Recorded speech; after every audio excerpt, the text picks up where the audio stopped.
In the world of Naruto, beneath the resplendent full moon, the normally tranquil streets of Konoha erupted into chaos. Do not let it approach the residential buildings. There are still elders who have not evacuated. Damn the nine tails. Over here. My leg. Help me. Please, I beg you. Roar. How could there be any semblance of calm? A cacophony of curses, cries for mercy, and the roars of beasts filled the air. Never had Konoha known such tumult since its founding. Perhaps they never anticipated they would one day face such a dire situation. The Nine Tails, ensnared by illusions, grew increasingly agitated by the meddling of petty ninjas beneath its feet, employing erratic ninjutsu. Driven by its instinct to kill, it lashed out its claws toward the source of the loudest clamor. With a thunderous crash, the cries for mercy vanished, swallowed by the debris of scattered houses. After a series of tragic events, the third Hokage finally made his appearance. Nine Tails, I shall not allow you to destroy Konoha. Everyone, try to lure it away. Having issued his commands, the third Hokage bit his finger and summoned his old companion, Enma. The Nine Tails? It seems to have broken free from its seal. Enma, I must ask for your assistance. Don't mention it, Sarutobi. With that, Enma transformed into a hefty staff resembling the Rui Jingubang. Once armed with the staff, the third Hokage bellowed at the rampaging Nine Tails. Stretch. The elongated staff thrust the Nine Tails out of Konoha's bounds. Everyone charge. Do not allow the Nine Tails to set foot in Konoha again. Ho! Under the guidance of the third Hokage, the assembled ninjas rallied together, emboldened as if they had found a pillar of strength, and surged toward the Nine Tails, attempting to confront such a monstrous entity with their mere mortal forms. Yet, how could these mere mortals hope to match the might of the most formidable tailed beast, the Nine Tails? In mere moments, they found themselves panting and standing at a distance from the beast. Even the strongest ninja present, the third Hokage, required support to remain upright. He gazed gravely at the distant Nine Tails, which continued to decimate his subordinates. Should I employ that technique? What has Minato encountered? Minato, having just utilized the Flying Thunder God technique to relocate the tailed beast bomb, had not yet reappeared. Based on his understanding of Minato, the latter must have been entangled in some confrontation. The three Tomo in the Nine Tails' eyes suggested that Minato was likely battling the mastermind behind tonight's calamity. Inoshikicho, buy me some time. Before the third Hokage could finish his sentence, a massive toad descended from the heavens, pinning the Nine Tails beneath it. Apologies for my tardiness. A young, dashing man adorned in attire bearing the fourth Hokage's insignia appeared before the crowd. Minato, you have finally arrived. The third Hokage exhaled with relief, addressing the fourth Hokage, Namake's Minato. Lord Third, please maintain the barrier for me.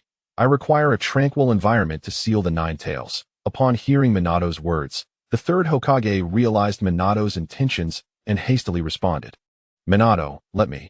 Before he could finish, Minato vanished along with the Nine Tails. To seal the Nine Tails. He gazed at the vanishing figures of the Nine Tails, and Minato, the third Hokage, stood frozen in place. He comprehended Minato's intentions. The fourth Hokage was determined to seal the Nine Tails. Years later, the third Hokage would often reflect on this moment with regret, lamenting his lack of decisiveness, akin to when he had previously implored the second Hokage for a strategic retreat. Not far from Konoha, in a secluded part of the forest, space suddenly warped, forming a swirling vortex. From this vortex emerged a figure clad in a black robe, adorned with a tiger-striped mask, crashing heavily to the ground. This individual was none other than Uchiha Obito, who had just engaged in combat with the fourth Hokage, Minato Namake's. Damn you, fourth Hokage, he cursed, only to spew forth a mouthful of blood mixed with a white substance, which dripped from his mask onto the earth below. After regaining his composure, he leaned against a nearby tree to rise. Obito's appearance was a disheveled sight. His once mysterious black robe bore 3 gaping holes, one so large that it revealed his flesh and bones beneath. His tiger mask was riddled with cracks. 3 times. He had been struck by Minato 3 times, each blow more vicious and precise than the last. Surely, there must be a limit to how absurdly skilled the fourth Hokage could be. Who could discern the flaws of a technique with merely a glance? From the moment he had witnessed Naruto taunting Minato to the instant he attempted to ambush the fourth Hokage while he was relocating the tailed beast bomb, only 5 or 6 minutes had elapsed. Just as he sought to exploit the opportunity of Minato's distraction, he was met with a counterattack, a Rasengan that caught him off guard. How could one be so cunning?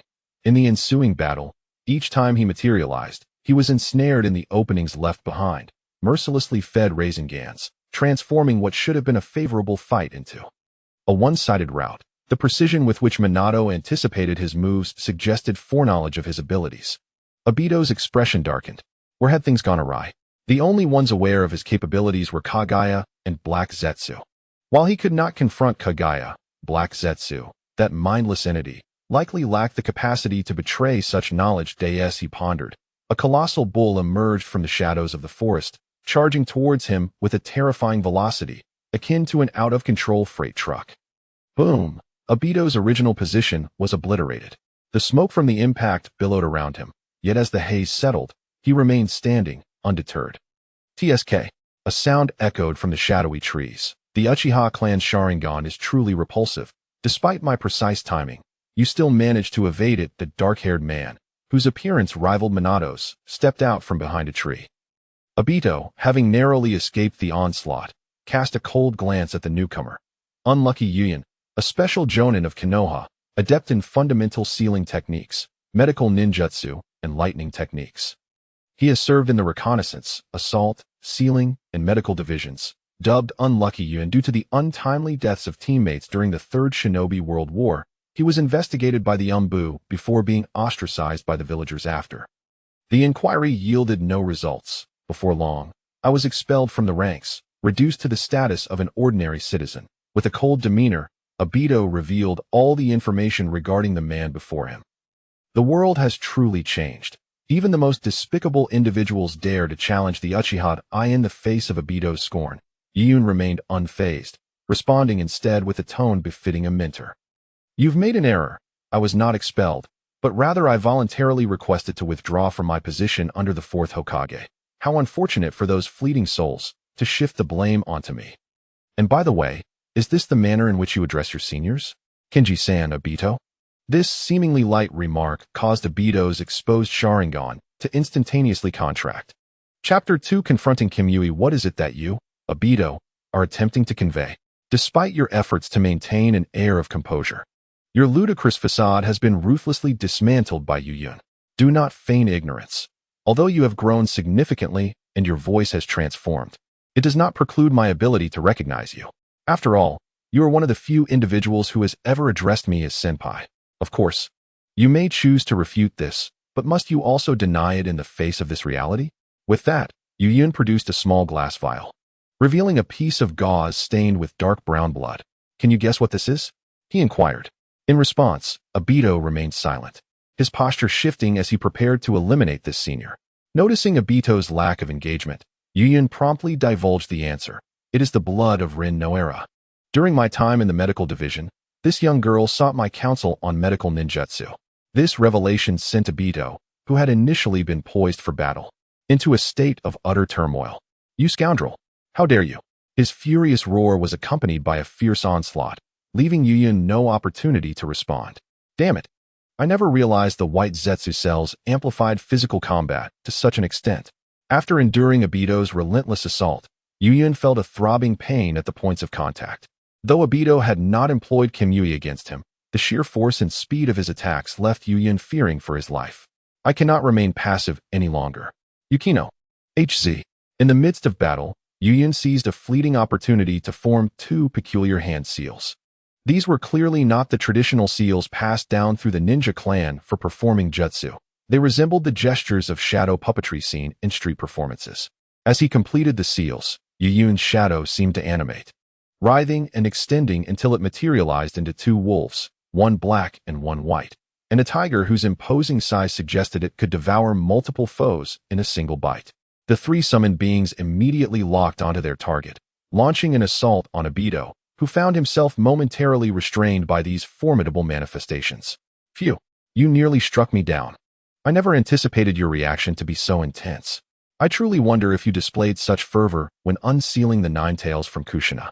After regaining composure, Yuyan did not flee or stand aside to observe the battle between Obito and the Shikigami. Instead, he took a step forward to mock Obito. Go ahead. Speak while you still possess the freedom to do so. Soon, You will come to regret your existence in this world. After a brief skirmish with the three Shikigami, Obito's emotions stabilized somewhat. From the recent confrontation, it was evident that this outcast, Yuyun, was not merely the luck-driven fool portrayed in the intelligence reports. Setting aside the fact that each of his Shikigami could rival the summons of the three great sacred lands, it was clear from the revelation of his identity that Yuyun was far from a mere minor character, though still not insurmountable. Unfazed by Obito's threats, Yuyun dismissed them as inconsequential. Battles of life and death are never won solely by harsh words. You must be aware of the impure world reincarnation technique. I happened to acquire it quite unwittingly. Perhaps I could let Noera-rin see what you have done. Yuyun's words cut deep, causing the death of the teacher, driving the master to despair, turning their children into orphans, the Jinchuriki, born on the very day their parents perished, despised by the entire village. Enough, Obito exclaimed. How have you become this way? Merely voicing Obito's transgressions was insufficient. Yuyun clasped his hands before his chest, imitating Noera-rin's posture, and in a high-pitched, feminine tone uttered the words that shattered Obito's defenses. I said enough.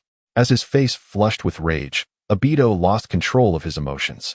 With a surge of chakra fueled by his intense feelings, he broke free from Yuyun's three Shikigami and instantaneously appeared before Yuyun. Crack! Grayish-blue branches erupted from Obito's tattered sleeves. Die! At that moment, Obito's voice transformed from mimicking Uchiha Shursui to its original tone, though it had become hoarse and unappealing. As if he had swallowed glass, devoid of the clarity befitting a 15-year-old boy. Witnessing this figure, more imposing than his Shikigami, Yuyun couldn't help but chuckle with schadenfreude. Overstimulated. I hope this doesn't backfire. The good news, there was no need to worry about Obito fleeing with Kamui. The bad news, it was a fight to the bitter end. Guanyo. In an instant, the previously unsuccessful attack from Guanyo emerged from an unexpected corner, charging at Obito. However, this swift assault was evaded by Obito's Kamui. Seeing that Guanyo could not impede Obito, Yuyun transformed into a puddle of shadows, vanishing from sight. Boom. The ground where Yuyun had stood collapsed 3 meters deep. In that fleeting moment, Obito's Sharingan detected the direction of the shadowy Yuyun. He was behind. Upon determining his position, he swiftly pivoted and unleashed a punch. To his astonishment, it was met with a solid block. Just moments ago, he had been dominating the fight against Yuyun, yet now, the fury in Obito's expression was tinged with disbelief. As Yuyun absorbed Obito's strike, a phantom of a tiger's arm manifested on his own. It was a manifestation of his Shikigami, summoned partially to enhance his physical prowess. The dark claws of the Jade Hound flickered over Yuyun's other hand, and once the enchantment succeeded, he raised it high, preparing to strike down upon Obito.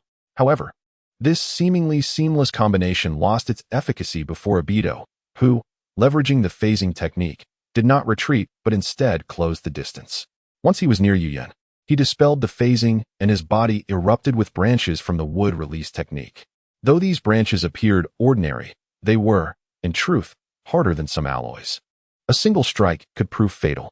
As Obito advanced, Yuyun recognized his intent and, without a moment's hesitation, slipped into the shadows to evade the deadly blow.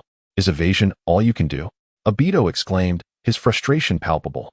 This shadow manipulation was indeed infuriating. He began to comprehend the feelings of those he had once ensnared with his Kamui. As if you were any different, Yuyun retorted nonchalantly, maintaining his distance. The prowess of the Sharingan was astonishing. Obito could seize no opportunity. Just as he was about to land a hit, Yuyun would invariably slip away using Kamui. Rabbit escape. With a flourish of his hands, a multitude of rabbits materialized around Yuyun, creating an ocean of fur. The sheer number of rabbits filled the arena, dense and overwhelming. Fire release. Storm dance. Faced with the surge of rabbits, Obito dared not underestimate their abilities. The previous summoned beasts had each demonstrated unique powers. The tiger's strength rivaled that of Tsunade, while the wolf's claws were sharp enough to slice through flesh. Had Obito not used Kamui, he would have been cleaved in two. The ox, it seemed, increased its damage with distance. It was evident that this darkened version of Obito was not only thrice as powerful, but also far more cunning. Within mere exchanges, he had deduced much of Yuyun's summoned creature's capabilities. As the incantation for Storm Dance concluded, Obito's Manjiki Sharingan spun wildly. In an instant, the surrounding space warped into a spiral under the influence of Kamui, and the flames he unleashed expanded in scope, increased in speed, and intensified in ferocity. This inferno, augmented by Kamui, engulfed the area, stretching hundreds of meters. Within moments, the advancing tide of rabbits was incinerated. Amid the relentless barrage of flames, a shadow emerged behind Obito, a tiger silhouette. It was the tiger's grave. As Yuyun summoned the rabbit escape, he did not remain passive but swiftly conjured the tiger's grave to ambush Obito. Boom. Caught off guard, Obito was hurled away by the massive paw of the tiger. He coughed, expelling another mouthful of blood. After enduring 3 successive devastating blows from his mentor, Minato Namikaze, he found himself gravely injured once more. With old wounds unhealed and new ones added, his condition plummeted to a freezing point. How could you possibly be aware of the flaws in my abilities? He pondered. While utilizing Storm Dance, he indeed employed Kamui, yet he ceased to phase out, rendering him susceptible to attack at that moment, a significant flaw in his power. However, tonight, anyone could exploit the vulnerabilities in his Kamui, prompting him to suspect that Kaguya had betrayed him. After all, it was only she who possessed knowledge of his abilities. Do you not already know the answer? Yuyun retorted without directly addressing the question. He was aware of Obito's thoughts, yet he refrained from elucidating, secretly relishing in Obito's chaotic musings. Quite frankly, he held no confidence in the endeavor to eliminate Obito tonight. Should he fail, it would merely serve to frustrate Kaguya, leaving him unscathed regardless. Crack. Obito snapped the upper half of his cracked tiger-pattern mask, revealing another Sharingan. There's no need for this. I have seen your face before, why only show half of it? Or do you realize that your current actions are shameful? While Yuyun spoke with disdain, he remained internally vigilant. Is he about to use his Anaji? No, the strength he exhibited was deliberately controlled. It appeared troublesome, yet given Obito's abilities, a mere tug could easily lead to his demise. Moreover, as a true Uchiha, Obito could activate Izanagi without hand seals. He could initiate it at the moment he faced a fatal injury, unlike Danzo, who had to preemptively activate it to evade potential lethal damage. Humph, what right do you have to criticize me? Those who have once teamed up with you could have survived, yet you chose to turn a blind eye to their demise. Judging by your performance tonight, it seems that had you wished to save your comrades, you would have certainly succeeded. How you've matured, now daring to criticize others. It appears that the boulders of a Wagakure have not dulled your intellect, but rather sharpened it beyond your former self. Yu is somewhat astonished. It seems that the darkening of one's spirit not only enhances strength, but also intellect. Regarding Obito's claims, Yu does not dispute them. A portion of the deaths among his teammates indeed stemmed from his inaction. However, a greater factor was the suddenness of the events. He still vividly recalls the tailed beast bomb that had unexpectedly struck him, had it not been for his 10 shadow techniques allowing him to meld into the shadows. He too might have become one of those inexpensive gravestones. Moreover, he does not entirely abandon others in their time of need. Rather, those he saves often perish on another battlefield, one beyond his sight. Gradually, Yu comes to terms with this. The problem lies not with him, but with this world, with its grotesque ninja system. As long as the environment remains unchanged, as long as the ninja system persists, saving more lives will yield no substantial benefit, merely postponing their inevitable demise. However, you are mistaken. I do not merely neglect those in peril, but rather, like you, I am often unable to arrive in time. I have heard it was Kakashi who dealt the blow. Judging by your Sharingan, you witnessed the entire ordeal, did you not? Just thinking about it brings pain. After all, the Sharingan is the most dynamic ocular bloodline in this world. With a snap, Yu's cutting words caused Obito to crush the half-mask he held. At that moment, Obito's Sharingan was filled with blood, and though his expression was obscured, those ghostly, bloodshot eyes instilled a chilling dread. You shall regret uttering those words. Seeing Obito lose control once more, Yu sighed in relief. He nearly regained his composure, but fortunately, my eloquence has prevailed. When battling Obito, the essence lies not in surpassing him in strength, but in discerning whether he wishes to flee. Should Obito be intent on escaping, even the Sage of Six Paths would struggle to restrain him. Such is the insidious nature of Kamui. In an instant, Obito materialized behind Yu, launching a ferocious assault with unmatched intensity. His techniques were ruthless yet decisive, intertwining taijutsu with ninjutsu. Under such relentless onslaught, Yu began to falter. Ultimately, he exposed a weakness and fell prey to Obito's grasp. Their eyes met, Obito's Sharingan locking onto Yu's unprepared gaze. In but a fleeting moment, Yu succumbed to the Jinjutsu, his eyes devoid of spirit. Do not underestimate the Uchiha, you wretch. Sensing his triumph, Obito seized Yu by the throat, intent on snapping it immediately, yet he hesitated. His release was not born of conscience, but rather a vow. Regardless of how you acquired my information, I have promised to make you regret uttering that phrase. He would employ every means necessary to torment this insolent fool who dared to use Rin as leverage against him. What depravity, what heinous methods might one employ to trample dignity most swiftly and brutally, even if it required exorbitant expenses to hire specialists from the land of thunder?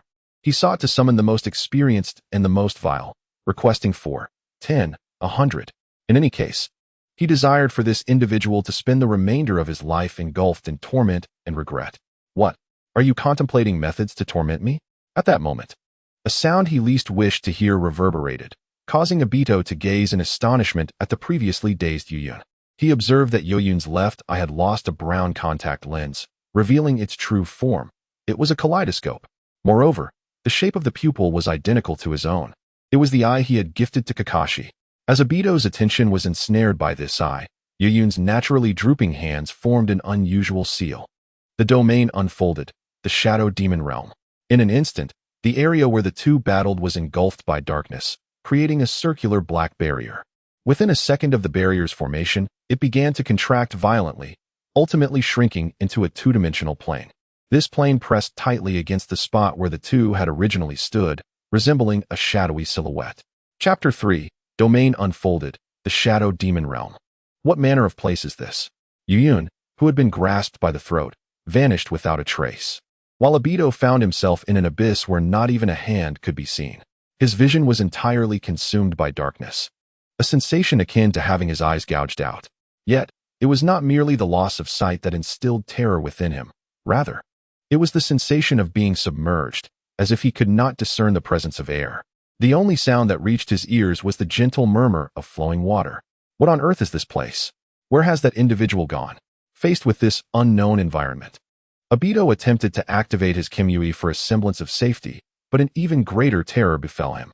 He found himself unable to utilize Kamyui's intangibility. The principle of Kamyui's intangibility lies in overlapping oneself with the Kamyui space, akin to two sheets of paper layered upon one another, leaving only a projection in the real world to achieve the effect of intangibility. Yet now, as he tried to overlap with the Kamyui space, he discovered that it was utterly impossible. It felt as if a crumpled sheet of paper lay between him and the Kamyui space, preventing any complete overlap. No matter how hard he struggled, confronted by the fear of the unknown, he immediately activated his backup eye, Izanagi. Almost simultaneously, he was assailed by a beast lurking in the darkness. Crack! Tear! His body was instantaneously torn into fragments. Upon witnessing this, Yuyun did not rush forward. Instead, he remained still in place.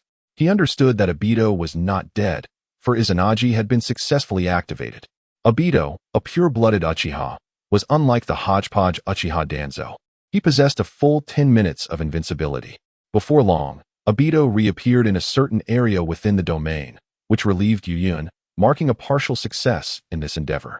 As he had anticipated, Obito would only activate Izanagi when he sensed a palpable anomaly. The recent shattering of his mask was merely to provide a clearer vantage point for their confrontation. By the time Obito realized what was happening, he found himself within the Shadow Devil Realm. The effect of Izanagi is determined at the moment of its activation. It can only record the reality that unfolds thereafter. Should Obito meet his demise during this interval, Izanagi would transform any negative reality he encountered into a mere dream. However, Izanagi cannot convert the reality of being enveloped by the domain into a dream, as it was activated only after the domain had been established. Thus, it failed to record the reality of Obito before being enveloped. Consequently, regardless of how he perished within the domain, there was no possibility of refreshing his state outside its confines. In less than a second after his resurrection, he was once again torn to shreds by the ubiquitous Shikigami within the domain, thus leaving Obito in a perpetual cycle of life and death. Observing Obito, who was trapped in this limbo, Yuyun was compelled to ask him, "How do you feel now? What is your current sensation?" However, his rationality cautioned him against such actions. Although the Shadow Demon realm could strip away all visual perception, auditory senses remained intact.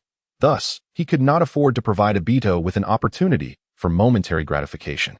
Caution is the key to navigating the vastness of time. This realm, known as the Shadow Demon realm, was meticulously crafted for Obito. His 10 shadow techniques stemmed from the abilities portrayed in the manga Jujutsu Kaisen. Within this narrative, there exists a technique termed domain expansion, characterized by its capacity to guarantee a 100-hit rate on adversaries within its confines, alongside a qualitative enhancement of techniques deployed therein. Moreover, during the construction of a domain, one could incorporate subjective thoughts, aligning the domain's effects with one's intentions. A quintessential example would be Yuji Itadori's unknown domain, specifically tailored to counter Sukuna, capable of obliterating even a still potent Sukuna in an instant. The subjective thoughts he infused merely aimed to disrupt the flow of time and space, depriving visual perception and constraining movement, an entirely reasonable approach. Indeed, the abilities he incorporated could be traced back to the essence of his 10 shadow techniques. For instance, one of these techniques inherently possessed a shadow space capable of storing items and ensnaring foes to drown them, attributes aptly suited to counter Obito's abilities. He merely needed to integrate the shadow space into the domain's construction. Within the Shadow Demon realm, visibility was entirely absent, yet, as it was forged by Yuyun, filled with his cursed energy and chakra, the domain functioned as an extension of his senses. Within it, he required no extraneous visual input. Remaining stationary allowed him to perceive everything effortlessly. He was acutely aware that Obito was attempting to locate him by continuously refreshing his position through death. Obito, you are even more formidable than Kakashi, Yi mused. The revival through Izanagi did not exempt one from suffering. Thus, Obito endured excruciating torment while maintaining lucidity in his search for Yuyun. Such willpower was indeed admirable, earning Yuyun's reluctant respect. He deemed him the most formidable sycophant in history. Regrettably, within his domain, the authority lay with Yuyun. Just as Obito was poised to reach him, Yuyun transformed into a liquid shadow, gracefully retreating away from Obito. Thus, Obito endured 10 full minutes of torment. When Obito's Izanagi concluded, in that fleeting moment where reality could be warped by illusion, a liquid shadow before Obito morphed into a hand, reaching for his Sharingan. In an instant, the kaleidoscope Sharingan was flawlessly seized. With this objective achieved, Yuyun made his appearance. What a mess, Obito. So, you have been fixated on my eyes all along. The power you initially displayed led me to mistakenly believe I could secure a definitive victory over you, while employing Rin to provoke an emotional outburst, hindering my escape with Kamui. To contend with my illusions and leave me momentarily dazed, you even appropriated the Sharingan I gifted to Kakashi. This peculiar place is specifically designed to counter me, isn't it? Cough. Obito comprehended everything.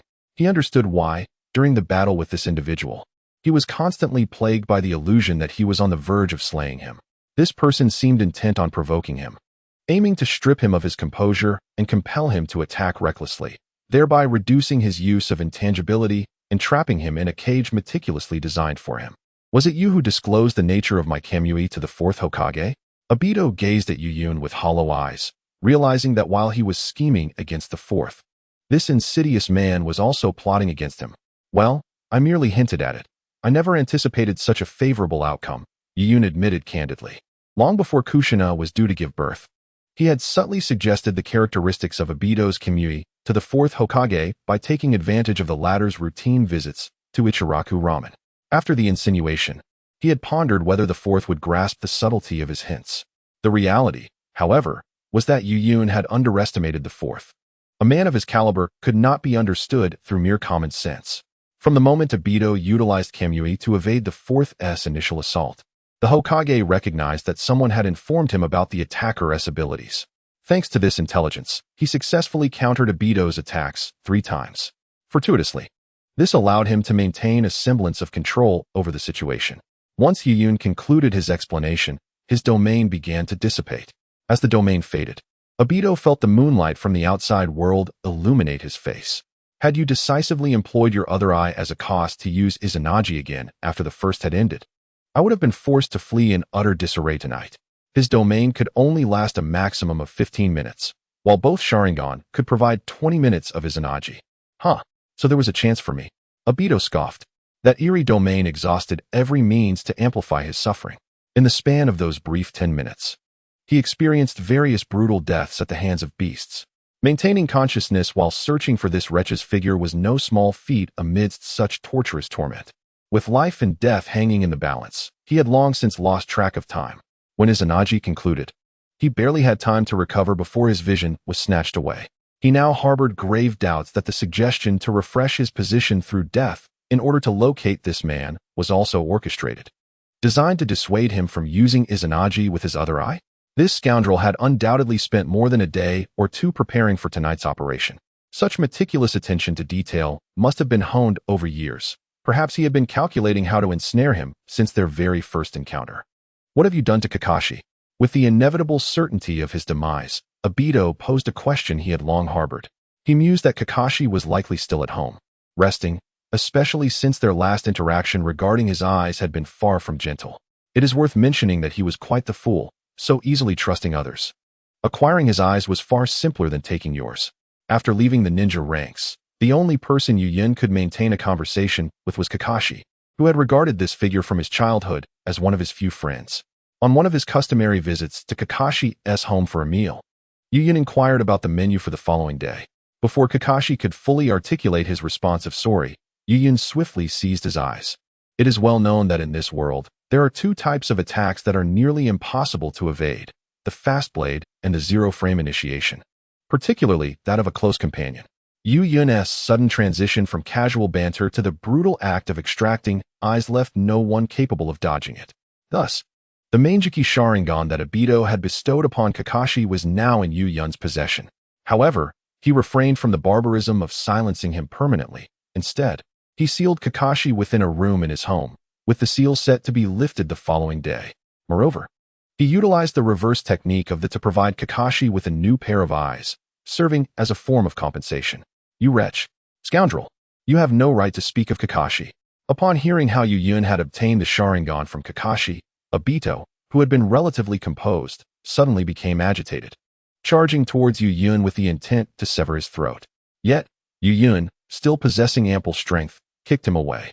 After sending Obito flying, Yu Yun instantaneously appeared at the site of Obito's landing, grasping his meticulously groomed hair. I lack the qualifications, but do you? Who was it that learned the date of Kushina's delivery while Kakashi lamented at her grave? In such dire circumstances, your first instinct was to seek vengeance for Kakashi? Huh, Obito, you fool.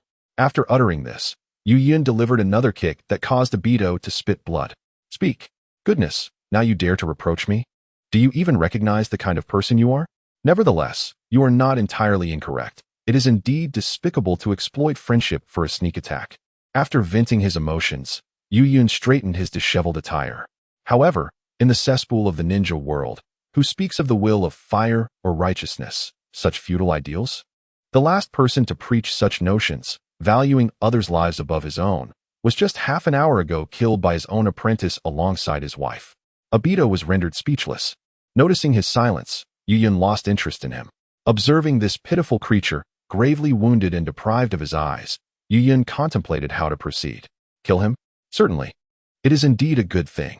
After all, he does not wish to be targeted by a madman. However, killing him may not resolve the issue. This world is plagued by the repugnant technique of Edo Tensei, and he does not believe that Kagaya and Obito, those ancient relics, are unacquainted with such a jutsu. In the latter stages of Naruto, Uchiha Obito was able to dispel the Edo Tensei technique, which serves as evidence that he and his cohorts must have researched it. If he were to be killed, how could the technique of Kamui be utilized? Kagaya would undoubtedly extract Obito from the Pure Land. It would be wiser to keep him alive. After all, the living Obito is incapable of using Kamui and could potentially cause Kagaya some inconvenience. At the very least, Kagaya cannot eliminate a living Obito, considering he is merely a surveillance tool left behind by Obito. Obito, you have my pity. If you were to kill him, do so swiftly. Coughing, he strained to speak, which tugged painfully at the wound on his chest. Ignoring Obito's feigned bravado, Yu Yun leaned down and whispered a few words into Obito's ear. The once defiant Obito, upon hearing these words, widened his remaining blind eye slightly. Subsequently, he trembled violently, disregarding his wound as he crawled towards Yu Yun like a dog, shouting, "What on earth are you talking about? Clarify this for me."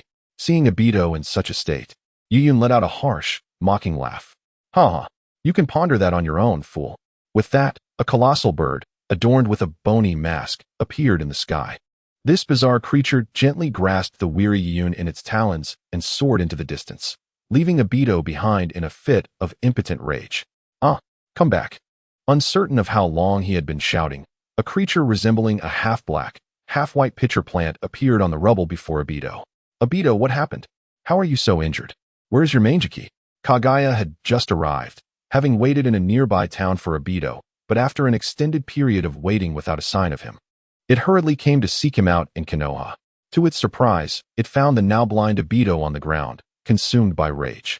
Upon hearing Kaguya's words, Obito fell silent, ceasing his fury as he fixated on the pitcher plant that stood before him with his already blind, pale Sharingan. This intense gaze sent shivers down Kaguya's spine. What has transpired? Something must have occurred that it was unaware of. Damn it! Had I known it would come to this, I should have intervened to halt Obito's reckless obstinacy. Now, the most valuable aspect of this wretched being is lost, and I can only wonder if it will affect his resurrection of his mother. Take me back. I need to recuperate, Obito uttered slowly after a moment of silence, his voice hoarse and unpleasant. Upon hearing this, Kaguya remained silent, instead enveloping Obito within the portion of white Zetsu, subsequently activating the technique of the Mayfly, instantly transporting them from this accursed place. Chapter 4. Departure from the Sea of Flames. Beneath the tranquil night sky, Yuyun lay upon the back of Nu, quietly gazing at the distant bright moon. The moon was exquisite, hanging in the sky like a luminous jade plate. Nu's flight was neither hurried nor slow, perfectly allowing him to savor the gentle caress of the breeze. In that moment, his heart was filled with unparalleled tranquility, despite 3 lifetimes as a human. Such serene moments were rare. There was no need to contemplate slaughter, no need to scheme or hide, nor to plot against others. Only the moon in the sky and the whispering wind at his side. How delightful it would be to remain in this state eternally. Yet, Yuyun understood the impossibility of such a wish. The factors disrupting the ninja world were far too numerous. Achieving peace in the ninja realm was as ludicrous as extinguishing the sun. Although the theme of Naruto is peace in opposition to war, one soon realizes that the essence of this world is the trampling of peace and the initiation of conflict. Anyone who seeks peace inevitably becomes a part of war, whether consciously or unconsciously. Even if a war is forcibly suppressed, it merely prepares for the next one. This was true for Uchiha Madara, for Senju Hashirama, and even more so for Uzumaki Naruto, revered as the child of prophecy. Upon recognizing this truth, Yuyun understood that no matter how he tried to evade, he would inevitably be ensnared. Every teammate he encountered since becoming a ninja had, through their demise, communicated to him that evasion was futile, death was an ever-present shadow, and perhaps one day it would come for him. Thus, he chose not to flee. Since retreating did not yield understanding, he resolved to take the offensive. Even if death awaited him, he would strive to crush this world that sought to subjugate him before his last breath. Hence, 5 years ago, he began plotting, conceiving a means to attain unparalleled power in this world. With the prophetic advantage of a traveler, he swiftly finalized his plans, with acquiring the complete Kimui from Obito and Kakashi merely an appetizer for his grand design, although it was but a prelude. The bitterness of this endeavor was known solely to him.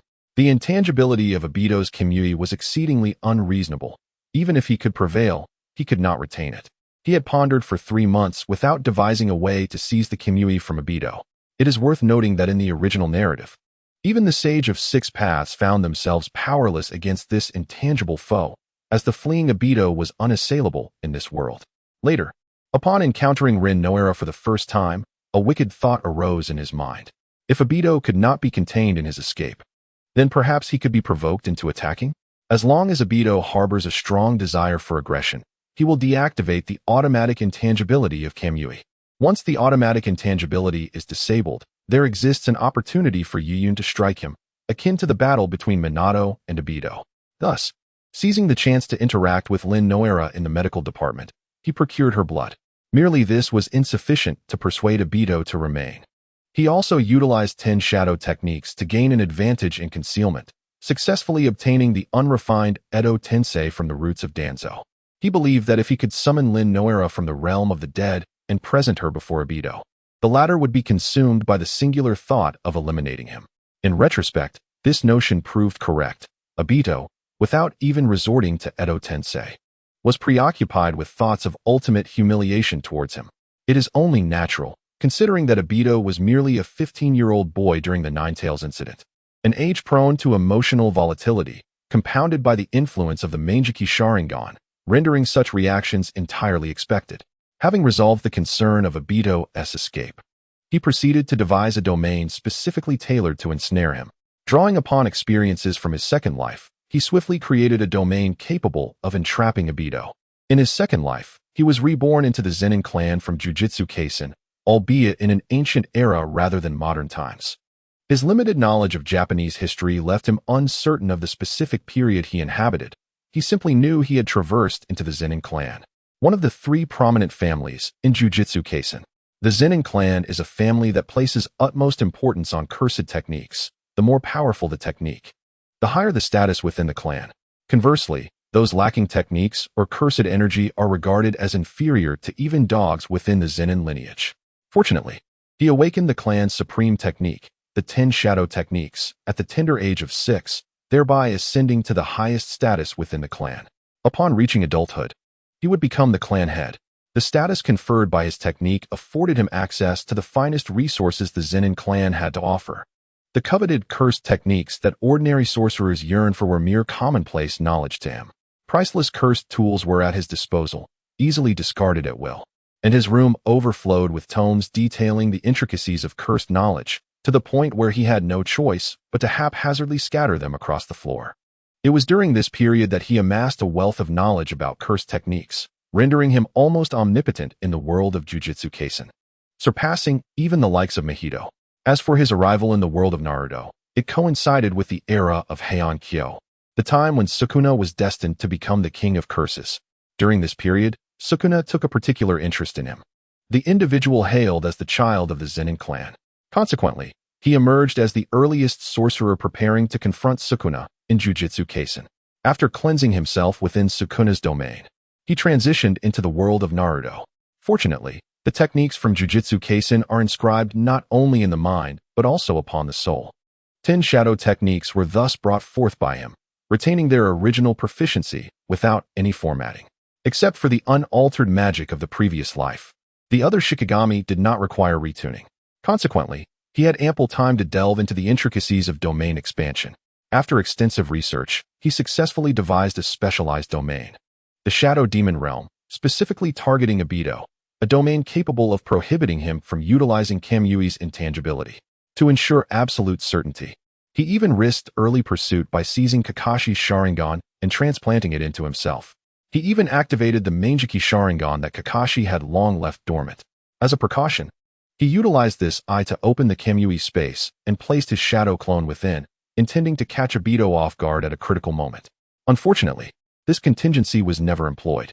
Ultimately, he hinted to the fourth Hokage at Ichiraku Ramen about Obito's inherent weaknesses. Through these various maneuvers, he ultimately obtained the Mangekyo Sharingan of Kamui. From the moment he set his sights on Obito's eyes, the fate of Obito being ensnared was already sealed. The news soared through the sky for approximately 2 hours before finally descending into a dense forest. After circling a few times, it abruptly darted toward a specific spot within the thicket, vanishing amidst the foliage. Meanwhile, Yuyun, having arrived at his resting place, opened his eyes and dismounted from the Nu. "That's enough, Nu. Return and rest," he commanded. Upon hearing his master's words, the Nu let out a cry before transforming into a shadow and merging into Yuyun's own shadow. Sighing, Yuyun rubbed his temples. Tonight had indeed been excessively taxing. His cursed energy was nearly depleted, and the jutsu had been severed. Fortunately, the severance of the 10 shadow techniques would not affect the summoned Shikigami, or else, when Kurizetsu arrived, he might not only fail to harness the power of the Mangekyo Sharingan, but could also risk his own life. Resting his hand upon a stone, he infused it with his unique chakra, causing the air around him to ripple. In no time, he vanished from his original location. Yuyun entered a chamber reminiscent of a hidden room. This was a simple hideaway he had crafted during the Third Shinobi World War, by combining barrier techniques from the cursed technique reversal with those from the shinobi world. Characterized by its high secrecy, he had set up such hideouts throughout the Land of Fire and its surrounding nations. taking advantage of mission opportunities during the war to establish these sanctuaries, ensuring he had a refuge for the day he might be far from Konoha. Lying on the bed within the hideout with his eyes half closed, he needed time to restore his chakra and physical condition to expedite the transplantation of Obito's Mangeki Sharingan. During the procedure to transplant Kakashi's left eye, he had discovered something intriguing. The consumption of Obito's Mangeki within him was not excessively draining. While it could not seamlessly connect as it did with its original host, it was still far superior to the toll it took on Kakashi. Yuyin speculated that this might be attributed to the nature of his chakra. Due to its integration with cursed energy, his chakra possessed an inherently yin attribute, remarkably pure even in comparison to Uchiha with the three-tomo Sharingan. The Sharingan itself represented the yin chakra of the Hokage lineage, and its higher-tier Mangeki Sharingan was even more potent. Being surrounded by chakra of the same attribute naturally mitigated the drain he experienced, unlike Kakashi. After approximately 6 hours of a semi-conscious state, Yuyin finally regained his physical condition, stretching and yawning. He then retrieved a scroll from his shadow space, opened it, and extracted the fresh food and water sealed within, consuming them on the spot. He could not linger here for too long. Though the technology in the ninja world was not on par with that of his first life, it was undoubtedly advanced in tracking and interrogation. Even with his barrier techniques from the curse technique reversal, there was a possibility of being discovered. Once Kakashi escaped, he would undoubtedly be hunted by Konoha, and Obito's side would surely be frantically searching for him. He lacked confidence in evading the pursuits of Kurizetsu and Shirazetsu, even though his Ten Shadow techniques excelled in concealment. There was no entity in the ninja world capable of maintaining secrecy before Kurizetsu, considering the immense value of the Otsutsuki clan and their legendary feats. Only it could hide from others. No one could hide from it. However, there were still methods to counter Kurizetsu's pursuit. After a brief meal, he retrieved a crimson eyeball from his shadow space, placing it before himself. The eye, with its pupil resembling 3 sides, gazed intently at him. How beautiful, Obito! It's such a waste to have it on you. Yuyin marveled sincerely. At that moment, the most enigmatic and versatile ability from the entire Naruto series rested in his hands.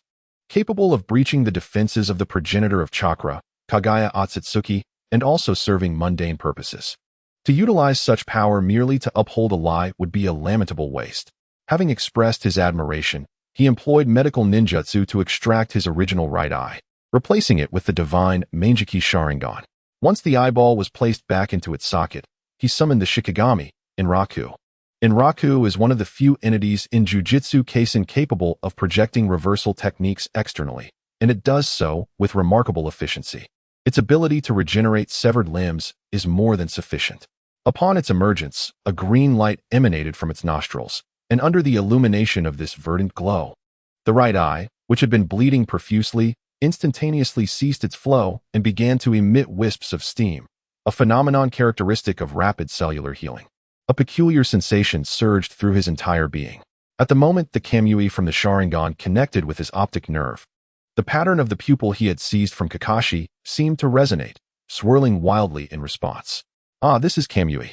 Obito, I have truly fallen in love with your eyes. Yuyun's cheeks flushed with excitement as he covered his eyes. But now, they are mine. No sooner had he spoken than the space around him began to ripple, forming a vortex that engulfed Yuyun. Just as dawn broke, the once bustling streets of Konoha grew somber and oppressive, filled only with the sound of people silently moving their belongings. Lord Hokage, we have received reports of a new incident. An Umbu member wearing a cat mask appeared before the third Hokage, who was directing his subordinates in the rescue efforts. What is the situation? There may be people in the building over there. Watanabe, you and your team go investigate. The third Hokage replied while continuing to give orders. He had not slept a wink the entire night. Ever since the fourth Hokage's sacrifice, he had not paused for a moment. Assisting in the search and rescue, coordinating personnel to guard against other ninja villages, comforting survivors, and reinforcing the defensive barrier. These responsibilities fell to him, the former Hokage, for he was the only one capable of handling them. Yuyun, who had already severed his ties to the ninja world, had attacked Kakashi 3 days prior. The third Hokage set aside his work upon hearing this. What exactly transpired? According to Kakashi, Yuyun had suddenly attacked him while they were dining, seizing his Sharingan and subsequently sealing Kakashi in the basement. After hearing the report from the masked Umbu, the third Hokage's temples throbbed. What a time to strike. Have Guy go comfort Kakashi. As for Yuyun, we will deal with him after the village has been rebuilt. He resumed his focus on the rescue efforts. There was no choice. Had this been in the past, he would have dispatched forces to pursue Yuyun immediately. However, after the chaos wrought by the Nine Tails, Konoha's manpower was critically depleted. Each ninja was valued as if they were 5, leaving no one available to chase after Yuyun, who clearly concealed his true strength. Meanwhile, in a cavern within the Land of Rain, Kurizetsu stood before Obito. Obito, what exactly has transpired? Why was your kaleidoscope taken away?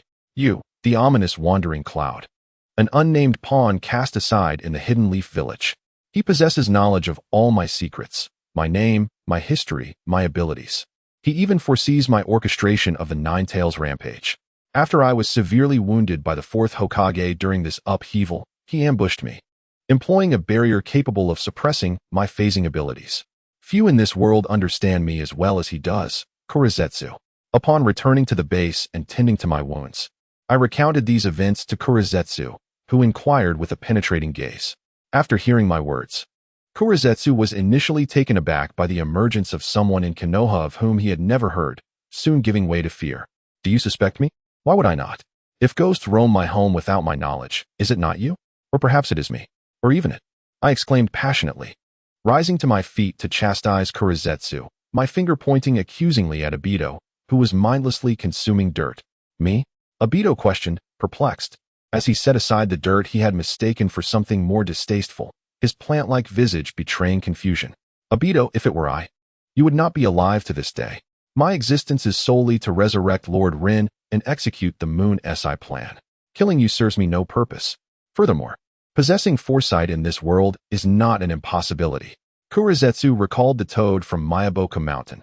If it were indeed of that ilk, could it not know its true intentions as well? Obito remained silent, his empty eye sockets fixed upon Kurizetsu.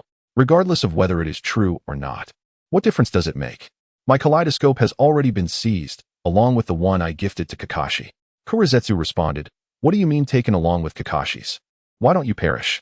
Even with Izanagi, it was stolen. How many times have I implored you to retrieve Kakashi's kaleidoscope? Yet you refuse to listen. Now do you comprehend the threat we face? Kurizetsu reacted as if his toes had been stepped on. What I intended to convey was that we might be confronting an entity that possesses knowledge of the future and wields the complete power of Kamui. Is there a capability in this world more abhorrent than Kamui? Moreover, it is not merely the phantasm of Obito that we must contend with. There is also Kakashi, possessing the enigmatic powers of the Manjiki Sharingan. Aware that he might face an adversary endowed with the complete capabilities of Kamui, Black Zetsu harbored a desire to eliminate Obito. However, such musings are futile. I must regain my strength immediately. The item left by Madara is to be handed over to me, or else I shall have no opportunity whatsoever. Observing Black Zetsu's expression of distress, Obito exhibited no sense of propriety as he demanded Madara's legacy. No one understands the terrifying potential of complete Kamui better than he. Thus, he must possess the power to counter it. He was certain that Madara had left something that could be wielded against him. In response to Obito's remarks, Black Zetsu fell silent. Indeed, Uchiha Madara had left behind a means to counterbalance Obito, yet that object was intended to prevent Obito from spiraling out of control, never meant to be bestowed upon him. After a prolonged silence, Black Zetsu spoke again, follow me. Obito was correct. If he did not comply, he might truly find himself bereft of any chance. The circumstances had shifted. Now the enemy lurked in the shadows while he stood in the light. He had to prepare for the worst. Obito could not afford to give up. Otherwise, he would have to confront the unfathomable threat posed by Yuyun directly. Furthermore, Obito was the only Uchiha he could currently manipulate. Selecting another might lead to unforeseen complications. Obito. We could initially spread the notion that the true instigator of the Nine Tails disturbance is Yuyun, exposing the information regarding Kamui, thus compelling Konoha and other avaricious entities to deal with him. Even if they cannot vanquish him, they should at least prevent him from acting freely, Black Zetsu suggested, turning back to face Obito after a few steps. Absolutely not. Contrary to Black Zetsu's expectations, Obito vehemently resisted this suggestion. Why? Black Zetsu inquired, perplexed. If his abilities truly allow him foresight, then revealing him would equally expose us. Nagato has never been a steadfast ally. This reasoning convinced Black Zetsu. Sensing that he had gained Black Zetsu's trust, Obito felt a wave of relief wash over him. In truth, he harbored no fear of Wai-Un revealing his secrets. His sole concern was whether Wai-Un might invoke impure world reincarnation to summon Rin and subsequently sell her into servitude. Though he had only battled Wai-Un for a mere 30 minutes, he had garnered ample insight into this ominous figure. He was a being devoid of moral boundaries, willing to employ any means necessary to achieve his ends. Such actions were certainly within his capabilities. Experience has shown that in confronting a soulless entity like Obito, one must be even more devoid of humanity and boundaries. Chapter 5. The remnants of the Sky Ninja in a rainforest along the border of the Land of Fire. A spiraling rift in space materialized, from which emerged a figure, Yuyun, having just undergone the transplantation of the Sharingan. This must be the place, he murmured softly, retrieving a map from his own shadow. Indeed, it is the ruins of the Sky Ninja village. I hope no one has fled. With this thought, Yuyun intended to activate his Kamui to transfer himself once more. However, as he prepared to unleash the technique, a peculiar sensation surged through his eyes. He winced slightly, covering his eyes. This was not pain, for his chakra was of such quality that it could adequately nourish the transplanted Sharingan, unlike Kakashi, who often suffered from backlash.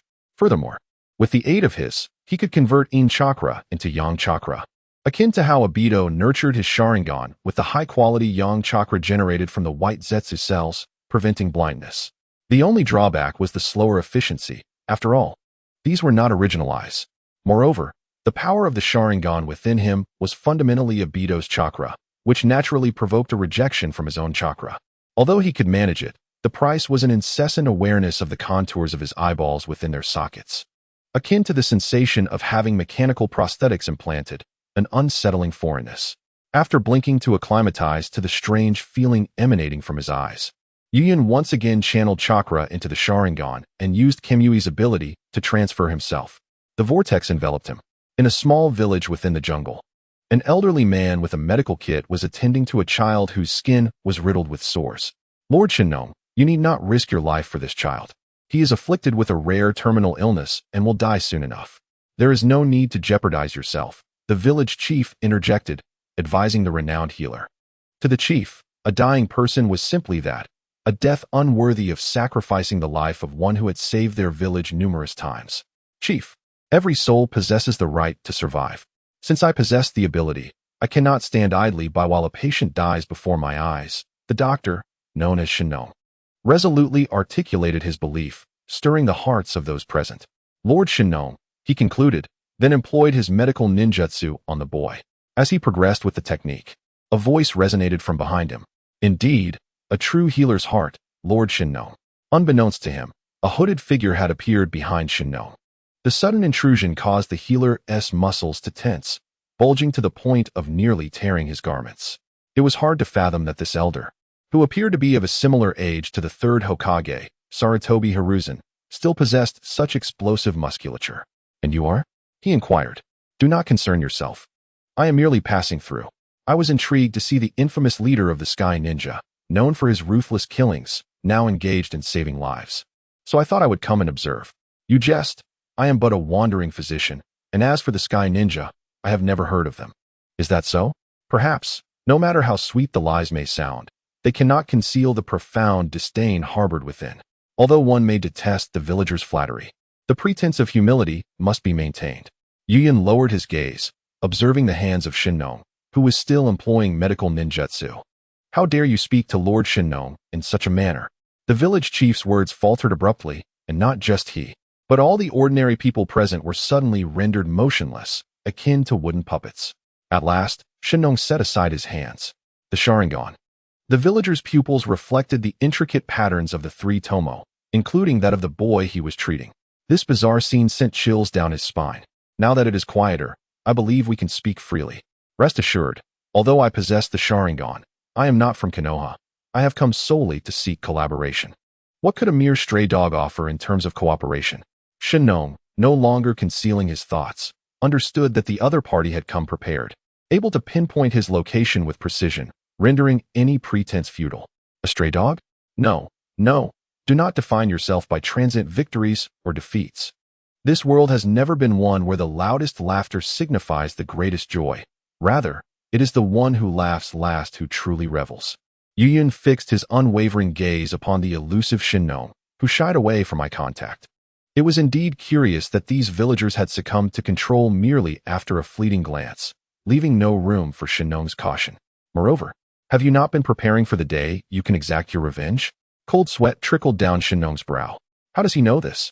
The matter of his hidden identity and the accumulation of strength to retaliate against Konoha had been kept under wraps. Collaboration. This world is never short of those who gain power through bloodlines and families, yet few can attain strength through knowledge. You are one such talent, Shinno. What do you seek and what can I gain? Despite being at a disadvantage, Shinno mustered his courage to negotiate with this evidently superior figure. Dark medical ninjutsu, zero tails. Your knowledge. What I offer in return is the ability to expedite your research and even elevate it further. Upon finishing his statement, Yuyun allowed his chakra infused with curse power to manifest, the dark chakra enveloping him like the cloak of a tailed beast. As Shinno stood before Yuyun, he felt as though he were approaching an iceberg. The unique chill of cursed chakra penetrated his very soul. How exquisite, he murmured involuntarily, captivated by this chakra. It surpassed any dark chakra he had studied, the two being incomparable despite their similar nature, akin to the difference between a car and a train. With such chakra at his disposal, the progress of his research would be exponentially accelerated. What say you? Shall we collaborate?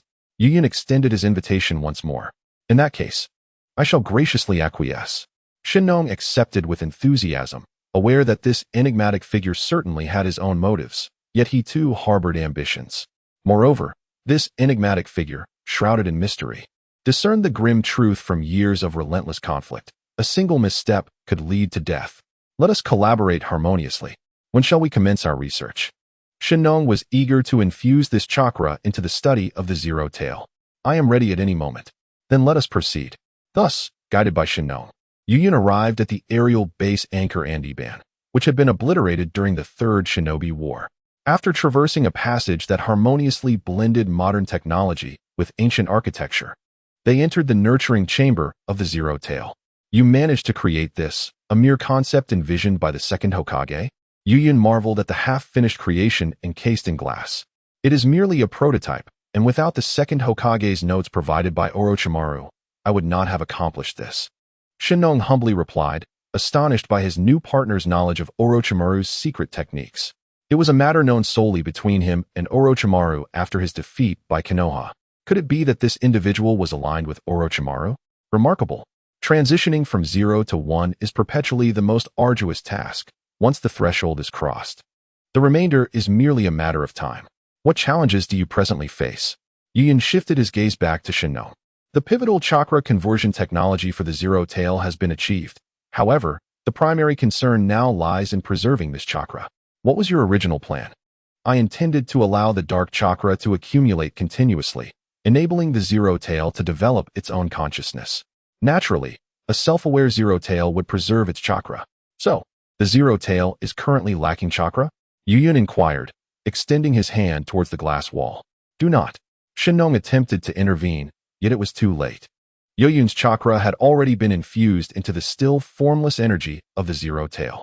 As Yuyun's chakra flowed steadily, the amorphous energy gradually transformed into an object resembling a serpent's egg, resonating with a rhythmic heartbeat. Your impatience is quite evident. Were it not for the inability to overpower you, I would have surely twisted your head off. In less than an hour of collaboration, Yuyun sought to usurp control of the Zero Tail. Shinno had refrained from hastening the Zero Tail's maturation through other means, intending to infuse his chakra while its will remained unformed, leveraging the inherent connection between chakra and consciousness to influence the nascent awareness of the Zero Tail, thus achieving control. Yet, now, Yuyun had preempted him. Why do you worry that I may seize control of the Zero Tail? Faced with the retort from Yuyun, Shinno remained silent, tacitly acknowledging the truth of the statement. Are you perhaps underestimating the significance of the Zero Tails, which is composed of human negative emotions? If merely offering food could control the Zero Tails, humanity would not have endured such endless strife throughout history. The words struck like a bolt of lightning, awakening Shinno to the validity of the mysterious figure's argument. This world is rife with acts of ingratitude, the lower limit of the zero tails, shaped by a myriad of human negative emotions, would only descend further. It is conceivable that one might temporarily rely on oneself due to insufficient strength, only to later turn against when the opportunity arises. The mere thought sent a chill down Shinnong's spine. How long until completion? If you continuously input chakra. It should take approximately 3 months, came the reply. Shinno unconsciously employed a respectful title. And what will its strength be upon completion? Can it be compared to the one tail? While its chakra capacity may suffice, its actual strength might not measure up. Would the addition of another tailed beast enhance its capabilities? Excitement sparked in Shinnong's eyes. Absolutely. If it can absorb enough tailed beast chakra, it may even surpass all other tailed beasts.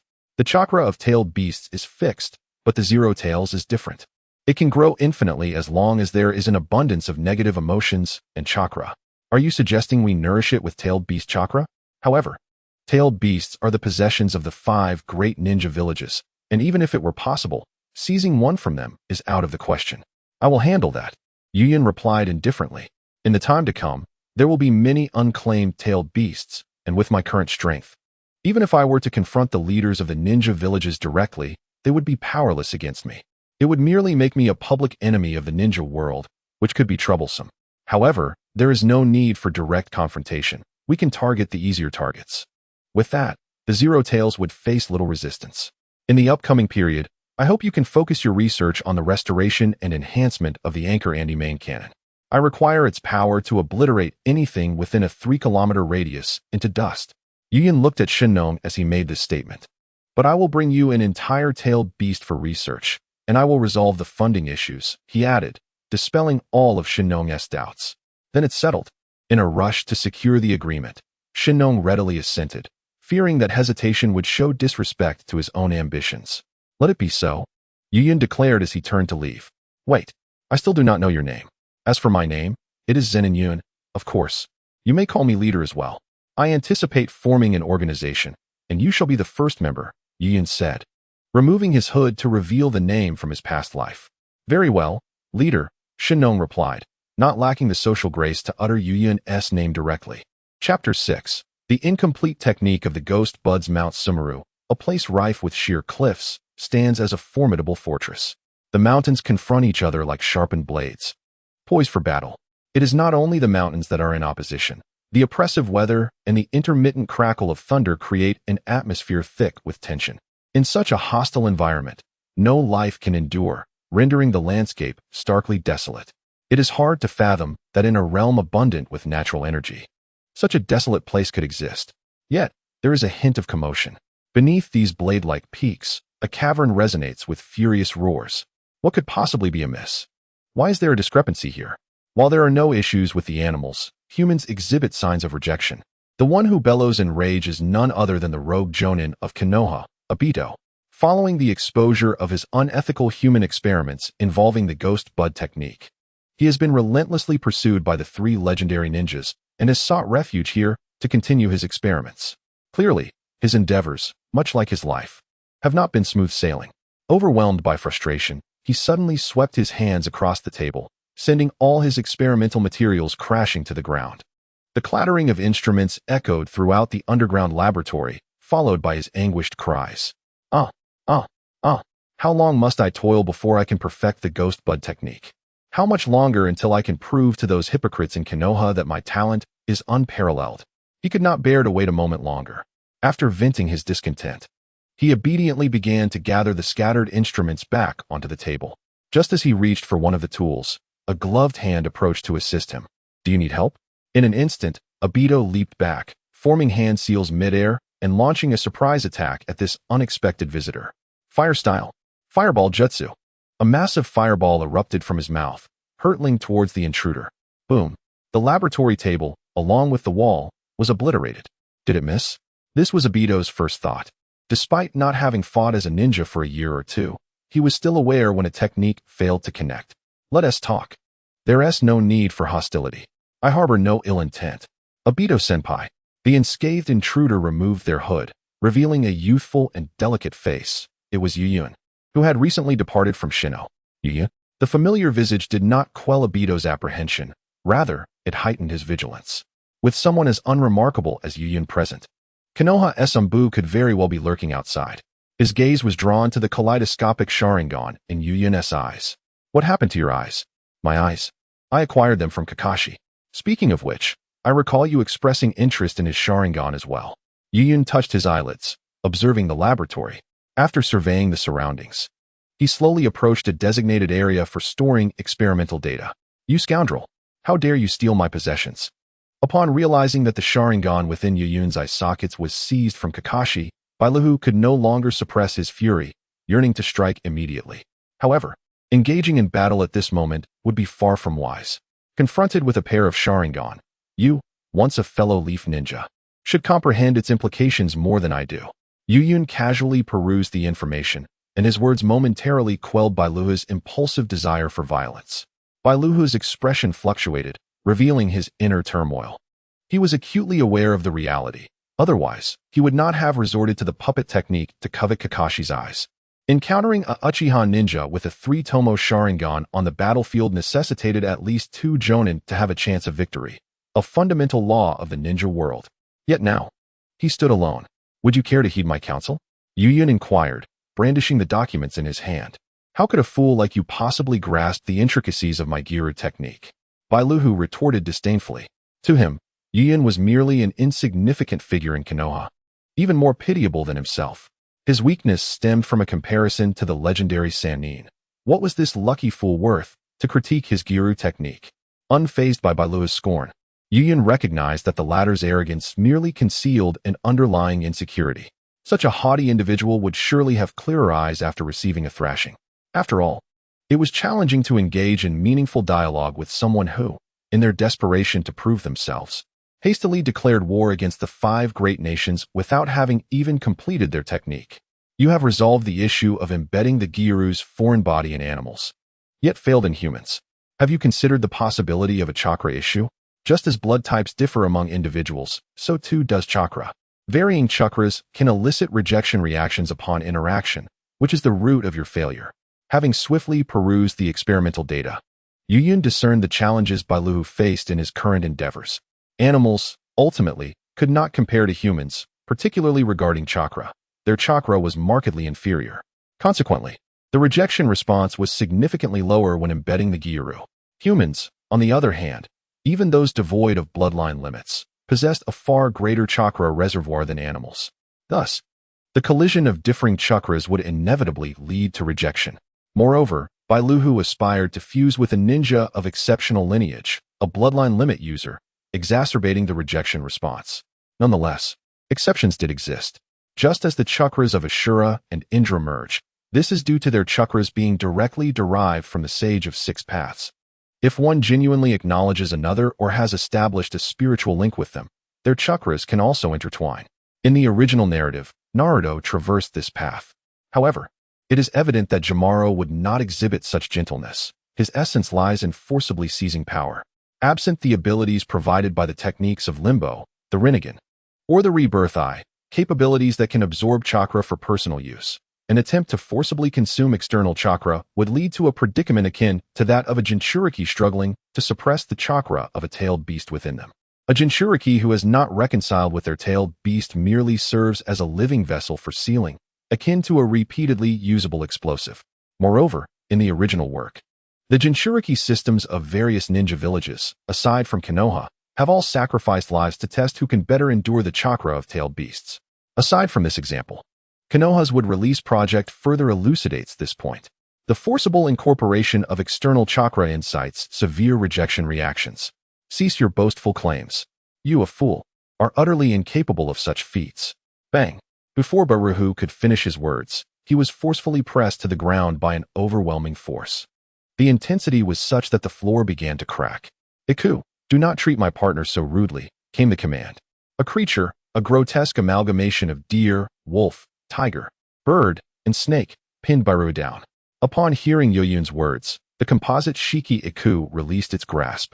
Following the heavy blow, Bailuhu instantly recognized his circumstances, his gaze becoming significantly clearer. Noticing that Bailuhu would no longer interrupt him, Yuyun continued his unfinished thought.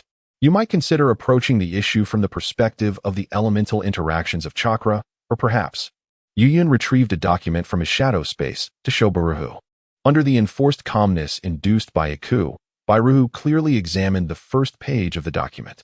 The words Jin stood out prominently, and he rapidly grasped the general concept of the term. His expression shifted from clarity tinged with defiance to fervor laced with desire. Just as he became engrossed in the material, Yuyun abruptly withdrew it. "Give it to me." Baruhu lunged to seize it, but he passed through Yuyun as if he were an illusion. The force of his leap caused him to tumble awkwardly. "Think carefully before you speak to me. I am here to seek collaboration, not to bear your resentment for unmet aspirations in Konoha." Yuyun's tone shifted from amiable to frigid as ice. With that, he vanished using his divine might, leaving Baruhu to lament and shout in regret. "What is Jin chimerism, and what shall it be fused with? Show it to me. I implore you. Return. I was mistaken. Collaboration, let us collaborate." The content presented in that document felt akin to a block of ice lodged within his mind, illuminating his thoughts with sudden clarity. He seemed to discern the inherent flaws within the ghost bud technique and understood the means to refine it. Driven by insatiable curiosity, he bore the countenance of a madman. The wandering clouds around him remained oblivious, aligning perfectly with his expectations. Baruhu would undoubtedly seek to atone for his earlier indiscretion and pursue collaboration. However, Yuyun was not inclined to cooperate with Baruhu so easily. Although Baruhu possessed unparalleled scientific intellect akin to that of Orochimaru and Shinno, he lacked their emotional intelligence and the temperament to suppress his ambitions. It appeared that his intellectual prowess was solely focused on research, rendering him almost inept in other regards. Who would dare to wage war against the 5 great nations while the ghost bud technique was still incomplete? The last to undertake such folly was Empress Dowager Tsushi. To put it plainly, Baruhu was merely a petulant shadow of a Hokage. The more kindness he received, the less gratitude he expressed, believing all was rightfully his. Only through manipulation and coaxing would he exhibit a semblance of normalcy. As the saying goes, that which is easily acquired is easily discarded. Yuyun was acutely aware of the allure this document held for Baruhu. Given time, Baruhu would exhaust every means to convey his fervent desire for collaboration. In any case, Yuyun was in no hurry. He had ample time. Chapter 7. Takigakure. After ensnaring Baruhu, Yuyun hastened to Takigakure. This village is strategically located on the border between the land of earth and the land of fire, a small nation akin to the land of rain. However, the critical distinction lies in the fact that, while both are situated amidst great powers, neither the land of earth nor the land of fire has turned it into a battleground. In stark contrast to the devastation endured by the land of rain during the Third Great Ninja War, Takigakure remained untouched by the ravages of war. A veritable oasis of tranquility. In addition to its enviable peace, Takigakure boasts another remarkable feature. It is the only ninja village, aside from the 5 great shinobi villages, that legally possesses tailed beasts. This is nothing short of miraculous. In the original narrative, the land of rain, devoid of any such assets, was repeatedly traversed by various ninja villages, while the Taki hidden village, home to the 7 tails, remained unscathed, a true marvel. Even the bandits of Kumogakure have yet to set foot here, rendering it akin to a hidden paradise within the ninja world. Emerging from the Kamui dimension, Yuyun scrutinized the map, aligning it with the geographical markers before him. This must be the place. Before his eyes lay a waterfall that cascaded as if it were a heavenly veil descending from the heavens. The map did not indicate the entrance to Takigakure, yet his memories from previous lives informed him that the entrance lay behind a waterfall. Gazing upon the perilous cascade, Yuyun suddenly comprehended why Takigakure had remained unscathed amid numerous ninja wars. Its concealment was so profound that few could fathom that Takigakure lay hidden behind a waterfall. If Kankuro were not a rogue ninja from Takigakure, Nagato and his companions would likely have spent considerable time before capturing the 7 tails. After confirming its location, Yuyun once again entered the Kamui space, intending to traverse through this realm to elude the surveillance barriers of Takigakure. Meanwhile, a significant event was unfolding within the village. Lord Mizukage, the altar for the Jinchuriki has been prepared. The sealing ceremony for the tailed beast can commence at any moment. Very well, let us begin. It is time for Takigakure to possess a Jinchuriki. A middle-aged man cradling an infant girl reported to his kneeling subordinate. His name was Hiyu, the current Mizukage. Although he was technically not entitled to the title of Kage, as it is reserved for the leaders of the 5 great ninja villages, he believed that Takigakure, possessing a tailed beast like the five great nations, was equally deserving of such a title. Despite the fact that their tailed beast had never successfully produced a Jinchuriki since its acquisition from the Sage of the Six Paths, Senju Hashirama, today would mark a turning point for Takigakure, establishing it as a true sixth great ninja village. Under the guidance of the sealing team, he placed the infant girl, named Fu, upon the altar. She had been meticulously selected as the only individual in the land of water capable of withstanding the chakra of the Seven Tails. It was because of her that Hiyu felt confident in conducting the Jinchuriki ceremony. After carefully laying Fu on one side of the altar, the Takigakure Umbu, clad in masks, brought forth a jar wrapped in silk. The tailed beast chakra seeping from the jar caused beads of sweat to form on the brows of those carrying it. Once the jar was set on the opposite side of the altar, the sealing team took their positions and began to weave hand seals. As their movements progressed, incantations crawled across the altar. Hiyu prepared to break the seal on the container of the Seven Tails and release it for the Jinchuriki ritual. However, an unexpected turn of events occurred. A gloved hand grasped the container. Hiyu looked up to find a mysterious figure, cloaked in shadows, had suddenly appeared. Who is this person? Why have they shown up here? Enemy attack. Raise the alarm. Yuyun's sudden appearance captured everyone's attention, prompting the vigilant Takigakure to sound the alarm. Despite Hiyu's usual dullness, he recognized that this masked intruder had come to seize their tailed beast. He grasped the jar with both hands, pulling desperately to reclaim the Seven Tails from the thief. Yet, as he exerted his strength, the container containing the Seven Tails seemed to transform into an illusion, intangible and ungraspable. He found himself grasping at empty air, losing his balance and falling backward. How fortunate it is to encounter such an opportunity upon my arrival, Yuyun murmured to himself. If the Seven Tails had already been sealed within a host, it would require immense effort to extract the beast completely from the Jinchuriki. Fortunately, he had stumbled upon Takigakure's Jinchuriki ceremony, while the Seven Tails remained in its sealed container. His only concern now was how to acquire the container itself. Water release. Water prison technique. As a village renowned for producing elite shinobi, the distinguished individuals present immediately contemplated techniques to subdue the assailant without disrupting the seal containing the tailed beast. In an instant, a cage formed from water encapsulated Yuyun, effectively trapping him. Quickly, employ binding sealing techniques. Do not allow him to escape. Feiyu shouted fervently. The sealing team, eager to comply, swiftly executed their binding seals to contain the water sphere. However, a shocking spectacle unfolded before their eyes. The binding techniques passed straight through the assailant, extending beyond the water sphere. Having claimed the Seven Tails, Yuyun had no interest in toying with these narrow-minded individuals and promptly descended underground. During his descent, he glanced at the giggling infant on the altar. This child, known as Fu, was fortunate indeed. She would no longer face ostracism due to her status as a Jinchuriki, nor would she be at the mercy of those with malicious intent on her quest for friendship. After enduring the tragic childhood typical of a Jinchuriki, this infant, Fu, was guided by the new leader of Takigakure, Fimo.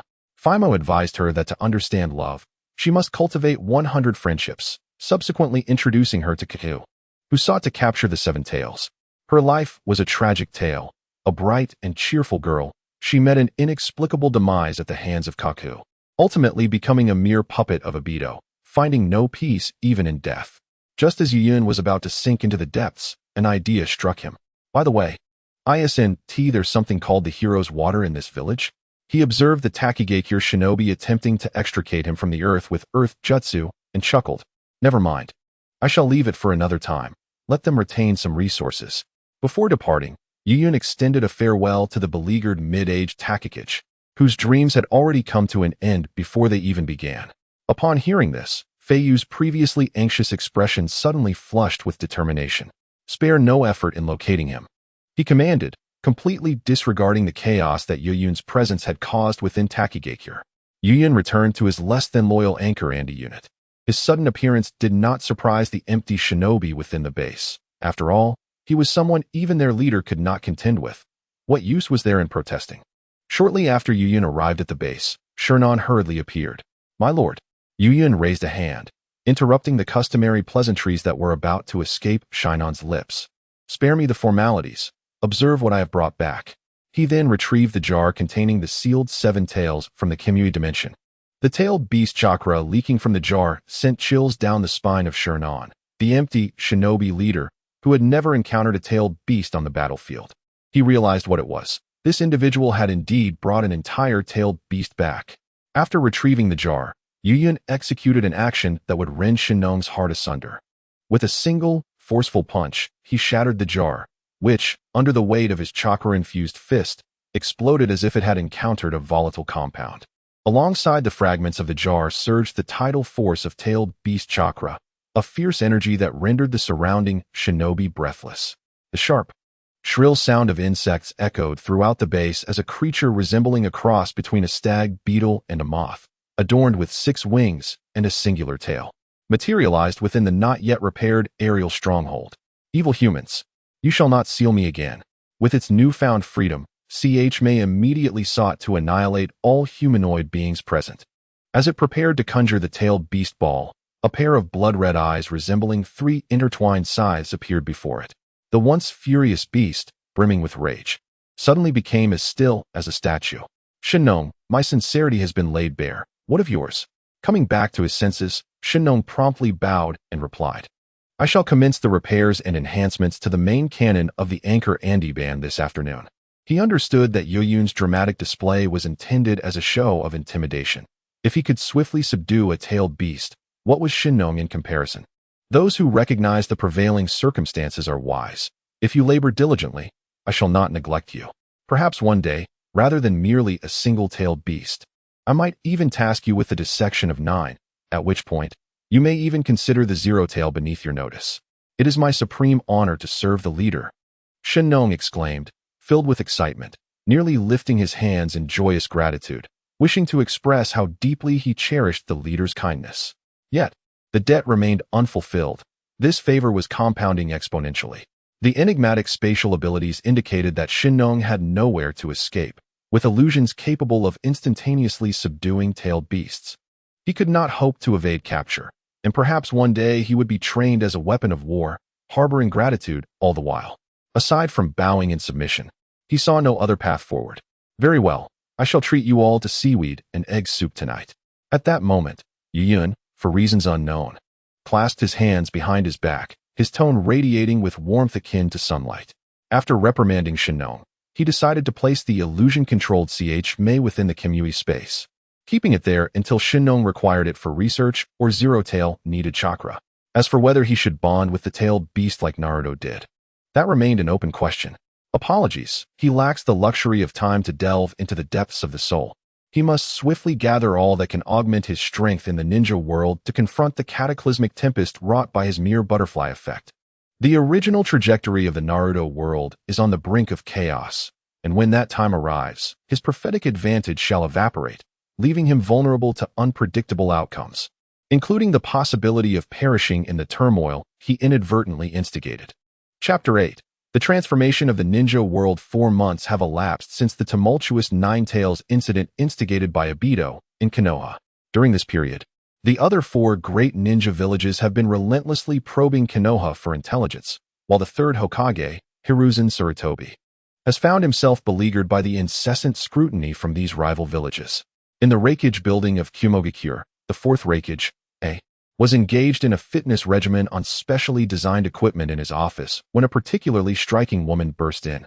Reikage-sama, we have received intelligence from Iwagakure, she announced. Still lifting weights, urged his secretary to continue. What news? The 3rd Tsuchikage wishes to form an alliance to strike against Konoha, she reported. Upon hearing this, set down his weights. An alliance? That old dwarf hopes to have us lead the charge while he lurks in the shadows to reap the rewards, does he? Pay no mind to that old dog. No one understands the current predicament of Iwagakure better than I, who harbors a deep-seated vendetta against them. During the 3rd Great Ninja War, Iwagakure was first bled dry by us, only to be further devastated by Minato Namikaze. Now, their younger generation boasts not a single renowned ninja. Their power has plummeted to an all-time low. This so-called alliance is merely a scheme for them to bleed Konoha and us while the Tsuchikage waits to benefit. And what of Konoha? Burui inquired, adjusting her glasses. Konoha's strength has also reached a nadir. Setting aside the losses incurred due to the Nine Tails, the demise of the illustrious Yellow Flash has presented us with an unparalleled opportunity. Reflected, his brow furrowed in thought. After a moment of contemplation, he replied, "It is not yet time. We should apply pressure at the borders of Konoha without igniting actual conflict." Despite his sharp intellect, A is not foolish. Leaving aside the formidable Hyuga and Uchiha clans, the vast array of inhumane techniques left by Hashirama Senju creates a precarious situation. Should war reignite, even a victory would come at a grave cost, ultimately benefiting that old fool, Onoki. "I understand. I shall convey your intentions at once." Burui bowed and exited. Dismayed by these interruptions, A lost his focus on training, gazing out at the flickering lightning beyond his window. Who would have imagined that the only worthy adversary in the ninja world would meet his end? Amused, enveloped in profound melancholy, he had regarded Minato as his lifelong rival, envisioning a climactic showdown between Kumobikure and Konoha led by himself and Minato, a confrontation unprecedented in the annals of the ninja world. Alas, Minato's untimely demise had robbed him of his singularly respected opponent. Any updates from Kumobikure? On the balcony of the young Noki lingered when his son, Keidu, approached him. "Father, should I send someone to inquire again?" Upon receiving this disheartening response, Noki sighed. It seemed that the fourth Raikage, unlike his predecessor, was not so brash. The plan to pit the hidden cloud against the hidden leaf was unlikely to materialize, which was a pity, as it was a fortuitous opportunity. Ever since the third Raikage fell to their hands, AI had refrained from immediate retribution, understanding that the newly appointed fourth Raikage would not be easily dealt with. However, not all was bleak. At least Minato Namikaze had perished. Regarding the demise of the Yellow Flash, Noki could only express relief. Such exceptional beings had no place in the shinobi world. Perhaps the Sage of Six Paths had been just, allowing Konoha's profound roots to harbor so many anomalies. It would be wiser to focus on other ninja villages. He harbored the hope that some audacious youth would rise up and challenge Konoha once more. Their deep foundation was indeed formidable, and it was essential to keep them in check. If they were allowed to recover, it would suffocate the other villages. While enduring the pressure was one thing, he feared the emergence of figures akin to Uchiha Madara or Senju Hashirama. That would be more tormenting than death itself. Lost in thought, Noki suddenly turned to Keidu, who remained frozen in place, and his frustration boiled over. "What are you still staring at? Hurry and relay the orders."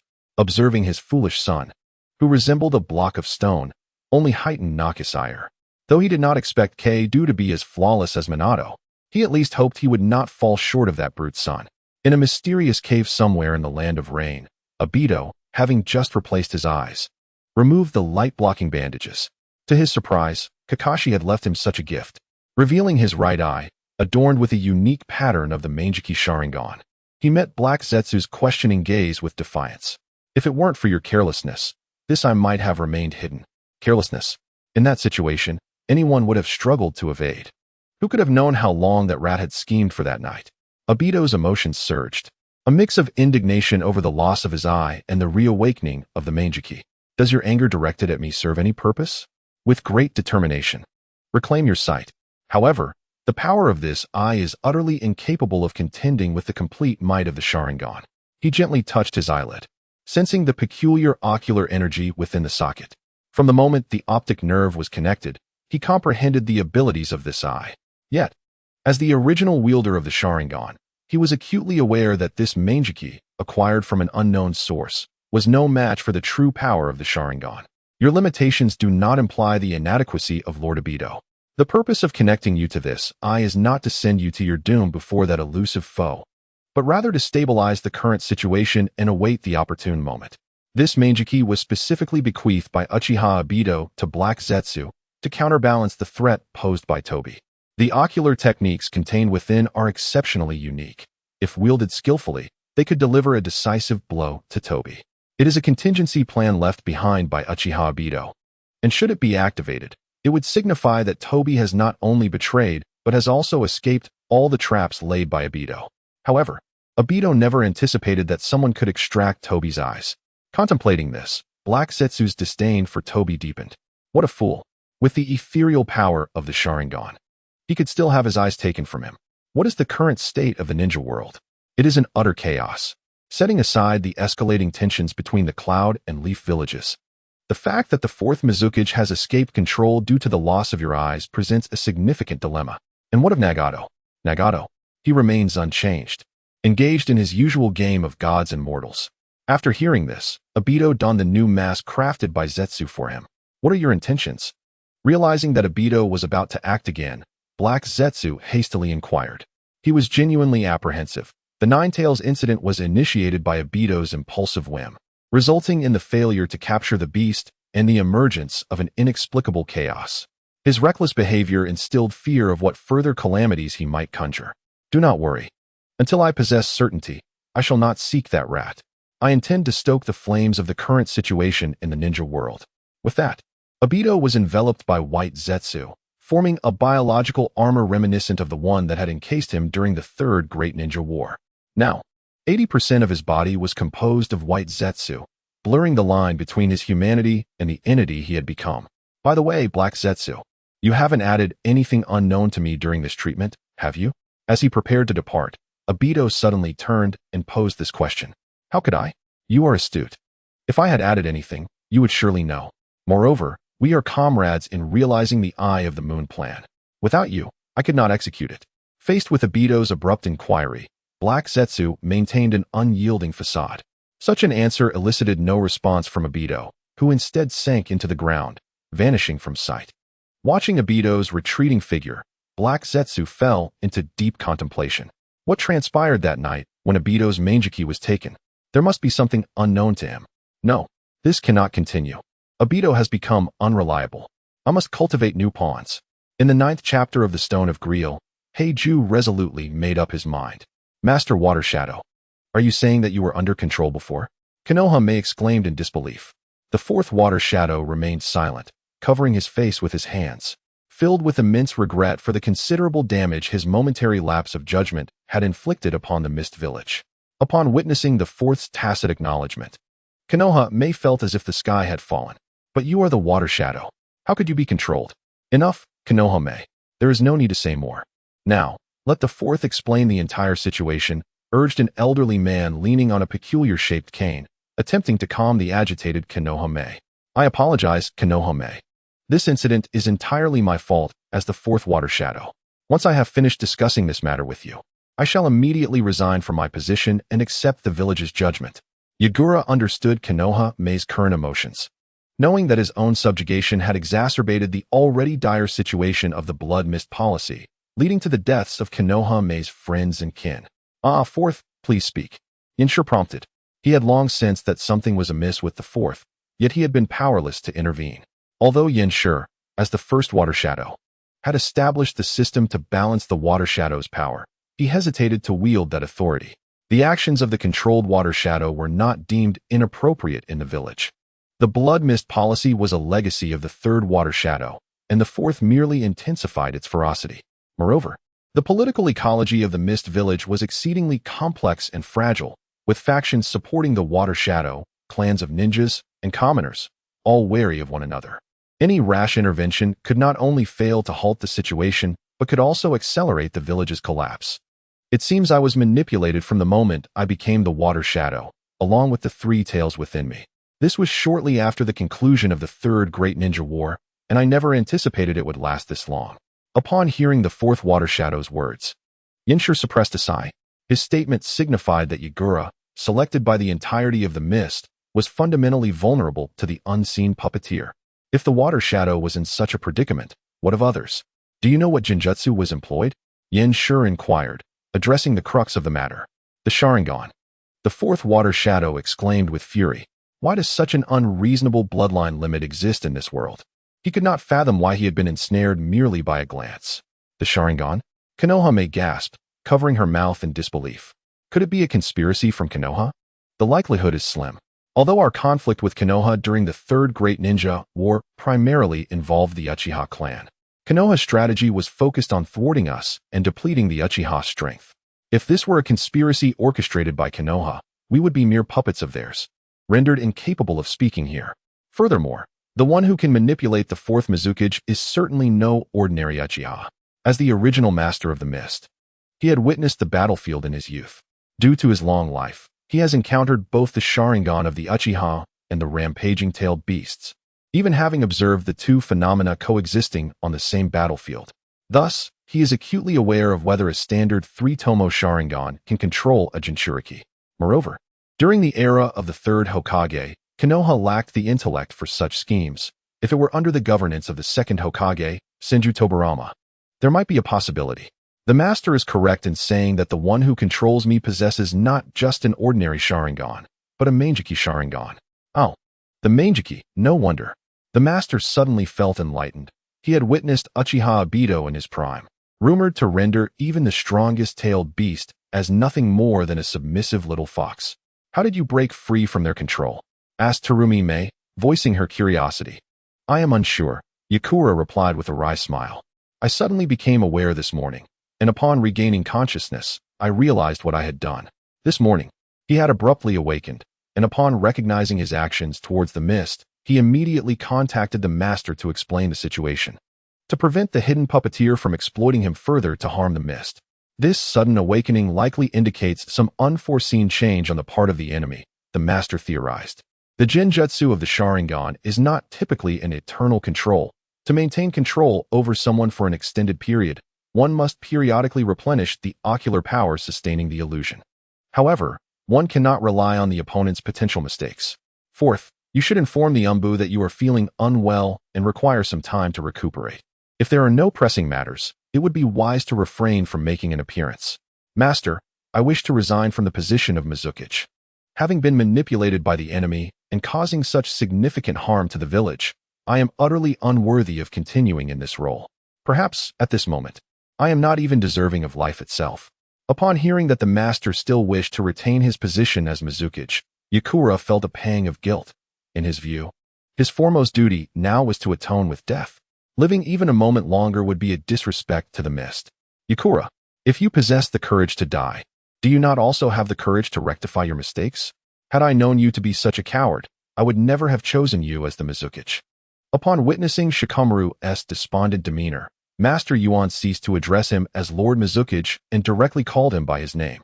The occurrence of such events is beyond our control. Now, the village's strength has waned, and the situation within the ninja world has once again grown complex. Every ounce of power within the village is invaluable. Shikamaru, you are the most promising junior I have, and our village still requires you and the power of the three tails. I do not wish to hear news of your misfortune. However, Master Mizukage, I truly can no longer serve in this capacity. Although I am unaware of the circumstances surrounding the mastermind, should he seize another opportunity, given his proficiency in illusion techniques, I am certain I would commit even graver errors.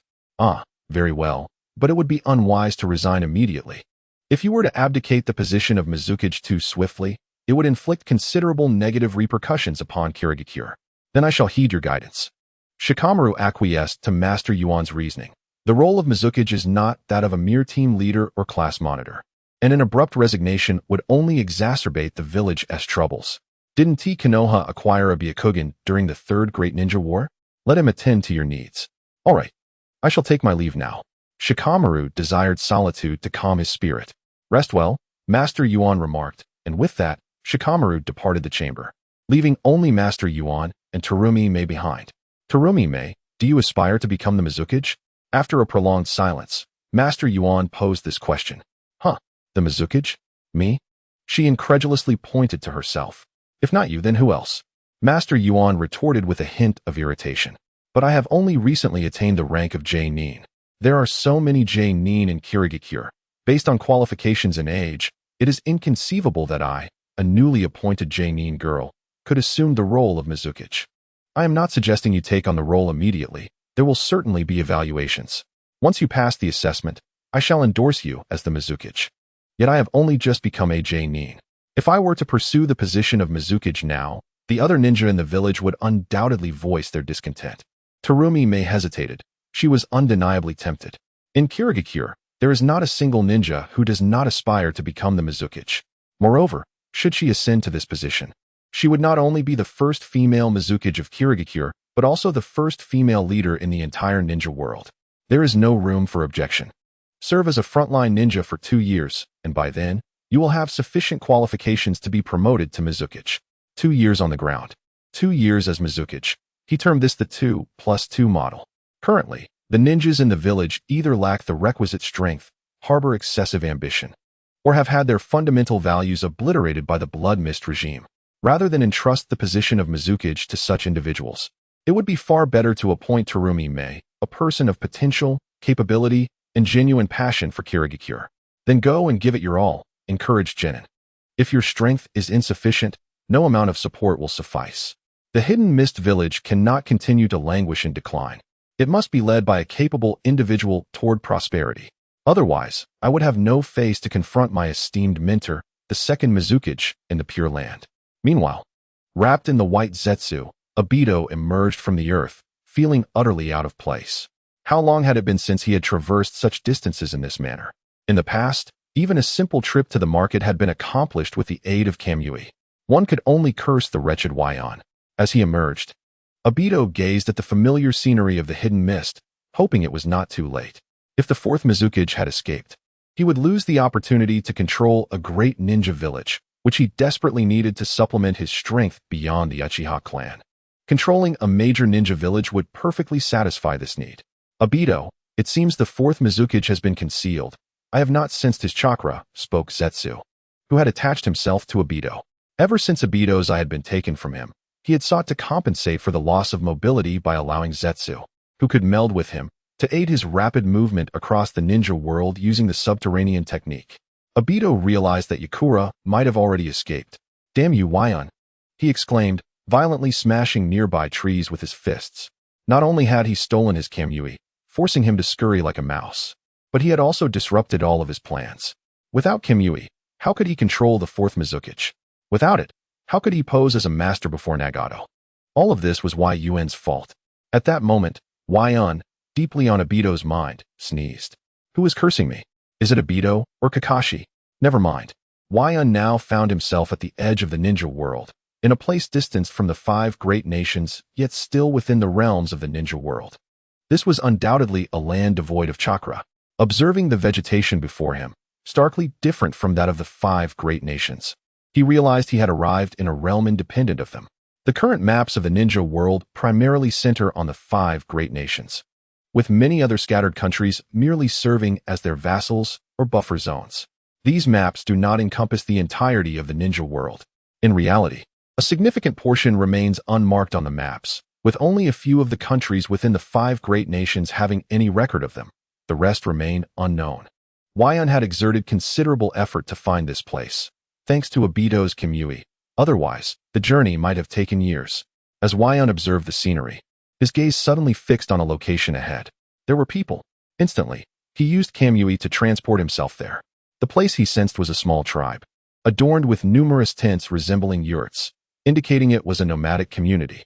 Waion appeared suddenly at an angle hidden from these yurts, and shortly thereafter, he found himself face to face with the herders. Hello, may I ask if you know of Grail? As Yun donned a hooded garment. His peculiar appearance startled the villager who was busy cooking. Who are you? The herdsman inquired, surprisingly using the common tongue of the ninja world. One could only commend the Sage of 6 Paths for such a remarkable achievement. Yun had prepared himself for a potential language barrier, yet in this remote area, he found himself able to communicate seamlessly. I am a traveler from the Land of Fire, he replied. The Land of Fire? I have not heard of it, though the name Grail does ring a bell. You might want to head west. There is a marketplace there, and the merchants are well informed. The herdsman shook his head but still indicated the direction to Yun. Thank you very much, Yun expressed, pulling out some universal precious metals from his pocket to offer the herdsman, only to have it declined. It's merely a question of directions. It is of no consequence. Yun, not wishing to prolong the conversation, once again expressed his gratitude before departing. Shortly after his leave, a humble woman emerged from the yurt. Ida, is this a visitor? No, merely a traveler claiming to hail from the Land of Fire, seeking Grail. Grail? You must mean the Grail Stone. I have often heard the neighboring tribe speak of it, claiming it enhances milk production in sheep and promotes lush pastures. Despite having listened to their tales for so long, I have yet to see where they procure such a stone. Upon hearing his daughter's words, the herdsman suddenly recalled where he had encountered the term Grail before. Quickly, summoned that peculiar traveler back. The woman gazed out at the vast plain, dotted only with grass and sheep. Where could a traveler be? Wait, how has he vanished so quickly? The shepherd, perplexed, stroked his head as Yun traversed the direction indicated by him, pondering deeply. The Grail Stone. He fervently hoped it was not merely a figment of his imagination. Indeed, he sought a unique mineral imbued with special life energy. As depicted in the Naruto film The Phantom Underground Ruins, the energy contained within this stone closely resembled the positive energy generated by his reversal techniques, capable of healing wounds and facilitating rapid plant growth. Furthermore, the antagonist of this film utilized it to promote biological fusion. Yuyun had etched the existence of this stone firmly in his mind since his first life. Long before, Yuyun had deliberately scoured myriad legends related to the ninja world. His aim was not only to comprehend the ninja realm, but also to ascertain which Naruto universe he inhabited, whether it was the world of the manga or that of the anime. Upon investigation, he discovered that the Naruto world he occupied was neither entirely the anime nor the manga version, but rather a composite realm. It bore elements from both, along with influences from the films. He had encountered more than one account regarding a lost nation called Lulan within the Land of Wind, and had personally witnessed the attack on Konoha by the Sky Ninja Village and the defection of Bailu. These experiences made Yuyun realize that this world might harbor phenomena exclusive to the films, such as the Dragon Vein, the Zero Tail, Grail, Guyao, and the Spear of Heaven. If harnessed effectively, these could rival the power of the Tsutsuki bloodline. Thus, he had been in pursuit of these elements.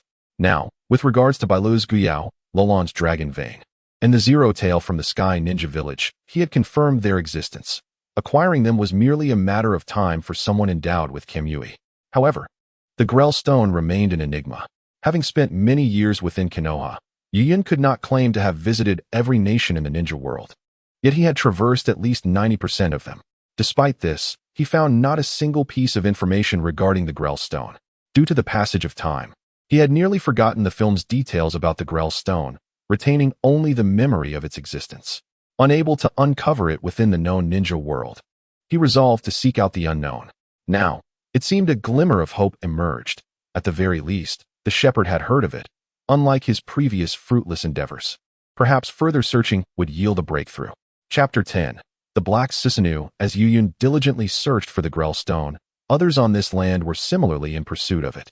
A middle-aged man observed the scenery from the command room of an unimaginably colossal airship. Lord Hyde, we have located the whereabouts of the Grail Stone. A woman reported to the observing Hyde. Oh, have you found it? Hyde turned his head to gaze at his loyal subordinate. According to merchants from the nearby market, there was a village that claimed their ancestors had once utilized the Grail Stone. Upon hearing this, Hyde's eyes narrowed with excitement. Excellent, Ansu. You may have just achieved a significant breakthrough. If we uncover the vein of the Grail Stone, we can realize our ideal of world peace. It is my mission to help Lord Hyde achieve his aspirations, Ansu replied, her cheeks flushed as she knelt on one knee, as though it were the highest honor.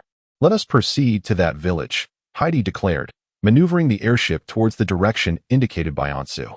We are close. Once we locate the Grail Stone's mine, the 5 great nations ninjas will know who truly reigns over this world. As he observed the clouds scattering before the airship, Hyde could not contain his exhilaration. This suppressed excitement twisted his previously amiable countenance into something unsettling. Hyde was once a scientist at a prestigious academy in the Land of Lightning, proficient in bioengineering and mechanical technology. However, due to his excessive research into forbidden topics, he was expelled from the institution. Reluctant to give up, he sought employment at other academies, but his studies in human modification were deemed too abhorrent, causing other great nations to shun him. Desperate and wandering through the shadowy underbelly of the ninja world with his skills, he initially believed he would scurry through life like a rat in the darkness. Yet, fate has a peculiar way of intervening. While procuring experimental materials, he stumbled upon a mineral known as Grail Stone. This mineral contained an unfathomable concentration of life energy. Merely a handful could cause a seed to bloom and bear fruit within a single day. As a scientist, he instantly recognized the immense value of this mineral. Such vitality, if applied to crops, could it also be harnessed for human modification? Always a man of action, he conducted experiments that same day, merging human and machine using the Grail Stone. Unsurprisingly, the life energy of the stone suppressed the body's rejection response and facilitated a profound integration of machinery and humanity. The success of his experiments validated all his previous hypotheses, filling him with euphoric delight. To obtain more of this mineral, he ruthlessly killed the individual from whom he had acquired the Grail Stone, claiming hundreds of pounds of the mineral and notes pertaining to it. With the assistance of these hundreds of pounds of Grail Stone and the accompanying notes, he established a technologically advanced organization right beneath the noses of the 5 great nations. If this organization unleashed its full might, it could obliterate any nation outside the 5 great powers. As his power expanded, so too did his ambitions. Yet, the stock of Grail Stones he had acquired was insufficient to fulfill his aspirations. In his quest for global domination, he painstakingly deciphered the notes and followed their guidance to this place. In contrast to Hyde's smooth journey, the path for Yuyun was fraught with obstacles. What did you say? That merchant is dead? Yuyun incredulously inquired of an eccentric-looking wandering merchant. Is it true? He initially promised to give me his camel and rope, yet he departed so abruptly. Alas, my dear uncle. The merchant, as he spoke, began to weep. What is the reason? Yuyun asked. However, the merchant stammered, hesitant to reveal the truth. Observing his distressed demeanor, Yuyun refrained from pressing further, for it was evident to him that someone had deliberately silenced him, and not just anyone. The merchant's pallor was alarming. Who could have severed his leads? He had been investigating the Grail Stone for an extensive period, transitioning from fruitless searches to uncovering some leads, expending immense effort along the way. He had nearly resigned himself to the belief that the Grail Stone was merely a myth. But now, just as he had grasped a glimmer of hope, it had been snatched away. The gnawing frustration caused his kaleidoscopic pupils to whirl in agitation. Realizing his emotions were spiraling out of control, Yuyun promptly departed from the scene. Upon discovering a secluded spot, he employed a reversal technique, transmuting his negative chakra into positive energy, and infused this transformed chakra into his eyes. As the chakra coursed through him, the fires of agitation were swiftly quelled. Oh, the divine kaleidoscopic eyes are remarkable, yet excessive use can lead to mental disarray. These eyes, which require extreme emotions to activate, grow more potent with heightened feelings, resulting in their wielders often experiencing intensified emotional fluctuations. Anger can morph into fury, sorrow into profound despair, hatred into loathing, and joy into ecstatic delight. It is no wonder that the Uchiha clan is rife with mental instability. Ordinary emotions become magnified into extremes.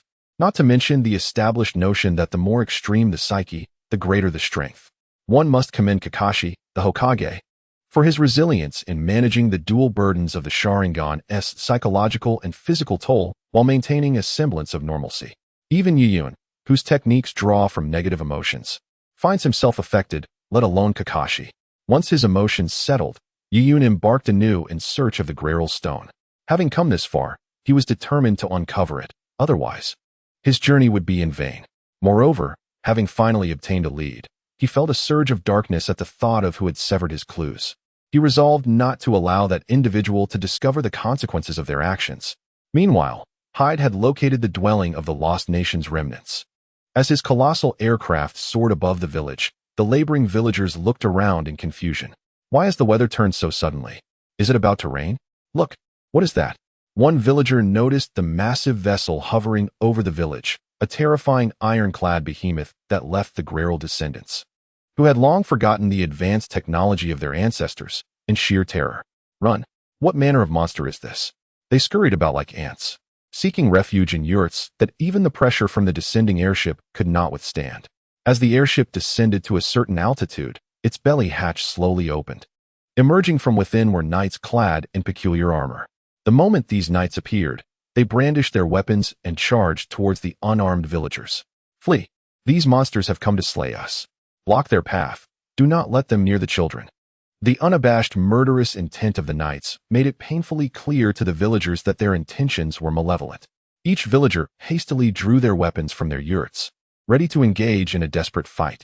Yet how could a tribe that could not even fully recall the glory of their ancestors hope to contend with a well-equipped army? In an instant, the once tranquil village transformed into a battleground, the ground strewn with corpses. Curiously, these brutal knights chose their victims selectively. They turned a blind eye to some children and spared the Grailers, who were obviously better dressed than the other villagers. Do not be afraid, Tism. Father will surely take you to safety, Tite reassured, shielding his nearly 4-year-old son with his body, facing the ruthless knights. For Tite, this was the most agonizing day. As the chieftain, he witnessed his tribe's destruction at the hands of these knights, while his beloved wife perished before his eyes. He feared he might not even be able to protect his own child. In his arms, the golden-haired boy named Tizim trembled, clutching a peculiar marten. They are all dead. All dead, Tizim thought, recalling his mother, the kindly old neighbors, and the uncle who often bought him sweets, all mercilessly slain by these fiends. Fear consumed Tizim, who could not even comprehend the concept of death, now faced with it. Yet amidst his terror, a profound hatred simmered within him. The knights advanced relentlessly toward the father and son. Observing their movements, Hyde tightened his grip on the knife, aiming it at the nearest knight. The sight of his futile stance elicited raucous laughter from the knights. Ha ha, do you think that little knife can pierce my armor? Roman, don't laugh. What if he stabs you in the backside? Ha ha. The laughter was grating, amplifying Tizim's despair. Who could save them? Where were the ancestors his father spoke of? The god his grandmother revered?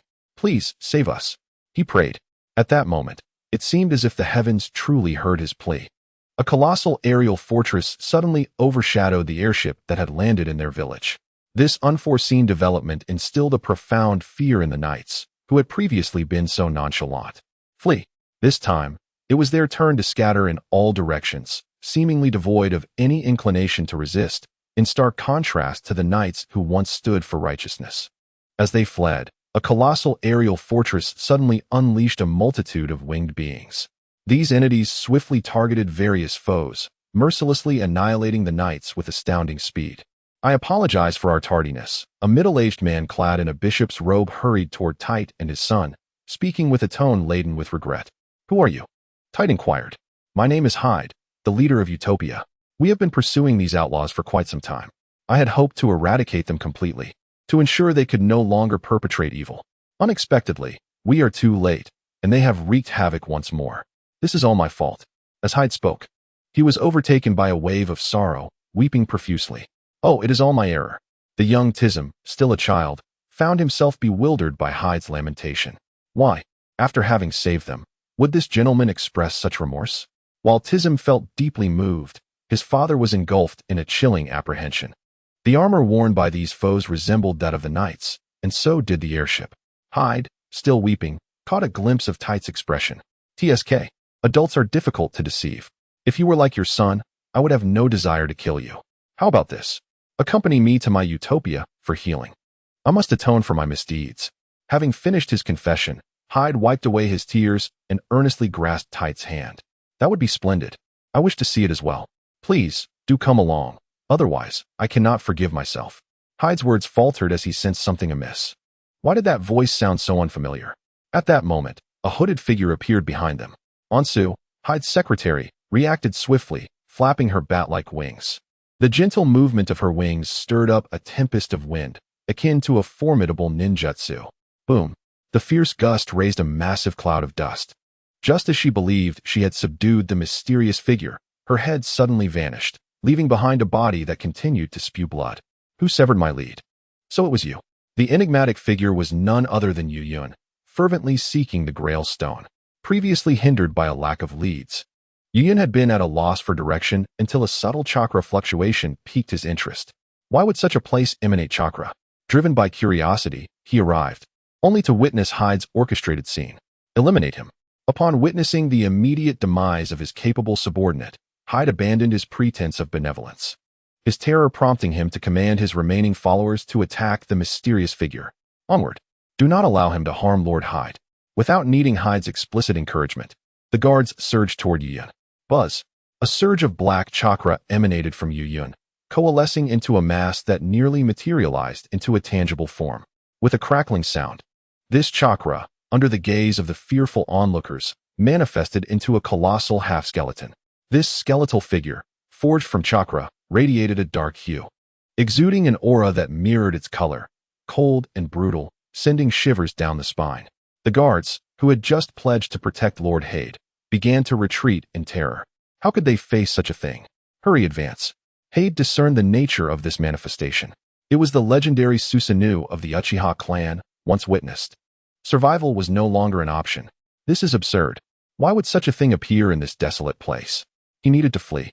Having navigated the gray areas of the ninja world for many years, Hyde was acutely aware of the legends surrounding ninjas, particularly those of Senju Hashirama and Uchiha Madara. He had once dismissed them as mere myths, but now he believed If ninjas possess such power, why do they heed the orders of the daimyo? The guards, however, disregarded Hyde's commands, slowly backing away and forming a protective barrier around him. Yoyun's black Susanoo not only astonished Hyde, but also surprised Yoyun himself. Black? Yoyun gazed perplexedly at the Susanoo he had summoned. Shouldn't it be a shade of azure? After receiving Obito's gift, Kakashi had summoned an azure one. Yet, as a different wielder of the same ocular power, Yoyun had conjured a black one, resembling the desolation of a world in decay, composed entirely of ebony bones. I understand now. This Susanoo is uniquely mine, Yoyun murmured, tracing the outline of his eyelids. Unlike the fixed abilities of the eternal Manjiki Sharingan, the Susanoo summoned by the Manjiki varies according to the user, imbued with personal attributes. For instance, Kakashi's Susanoo, summoned with his dual Kimui, bore a distinctive scar on its left eye, a mark not possessed by its original owner, Obito. Conversely, Yoyun's Susanoo emerged in black because his cursed chakra manifested in this realm as such. Thus this Susanoo also appeared in black. Hence, each Susanoo is unique, even among those wielding the same eyes. To describe Susanoo merely as a special ability of the Manjiki Sharingan would be a disservice. It is rather a reflection of the inner self. The Manjiki Sharingan merely serves as the key to unleash this projection. Chapter 11. The Fall of the Mind. Observing his subordinates retreating in disarray, Hyde erupted in frustration. What are you doing? Why aren't you charging forward? The guards remained indifferent. After activating his Susanoo, Yoyun watched the spectacle with keen interest, initially anticipating a fierce battle, only to find his adversaries utterly cowardly. Yet, it was to be expected. With the power of the Manjiki Sharingan, equal combat was no longer feasible. Only the crushing of opponents and the experience of being diminished remained. Have we finished our conversation? There is no need to retreat. I am equally lethal. With that, I commanded my Susanoo to sweep towards Hyde and his companions. This sweep was executed without full force, allowing them a moment to react. Nevertheless, even with this allowance, 3 or 4 individuals were crushed to the ground by the skeletal arms of Susanoo. Among those who managed to escape was, of course, Hyde. My lord, there is no need for conflict. Whatever you desire, I can provide, as long as I possess it. Was this how you addressed the villagers during your orchestrated performance? Observing Hyde's frantic movements and speed as he narrowly escaped, Yoyun instantly lost interest. Is this all? Even without Susanoo, he could have easily dispatched Hyde with mere physical prowess. I had presumed this fellow had uncovered something remarkable through his research on the Grail Stone, yet it appears he is nothing more than a mere charlatan. What do you mean by an orchestrated performance? I do not quite grasp your intent. If you do not understand, it matters not. With that, Yoyun directed his gaze towards Hyde with piercing intent. Immediately, Hyde's pupils mirrored the intricate patterns of Yoyun's multifaceted eyes. Subsequently, he utilized his divine might to twist the heads of Hyde's remaining subordinates, plunging the scene into an eerie silence, leaving only the father-son duo of Hyde and Yoyun. You are a descendant of the Grail civilization, are you not? You wicked being. Witnessing Yoyun trample upon the so-called savior, the naive Susanoo could not restrain his anger and hurled insults at him. However, before he could complete his utterance, his father, Hyde, swiftly covered his mouth. Indeed, but that was long ago. Now, we are merely herders of this land, Hyde stammered. He had come to understand why his tribe had been slaughtered. The Grail Stone was the cause. Unlike that man named Hyde, who attempted to stage a performance to reveal the secrets of Grail, this mysterious figure lurking in the shadows likely shared the same intentions. While Hyde sought to act, it appeared this individual had no desire to perform at all. Are you concerned that I might resemble Hyde? Rest assured, I adhere to my principles. My attitude towards you will be contingent upon yours towards me. Let us be candid. I wish to ascertain the location of the sealed Grail mine. In exchange, I shall avenge your kin and bestow upon you a wealth of riches. Yoyun crouched slightly, fixing his gaze upon the indignant Susanoo. Noticing Yoyun's attention shift to his son, Hyde hurriedly shielded Susanoo. I truly do not know where the mine lies. The only one among our tribe who knew its location has departed. Had I known, my people would not have met such a grim fate here. Hyde trembled as he replied, deeply fearful that his answer would displease Yoyun, leading to their untimely demise. I do not know, Yoyun stated, suddenly locking eyes with Hyde, and in an instant, the once vibrant spark in Hyde's eyes faded away. Truly unaware? Indeed. The only one who knew is now pursuing a career as a merchant. You. As the chieftain, do not possess this knowledge? Yuyun pressed on, unwilling to relent. My father believed that knowing the mine's location would bring misfortune, thus he never divulged it to me before his demise. Do you possess anything within your tribe that could assist in locating the mine? Yuyun remained resolute, and destiny favored the diligent. After he posed a pivotal question, the entranced Hyde gazed vacantly at the ferret nestled in Tizim's arms. Simultaneously, Yuyun's attention was drawn to the creature as memories of a cinematic portrayal featuring such a ferret resurfaced in his mind. What was the significance of this ferret? Uncertain. He only knew it to be a sacred beast cherished by their tribe. The exchange between the two triggered an irritable response from the ferret, which evidently comprehended their dialogue. At that moment, a smile crept across Yuyun's face. Fortune still favored him. Upon realizing the profound connection between this pet and the Grail mine, he extended his wicked hand toward it. Naturally, the ferret would not comply, promptly leaping from Tizim's grasp. Yet, could it truly evade him? The answer was resoundingly negative. Yuyun swiftly captured the fleeing ferret, intent on ensnaring it with illusionary magic. However, when he infused his ocular prowess into the ferret's gaze, he was astounded to find it impervious to his control. The ferret squirmed and bit down on Yuyun, who, shielded by chakra, felt no pain. Nor could he even breach its defenses. What a perplexing situation. Why could he not exert control? After all, both Hyde and Hyde had succumbed to his influence. Yet this diminutive creature resisted. Curiosity piqued, Yuyun sought to investigate the ferret's inner workings. The vitality emanating from it was astonishingly robust. He soon discerned the reason. His illusionary techniques were significantly less effective on beings brimming with life energy. The ferret's vitality seemed on the verge of overflowing, rendering his illusions ineffective. Thus, it was evident that the Grail Stone must be intrinsically linked to this small creature. Having established this connection, Yuyun employed binding seals to immobilize the ferret's movements before casting it into his Kimui space. He had gained some clarity regarding the Grail Stone. The next step was to determine how to preserve and utilize it effectively. Contemplating this, Yuyun cast his gaze toward Hyde's sky fortress. No, he corrected himself. Toward his own sky fortress. It seemed there remained some Grail Stones within that stronghold. How generous of Hyde to provide not only the Grail Stones, but also the fortress itself. If memory serves, you also possess a tome regarding the Grail Stones. Do you not? Indeed, my lord. Hyde retrieved an aged tome from his bishop's robe. Have you deciphered everything? He inquired. All annotations have been inscribed upon it, was the response. Hyde's gaze remained vacant, his sole focus directed towards answering Yuyun's inquiries. Those ensnared by illusion are devoid of autonomy. This is both the most formidable and repugnant aspect of the Sharingan. Fortunately, the Uchiha are a group of eccentric individuals. Had they been a collection of repressed souls, Naruto would have transformed into a rather scandalous tale. Subsequently, Yuyun extracted all of Hyde's research data. After exhausting his final vestige of value, he issued Hyde a final command. This directive ultimately bestowed upon the Land of Lightning a character reminiscent of Senju Hashirama, akin to Uchiha Madara. Upon completing these tasks, Yuyun ascended to his new aerial fortress, carelessly tossing the children Hyde had used for experimentation to a bewildered Hyde. Alongside the children, he also discarded various supplies and currency. Yuyun had promised Hyde some recompense. Although it was generous of Hyde, it was only fitting that he offer a token of atonement for his countless heinous deeds. Following this, Yuyun departed from that desolate place aboard the Sky Fortress. Chapter 12. Modulation of the Magical Void. Upon returning from that distant continent, Yuyun made his way directly to Shinno's base.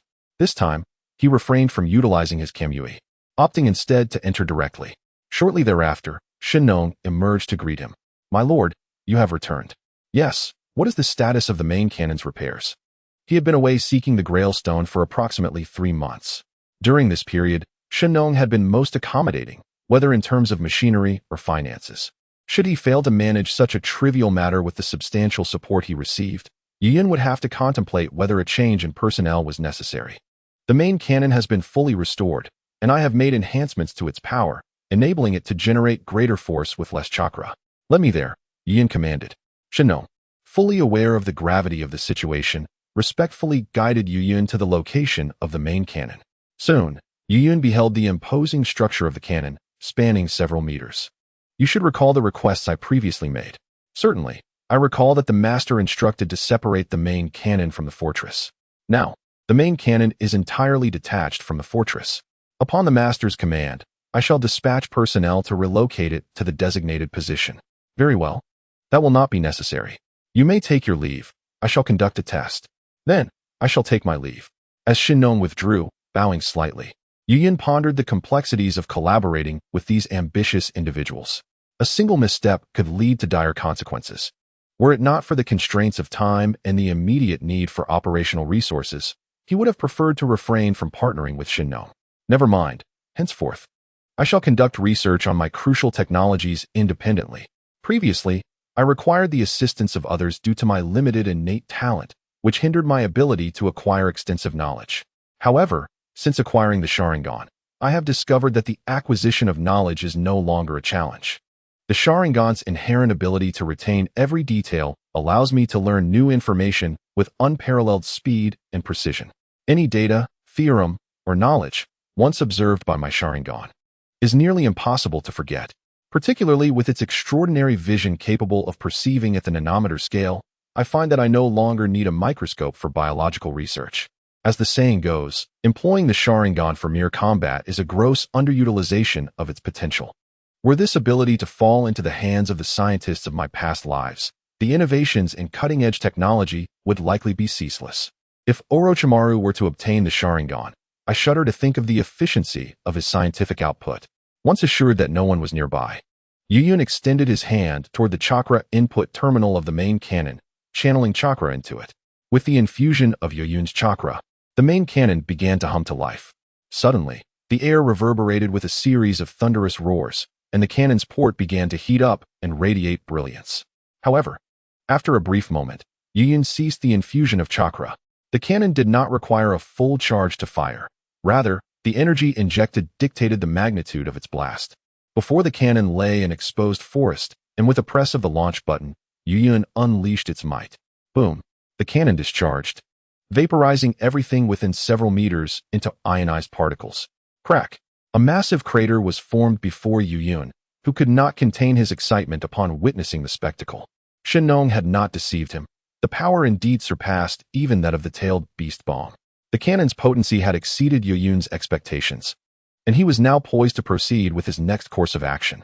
Subsequently, Yuyun utilized his Kamui to transfer the formidable cannon into the Kamui space, following which he entered the space himself. Shinno, lurking in the shadows, pondered his intentions. What was this individual planning? This cannon, transformed to an astonishing degree under Yuyun's demands and limitless resources, possessed the capacity to obliterate a small to medium-sized ninja village with ease. Yet, such a lethal weapon was being stealthily relocated by someone so enigmatic. Could it be intended for use against him? Shinno found himself uncertain.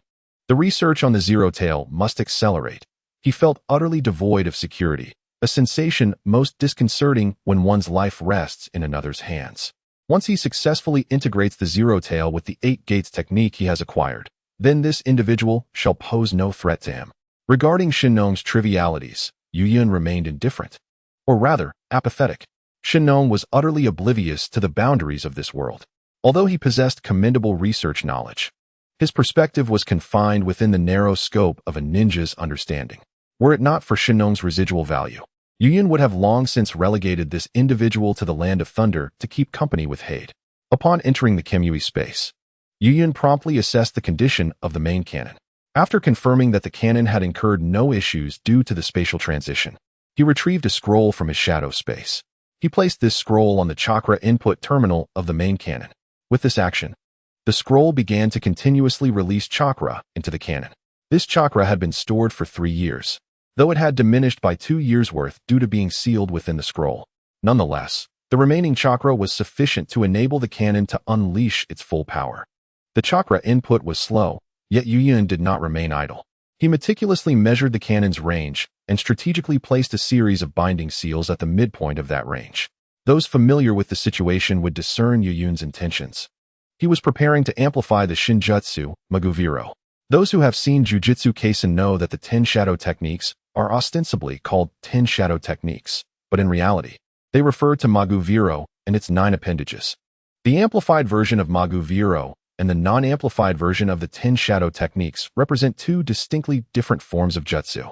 The disparity between them is more pronounced than that between the Brahmins and the Dalits in India. In his past life, the direct reason for his demise at the hands of Susanoo was that he had only amplified the 9 Shikigami, excluding Maguviro. Had he amplified Maguviro, he could have at least posed a challenge to Susanoo. It is essential to note that the ability to adapt to myriad phenomena is exceedingly formidable in any world. Not to mention that Maguviro possesses the capability to analyze an opponent's abilities. However, the difficulty of amplifying Maguviro is extraordinarily high. One must utilize an ability that it has never witnessed at the very moment of summoning it. Furthermore, the entire process must be executed solely by oneself, relying exclusively on one's own cursed energy attacks. Otherwise, the amplification ritual will be deemed invalid. In his previous life, Yuyun exhausted every possible method to amplify Maguviro. He even attempted the treadmill technique suggested by his friends, only to find that the prolonged buildup of energy transformed the impact into a piercing force, cleaving Maguviro in two. As the magic circle above its head spun, it revived vigorously and commenced tormenting Yuyun. When Yuyun was grievously injured while attempting to amplify Maguviro, he realized that this Shikigami could merely serve as a disposable tool within the Zenin clan. It was, quite frankly, a mere can opener prepared for its father.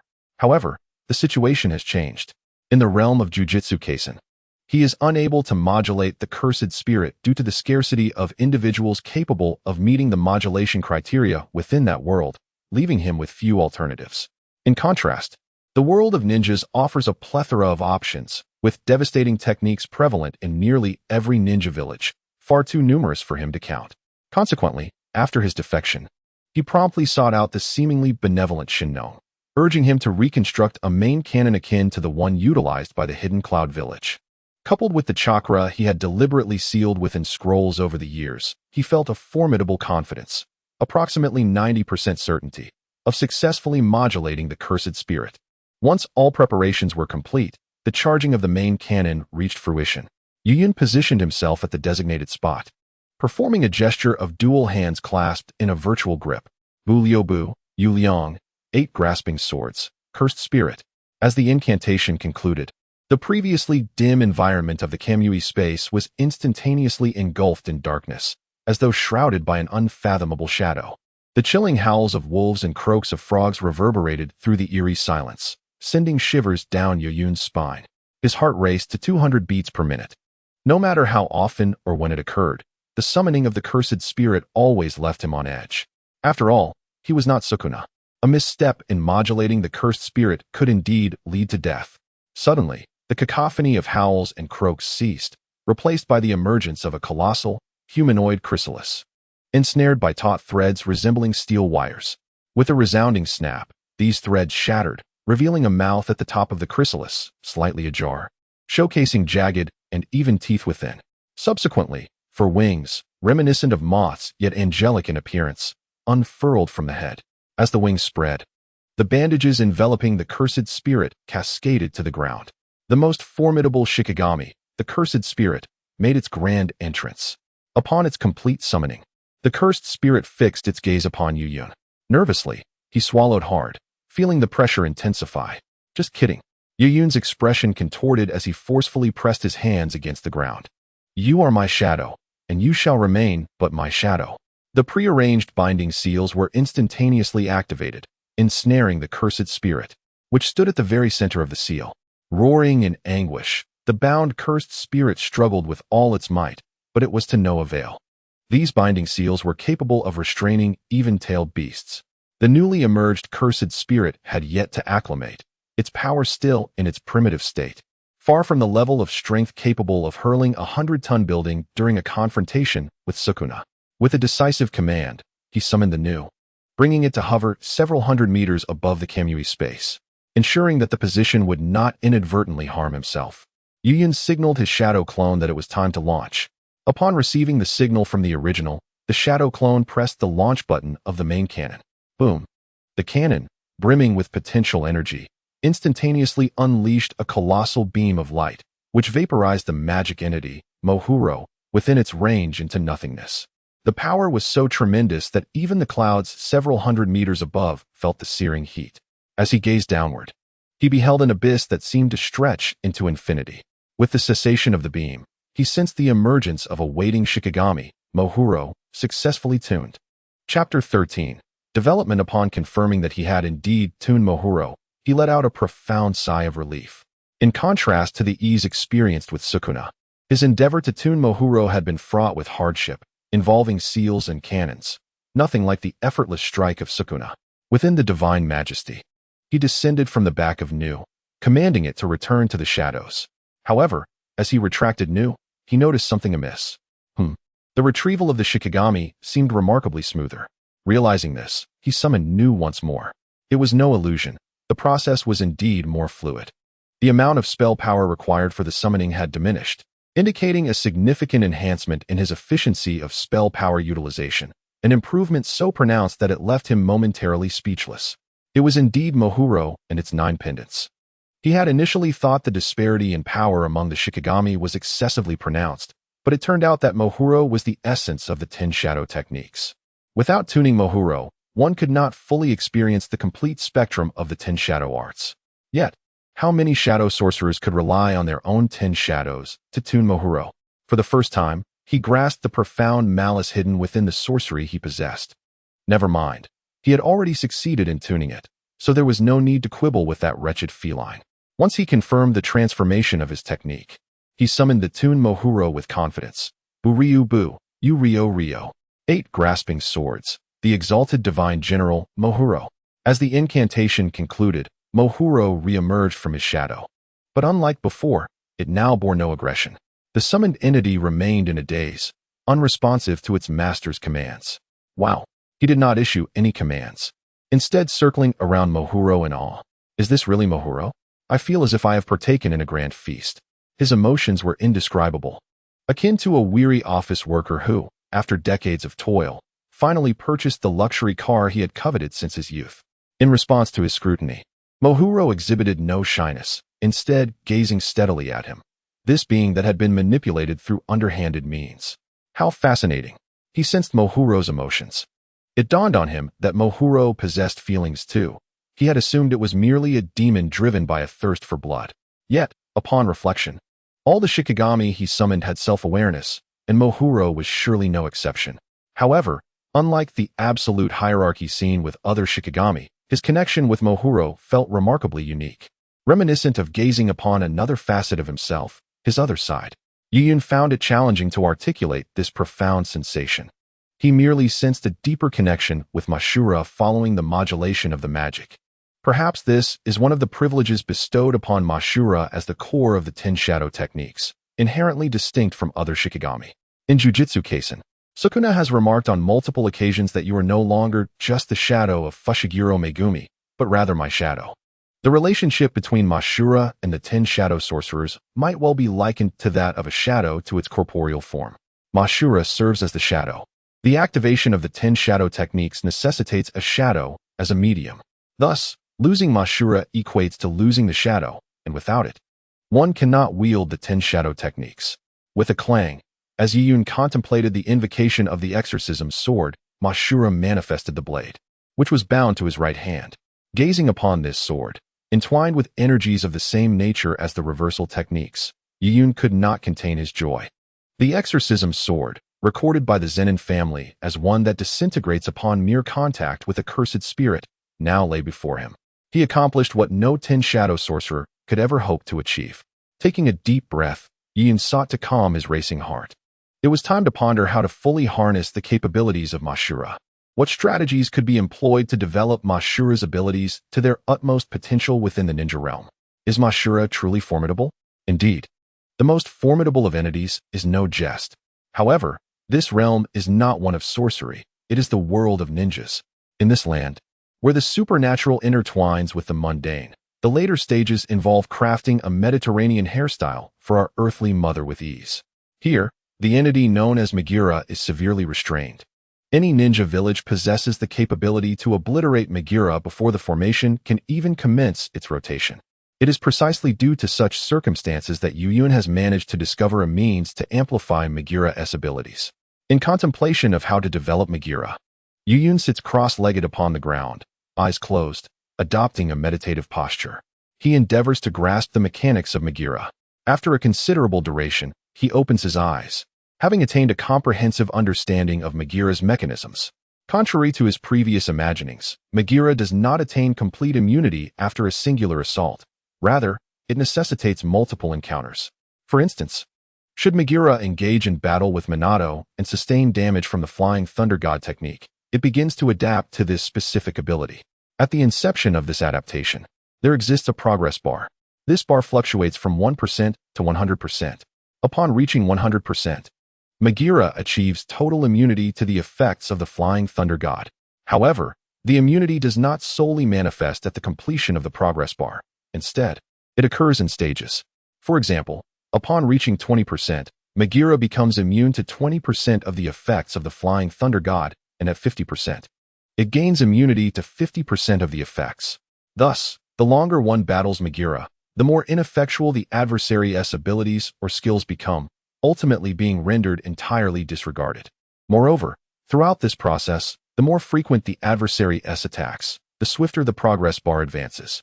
This progress bar is represented by the magical formation above Megira's head, with each rotation signifying an instance of adaptation. The essence of adaptation is akin to solving a puzzle. The result of Megira's adaptation to the adversary's abilities is akin to the solutions derived from these puzzles. Some puzzles do not possess a singular solution. Rather, they may yield multiple answers. Thus, when confronted with the same ability, should Megira have already adapted, it can undergo further adaptation to achieve an optimal solution. During the confrontation with Satoru Gojo, Megira employed various methods to dismantle the limitless defenses. Furthermore, if these solutions do not entail alterations to its intrinsic energy attributes, they are typically learnable. Sukiyo has indeed learned Megira's spatial slash. Could it be possible for Megira to continuously adapt, deriving different solutions, and subsequently storing these solutions to form a repository of puzzles? It is essential to understand that in mathematics, certain problems possess intersecting solutions. If the adept of the magical void ninjutsu possesses a plethora of techniques, he could draw upon similar solutions from the repository based on the prevailing circumstances. Much like Kakashi and the third Hokage, their extensive repertoire of ninjutsu enables them to apply the most suitable technique in various situations, thereby equipping them to confront a myriad of challenges. As long as the magical void adept has an ample array of techniques, he will inevitably secure an invincible position. Moreover, with the power of the Manjiki Sharingan, he can significantly mitigate the fear of initial encounters with lethal techniques. More importantly, the Sharingan possesses the ability to perceive chakra flow and replicate ninjutsu. This suggests that the adept can learn the solutions he has adapted to, akin to Sukuna. Upon this realization, Yuyun's eyes widened slightly in astonishment. This strategy is incredibly profound. Under such a methodology, even the Otsutsuki clan could be reckoned with. Thus, Yuyun discerned a viable approach for the magical void adept's development, which involves continuous adaptation. This process resembles the cultivation of artificial intelligence, where one incessantly feeds data and problems to facilitate growth. Yuyun aptly termed this initiative the small-town problem-solving project. With enough problems tackled, even those with hereditary advantages could be overcome. However, as Yuyun prepared to supply ninjutsu to the magical void adept, he suddenly contemplated a significant issue. In order to retain the results of adaptation, the adept could not be recalled. He must be summoned perpetually. Once recalled, the adaptation results would reset. This thought caused Yuyun's expression to fluctuate between anxiety and determination. To maintain a constant summoning state, his chakra capacity could only sustain him for a maximum of 1 week.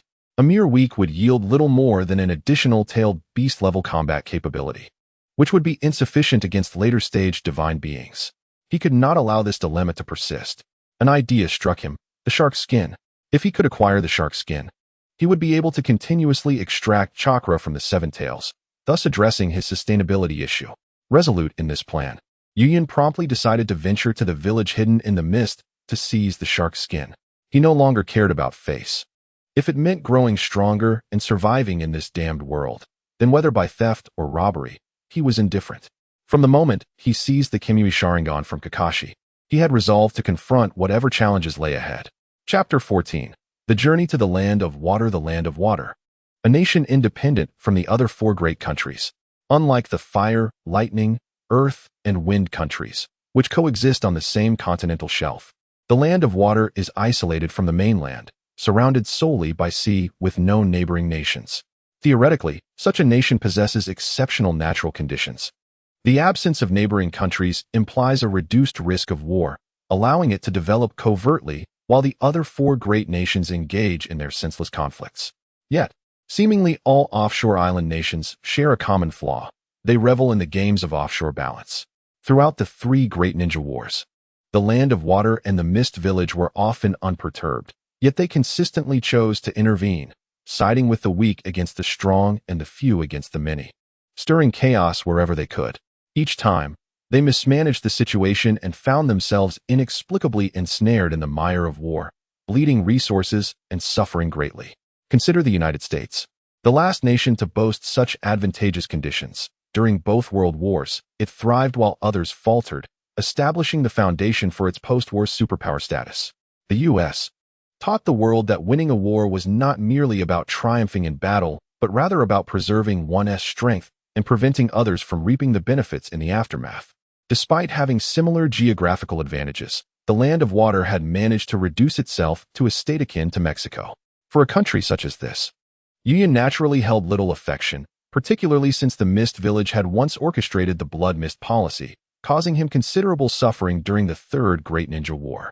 Encountering members of the Mist Village during missions was his greatest annoyance. It meant a relentless struggle, significantly hampering his need for concealment. After discerning the mechanisms of the magical void and confirming his training plans, Yuyan utilized Kimui to arrive in the land of water. Gazing upon the mist-shrouded nation, he couldn't help but lament the extremes of the ninja world's weather. The land of water, enshrouded in fog. The land of lightning, perpetually thunderous. The land of earth, barren and desolate. The land of wind, filled with sandstorms. And the rain country, drenched in ceaseless rain. Only the land of fire, fertile and devoid of fire's characteristics, stood apart. The names of these nations reflect their environmental traits. Before him, the land of water was thick with fog. Prolonged exposure could lead to rheumatism. Eager to complete his mission and depart, he promptly sought out the elusive Jainin. Upon his arrival in the land of water, he activated his sensory abilities to locate the Mist Village. Truth be told, he was not well acquainted with the Mist Village. Unlike other ninja villages, he had no knowledge of its precise location within the land of water. In fact, few ninja villages were aware of the Mist Village's whereabouts, as it was the only nation that had never been invaded during the three great ninja wars. Furthermore, the land of water maintained a policy of isolation, leaving Yuyan in the dark regarding the Mist Village's location. Perhaps he ought to have procured intelligence about the Mist Village from the black market before his arrival? Yet now, it is too late to voice any further thoughts. Having come this far, one cannot return empty-handed, can one? In an effort to broaden the search, Yuyan employed shadow clones and the spectral entity known as Nu. Approximately 1 hour later, he successfully pinpointed the location of the hidden Mist Village. My lord, the task has been accomplished, reported Kisame Hoshigaki, kneeling before the formidable member of the 7 ninja swordsmen, Fuguki Suikazan, at a concealed location within the village. Excellent, Kisame. You have dealt with all potential sources of information leakage, I trust? Fuguki gazed impassively at Kisame. All have been resolved, Kisame affirmed. Very well. Remember, even your life may be forfeit, but the information must remain secure. Kisame understood. Dismissed. Upon receiving his superior's command, Kisame exited promptly. As Fuguki observed Kisame's departure, an inexplicable glimmer flickered in his peculiar eyes. The so-called resolution of potential information breaches entailed Kisame eliminating his accompanying teammates and their escort. This exemplified the ruthless ethos of the Blood Mist era. In Fuguki's original scheme, Kisame was also slated for death, yet he had gravely underestimated Kisame's prowess. Many missions, in Fuguki's view, were destined for failure, yet each time, Kisame executed them flawlessly. I must admit, Kisame, you continue to astonish me. You are remarkably talented, surpassing even my expectations. Precisely for this reason, Kisame must perish. Fuguki grasped the hilt of the Semihata, soothing the unease that Kisame's departure had stirred within the blade. This agitation was not for sustenance, but rather a response to the presence of a favored master. He would allow no one to threaten his supremacy. The wielder of the 7 ninja swordsman's Semihata could only be him, and him alone. Regrettably, he could not eliminate Kisame outright, as he still aspired to contend for the position of Mizukage. Unexplainedly slaying an exceptional member of the Umbu would be difficult to justify. Thus, he opted to undermine Kisame's spirit and resolve through the continuous execution of perilous missions. Meanwhile, Kisame found a secluded corner to ponder the significance of this mission. Have you yet to grasp its essence? Emerged a masked figure from the shadows. Grasp what? The fabrication of false dreams? Kisame reacted with indifference to the sudden presence. Even a false dream is more tangible than this illusory ninja world. What purpose does your incessant cycle of eliminating teammates serve? It would be far more worthwhile to join me in creating a genuine reality. Upon hearing the masked figure's incisive remarks, Kisame fell silent. Go on. I will not betray the hidden mist village. You have already betrayed it, knowing I have manipulated the Mizukage yet remaining silent. Since realizing that Yagura has lost control, Obito has been searching for allies within the hidden mist village. He has set his sights on you, who, due to the blood mist regime, increasingly questions the authenticity of this world. Moreover, the hidden mist has betrayed you. What do you mean? Kisame shot up, startled. Do you not wonder why you have encountered Leaf Village Ninja so many times during your missions? Tobi ambled leisurely up to Kisame, calmly articulating a staggering truth that would shatter Kisame's worldview once again. Your superior, the formidable Kisame Hoshigaki, has colluded with Danzo of Konoha for the sake of his own position, intentionally betraying you and the information of the Mist Village to Konoha. Each piece of intelligence you have valiantly protected has merely served to safeguard the communications between Danzo and his allies. Upon hearing such chilling revelations, Kisame rose abruptly. Disbelief etched across his face as he gazed at the masked man before him. Are you jesting? Tobi, sensing Kisame's skepticism, produced a document for him to scrutinize. As Kisame laid eyes upon the file, he was rendered speechless. It was the classified document he had risked his life to escort, marked with his own insignia. This was a translation of the encoded messages from the roots of Konoha, and through the translation, the truth of the matter would be unveiled. Tobi placed two documents before Kisame, yet Kisame hesitated to touch them, for revealing the truth demanded great courage. Observing Kisame's trepidation, Tobi surmised his thoughts. You still harbor hope for the Mist Village and the system of ninjas, believing that once the fourth Mizukage's control is lifted, the village will transform for the better. But could it be that simple? As long as the ninja system endures, the atrocities you have experienced will befall others time and again. Do you place your faith in that fourth Mizukage, who has long since resigned to despair, or in that timid girl thrust into power by the elders? These words resonated deeply, shaking Kisame's resolve. After a lengthy contemplation, Kisame made a decision. Fine, let me witness the beauty of your moon's eye. Tobi, upon hearing this, responded with delight, a wise choice. But before his joy could fully manifest, he was struck with shock, so palpable that Kisame could sense it through the mask. What is it? He inquired. Kisame Hoshigaki is dead. Following Tobi's extensive integration of white Zetsu cells, his perceptive abilities had reached an astonishing level. The corner where Kisame pondered life was not far from Kisame Hoshigaki, thus he remained within Tobi's sensory range. However, just moments prior, while Tobi had been persuading Kisame, the chakra signature of Kisame Hoshigaki had abruptly vanished. There were no forewarnings, no other chakra signatures to indicate a presence. It simply dissipated. Upon hearing Tobi's words, Kisame resolved to investigate, and Tobi, equally curious about who could stealthily commit murder within his perceptive domain, followed suit.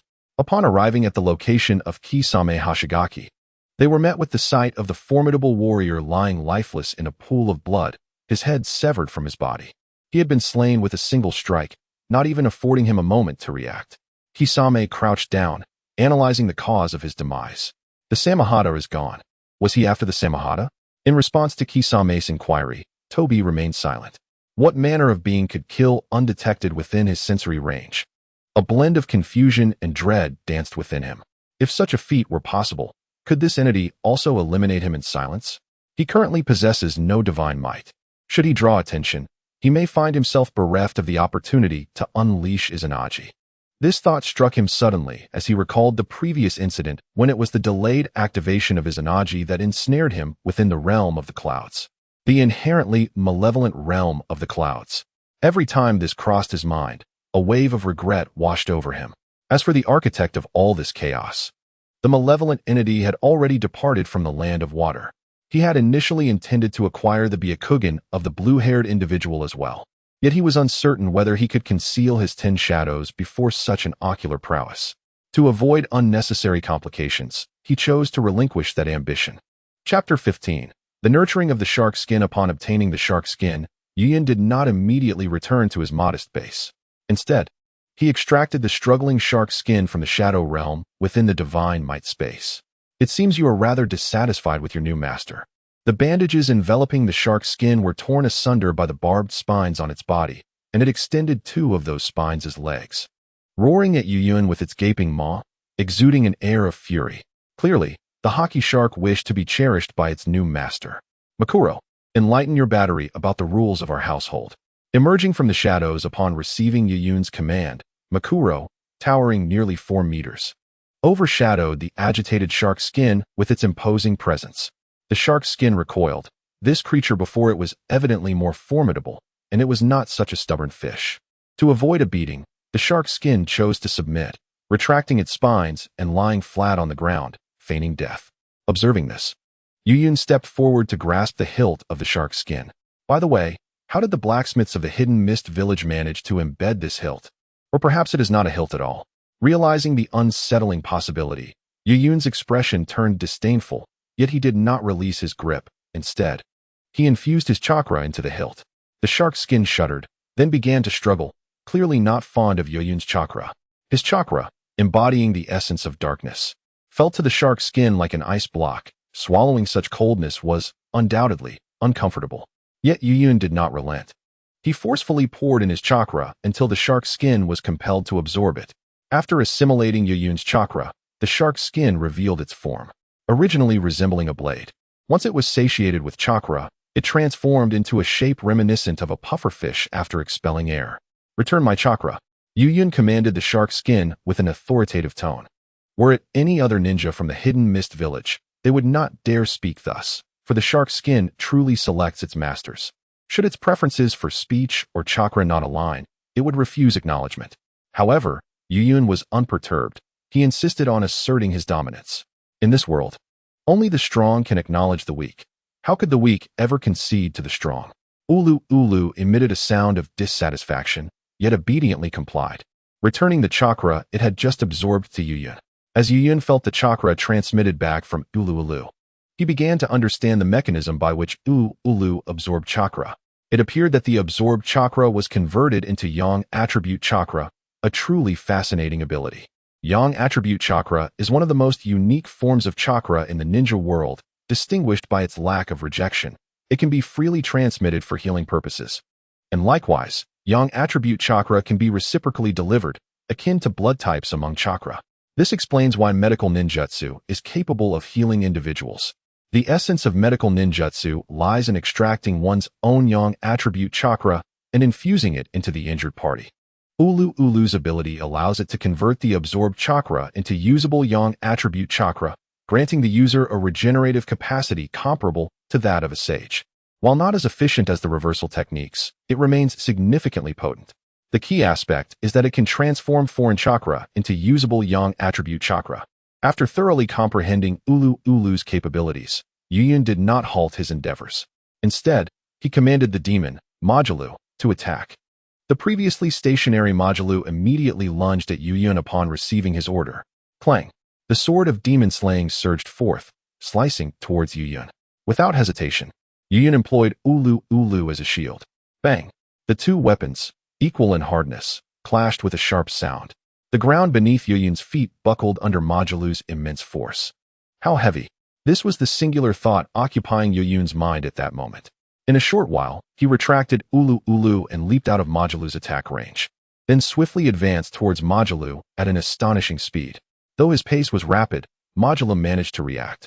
Suddenly, with a swift motion, Yuyin pivoted and raised the sharkskin blade. Striking at the entity known as Imo Shilua, the sharkskin obediently opened its gaping maw, clamping down on Imo Shilua, and in that instant, the cursed chakra within Imo Shilua was siphoned away. Yet, this absorption was fleeting, lasting not even a millisecond before Imo Shilua broke free. Following this peculiar assault, the array atop Imo Shilua's head began to rotate, heralding the onset of a new phase. Observing the movement of the array, Yuyun seized the opportunity to launch a more ferocious onslaught. His approach was cunning. Rather than engaging in a straightforward confrontation, he adeptly sought opportunities for the sharkskin to surreptitiously draw upon Imo Shilua's curse chakra. Thus, after 20 minutes of struggle, both Yuyun and the sharkskin found themselves thrown to the ground by Imo Shilua. Lying on the well-ordered stone platform within the realm of Shinwei, Yuyun gazed up at the void-like sky, pondering the futility of his efforts. It became evident that sheer determination paled in comparison to external enhancements. The reason for his battle against Imo Shilua was not solely to allow it to acclimatize to a state of immunity against chakra absorption, but also to glean deeper insights into Imo Shilua's capabilities. Otherwise, he could have simply commanded Imo Shilua to remain still while the sharkskin siphoned chakra, or have taken the burden of helping Imo Shilua adapt himself. Through the recent confrontation, Yuyun gained considerable understanding of Imo Shilua's mechanisms.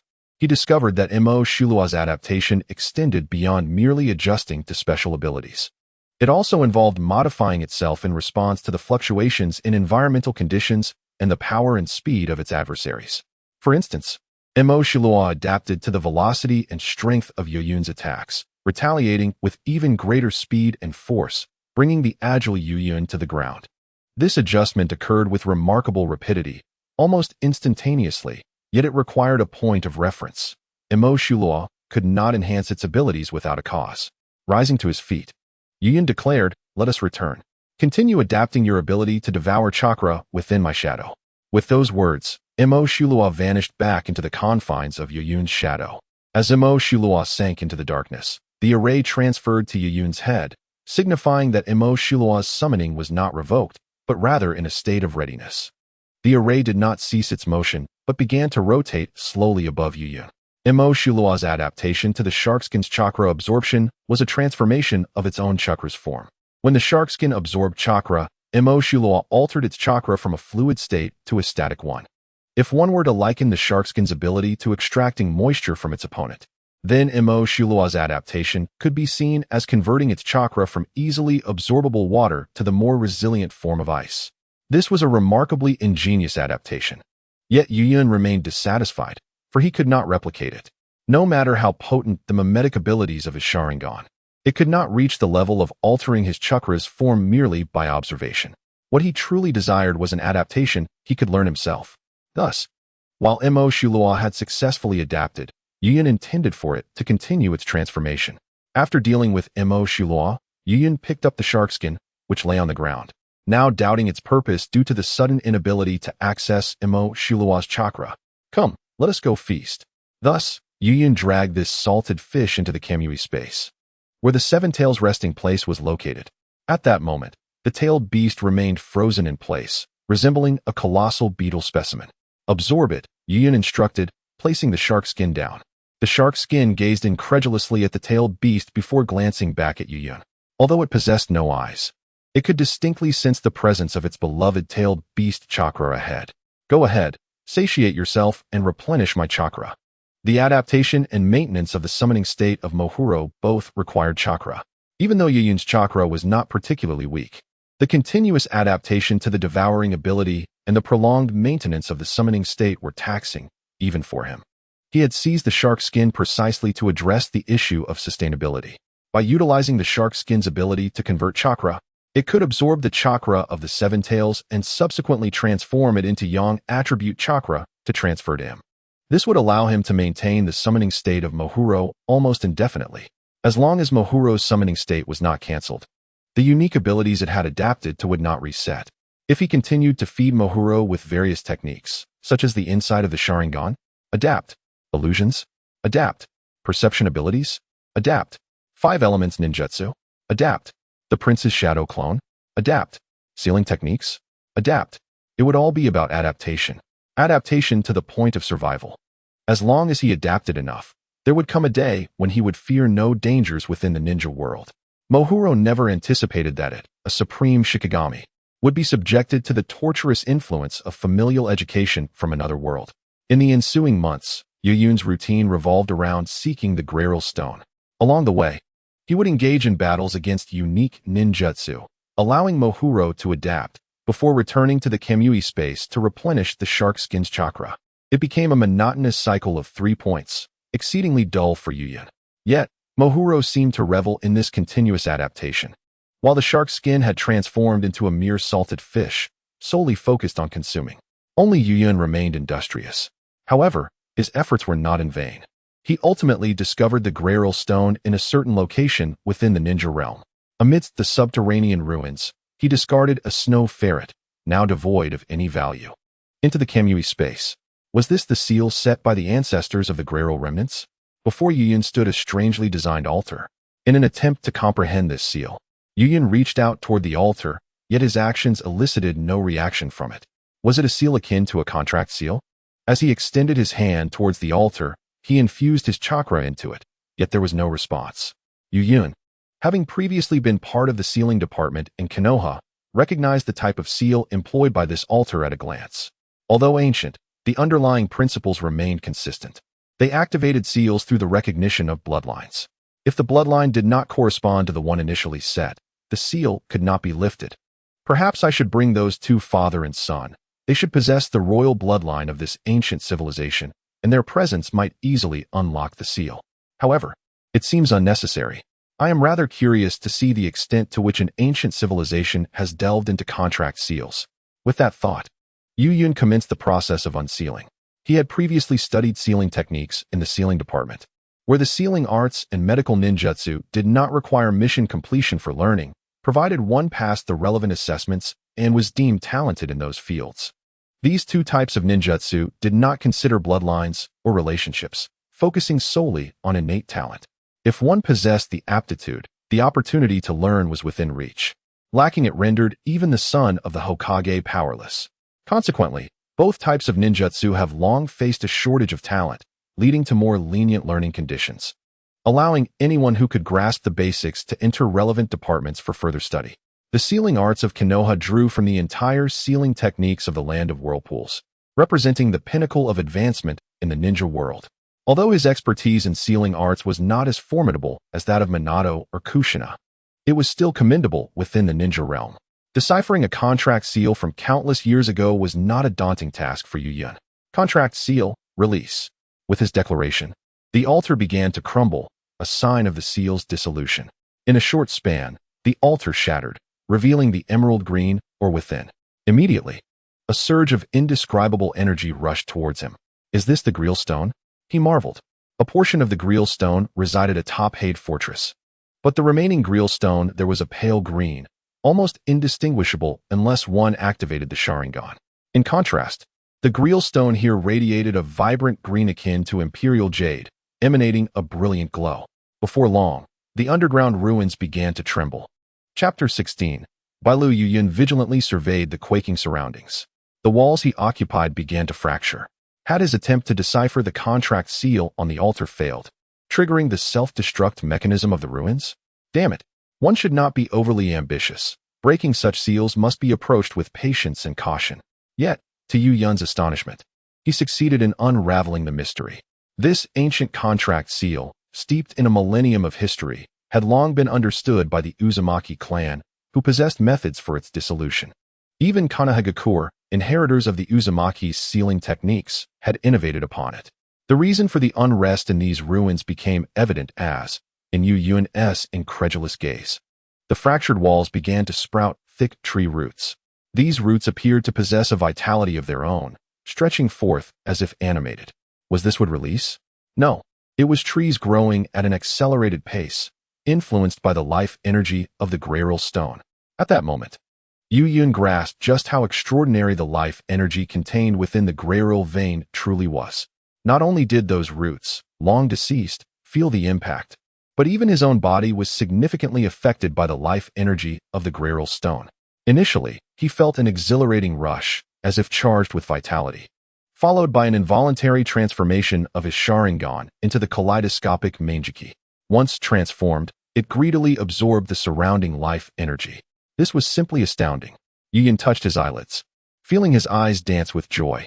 The previous disconnect, caused by not being the original owner, vanished beneath the overwhelming life energy.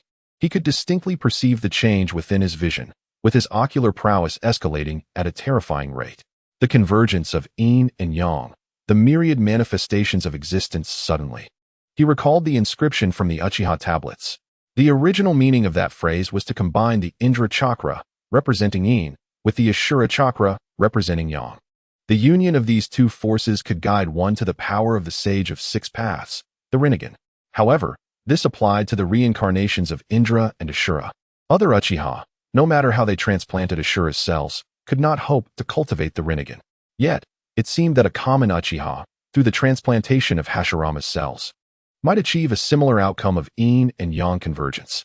Although they could not give rise to the Rinnegan as Madara did, they could, like the eternal Mangeki, avoid blindness.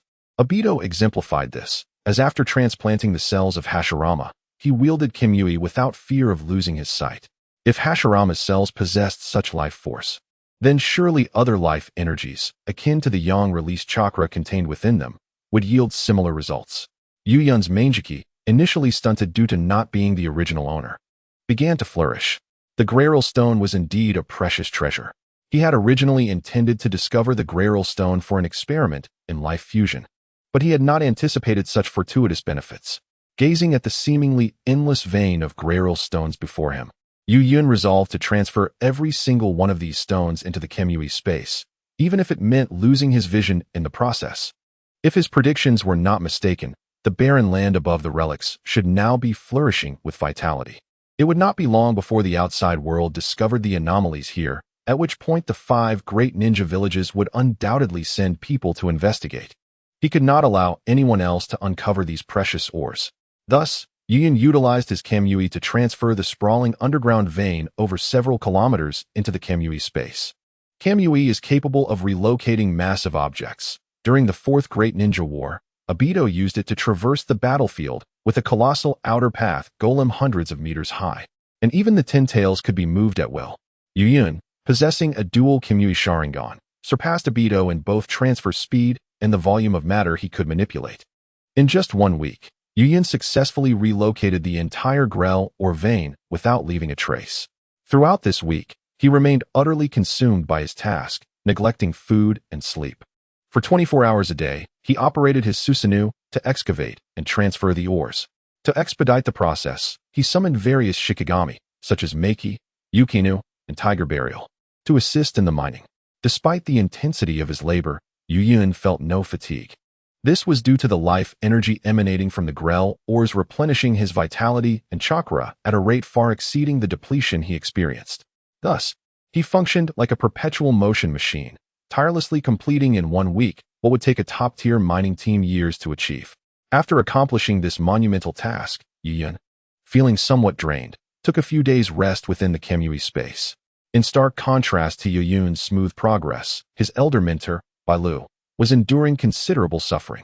The expression of genes is realized through proteins, and by weaving the sequences of genetic material, one can control protein expression. He was indeed correct. In the laboratory, Bailu stepped away from his specialized microscope and beheld the experimental bacteria on the slide exhibiting the traits he had envisioned. Upon confirming that the information provided by Yuyun was entirely accurate, he slumped despondently into his chair, stripped of all arrogance and ire. Left only with an overwhelming sense of regret. What had he missed? Since the moment he perused the first page of Yuyun's document regarding gene editing, he became fervently engrossed in seeking out information on this subject. However, upon his quest, he discovered that the realm of ninjas had merely scratched the surface of speculation in this field, with their understanding of genetics lagging far behind that of Mendel. A plethora of superstitions intertwined with a modicum of scientific conjecture filled the discourse. Yet, this did not deter him amidst the detritus. He astutely isolated fragments of truth and commenced his experimental endeavors. Over the course of 3 years, he transitioned from a state of theoretical ignorance to the ability to conduct relevant research and validation personally. It could be asserted that, apart from Yuyun and the enigmatic Tsutsuki Ishiki, he possessed the most profound comprehension of genetics within the ninja world. Should Yuyun behold the experiments conducted by Bailu, he would undoubtedly be astonished. This individual had, astonishingly, advanced gene experimentation to the level of gene editing based solely on a single page of information. Effectively bypassing all theoretical validation stages, and honing in on practical experimentation. It is noteworthy that humanity, in its previous existence, took nearly a century and a half to evolve from mere speculation to practical application in genetic studies, whereas this individual achieved it in a mere 3 years. This phenomenon is, in fact, not entirely surprising. The technological landscape of the ninja world is exceedingly distorted. During the Third Great Ninja War, Orochimaru was compelled to use an oil lamp for illumination while conducting experiments on a computer. Even more absurdly, the Sky Ninjas, lacking understanding of combustion engines, managed to construct an airborne fortress capable of anti-gravity flight. One may conclude that chakra is indeed extraordinary. Thus, the rapid advancement of technology based solely on a single page of information seems to be a norm in this context. After a moment of despondency, Bailuhu suddenly rose to his feet. No, he must thoroughly examine that document. He is resolute in this endeavor, regardless of the cost. He would do anything to gain access to it. If that individual desires collaboration, then merely granting him the opportunity to read it would suffice. He would even gladly prostrate himself in servitude. Immediately, he retreated to the restroom in the laboratory to groom himself, for his hair had nearly reached his feet, matted together due to neglect, and he exuded an odor that could rival the most unfortunate of Florida's beggars. It is a testament to the price of advancing genetic experimentation to such an extent without any guidance. The notion that punctuality, regulated routines, and a healthy diet could surmount experimental challenges is ultimately a delusion of engineering minds. Perhaps it was not merely a fear that his personal hygiene might affect the experimental outcomes that dissuaded Bailuhu from bathing. He may have been too lethargic to bother. In truth, with Bailuhu's remarkable intellect, he need not rely on the document in Yuyun's possession. He would eventually derive the theories contained within it, or even surpass them. Yet, he could not afford to wait any longer. The current pace of progress was intolerable. He yearned to immediately apply genetic technology to his Gyaloo technique experiments, hastening to demonstrate his prowess to the Sannin and the Hokage, proving that he is unmatched and that they do not deserve his brilliance, rather than him being unable to keep pace with them. Perhaps in 2 or 3 decades, he would decode and apply it to his Gyaloo technique. However, the path to enlightenment lay before him. Who would choose to take the long route? Thus, as the notorious rogue ninja of the Leaf Village, Bailuhu re-emerged in the world of shinobi, unabashedly seeking information about Yuyun. Within merely a couple of days, he had stirred quite a commotion among many. Who is this Bailuhu? And who is the Yuyun he is searching for? These were the bewildered musings of the onlookers. Bailuhu? What could he possibly want with Yuyun? Did Yuyun steal something from him? Have Baiju keep a close watch on him. Perhaps we can indeed uncover Yuyun's whereabouts through him, whispered an anonymous masked figure. As for Bailuhu and Yuyun's former home, the Leaf Village, it still had not recovered from the sorrow of the Nine-Tails incident. The third Hokage seemed to have forgotten about these 2 rogue ninjas, remaining indifferent to Bailuhu's actions. Nevertheless, there were still those in the Leaf who remembered them. That useless Sarutobi, he does not deserve to be Hokage. Rogue ninjas are flaunting themselves right under his nose, and he does nothing. A command was issued to immediately send someone to capture Bailuhu. If you encounter that Yuyun, eliminate him and retrieve the Sharingan. If you fail, do not bother returning. This was the decree of the self-proclaimed spiritual Hokage of the Leaf, the 55th generation, known as the Pod of this world. As for Yuyun, the individual whom Bailuhu fervently sought, he was currently slumbering within the Kamui dimension. Chapter 17. Establishing Cooperation. Bailuhu is looking for me. Upon emerging from the Kamui space, Yuyun, who had just procured supplies for his daily life, was taken aback to hear that Bailuhu was searching for him. He recalled that 3 years prior, he had discussed a potential collaboration with Bailuhu. Oh, I almost forgot about Gyro, he mused. In the past 3 years, Yuyun had been preoccupied with numerous matters, nearly forgetting about Bailuhu entirely. To his surprise, Bailuhu was indeed seeking him. Well, let's see what my old predecessor is up to now. With that thought, Yuyun was drawn back into the Kamui dimension. The scene shifted back to Bailuhu. Ever since he had begun his bold pursuit of Yuyun, trouble had incessantly followed him. Bounty hunters, the Umbu of major ninja villages, and the Root of the Leaf, all had come after him in relentless waves, while the Umbu from other villages were somewhat manageable, merely inquiring about intelligence before departing. The Root and the avaricious bounty hunters posed significant threats. Had it not been for some unique skills he possessed, he might have perished long ago. Exhausted, Bailuhu leaned against a tree, having just evaded another wave of pursuit. His body bore numerous wounds, some deep enough to expose bone. After ensuring that no further adversaries lurked nearby, he tended to his injuries. The moment the hemostatic ointment made contact with his wounds elicited a muffled groan from him. Is it worth it? Bailuhu pondered inwardly. To endure such injuries in pursuit of a Yuyuan whose appearance was uncertain, was it worth it? Yes, he affirmed resolutely. He would still maintain his stance. If it could grant him access to Yuyuan's research on genetics, he would do anything. Yuyuan had once said, "Come find me when you have made up your mind." In truth, Bailuhu had already come to that realization even before Yuyuan had begun to depart. What value does pride hold? What dignity could possibly compare to knowledge that transcends the ages? The fleeting clouds raced by, leaving behind the echoes of Bailu's regretful cries. Subsequently, Bailu immersed himself in experiments while seeking information about Yuyuan.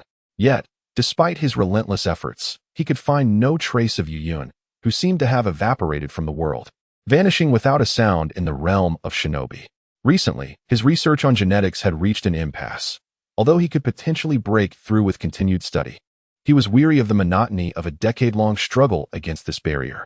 Thus, he ventured into the outside world, fervently searching for any news concerning Yuyuan. The commotion surrounding this matter in the shinobi world was entirely orchestrated by him. He desired to amplify the situation so that everyone would take notice, believing that only by escalating the issue would the disappeared Yuyuan possibly acknowledge him. This was his way of expressing his unwavering resolve. He genuinely wished to collaborate, eager for advancement, even at the cost of his own life. After tending to his wounds, Bailu resolved to set out once more. However, just as he prepared to embark, a voice halted him. "It seems you have made up your mind, Senior Bailu." The voice startled the injured Bailu into forming hand seals instinctively. But as he completed only 2 seals, he recognized the visitor. "You have finally appeared, Yuyuan." Bailu was ecstatic. The figure he had long yearned for had materialized before him. Seeing his fervent expression, Yuyuan felt a sudden tension. "Senior Bailu, my orientation is perfectly normal. If you continue to gaze at me like that, I may very well take my leave. What is normal or not? My sole purpose in finding you is that document in your possession. If I can peruse it, I am willing to comply with any condition." Having dedicated 3 consecutive years to the study of genetics, he had become estranged from human society, regressing to an almost touching degree in interpersonal relations. He had no interest in Yuyuan's trivialities. As he had repeatedly emphasized, he only desired that document. Everything else was inconsequential. How refreshingly direct. "It appears these 3 years have transformed you significantly," Yuyuan remarked, noting the stark contrast from Bailu's previous arrogance to his current forthrightness. "Let me be equally direct with my terms.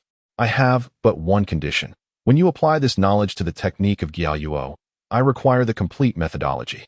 Whatever you choose to research, I must receive the entire technique, knowledge, and process." Agreed.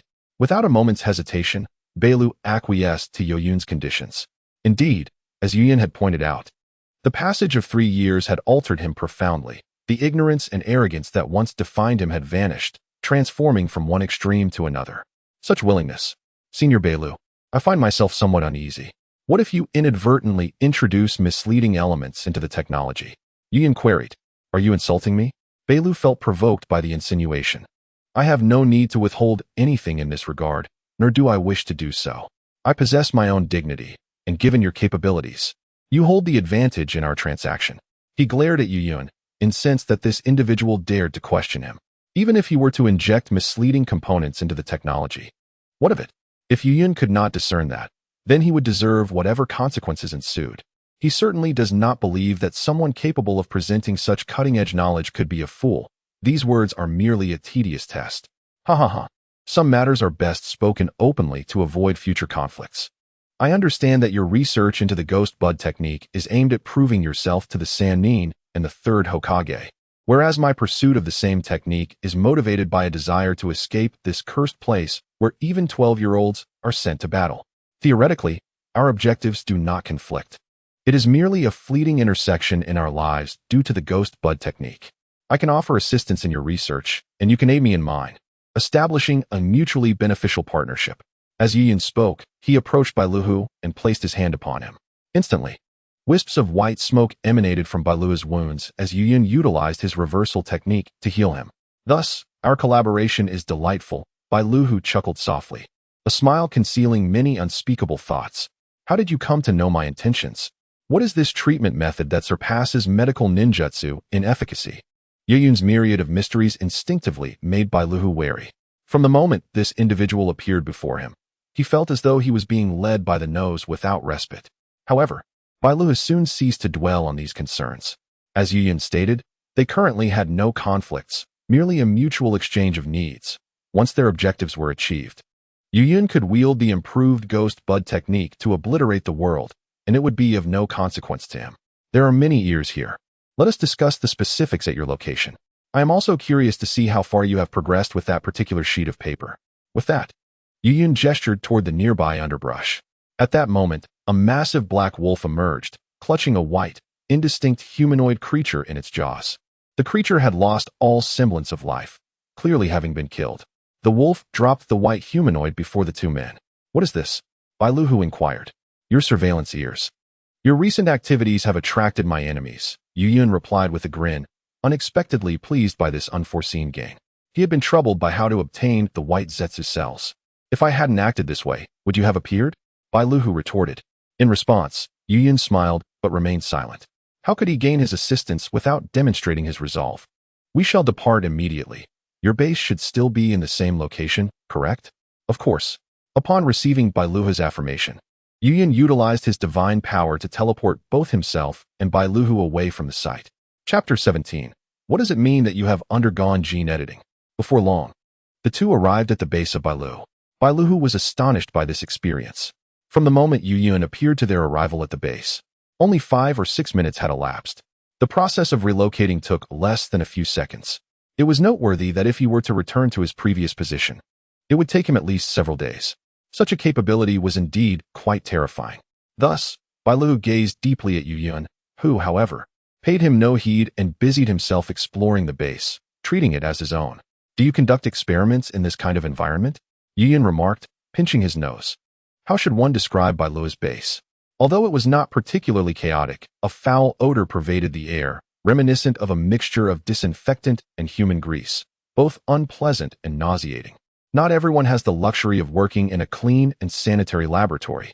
Bailuhu appeared indifferent, stating that as long as he could conduct experiments, the rest mattered little. Are you not concerned that poor hygiene might affect the results of your experiments? Yuyun inquired. The experimental equipment I ordered is all sealed. I only need to operate from outside, Bailuhu replied, prompting Yuyun to glance at several box-like pieces of equipment. Goodness, this is some black technology from the ninja world. To what stage have your experiments progressed?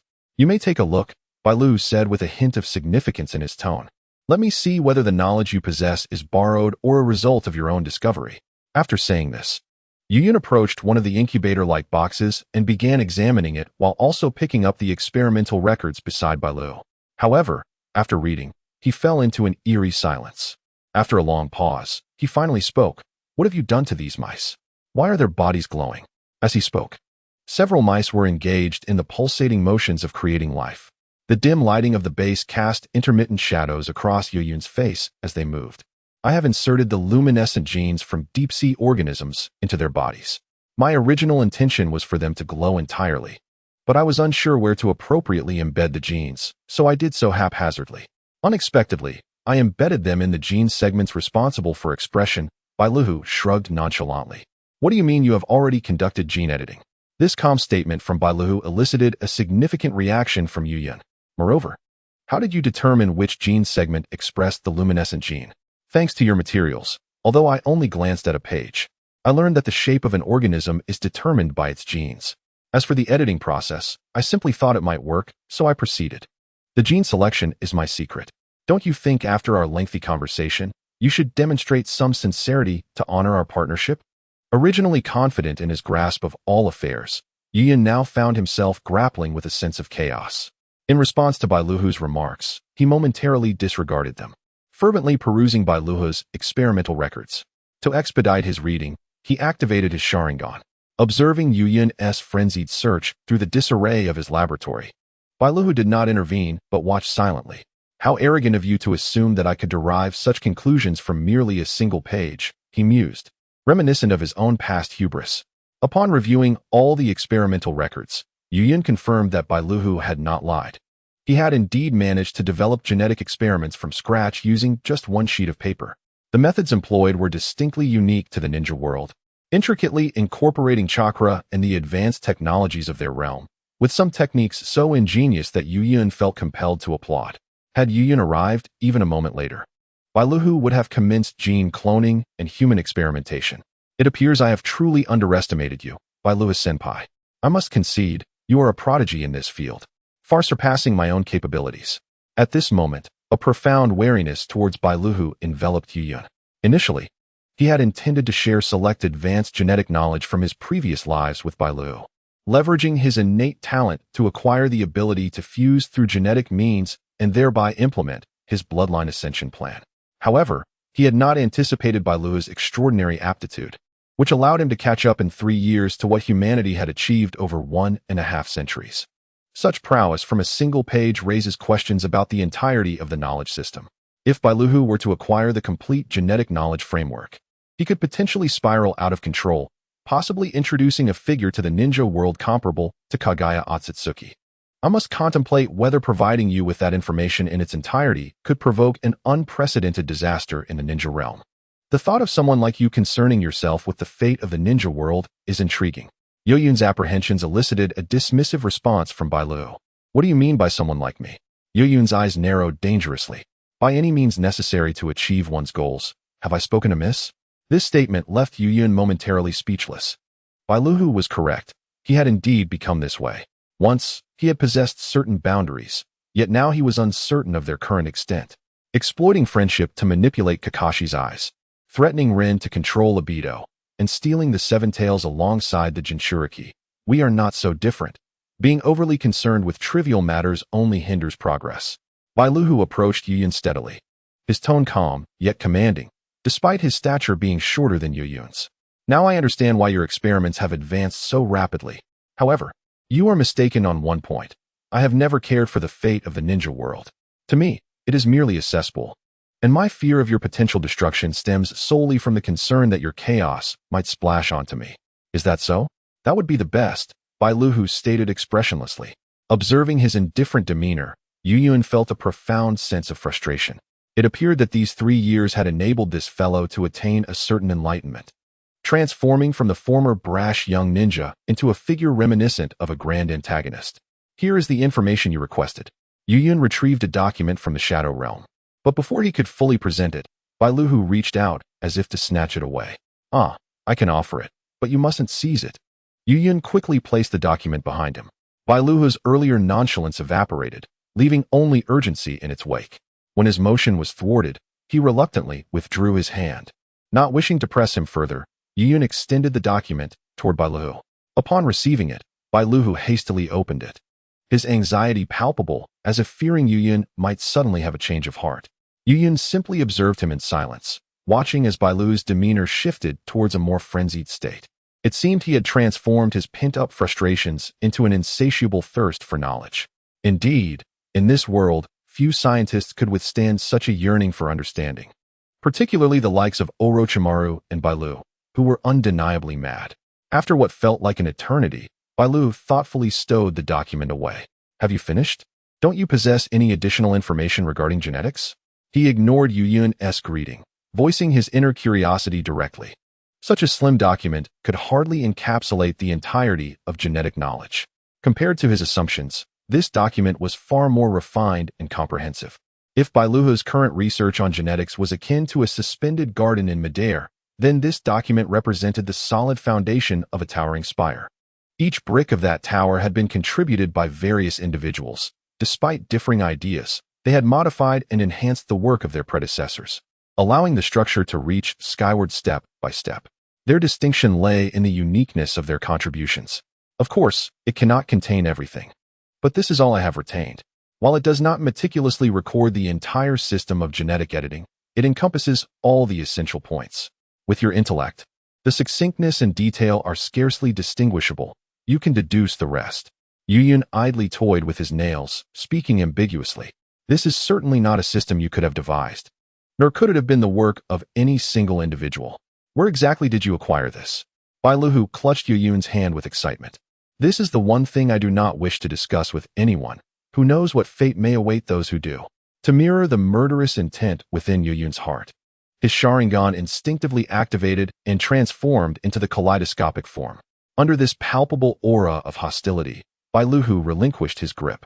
This fellow was indeed serious.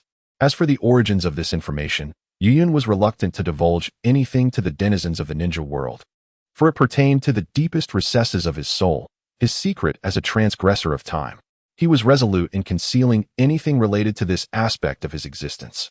The data in question was linked to Yuyun's first life. In that life, he was a beleaguered engineering student, specializing in the field of gene editing. As is commonly acknowledged, the engineering disciplines are notorious for their daunting challenges, particularly the four major pitfall majors: biochemical, environmental, materials, and engineering. Unfortunately, Yuyun had chosen one of these perilous paths. Upon completing his college entrance examination, he found himself the sole university student in his family, devoid of guidance on how to proceed or select an appropriate major. Thus, he followed his inclinations and selected a biology-related field, opting for the highly sought-after major of biological engineering, heralded as a pivotal breakthrough of the 21st century. However, he was unprepared for the harsh reality of the job market that awaited him post-graduation. During his final year, he sent out over 400 resumes. Yet the returns were dishearteningly scant. His transportation to another world was precipitated by a fleeting glance at a job advertisement while on the road. As he soared through the air, a realization struck him.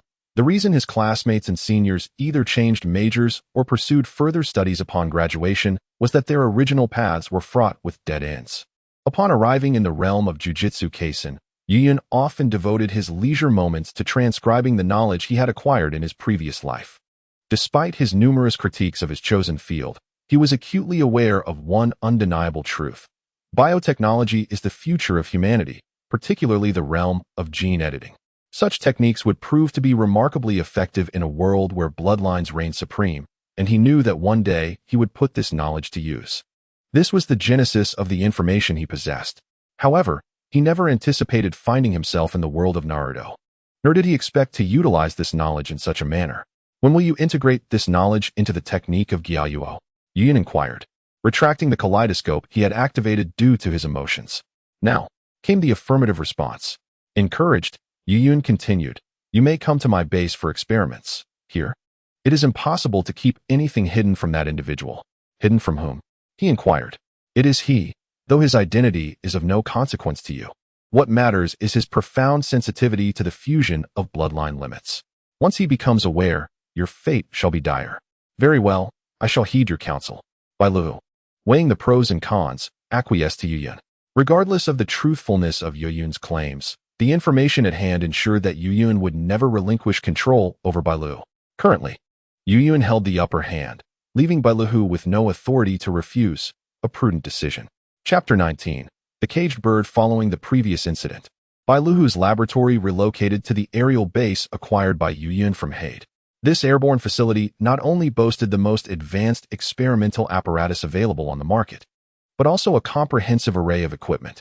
Bailuhu could procure any biological engineering materials he required here, and since the stronghold hovered high above the ground, there was no fear of detection, a significant improvement over his previous makeshift lab. Under such superior conditions, his technique of the ghost bud was advancing at an exponential rate. Barring unforeseen circumstances, he anticipated being able to conduct fusion experiments on bloodline limits within approximately 2 years, specifically at the genetic level. "Did you construct this base?" "It was a gift from others." "Huh. It better have been given willingly." Bailuhu expressed his skepticism. Such a facility, not to mention the weaponry and experimental resources it housed, would constitute a cornerstone of any major nation and could hardly be so easily gifted. Of course it was given willingly, with genuine respect. "Your Sharingan is truly enviable." Upon hearing Yuyun's words, Bailuhu understood why the owner of this stronghold would indeed be compliant. In response to Bailuhu's skepticism, Yuyun offered no further elaboration. "I shall step out for a moment. Conduct the upcoming experiments on your own, and inform me should you achieve any breakthroughs." "Step out?" "The experiment has now reached its most critical juncture." Bailuhu furrowed his brow. For him, conducting the experiment was an unceasing endeavor, one that must persist indefinitely. Over the past few months, it has been Yuyun assisting him, and though he was loath to admit it, he had to concede that few in the ninja world could rival Yuyun's capabilities in this regard. Yuyun could effortlessly keep pace with his thoughts, providing precise feedback. With Yuyun as his assistant, the progress of his experiments accelerated significantly. The pivotal breakthroughs had been achieved, and the remaining tasks could be managed independently. Moreover, life cannot be solely about experiments. I have my own significant matters to attend to. Yuyun, having changed out of his lab coat, remarked without looking back, your haphazard approach, with 3 days of effort followed by 2 days of idleness, is bound to lead to your downfall. Whatever, Bailuhu retorted, left speechless by Yuyun's dismissive attitude. Thus, Yuyun departed the fortress with a flourish of divine might. For safety considerations, this fortress remained suspended above the continent beyond the realm of ninjas. This not only thwarted the prying eyes of those with ulterior motives within the ninja world, but also effectively prevented Bailuhu from escaping. Truth be told, despite having forged a collaboration with Bailu, Yuyun harbored fears that, upon completing his experiments, Bailuhu might conjure some grand scheme. Therefore, it was prudent to impose a form of soft confinement upon him. One could not be too cautious. The feat of manipulating gene editing with merely a single page of instructions was indeed alarming. If such advancements could be accomplished in just 3 years, what wonders might Bailuhu achieve with a little more time?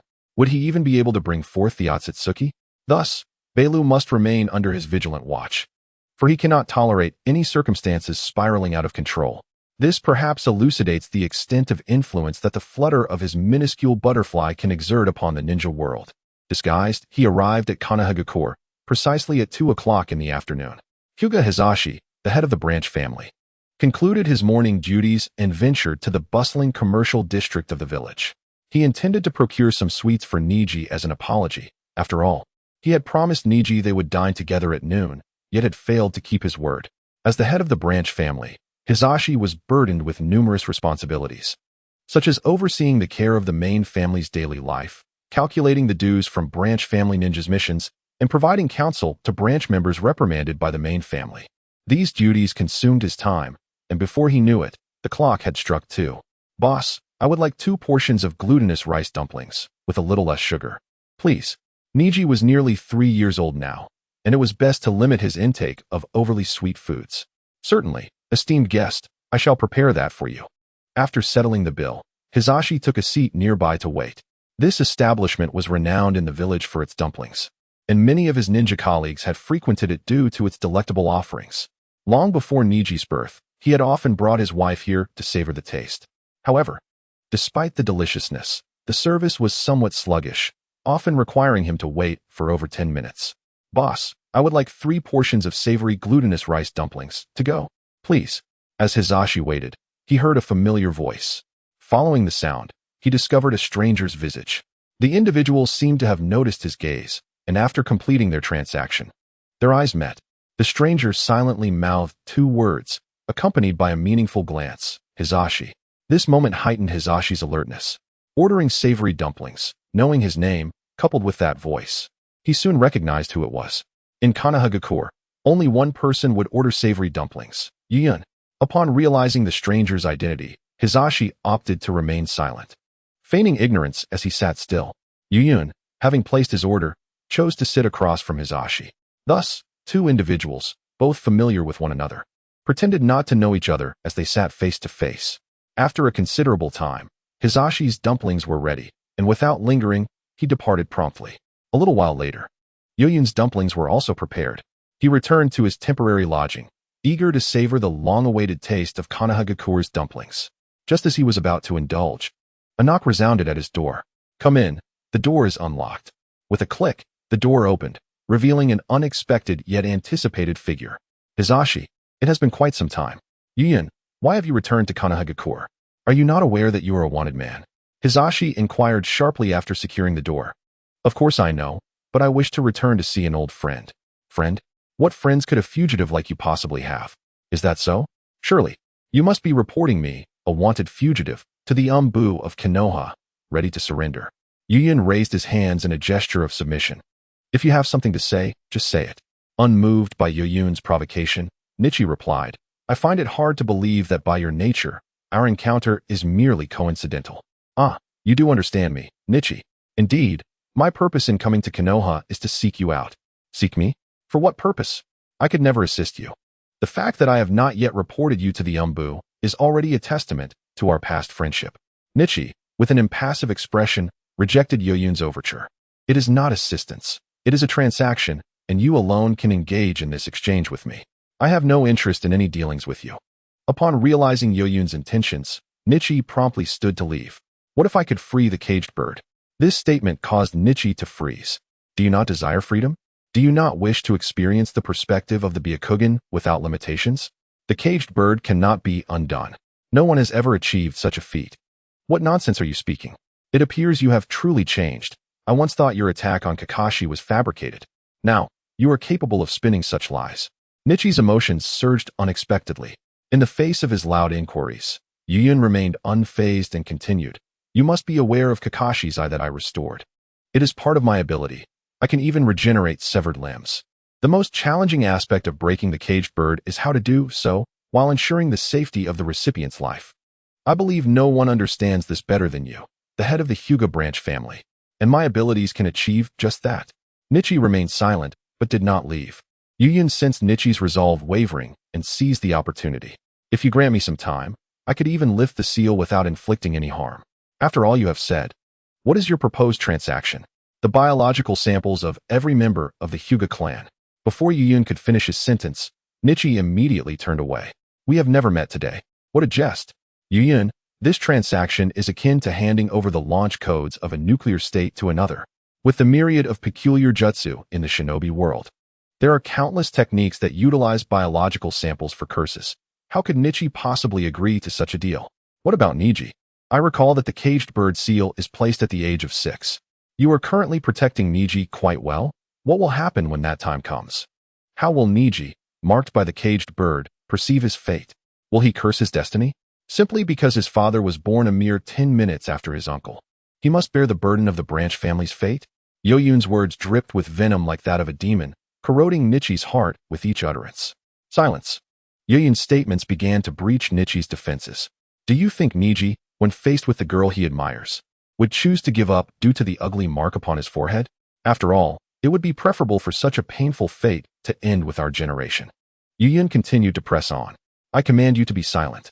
Accompanying the emotional outburst were the prominent veins around Hinata's Byakugan. Silence.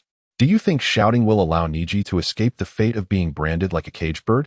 Yuyun, with an explosive speed, appeared before Hinata, pressing his hand firmly upon his shoulder. In that instant, Hinata's previously furious expression shifted to one of shock. He instinctively attempted to break free, only to find that no matter how hard he struggled, he could not escape the grip on his shoulder. Look, you cannot even shake off my hand. Yet you wish to escape this cursed destiny? Yuyun released his hold, expressing that he was here to cooperate rather than to coerce. Now, the opportunity to break free from fate lies right before you. Hinata gritted his teeth, enduring the strain. I will not utilize the tools meant to protect the branch family, he declared, but his words were interrupted. Such empty rhetoric may deceive yourself, but do not attempt to insult my intelligence. We were teammates for a time, and I still remember the look of distress on your face when your forehead protector fell, risking your life to don it again. Do you think I would believe you? Hinata's expression darkened. Yes, I long to shatter this wretched seal. I dream of it. But I will never jeopardize the safety of the entire Hyuga clan to satisfy my own desires. What a loyal branch family leader you are. I understand your doubts.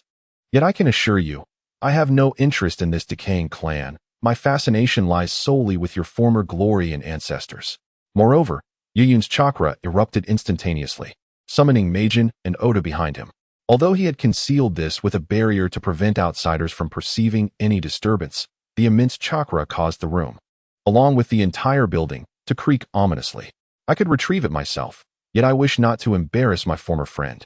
Hinata's Byakugan remained active, allowing him to directly perceive the terror emanating from Yuyun, particularly from the two monstrous figures. He had never encountered such creatures. In terms of chakra scale, they could rival that of a typical tailed beast. Perhaps only the third Hokage at full strength or the fourth's legacy could compare. Consider this carefully. I shall remain here for a month after the seal is released. When you have made up your mind, come and speak with me. With that, Hinata chose not to say more and turned to leave. As he opened the door, Yuyun's voice rang out once more. Poor Niji, before you have even taken flight, your wings are destined to be broken. This remark, caused Hinata to crush the doorknob in anger. Thus, he departed, leaving Yuyun to savor his salty, glutinous rice balls. One might wonder, did Yuyun not fear that Hinata would refuse and report him to the Umbu? Certainly, I am unafraid of the Hyuga clan's head meeting. Yet my father would not permit certain matters. There are things a man can endure before becoming a father that he cannot allow his children to face once he has embraced that role. Hinata, in the original narrative, was willing to resort to drastic measures to prevent Niji from being confined like a caged bird, even harboring lethal intentions towards his own niece. He would willingly sacrifice himself for the sake of the main family, hoping for a better fate for Niji. This clearly demonstrates Hinata's profound affection for Niji. Therefore, he would undoubtedly seek out Yuyun, without fail. Moreover, what if they refuse?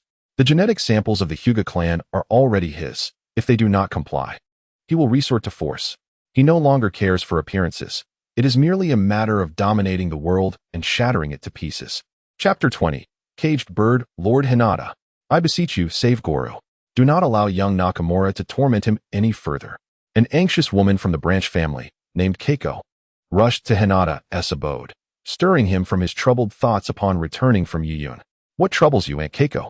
Please, do not fret. Speak slowly, he urged. Despite the discomfort in her lungs from running, Keiko persevered through the pain, exclaiming, "Today it is Goru's turn to serve young Nakamura, but for reasons unknown. He has suddenly subjected Goru to the caged bird technique. Lord Hinata, you must save him. The technique has been activated for quite some time. Goru cannot endure much longer." Her voice trembled with desperation.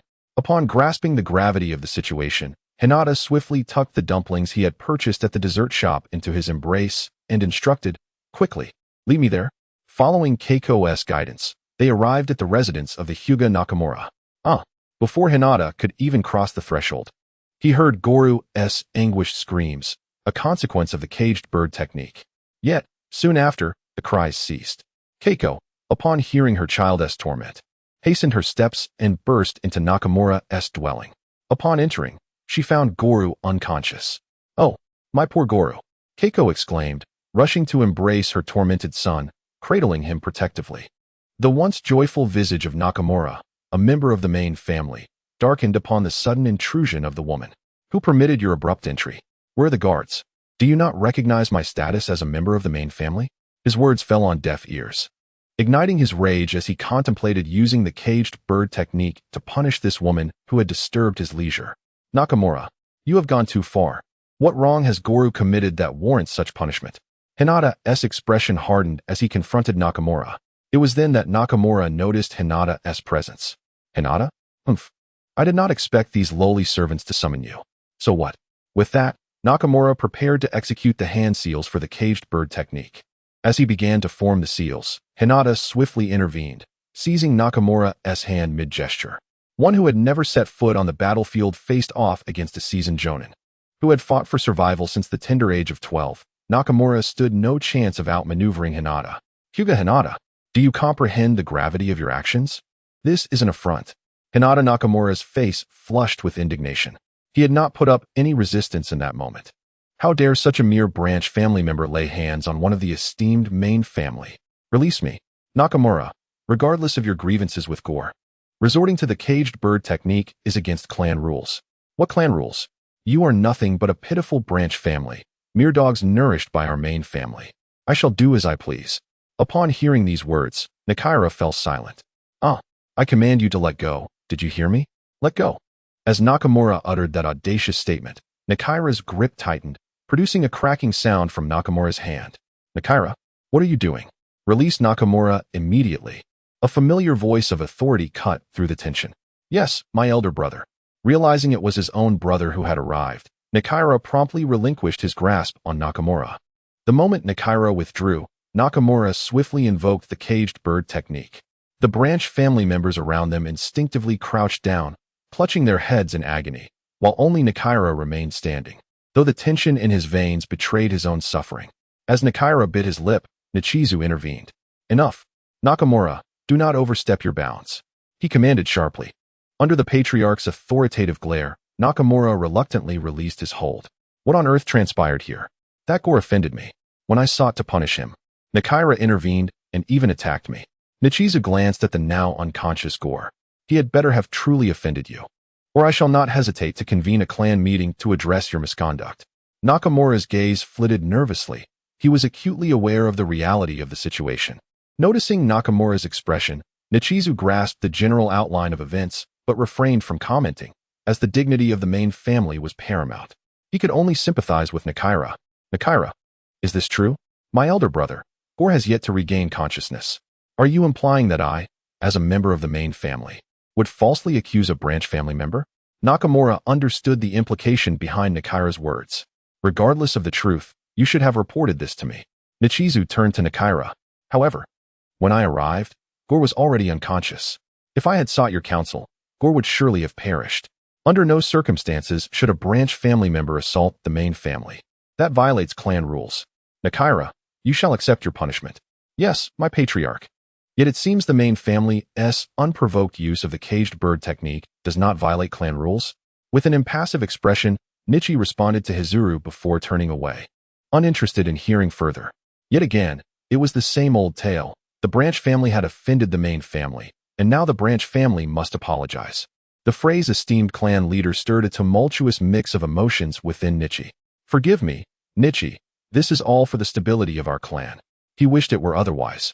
But for the sake of the Hyuga clan's stability, he had to impose such indignities upon Nichi. As he had stated, the branch family must never attack the main family. Otherwise, it would set a precedent for the other branch families, leading to upheaval within the entire Hyuga clan. Nichi departed to face punishment from the clan elders. The elders, being part of the main family, were responsible for managing rewards and penalties.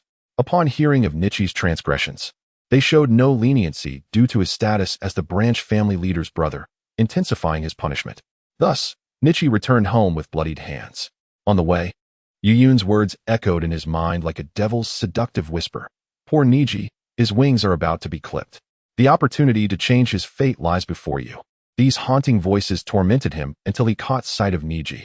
Father, how could you be so unfair? You promised to have lunch with me. And now it's already 4 in the afternoon. Apologies, Niji, I was delayed by a matter. Here, I brought you some glutinous rice dumplings. Nichi retrieved the now-cold dumplings from his robe. Yay, dumplings. Niji accepted the dumplings and savored them, even saving a piece for his father. Eat up, I'm not hungry. Nichi smiled as he affectionately ruffled Niji's hair. However, as Niji looked up at his father, he suddenly noticed the blood-stained hands. Father, your hands. Realizing Niji had spotted his wounds, Nichi swiftly withdrew his hands.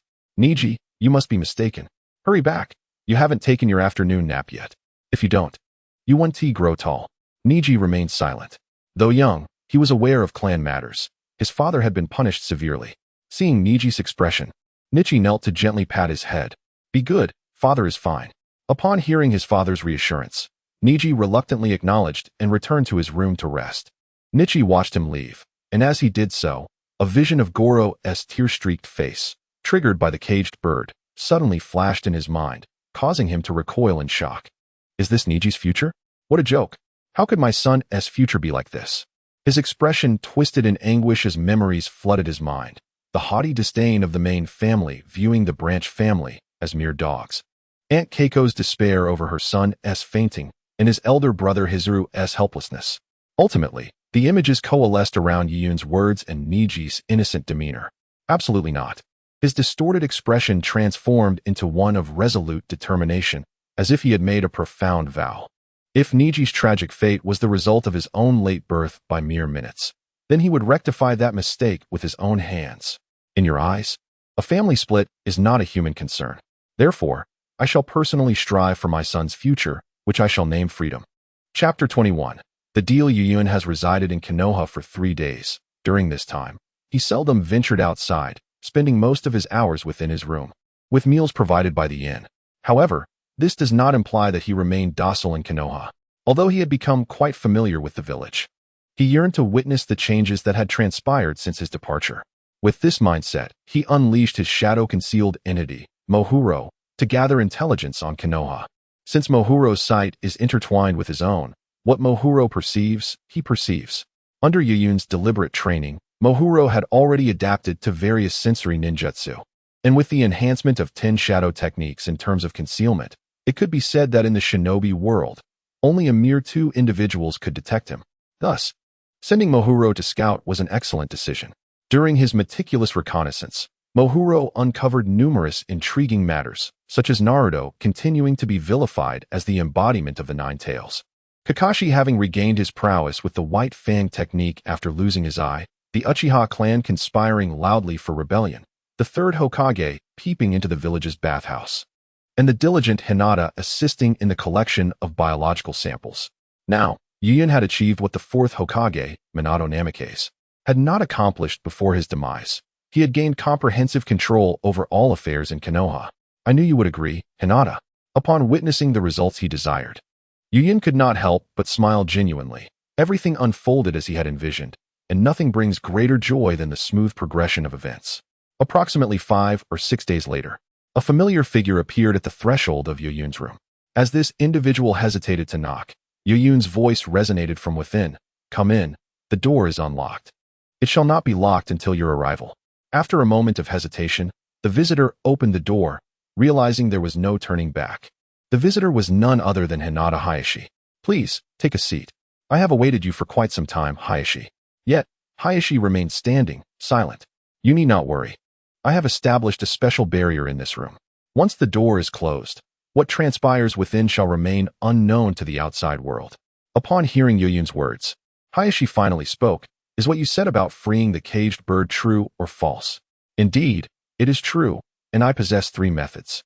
It is merely a matter of your preference. 3 methods?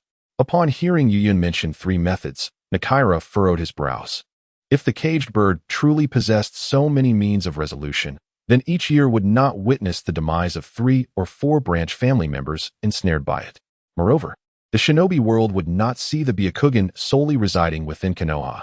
The first method involves replacing your optic nerves entirely. When the caged bird is triggered, I would substitute the necrotic optic nerves and brain tissue, Yuyun stated, raising a finger. This solution, though entirely fabricated, theoretically could be executed. His reversal technique was potent enough to regenerate even brain cells. However, the simultaneous destruction and restoration process, even if it could dismantle the caged bird, would leave the patient in excruciating agony, rendering them mentally incapacitated. If you continue to jest thus, our transaction shall not commence, Nakaira declared, rising from his seat. Hey, it was merely a joke. Yuyun hastily grasped Nakaira's arm, feigning departure. The second method is to locate a treasure belonging to your Hyuga clan. It undoubtedly possesses the ability to unravel your caged bird. A treasure? What treasure? Nakaira inquired, his brow knitting in confusion. It should be an eye. It seems to be one of the reasons the caged bird was developed. What are you speaking of? If the Hyuga clan possesses such a treasure, even I, the head of the branch family, am unaware of it. How could an outsider like you possibly know? Ah, so you were unaware? Upon observing Nakaira's reaction, Yuyun deduced one of his hypotheses. Perhaps it was precisely because he belonged to the branch family that he was oblivious. If that were the case, this method was rendered moot. Simply consider it never spoken. This method was intended by Yuyun to probe whether Nakaira was aware of the existence of the rebirth eye. Now it seemed he was not informed, possibly due to his branch status, or perhaps only the main family was privy to this knowledge. It was also possible that the current Hyuga clan had no knowledge of the rebirth eye whatsoever. The third method is the most reliable and the simplest. Meijin Viro. At Yuyun's command, the dread deity re-emerged, causing Nakaira's heart to race. Although this time, Meijin Viro did not exude any aura or chakra response. Its sudden appearance still startled Nakaira into activating his Byakugan. How can this be? Why does my Byakugan see nothing? Before him stood the formidable Emo Shulua. Yet even with the activation of his Byakugan, he was unable to perceive the demon, as if it were entirely absent from his field of vision. Conceal it within your shadow, and await the opportune moment to compel the clan members to trigger the caged bird upon your head. Do not question my reasoning. While inquiring into the abilities of others may be considered a virtue among ninjas, it is equally a taboo. In this regard, it is prudent to feign ignorance for our mutual benefit. Yuyun's words interrupted Rich's impending question. His strategy involved allowing Emo Shulua to hide within Rich's shadow, enabling Richa to compensate for Emo Shulua's acclimatization to the caged bird. This method of substitutive adaptation post-amplification of Emo Shulua is a unique application, reminiscent of how Sukuna has repeatedly utilized Fushiguro Megumi to acclimatize to Gojo Satoru's abilities during the sorcery battles. Thus, It can be argued that the conflict between humans and demons was rather unjust for Gojo, as he faced two adversaries alone. Fushigiro's actions transcended mere negligence. He treated his mentor as a mere pawn. However, this approach would result in a formation of Imo Shulan appearing above Richa's head, yet this was not insurmountable. For Imo Shulan, after adapting to the perception of ninjutsu and the insights of the Byakugan, proposed a means to conceal himself. The formation was inherently a part of Imo Shulan. As Imo Shulan nestled into Richa's shadow, he could employ this method to obscure the formation. I trust you did not come empty-handed? After outlining all possible strategies, Yuyun inquired about his remuneration, fully aware that Richa had brought a gift along. This is what you requested, but I have only received half. The remainder shall be contingent upon the results I witness before I decide whether to continue assisting you. Richa produced a scroll and handed it to Yuyun, who promptly opened it for inspection. Upon reviewing its contents, he remarked, "Indeed, it appears I must rely on you. Otherwise, my means of acquiring such treasures would necessitate turning the Hyuga clan upside down." Richa, as the head of the branch family, could be described in flattering terms as the family lord, or in less savory terms, as the chief eunuch of a feudal court, the most subservient of all. Among the entire Hyuga clan, only he possessed the ease to access all main and branch families, obtaining biological samples from them without detection. Upon hearing Yuyun's words, Richa fell silent. Should his actions be exposed, he would face execution, an act of betrayal far beyond the ordinary. If Yuyun were to be deemed a scoundrel, then the Hyuga clan would face a catastrophic downfall by morning, and Richa would stand as the greatest traitor in the clan's history. As an old friend, I may first assist you in unsealing the curse upon your head. Return and seek an opportunity for the main family to punish you with the caged bird. Inwardly, Yuyun gestured for Imo Shulan to enter Richa's shadow, to which Richa exhibited no reaction, silently permitting Imo Shulan's ingress. He placed his hand upon his knee, a tumultuous expression upon his face. Had he erred? Yet, having embarked upon this course, he resolved to press forward without hesitation. To lose would be to lose completely, and to win would be to claim all. What significance lay in a half-hearted defeat? Yuyun discerned the turmoil within him. This simply would not do. There remained half of the biological samples yet to be acquired, and Yuyun was reluctant to reveal himself prematurely. Survival and development were paramount. You truly will not take action against the Hyuga? Richa raised his head, fixating intently on Yuyun, attempting to gauge the truthfulness of his expression. Initially, Richa had contemplated resorting to force to obtain what he desired if a trade were not forthcoming. However, since Yuyun had acquiesced, he abandoned that notion. You ought to be thankful that you spared the Hyuga clan. Had I been compelled to retrieve the samples myself, I would have sought far more than mere biological samples. Yuyun regarded Richa with an audacious gaze, contemplating the white eyes of the Hyuga clan. Given his current prowess, he could forcibly seize the Byakugan from every member of the clan without alerting the entire Hidden Leaf village. Of course, this represented the worst-case scenario. With the growth of Moxalo and the capabilities of Shinno, he could indeed achieve this goal without raising alarms. Madman, Richa, having no doubts regarding Yuyun's claims, had experienced firsthand the formidable nature of Yuyun and the creatures he summoned. Should Yuyun unleash his full power, he could instigate chaos within the Hidden Leaf village. Reminiscent of the Nine Tails incident, one from which the Hyuga clan would be utterly defenseless. You may take your time to collect the remaining half. There is no need to take risks. If you have no fear of exposure, I assure you, I do. Very well, but your summoned entities had better be capable of breaking free from their cages. With that, Richa rose and departed, leaving Yuyun unaccompanied in his chamber. Alone, he picked up the scroll and murmured, "The Hyuga clan, Otsutsuki." Chapter 22. Otsutsuki Genetics. What drives him to painstakingly obtain the biological samples of the Hyuga clan? He sought to extract the genes of the Otsutsuki clan from the biological samples of the Hyuga clan. In his eyes, the Hyuga were merely vessels for the coveted Otsutsuki genes. Were it not for their ancestor, the brother of the Sage of Six Paths, Otsutsuki Yumura, he would have had no desire to associate with a clan that perpetuated a slave-master dynamic in this new era. After collaborating with Ballahu to redevelop the ghost bud technique using the biological sciences of his previous life, Yuyun was confident that a new iteration of the ghost bud technique, capable of genetic fusion, would be completed within 3 years. As for the bloodline limits to be absorbed upon the completion of this new technique, both Ballahu and Yuyun had their own ideas, although Ballahu remained silent. Yuyun was aware that Bailuhu aspired to absorb the 5 chakra attributes related to the interplay of the 5 elements. If all went as expected, it would still pertain to the original 5 bloodline limits. The nether release for absorbing ninjutsu, the steel shield for body hardening, the swift release for enhancing speed, the storm release for overwhelming lethality, and one of the strongest ocular techniques in the ninja world, the Sharingan. Had Bailuhu known that Konoha possessed Hashirama's cells, he might have substituted steel release for wood release. Bailuhu remained confined to the notion that achieving immortality hinged upon the completion of the 5-element interplay, which prevented him from discussing with Yuyun which bloodline limits would maximize the efficacy of the Ghost Bud technique. He resembled an elementary school student, fearing that Yuyun might copy his answers, resulting in identical or superior scores. Truth be told, if all these bloodline limits were absorbed, Bailuhu would indeed envision a perfect ninja in Yuyun's eyes, capable of facing the average stronghold of the ninja world without fear. It was unfortunate that Bailuhu remained unaware of the true existence of the Sage of 6 Paths, and that contemporary ninja bloodline limits originated from Kagaya Tsutsuki. His ignorance led him to select bloodline limits for fusion based on the perspective of ordinary ninjas.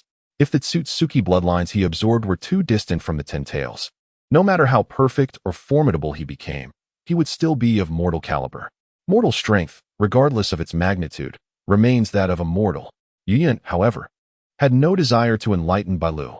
On the contrary, he preferred that Bailu tread the path of the past, thereby minimizing the threat he posed. Even if Bailuhu perfected the 5-element interplay and attained a flawless physique, he might not surpass the current Yuyun. Yet, should Bailuhu merge with the direct bloodlines of the Uchiha, Senju, Hyuga, and Uzumaki, descendants of the Sage of 6 Paths, one could only speculate what he might become. Surely, he would not fall short of the reincarnations of Ashura and Indra. Perhaps he might even revert to a being akin to the Sage of 6 Paths.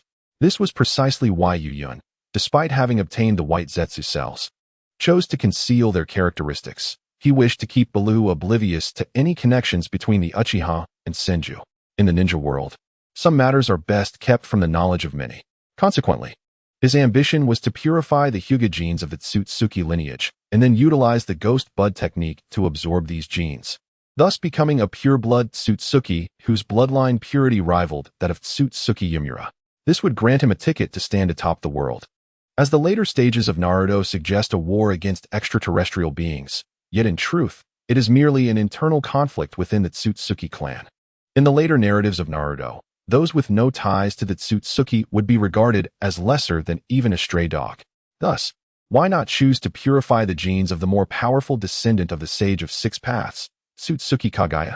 In terms of strength, it is evident that the elder brother, Yuhi, surpasses his younger sibling, Yukimura. Yuyun contemplated this, but his thoughts turned to the Ten Tails. The great Otsutsuki Kagaya, after consuming the chakra fruit of the god tree, bore the 2 brothers, Yuhi and Yukimura. Though both are pure-blooded Otsutsuki, their inheritance from Kagaya differs. Otsutsuki Yui, the progenitor of ninjas and the Sage of 6 Paths, possesses the Rinnegan, which is clearly a product of the Ten Tails. From the Sharingan of his descendants, the Uchiha clan, and the sage body of the Senju clan, it is evident that he has inherited the aspect of Kagaya that fused with the Ten Tails.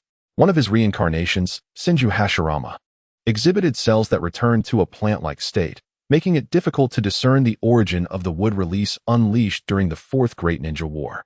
Had Hashirama lived to the era of Boruto, his lineage with the Ten Tails would likely be closer than that of Senju Tobirama.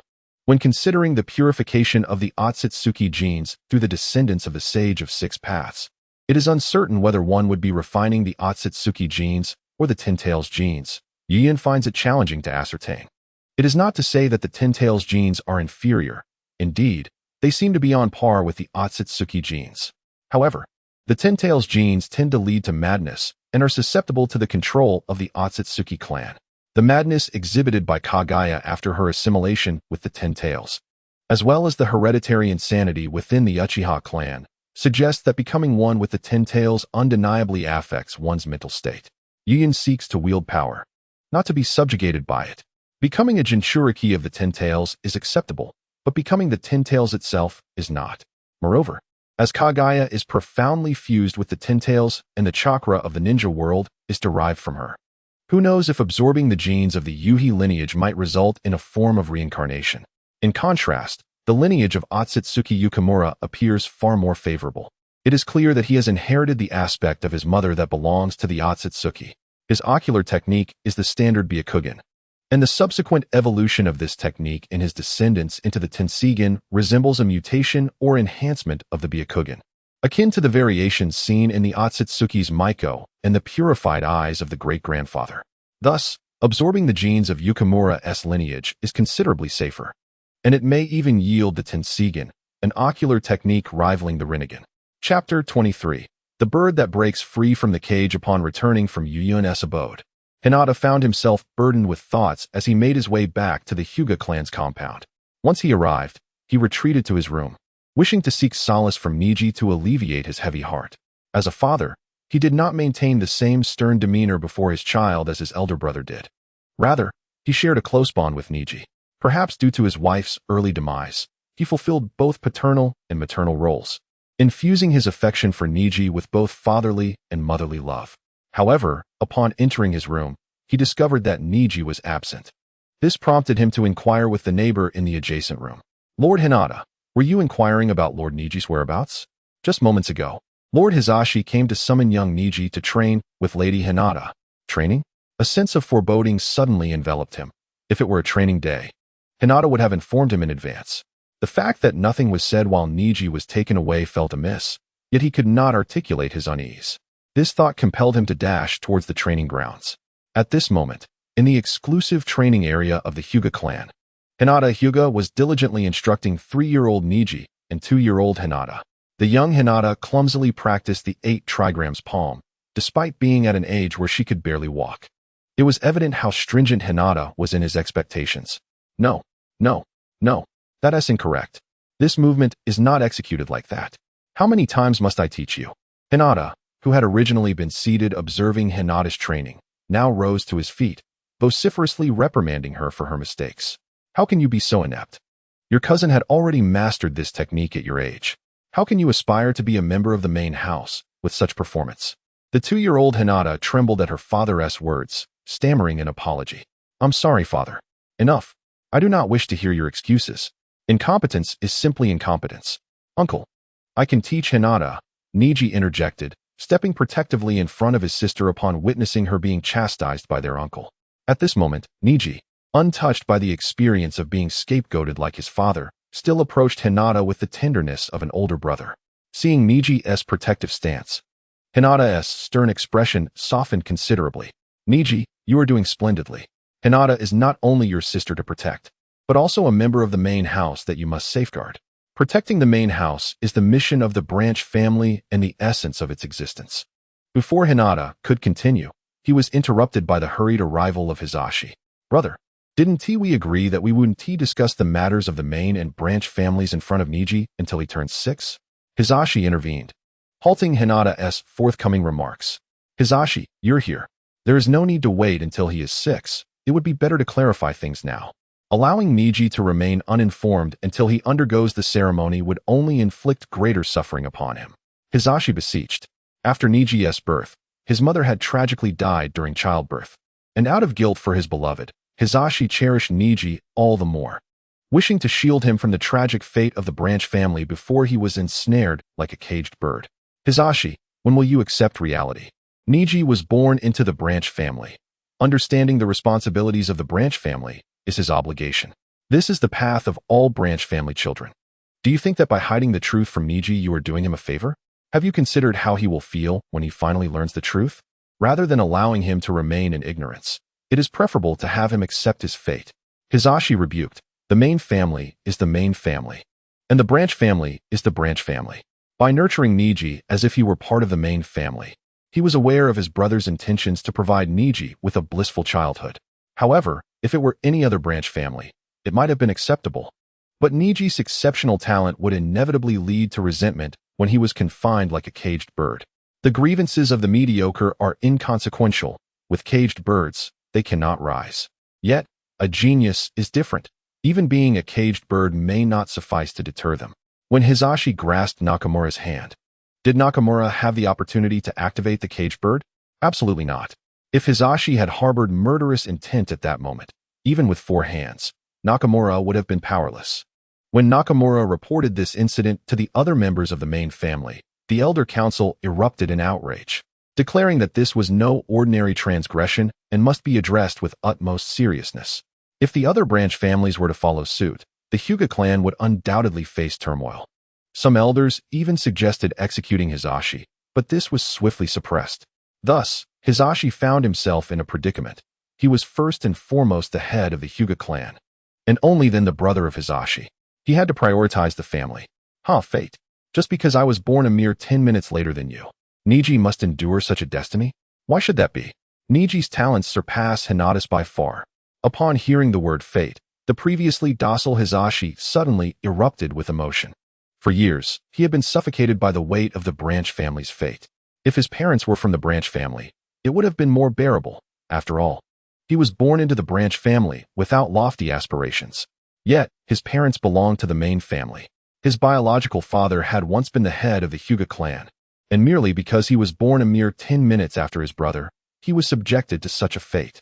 He could endure it himself, having grown accustomed to it over the years. But why should his son Niji also be forced to bear such a fate? Niji, so young and innocent, had already lost his mother and now must forfeit a joyful childhood, only to be stripped of his freedom 3 years hence. How could he accept this? How could he reconcile with such a reality? Hisashi's sudden outburst left Hisashi in shock. So, this is how you have felt all these years. A flicker of guilt crossed his eyes, but his expression soon hardened. I am sorry, Hisashi. Perhaps I am merely fortunate, but for the sake of the Hyuga, I must act accordingly. Hisashi immediately activated the caged bird.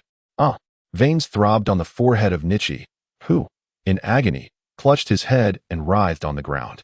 In the tumultuous motion, the protective headgear slipped from his brow, revealing the curse mark of the caged bird that had long been concealed. Beside him, Niji, paralyzed by fear at his father's suffering, was taken aback by the twisted expression of the usually gentle man. He felt helpless, kneeling beside his father, pleading with his uncle. Please, uncle, do not harm my father. I will do whatever you say. If the family must divide, let it be so. Just do not punish him. The young and astute boy grasped the gravity of the dispute between his uncle and father, realizing it bore implications for him. Though he did not fully comprehend the concept of family division, he fervently wished to shield his father from retribution. Nichi remained unmoved, his hand steadfastly maintaining the hand seal of the caged bird. In an effort to chastise Nichi for his transgressions, he activated the full power of the caged bird. Hinata, witnessing the unfolding spectacle, was rendered motionless, paralyzed by fear. What was happening? Why did her father suddenly turn against her uncle? Was it her fault? At only 2 years of age, she attributed the turmoil to her own inadequacies, believing that her failure to execute a particular technique had led to her uncle's punishment. Nichi could never have anticipated that his actions would ultimately sever Hinata's chance to realize her potential as the princess of the Byakugan. The sole sensation that flooded Nichi's consciousness was pain. He could not hear Niji's cries for mercy nor his niece's sobs. His mind was consumed by anguish, devoid of anything but suffering. His brother resorted to the utmost severity of the caged bird activation ceremony to punish him, a ritual that would engage the nerves linked to the caged bird technique, relentlessly transmitting signals of torment, akin to the excruciating sensation of having all one's teeth extracted and the nerves within the sockets yanked back and forth. Such a punishment was typically reserved for the execution of those who had erred in the matter of family separation. Now, Nichi wielded it against his own brother, a bitter irony indeed. As Nichi was engulfed by his pain, he suddenly perceived a sound, a turning wheel that only he could hear. Click! The sound was remarkably clear, intruding upon the agony bestowed by the caged bird. In the depths of Nichi's shadow, a monstrous entity lifted its head, observing the absurdity of the scene, wearing a grotesque smirk. Humanity is truly fascinating. Brothers engaged in mutual destruction. What else are you capable of? Perhaps you embody the essence of a demon more than I do, yet therein lies the intrigue. Allow me to witness your malevolence. The wheel atop its head, reminiscent of a ship's helm, began to turn. The adaptation of the caged bird commenced under the watchful gaze of MKRO. Approximately 2 minutes elapsed, and Niji's voice grew hoarse, while Hisashi concluded his interaction with the caged bird. Remember this moment, Hisashi. Remember the mission of our separation. he declared before departing with the stunned Hinata, leaving Niji alone with Hisashi, who lay on the floor, trembling, tears and mucus flowing freely. Time passed, though its measure was lost on him, until Hisashi regained consciousness, gazing at Niji, who held him tightly. Niji, I apologize for allowing you to witness your father's disgrace. He lamented. Oh, father. Niji said nothing, merely tightening his embrace. Hisashi gently patted his back. Niji, I shall not permit you to accept such a fate, never. Nothing shall confine your future. He murmured softly into Niji's ear, his gaze transcending the walls of the Hyuga estate, connecting with Waion, who peered out from a window at the Hyuga clan grounds. Chapter 24, Apprenticeship? For days had passed since Hisashi had punished Hisashi. During these days, Hisashi did not succumb to despair as a result of the caged bird's trigger. Instead, after a day of recuperation, he diligently undertook the responsibilities of the branch family head. Despite Hisashi dispatching someone to inform him that he could take a month to rest, Hisashi paid no heed and immediately immersed himself in the management of the clan, as if to demonstrate his submission to the main house. Hisashi, witnessing this, believed that Hisashi had comprehended the mission of the branch family. But was this truly the case? On the 5th day, after concluding his morning duties, Hisashi ventured into the forest of death. Upon arrival, he beheld the long-awaited Waion. This meeting had been orchestrated by Waion, who, wary of drawing attention through repeated rendezvous at the inn, had chosen a more discreet location to avoid exposing Hisashi. You are remarkably eager to assist me in gathering biological samples from the Hyuga clan, Hisashi remarked tersely. Enough of the pleasantries. I demand to see the results immediately, or I shall not hesitate to destroy everything. His tone was icy, driven solely by the desire to secure freedom for his son. The realities of the Hyuga clan's branch family had starkly illuminated for him that Niji would find no favorable outcome in this environment. Even as the brother of the clan leader, he was treated like a mere animal. What then could be said of his nephew? Merely a disposable resource. Very well. I shall allow you to see the results first, Waion stated. MKRO. With Yun's command, MKRO materialized from the shadows of Hisashi. Upon emerging, it placed its hand upon Hisashi's brow, but he recoiled slightly, disliking the intrusion. Relax, it will only take a moment, Waion reassured him. Hisashi halted, suppressing his discomfort as MKRO's broad palm made contact with his forehead. Perhaps due to Yun's chakra affinity, MKRO's hand felt cold. Yet soon Hisashi sensed a warm current enveloping him. Specifically, it enveloped the caged bird that resided within his mind. He felt it. The caged bird remained unresponsive to the warm currents, gradually dissolving. Yun had not deceived him. The creature named Moxoluo could indeed assist him in liberating the caged bird. Just as the bird was on the verge of being dissolved, Richa suddenly took a significant step back and exclaimed, "Stop. That's enough." Yun and Moxoluo exchanged puzzled glances. You've changed your mind. I still require the final payment. Richa promptly handed a scroll to Yun. This contains biological samples from the Hyuga clan, including all its main family members. Did the main family possess the ability for self-sufficiency? Clearly not. Their sustenance and needs were managed by the branch family. Thus, as the head of the branch family, Richa could easily acquire their biological samples. After being punished by the main family, he bore the discomfort and continued his work, not out of submission, but out of a relentless drive to gather the biological samples. Upon receiving the scroll, Yun inquired, "Then why have you chosen to halt?" "At present, I cannot liberate the caged bird. Otherwise, the entire Hyuga clan would hunt me down." Richa replied, "I will forego this opportunity to free the caged bird for now. Are you intending to leave it for Niji?" "There is no need. Since I have promised you, I shall undoubtedly assist Niji in freeing his caged bird in the future." Richa shook his head in response. "I am aware, but I cannot oppose the entirety of the Hyuga clan, nor Konoha. To liberate him now would only bring harm to Niji. If the main family learns that he has been freed from his cage, they would stop at nothing to eliminate him, and the branch family, with the threat of the caged bird hanging over them, would be compelled to heed the main family's commands to kill him. To liberate him now would only invite death. What do you propose then?" Yun sensed a deeper meaning in Richa's words. After a brief silence, Richa knelt before Yun. "Please, take Niji as your disciple." "Take Niji as my disciple?" Yun gazed at the kneeling Richa, bewildered. How had the situation escalated to this point? He had merely intended to collect some genetic material. How had it transformed into a request for discipleship? He was not like Tiger, who sought disciples. "Do you trust me so implicitly?" Are you not concerned I might sell Niji at the first opportunity? Consider that I have even betrayed Kakashi, whose father regarded me as a brother. Yet you also healed his eyes, did you not? Rizhao lifted his gaze, observing the evasive eyes of Yu Yun. After the ominous reputation of Yu Yun was established, Rizhao had spent a considerable amount of time as a teammate of Yu Yun, thus gaining a certain understanding of him. He was aware that most of those defeated by Yu Yun were comrades who disregarded the advice of this seasoned warrior, acting on their own hubris to their demise. He was not one to turn a blind eye to suffering. On the contrary, he had implemented numerous remedial measures. However, it is challenging to counsel those intent on courting death. Rizhao recognized that Yu Yun was a man of principles. As Yu Yun himself stated, he possessed the ability to silently acquire biological samples from the entire Hyuga clan, yet he opted for collaboration. During the Third Shinobi World War, many ninjas, consumed by their emotions, chose to eliminate their adversaries in the most excruciating manner, with some deriving pleasure from such acts. In stark contrast, Yu Yun seldom took lives.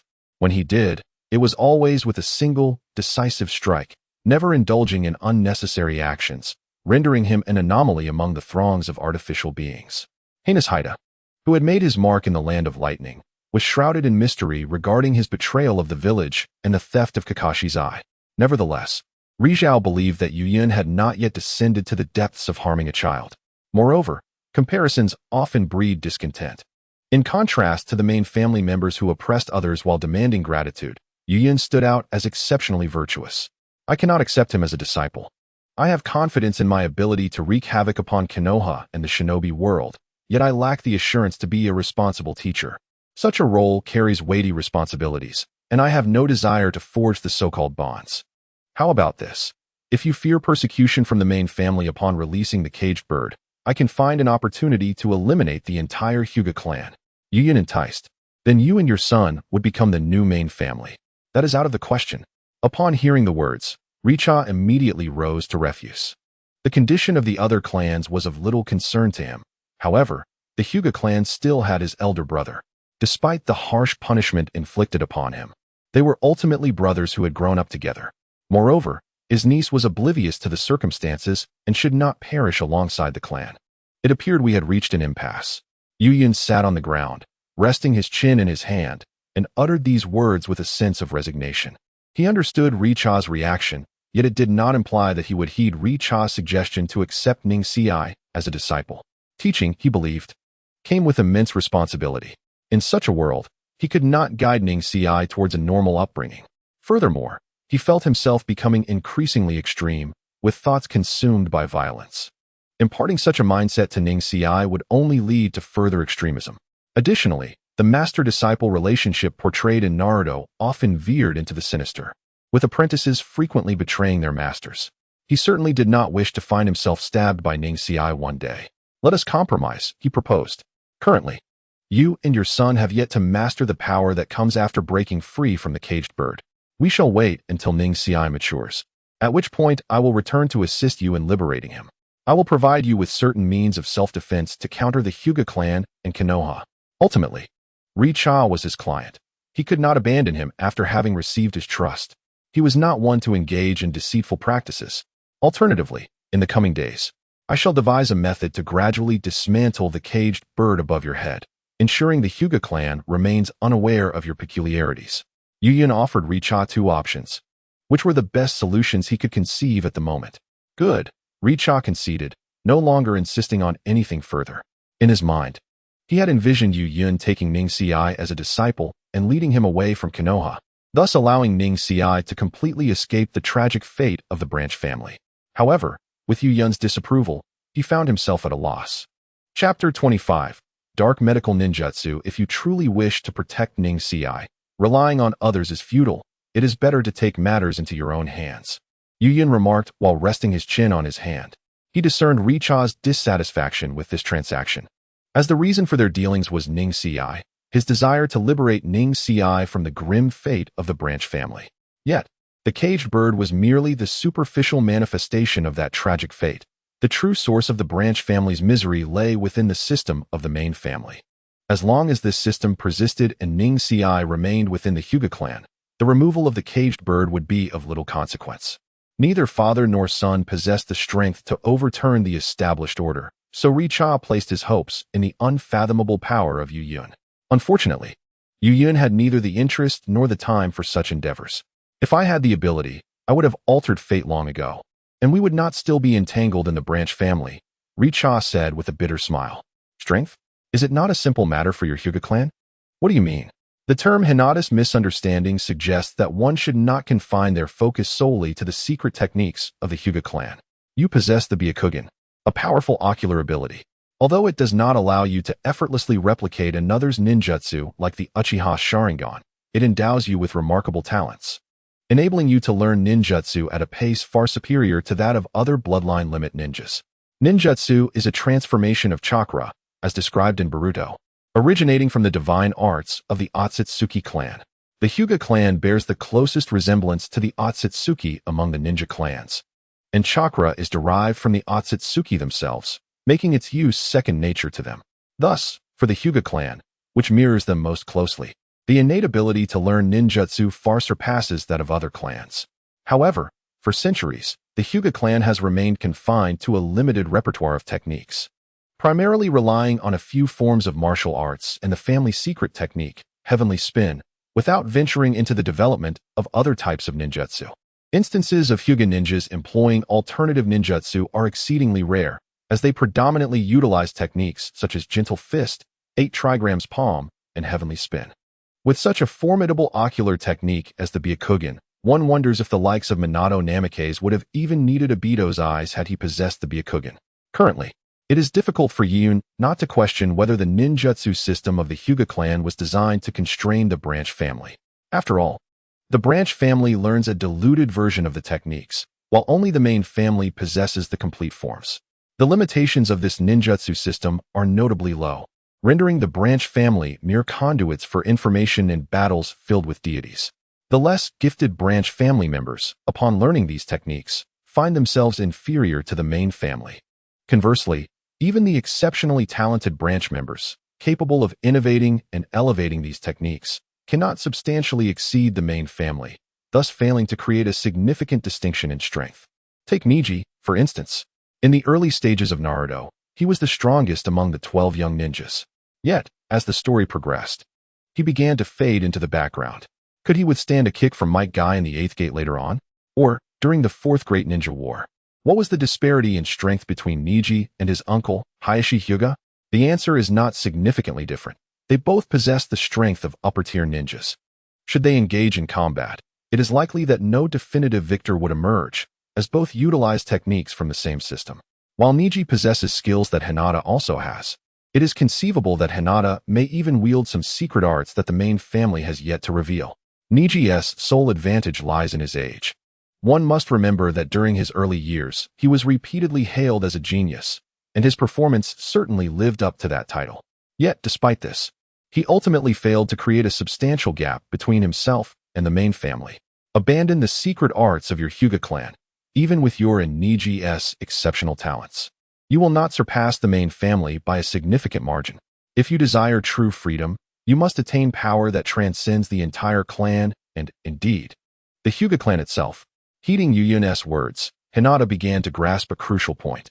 Although the main family had not explicitly stated it, there was an implicit understanding that the branch family was prohibited from learning ninjutsu beyond the Hyuga secret techniques.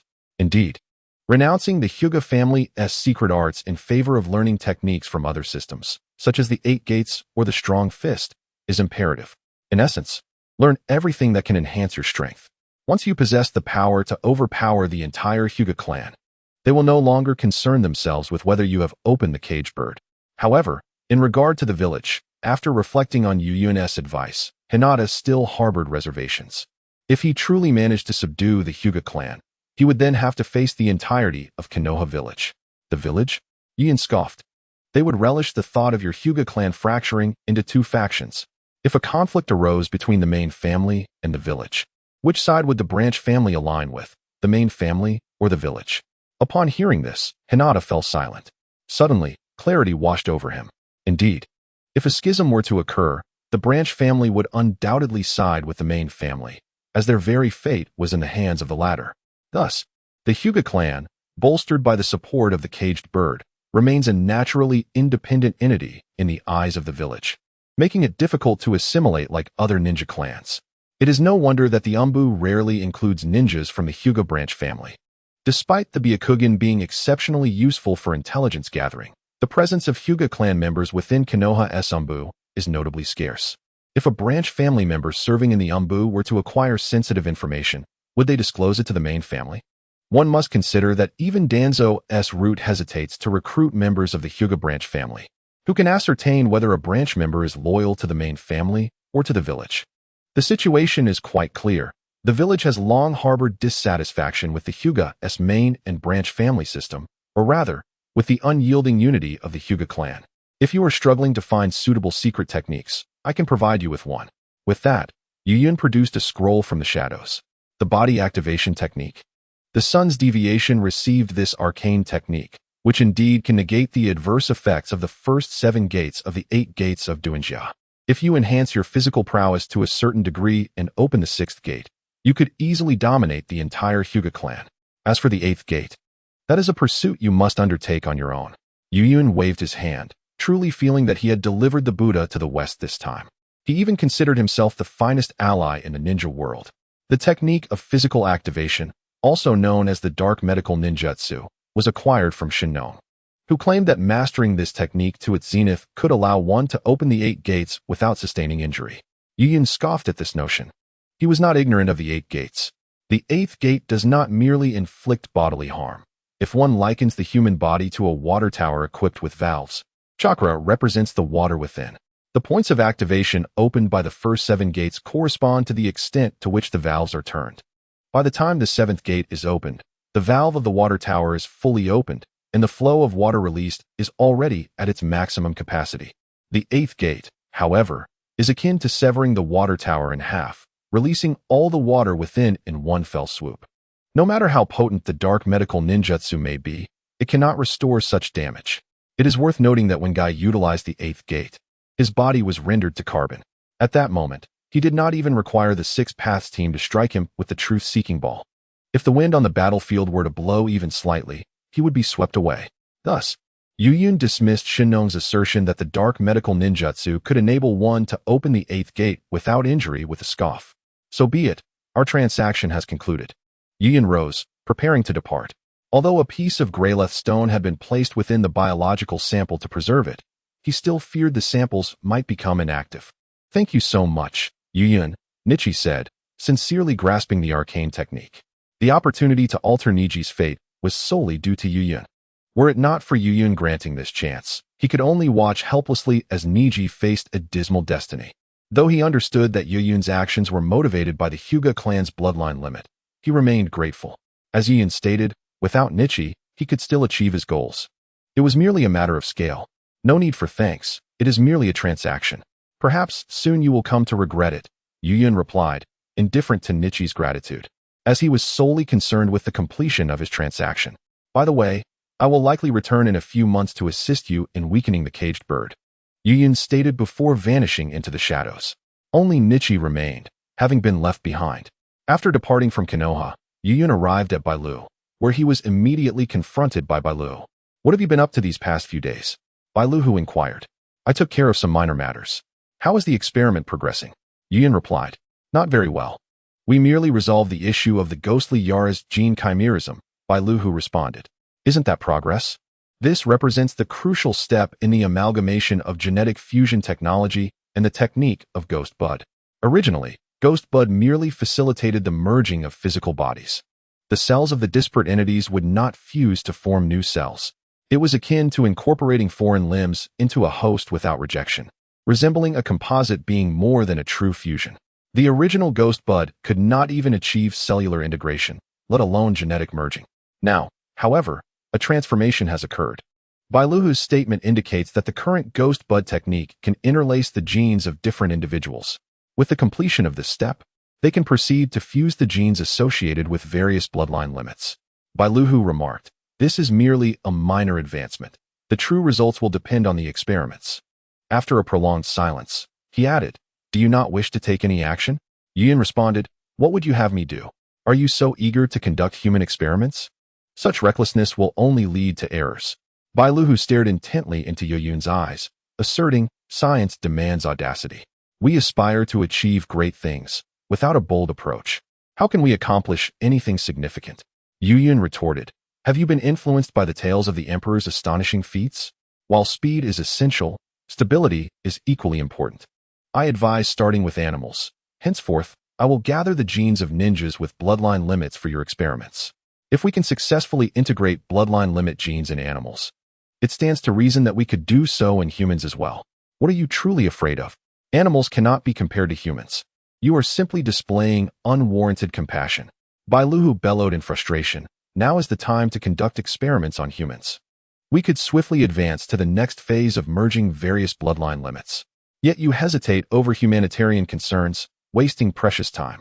Once we initiate human trials, within 3 years the new ghost bud technique will be realized. At that point, you may merge any bloodline limit you desire. Bai Luhu continued to urge, unable to tolerate any deceleration. I am the principal leader of this experiment, the financier. The methodology of the experiment is determined by me. Do not forget your position. It is you who seeks my assistance, Yin replied coldly. Bai Luhu was momentarily silenced by this rebuttal, and after a long pause, managed to utter, you will come to regret this.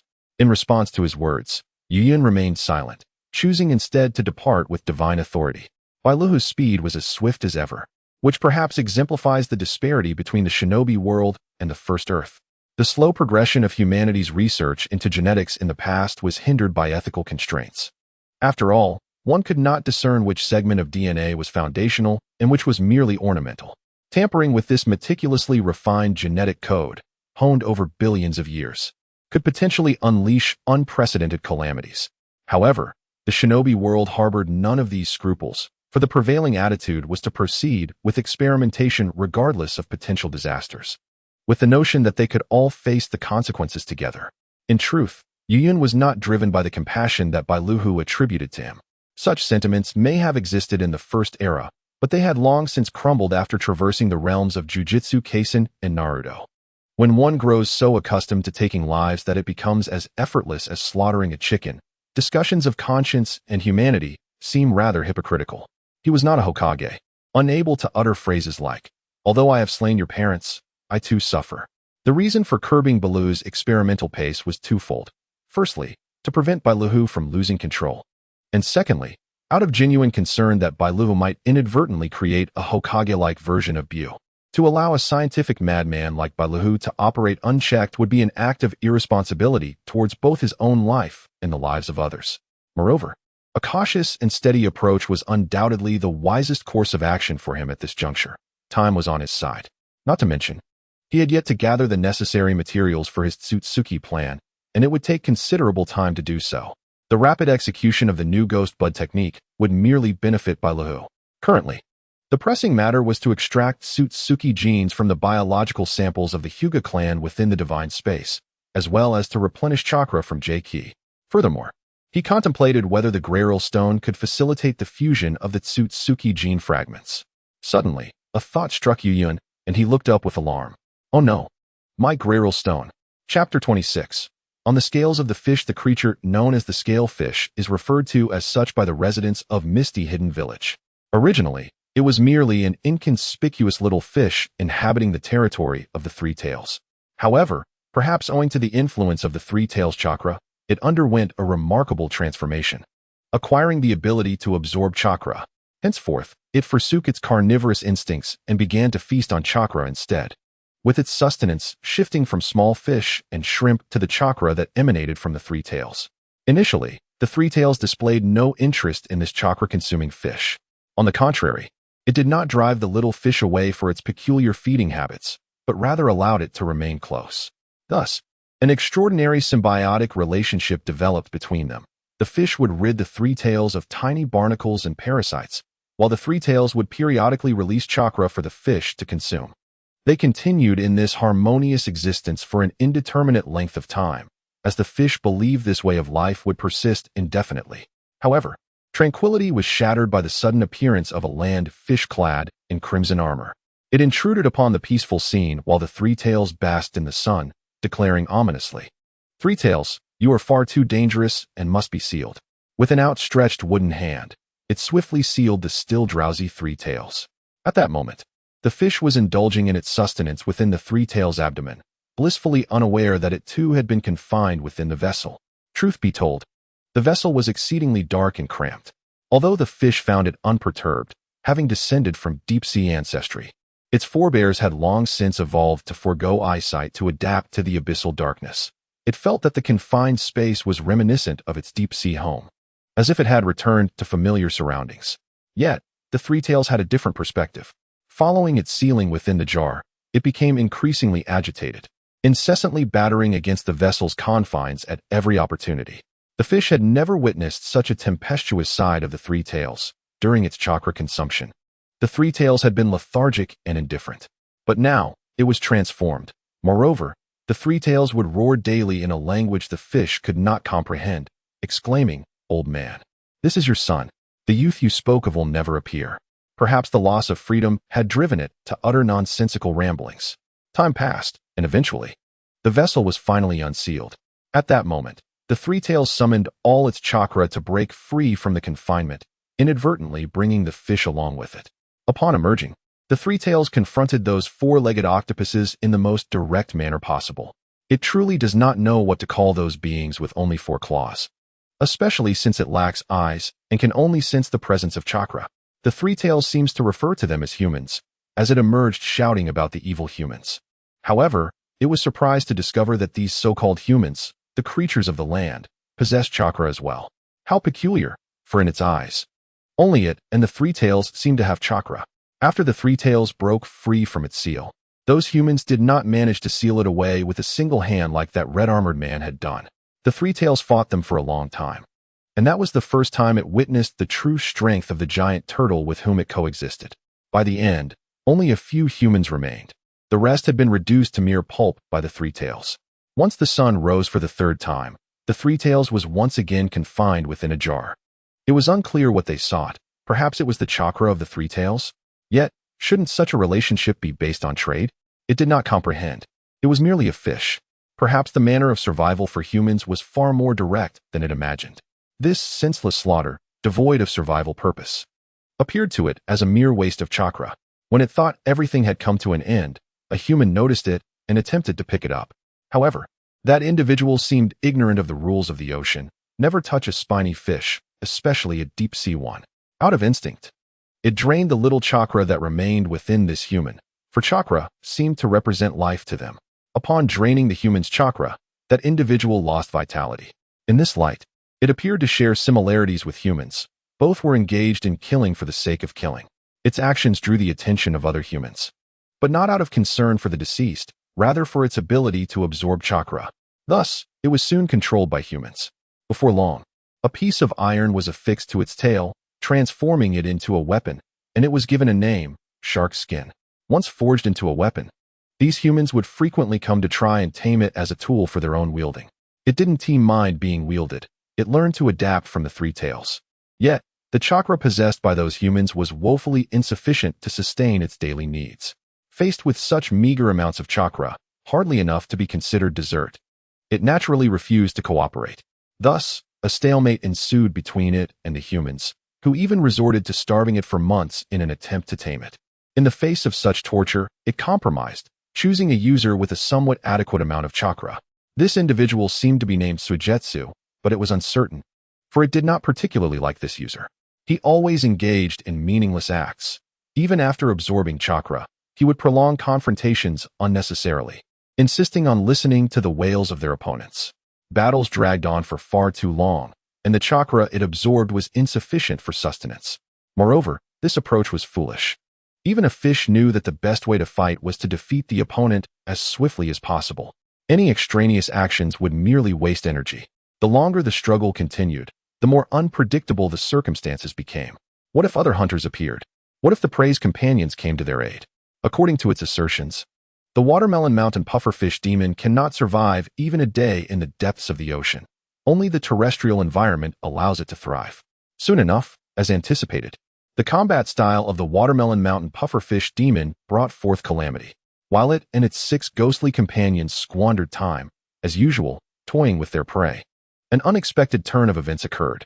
A human clad in green appeared at a remarkable speed, interrupting their playful torment of the unfortunate victim. Perhaps it was the oddity of the human's attire or the familial bond between the human and the prey that incited the Watermelon Mountain pufferfish demon to declare its intent to torture the human's son before his very eyes. Thus, disaster struck. After exchanging final words with his son, the human unleashed a powerful wave of energy that obliterated the ghostly companions before they could even react. The human's second strike was aimed at the Watermelon Mountain pufferfish demon's user, but astonishingly, the bulky figure managed to react in the nick of time, using its body to absorb the blow. This single punch sent both the demon and its user hurtling through the air, shattering its hardened skin in the process. Clearly, they were no match for such speed and power. The user had no time to react, and the energy emanating from the human was certainly not chakra. It was something unassimilable. If the battle continued, both would surely meet their demise. This was an adversary specifically designed to counter its innate characteristics. Fortunately, the Watermelon Mountain pufferfish demon quickly regained its composure. The comically green and red energy-emitting kappa was not a foe they could confront. Continuing the fight would only lead to their deaths, prompting them to retreat without a backward glance. Remarkably, the user's survival instincts proved to be more acute than that of the demon, which had emerged from the depths of the ocean to battle. Chapter 27. Beneath the skin of the shark, it was precisely due to this heightened sensitivity that both the human and the demon returned alive. Reality confirmed the Watermelon Mountain pufferfish demon's intuition. Among the seven, four were annihilated by the human due to their slow reactions and overconfidence in their ability to retaliate. Even the two who lagged behind suffered dire consequences. One succumbed to madness upon returning to the hidden mist village, rambling about a perfect funeral, while the other, gravely injured, did not survive beyond 2 years. The user, traumatized by this incident, developed an acute fear of death, abandoning their once favored missions and remaining confined to the hidden mist village. Consequently, their standard of living plummeted. Previously capable of siphoning chakra from others, the user now only provided the demon with a meager amount of chakra to sustain its vital signs. This continuous hunger bred discontent. The instinct for survival compelled the demon to seek a more powerful master. Thus, it set its sights on a figure with superior chakra quality and quantity, Kisame Hoshigaki. The Watermelon Mountain pufferfish demon, clearly aware of its intentions, resorted to starving it for several days to assert control. Enraged, the demon seethed, questioning the audacity of being deprived of sustenance. Without its jiao skin, you, the Watermelon Mountain puffer ghost, are merely an ordinary upper ninja, possessing little more than flesh. This dissatisfaction rendered it motionless when the Watermelon Mountain puffer ghost was slain, as if it were a knife that could not move. Perhaps even a creature like it, which perceives the world through chakra, could not sense the sudden appearance of the one who ended the Watermelon Mountain puffer ghost's life. The entire sequence unfolded with extraordinary swiftness and smoothness. Not only did Jiao Skin fail to react, but even the perpetrator was caught unawares, severed from body and head in an instant. This exemplifies the ideal method of hunting, swiftly eliminating the prey to avoid alarming others. Had the 7 companions of the Watermelon Mountain puffer ghost understood this principle, they would not have been reduced to mere trifles. Aware of its user's demise, it chose silence, pretending to be an immobile knife to avoid sharing a fate of total annihilation with its wielder. Yet, the entity that dispatched the Watermelon Mountain puffer ghost appeared to have come solely for it. After the ghost's demise, it departed, taking it away. Upon regaining awareness, it found itself in a different environment, one so desolate that even Jiao Skin could sense nothing. Upon their arrival, the individual attempted to tame it. Naturally, it resisted. Was it merely a trifling fish? It immediately raised its spines in defiance, hissing as a threat. Then, the individual spoke of a longing to be cherished and summoned a creature that bore no detectable chakra response. However, it soon realized the nature of the summoned entity. Powerful, unparalleled strength. Though this chakra was quantitatively less than that of the 3 tails, its essence was far more ferocious, overwhelming, and intimidating. Just the sensation of its presence made it feel inadequate. Faced with the pressure of survival, it conceded. Both its existence as a deep-sea fish and its experiences as a ninja sword had taught it that dignity holds no significance. Survival is paramount. As long as it continues to exist, there remains the possibility of enjoying life's pleasures. Death brings nothing. After yielding to the pressures of survival, the individual issued the first command, to absorb his chakra. What madness! If it was merely about absorbing chakra, it should have stated so earlier. Had it done so, there would have been no need for hostility. Yet, it soon understood the reason behind the individual's demand. It was simply too distasteful. It had consumed countless chakra from other beings, but none had ever tasted as foul as this. Not only was it frigid, but it was also tainted with an overwhelming negativity, reminiscent of devouring a cold, lifeless fish. Thus, it unhesitatingly declined. However, it seemed to lack the authority to refuse. That scoundrel forcibly infused his chakra into its being. What difference was there from being force-fed? Yet it still swallowed it, for circumstances were beyond its control. After consuming the unpalatable chakra, the individual requested it to return the chakra. To be honest, it truly wished to return the chakra unaltered, but fearing the wrath of the nearby creature, it reluctantly converted the chakra into a more absorbable yang attribute chakra. Upon realizing it could transform the absorbed chakra's properties, the individual appeared elated as though discovering a new continent. Just when it thought the individual was about to engage in another humiliating act towards the fish, astonishingly, the individual brought it before a creature that bore a resemblance to the three-tailed beast in terms of chakra. Although the chakra attributes differed, it could still sense that this creature was akin to the three-tailed beast. It was a tailed beast. Subsequently, the individual uttered words that left it in shock. Go ahead and absorb. Could it be true, its adoptive father? Never mind. From this day forth, he would be the true progenitor of its J-Ki. The details of the mist's three-tailed beast were of no concern. Thus, J-Ki embarked on a blissful existence, indulging in the consumption of chakra and gorging on Grailier or reveling in the delight of such a life. The only price being a periodic replenishment of chakra for its master. Hence, J-Ki transformed into a dedicated battery for Yuyun. Some may argue that J-Ki's rebellious nature is overlooked. In the mist, selecting a user for J-Ki is the most challenging task. While the other 6 ninja blades have criteria based on combat style, J-Ki's standards are far more stringent. Not only must the chakra quantity meet the requirements, but it must also satisfy J-Ki itself. Other ninja blades simply do not suit their users, and they can be replaced without consequence. But if J-Ki deems a user incompatible, it could be fatal. Therefore, it seems that in the mist, J-Ki is the most difficult blade to tame. Or perhaps no one can truly master it. However, with Yuyun, it is different. J-Ki is genuinely compliant and willingly submits to Yuyun's command. The reason is simple. If one were to receive a meager monthly stipend of merely 3,000, one would undoubtedly be rebellious, driven by a desire for rightful compensation. Conversely, with a monthly salary of 300,000, the employer would understand the true meaning of loyalty. Moreover, its new master had enclosed it with vibrant, life-filled ores, which felt akin to guarding a treasury. At this moment, Yuyun, returning from Beilu, finally comprehended the severity of the situation. Upon arriving at J-Ki, it was too late. J-Ki had already begun its feast. Witnessing a small gap carved into the mountain, Yuyun was filled with regret. How could it not have foreseen that J-Ki would consume Grailier ore? Meanwhile, J-Ki, having transformed into a small mountain, sensed the approach of someone. This was a confined space, accessible only to Yuyun. You truly are remarkable, J-Ki. Yuyun's demeanor was far from amiable, and Jiaoji could sense the tension. Initially intending to roll over, it found itself frozen in place, taken aback by Yuyun's ire.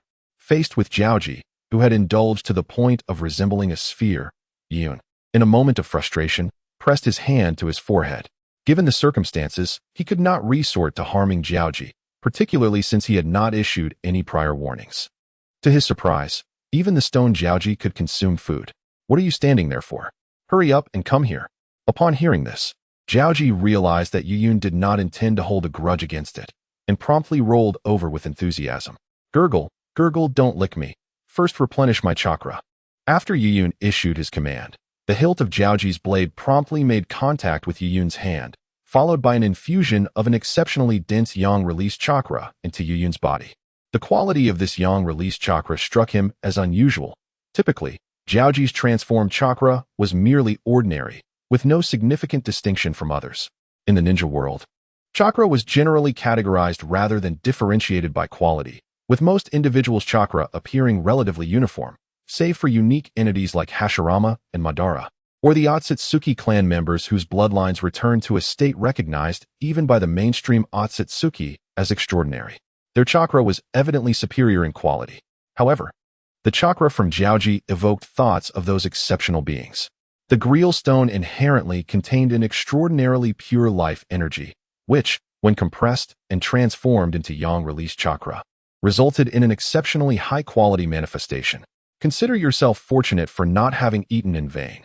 From now on, you shall not indulge in these minerals without my command. Jiaoji protested with a gurgling sound. Observing its comical demeanor, Yiyun could only concede, very well, you may have a fixed daily portion. After all, you have consumed several square meters over the past few days, and the reserves in my mind are such that even after a century of your consumption, they shall not be depleted. Ulu, Jiaoji exclaimed joyfully, looking quite ridiculous. Go over to the Seven Tails and plow the vacant land there. I intend to plant some vegetation. Upon hearing Yiyun's instructions, Jiaoji rolled away. Chapter 28. The missing gene fragments. As he watched Jiaoji roll away like a gigantic sphere, Yiyun pondered privately. Perhaps Jiaoji could help convert all the life energy within the Grail Stone into the purest yang release chakra. Under the influence of the yang release chakra refined by Jiaoji, his Manjiki Sharingan, which had previously been stagnant, began to stir once more. Although he had never witnessed the eternal Manjiki Sharingan, Yiyun speculated that the difference could not be substantial. If he were to combine the chakra of Sasuke and Naruto, could he not create a pair of Rinnegan? No. Upon entertaining this thought, Yiyun immediately rejected it within his heart. In the ninja world, the method for synthesizing Rinnegan could only follow the path of Uchiha Madara, utilizing the chakra of Ashura and Indra to summon the chakra of the Sage of Six Paths, thereby nurturing the Rinnegan. But was the Rinnegan birth from the chakra of the Sage of Six Paths truly his own? In his memories, after obtaining the Six Path Sage mode, Obito was bisected by Sasuke's Chidori blade. The upper half of Obito, while reclaiming his other Rinnegan, allowed the Sage of Six Paths to manifest through his lower half. This revelation is indeed chilling. If the sage could materialize using Obito's chakra, does it imply a capacity to manipulate his chakra? In the world of Naruto, being able to control chakra is akin to having dominion over the individual entirely. What if, at a crucial moment, Yiyun were to fuse Sasuke's and Naruto's chakra to create a Rinnegan, and the Sage of Six Paths intervened with a potent reminder of his presence? Such considerations must be taken into account. One cannot sacrifice their future for the sake of transient strength, especially when time is a luxury he does not possess.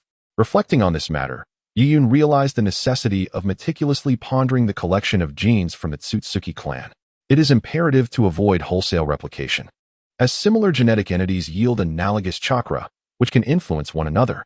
It is noteworthy that the chakra of the Otsutsuki clan has not entirely vanished, like his elder brother. It observes the ninja world in a spectral form. Although neither he nor his brother has expressed a desire to resurrect or directly interfere with the ninja realm, one must consider the unpredictable. What if they decided to abandon their pretense? The one who would suffer the consequences would inevitably be himself. Thus, Yiyun refrained from gambling. Both the genes and chakra must be imbued with his personal essence, even if this proves to be exceedingly cumbersome. After resolving matters concerning the Jinchuriki, Yiyun proceeded to the experimental zone within the Kemui space. Upon reaching a specific location within this realm, he formed a hand seal, and a uniquely structured edifice emerged from the void. Subsequently, Yiyun placed his hand upon the structure, and a resonant hum echoed forth. A door materialized instantaneously, revealing the concealed laboratory within the realm of Shinra. Inside lay an array of the most advanced experimental apparatuses in the ninja world, particularly in the field of biology, meticulously tailored to the specifications set forth by Bailu. These instruments had nearly depleted the funds generously bestowed by Hyde, leaving him with scant resources.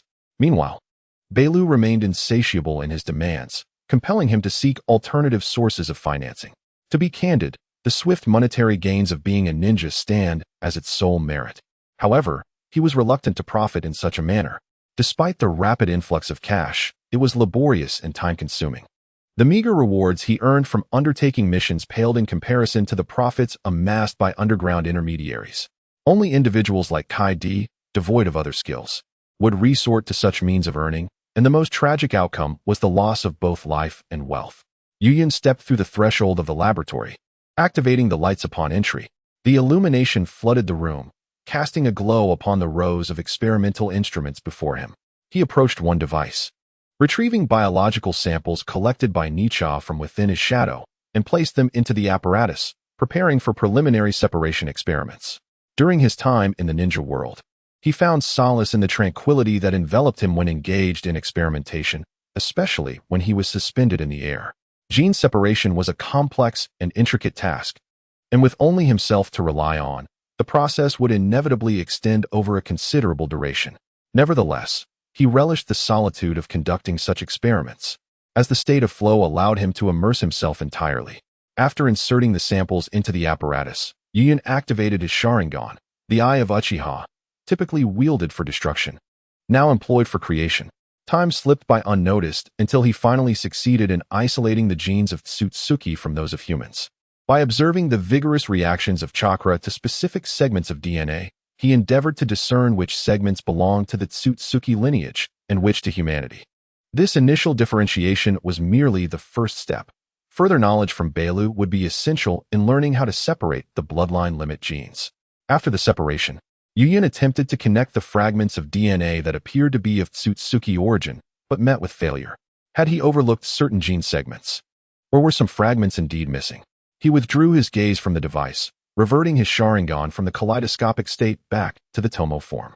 Rubbing his eyes, he instilled a few drops of eye medication, having scarcely ceased the use of his Sharingan during this period. This should not be the case. The disparity between human genes and those of Tsutsuki was substantial. How could anything be amiss?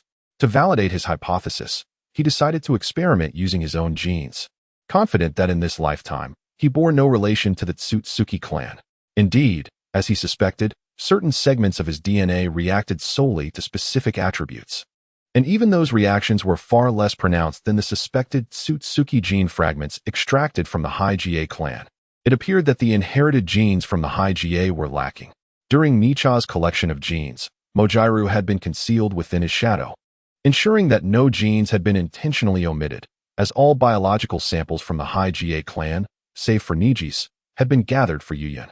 Now, he had no choice but to venture to the moon. Damn it, he truly wished to avoid confronting the formidable Tsutsuki clan residing on the moon.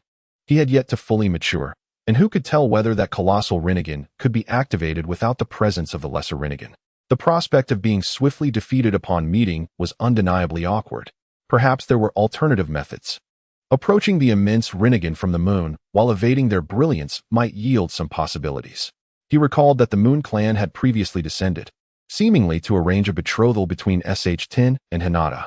If one were to consider their bloodlines, Hinata and SH-10 were indeed a natural pair, and it was conceivable that their offspring could inherit the Rinnegan upon birth. Alas, Naruto's golden locks were too dominant, causing Hinata to be swept away, tragically. It seemed that during the time of the sun's differential acting as a scapegoat, there was still hope. With that thought, Yuyan utilized his Kamui to teleport away. Chapter 29. Disheartened Naruto. Since the chaos of the Nine Tails, the major ninja villages surrounding Konoha had begun to stir, particularly the Hidden Cloud, which had sustained little damage during the Third Great Ninja War. The Hidden Mist, due to Yuyan's acquisition of Obito's eye, had seen the fourth Mizukage escape from his control. And with the sudden demise of the formidable Suigetsu, leader of the 7 ninja swordsmen and head of the Umbu, the entire Hidden Mist now found itself in a state of paralyzing fear, refraining from sending Umbu squads to harass as they had in the original narrative. As for the Hidden Stone and Hidden Sand, they wished to exert pressure on Konoha. However, they had suffered considerable losses during the Third Great Ninja War. One young generation was nearly annihilated by Namake's Minato, while the other was forced to mine for reparations to settle war debts. Thus, only the Hidden Cloud was able to maintain constant pressure on Konoha. However, the fourth Raikage was no fool. Instead of engaging Konoha directly, he opted to apply pressure along the borders to provoke them. From the onset of the Nine Tails incident until now, the fourth Raikage had called for negotiations. The third Hokage, momentarily taken aback, set down the documents he had been perusing. Indeed, replied Nara Shikaku, who was reporting intelligence from the Hidden Cloud, they have indicated they will soon send a delegation to discuss the terms of peace. Hearing this, the third Hokage rose and began pacing within his office. Shikaku, what is your perspective? After considerable contemplation, he inquired. Do you believe the words of the hidden cloud are trustworthy? Shikaku shook his head in response to the third Hokage's inquiry. I believe we cannot trust them. The hidden cloud thrives on extorting others through warfare. Even if this negotiation is genuine, the cost is likely to be substantial. Sarutobi Hiruzen, upon hearing this, sat in the Hokage's chair, closing his eyes in thought. After a long silence, he opened his eyes and declared, "Then let us proceed with negotiations. Konoha can no longer afford to be drawn into another war. Even if it requires a price, we must seek peace." Although Shikaku's expression remained neutral, a flicker of disappointment crossed his mind. The third Hokage was, after all, aging. Peace had never been achieved through mere negotiation, and this time, Konoha's avoidance of severe losses would likely prove challenging. Shall I arrange the necessary proceedings then? Lugio cautiously inquired. Well, please make the arrangements. I shall send someone with the permit shortly. Understanding the third Hokage's intent, Lugio withdrew, leaving the third alone in the Hokage office. The third Hokage, however, did not resume his review of official documents, but instead gazed silently out the window at the Hokage rock, a tide of confusion swelling within him. What should I do? Sensei Minato. He was acutely aware that negotiating with the hidden cloud would be perilous, yet he found himself with no alternative. Konoha could not endure another war. It was imperative for the village to recuperate. To recklessly embroil Konoha in conflict would only plunge the hard-won peace into chaos. Were he younger, he would not hesitate. But age had rendered him weary. 2 of his 3 disciples had strayed from home, and the remaining one had distanced himself, entangled with that insidious old acquaintance. That very acquaintance was now engaged in a flurry of covert activities, while the only 2 allies at his side were more hindrances than help. The Uchiha clan continued to plot rebellion openly, and the entire village resembled a bundle of steel rods secured by a fragile string, seemingly sturdy, yet liable to collapse with the slightest disturbance. As a retiree forced back into service, maintaining the status quo consumed all his strength. Minato, you should not have sacrificed your life to seal the 9 tails. That burden should have been mine. With this thought, regret surged within him, and his eyes grew moist. Why had he not acted more decisively back then, like his own teacher? Minato was indeed a tremendous loss. Had he been present, Konoha would not be in such dire straits, and the hidden cloud would not dare to cast its eyes upon them. Reflecting on Minato, the third Hokage remembered his orphaned legacy. It seemed he had not visited Naruto in quite some time. Perhaps it was time to pay a visit. With this resolution, he rose and set off to see Naruto. Currently, Naruto was not at his rented room, but out enjoying himself. Due to the significance of the 9 tails Jinchuriki, the third had arranged for the Umbu to monitor him closely and had cast a jutsu to track his movements. Before long, the third found Naruto at the outskirts of the Forest of Death, grilling fish. Watching Naruto at work, a wave of sorrow washed over him. Was little Naruto not adequately fed? Why was he here cooking fish? Whoa! The sudden appearance of the third Hokage startled Naruto, causing him to stumble backward.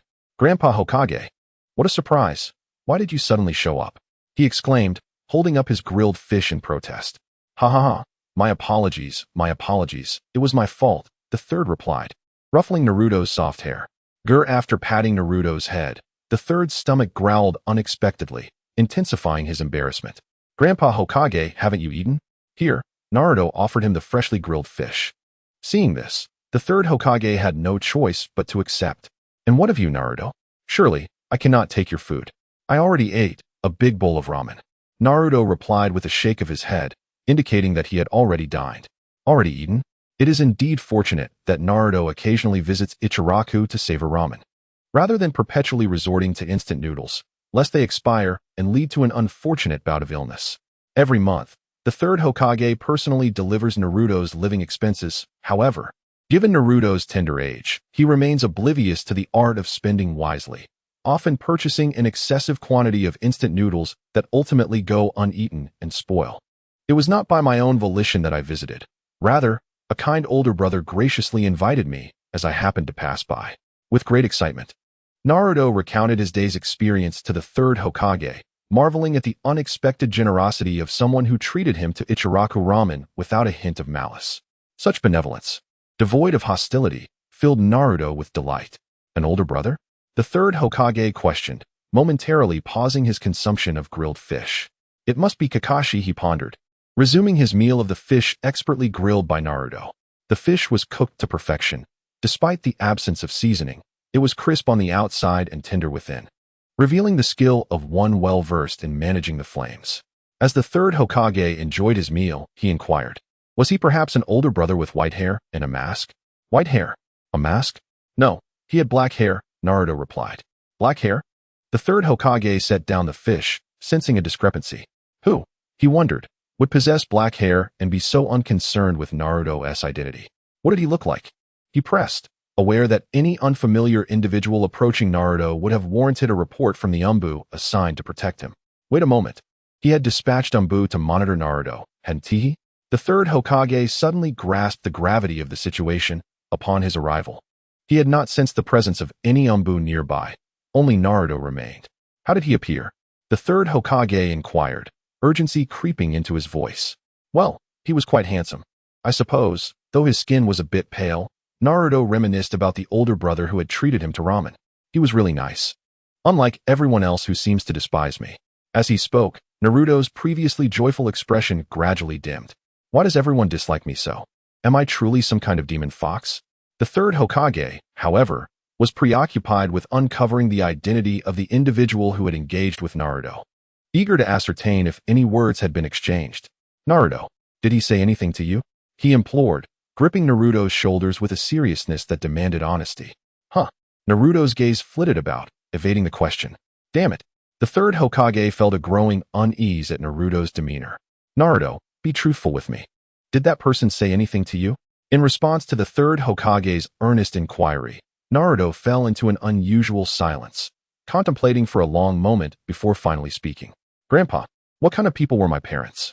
Naruto's question felt less like curiosity and more like a piercing interrogation, striking at the third Hokage's conscience. Forgive me, Naruto, but I cannot disclose that information to you, the third Hokage managed to say, closing his eyes with difficulty. However, rest assured, it is for your own good. Knowing your parents' identities too early would only bring you harm. Naruto's disappointment deepened upon hearing the third Hokage's words. What sort of individuals were his parents that they incited such disdain from the entire village? Were they truly villains? Yet that older brother had spoken of them as heroes. How could the offspring of heroes be subjected to such universal scorn? Chapter 30. The drafty leaves. What exactly did that elder brother of Naruto convey to you? Would it be convenient for you to share it with grandfather? The third Hokage was profoundly concerned about this matter, eager to discern what that enigmatic figure had imparted to Naruto. He was willing to coax information from the young boy. At merely 3 years of age, Naruto could only converse with the third Hokage, and thus, he remained unguarded before the elder's probing inquiries. Without a moment's hesitation, he divulged the essence of their exchange. He invited me to have ramen, and when I inquired why, he mentioned that my father had rendered him substantial assistance and, upon seeing my plight, chose to treat me to a meal. And then, the third Hokage, upon hearing this, urgently grasped Naruto's shoulders. Ouch! Grandfather, you're hurting me. My apologies. The third Hokage quickly released his grip. I then asked him who my father was and why he had left me here alone. He told me to seek the answer myself, adding that most adults who did not harbor aversion toward me were aware of my father's identity. Grandfather, have you known all along? Naruto raised his gaze, challenging the third Hokage's conscience. Faced with the innocent face that bore a resemblance to both Minato and Kushina, the third Hokage took a step back, overwhelmed by guilt. Naruto, he began, wishing to pat the boy's head, yet uncertain if he, who had failed Minato, was deserving of such a gesture. After a prolonged silence, the third Hokage forced a smile and replied, Naruto, I cannot reveal the identity of your parents at this moment. However, once you have grown into a capable ninja, I shall disclose the truth to you. Is that true? The young Naruto was suddenly filled with joy. His happiness stemmed not only from the third Hokage's promise to reveal the truth, but also from the realization that he was not the Nine Tails, that he indeed had parents. He was not a demon fox. Observing Naruto's elation, the third Hokage gently ruffled his soft hair. Naruto, do not blame those who knew your identity, yet chose not to tell you. They were compelled by your grandfather. It is not their fault. Do not harbor resentment towards those who disdain you. They are unaware of the truth and are victims in their own right. When I reveal the truth to you, direct your anger towards your grandfather. He is the one who failed you. The third Hokage spoke earnestly, wishing to prevent Naruto from harboring hatred towards the villagers of Konoha because of his circumstances. Should that occur, he would find himself unable to face the spirits of the first Hokage and Minato, even in death. I understand, Grandpa Third, Naruto nodded. If he were so easily swayed to darkness, he would not be the one who passionately declared his ambition to become Hokage, resolutely following his ninja way.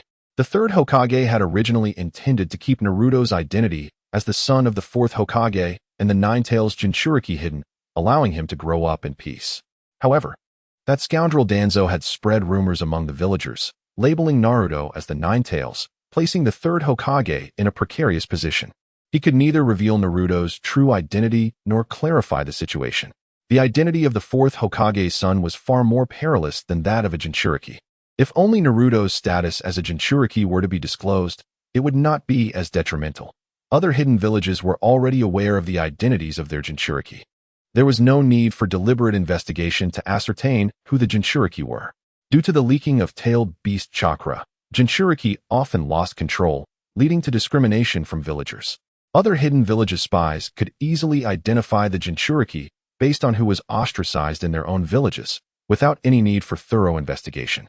Thus, Naruto's identity as a Jinchuriki could not be concealed indefinitely, but his identity as the fourth Hokage's son was another matter entirely. Should that revelation come to light, it would result in endless assassination attempts on Naruto. No hidden village would welcome another yellow flash, particularly a Wagakure, which would undoubtedly resort to any means necessary to eliminate Naruto.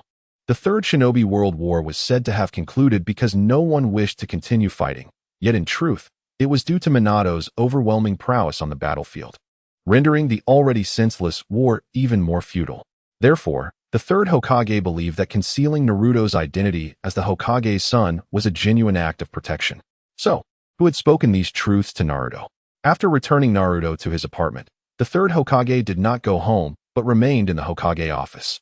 He knocked expressionlessly on the table, gazing at his kneeling subordinate. In the face of the third Hokage's inquiries, none of the Umbu present could provide a clear answer. The two Umbu originally assigned to guard Naruto were still missing, with no knowledge of their fate. Faced with his subordinate's silence, the third Hokage rarely lost his temper. When did our Konoha's surveillance capabilities deteriorate to this extent? Are you all waiting until someone assassinates me, the Hokage, before you commence with your duties seriously? Even the disappearance of his own colleagues went unnoticed. Why is it that the missing are oblivious as well? Is Konoha merely a public restroom, where anyone can freely enter to relieve themselves? Regardless of the means employed, I demand that you ascertain the identity of the individual who has had contact with Naruto, and also retrieve the two missing Umbu. If they are alive, I wish to see them. If dead, I expect to see their corpses. Faced with the harsh inquiries, the Umbu lowered their heads, unwilling to confront the fury of the third Hokage. In days gone by, he was not like this. Whether reporting on missions or engaging in any matter, he maintained a demeanor of cordiality and rarely displayed anger. Yet today, for reasons unknown, he was consumed with rage. Depart. If you cannot find them, do not dare to present yourselves before me. The third Hokage expressed his frustration, not only with the negligence of the Umbu, but also with himself, vexed by his own inadequacy that allowed Naruto to endure such suffering. Upon hearing the Hokage's command, the Umbu prepared to withdraw, but before they could leave, the third Hokage spoke once more. Wait. Summon the heads of the sealing and perception departments. Inform them that I wish to reconstruct the village's barrier. Understood. The Umbu then departed, leaving the third Hokage alone. It was already 1 a.m, and he could not return home just yet. The matters of barrier reconstruction and the unfinished bureaucratic tasks from earlier that afternoon would keep him occupied until 4. This has become the norm since he resumed the role of Hokage, laboring until midnight each day. Were he not so overwhelmed, he might have kept Naruto by his side. But such thoughts are mere hypotheticals. The responsibilities of Hokage demand that he oversee all matters, great and small, within the village. While waiting for the heads of the departments to arrive, the third Hokage pondered. What kind of being could silently bypass the perception barrier of Konoha? Not only bypass it, but also engage with the Jinchuriki and attack 2 highly trained Umbu without arousing any suspicion. Who could such a person be? Is it you, Danzo? No, it cannot be you. If you possessed such power, you would not be lurking in the roots, hoping for my overwork to claim my life so you could inherit my position as Hokage. Engaging with a Jinchuriki and infiltrating Konoha without detection. Could it be the Uchiha? Who instigated the Kyuubi incident? This thought crossed his mind, and he considered it a possibility, for only that Uchiha, capable of suddenly unleashing the Kyuubi, could possess such ability. Surely, it cannot be that the barrier of Konoha is so weak that others can come and go freely. At that moment, Yun, who had brazenly entered through a flaw in Konoha's barrier and even rented a room, suddenly sneezed. The sneeze jolted him from his slumber. Who is thinking of me? He mused. Perhaps it is just my imagination. The momentary curiosity faded quickly, and soon, he drifted back to sleep. Chapter 31. Bound by fate in the land of lightning's Yunlei Gorge, Kumogakure is nestled in the mountainside, with the Reikage building situated at the pinnacle of all structures. This has historically served as the office and resting place for successive Reikage. However, the fourth Reikage, repurposed this space, transforming it into a personal gym rather than merely an administrative office. Handling state affairs? For AI, managing the affairs of state is the responsibility of those beneath him. As the Reikage, his primary duty is to strengthen himself and guide the village's development in a broader sense. He finds the approach of the third Hokage, who insisted on being hands-on in every matter, utterly foolish. In this world, power is paramount.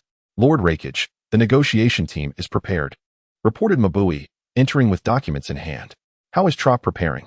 AI set aside the custom weights he had been using. He is ready. Even if we do not acquire a Hyuga heir from this mission, we can still obtain a pair of Byakugan. That is reassuring. Should we obtain a Hyuga heir, we must disregard the negotiation results and leave Konoha immediately. If exposed, we shall rely on his judgment. The village will be his strongest support. Understood. I will inform him right away. Mabui adjusted her glasses. Such opportunities are rare. If missed, one cannot predict when another will arise. After all, the current moment marks a historical low for Konoha's strength, a circumstance that is both fortuitous and elusive. Rest assured, we will secure the Byakugan. Konoha lacks the resolve to wage war at present. In conversation with Trock, the people of Kumogakure will forever remember what they have given to their village. AI picked up an orange, consuming it whole, skin and all. This negotiation, echoing the thoughts of Kuki, reveals that Kumogakure never truly intended to negotiate. They merely seek to exploit this opportunity to permanently acquire the Hyuga's bloodline limit. Such acts of deception under the guise of diplomacy are not new for them. They have previously obtained magnet release from Sunagakure and explosion release from Awagakure through similar means. They had even attempted to seize the backup Jinchuriki, Kushina Uzumaki, from Konoha, but their efforts were thwarted by a failure attributed to a blonde-haired individual. As early as the Third Great Ninja War, Kumogakure had long coveted the Byakugan. It must be acknowledged that while the Byakugan may not enhance combat prowess to the same degree as the Sharingan, its strategic implications are significant. During the Third Great Ninja War, Kumogakure had intended to strike Konoha, which was engaged on multiple fronts. But their assault team was intercepted before they could penetrate the Land of Fire, thwarted by a team led by Minato Namikaze.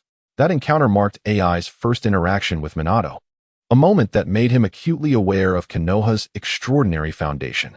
Following that retreat, AI meticulously scrutinized how their operation had been compromised, pondering the leak that had led to their detection before entering the Land of Fire. Reports from spies in Konoha later revealed that it was a ninja from the Hyuga clan who had spotted them before they crossed the border, deepening AI's understanding of the Byakugan's capabilities. This insight fueled AI's desire for a bloodline limit, as he wondered how his father could have been ambushed to his demise if the Byakugan had been in their possession. Upon becoming the fourth Reikage, AI vowed to acquire Konoha's Byakugan, resolved to obtain it at any cost. Thus, this plan came to fruition. And it is fortunate that the current Hokage of Konohagakure is the aged Sarutobi Hiruzen. Had it been Minato Namikaze, he might have been at a loss on how to acquire the Byakugan. Meanwhile, the Hyuga clan remains blissfully unaware of the impending crisis. In the exclusive training grounds of the Hyuga clan, Hizashi and Niji engage in their monthly sparring session. This activity serves as a means for one to ascend as the head of the main branch and the other as the head of the branch family. Ostensibly intended to strengthen the bond between the two brothers and uphold the relationship between the main and branch families, it is, in truth, a method to instill in the branch family a profound understanding of the insurmountable chasm in strength that forever separates them from the main family, compelling the branch to accept their fate. Niji, come at me, Hizashi declared, having assumed his offensive stance. Brother, must we truly engage in battle? Niji inquired. At present, I find myself disinclined to engage in battle. Risshin languidly stands outside the arena, lacking the fervor to confront his adversaries. The esoteric tome provided by Yuyun, though labeled as a secret technique, is in truth a compendium of medical knowledge. It is replete with intricate concepts pertaining to medicine, rendering it impossible to master as one would with other ninjutsu, where the manipulation of seals suffices. Consequently, he is compelled to commence his studies of medical ninjutsu from the very basics. As is well known, medical texts are notoriously dense, akin to impenetrable armor. After several months of toil, he finds himself still mired in introductory materials. Each day begins with reading, continues through breakfast, persists amidst the management of the Hinata clan's affairs, and even intrudes upon his moments of solitude. At night, he finds himself awakening from nightmares, startled by visions of poring over medical tomes. Despite this rigorous regimen, he has but barely scratched the surface of understanding. Hence, he is utterly disinterested in indulging in the juvenile games of familial hierarchy with his elder brother. Moreover, he has grown weary of his elder siblings' presence. While they may share comparable talents, Risshin possesses battlefield experience, having faced enemies in direct confrontation, unlike his brother Hinata Hisashi, who has merely heard tales of war. Hisashi may be adept in drills, yet he lacks the visceral experience of combat. If Risshin wished, he could defeat Hisashi within 10 moves. This stark reality only reinforces Risshin's reluctance to engage in playful rivalry. The more he partakes in such games, the more he perceives his brother's naivety and sluggishness in battle. Hisashi struggles even with the control of his force, relying solely on the 8 trigrams palm to inflict damage. However, in the chaos of battle, time is a luxury that foes do not afford. Risshin has encountered numerous interruptions during his attempts to execute the 8 trigrams palm, even narrowly escaping death on one occasion. Thus, he is acutely aware of the inherent flaws within the Hinata clan's traditional techniques. This is a rule of our clan. One cannot simply opt out. Hisashi remains noncommittal, expressing that it is time for Risshin to grasp the disparity between the main and branch families, to comprehend that the branch will never rival the main. This understanding may serve to quell Risshin's turbulent heart. Given that it is a rule, he resigns himself to comply. Risshin closes the book and strides into the training ground. Following his brother's customary approach, he begins with the 8 trigrams empty palm, then transitions into the 8 trigrams palm for offense. Should the 8 trigrams suffice, he will limit himself to the 64 strikes. If not, he will resort to the clan's secret technique, returning heaven. He merely needs to evade the incoming strikes, then engage in a contest with his brother using the 8 trigrams palm, ultimately conceding to him in a spirited clash. Perhaps he could even block all 64 of Hisashi's strikes, compelling him to resort to returning heaven. Losing to that technique might serve to satiate the vanity of the main family. At this moment, Hisashi remains oblivious to the fact that his younger brother from the branch family has already anticipated the sequence of his attacks and is now merely going through the motions. As Risshin steps onto the training ground, their duel commences. The elder brother has been offended. After exchanging pleasantries, Risshin launches his attack against Hisashi. Gentle fist. 8 trigrams, empty palm. Hisashi responds instantly, unleashing a chakra-infused torrent aimed directly at Risshin. Gentle fist. 8 trigrams, empty palm. Yet, the younger brother was equally unyielding, countering with the same technique. In an instant, 2 formidable strikes, forged from chakra, collided with a thunderous crash. The force of their impact sent gusts of wind rippling outward. It was fortunate that the training grounds of the Hyuga clan were built to withstand such ferocity. Otherwise, a single blow from either brother could have laid waste to the arena. Observing that his Bagua fist was evenly matched with his brother's, Hisashi did not hesitate to employ the Bagua palm from the gentle fist technique. Bagua palm. 64 palms. Hisashi assumed the stance, and before there be a Kugan-enhanced gaze, a verdant Bagua array materialized. Indeed, brother, you have not altered your approach at all, thought Hayashi, as he mirrored the stance of the Bagua palm, his expression grave. Yet, beneath the surface, he felt a growing impatience. In the heat of battle, having one's attack sequence discerned meant death was not far behind. Yet it seemed his elder brother remained blissfully unaware of this truth. It appeared that the separation system of the Hyuga clan had shielded the main family so thoroughly that Hayashi, as the clan leader, lacked even this fundamental understanding. The residual waves from their earlier clash had yet to dissipate when they began exchanging blows with the Bagua palm amidst the swirling smoke. Crack, crack, crack. In a fleeting moment, the two brothers exchanged dozens of strikes, the sharp sounds echoing throughout the training ground. The essence of the 64 palms lies in its swiftness and precision, capable of sealing an opponent's 64 chakra points in a brief span, provided that every strike connects. Otherwise, it merely becomes a faster version of a palm technique. Having grown up together, the brothers had practiced countless times, and their techniques were almost identical, both having been trained by the same master. Under these shared conditions, they could hardly land a critical blow on one another's chakra points. They could intercept each other's strikes just as swiftly. Thus, they found themselves locked in a stalemate. However, their bagua palms did not cease. To halt now would grant the other the opportunity to strike all 64 points. As they fought, the younger brother observed the seriousness etched on his elder brother's face and felt an inexplicable surge of emotion. "Brother, it seems you are eager to win. Yet your life has been a series of victories. Why must I concede even this trivial triumph to you? I could easily claim victory in this battle, even effortlessly snap your neck, yet I must yield to you. After you finish, I shall feign humility and concede defeat. All because I am from the branch family and was born mere minutes later. Such envy, my esteemed brother. Such thoughts would have once been unthinkable for Hayashi. But since encountering Yuyun, a wildness had begun to stir within him. Armed with ambition, a murderous intent arose. Perhaps this was the true reflection of his heart at that moment.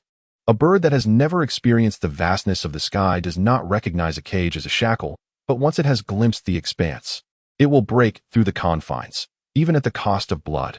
In the sparring session with Hinata, Nishita found himself lost in a whirlwind of thoughts. The burden of being born later led him to reflect on the tragic fate he and Niji shared, the suffocating constraints of the clan system, the torment brought by the caged bird, and the inadequacy of his elder brother. Despite his reluctance to dwell on these matters, the mere sight of his elder brother's face stirred an uncontrollable tempest of emotions within him. The more he pondered, the angrier he became, until an inexplicable fury simmered within his heart. I, Hinata Nishita, am not inferior to you. His previously expressionless visage contorted with frustration. Yet his brother Hinata seemed oblivious to his brother's turmoil, focused solely on his offensive maneuvers. Much like Nishita, Hinata was determined to emerge victorious. However, Nishita was resolute in his desire to thwart him this time. As Hinata concentrated on striking a vital point, Nishita abruptly sidestepped, causing him to strike an inconsequential pressure point instead. In that instant, Hinata believed he had found an opening and sought to unleash a full set of the 8 trigrams 64 palms upon Nishita. Yet, the unfolding events deviated from his expectations. After hitting the unimportant point, Hinata's hand remained extended, only to be seized by Nishita. In a moment of panic, Hinata realized that this maneuver was not part of the gentle fist techniques he was accustomed to. As he attempted to free himself, Nishita yanked him forward and struck his throat with a swift motion. The unexpected blow left Hinata gasping, caught off guard. Nishita's strike was executed with remarkable precision, delivering discomfort without causing injury. The force of the blow compelled Hinata to lean forward, at which point Nishita drove his knee into Hinata's soft abdomen. Finally, Hinata succumbed, expelling the remnants of his last meal along with sour bile. This series of strikes rendered Hinata powerless, sprawled on the ground, in close proximity to his own vomit. The abrupt turn of events compelled the members of both the main and branch families to rise in disbelief. How could this be possible? The expressions of the main family and the branch family were markedly different. The main family was filled with disbelief and dread. They could scarcely fathom that Nichi had actually brought down Nichizuki. Some members of the main family even contemplated using a caged bird to compel Nichi to kneel, but were halted by an elder from their ranks. In contrast, the branch family wore looks of utter bewilderment, realizing that they were indeed capable of overpowering the main family.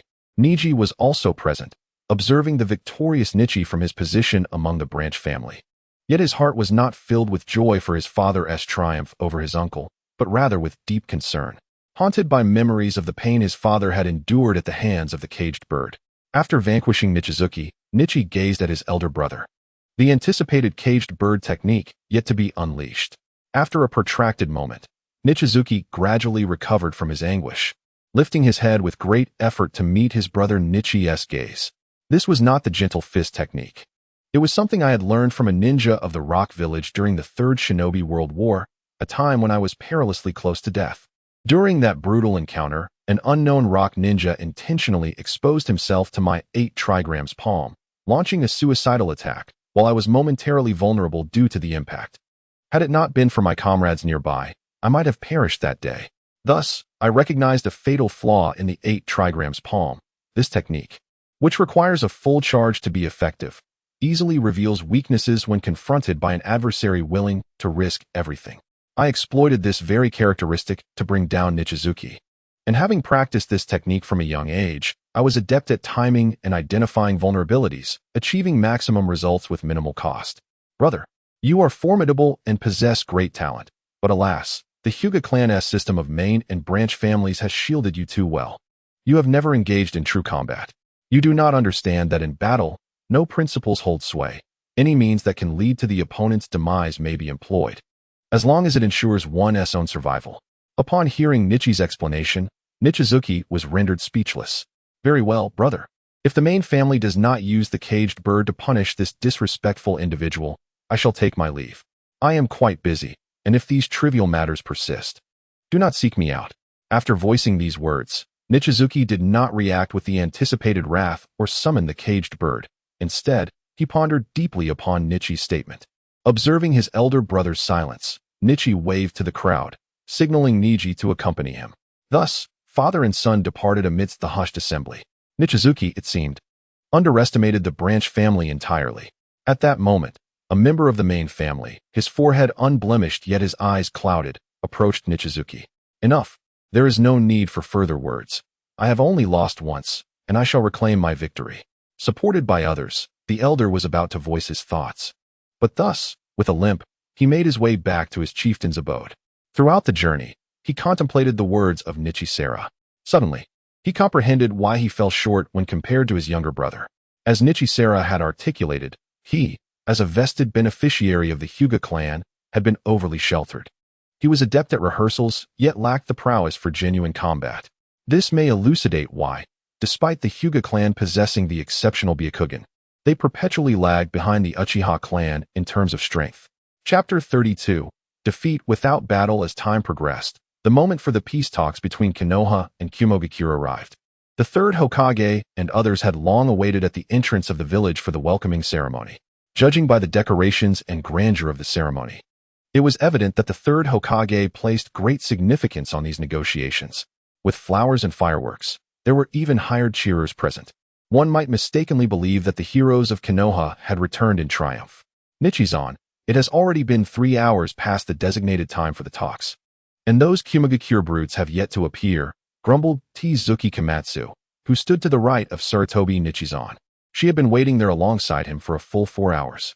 Not a single bird had graced their sight, and with winter's chills settling in, the cold was unbearable. While Sarutobi could endure the discomfort, she could not. In my opinion, Kumogakure has no intention of negotiating at all, she added, noticing that her friend, the third Hokage, remained silent. Before Nichizan could respond, Mito Munin, who stood on the opposite side, interjected, Komatsu, what nonsense is this? What benefit would continuous warfare bring to Konoha? If the Kumogakure delegation hears such words, they may abandon the talks altogether. In response to Komatsu's dissatisfaction, Mito Munin chastised her with his cane striking the ground. What else is there to do? You speak as if Konoha has already faced defeat. Faced with Mito Munin's reprimand, Komatsu retorted without holding back, Enough. Can you refrain from bickering? What will the Kumogakure delegation think if they witness such a display? The third Hokage intervened to quell their rising tensions. When has a negotiation ever required the receiving party to wait for such an extended period? It is as though we are being treated as the vanquished. Komatsu did not take his words to heart, for she was more emotionally driven than the others. Perhaps they encountered some delay on the road, she speculated. The third Hokage defended. He too was aware that the Kumogakure delegation's tardiness was not due to unforeseen circumstances, but rather a deliberate act to make things difficult. Yet, he felt utterly powerless. He yearned for negotiations that would allow Konoha to navigate through this challenging period safely. What shame could possibly matter in such dire times? Then you may wait. I shall not accompany you any longer. As Little Spring turned away, she was struck by the words of the third Hokage, which reeked of cowardice. Even before his arrival, the thought of the impending humiliation from the Cloud Village delegation was unbearable. Little Spring, wait. Mizukage and attempted to intervene, only to be restrained by the third Hokage. Let it be in. Little Spring is not inclined, and we should not force her. Mito found himself at a loss for words. At that moment, only the two of them remained among the higher-ups of Konoha. As it seemed, everyone else was acutely aware of the anticipated disgrace of the negotiations and had opted not to attend. After an indeterminate period, a Hyuga branch ninja, assigned to vigilance, suddenly announced, "Lord Hokage, the Cloud delegation has arrived." The two, who had been growing impatient, quickly adjusted their expressions upon hearing this news. "Have they arrived? Everyone, prepare yourselves." Under the third Hokage's command, the previously lethargic welcoming committee sprang to life. However, as they anticipated the imminent arrival of the Cloud delegation, they found themselves waiting for an additional 20 minutes. Finally, after a full 20 minutes had elapsed, the Cloud delegation made their appearance. "We sincerely apologize, Lord Hokage. We encountered some bandits on the way, which delayed our journey," said Trock, the leader of the Cloud delegation, who hurried forward to greet Sarutobi Hiruzen. A bit late to the realization of the situation. "It is of no consequence. Your village's delegation has come in the spirit of peace. Even if I had to wait a day for you, this old man would gladly do so." The third Hokage accepted Trock's excuse, which was even more perfunctory than the excuses Kakashi would later encounter with a black cat, and extended his hand for a handshake. However, Trock either did not see the outstretched hand or chose to ignore it, failing to engage in the greeting. "It appears that your village is reluctant to collaborate with us mountain dwellers. The significance of this peace talks is reduced to just two high-ranking officials present. Perhaps we should reassess your village's willingness to engage in these negotiations," Trock remarked, gesturing around the third Hokage, only to find himself surrounded by masked Ambu and a few obscure ninjas, with no clan leaders or key figures from Konoha in sight. In the face of such humiliation, Mizukage could no longer contain himself. "A Hokage has waited 4 hours for your arrival, and you dare claim there is no sincerity? Truly, what is tolerable must not be tolerated." He was about to unleash his frustration when the third Hokage intervened, holding him back. "Is my presence here as Hokage not enough?" The third Hokage lowered his hat, striving to conceal his expression from Trock. Upon hearing this, Trock suddenly smiled, for he had now confirmed whether the special mission assigned to him by the Raikage would indeed succeed. Faced with such overt humiliation, the third Hokage astonishingly chose to endure rather than retaliate. It is worth noting that Trock had fully prepared himself for the possibility of being struck down by this former hero of the ninja world when he decided to humiliate the leader of a great ninja village. However, to his surprise, the once valiant hero had turned into a figure of timidity. "That will suffice, Your Excellency," Trock declared, extending his hand towards the Hokage. The third Hokage, rather than allowing an awkward pause with his hand suspended in midair, promptly grasped Trock's hand. "After your arduous journey, allow me to escort you to our hospitality quarters in Konoha." The third Hokage gestured invitingly. "Then I shall humbly accept your offer," Trock responded, not hesitating to stride confidently into Konoha with his subordinates. "Welcome, esteemed envoy, to Konoha." Upon entering the village gates, Trock was greeted by the jubilant cheers of the townsfolk lining the streets. "Oh, esteemed envoy, we hold you in high regard." The villagers jumped and shouted, some even shedding tears of joy, which left Trock utterly astonished. Why did he appear to be treated like a genuine hero of Konoha? Nevertheless, he managed to maintain his composure. Quickly suppressing his astonishment, he adopted the demeanor of a victor and waved at the enthusiastic crowd. "Your Excellency, the villagers of Konoha are indeed warm-hearted. I almost believed I was truly a great hero of this village. I wonder if the scene was similar when the Yellow Flash, Minato Namikaze, returned victorious after the Third Great Ninja War?" Trock spoke in a hushed tone to the third Hokage beside him. "Do you truly think you can compare yourself to Minato?" Upon hearing Trock mention the name of Minato, the third Hokage's expression stiffened momentarily before he regained his amiable facade. "The envoy is undoubtedly a hero of Konoha. Anyone who brings peace to this village is a hero in our eyes," the third Hokage replied with a smile, though he refrained from commenting on Trock's comparison to Minato. Haha. Trock dismissed the Hokage's subtle disdain, unconcerned about whether the villagers genuinely welcomed him. He was aware that his life had reached its pinnacle. He had humiliated the third Hokage, was received as a hero by the villagers of Konoha, and could now compare himself to the illustrious Yellow Flash, Minato Namikaze, who had triumphed in the Third Great Ninja War. Soon, he would achieve unprecedented feats in the service of his revered Raikage. In summary, this endeavor was worth every sacrifice he had made. Chapter 33. The most Uchiha of the Uchiha. As Trock basked in his glory, numerous eyes observed him from the crowd. Why did this method of humiliation and pressure in negotiations feel so familiar? Among those watching Trock, Yuyun inexplicably perceived the silhouette of a long-lost acquaintance. When Trock arrived in Konoha and interacted with the third Hokage, Yuyun had concealed Megura in the shadows nearby to spy, thus witnessing the entire exchange. Before he could recall the identity of an old acquaintance, he suddenly sensed a gaze lingering upon him for quite some time, causing an unsettling sensation akin to a thorn in his back. Following the direction of the gaze, he discovered a Uchiha child, still unaccustomed to shutting off his Sharingan, peering at him from a distance. Itachi Uchiha had realized that his act of spying had been uncovered, sending a jolt through his heart. Who is this individual? Why can't my Sharingan detect his chakra flow? He had arrived early that morning with the intention of discerning the nature of his father's resistance to the peace talks. After a prolonged wait, he finally saw the delegation from the Hidden Cloud Village arrive, accompanied by the third Hokage.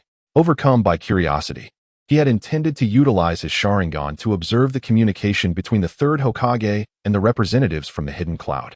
However, before he could witness the entirety of their exchange, his attention was captivated by a man not far from the crowd.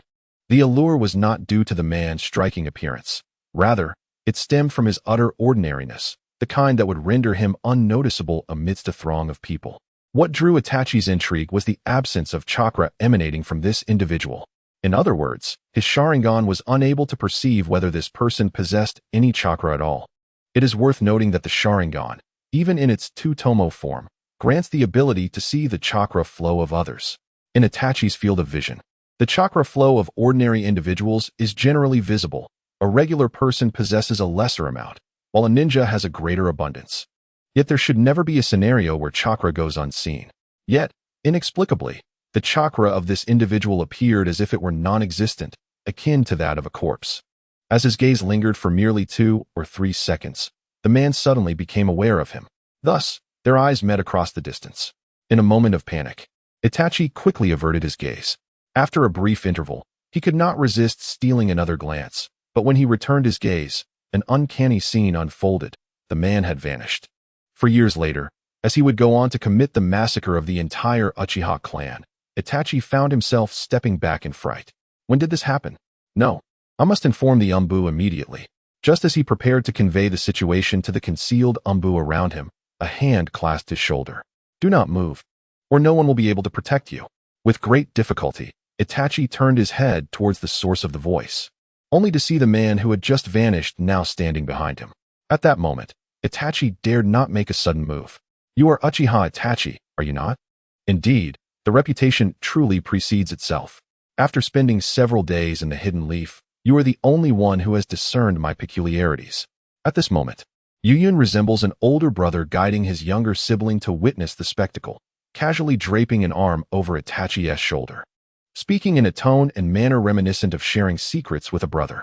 Since enhancing the capabilities of the magical entity, Yuyun has employed various strategies to enable it to adapt to perception-based ninjutsu and ocular techniques, striving to mold it into a stealthy assassin capable of eluding detection under the very noses of others. This approach significantly mitigates the risk of the entity being discovered and eradicated, thereby maximizing its adaptive analytical prowess. Furthermore, he has utilized the replication ability of the Sharingan to mirror the techniques that allow the entity to conceal its chakra. It is for this reason he dares to traverse the streets of the Hidden Leaf with such boldness. Initially, he believed his concealment skills were flawless, yet unexpectedly, a mere child has seen through his facade. This public display of bravado will soon come to an end. I propose we engage in a discussion. You would be wise to refrain from rash actions, for the Hokage is present. Should the situation necessitate it, I would not hesitate to ensure your exposure, even at the cost of my own life. Itachi has regained his composure, tapping into his innate Hokage mindset. Hokage, that incompetent fool is incapable of safeguarding anything. Upon hearing Itachi's words, Yuyun could not suppress a chuckle, promptly drawing Itachi into the shadows and leaving behind a shadow clone that had taken on Itachi's form. This process transpired in an instant, so swift that Itachi had no time to utter a sound. Thus, in full view of the crowd, Yuyun absconded with Uchiha Itachi. Neither the concealed Umbu in the crowd nor the third Hokage accompanying Trock could discern Itachi's abrupt disappearance. Remaining in place, Yuyun observed the expressions of those around him, noting that no one seemed to acknowledge his actions. The third Hokage and his Umbu did not even perceive the chakra fluctuations when Yuyun executed his ninjutsu. It appears that my skills are not lacking. Rather, Uchiha Itachi possesses an unsettling aura. As the welcoming ceremony grew increasingly tedious, Yuyun departed, having found a more intriguing pursuit. He made his way to a hidden chamber he had established in the Forest of Death prior to leaving the Hidden Leaf. Upon entering the chamber, he released Uchiha Itachi from the confines of the shadows. As soon as Itachi emerged, he gasped for the fresh air, inhaling deeply. Yuyun's shadow space can accommodate living beings. Yet those who enter cannot survive for long. It is a sealed environment filled with a viscous black liquid. Any creature that enters suffocates due to lack of oxygen. Fortunately, Yuyun possesses the Kemui ability, enabling him to swiftly reach this chamber. Otherwise, Uchiha Itachi would have succumbed to suffocation in short order. How does it feel?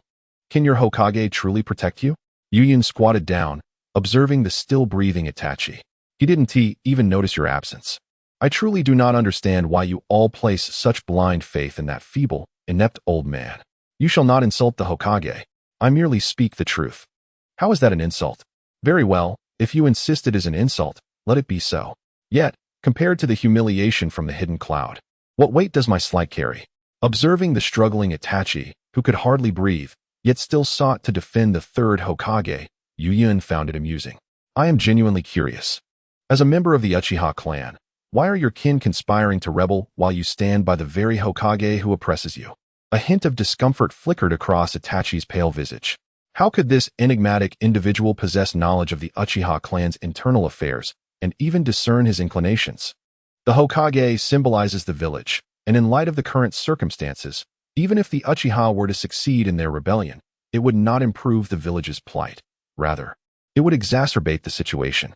Itachi responded, uncertain of the reason behind the man's inquiries.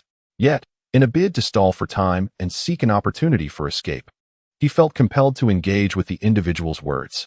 However, the Uchiha's demands were not entirely unreasonable. After all, the Ninetales incident was not their doing. Konoha was established by their ancestors in conjunction with the Senju clan. Now, lacking any merit, they have been exiled from their ancestral lands, subjected to relentless suppression. As a member of the Uchiha clan, should you not align yourself with your oppressed kin? Their intent was not merely to reclaim their former status. They sought to obtain everything Konoha had to offer, aspiring to rise above all others. Such Uchiha would only lead Konoha, and indeed the entire shinobi world, into calamity. Itachi began to counter, for it was precisely because he belonged to the Uchiha clan that he could profoundly grasp the extremities of their nature. Especially those Uchiha who had awakened their eyes, brimming with arrogance, believing themselves to possess strength superior to others, thereby justifying their dominion over the weaker. This is a gathering of haughty fools. Thus, should such a narrow-minded clan truly exist?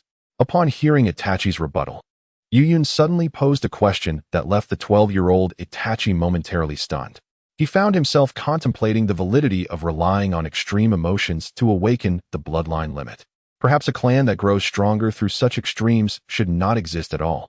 Yuyun observed Itachi's contemplation with keen interest. Clap, clap, clap. Enthusiastic applause erupted from Yuyun as he watched Itachi's expression, praising him as the prodigious Uchiha ninja renowned for his Hokage-like thinking. Truly a blend of Hokage, genius, and Uchiha.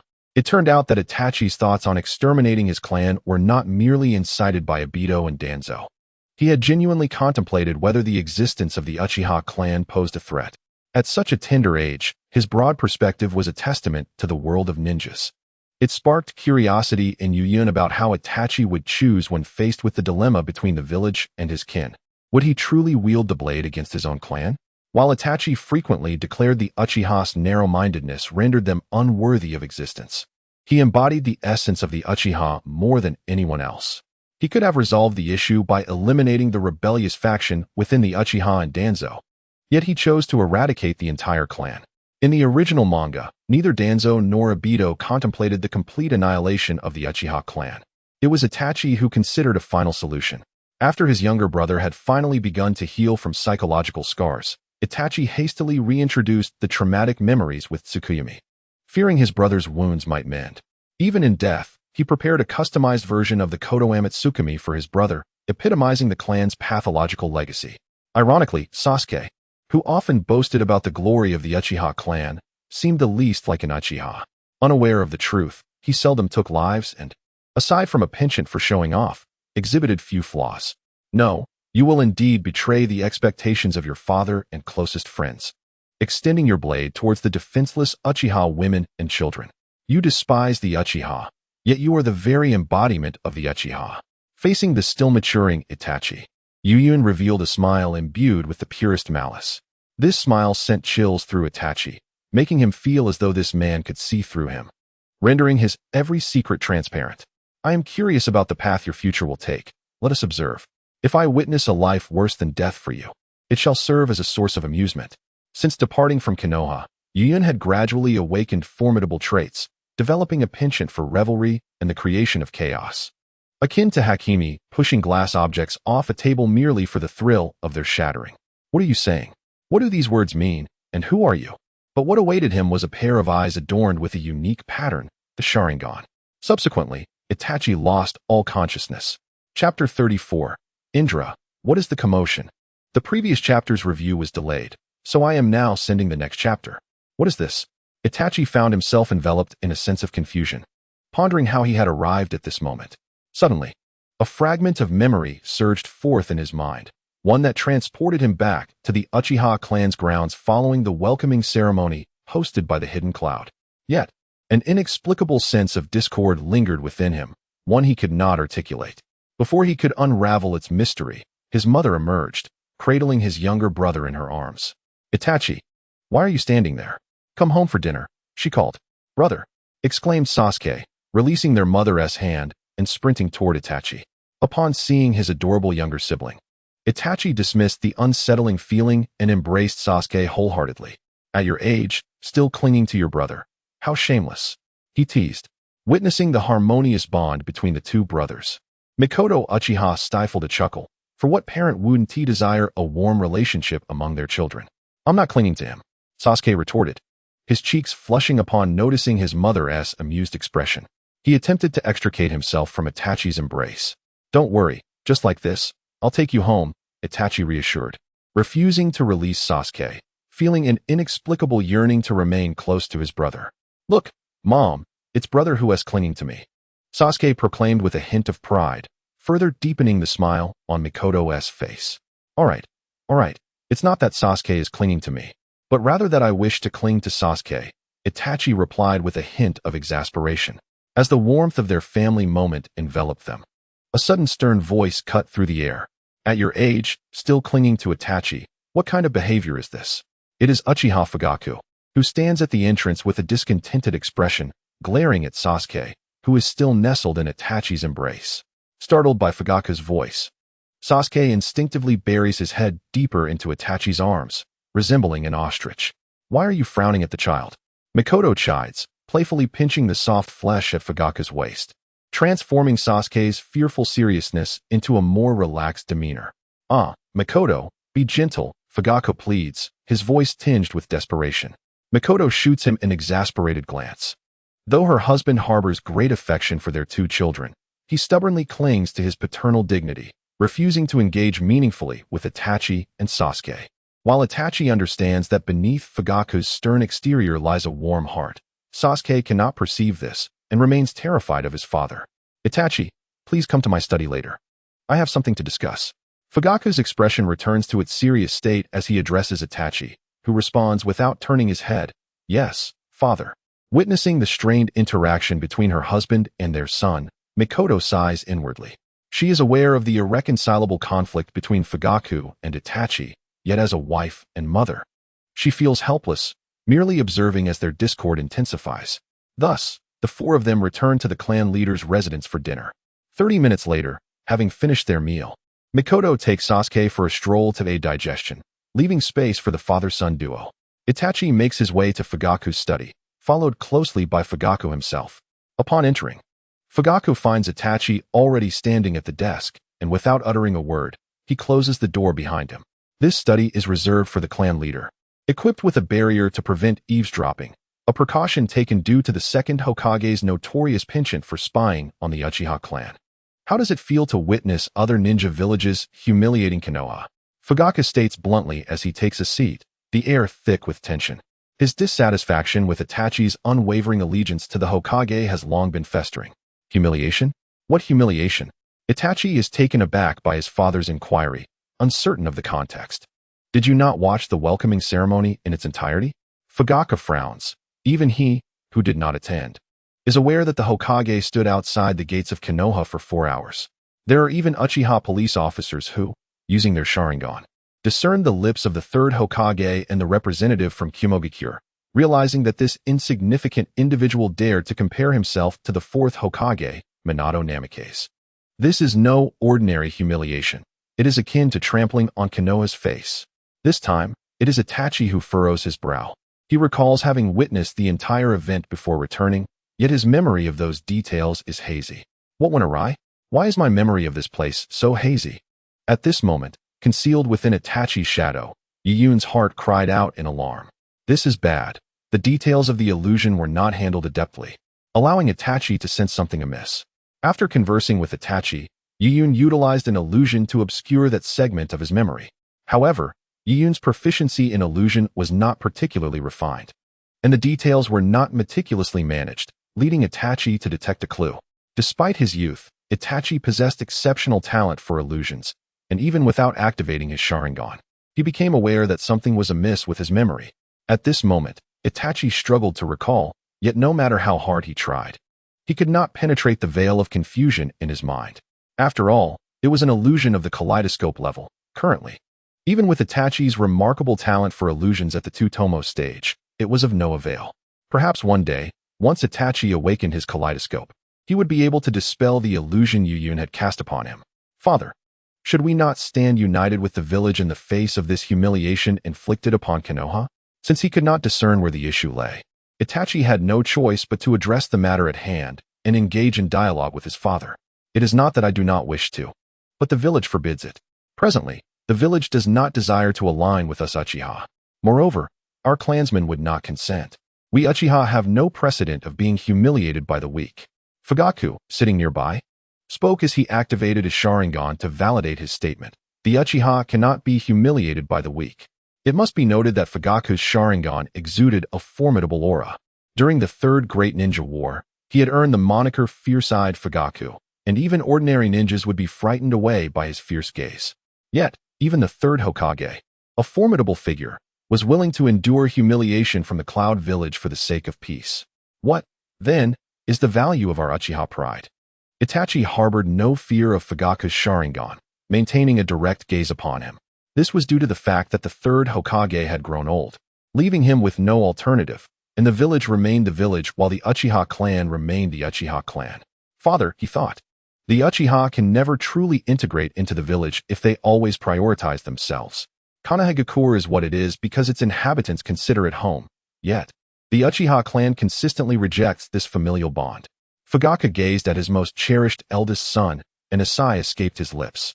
Itachi, some matters lie beyond my control, and even beyond the Hokage's jurisdiction. The discord between the Uchiha and the village has existed since its inception. These grievances have festered for too long. When the fourth Hokage was in power, I believed resolution was possible, but after the Nine-Tails incident, I could no longer envision a solution. Even if I were to speak to the third Hokage about the Uchiha and Konoha advancing together, he would not believe it, nor would our clan members agree. Itachi's eyes widened upon hearing this. It was the first time his father had shared such sentiments with him. He had previously thought that Fugaku, as the clan leader, would align with the other Uchiha, but he was surprised to discover the weight of his father's helplessness. Father, Itachi replied, I will consider your words.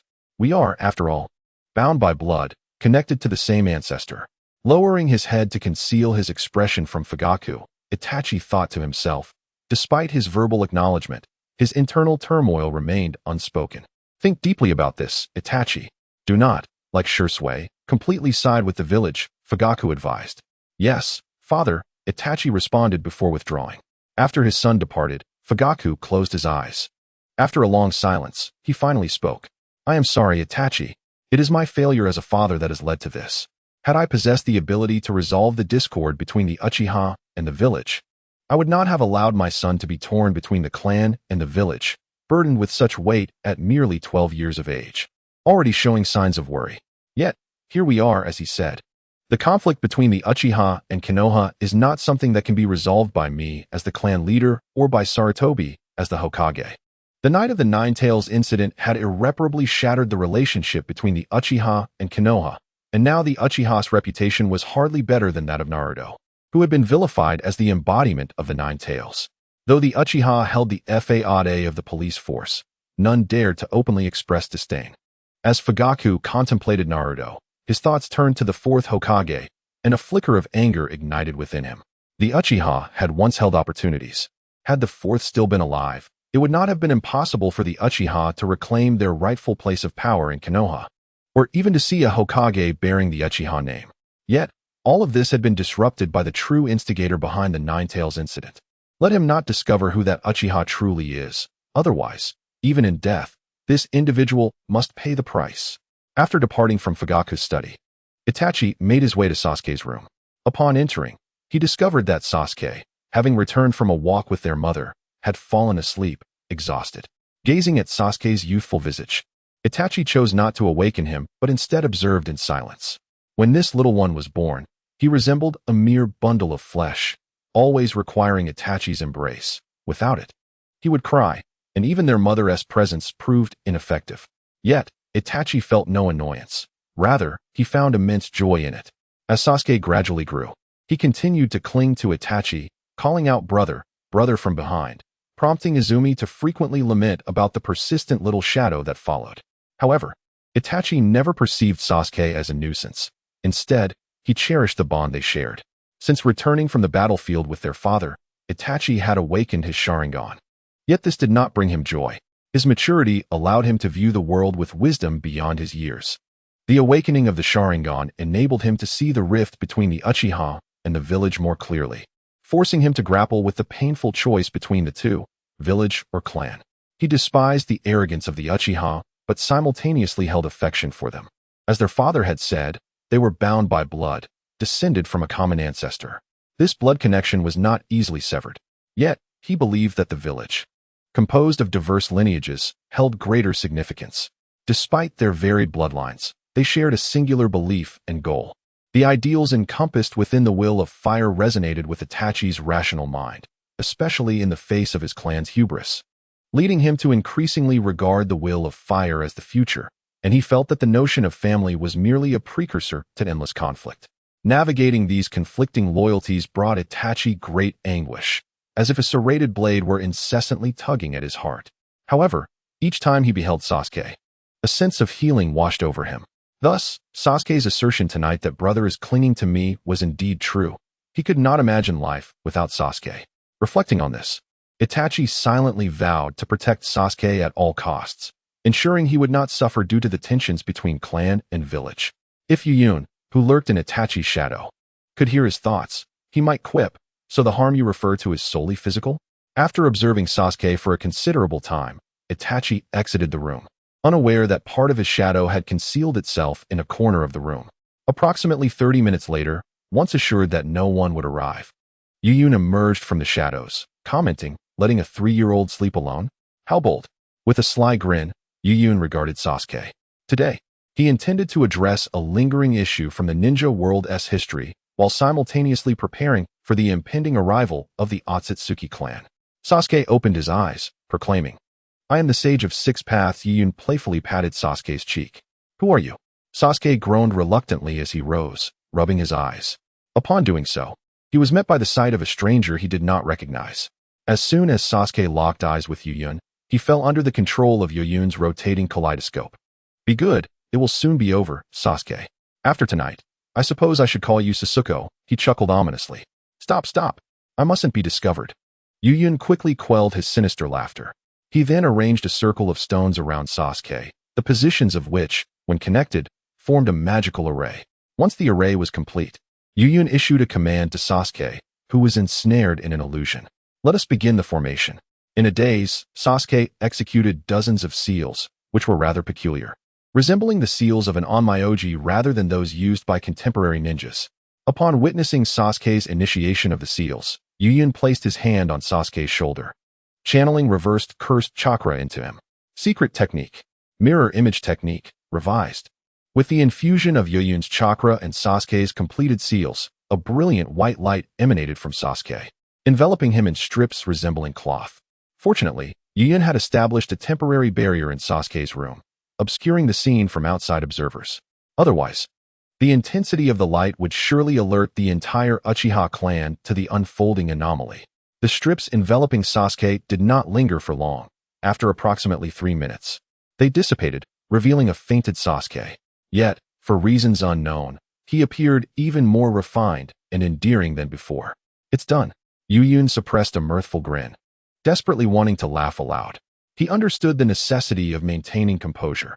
A lapse into laughter could potentially undermine the barrier, leading to trouble. Fugaku would undoubtedly retaliate, and Itachi might awaken his own kaleidoscope. No, I must hold it in. I cannot laugh until the traces are cleared and I have departed. Thus, Yuyun contorted his face as he tidied up the remnants of the spell in Sasuke's room. After a thorough inspection revealed no abnormalities, he utilized Kemui to escape the scene of calamity. Once within the Kemui dimension, Yuyun could no longer contain himself and burst into laughter, clutching his belly. Hee. Ha. He had just accomplished a task he had long desired but had never had the opportunity to undertake, transforming Sasuke from male to female, thus definitively resolving the brotherly conflict between Ashura and Indra. While watching Naruto in the past, Yuyun had often pondered whether peace would reign in the ninja world had either Sasuke or Naruto been female. Ultimately, the conflicts within the ninja world predominantly stem from the discord between the two brothers, Indra and Ashura. Now, it seems that their disputes have come to an end, and this age-old familial strife, persisting for a millennium, will also conclude. During the time when Yuyun was still a ninja of Konoha, he ventured to the land of demons on a mission. Initially, his intent was to investigate the priestess of the land of demons and the apparitions, but along the way, he stumbled upon a secret technique known as the mirror technique. This skill possesses the remarkable ability to transform the user into another person, not only in appearance, but also in gender. This revelation piqued his curiosity tremendously. He believed this technique could prove useful in the future. Consequently, he invested significant resources to acquire it and subsequently refined the technique, eliminating the shape-shifting aspect while retaining the ability to alter one's gender. Remarkably, it could even fully transform chromosomes into those of a female. While hiding in Itachi's shadow, he observed a mere 3-year-old Sasuke. An insidious thought arose from the depths of his heart. He yearned to comprehend the nature of this so-called friendship in Konoha, whether it was love or something altogether different, which could compel someone to persistently chase after it for over 500 episodes, leading them to forsake their desire for vengeance against their clan and voluntarily become a shadow. Now, this could be witnessed. Chapter 35, Sage of the Six Paths. At this moment, the great toad sage seated in Miyaboko Mountain suddenly opened his eyes. Shin, quickly summon young Jiraiya. Something has occurred. What is it, Sage Toad? Must we summon Jiraiya immediately? Has something happened to the child of prophecy? Beneath the great toad sage, a diminutive toad resembling an elderly human woman spoke. This was Shima, who frequently collaborated with Jiraiya in battle. She could distinctly sense the gravity of the situation. Previously, the great toad sage spoke in a semi-conscious state, his words often fragmented, as if he were mumbling in his sleep, occasionally dozing off before finishing a sentence. However, at this moment, he expressed himself with remarkable clarity. Ah, little Shima, do call for Jiraiya, the great toad sage said, his expression laden with complexity. It appeared that he would no longer need to predict the future while in a slumbering state. Child's mother, summon young Jiraiya. The great toad sage had his reasons. Shin, uncertain of the sage's complicated demeanor, assumed that the reason would soon be revealed once Jiraiya was summoned. Very well, child's father. Thus, Shin and Shima invoked the reverse summoning technique of Miyaboko Mountain. At this moment, outside the hot springs of the land of hot water, a lecherous white-haired figure was lurking, peering with delight. Ah, splendid physique. Only in the land of hot water can one find such abundance, he chuckled, occasionally emitting lewd sounds. However, just as he was engrossed in his voyeurism, he suddenly vanished from his spot. With a resounding thud, Jiraiya landed before the great toad sage, sprawled on the ground. Ouch! He yelped, clutching his sore backside and gazing around in confusion. Huh, this isn't the material I was expecting? How did I arrive at Myaboka Mountain? What astonished Jiraiya was not the reason for his presence in Myaboka Mountain, but rather the sudden disappearance of the material before him. Little Jiraiya, you aren't peeking again. Are you? Sage Shima expressed her exasperation, lamenting Jiraiya's unchangeable bad habit despite his many admirable qualities. How can writing be considered peeking? Faced with Sage Shima's inquiry, Jiraiya felt a pang of guilt. When he stood before the sage couple, he felt as if he were in front of his own parents. Being caught in the act of peeking felt akin to the embarrassment of his parents unexpectedly opening the door during his youthful escapades. Little Jiraiya, behaving this way will not endear you to any girl. If you could rectify this flaw, Tsunade would not be with that pretty boy. Sage Shima shook her head. I promise to change, Sage Shima, Jiraiya replied awkwardly, scratching his head. He knew all too well the truth of her words, yet the change seemed elusive. Only a fleeting fantasy in the quiet hours of the night. Sage Shima, you did not summon me merely to discuss these matters, did you? At this moment, Jiraiya adopted a serious demeanor. He could not continue conversing with Sage Shima, lest his past indiscretions be unearthed.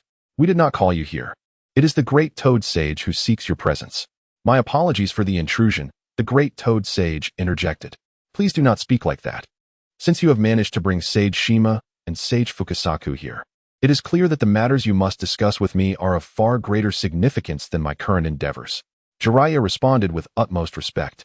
The Great Toad Sage, a being who had lived for over a millennium, embodied a living history that warranted no casual demeanor from Jiraiya. Little Jiraiya, the reason for your summons primarily concerns a crisis facing the future of the ninja world. A crisis concerning the future of the ninja world? Is it related to the Child of Prophecy? No, the Great Toad Sage shook his head. The Child of Prophecy is merely a part of the current dilemma. Little Jiraiya, you need not seek the Child of Prophecy at this time. If the moment is right, the Child of Prophecy will reveal themselves to you. What you must focus on now is uncovering the shadow that threatens the future of the ninja world. Shadow? Great Toad Sage, what precisely have you foreseen? Upon hearing that his long-held mission had been rescinded, Jiraiya did not feel relief, but rather an overwhelming concern regarding the shadow mentioned by the Great Toad Sage. He had never witnessed the sage in such a state of clarity before. Typically, their conversations would find the sage drifting into slumber. Now, the Great Toad Sage appeared as if he had awakened from a profound slumber, and this transformation unsettled Jiraiya deeply. I have not seen any dreams. I used to glimpse fragments of the future, but for reasons unknown, the images I perceive in my dreams have become shrouded in shadow, obscuring my once clear vision of what lies ahead. I could still discern vague outlines, but since last night, the future of the ninja world has dissolved into nothingness. No matter how I look at it, if it were merely that, I might not be so troubled. However, I dreamed of the Sage of Six Paths. The Sage of Six Paths? Great Toad Sage, surely you jest. The Sage of Six Paths has long since departed, has he not? Jiraiya found himself struggling to comprehend the gravity of the situation. Although he had already accepted the truth of the Sage of Six Paths legend during his time in Maibokuzen, it was still astonishing to think that Nagato, possessing the same ocular powers as the sage, was indeed the prophesied child. To beings of the sage's caliber, the boundaries of life and death were rendered meaningless. Upon hearing the words of the great sage Toad, Jiraiya fell into a contemplative silence. He was suddenly tempted to inquire why, if the sage had transcended life and death, he remained passive while the ninja world erupted into chaos. Yet, he refrained from voicing this question. Perhaps articulating it would somehow diminish his essence as Jiraiya. The future of humanity ought to be determined by humanity itself. If one were to rely on the sage's power to achieve peace, that peace would inevitably be undermined by the sage himself. True peace could only be forged by the hands of humankind. Since the demise of the Sage of Six Paths, we had not encountered one another again.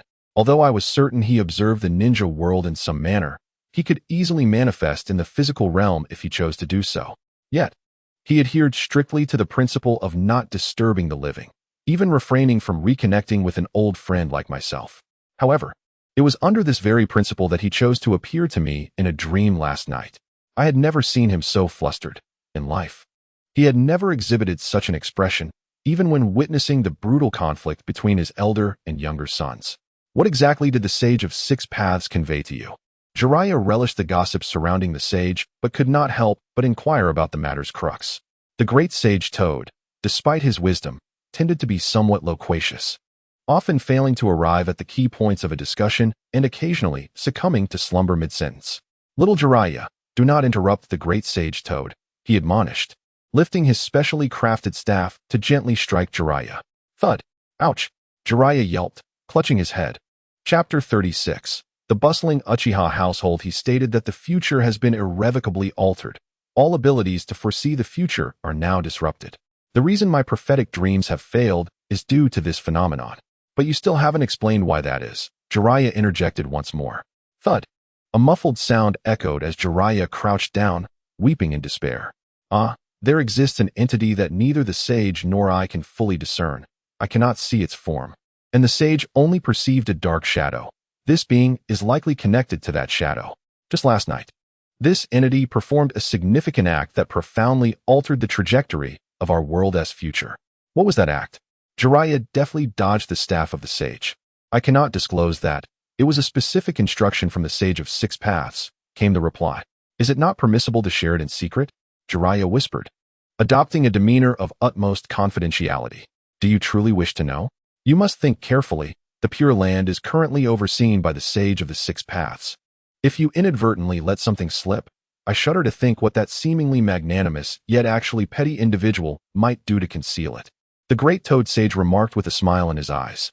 Ever since he no longer had to maintain a state of high energy for foresight, he had been feeling much better, even able to joke and frighten Jiraiya. Well then, I prefer not to know. Jiraiya shivered at the thought of being held accountable by the sage of the 6 paths after his demise. So my current task is to identify the individual who will influence the future of the ninja world, correct?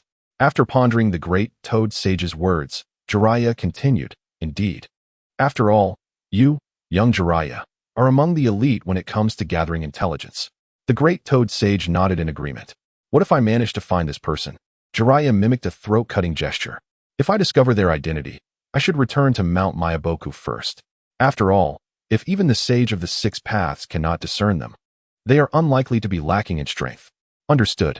By the way, great Toad Sage, could you enlighten me whether the unaltered future is good or bad? And if it has any connection to Nagato and the others? Jiraiya suddenly posed a question to the great Toad Sage. It is difficult for me to ascertain whether it is good or bad. For the future of the previous ninja world, the current uncertainty might actually be a blessing. As for its relation to Nagato, that is also challenging to clarify. This alteration in the future is intricately linked to all of us. I see. Well then, I shall set out at once. Although Jiraiya felt both joy and sorrow upon not hearing anything regarding Nagato's future, he understood, as the great Toad Sage stated, that sometimes the unknown could indeed be a blessing. After concluding his conversation with the great Toad Sage, Jiraiya intended to depart, but before he could make a move, the great Toad Sage called out to him. Little Jiraiya, this mission is exceedingly perilous. If you truly encounter that existence, do not attempt to probe. Return to Mount Myaboku immediately. The great Toad Sage recalled that in the original future, Jiraiya had perished due to his solitary venture, and previously, he had refrained from intervening for fear of altering the future's trajectory, allowing the tragedy to unfold. Now, he need not worry about such matters. The future had already been thrown into disarray, and this change would not make a significant difference. Indeed, little Jiraiya, do not think of fighting alone. You have us behind you, the elder sage added. Having watched Jiraiya grow, he regarded him as akin to his own children, just as he did with Fukasaku and the others, and naturally, he felt a parental concern for their safety. The toad's concern made Jiraiya's nose tingle with emotion. It was rather ironic that he felt warmth, a trait of humanity, from these non-human toads, while experiencing boundless malice from humans.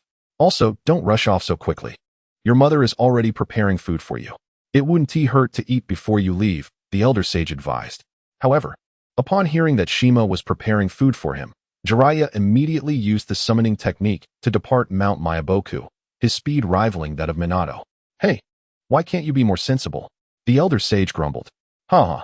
The great Toad Sage burst into hearty laughter at this scene. Meanwhile, in stark contrast to the lightheartedness at Mount Myaboku, chaos erupted among the Uchiha. Who did this? Who on earth is responsible for this?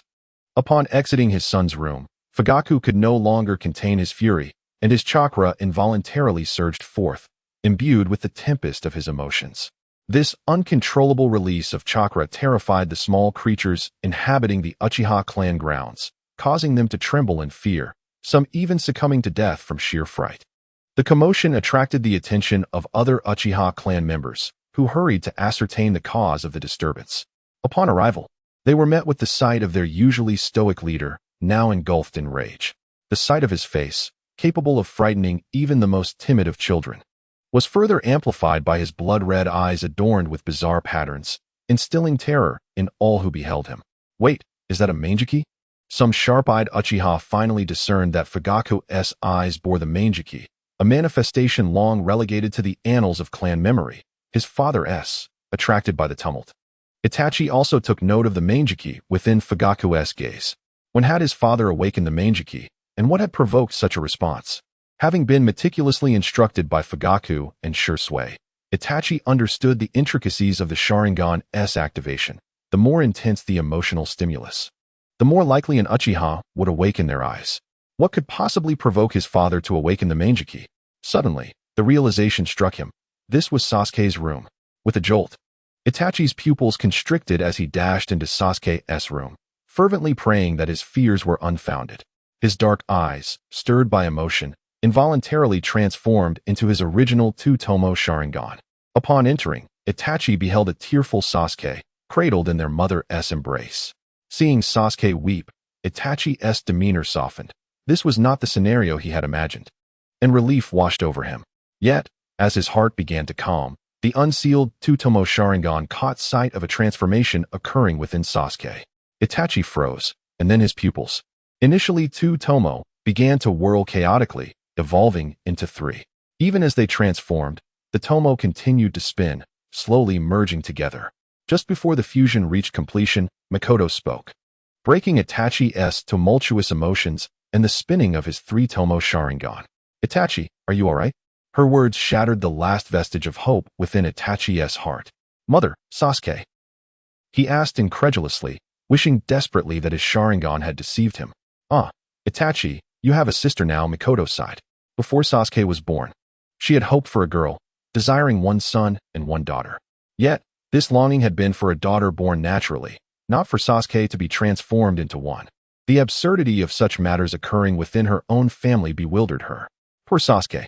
Even Mikoto, a woman of such grace, could not suppress the rising tide of wrath.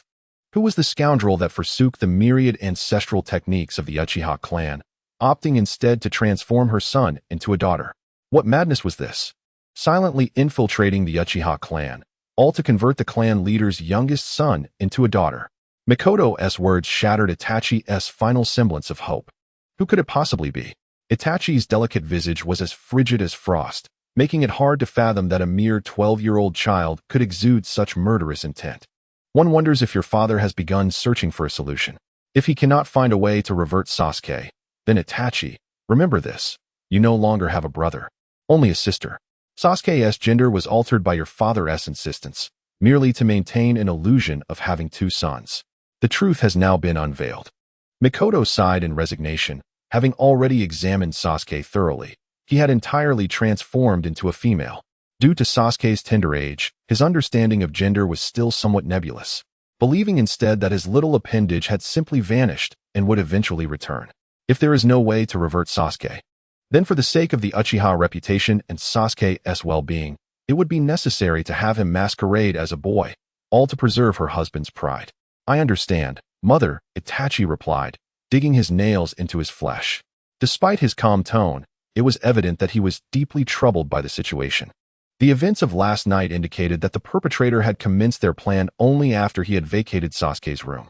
Had he remained there, this tragedy could have been averted. It was all his fault. He bore the blame. Chapter 37. The peace talks. This was not a negotiation for peace. It was a treaty of defeat. Rikuju forcefully placed the peace treaty presented by the hidden cloud on the negotiation table.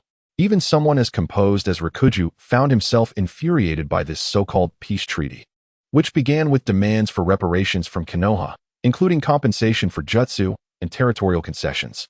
One could easily mistake Konoha for having been vanquished. It is your village that seeks peace. If you desire tranquility, must you not pay a price? Trock remarked, his arms crossed with an air of indifference. Rikuju anticipated this reaction. After all, the treaty was indeed harsh, but without a degree of severity, Konoha would never grasp the value of peace. Moreover, it seems you have overstepped your bounds. Your Hokage has yet to speak. How dare you take the lead? Hokage-sama, I propose that we dismiss this individual. Trock suggested earnestly to the third Hokage, who was currently engulfed in smoke. His tone was laced with genuine concern, as if he was truly advocating for Konoha's interests. The third remained silent, intently examining a copy of the treaty, seemingly oblivious to Trock's words. However, those familiar with the third's habits would notice the rapidity of his smoking had increased to 2 or 3 times its usual pace. After a considerable time, the third Hokage finally lifted his gaze from the treaty to address those at the negotiation table. What was the representative just saying? I was engrossed in the treaty and did not hear. Trock offered a polite smile in response. No matter, Hokage-sama, your advanced age makes it natural to take your time. I was merely discussing the feasibility of the peace treaty with Lord Rikuju.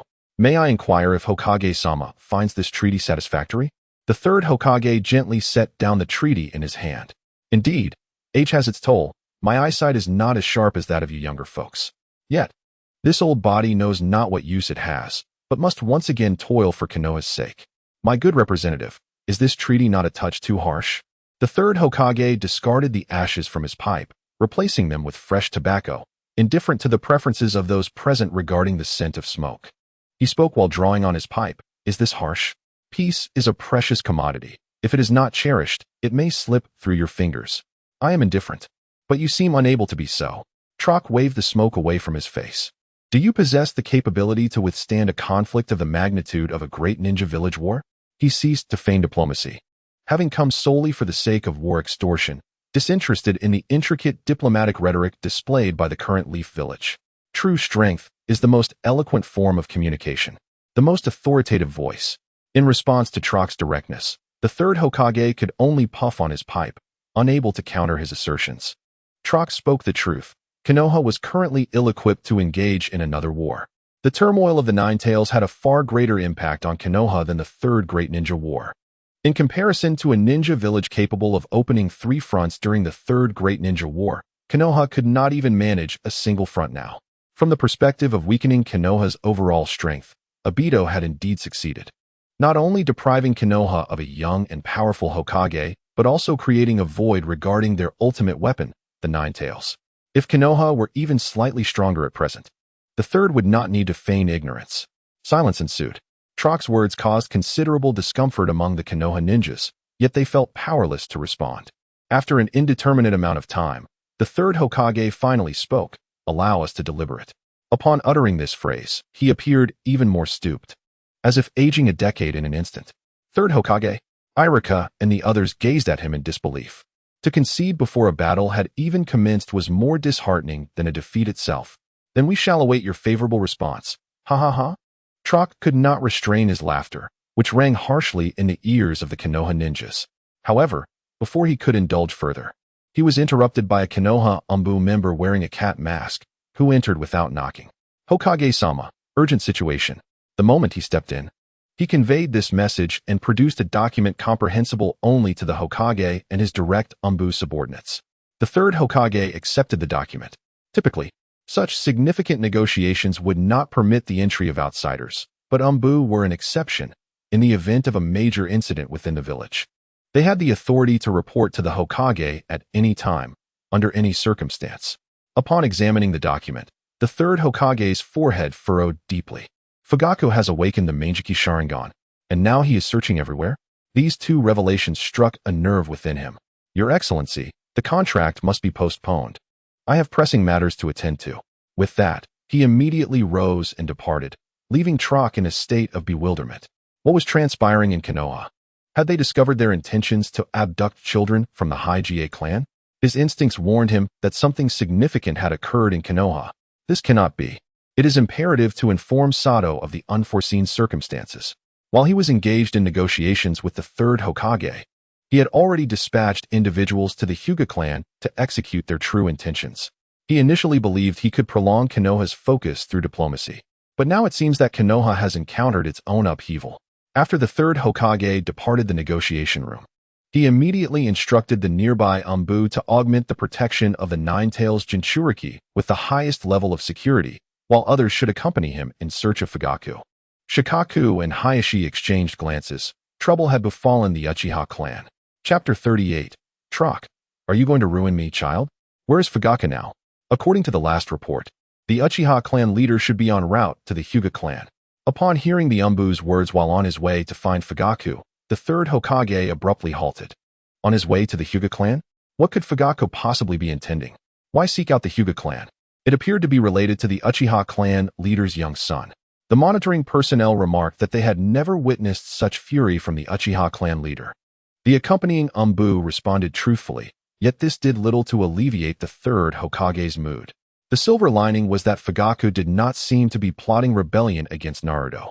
But the troubling news was that someone had targeted Fugaku's young son. The gravity of the situation had compelled Fugaku to awaken his Manjiki Sharingan.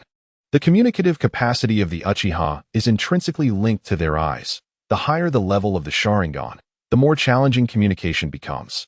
Particularly for an Uchiha who has just awakened the Manjiki, at such a moment, not only is communication rendered impossible, but even a passing dog would be struck by Susanoo. Without the need to return and change into battle attire, they proceeded directly to the Hyuga clan. Simultaneously, at the Hyuga clan, Uchiha Fugaku was making his way to the clan's territory, accompanied by members of the police force under his command. 4 hours had elapsed. It was now 9 in the evening. 4 hours had passed since he discovered the transformation of Sasuke's gender. In these 4 hours, he had traversed from the Uchiha clan to Konoha's commercial district, yet he found no leads.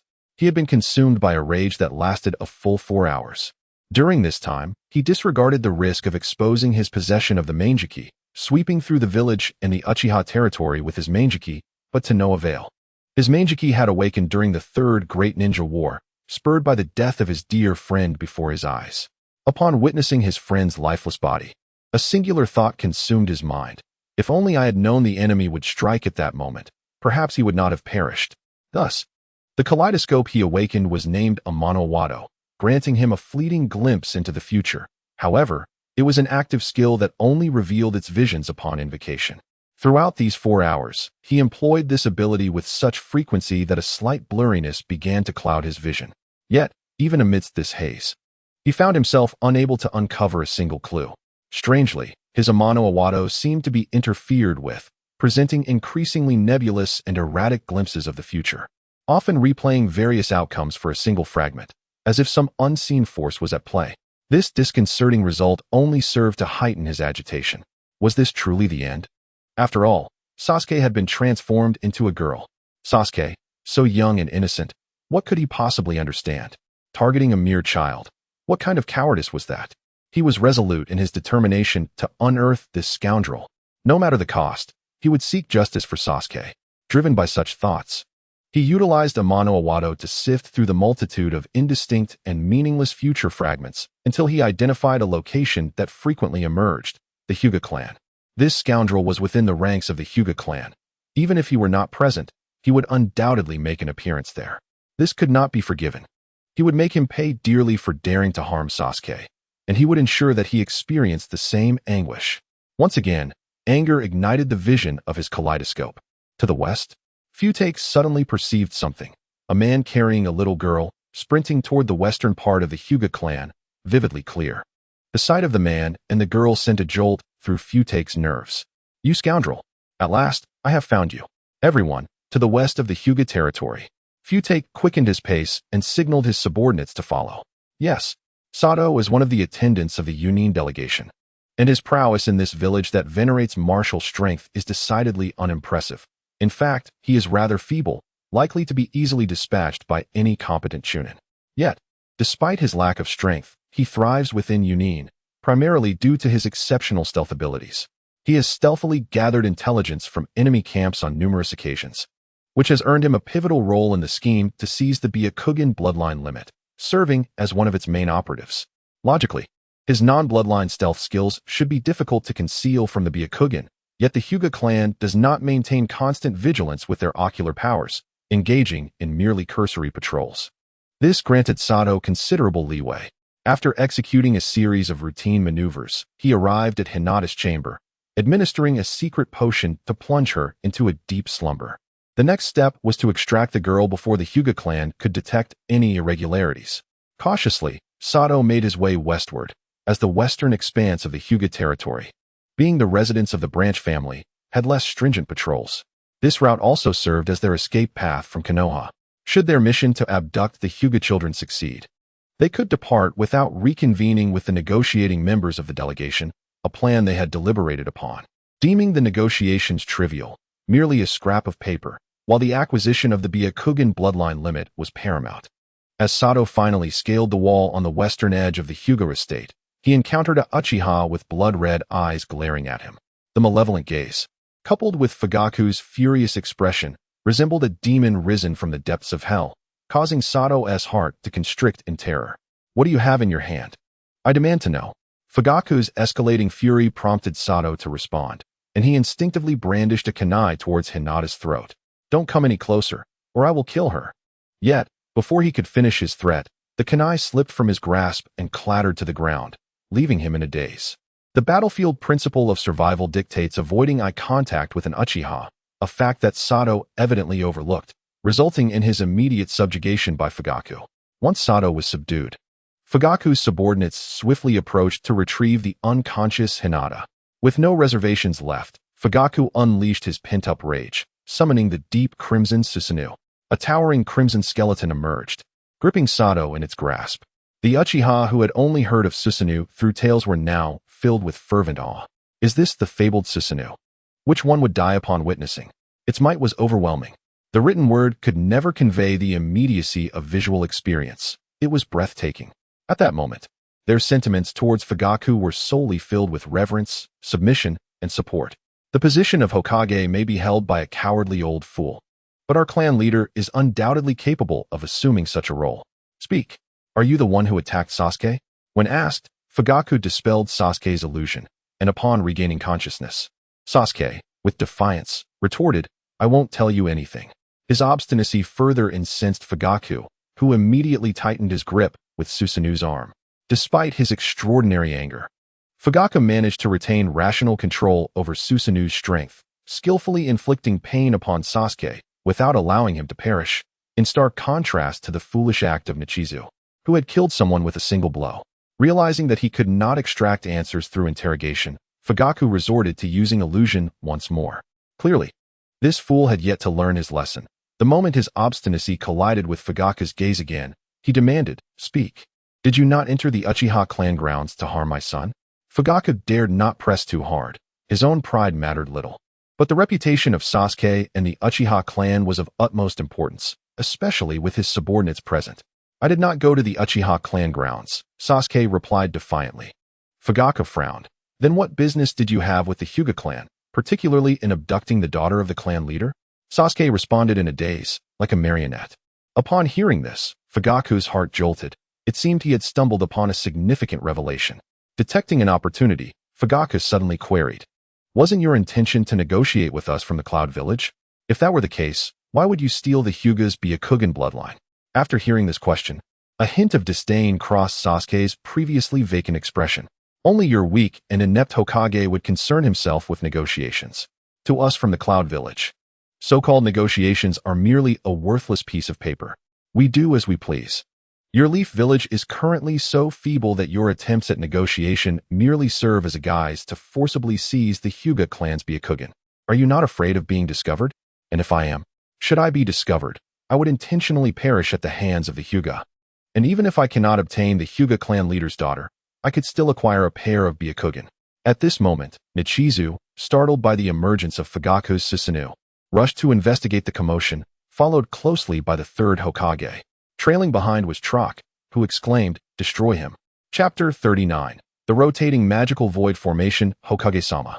Please execute this Uchiha immediately. He has the audacity to use illusions to manipulate our Cloud Village delegates into uttering such damaging words against our relations.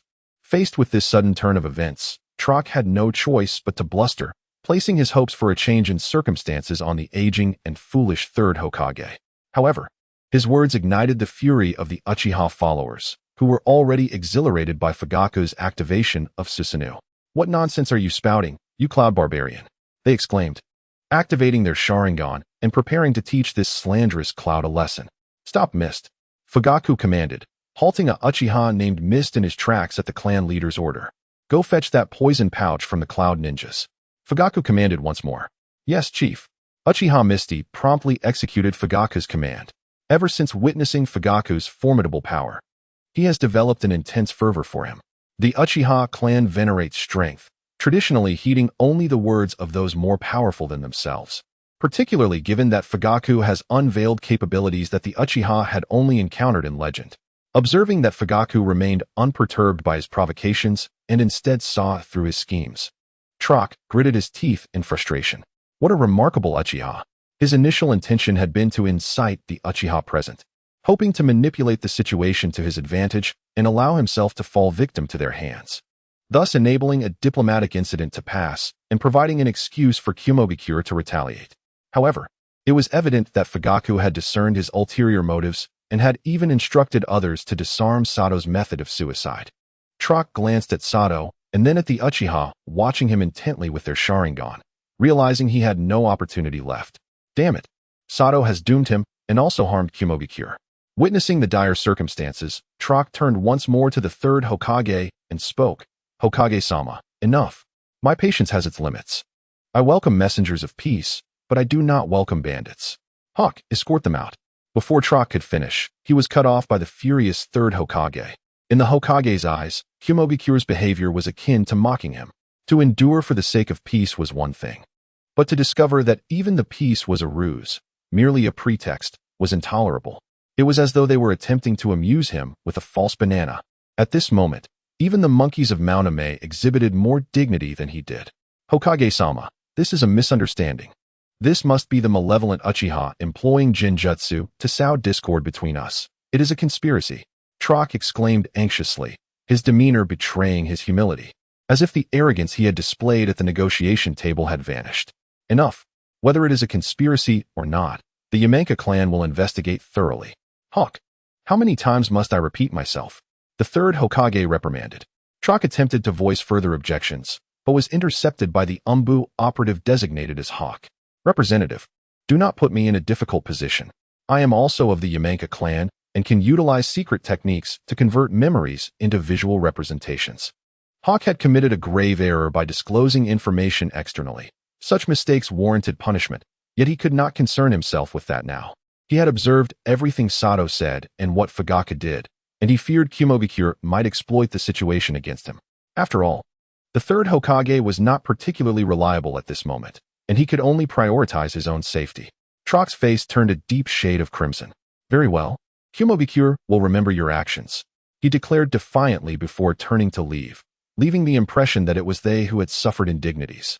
After Trock's departure, the third Hokage's expression softened. "Fugaku, I truly thank you. Without your intervention, I would have fallen prey to Kumobikure's schemes and potentially harmed the Hyuga clan. Please, Hokage-sama, you are too kind. It is our duty as members of Konoha, the Uchiha clan, to act in such a manner." Fugaku responded courteously, and at that moment, he retracted his Manjiki Sharingan. "Is something amiss with Sasuke? Your eyes, Sasuke, are commendable. There is no need to trouble the third Hokage. However, inquiring about a ninja's jutsu is a grave taboo, even among fellow villagers." The third Hokage expressed his apologies, acknowledging his abruptness. He then instructed the Umbu who had accompanied him, "You may all return. Take this rogue from the hidden cloud back to the interrogation room. Have the Yamanaka clan extract all the information from his mind." Upon uttering these words, the Umbu, who had been spectators to this unfolding drama, swiftly whisked Sasuke away at a breakneck pace. Observing their hasty departure, the third Hokage felt an unsettling sensation gnawing at his heart. From that night onward, his reputation would be tarnished.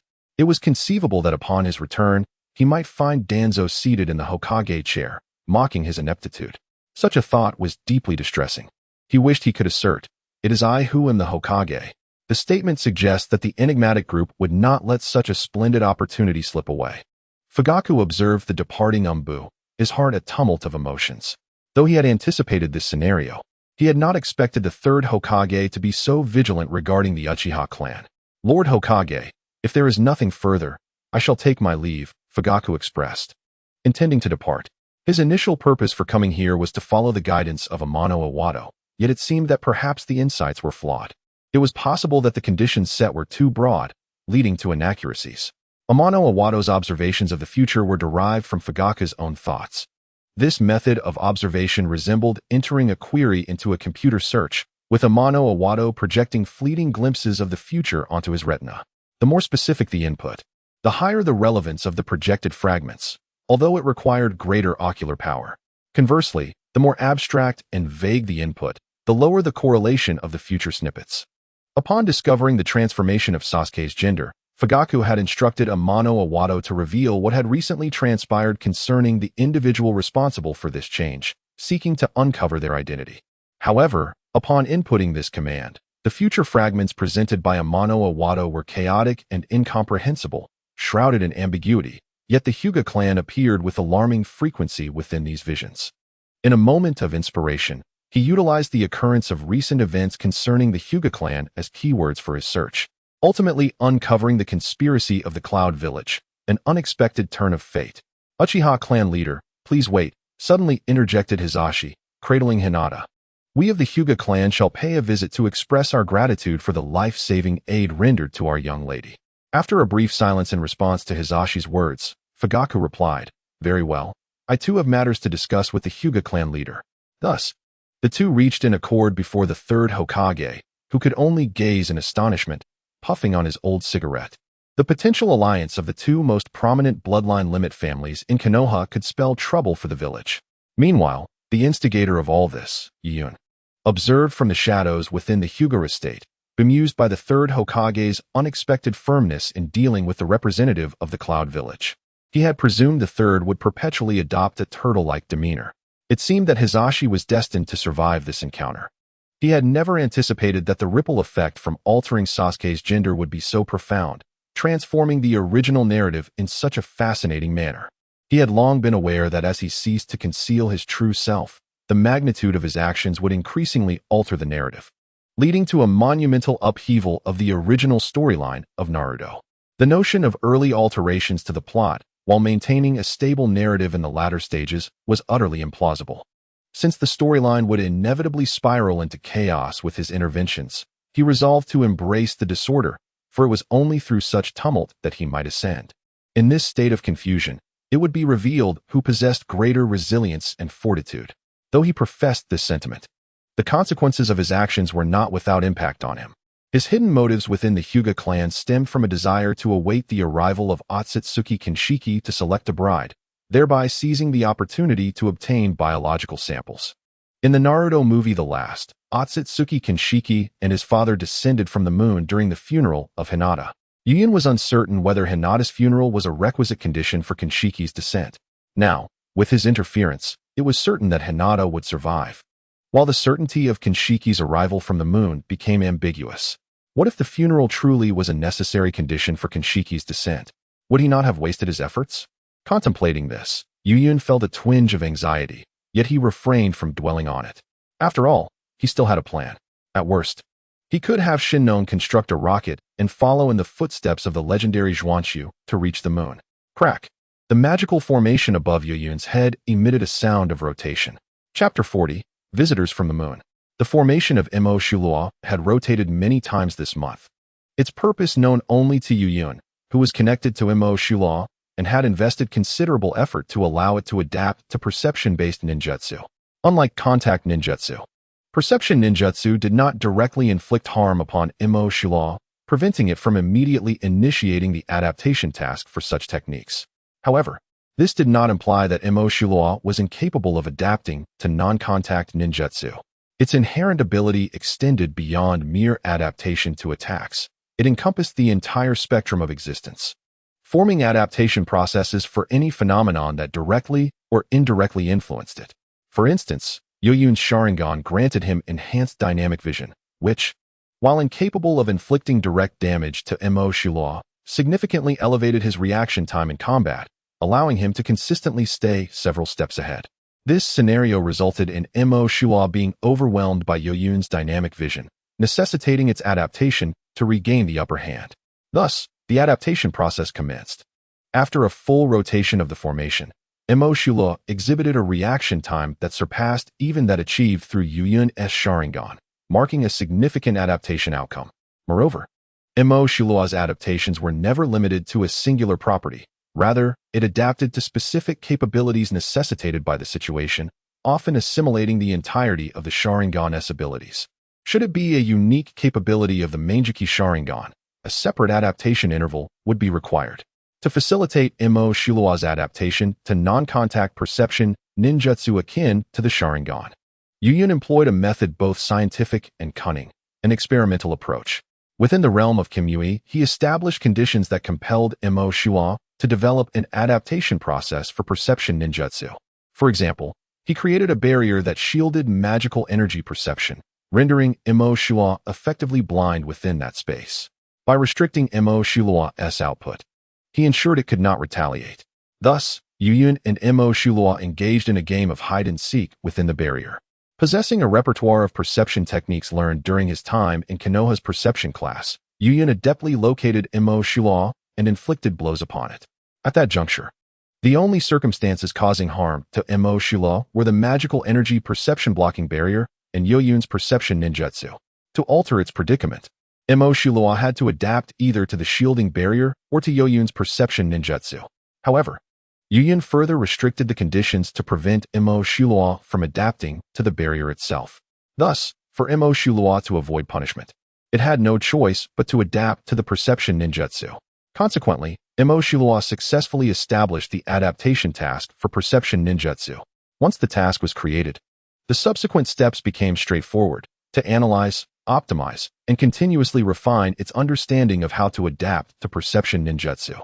With ample time and chakra at his disposal, Yuyun allowed Shilo to remain idle, optimizing its adaptation process while lingering in his shadow. During this period, Shilo devised an intriguing solution, enabling it to more readily adapt to non-contact abilities. This solution dictated that upon sensing Yuyun, Shilo would instantly recognize the presence and initiate an adaptation task.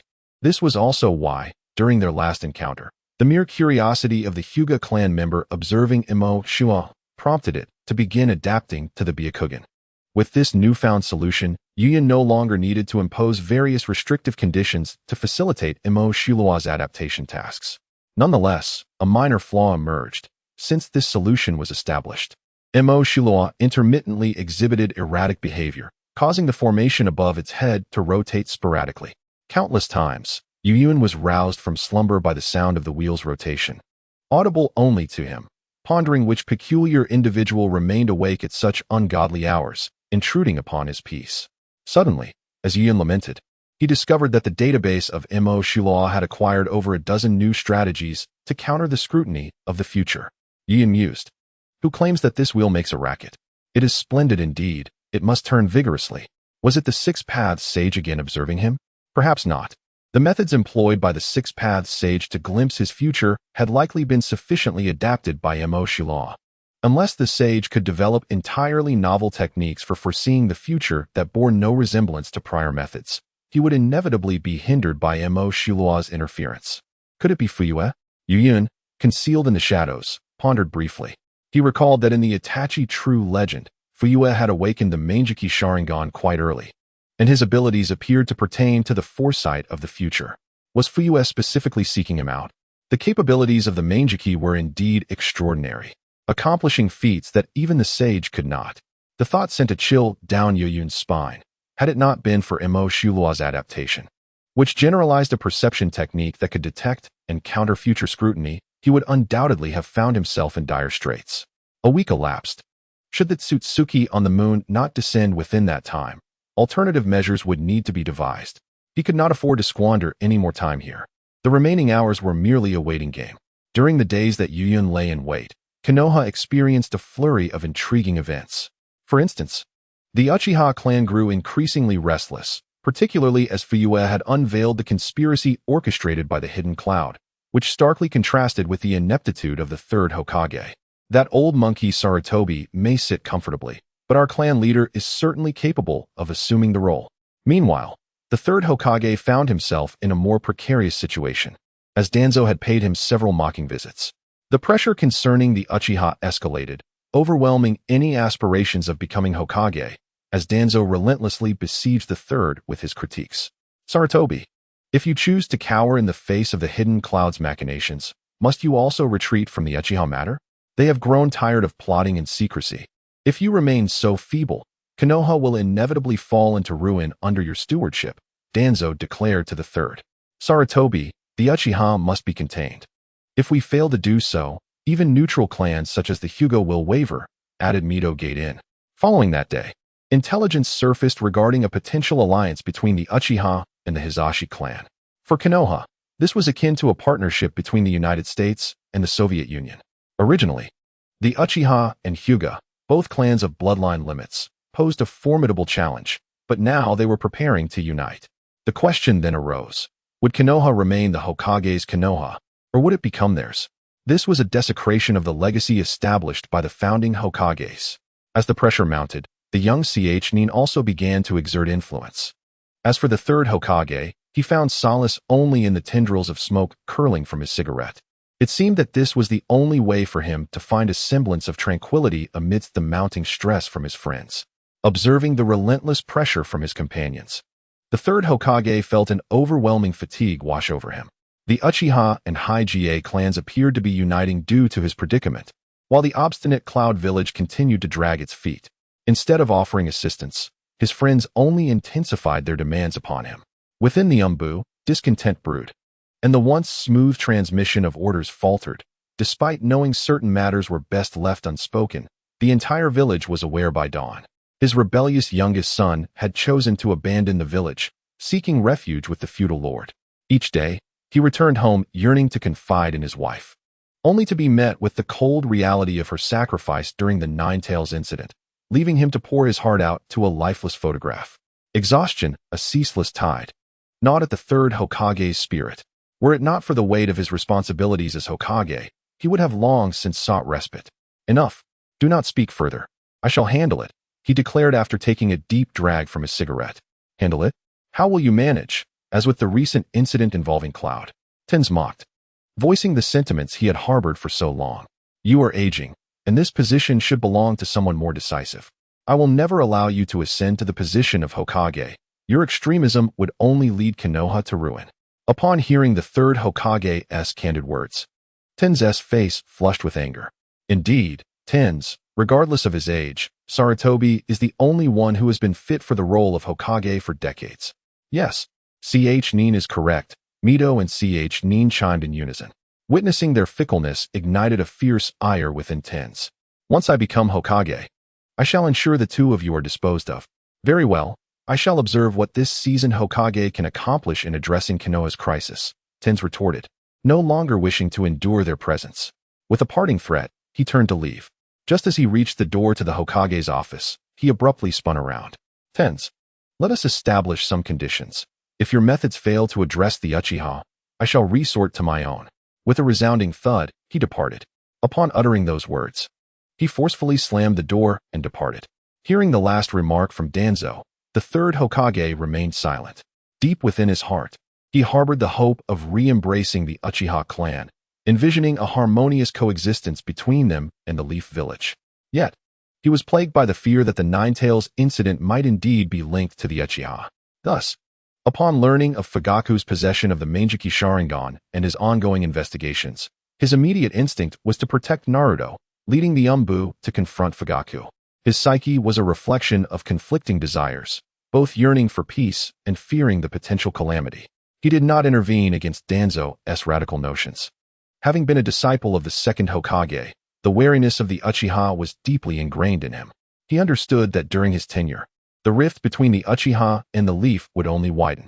His current aspiration was to maintain the status quo, awaiting the emergence of a resolution. He believed in the wisdom of future generations. Yashin, he said, you may return now. I wish to contemplate alone. Mito Minyan opened his mouth to speak, but the third Hokage issued a dismissal. Considering the third's command, both he and his companion exited the Hokage office, leaving the third alone in contemplation. Z. He finally called out after a long silence. Present, responded an Umbu named Z, kneeling before the third. Summon Jiraiya and Tsunade back. If they refuse, Inform them it is a directive from the Hokage. Understood. Z vanished at once upon receiving the command. After waiting in the shadows for several days, Wyan opened his eyes. His shadow clones and the stationed around the Hyuga clan's territory conveyed to him the presence of two unfamiliar entities descending from the sky. Chapter 41.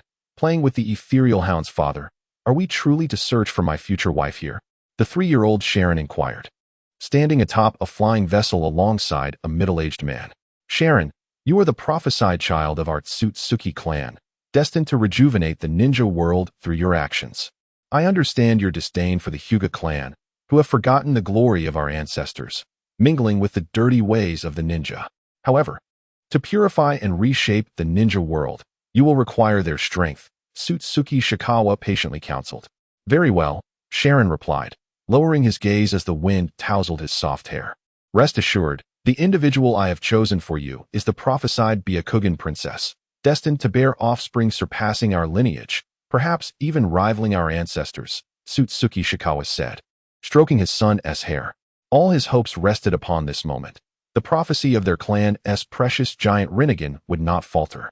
The wishes of their ancestors would ultimately be fulfilled through his son. Upon hearing his father's words, Sharon displayed a look of innocent bewilderment. Thus, they arrived above the Hyuga clan. There she is, your future wife, the Byakugan princess. Tsutsuki Shikawa indicated a spot within the Hyuga compound. Sharon followed his father's gesture. And though blind, he utilized his chakra to form a heart's eye, peering into the chamber where Hinata sat, sorrowful. Upon glimpsing her visage, he felt a rush of shyness, his face flushed with embarrassment. I see her, father. She is so adorable, but she seems a bit unhappy. What a lovely girl, he remarked, noting her sadness. It seems that the foolish Hyuga clan has encountered some misfortune, remarked Otsutsuki Shikawa with a disdainful snort. The disdain that Shuren harbored for their relatives underground primarily stemmed from his father's influence. He held a deep-seated contempt for this repugnant family that suppressed the branch family like caged birds. The actions of the main family evoked memories of the plight of his ancestors. The passive resistance of the branch family only deepened his disdain. Those who are oppressed yet fail to fight back deserve to be enslaved. If the underground branch family were to resist, they would not have endured centuries of oppression. Were anyone to witness the dialogue between father and son at that moment, they would surely break out in a cold sweat. Both spoke with their eyes closed, seemingly gazing in the same direction as if they could see something beyond the ordinary. All right, Shuren, we must depart, Otsutsuki Shikawa said, grasping Shuren's hand in an attempt to board their aircraft. However, Shuren implored, Father, can we take her with us? She seems to be suffering here.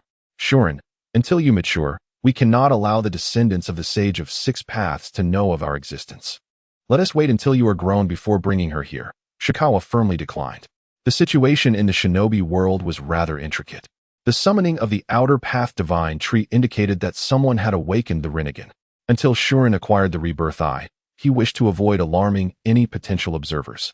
At that moment, as they conversed, a hand suddenly emerged from behind Shuren. Be careful. Shikawa pushed his son aside and unleashed a chakra beam at the assailant. Yet, a more bizarre occurrence unfolded. The beam passed through the figure without making contact. Indeed, we have been discovered. It appears a new form of perception is at play. Shikawa realized as he discerned the identity of their attacker. A remarkably handsome man, riding a grotesque bird adorned with a bony mask, had appeared behind them. Filthy beings of the lower realm. With nothing more to say, Shikawa raised his hand, intent on eliminating this insect that dared to offend them. Seeing Shikawa's raised hand, Yuyun was flooded with thoughts, repulsion, attraction, chakra absorption, similar to the truth-seeking balls. No matter. Kamui. The spatial distortion of Kamui forcibly twisted Otsutsuki Shikawa's arm. Caught off guard, Shikawa continued to regard Yuyun with disdain until the searing pain from his severed arm made him comprehend the gravity of the situation. My right hand. Observing the outcome with satisfaction, Yuyun felt a surge of triumph. I have truly outdone myself. Now for the next act, Makiro. A colossal demonic figure erupted from Yuyun's shadow. Its sight set directly on the pushed-away Shuren. Shuren, you wretch, cease this. Otsutsuki Shikawa sensed Yuyun's intent and rushed to intervene. Do you think I am inconsequential? Water style. Yuyun clasped his hands and directed a laser-like stream of water toward Otsutsuki Shikawa, forcing him to halt. Meanwhile, Makuro extended its hand toward the displaced Shurin. Stop! Suitsuki Shikawa yelled in frustration, reaching the zenith of his desire to annihilate the ninja world. The filthy and despicable ninjas ought to be eradicated. The realm created by the Sage of Six Paths was a monumental error. The 3-year-old Shorin was paralyzed with fear, having never encountered such a terrifying creature or perilous situation. However, just as Yuyun believed he was on the verge of success, a formidable repulsive force emanated from Shorin, sending the approaching Makure flying away. Yuyun, is that the Rinnegan? It can actually defend its master autonomously. Enough of this delay. It is time for decisive action. Kamui. The repulsive barrier generated by the gigantic Rinnegan was torn open by Kamui. Before Tsutsuki Shikawa could revel in his brief moment of relief, anxiety gripped him once more. He suppressed the agony in his right hand and launched an attack at Yuyun, only to be ensnared by the black skeletal arm extending from Yuyun. As easily as one would catch a chick. At that moment, Makure seized Shorin through the breach created by Kamui. Seeing Makure had succeeded, Yuyun ceased distorting Kamui. Hurry, hurry! Makure, plummeting from the sky, hurled Shorin towards Yuyun, who caught the unconscious boy, terrified to the point of fainting. 5-element seal. Without a moment's hesitation, Yuyun sealed Shorin's chakra and drew him into the Kamui dimension. Shorin. Suitsuki Shikawa, gripped by the colossal hand of Susanoo, shouted in desperation. Where have you taken Shorin? Return him to me at once. Enough with the noise. I shall not spare you either. Yuyun admonished the clamoring Tsutsuki Shikawa before rendering him unconscious and confining him within the Kamui space. After completing these actions, a bright edge suddenly appeared on the moon suspended in the sky, only to vanish moments later. Yuyun breathed a sigh of relief. It seemed the giant Rinnegan had fallen silent after failing to locate the chakra of the father and son duo in the ninja realm. Leaping from the back of Nu into the air, Yuyun landed with a resounding thud, creating a dent in the ground. He brushed off the dust from his attire. Reflecting on how bountiful the day's harvest had been, he had successfully secured the living Tsutsuki bloodline of the moon. Initially, he had only intended to collect biological samples, yet he was astonished that the father and son did not even bring a puppet guard into the ninja world. Furthermore, this adult moon Tsutsuki was utterly devoid of combat experience, easily subdued within moments, leaving Yuyun almost embarrassed for not taking them both away. Oh, perhaps he was simply too powerful. With Kamui in hand, could anyone else achieve such feats? Shrugs, While Yuyun reveled in his triumph, he suddenly glanced towards a nearby thicket. Kakashi? Chapter 42. Kakashi, it has been a long time. Kakashi, it has been ages. Yuyun enthusiastically waved towards a patch of grass, from which emerged a silver-haired youth. Yoin, Kakashi replied, stepping out with a complex expression. Return Obito's eye to me, then come with me to apologize to Lord Hokage. Huh? Return the eye? Apologize? In the dead of night, are you still not awake? Yuyun seemed to have heard something exceedingly ludicrous, laughing as he regarded Kakashi. Let us set aside those eyes. I have long since exhausted them through experimentation. Do you genuinely believe I could return them after confronting that so-called Hokage? The kaleidoscope behind Yuyun's cosmetic lenses was meticulously documenting Kakashi's every move, scrutinizing whether he was incensed. Observing Kakashi's perpetually vacant gaze, Yuyun resumed speaking. Moreover, even if they had not been depleted, I could never return them to you. Why would I do that? To have you wash your hands raw in the bathroom in the dead of night? To have you forever reminded of how you betrayed your friend's wishes and took the life of the one he cherished? You no longer wear gloves because I have healed the scars on your hands, but once I return you those eyes, it won't be long before you must don gloves again. Rather than allowing you to torment yourself, it would be far more beneficial for me. Yuyun shamelessly declared this. That was a gift from Obito, a token of respect from a Jonin. I once vowed to use his eyes to witness the world. Faced with Yuyun's poignant words, Kakashi could only utter this one sentence. Without the emotional amplification of the Sharingan, the frequency of his nightmares about killing Rin had diminished. The doubts he once harbored regarding Obito in his dreams had also significantly lessened. If he were sufficiently weary, he could enjoy several nights of restful sleep within a month, a state achievable without the Sharingan. Yet, should he reclaim Obito's eyes, all of this would revert to uncertainty.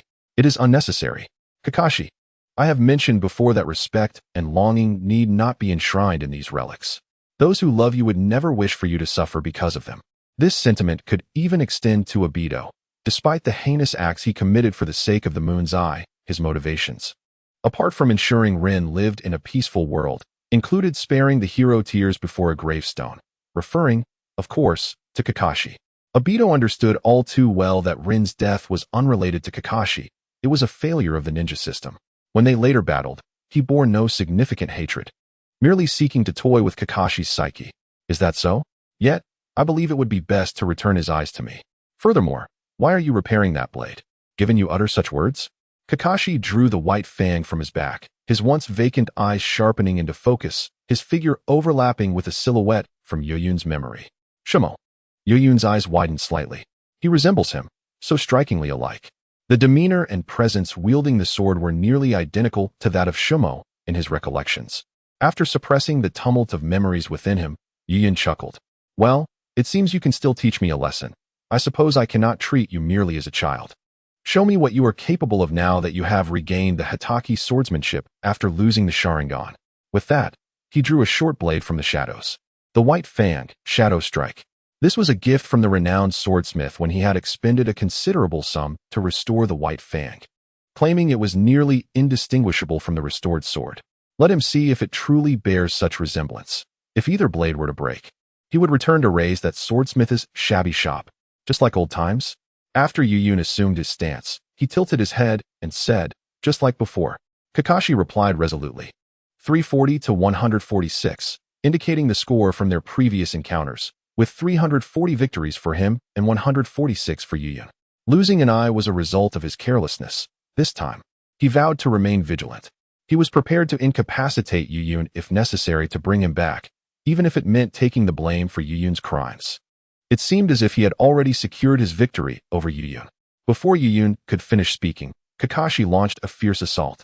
To an onlooker, it appeared as a flash of white light. Bang! Despite the ferocity of his attack, it was blocked. Perhaps you could temper your brilliance a bit, Yoyun remarked after successfully parrying Kakashi's initial strike. He then channeled his chakra into the white fang blade and infused it with the lightning from his Shikigami, Nu. Zing! In an instant, the blade crackled with radiant lightning, causing Kakashi to squint. You dare to challenge me? With that, Yoyun darted aside and began his counteroffensive. Kakashi's strikes were not only rapid but also varied, almost overwhelming Yoyun, who possessed dynamic vision. Bang! Bang! Bang! The sound of clashing blades reverberated as their weapons met with a piercing clang. Soon enough, Kakashi had slashed several gashes into Yoyun's clothing. Had Yoyun not narrowly evaded, he might have sustained numerous injuries. Indeed, Kakashi had mastered Shinno's swordsmanship to a remarkable degree, easily overpowering Yoyun, a mere novice. If it weren't for the absence of the Sharingan, he might have been compelled to reveal 10 shadow techniques. I shall employ this instead, Yoyun declared, returning the white fang blade to the shadows and drawing out a staff divided into 3 sections, connected by iron chains. 3-section staff, Yoyun's shadow weapon. This weapon was inspired by a cursed tool named Yoyun from the realm of Jujutsu Kaisen. Perhaps Yoyun had traversed to this world too early, as the era he found himself in lacked a tool bearing his name, or even the 10 reverse eyes. However, in the world of Naruto, he crafted a weapon reflecting Yoyun's characteristics. Unlike the Yoyun in Jujutsu Kaisen, whose power was proportional to the user's strength, Yoyun's shadow weapon drew its might from the chakra infused into it. Within its limits, a single strike could possess the strength to lift a tailed beast. After brandishing the Yoyun shadow weapon, Yoyun showcased his skills with the staff, creating a mesmerizing display. Buzz, buzz, buzz, as the movements of Yoyun unfolded. The 3-section staff emitted a series of alarming sounds, causing Kakashi, who was observing nearby, to instinctively grip the hilt of his white fang. He had never witnessed such a display from Yoyun, nor had he ever seen him wield the 3-section staff. Had Yoyun not suddenly produced this weapon, he might never have encountered such an armament, which bore no resemblance to traditional ninja tools. Indeed, this individual had concealed his true prowess. What did the previous records of their matches signify? Was it merely a game of adults against children? Come on, I'll let you take the first move, Yoyun provocatively declared, regaining his rhythm.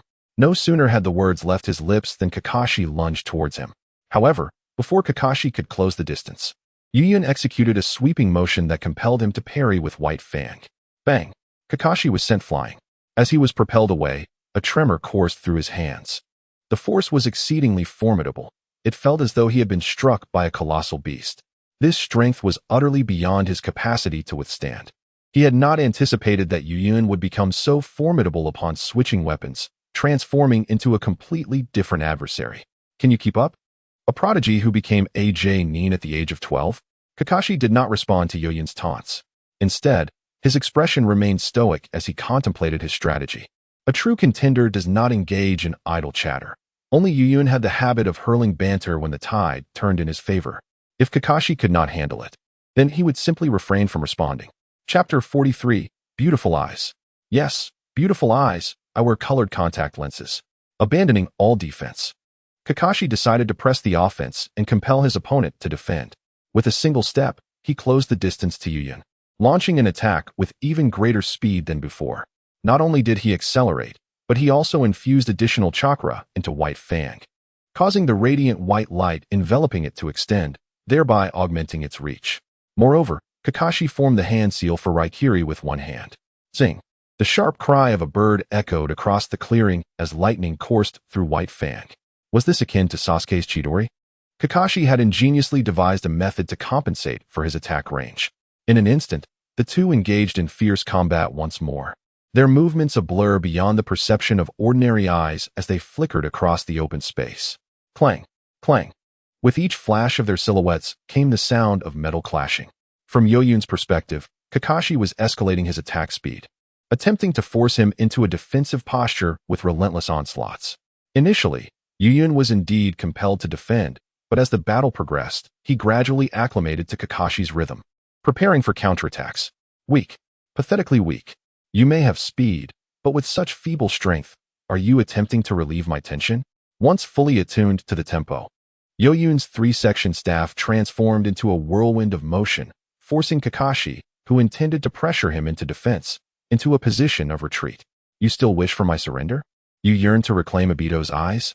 You have much training ahead. With a swift motion, a baton sent Kakashi flying, who, midair, managed to stabilize himself and land gracefully atop a tree. His grip on the blade shifted from a single-handed hold to a more secure two-handed stance, revealing a slight tremor in his hands. I will not yield, Kakashi declared resolutely, his gaze fixed upon Yuyun. He was determined to bring Yuyun back and reclaim Obito's eyes. This time, he had an unwavering motive to win. 8 gates. Open the first gate. Open the second gate. In an instant, the veins on Kakashi's forehead bulged, while Yuyun, with a mocking demeanor, suddenly realized the gravity of the situation and exclaimed, "No way."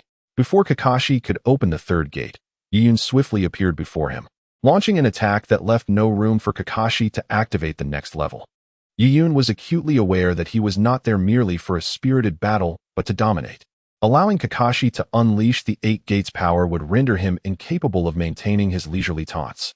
The enhancement from the 8 gates was indeed formidable. A mere Chunin, if able to access the first 3 gates, could potentially defeat even a Jonin, let alone Kakashi, who was already a seasoned Jonin and wielding an improved version of the Hatake blade technique. Should Kakashi reach the third gate, Yuyun knew he could not possibly triumph while concealing his other abilities. Faced with the increasingly formidable Kakashi, Yuyun couldn't help but grumble about Guy. Guy, are you out of your mind? Such a crucial secret technique, and you just divulge it like that? The two resumed their fierce confrontation. However, unlike the earlier ease with which Yuyun had maneuvered, both now found themselves evenly matched. Observing the wounds inflicted by his blade upon Yuyun, Kakashi felt a flicker of hope. As long as he maintained pressure, he could force Yuyun to reveal a flaw, leading to victory. As Yuyun adeptly countered Kakashi's relentless assaults, a sudden realization struck him.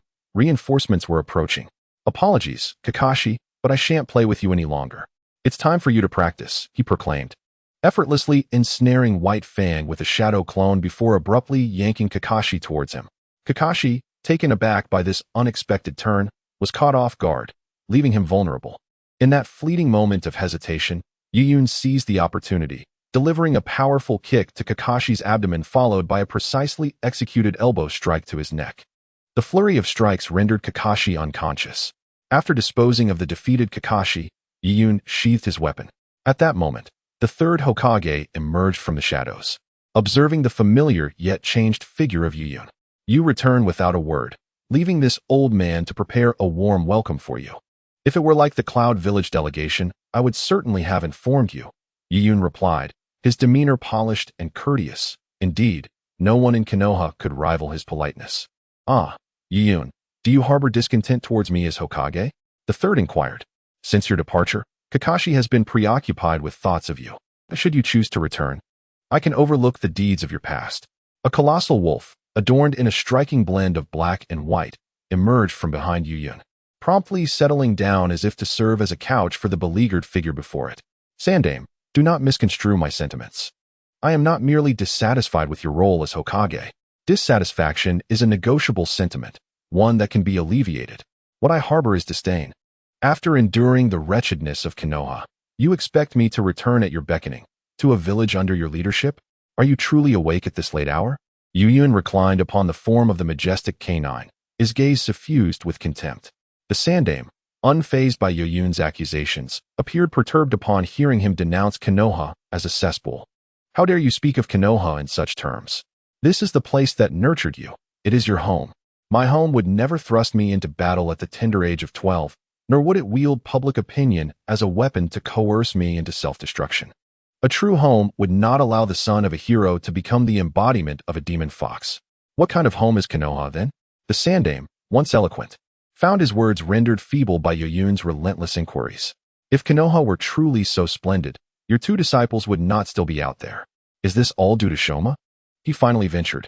At that moment, Yuyun's eyes glinted with a dangerous intensity. "Do not utter his name in my presence. Anyone may speak it. Save for you four inept fools. I regret the circumstances surrounding Shoma," the Sandame began. "Enough!" Yuyun's chakra surged explosively. Roar, roar, roar. The Jade Hound emitted a series of low growls towards the third Hokage, while the shadowy figure of the magical void lurked, poised to strike. "I have informed you. You are unworthy to utter his name in my presence." It seemed there was nothing further to discuss, and thus, the decision was made to depart without any casualties. Yuyun suppressed his emotions, rising to dust off his trousers. He was unwilling to squander time with the eternally slow-witted third Hokage, as he was eager to delve into the secrets concealed within the Otsutsuki lineage. "Apologies, Yuyun. This time, I shall not permit your escape so easily," the third spoke gravely. Judging by the chakra Yuyun had unleashed and the remnants of battle surrounding them, it was evident that Yuyun possessed terrifying strength. Without resorting to certain forbidden techniques, it was likely that he would be unable to detain Yuyun. Nevertheless, he was determined to keep Yuyun in check, both to apprehend the two Umbu hidden by Yuyun and to salvage his reputation as Hokage. From the moment he laid eyes on Yuyun, he recognized the individual who had conversed with Naruto. Although Minato had aided many, few were outside of Konoha. The incident of Yuyun renouncing his ninja status had stirred considerable commotion in Konoha, while the nature of ninja warfare had become increasingly regimented. The essence of a ninja as an assassin remained. No assassin could entirely extricate themselves from their organization unless met with death or the erasure of all memories. At that time, Danzo had even contemplated sending an assassin after Yuyun. However, the fourth Hokage, Minato Namikaze, intervened, thwarting Danzo's reckless plans and permitting Yuyun's withdrawal from the ranks of ninjas. The justification was that Yuyun, having never engaged in covert missions, was not entirely detached from the ninja hierarchy, instead being assigned to work at the Konoha hospital, utilizing medical ninjutsu to heal the civilians of Konoha. Thus, while it was said he had renounced his ninja status, he had merely stepped back from frontline duties to serve in a supportive role. From this context, it became evident that the individual conversing with Naruto, who had mentioned that Naruto's father had greatly aided him, could be confirmed as Yuyun. Upon concluding his statement, the third Hokage was surrounded by dozens of masked figures. "Surrender, Yuyun. Though I am aware of your formidable strength, there is no way you can escape from such a multitude." To demonstrate his resolve, the third even summoned the great Monkey King. What a grand spectacle it was. However, one could not help but wonder whether he had exerted such effort against the Cloud Village. Yuyun locked eyes with the Umbu encircling him. Despite the masks, he could sense the curiosity concealed beneath them. "Whether it be you or the Cloud Village, should you pose a threat to Konoha, I shall treat you both equally," he declared. "And what of Danzo?" Yuyun tilted his head. "I have heard he has extorted numerous clans for a multitude of talented children. Do the Umbu present here know of this? Or is it that even you, Hokage, are unaware?" The third Hokage, regardless of whether he knows the answer to this question or not, he has erred as Hokage. Silence might indeed be the best response. However, His demeanor left the Umbu accompanying him exchanging perplexed glances. Among the Umbu present, a portion hailed from the ninja clans, albeit not in great numbers, yet still representing a significant faction. In truth, the ones who suffer most from Danzo's actions are not the clansmen, but rather the grassroots ninjas. While the clan members at least have Danzo personally seeking them out, those of humble origins, even if gifted, are disregarded entirely. If they do not contribute to Konoha's growth, they could instead nourish the very trees of the village that night. Therefore, they placed great importance on the third's response to this matter. After a prolonged silence, the third did not reply. Sometimes, silence serves as an answer in itself. Take action. I will deal with Danzo upon our return. But our immediate priority is to apprehend Yuyun. Upon hearing this, the Umbu were left with little to say. Ultimately, they are the Hokage's Umbu, trained in professionalism. And despite experiencing a series of crises regarding the third's authority, their loyalty remains intact. At the third's command, the majority of the Umbu remained in place. With only 3 rushing forward, only to halt mid-charge, confusion etched on their faces as they gazed at their unmoving comrades. Wait, are you really attempting to rebel? They soon realized something was amiss. They were under control. Is this an illusion? When did that happen? This prompted them to swiftly distance themselves from Yuyun. Yuyun, what have you done to them? The third was equally bewildered by the unfolding scene. Is this an illusion cast by the Sharingan? Yet Yuyun's pupils appear normal. If he were using Jinjutsu, they ought to have sensed it. He reiterated, once more, withdraw. No one will be harmed, otherwise. Just as Yuyun's words trailed off, the controlled Umbu simultaneously drew kunai to press against their own carotid arteries, with some already piercing the skin, blood flowing freely. While Yuyun directed this statement toward the 3 Umbu who remained unaffected, these members dared not meet his gaze. What a pity, I cannot control all of you. Those 3 had merely been distracted, exchanging glances and gossip, failing to establish eye contact with him. When he cast the Jinjutsu, it was precisely when he had locked eyes with those Umbu. The reason it went unnoticed was that he wore colored contact lenses, rendering his gaze inconsequential in their eyes. The idea of wearing colored lenses over the Sharingan had been conceived long ago. After acquiring the Manjiki Sharingan, he developed a penchant for using Jinjutsu to dominate his foes before subjecting them to torture, a method that saved him considerable effort. However, as time passed, drawbacks emerged. The Sharingan's Jinjutsu proved highly effective against those unfamiliar with its power, yet it became increasingly challenging against those who were aware. Such individuals instinctively averted their gazes. With more advanced ninjas adept at evading the risks of being ensnared by the Sharingan's illusions through eye contact. Eventually, he devised a clever solution. Why not simply wear colored lenses? Due to the inability to perceive the Sharingan behind the colored contact lenses, one can engage in eye contact without any burden. However, once one's gaze meets that of Yuyun, they fall under his control. At times, Yuyun finds himself envious of his own intellect, pondering how someone could possess such brilliance. Do you still wish to fight? Yuyun dusts himself off and stretches languidly, exuding an air of ease. Yuyun, what exactly do you intend to do? None of your business. You can't even comprehend the trivial matters of Konoha, yet you wish to meddle in my affairs? I merely seek to ascertain whether you pose a threat to Konoha. And if I do?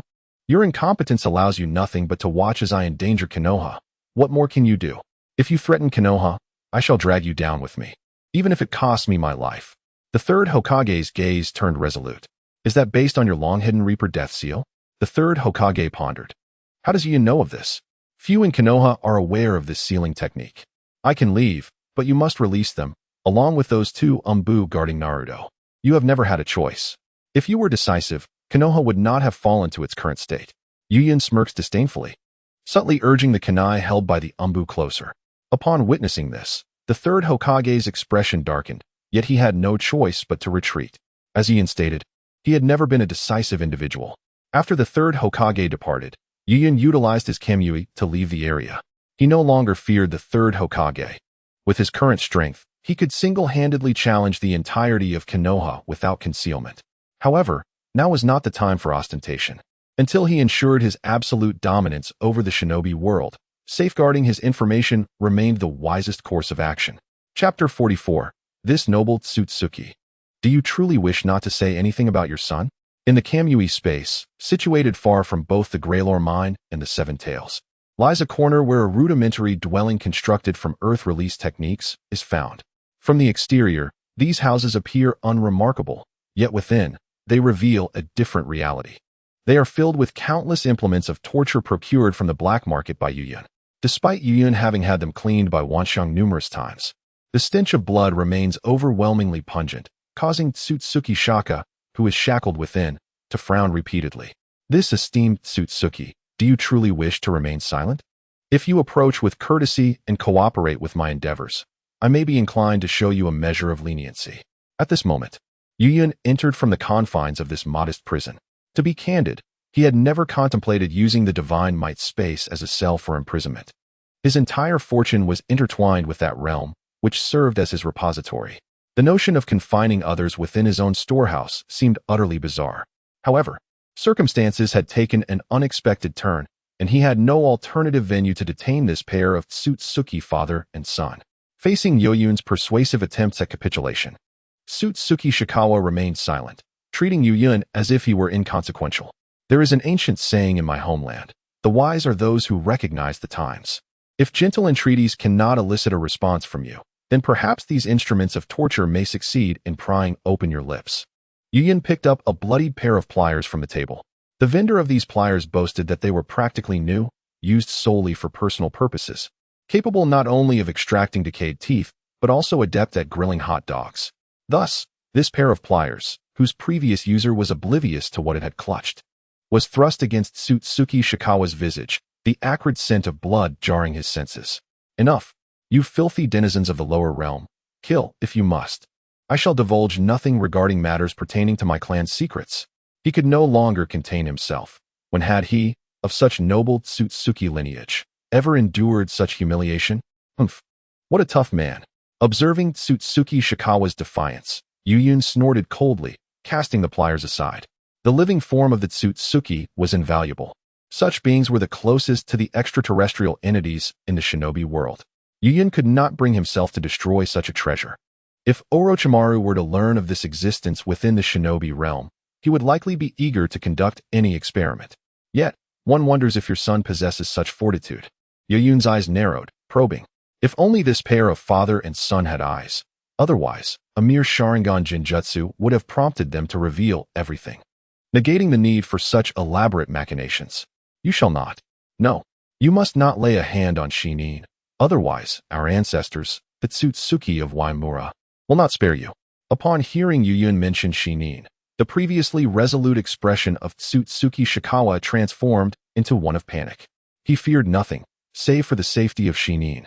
Oh, Tsutsuki Waimura, I must admit, I am truly terrified. A glimmer of hope emerged. Observing Tsutsuki Shikawa's countenance, Yuyun discerned the chink in the armor of this proud moon-dwelling Tsutsuki. However, would he truly save these two remnants of the disbanded clan? Yuyun approached Shikawa, then circled to his rear. Without waiting for Shikawa to speak, Yuyun plunged another metaphorical dagger into his psyche. This noble Tsutsuki, you surely do not wish for harm to befall your only son, do you? Alas, Tsutsuki Shikawa succumbed. Any means of dealing with him was permissible, but harm to Shinin was out of the question. Shinin was not merely his son, he was the embodiment of his soul's hope. The fate of their branch of the moon-dwelling Tsutsuki rested entirely upon Shinin. Accidents could befall him, but not Shinin, as long as Shinin remained.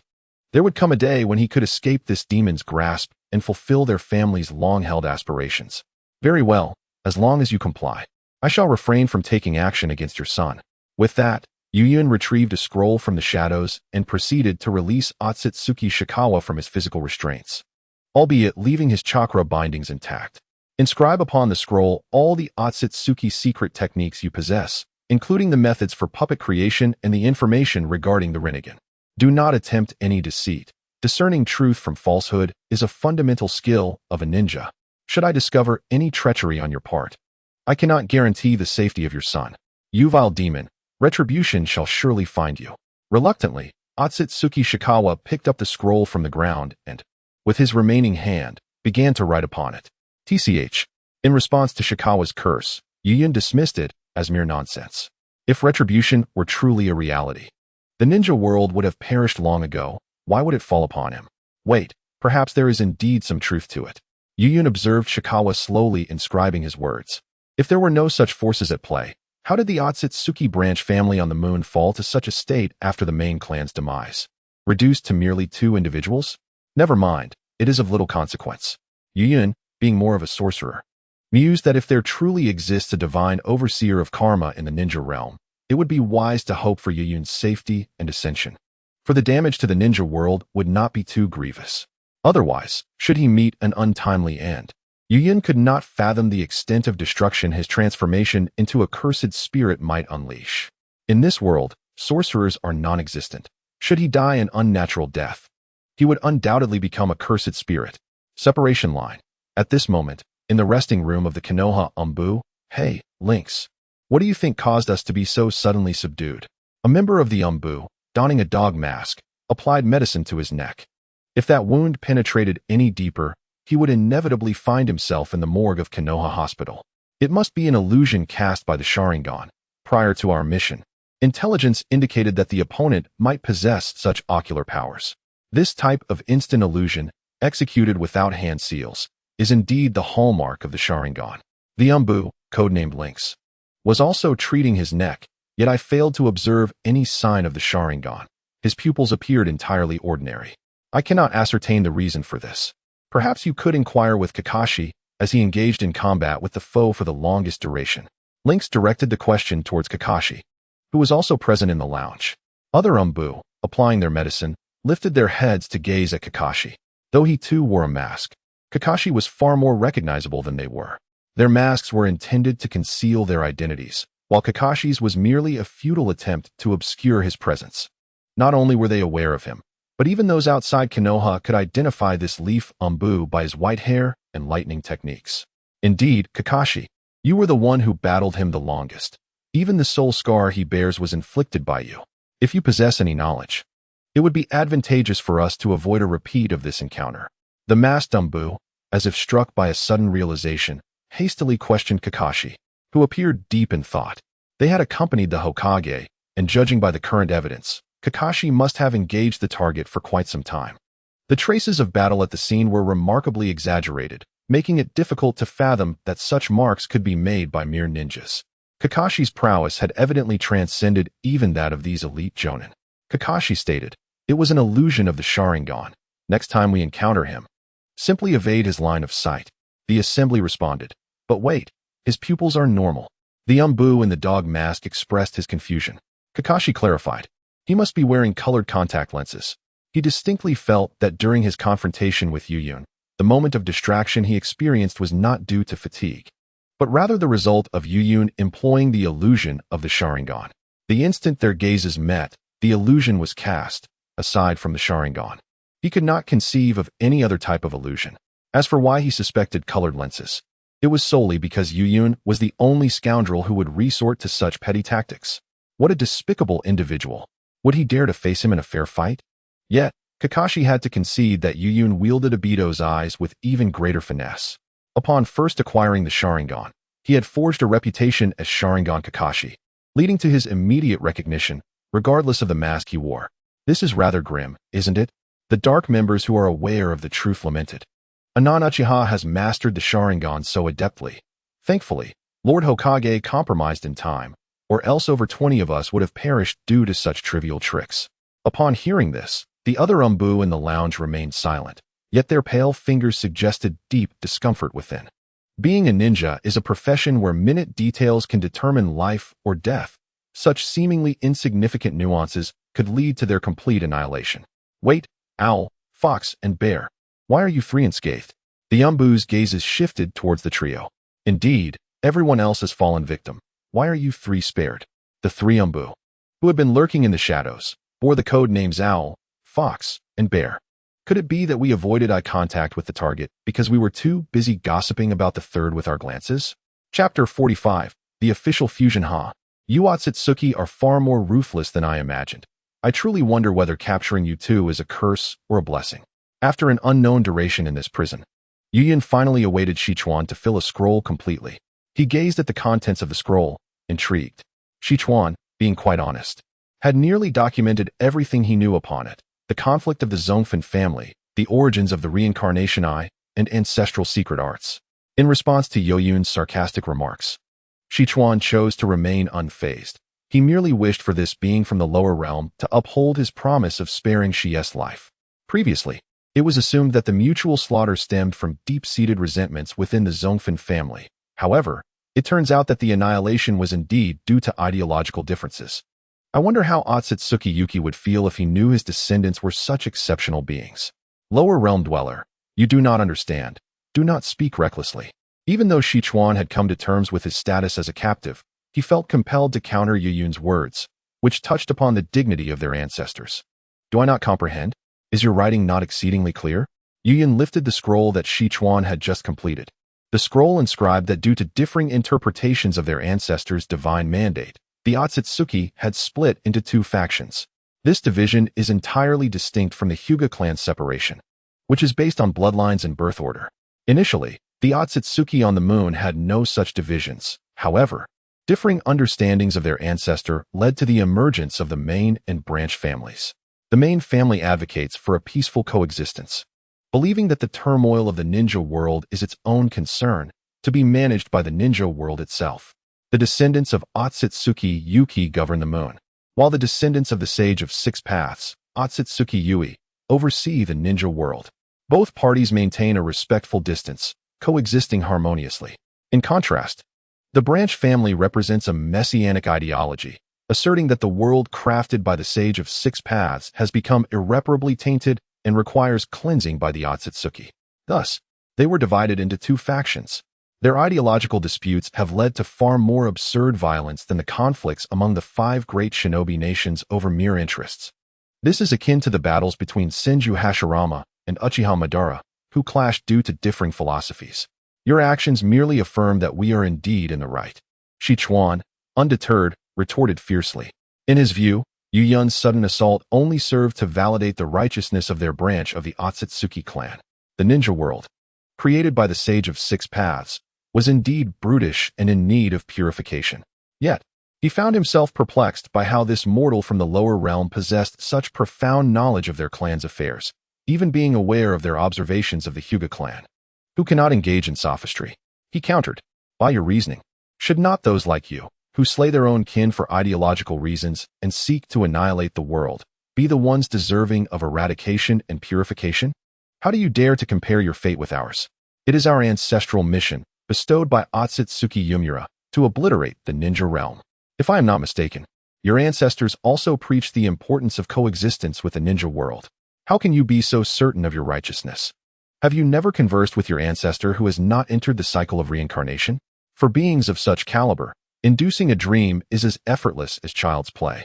Or perhaps your ancestor has already conveyed such dreams, yet you refuse to believe. Nonsense.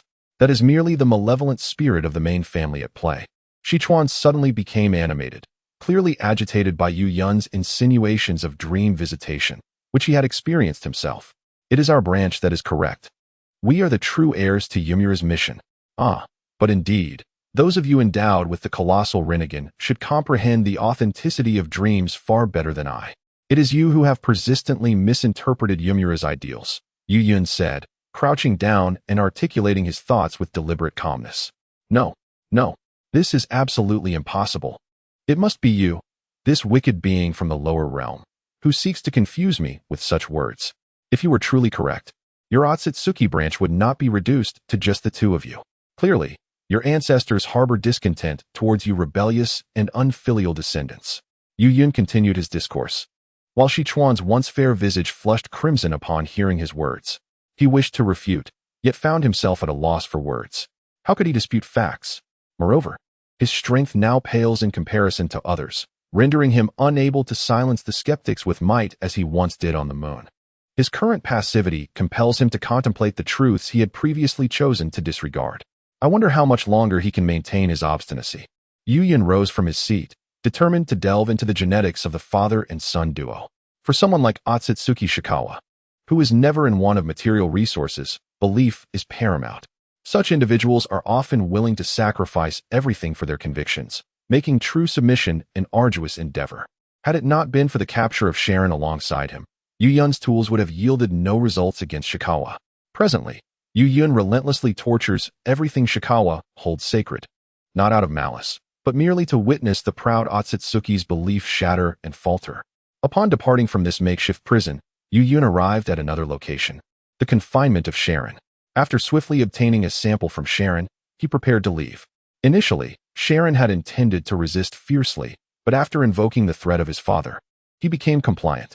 At times, Yu Yun feels his actions verge on the anthropomorphic, threatening a father with his son, and vice versa. Yet, he remains indifferent in this world. The victors monopolize everything, wielding both power and narrative. Should Sharon succeed in achieving a pure world, the ensuing history of the shinobi realm would be one where my esteemed father forged it with stone. Thus, Yu Yun immersed himself in his laboratory, engaged in genetic separation experiments. The results were astonishing. Sharon's Otsutsuki genetic makeup constituted over 90%. Within Sharon's genetic material, he discerned a minuscule fraction of human DNA amidst the vast Otsutsuki lineage. After extracting Sharon's Otsutsuki genes, there was no need to isolate Shikawa's, for Sharon alone mirrored the entirety of the Otsutsuki genes contained within the Hyuga clan's biological samples. Were it not for that scant human gene, Yu Yun might have suspected that some Otsutsuki had implanted a wedge within Sharon. Undeterred by the revelation of Sharon's genetics, Yu Yun promptly fused the Otsutsuki genes extracted from Sharon with those he had previously obtained from the Hyuga clan. Snap! With a crisp sound, the experimental apparatus used by Yu Yun to merge and observe the fusion process suddenly began to emit smoke. Yu Yun remarked, "My teacher on Earth, who taught me to conduct biological experiments, would never have imagined that cells could also assault instruments." Chapter 46. The beginning of a sinful fate in the evening. A corner of Konoha Park was adorned with numerous facilities designed for children's play. As one of the few places in Konoha specifically dedicated to children's recreation, it was beloved by both the children of ninjas and those of ordinary citizens. This locale could be described as a veritable paradise for the youth of Konoha, where they could frolic freely, unencumbered by the fear of damaging furniture and incurring parental wrath. However, the joy of a day spent in play is always fleeting. As the sun dipped below the horizon, the children in the park were gradually called home by their respective parents. The number of visitors dwindled, and the once coveted swings stood vacant, swaying gently in the absence of play. Once the last child was picked up by their guardian, the once vibrant park fell into a profound silence. "Sarah!" A faint sound broke the stillness. A little boy with yellow hair emerged from the nearby bushes, exclaiming, "At last. They've all left. This place now belongs solely to me." Dusting himself off with an air of pride, the boy approached the swing with eager strides and took a seat, swinging with great enthusiasm, as if he wished to soar into the sky. Yet, whether due to insufficient strength or some other reason, the momentum of his swinging gradually diminished until the swing came to a standstill. "What's so enjoyable about this? I truly can't fathom why they all fight over it," the yellow-haired boy, Naruto, muttered disconsolately. He could not grasp the joy of swinging and did not understand why other children laughed and smiled while playing. For him, the experience was devoid of delight, amplifying the emptiness he felt within. The true essence of swinging lies in the push from another, no matter how daunting the sensation of hanging in the air may be. They know they won't fall, for someone will catch them, allowing them to play without worry. Yet, Naruto, in his solitary play, lacked that reassuring presence. He was acutely aware of the reason. He had no companions to join him in this game. Such activities are far more enjoyable with friends, yet he found himself utterly alone. Once upon a time, Naruto had yearned to join his peers in play, to forge friendships. Initially, he did make friends, for at the tender age of 3, children often remain blissfully ignorant of the concept of the nine-tailed fox. In those moments, their pure-hearted kindness enveloped Naruto, allowing him to almost forget his status as an orphan. Yet, while children may be oblivious, adults are not. These grown-ups, with unabashed malice, instructed their children to ostracize Naruto, forbidding any form of interaction.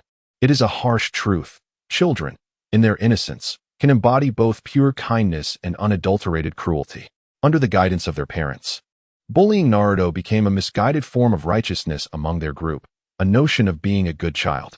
Wherever Naruto appeared, these children would seek to please their parents in the only way they understood, pushing him down, throwing stones, and taunting him as the fox. They spared no effort to inflict both physical and emotional pain upon him. Fortunately, the third Hokage intervened with utmost severity, putting a stop to the physical violence. However, in the absence of corporeal harm, they resorted to psychological torment. The third could prevent them from throwing stones, yet he could not stop the isolation.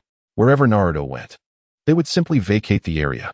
Each time he wished to play in the park, the parents of those children would wear expressions of disdain and usher their offspring away, ensuring they did not come into contact with him, perhaps aware that his presence would disrupt the enjoyment of others. Naruto always waited until the other children had finished playing before appearing. As night descended, the newly installed streetlights beside the park flickered to life. Naruto gently rocked the swing, using his feet as leverage. Am I truly a fox? The esteemed Hokage once remarked that I too have parents. The mere existence of a father and mother serves as proof that I am not merely a demon fox. Naruto's countenance grew increasingly desolate, for what normal individuals possess has always been his deepest yearning. In the midst of his sorrow, a figure, a mother and her young daughter, emerged from the distance, strolling along the park's pebble path. With his keen senses, Naruto had already perceived their approach and instinctively withdrew his head into the shadows, wishing not to repulse them into retreat upon their sight of him. In a fleeting moment, he caught a glimpse of their features. The mother exuded a gentle grace, her serene expression tinged with a hint of warmth. If I had a mother, she would surely resemble this enchanting woman, thought young Naruto, envisioning her tenderly holding his small hand as they wandered together. Without lingering too long on the mother, his gaze shifted to the daughter, and Naruto's eyes widened slightly. Captivated by the little girl, she was stunning. One could discern the familial resemblance between her and her mother, though the girl possessed a spirited vigor that contrasted with her mother's softness. This vitality stirred something indescribable within Naruto, a sensation that was both foreign and familiar. Despite her tender age, it was evident that this little girl would grow into a remarkable beauty. Yet, did young Naruto truly concern himself with her appearance? Not in the least. His fascination stemmed from something far deeper, an ineffable tremor that resonated with his very soul. I feel as though I've encountered her before. Almost simultaneously, the girl noticed Naruto concealed in the shadows and their eyes met, prompting him to instinctively avert his gaze. Mom, Seiko tugged at Makoto's sleeve, signaling the presence of someone in the corner. What is it, Seiko? Makoto followed her daughter's pointed finger and soon spotted the curled figure of Naruto. Is this golden-haired child the offspring of Kushina? With her sharp vision, Makoto recognized him at once, identifying him as her close friend's son, Uzumaki Naruto. Mom, who is he? Seiko inquired, noticing her mother's complex expression. Seiko, let us move on for now, Makoto replied, hesitant. Given Naruto's unique circumstances, it was likely that more than one Umbu was surveilling the area. If she spoke indiscreetly, it wouldn't be long before the third Hokage was apprised of their exchange. Thus, Makoto took Seiko's hand and departed. As they distanced themselves, Seiko cast a backward glance, feeling an inexplicable sense of familiarity wash over her. This sensation ignited within her a desire to uncover the entirety of the golden-haired boy's story. Mom, do you know him? After the two distanced themselves from the park, Seiko promptly inquired of Makoto, Oh, does Mom know him? Makoto responded with a complex expression. Perhaps she should have approached to greet him. After all, he is Kushina's child. Yet, she is a Uchiha, and the third Hokage would never permit the Uchihas to engage with Jinchuriki. Before the child was even born, she and Kushina had discussed his future on numerous occasions. Would he resemble Minato more, or take after Kushina? Would he be a boy or a girl? Would he grow to be a person of great distinction? These were conversations she had shared with Kushina, and she could still vividly recall the dreamlike glimmer in Kushina's eyes. This child was conceived with an overwhelming sense of hope and anticipation. Yet, fate can be cruel. A child who should flourish in an environment brimming with love is instead exposed to the malice of humanity. Then why not simply greet him? Seiko queried, clearly unaware of the rumors surrounding Naruto or the convolutions of adult interactions. Seiko, it's not that your mother doesn't wish to greet him. She simply cannot, Makoto explained, stroking Seiko's smooth hair. Does that mean Mom dislikes him? Seiko, feeling her mother's warm hand, couldn't comprehend why her name had been changed from Sasuke to Seiko. Nevertheless, since the name change, her father, mother, and brother had shown her increased affection. Especially her father, whose previously stern demeanor had softened, no longer comparing her to her brother as he once did. Yet, her brother had grown somewhat peculiar, always startled, scrutinizing anyone who approached her with a terrifying gaze. No, Seiko, your mother does not dislike him. His mother and I are good friends, Makoto reassured. Really? Seiko's curiosity piqued. Aside from her parents and herself, She seldom witnessed anyone from their clan engage with her mother. They are very good friends. That lady even held you when you were a baby. If Kushina could see Seiko now, she would undoubtedly adore her. But if Mom is friends with his mother, why not go over and say hello? Mikoto fell silent at this remark, unsure of how to explain the village's sordid complexities to Seiko. The child was far too young to grasp such matters, and Mikoto had no desire for her daughter to be exposed to this darkness. There are intricate reasons behind this. I will explain it to you later, she said. Seeing Seiko's eagerness, Mikoto teased, "Are you so keen to greet him?" No, Seiko replied, her small face flushed. Mikoto chuckled at this display, but soon adopted a serious tone as she addressed Seiko. Seiko, for certain reasons, your mother cannot look after your aunt's child. If you see him being bullied at the ninja academy, could you help your mother take care of him? Yes, I will, Mom, Seiko eagerly affirmed. Although she had no idea who the aunt her mother referred to was, she believed that anyone who was a friend of her mother must certainly be a good person. From now on, this timid little yellow-haired boy shall be her younger brother, and no one shall dare to bully him. Witnessing her daughter's enthusiastic agreement, Mikoto felt a tumultuous mix of emotions. She hoped that the third Hokage would not interfere even in the innocent exchanges between children. If she were not a member of the Uchiha clan, or if the third had been less concerned about such matters, she would have undoubtedly welcomed Naruto into her fold, treating him as her own. However, there are no ifs. She recalled the time when Naruto was merely 3 months old. She had brought over some infant formula, but was intercepted at the door by the third Hokage. That was the first moment she truly grasped the tension between the Uchiha clan and the village. Had it not been for the third's awareness of her friendship with Kushina, that encounter might have escalated. Poor Naruto, had it not been for the chaos of the Nine Tails. She shuddered to think of how blissful his childhood might have been. As these thoughts crossed her mind, Mikoto gazed at her daughter's exquisite face and was suddenly reminded of the jest she had shared with Kushina. If these two children were of different genders, they should be betrothed. Oh, Kushina, I regret that jest. I should never have made such a light-hearted comment. With a sigh, Mikoto pressed her forehead. Back then, when Kushina was newly pregnant, and she had just given birth to Sasuke, her original intention was to strengthen ties if Kushina bore a girl, envisioning her daughter nurturing the beloved pet of Kushina. Yet, who could have foreseen that Sasuke would become a girl? That playful banter transformed into a stark reality. Truly a twist of fate. Matters of children should be left to the children themselves. If Naruto truly forms a bond with Sasuke, then let her husband and eldest son grapple with the implications. Imagining Sasuke finding a boyfriend in the future and the expressions on her husband's and eldest son's faces, Mikoto's previously troubled countenance brightened. It was quite amusing to think that Fugaku and Itachi might weep uncontrollably at Sasuke's wedding. Ever since Sasuke became Sasuke, the demeanor of her husband and eldest son had undergone a remarkable transformation. The once stern father had morphed into a doting father, while Itachi, who had been overly protective of his brother, had now become fiercely devoted to his sister. Especially Itachi, when the clan's youngsters attempted to hold Sasuke's hand. He would activate his Sharingan in a protective frenzy. Mom, what are you laughing at? I just recalled something joyful. Caught in the act, Mikoto swiftly concealed her smile. Separation line. So, what was the instigator of this affair up to? He was conducting an experiment. Ever since Yuyun extracted the Otsutsuki genes from the Hyuga clan and the Shiran, he placed these genes into a special container. Before Yuyun added biological enzymes to facilitate gene fusion, these loose gene fragments surprisingly began to merge into a complete gene chain.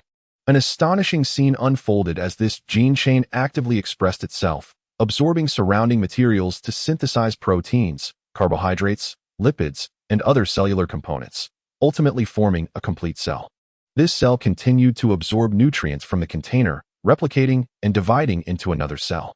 2, 4, 8, until it became a mass that damaged Yuyun's custom biological experimental apparatus. Realizing something was amiss, Yuyun summoned the J-Nin. To his astonishment, this peculiar mass of cells, after reaching a certain developmental stage, sought to absorb his chakra. This was no ordinary cell. It warranted a decisive response. Initially, he intended for the J-Nin to absorb all the chakra produced by this mass of cells, rendering them dormant. However, the inept Hokage J-Nin nearly had his chakra siphoned back by the mass. Had it not been for the numerous adaptations and optimizations conducted by Moxu Luo regarding chakra absorption phenomena, equipping him with a specific countermeasure for such situations. He dared not contemplate the potential experimental catastrophe that could have ensued.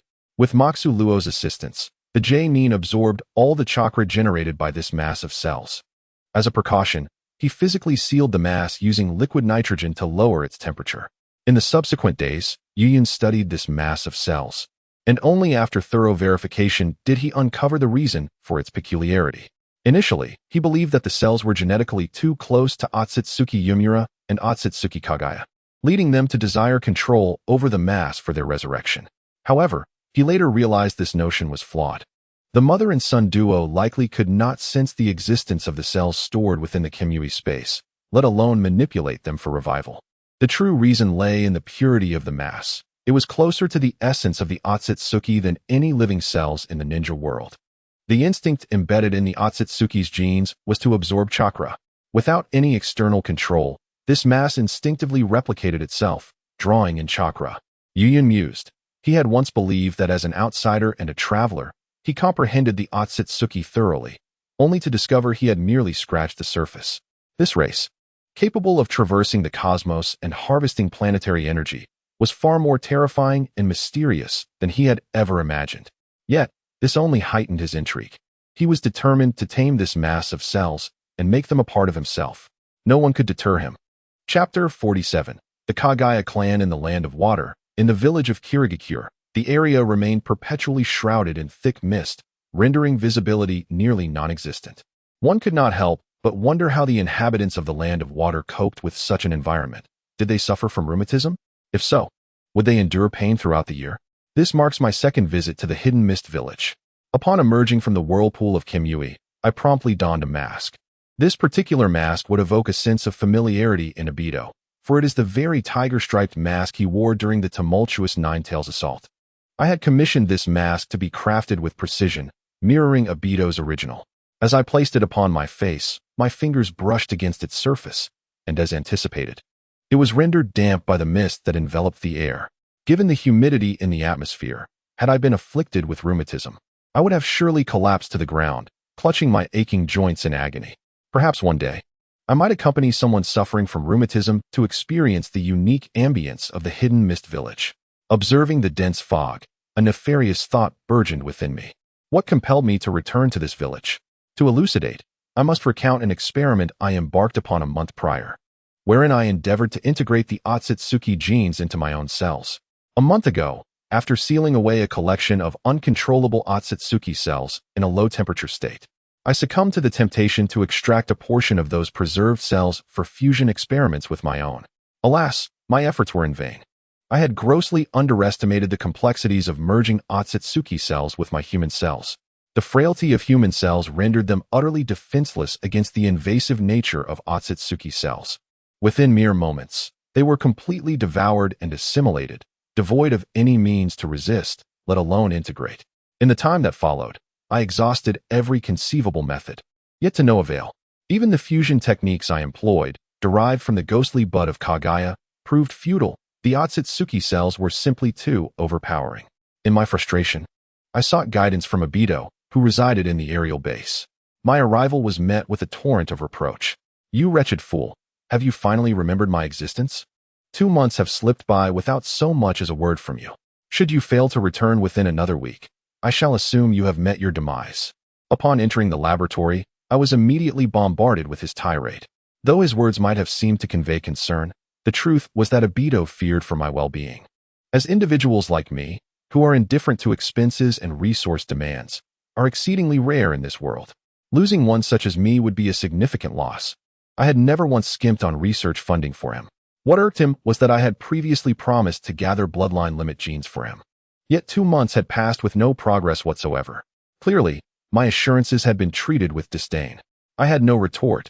Indeed, I had forgotten. After thoroughly reviewing all of Obito's experimental findings from the past 2 months, I acquiesced to his request for the bloodline limit genes. However, his immediate demand took me aback. "I want the cells of Hashirama." What a jest! Did he truly think such cells could be so easily obtained? Nonetheless, I consented. My previous disregard for Obito's request stemmed from a fear that he might conjure some insurmountable issue. Yet, the current circumstances were different. Whatever complications Obito could devise, They paled in comparison to the challenges I faced. Is now genuinely curious about how the biological research prodigy handles the highly invasive nature of certain cells, particularly when compared to the formidable cells. The invasive characteristics of these cells are hardly more lenient than those of the Tsutsuki cells he has studied.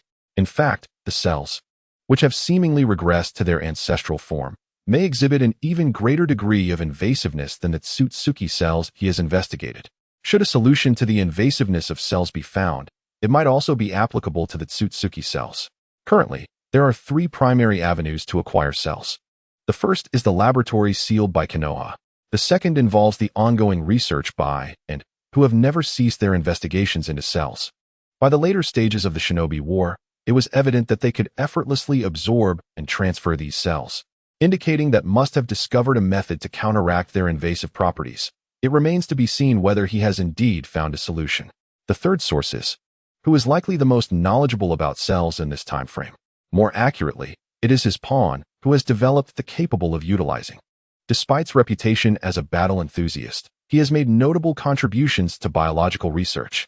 Moreover, awakened in his later years, which appears to exert a significant suppressive effect on his advantage over other researchers in the study of cells is unparalleled. The true nature of remains elusive. Whether it is specifically a summoning technique for otherworldly weapons or a product of advanced technology is known only to and, given the cyberpunk technological advancements observed in, it is not far-fetched to presume they are on par. The arduous experiments conducted by may merely appear as a summoning technique in the eyes of and. Initially, upon hearing's proposal to study cells, contemplated a return to Konoha, however, expressed a keen interest in the clan of, seemingly realizing the absurdity of his previous choices in bloodline limits. Observing subtle deviation from his original path, refrained from further comments. As such changes remained within his acceptable and manageable range, it would be concerning if nothing were to change at all. Upon receiving this request from, promptly resolved to first journey to collect the genetic material of the clan. He found himself intrigued by this bloodline family, which deemed even more eccentric than the clan. Additionally, he recalled having read somewhere that the clan of and the clan of Konoha are distant relatives, akin to the Yin clans. Investigating their genes may yield unique discoveries. Upon arriving in, stealthily infiltrated the village. However, as he approached the territory of the clan, an unexpected commotion erupted along his path. It seems something particularly intriguing is unfolding.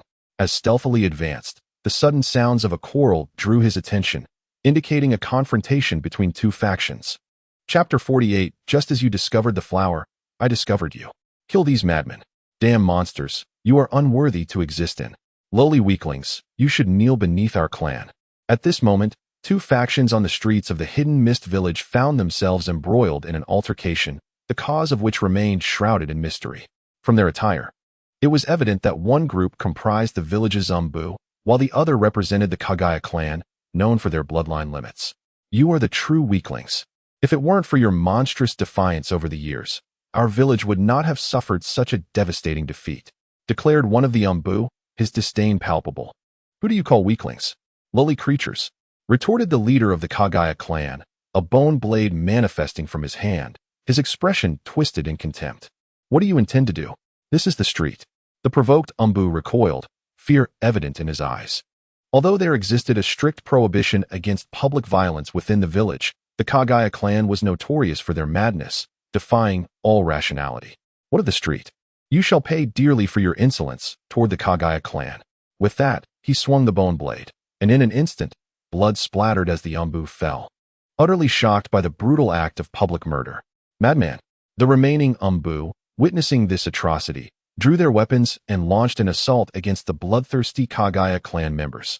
Amidst their deadly skirmish, a figure named Yuyun, who had infiltrated the hidden mist village, observed the unfolding chaos from the shadows.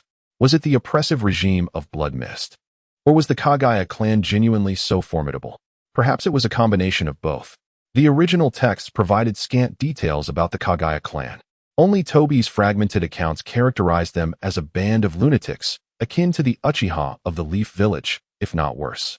Never mind, it matters not. I would prefer to shatter their deluded minds. It would facilitate the collection of Kagaya samples. As the conflict escalated, the Umbu were drawn to the fray. Yet the Kagaya clan showed no signs of retreating. Instead, they desired to test the Umbu's mettle. Ultimately, it was the intervention of the fourth Mizukage that brought this senseless confrontation to a halt. However, Yun, having discreetly gathered his samples, utilized the shadows to depart unnoticed. In his quest for further insights, Yun arrived at the ancestral grounds of the Kagaya clan. Drip, drop, within the darkened dungeon, water continually seeped through, falling to the ground in a rhythmic cycle, seemingly the only sound resonating in the oppressive silence. Yet, the sounds did not end with the dripping water. The clanging of iron chains shattered the monotony.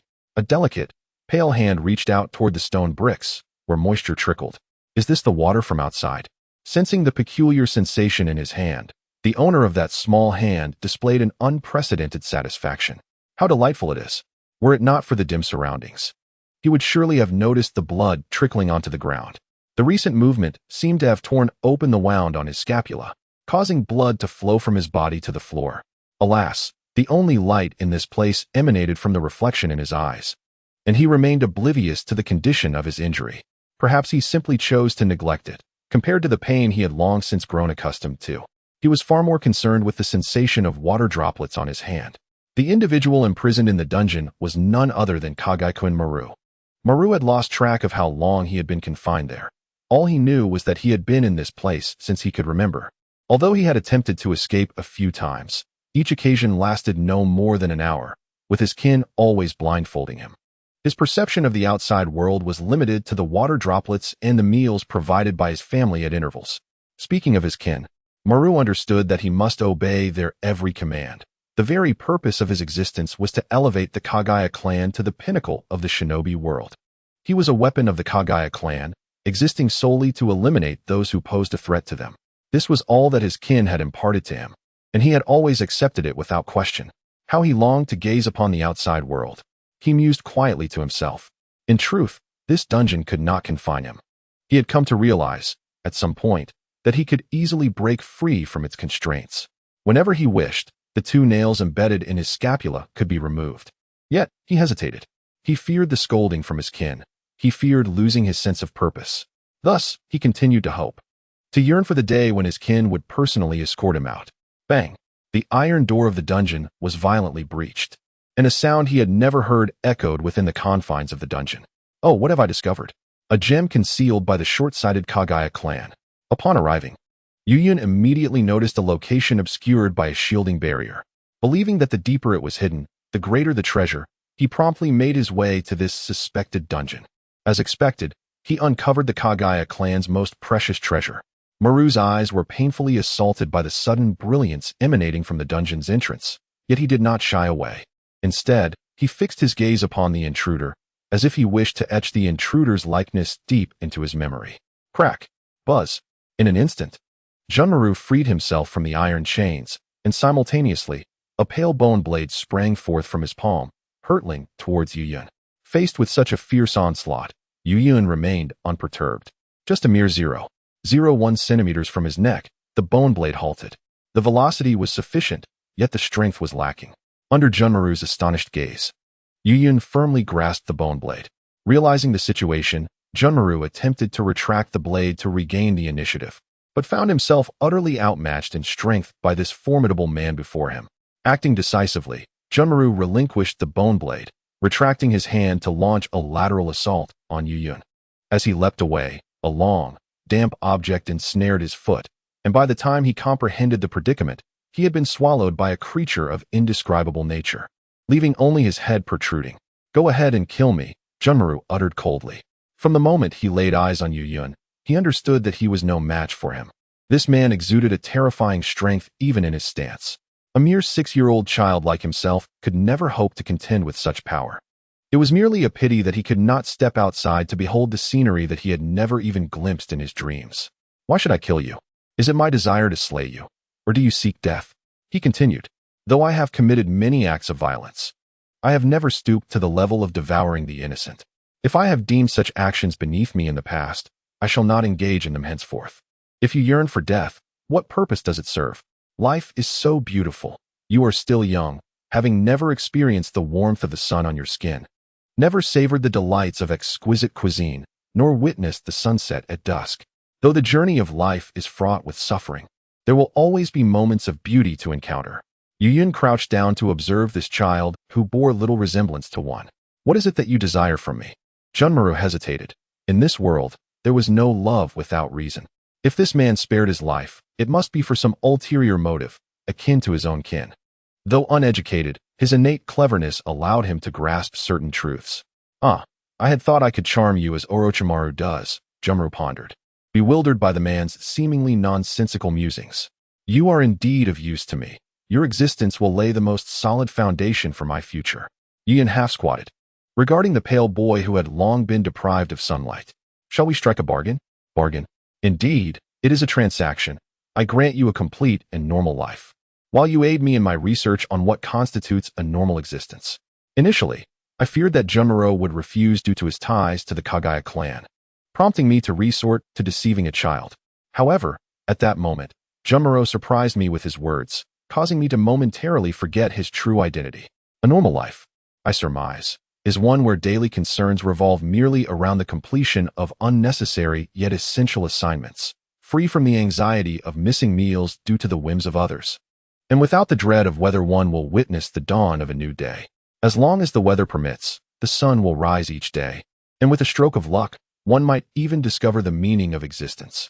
I wiped the grime from Junmaru's face.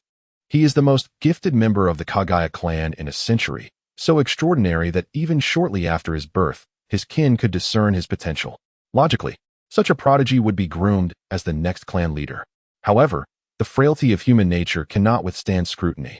Had Junmaru been born into the family of the clan leader, he would undoubtedly ascend to that position, but alas, that was not his fate.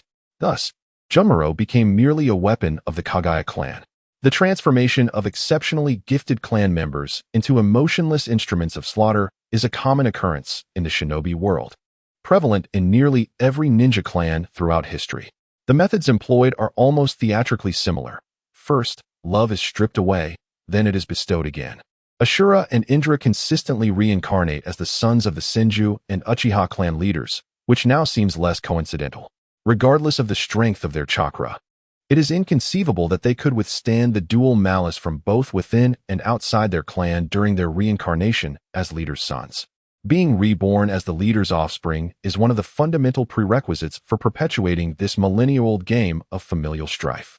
Can I truly have such a life?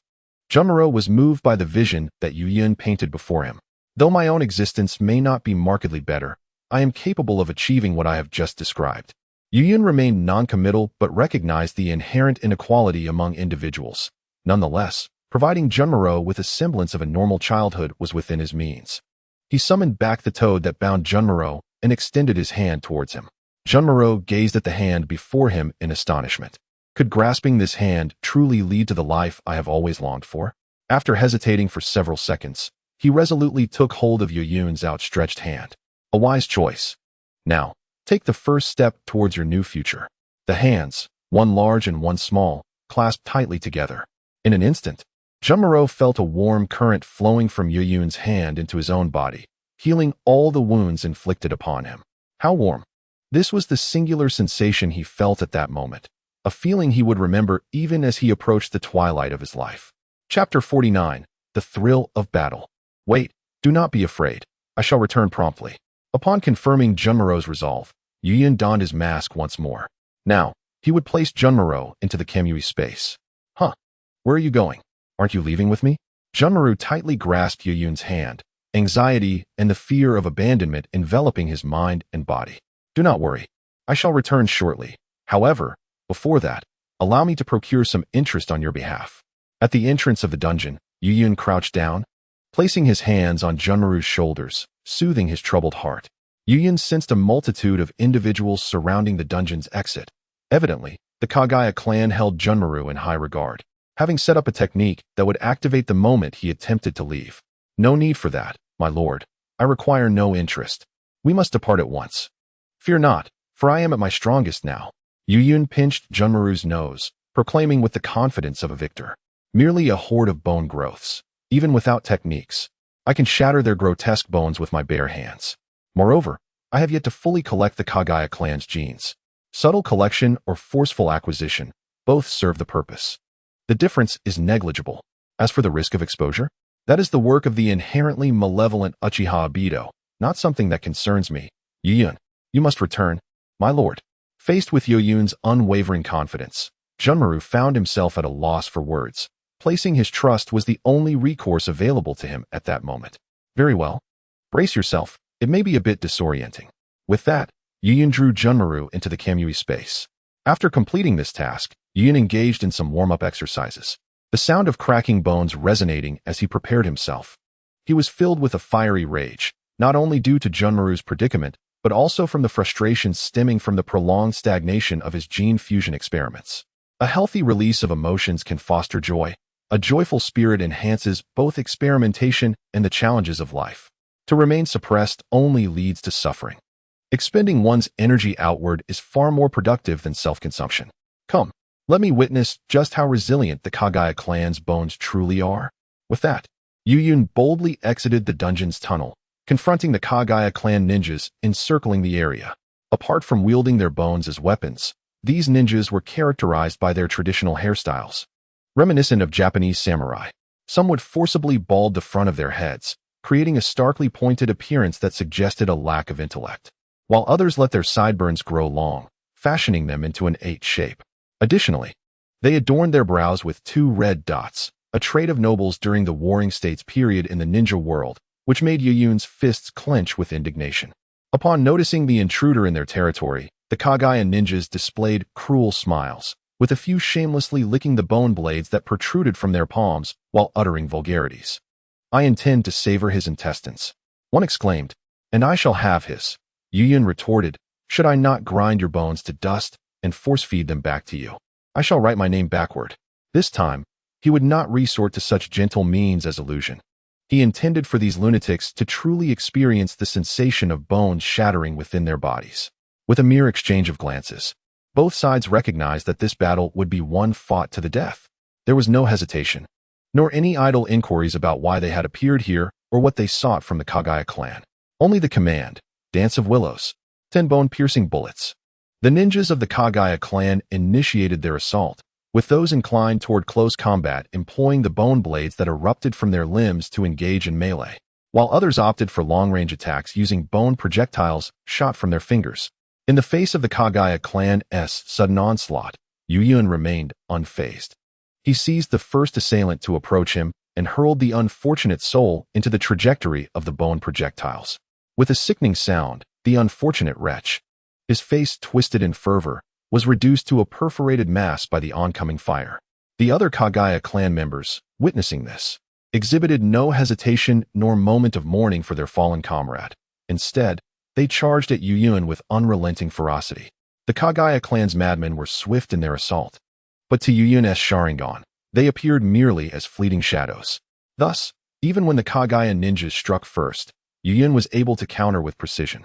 He evaded a lateral attack with an astonishing grace, then raised his fist, chakra enveloping it. So, you wish to feast upon my entrails, do you? Grasping the bone blade that had sprouted from the joint of the one who had dared to make such a claim, he delivered a crushing blow to the individual's face. The moment his fist met flesh, a terrifying black lightning erupted, accompanied by a distortion of space itself. The unfortunate soul, targeted with such concentrated force, had his head shattered as if it were a watermelon dropped from a great height. Black flash. Yuyun was somewhat taken aback. It had been long since he had unleashed this signature technique from the realm of Jujutsu Kaisen. In truth, since his arrival in the world of Naruto, he had not invoked it, having presumed that such abilities were incompatible across worlds. Little did he know it was his own latent potential that had been the issue. Ah, how delightful. You spineless wretches have kindled my interest. The thrill of battle surged within Yuyun as he withdrew a large cleaver from the shadows, grinning menacingly at his adversaries. Chapter 50. Burned out, children. Faced with such an invigorated Yuyun, the Kagaya ninjas felt no trace of fear. Rather, they were electrified by the prospect of facing a worthy opponent. Only a foe of such formidable caliber deserved to perish beneath their bone blades. The Kagaya clan was born for battle, and this confrontation could only culminate in one of 2 fates. Either the masked interloper would be impaled by their bone blades, or they would find their own bones crushed. There would be no other outcome. Resting the cleaver upon his shoulder, Yuyun graciously remarked, "You strike first? After all, the weak come first. Arrogance. This sentence successfully incited the fervent members of the Kagaya clan. Without uttering a word, they launched another assault on Yu Yun, manifesting bone blades from their joints, akin to swiftly spinning razors as they advanced toward him. Confronted with such ferocity, Yu Yun tightened his grip on the hefty cleaver, contemplating whether to employ the techniques of the Zenin clan or the Uchiha style. Ultimately, he decided to perform the full act with the Uchiha method. With this thought, the cleaver in his hand emanated waves of dark brilliance. He then took a significant stride forward to meet the oncoming Kagaya warriors. Slash. 1 strike, 2 strikes, 3 strikes. Each blow severed those who dared to engage him in close combat. The blade cleaved through them with ruthless precision, vertically and horizontally. To end the lives of these madmen with a single stroke was a testament to his skill. Such a fierce technique afforded the Kagaya clan a taste reminiscent of the infamous sorcerer from Jujutsu Kaisen. Those cleaved vertically found their brains instantaneously divided, departing for the Pure Land before they could even comprehend their agony. Meanwhile, those struck horizontally were bewildered by the absence of their legs, and upon realizing they had been severed in two, they marveled at how their bone membranes, which had been enhanced by their bloodline limit, could not withstand the might of Yu Yun's cleaver. It was known that their reinforced bones could withstand even steel, yet the blade of this masked man rendered their defenses as fragile as paper. Why, they pondered, did their bone membranes yield so easily before this individual? They dismissed such thoughts as incomprehensible. As they grappled with their bewilderment, the Kagaya clan members, now bisected, performed an astonishing act that left Yu Yun utterly astounded. This band of lunatics actually extended their spinal columns using the remnants of their bodies to serve as legs, continuing their battle against him. Witnessing such madness, even someone as well-versed as Yu Yun felt a sense of ignorance.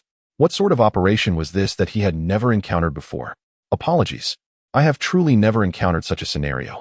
If the 25 teachers could operate in this manner, they wouldn't have issued a statement expressing regret over not being able to compel Sukuna to unleash his full power. It is indeed lamentable. Your resilience is remarkably stronger than that of cockroaches, remarked Yu Yun with genuine astonishment. It seems that even if one were to master the art of reversal, it would be impossible to equate oneself with these lunatics. Setting aside the question of survival after being bisected, the agony stemming from direct contact between the spine and the ground is certainly beyond what an ordinary person could endure. In light of this, Yu Yun suddenly comprehended why the Kagaya clan was driven to such madness.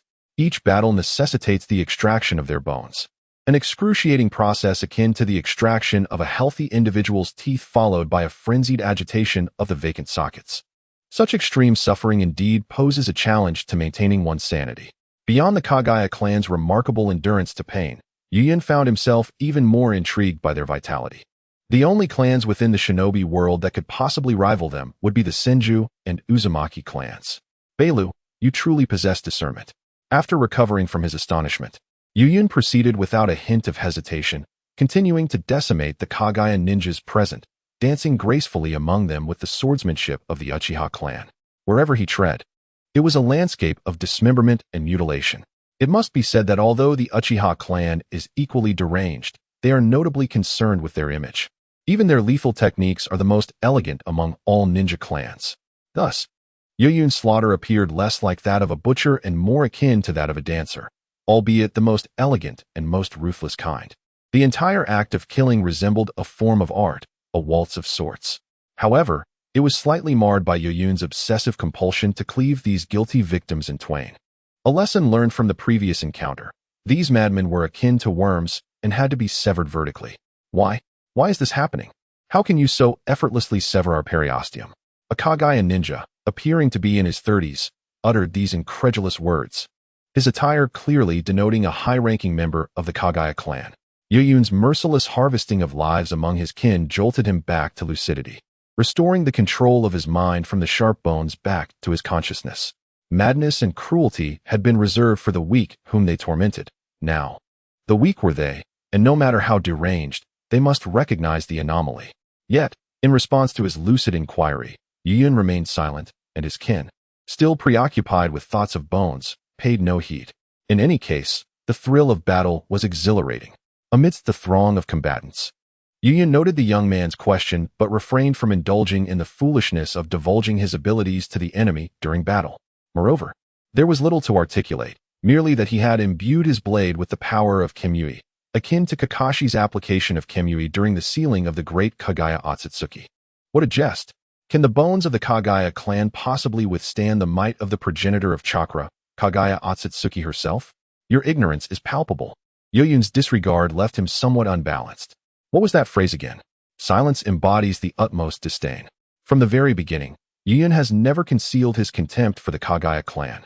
Witnessing the slaughter of his kin, the upper echelons of the Kagaya clan felt compelled to abandon their pretenses. With a fierce resolve, one of them pressed his hands to the ground and bellowed, "Dance of the early fern."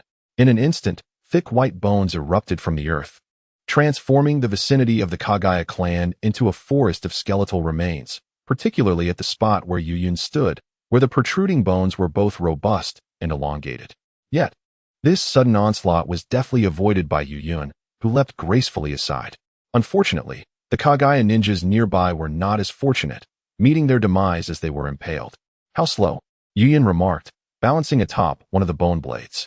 He recognized the nature of the attack. The assailant had not only shouted when initiating the dance of the early fern, but had also exhibited a distinct chakra buildup beforehand.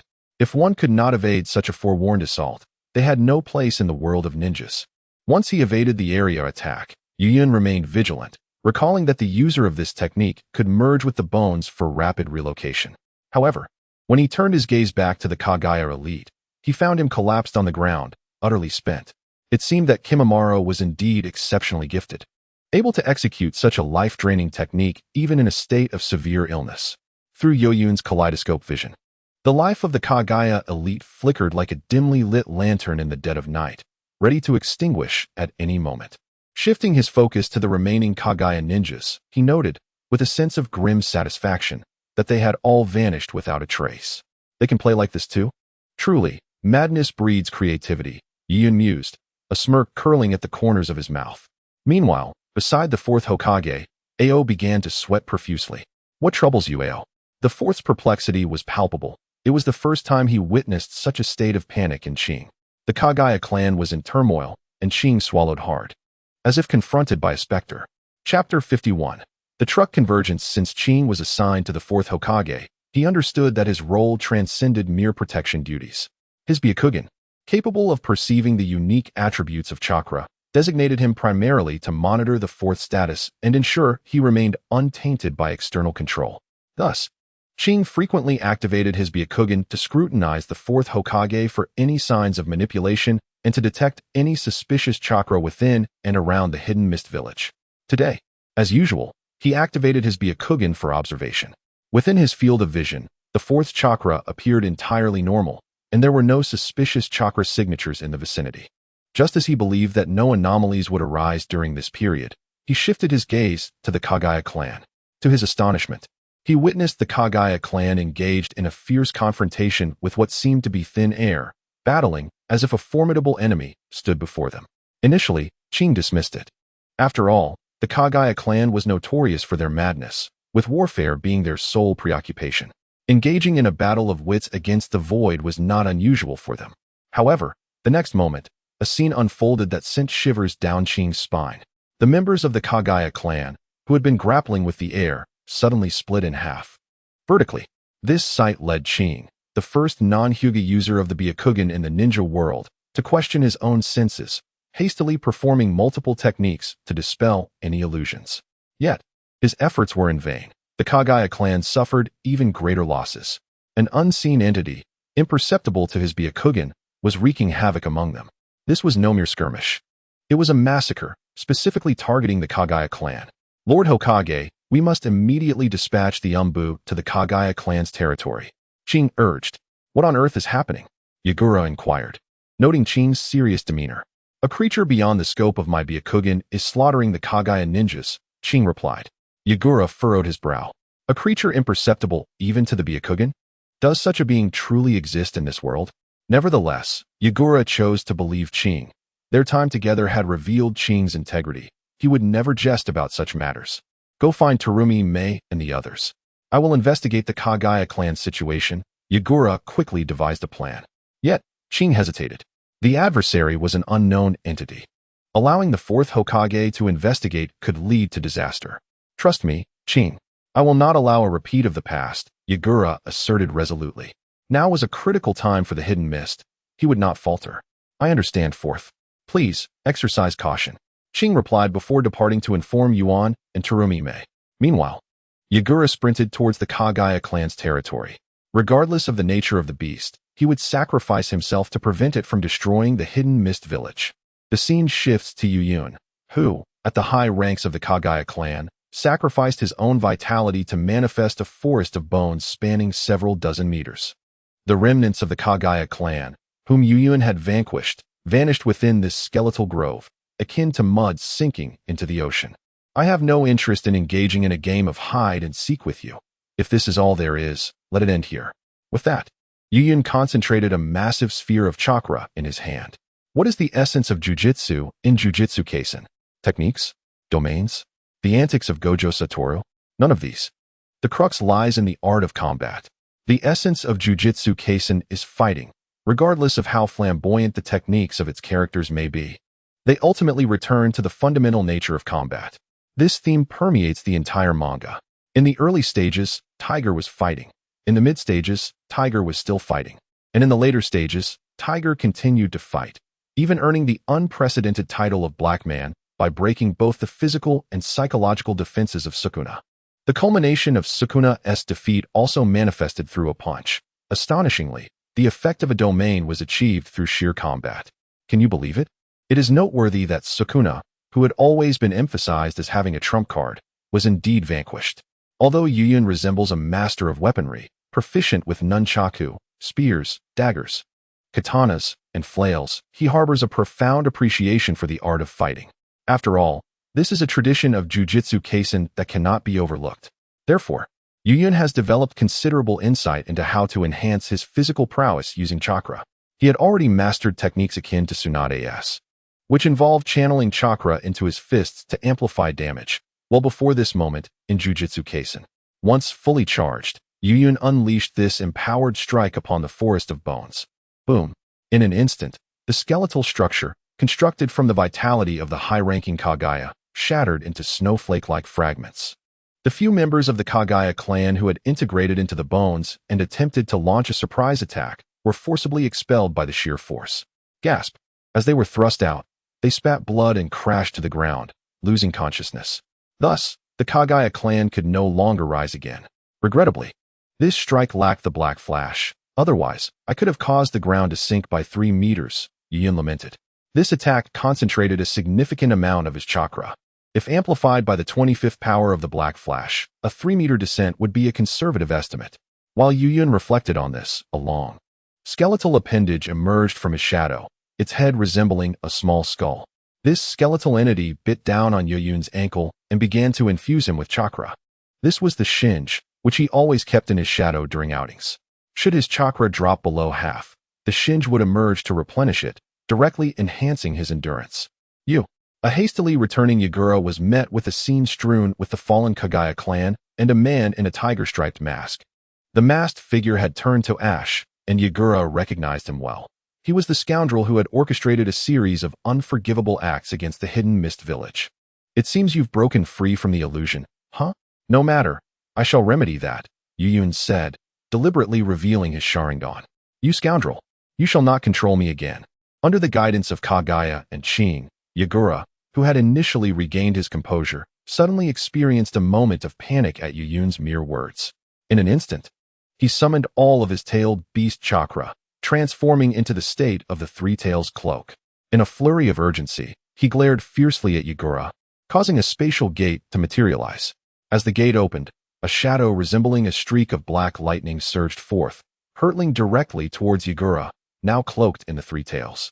With a resounding crash, Yagura was propelled away, hurtling in a straight trajectory from the territory of the Kagaya clan to the outskirts of the hidden mist village. The Kagaya clan resided at the very edge of the village, and Yagura's forceful trajectory cleaved a path through his own ninja village. His pupils rolled back into his sockets as he succumbed to unconsciousness after shedding the tailed beast cloak. Is he not dead? Yuyun mused, furrowing his brow. This technique was inspired by the truck that had transported him to this alternate world, allowing the spirit beast, Guanyo, which could only execute linear attacks, to sprint 30 kilometers within the Kimui space, only to be unleashed upon the enemy in an instant. Yuyin could scarcely fathom how the opponent might counter this maneuver. 30 kilometers seemed insufficient. Perhaps next time he should have Guanyo run 300 kilometers. He stroked his chin in contemplation. Wasn't the Otsutsuki clan supposed to be immune to physical attacks? In future encounters, he would have Guanyo dash several hundred kilometers in the Kamui space to obliterate them. Who said Guanyo was useless? This spirit beast was indeed invaluable. Chapter 52. The collapse of belief that was quite a distance, Yuyin remarked, gazing at Yagura, now flung 3 kilometers away. Through his Sharingan, he could still discern the rise and fall of Yagura's chest. Astonishingly, he remained alive. However, his survival was precarious. Without the assistance of the tailed beast within him, Yagura would soon meet his demise. Guanyo's pure physical assault had rendered Yagura's internal organs a mere mass of pulp. As Yuyin reflected on the situation, a toad croaked at his feet. "Toad, gather what you can and return," he commanded. Upon hearing his order, the toad burrowed into Yuyin's shadow. During his slaughter of the Kagaya clan, he had not wished to expend mental energy on collecting biological samples from them, so he had summoned the toad to do so instead. Now, he had successfully gathered samples from all the awakened bloodline limit beings of the Kagaya clan. What should he do next? Yuyin stood amidst the desolate remnants of the Kagaya clan, deep in contemplation. Before him lay the chasm wrought by Quan Nyo, with the end of the ravine leading to the fourth Mizukage. The juxtaposition of Yuyin's introspective thoughts, the dying fourth Mizukage, and the scattered, mangled corpses of the Kagaya clan's ninja painted a grotesque and chilling tableau, leaving the newly arrived Terumi Mei and Ao in a state of horror. This was the fourth Mizukage, a renowned powerhouse in the ninja world, and yet, within a mere minute, he found himself on the brink of death. Although the details of the preceding events remained unclear, it was evident that the masked figure before them was the architect of this tragedy. The Umbu from Kirigakure, accompanying Terumi Mei, instinctively cordoned off the area. With a grave expression, Ao cautioned Terumi Mei, "I understand." Terumi Mei grasped Ao's implication. The individual donned in a tiger-patterned mask bore a striking resemblance to the one described by the fourth Mizukage as his controller. The mask, exposing only one eye, housed a Sharingan, leaving no doubt that this was indeed the puppet master behind the fourth Mizukage's demise. "Let us strike together. We must not allow him to escape. Everyone, utilize the mist technique. No matter how formidable his Sharingan's Jinjutsu and perception may be, he cannot pierce through the fog to discern our presence." True to her potential as a future Mizukage, Terumi Mei swiftly devised a countermeasure against the Sharingan. "Terumi Mei, no?" Ao urgently interjected. The masked figure was one whom even his Byakugan could not perceive. Thus, recklessly employing the mist technique could lead to dire consequences. Yet, it was too late. The Umbu, under Terumi Mei's command, were more inclined to heed her directives than Ao's warnings. At her command, they promptly executed the signature technique of the Mist Village, the mist technique. "Escape? Little girl, you truly dare to speak such words. I shall leave through the front door?" Yuyin's exposed Sharingan narrowed dangerously, his tone shifting ominously. "Regardless of who you are, today you shall pay the price. The hidden mist village is not a place that a cowardly scoundrel like you can provoke." The voice of Koyomi Mei echoed through the thick fog, employing a unique vocal technique designed to complement the mist concealment technique, aimed at rendering enemies incapable of discerning the practitioner's location amidst the dense mist. "Be cautious, Koyomi Mei, my Byakugan cannot perceive this fellow," spoke Ao, utilizing the special communication method of the Umbu to converse with Koyomi Mei. Ever since obtaining the Byakugan, Ao had not encountered such an enigmatic foe. Despite being right in front of him, his Byakugan revealed nothing. Were it not for the veins bulging beside his eyes and the distinctive black and white perspective of the Byakugan, he might have doubted whether he had activated it at all. "I understand," Koyomi Mei responded dismissively. "No one can defeat us, the ninjas of the hidden mist." Within this thick fog, it is essential to note that the geographical position of the hidden mist village is naturally shrouded in mist, making visibility a challenge even without the mist concealment technique. Once activated, the fog became even denser. Let it be known, not even the Uchiha Sharingan can penetrate this obscuring veil. All that one can see is a blinding white expanse. In this realm, White is synonymous with pure darkness. This is their domain. Koyomi May brimmed with confidence. Despite the current adversary's terrifying achievements of swiftly defeating the fourth Mizukage and manipulating the waters, she was resolute. She was not the fourth Mizukage. Now, hand-to-hand combat is to our advantage. Everyone, attack together. Koyomi May commanded, and the Umbu complied, launching an assault into the depths of the fog. Employing such a technique that obscures both allies' and enemies' vision against an uninformed opponent would indeed come at a cost. Allow me to demonstrate the true art of silent assassination, Yu Yun quipped, suppressing a smile. Initially, he had contemplated how to address this unexpected situation while concealing his other abilities, but Koyomi May's command allowed him to abandon such thoughts. It was amusing. Just as he wished to rest, an opportunity presented itself. This young girl had no inkling of the absurdity of his 10 shadow techniques in the art of concealment, nor was she aware of the existence of a creature known as Magus Ro, which is immune to nearly all sensory ninjutsu in the shinobi world. This fog transformed what could have been a troublesome battle into a veritable slaughterhouse. As Yu Yun had noted, employing such a technique to obscure vision against an uninformed foe would lead to trouble. Koyomi May's actions were akin to an Lushan's ill-fated advance into Chang'an. Liquid release. Dissolution technique. Koyomi May, oblivious to the consequences of her actions, unleashed her unique ninjutsu. What a pity, I cannot see your face behind the mask. But it must be quite unappealing, she remarked.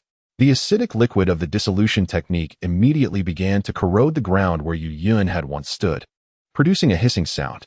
Other Umbu flung shuriken at that location. Clink, clink, clink. Koyomi May, who had been so certain of victory, suddenly retracted her triumphant expression. Was that the sound of shuriken striking wood? Did we miss? The other Umbu, realizing they had not hit their target, swiftly repositioned themselves, attempting to sense the masked man's whereabouts. Strange. Why can I not sense him in the mist? Where is he? Zhao Mei furrowed her brow, pondering in confusion. Yet, before she could arrive at any conclusion, the white mist before her transformed into a crimson haze. What was happening? Was someone injured? The fog shifted from a delicate pink to a deep crimson, and with this change, a strong scent of rust filled the air. Zhao Mei had never encountered such an intense metallic odor of blood. She voiced her concerns, but no one responded. What was wrong with everyone? Speak up. At that moment, Qing, who had sensed something amiss at the periphery of the mist concealment technique, shouted with all his might, Zhao Mei, run. The mist concealment technique expanded outward. Yet the closer one approached its source, the denser the fog became. To those at the periphery, the center appeared as a mere white mist, allowing a vague view of the surroundings but obscuring the inner events. From Qing's perspective, the heart of this technique, once a blank white, had transformed into a sinister red. For within the mist, the blood of the Umbu spilled forth from a severed artery. Zhao Mei, bewildered, questioned the unfolding chaos, struggling to comprehend why her companions were unresponsive. Lord Yu Yun, kind-hearted and unable to bear the sight of others being deceived, employed a wind release technique to disperse the thick fog, with no one to sustain it. The mist concealment technique was effortlessly blown away. As the haze lifted, Zhao Mei, oblivious to the truth, beheld the horrifying scene. Her comrades lay scattered, their bodies dismembered. The dreadful sight assaulted her psyche. It must all be an illusion, a trick of the Sharingan. Release. Zhao Mei frantically performed the hand signs to dispel the genjutsu. Release. After countless attempts, she finally grasped the grim reality that lay before her. The brutal truth overwhelmed her, and she clutched her head, screaming in despair. Chapter 53.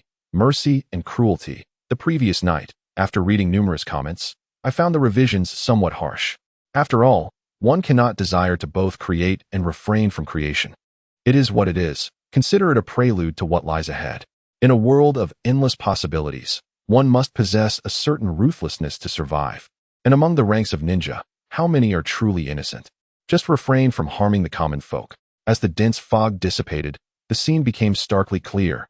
Leaving behind Zhao Mei, now on her knees, overwhelmed with tears. Outside, Qing's eyes widened in shock. The mysterious figure responsible for the calamity had vanished without a trace. Wait, why had Zhao Mei not attacked? Why had she disappeared? Qing pondered, filled with unease. After all, Zhao Mei, in her current state, had lost all will to fight. Any action would yield no response. There was no need to conceal himself before someone so broken.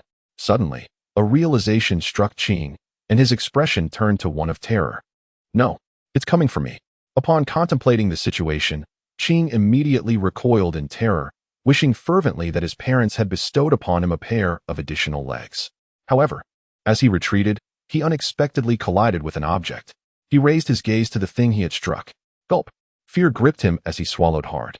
Throughout his extensive career as a ninja, he had encountered rampaging tailed beasts and grotesque individuals transformed by forbidden techniques, yet he had never beheld a monstrosity such as this.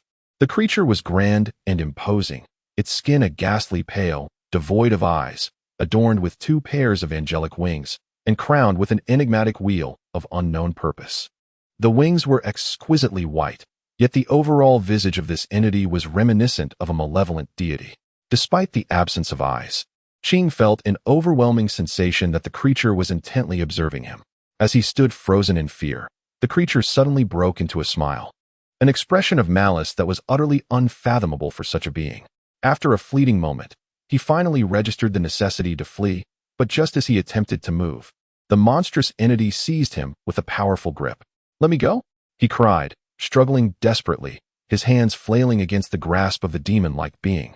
Yet his futile efforts appeared to the creature as nothing more than a comical display of weakness. The struggle of the feeble is indeed tiresome. A sealing technique of the talisman variety? I did not anticipate you possessed such a method. It presents a challenge, but it is not insurmountable. At that moment, the enigmatic figure reappeared, perceiving Qing's imminent peril and instinctively protecting him with a talisman of the Byakugan. This sealing technique, reliant on talismans, was something Yu Yun had studied during his time at Konoha's sealing department, a creation developed by the Uzumaki clan. Although Konoha had its own versions, none matched the protective efficacy of Qing's. The text had clearly stated that when the land of whirlpools was obliterated by the coalition of the 4 great ninja villages, many sealing techniques were plundered, while Konoha, with the assistance of J. Kinai and Uzumaki Mito, had absorbed most of the Uzumaki clan's sealing arts. Some had evidently been seized by other villages. Moxu Luo, at Yu Yun's summons, understood his intent and promptly directed the demon-repelling sword towards the Byakugan, which had been ensconced in the protective talisman. The sword made contact with the talisman, and the positive energy coursing through it underwent a transformation, effectively dissolving the intricate chakra pathways sustaining the seal. In a short while, the once stalwart talisman softened, becoming an ordinary piece of paper. This method was an adaptation conceived by Moxu Luo while acclimating to the confines of captivity, designed to nullify the chakra maintaining the seal without triggering it. This solution was adept at countering 99% of the sealing techniques in the ninja world. Thus, Qing's Byakugan lay exposed to the open air. I shall not be courteous. Without further ado, Yu Yun removed the Byakugan that Qing had pilfered from the Hyuga clan. After extraction, he preserved it in a special container, placing it within the shadows, leaving behind only the anguished cries of Qing, who had been painfully deprived of his eye.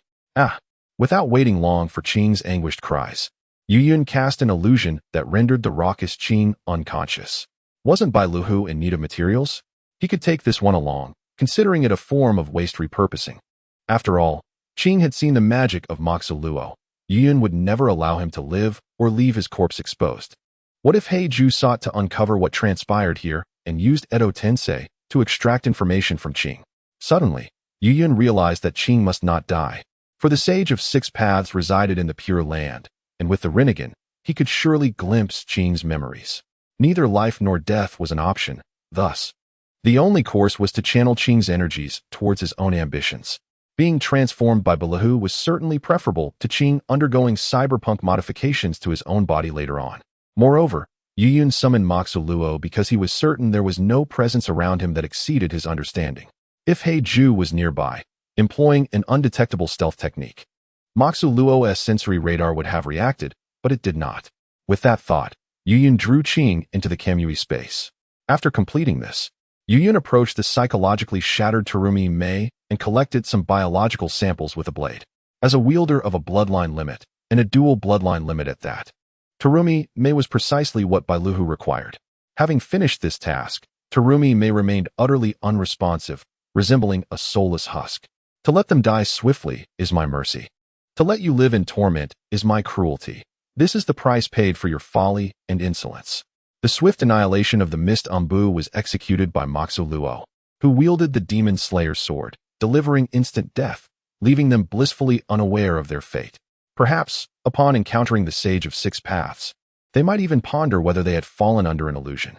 Having said this, Yiyun stepped over her body. His decision not to kill her was not born of lust or fear of eliminating a significant character in the narrative. Rather, he simply wished to prevent the Mist Village from facing extinction, as his future plans required the involvement of a village still among the 5 great shinobi countries.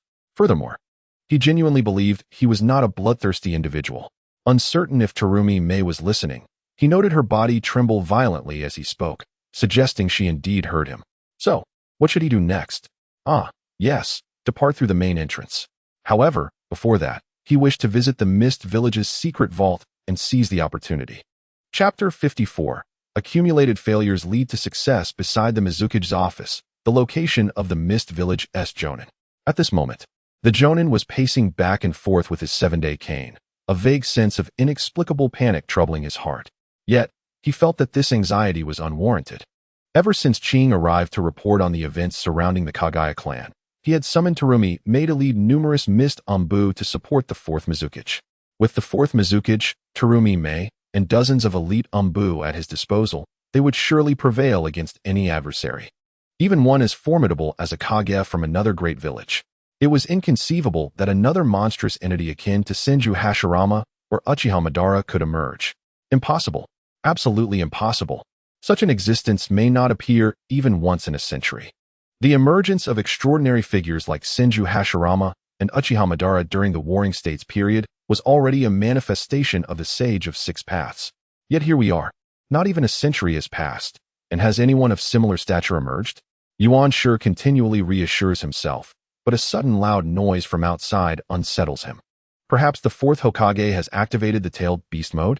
However, after a brief moment, the sound subsides, and tranquility returns. No, he must see what is happening outside. Resolute in his decision, he prepares to leave, but just as he approaches the door, a voice unexpectedly calls out from behind him.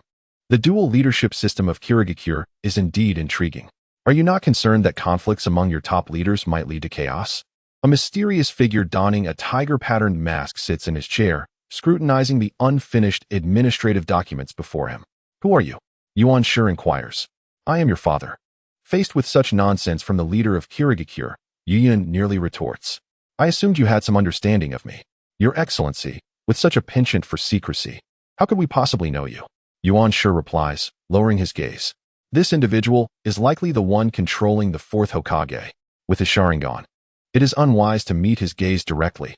As they converse, Yiyun's hand, concealed within his sleeve, forms a hand seal for a notification technique.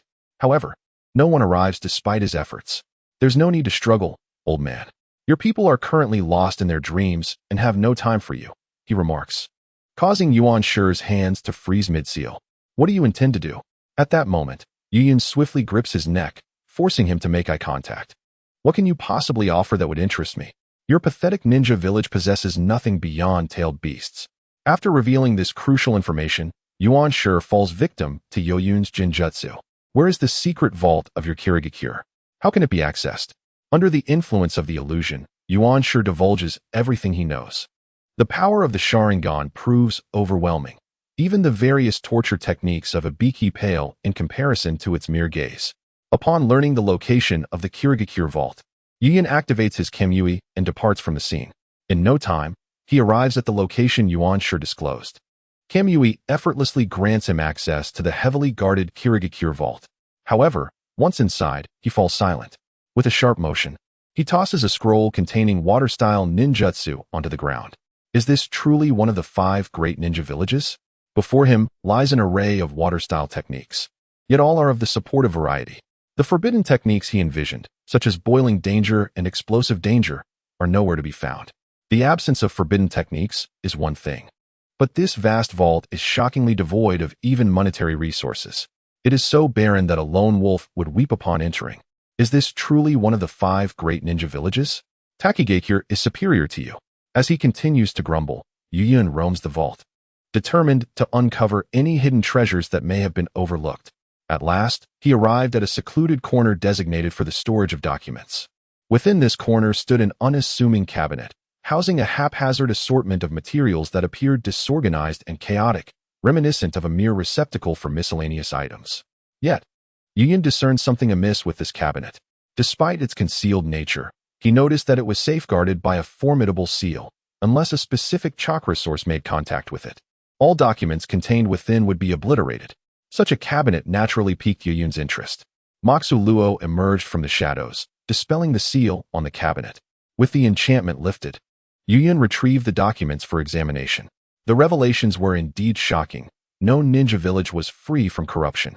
The files detailed inhumane experiments conducted on both shinobi and ordinary civilians, spanning all age groups and genders. Some documents were coated in dust, while others remained pristine. The content regarding the fusion of bloodline limits caught Yun's attention, causing his brow to furrow in concern. This particular document was superficial, akin to an initial exploration, far from the meticulous research he and Bailuhu had conducted. It was riddled with conjectures, most of which were mere fantasies.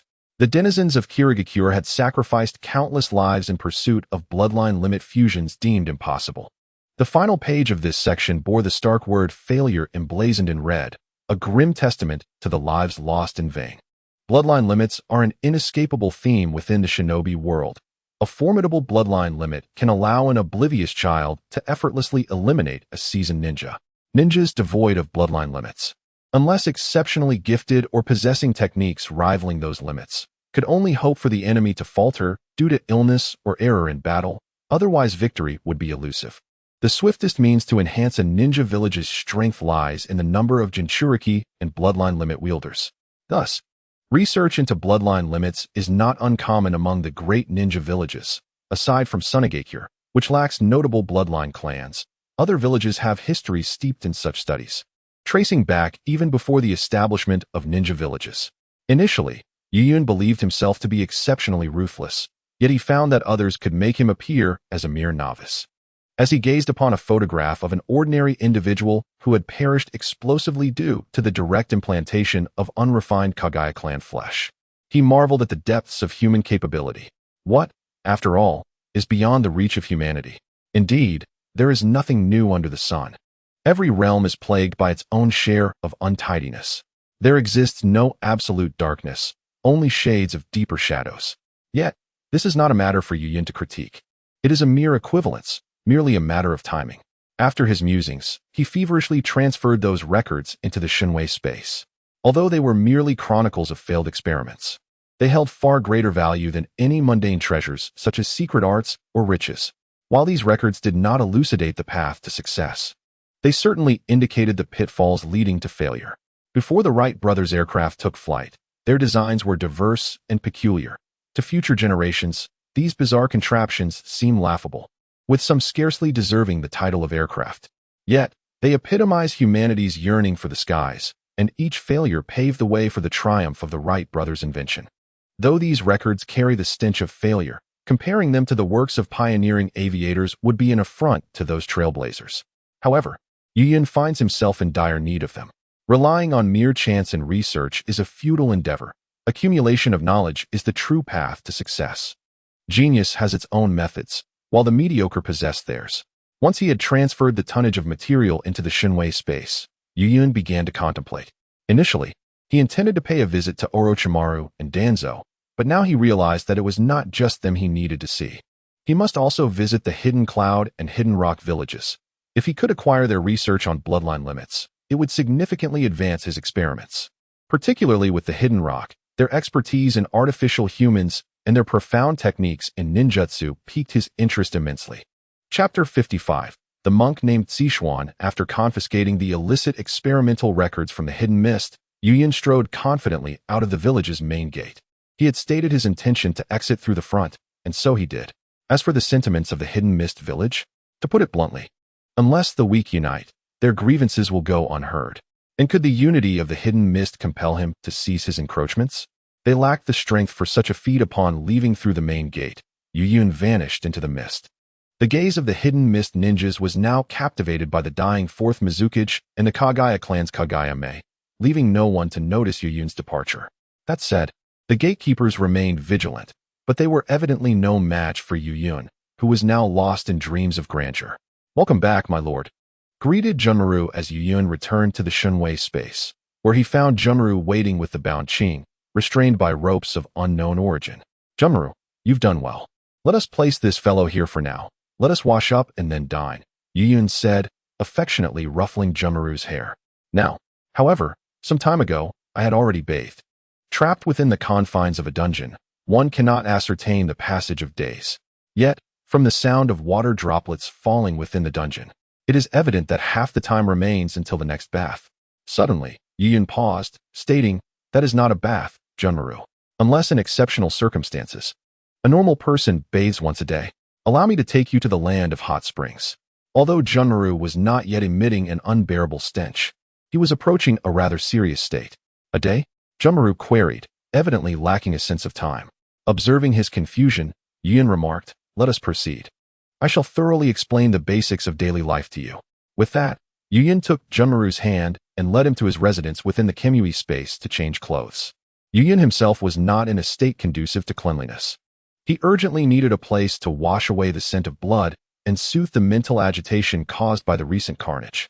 There was no better place than the land of hot springs, where he could also introduce Junmaru to the world, rectifying the ignorance stemming from the Kagaya clan's distorted upbringing.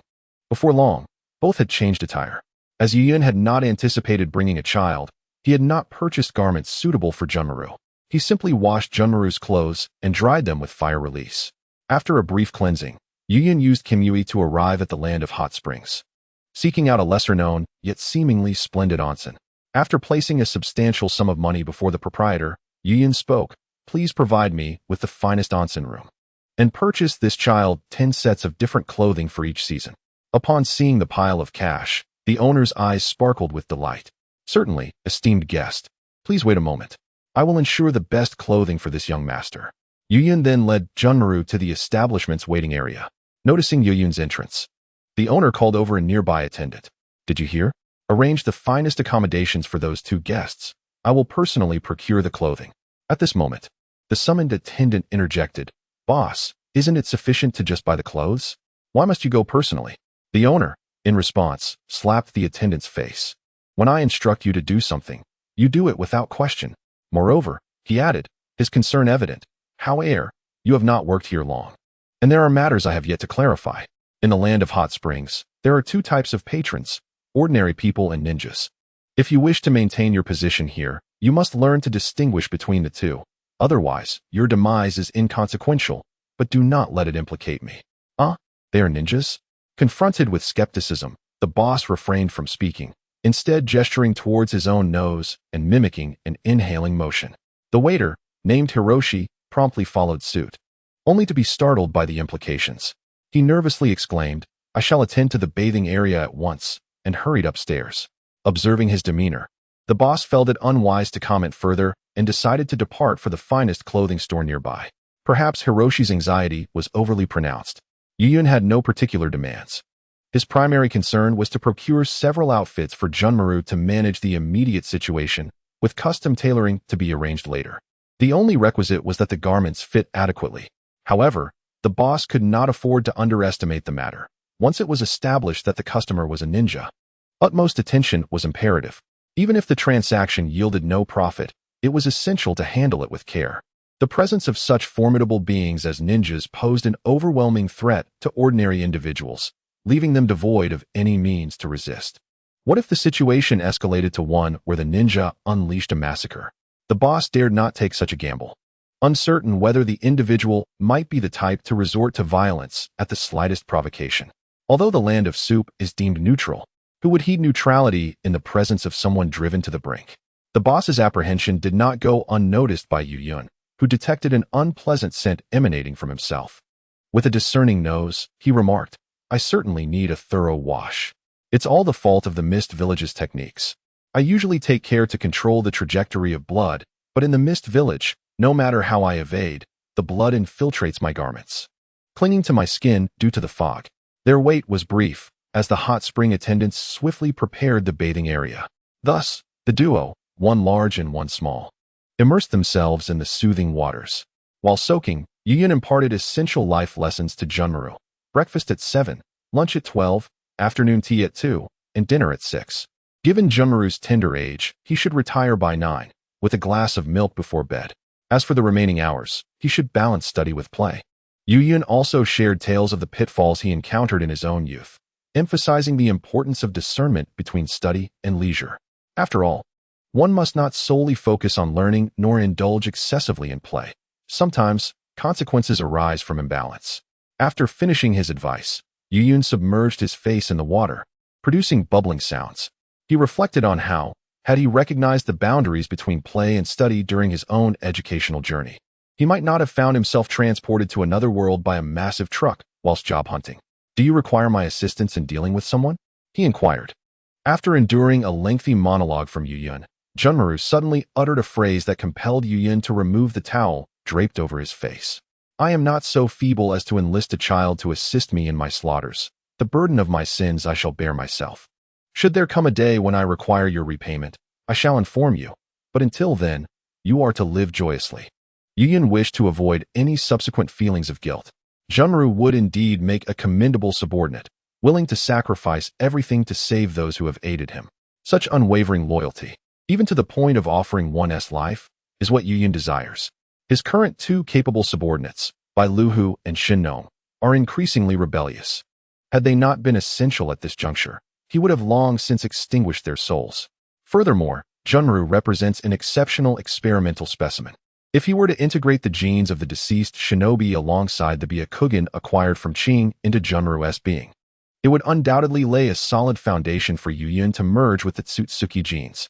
Junmaru's innate talent is among the finest of the Kagaya clan. Akin to how Hashirama represents the Senju clan and Shinobi embodies the Tsutsuki on the moon. Though Junmaru may not shine as brightly as the former two, he is still remarkably gifted. Compared to them, Junmaru would likely exhibit superior receptivity to the genes of the deceased shinobi. "However, I can only take lives," Junmaru expressed, a tinge of anxiety in his voice, fearing that his soul worth might vanish. "Then learn," Yin replied. "No one's life begins with destruction. Take advantage of your youth. Moreover, what I require from you is far more than mere combat on my behalf. I need your entirety. But before that, you must live well, truly live." Yuyun gently stroked Junmaru's damp hair, contemplating the necessity of finding a caretaker for him. Presently, he could accompany Junmaru because he was not overly occupied, allowing time for leisurely baths. However, when busyness ensues, such indulgences may become unfeasible. It would be unwise to confine Junmaru in the Kemui space, laboring in solitude. He must have peers his age, lest he become reclusive and withdrawn like Kakashi, deteriorating day by day under the strain of intimate paradise, ultimately neglecting even the pursuit of companionship. Meanwhile, far away in Konoha, Kakashi rose from his bed, rubbing his aching head and suddenly sneezing. "Achoo! Who's thinking of me?" As he wiped his nose, he rummaged through the clutter on his desk for tissues. "Out again. I need to buy more, along with the latest edition of Intimate Paradise." Besides Junmaru, he also had to instruct Shinobi. Glancing at Junmaru's flushed face from the hot spring's warmth, Yuyun suddenly considered Shinobi. If he could cultivate Shinobi's loyalty to mirror that of Junmaru's, he would gain yet another subordinate whose potential rivals that of Sasuke and Naruto. Perhaps he should not only consult Orochimaru on methods to suppress Hashirama cells, but also learn a thing or two about cunning strategies. Methods of accompanying children. Yuyun, reflecting on these thoughts, gradually relaxed both body and mind. A warm bath is indeed delightful. He resolved to indulge in them more frequently whenever the opportunity arose, for he now possessed ample wealth. During his time in Konoha, financial constraints had plagued him. Although he later worked as a clinical physician in Konoha Hospital, the meager salary barely sufficed, rendering him incapable of even affording the village's basic amenities. However, after departing from Konoha, monetary concerns ceased to trouble him. Initially, generous individuals like Hyde eagerly offered him financial support, and subsequently, upon acquiring the Greer mine, he restored the youth of those fearful daimyos at exorbitant prices. Thus, it was destined that Yuyun would never lack for money, even while supporting the two financial miscreants, Bailu and Shinno. After enjoying their time for a while, the two left the establishment. The proprietor, punctual as ever, presented Junmaru's new attire before they finished bathing. Appreciating his diligence, Yuyun generously tipped him. Once Junmaru donned his new clothes, Yu Yun used his Kamui to transport both of them to the capital of the Land of Fire. Among the two most commercially prosperous locales in the ninja world, one was the capital of the Land of Fire, and the other was Konoha. Bringing Junmaru back to Konoha felt rather ostentatious. The capital of the Land of Fire was preferable, lively, yet less encumbered by troubles. By now, night had fallen, and it was at night that the true essence of the capital revealed itself. Despite the darkness, the street vendors and neatly arranged street lamps illuminated the surroundings, creating a brightness akin to day. Junmaru, clad in his new garments, was captivated by the vibrant scene before him, his lively eyes widening in wonder. Having spent so long in the pitch-black silence of the dungeon, he had never witnessed such splendor. "Master," Junmaru looked up at Yu Yun, "I have money in your pocket. Buy whatever you like." Observing the astonished expression on Junmaru's face, a smile crept onto Yu Yun's lips. The experience of bringing someone along was markedly different from visiting alone. In the past, his visits were solely for missions or intelligence gathering, or perhaps to relieve stress. With Kamui at his disposal, enjoying life in such a thriving place was simpler than returning home. Yet, the ease of acquisition often led to boredom, as multiple visits revealed little novelty.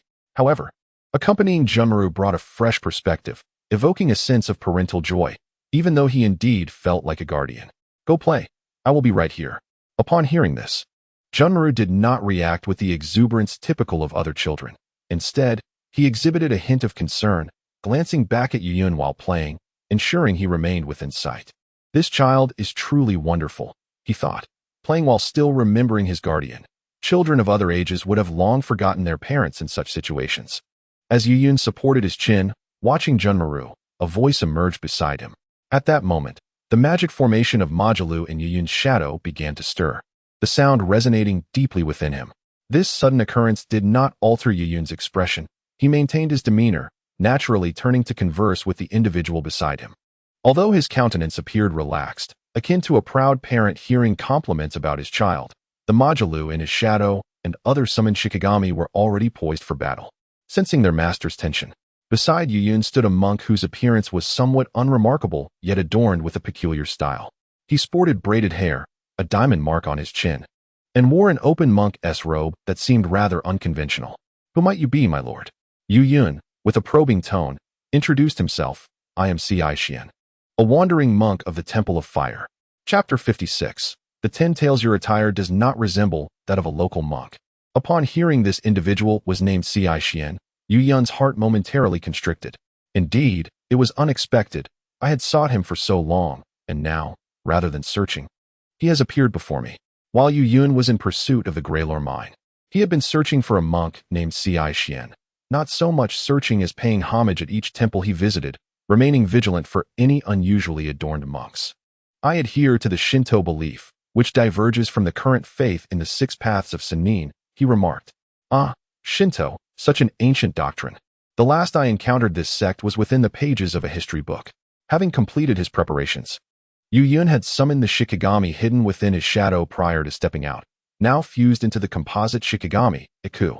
Iku was currently aiming at the playful Junma Lu in the distance, ready to whisk him away from this troublesome place at the moment the conflict commenced. Meanwhile, Nyo had already begun to run within the divine space, having set the ethereal state of Kamui to automatic mode. Given that the faith in the 6 paths of Sennin is prevalent, it is not surprising that you are unaware of it. Moreover, I have been a follower of Shinto for quite some time, Xian replied, exhibiting remarkable politeness. "May I inquire, what is the name of that child?"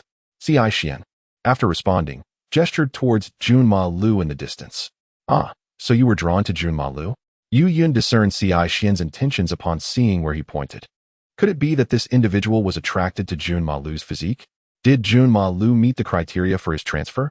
"His name is Junma Lu. Due to certain family circumstances, I am assisting him," Yu Yun replied with a smile, his eyes narrowing as they fixated on Xian's head. Beneath his striking irises, the Sharingan had shifted into its kaleidoscopic form. He had just calculated the odds of victory.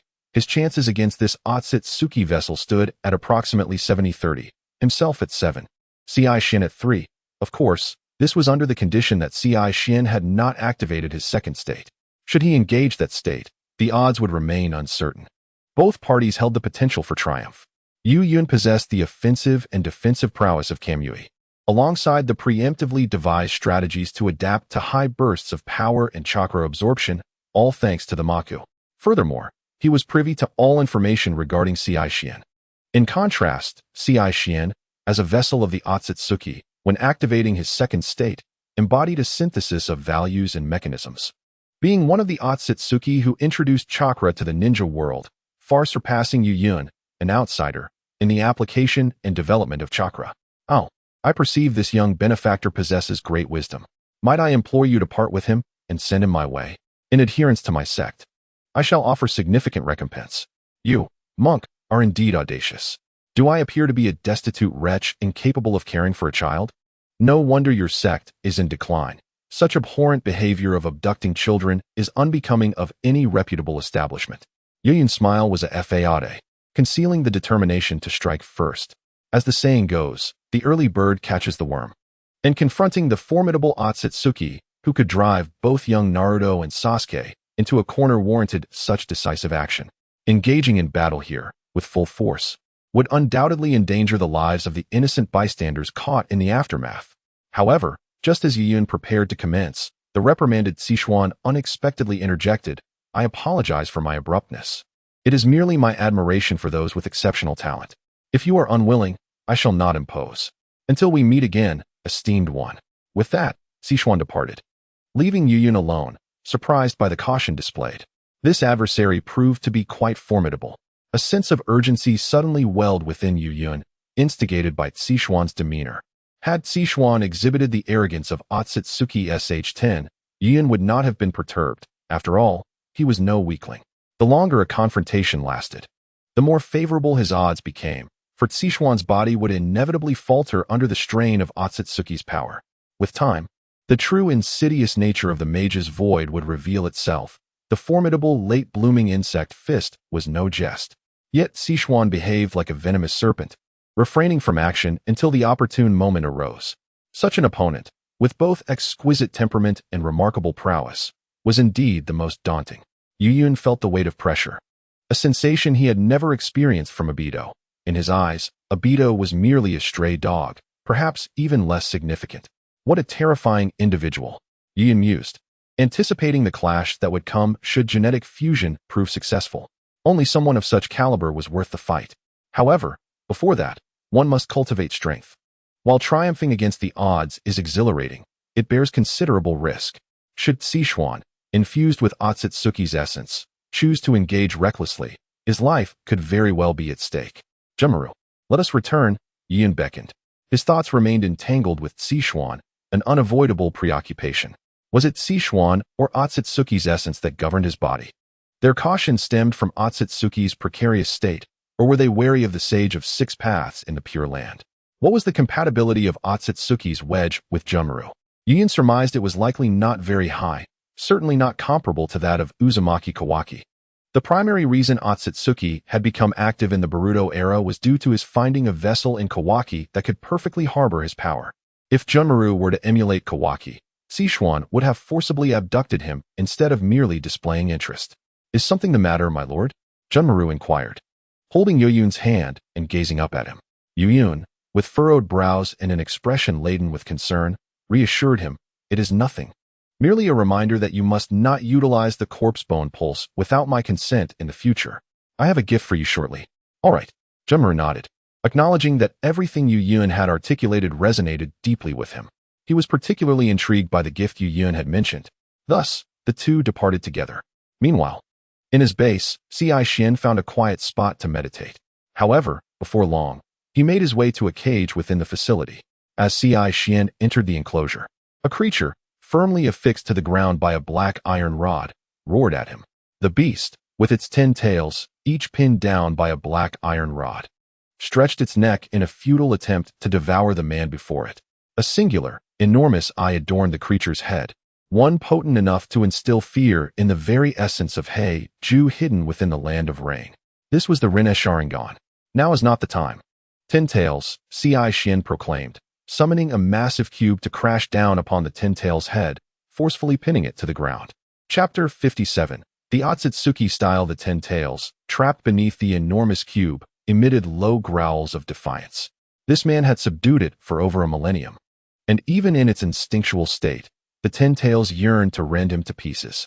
Yet, in the face of its fury, Ci Xian maintained an expressionless demeanor. However, moments later, that expression transformed into one of vivid intensity. If previously Ci Xian had embodied the essence of a rigid monk, he now appeared as a deity, omnipotent and viewing all beings as mere trifles. It was hard to fathom how one individual could exude such contrasting auras. Now is not the time, Ten Tails. Once I locate a suitable vessel, I shall allow you to consume me. Risking being devoured, Ci Xian caressed the head of the subdued Ten Tails. He had now been assumed by the Otsutsuki style within him. The dormant entity within Ci Xian had awakened. Since its parasitism began, it had issued but one command: to safely find a fitting vessel for itself before plunging back into slumber. In the past millennium, it had awakened only a few times, each occasion prompted by Ci Xian's belief that he had discovered an appropriate vessel. However, the initial vessels he had sought were quite unsuitable, leading to their rejection. The foolish entity had previously fixated on the reincarnation of Otsutsuki Kage's grandson. Did it not realize that those two reincarnated beings were the ideal vessels? Yet, in its current state, who could seize the vessel?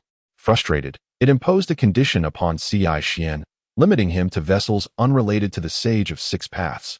Yet, this foolish entity still considered descendants tied to another son of Otsutsuki Kage. One could not help but wonder how it had been reduced to such a state.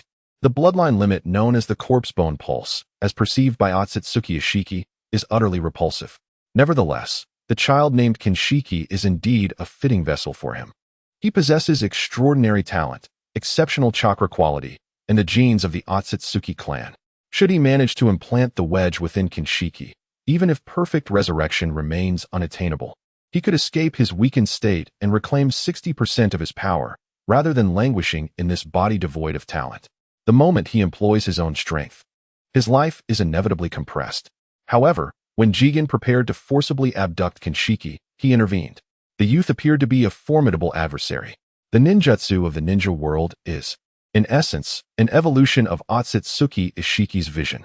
He regards the crude control of chakra aimed at mimicking divine techniques as beneath his notice. No matter how far humanity develops ninjutsu, they shall never rival the Otsutsuki. The attacks generated through their ninjutsu merely serve to replenish their chakra, insignificant in comparison. Yet, the techniques employed by that youth to conceal his chakra astonished him. Although he could still perceive the youth's hidden presence within Jigen, he recognized that the skill utilized to mask his chakra approached the innate Otsutsuki ability of chakra concealment. This revelation was indeed remarkable. Unless it was a case of bloodline regression from Kage's descendants, such a feat would be unattainable. The fact that someone achieved it through technique indicated that the youth had developed his chakra to a level akin to the realm of the divine. Such prowess could not possibly be weak. He could not ensure that Jigen could take the child without the aid of the wedge. Utilizing the wedge would not only expose him to the traitorous gaze of his son, but also lead to the collapse of Jigen as a vessel. His life currently hangs by a thread. While the child Kinshiki possesses great potential, it does not warrant the risk he might take. The hasty escape had resulted in him finding a vessel devoid of chakra for parasitism, leading to the vessel's inevitable collapse upon exerting full strength. After pacifying the Ten Tails, Ishiki siphoned another wave of chakra from it. This was done both to mend the damage to Jigen's body caused by his awakening and to quell his growing sense of insecurity. The youth he inadvertently encountered wielded chakra in a manner so astounding that he could hardly fathom the current state of the ninja world. At times, he found himself compelled to admire these creatures known as humans, who, within a mere millennium, had developed chakra to such an extent. It must be noted that he, Otsutsuki Ishiki, had devoured countless life-bearing planets, yet had never encountered one so bizarre. Setting aside the astonishing speed of chakra development, the sheer quantity of natural energy capable of enabling the divine tree to bear multiple fruits that could elevate the Otsutsuki to the pinnacle of existence was truly outrageous. For this reason, upon parasitizing Jigen's body, he refrained from immediately informing his clan about the occurrences in the ninja world. He yearned to monopolize the divine tree's fruits born of this planet and ascend to the exalted status of the Otsutsuki. Roar. The act of extracting chakra has left the Ten Tails immensely displeased. As a being that instinctively consumes chakra, It cannot bear the notion of this insect siphoning off its limited reserves. Ishiki, he was met with a torrent of saliva, which, given his concern for appearances, compelled him to affix an additional 5 or 6 black rods onto the Ten-Tails. Had he awakened the Rinnegan, he would not have been forced to suppress the Ten-Tails with brute force for over a millennium. The Tsutsuki clan has 2 methods to control the Ten-Tails. The first is to utilize the Rinnegan, which shares the same origin as the Ten-Tails, allowing for direct and stable control. In dire circumstances, this method even permits fusion with the Ten-Tails, thereby augmenting one's own power. The second method, as he employs, is to forcefully subdue the Ten-Tails through violence, rendering it immobile. However, this approach is merely a temporary solution, should he ever find himself weakened. The Ten-Tails would swiftly break free from his grasp and tear him to shreds before devouring him. To the Ten-Tails, the world consists of only 2 categories: those who possess the Rinnegan and can exert control over them, and those who are deemed consumable. Particularly, the Tsutsuki without the Rinnegan are regarded as the most delectable prey. After imparting a lesson to the Ten-Tails regarding chakra, Ishiki fell back into slumber, allowing Kaguya to continue her search for a suitable vessel within the ninja world, albeit with the stipulation that her methods must be gentle and devoid of conflict. This was not the time for discord. On another note, upon their return to the Kamui space, Yun performed a transplant surgery for Kinshiki, implanting the Byakugan he had acquired from Ao into one of Kinshiki's eyes. Do you feel any discomfort? Yoin brought Junmaru, who had undergone a transplant surgery, before an enormous mirror. The heat in his eyes was merely a sensation. Junmaru gazed at his reflection, observing the white pupils within his eyes. The warmth was a normal occurrence. This white eye was currently reacting to his chakra. Once the reaction concluded, this eye would wholly belong to him. Yoin placed his hands on Junmaru's shoulders, offering comfort. He too had experienced eye heat during his excavation of the Grail, or veins. His Sharingan had reacted to the life energy emitted by the Grail mine. Once the reaction finished, the final barrier between him and the Sharingan vanished, allowing for a smoother utilization of its powers. From Junmaru's response to the transplanted white eye, the rumors linking the Hyuga clan to the Kaguya clan seemed to hold truth. It was plausible that the Kaguya clan was indeed a splinter of the Hyuga clan, akin to the Senju and Uzumaki clans. In the future, you may experiment with this eye in battle. Use the Shikatsumiyaku only when necessary, Yoin advised. I understand, sir, Junmaru nodded, refraining from questioning. To him, anything Yoin stated was absolute. Observing Junmaru's unquestioning demeanor, Yoin felt hesitant to say more, as the benefactor was Junmaru himself. Go, rest for now, you need to recuperate, Yoin said, taking Junmaru's hand and leading him to a residence within the realm of Kamui, a place Yoin had prepared for him. Junmaru was currently under the watchful gaze of a vessel that resembled Otsutsuki Ishiki, making it unwise for him to venture outside. After ensuring Junmaru was settled, Yoin made his way to the location where Barahu was conducting experiments. How is the progress of the experiments? Yoin inquired, bypassing the main entrance and using Kamui to arrive directly at Bairu's experimental site. What else could it be? You've placed so many restrictions on me, forbidding human experimentation. Any progress I make now is significant, Bairuhu replied, accustomed to Yoin's sudden appearances. Initially startled by Yoin's ghostly entrances, he had grown desensitized over time. I am merely cautious. If you were to create something uncontrollable, it would be your demise, but I cannot afford to have my progress hindered by your recklessness. With that, Yoin produced a scroll and handed it to Bairuhu. Bairuhu received it with confusion. What is this? It is the Shikatsumiyaku bloodline limit you requested, containing biological samples from all the ninjas of the Kaguya clan. I trust you know how to extract the genetic samples, Yoin stated. You slaughtered the entire Kaguya clan. Bairuhu exclaimed, first in shock, then in elation. This kind-hearted individual had finally taken such a decisive step.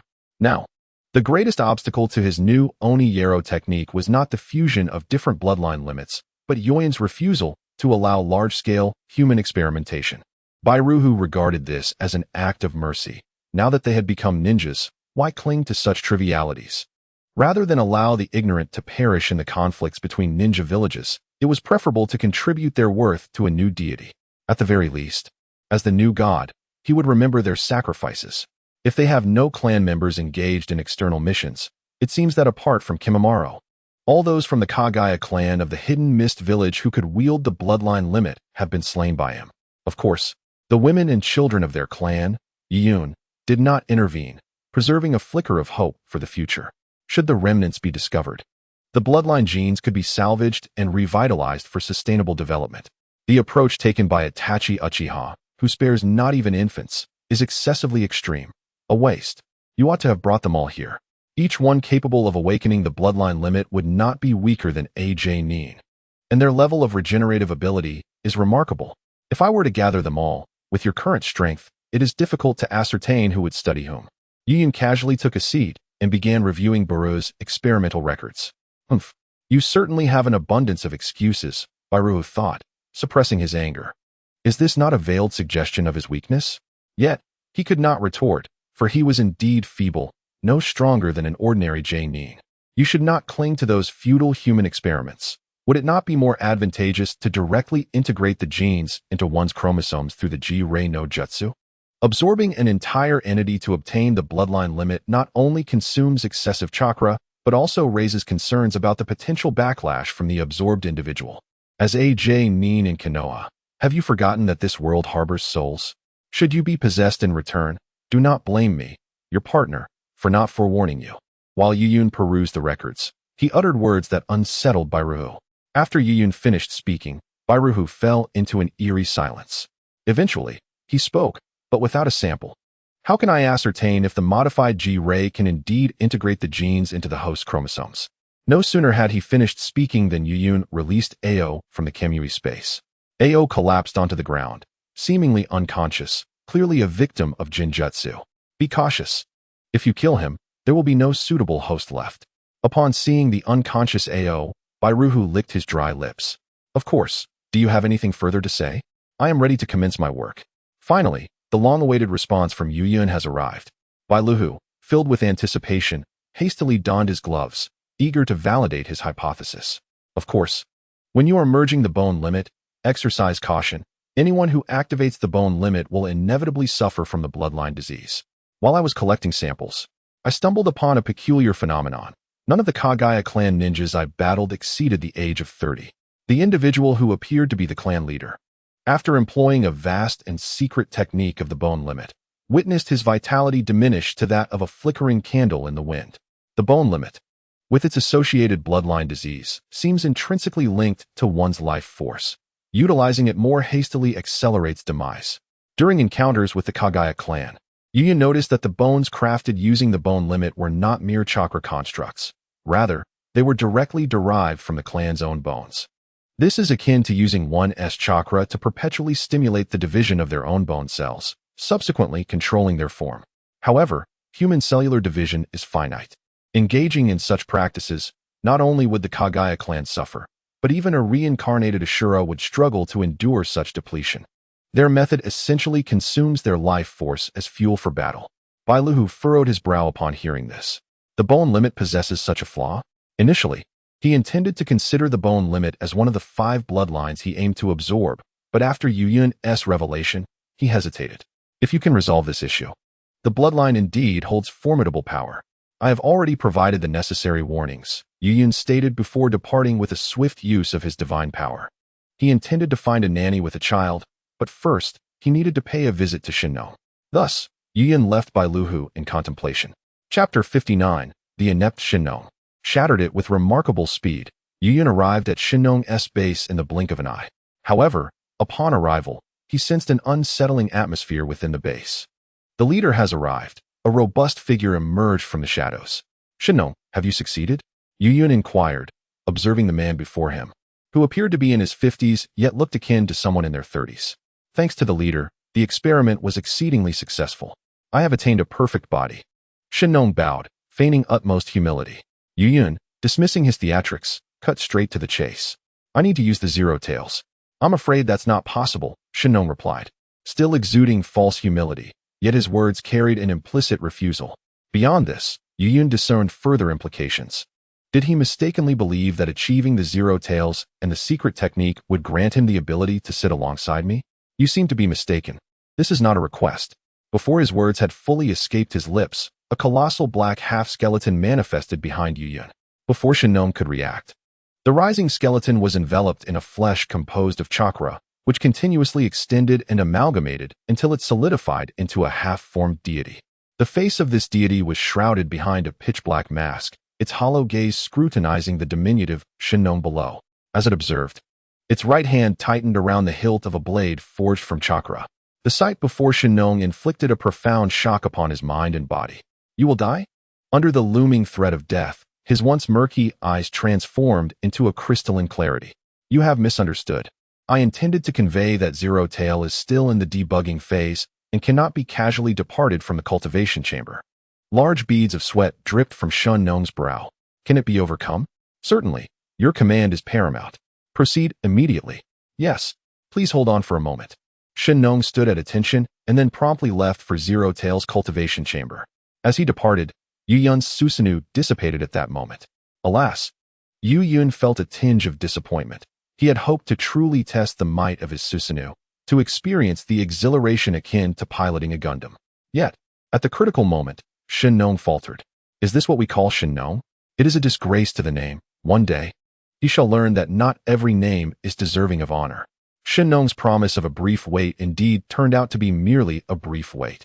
Shortly thereafter, he reappeared before Yu Yun. The matter has been resolved, and you may now utilize Zero Tail. Faced with Shinno's obsequiousness, Yu Yun offered no response and directly proceeded to the cultivation chamber of Zero Tail. Upon entering, he was met with the grotesque sight of Zero Tail. No matter how many times he gazed upon it, he found this monstrous entity repugnant. Yu Yun, an advocate for both power and aesthetics, believed that a summoning creature should either be formidable or beautiful. However, this was his first encounter with something as hideous as Zero Tail. You may exit. Yes. Shinno, though reluctant, withdrew. Although he was unaware of Yu Yun's intentions towards Zero Tail, it was evident that they were not favorable. Perhaps Yu Yun would seize the very thing that Shinno had labored over for most of his life. Zero Tail could be recreated, but life is singular.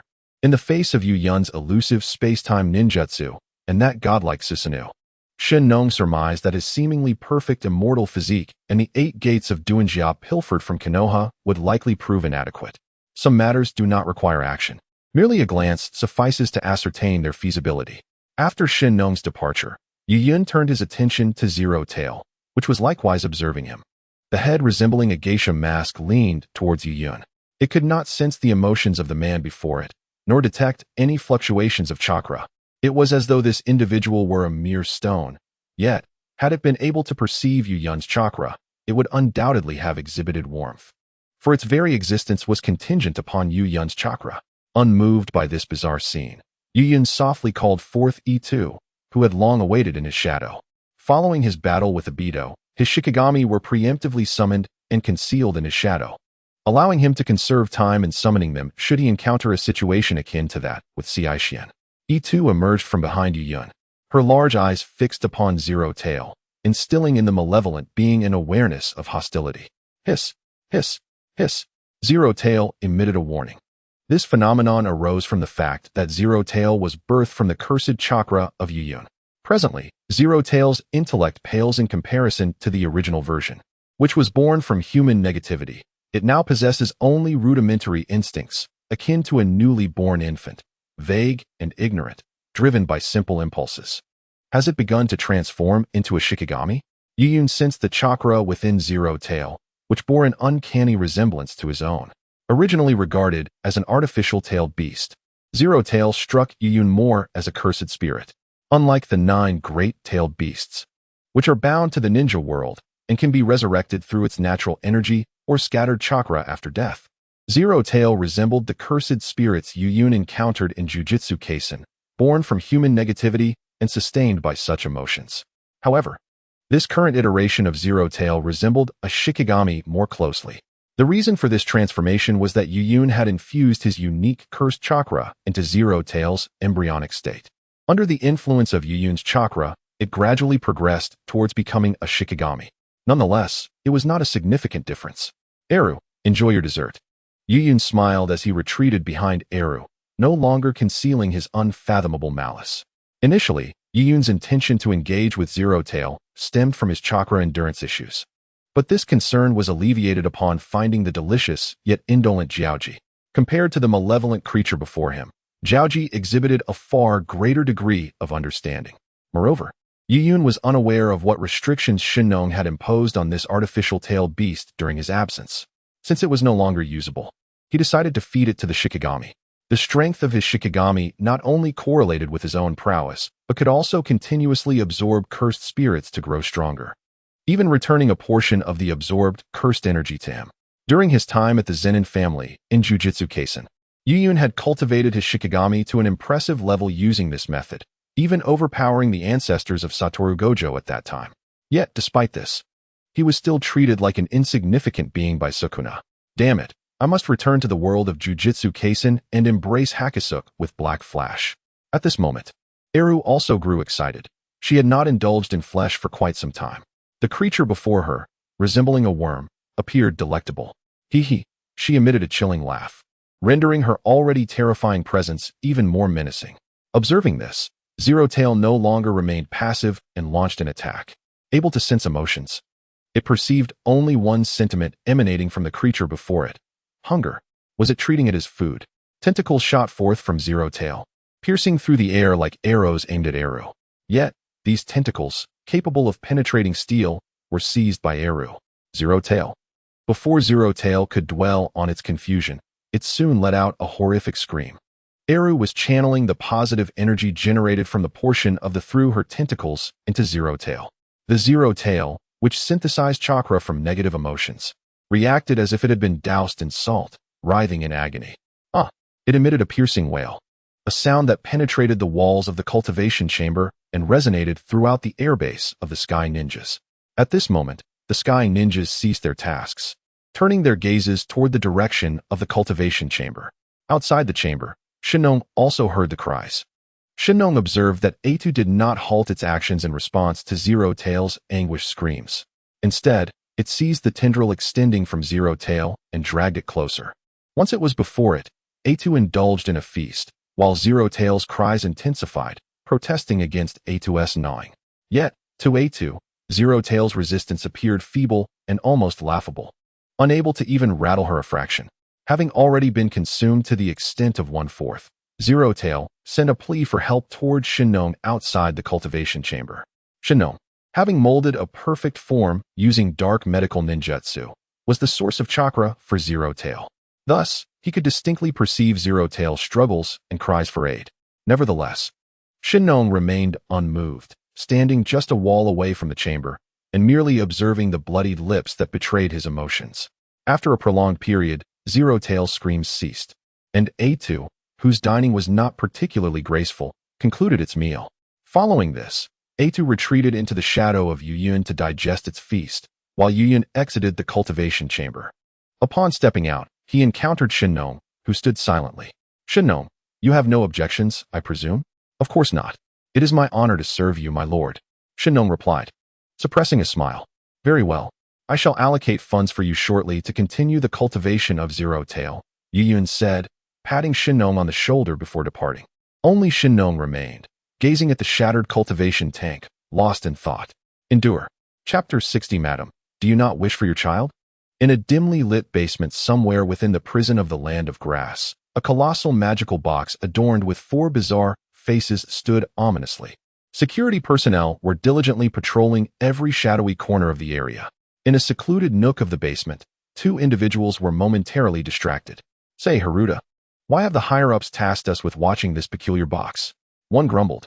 Humph, such matters are beyond the comprehension of mere pawns like us, retorted the ninja named Haruta, his voice laced with disdain for the higher-ups who constantly donned animal masks.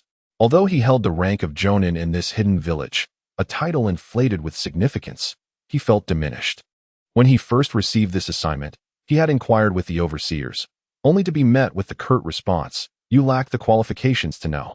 This affront stung his pride, yet he dared not voice his discontent. In this village, the higher-ups wielded absolute authority, and his status as a Jonin was merely a matter of their decree. Forget about the box. Let us think about the swap shift later. By the way, hasn't a woman who can heal wounds with a mere bite recently arrived in the village? We've been standing here for quite some time. We should go have a taste of her healing powers, suggested the other idler from the grass umbu. Haruta nodded in agreement. That woman is quite remarkable. The last time I was on a mission, I accidentally got stabbed in the arm, but after a single bite, I was as good as new. What a pity. If only she weren't so headstrong, we could take turns biting her for recovery. Before he could finish his thought, Haruta felt a dizzying sensation envelop him, and in his swirling vision, he caught sight of a headless corpse. Wait, why does that corpse's attire seem so familiar? No, it's my body. With a thud, his head fell to the ground, blood splattering in all directions, while the Umbu who had been conversing with him was already devoid of life. Makuro, having discarded the lifeless body with a broken neck, sheathed his demon-slaying sword and stood ready behind Yuyun. At that moment, Yuyun gazed at the box. Revered as a treasure by the grass village, completely unfazed by the surrounding carnage. While these two had been idling, he had instructed Makuro to eliminate the guards. He had also taken some time to disable the alarm systems, initially intending to force his way through. However, he had underestimated the guards, who turned out to be mere facades. Makuro swiftly dealt with the Umbu, who were supposed to monitor the blind spots. Yuyun had been listening to their idle chatter while dismantling the alarm systems. After departing from Shinno, he had arrived in the land of grass. Having meticulously marked certain unique products and locations within the Hokage's domain, his journey was made effortless by using his space-time ninjutsu, allowing him to avoid the hassle of searching, thus saving considerable time. Makuro, you sensed it, haven't you? The entity within. Yuyun smiled, his anticipation building to unleash the creature trapped within. Eager to witness how Makuro would confront it and what kind of resolution could arise from its ability to sense the fears of others. The being known as Mo Shulua excitedly parted its lips, reveling in the ceaseless process of adaptation and evolution. At that moment, the box of ultimate bliss trembled, seemingly sensing the profound malice emanating from the outside world. Observing this, Yuyun pondered, can it truly perceive my presence? Ever since he had learned to adapt Mo Shulua's insights into the Byakugan, few had been able to detect the fluctuations of his cursed chakra. This appeared to be an entirely new mode of perception, akin to sensing fear. How intriguing. What new understanding might emerge from this? Could it be a means to suppress emotions? In combat, concealing one's emotions from the adversary is indeed a strategic advantage. As the saying goes, those who genuinely seek victory wear no expression on their faces. He drew the box into the realm of Kimyui, setting his sights on his next targets, the mother and daughter known as Xiangling. The rationale for seeking the box first, and then Xiangling's mother stemmed from his initial detection of the box of ultimate bliss, its peculiar chakra fluctuations shining like a beacon in the night sky. Yet, he sensed no vibrant life force in the vicinity, raising his suspicions. Had Xiangling and her mother not yet wandered to the village hidden in the grass during this era? Undeterred, he intensified his search, ultimately detecting a unique presence within a hospital in the village. From his concealed vantage point, Yuyun observed a woman with graying red hair being forcibly dragged by a ninja of the grass village toward a bedridden patient. The ninja roughly pulled back her sleeve, exposing an arm marred by bite marks, pale and bruised. The expression on the patient's face filled Yuyun with revulsion, greedy, morbid, resembling a vampire. As if the woman before him were not a fellow being, but merely a tool for his restoration to health. In Yuyun's perception, some individuals here were in perfect health yet lay in bed, awaiting the arrival of the grass ninja to bring the woman to their side. Recalling the conversation he overheard between two members of the grass village's Umbu in the basement, he couldn't help but chuckle in disbelief. This village was absurdly dysfunctional. The upper echelons were preoccupied with dreams of world domination through a mere box, while the lower ranks busied themselves with bullying those weaker than themselves. It was astonishing that such a rotten entity as the grass village could endure for so long. No wonder Uchiha Madara had clung to the moon eye for so many years. Perhaps he had witnessed enough of the world's grotesque nature while nurturing the Rinnegan. Cloaked in black, Yuyun entered the medical room through the front door. The moment he concealed his presence, the dazed woman noticed him, and he too recognized her reaction. Was it the Kagaya clan's unique insight? It seemed Xiangling's mother possessed it as well. Yuyun lowered his hood, gazing at the woman of the Uzumaki clan. "Madam, may we converse?" The instant he unveiled his face, chaos erupted in the medical room. Half of the patients present were ninjas from the grass village, well aware that the masked figure before them was not one of their own. "Hey, who are you? Why are you here?" Those with audacity have begun to question Yuyun. The masked figure with a single eye surveyed the crowd, and soon the startled onlookers fell silent. However, the reflection of the three-tomo Sharingan lingered in their pupils. Upon witnessing this eerie spectacle, Uzumaki Reiko trembled uncontrollably. Please don't kill me, she stammered, fear palpable in her every word. Kill you? Why would I do that? I merely wish to propose a transaction. Yuyun's unique voice echoed in Reiko's ears, yet instead of finding solace in his words, her trepidation intensified.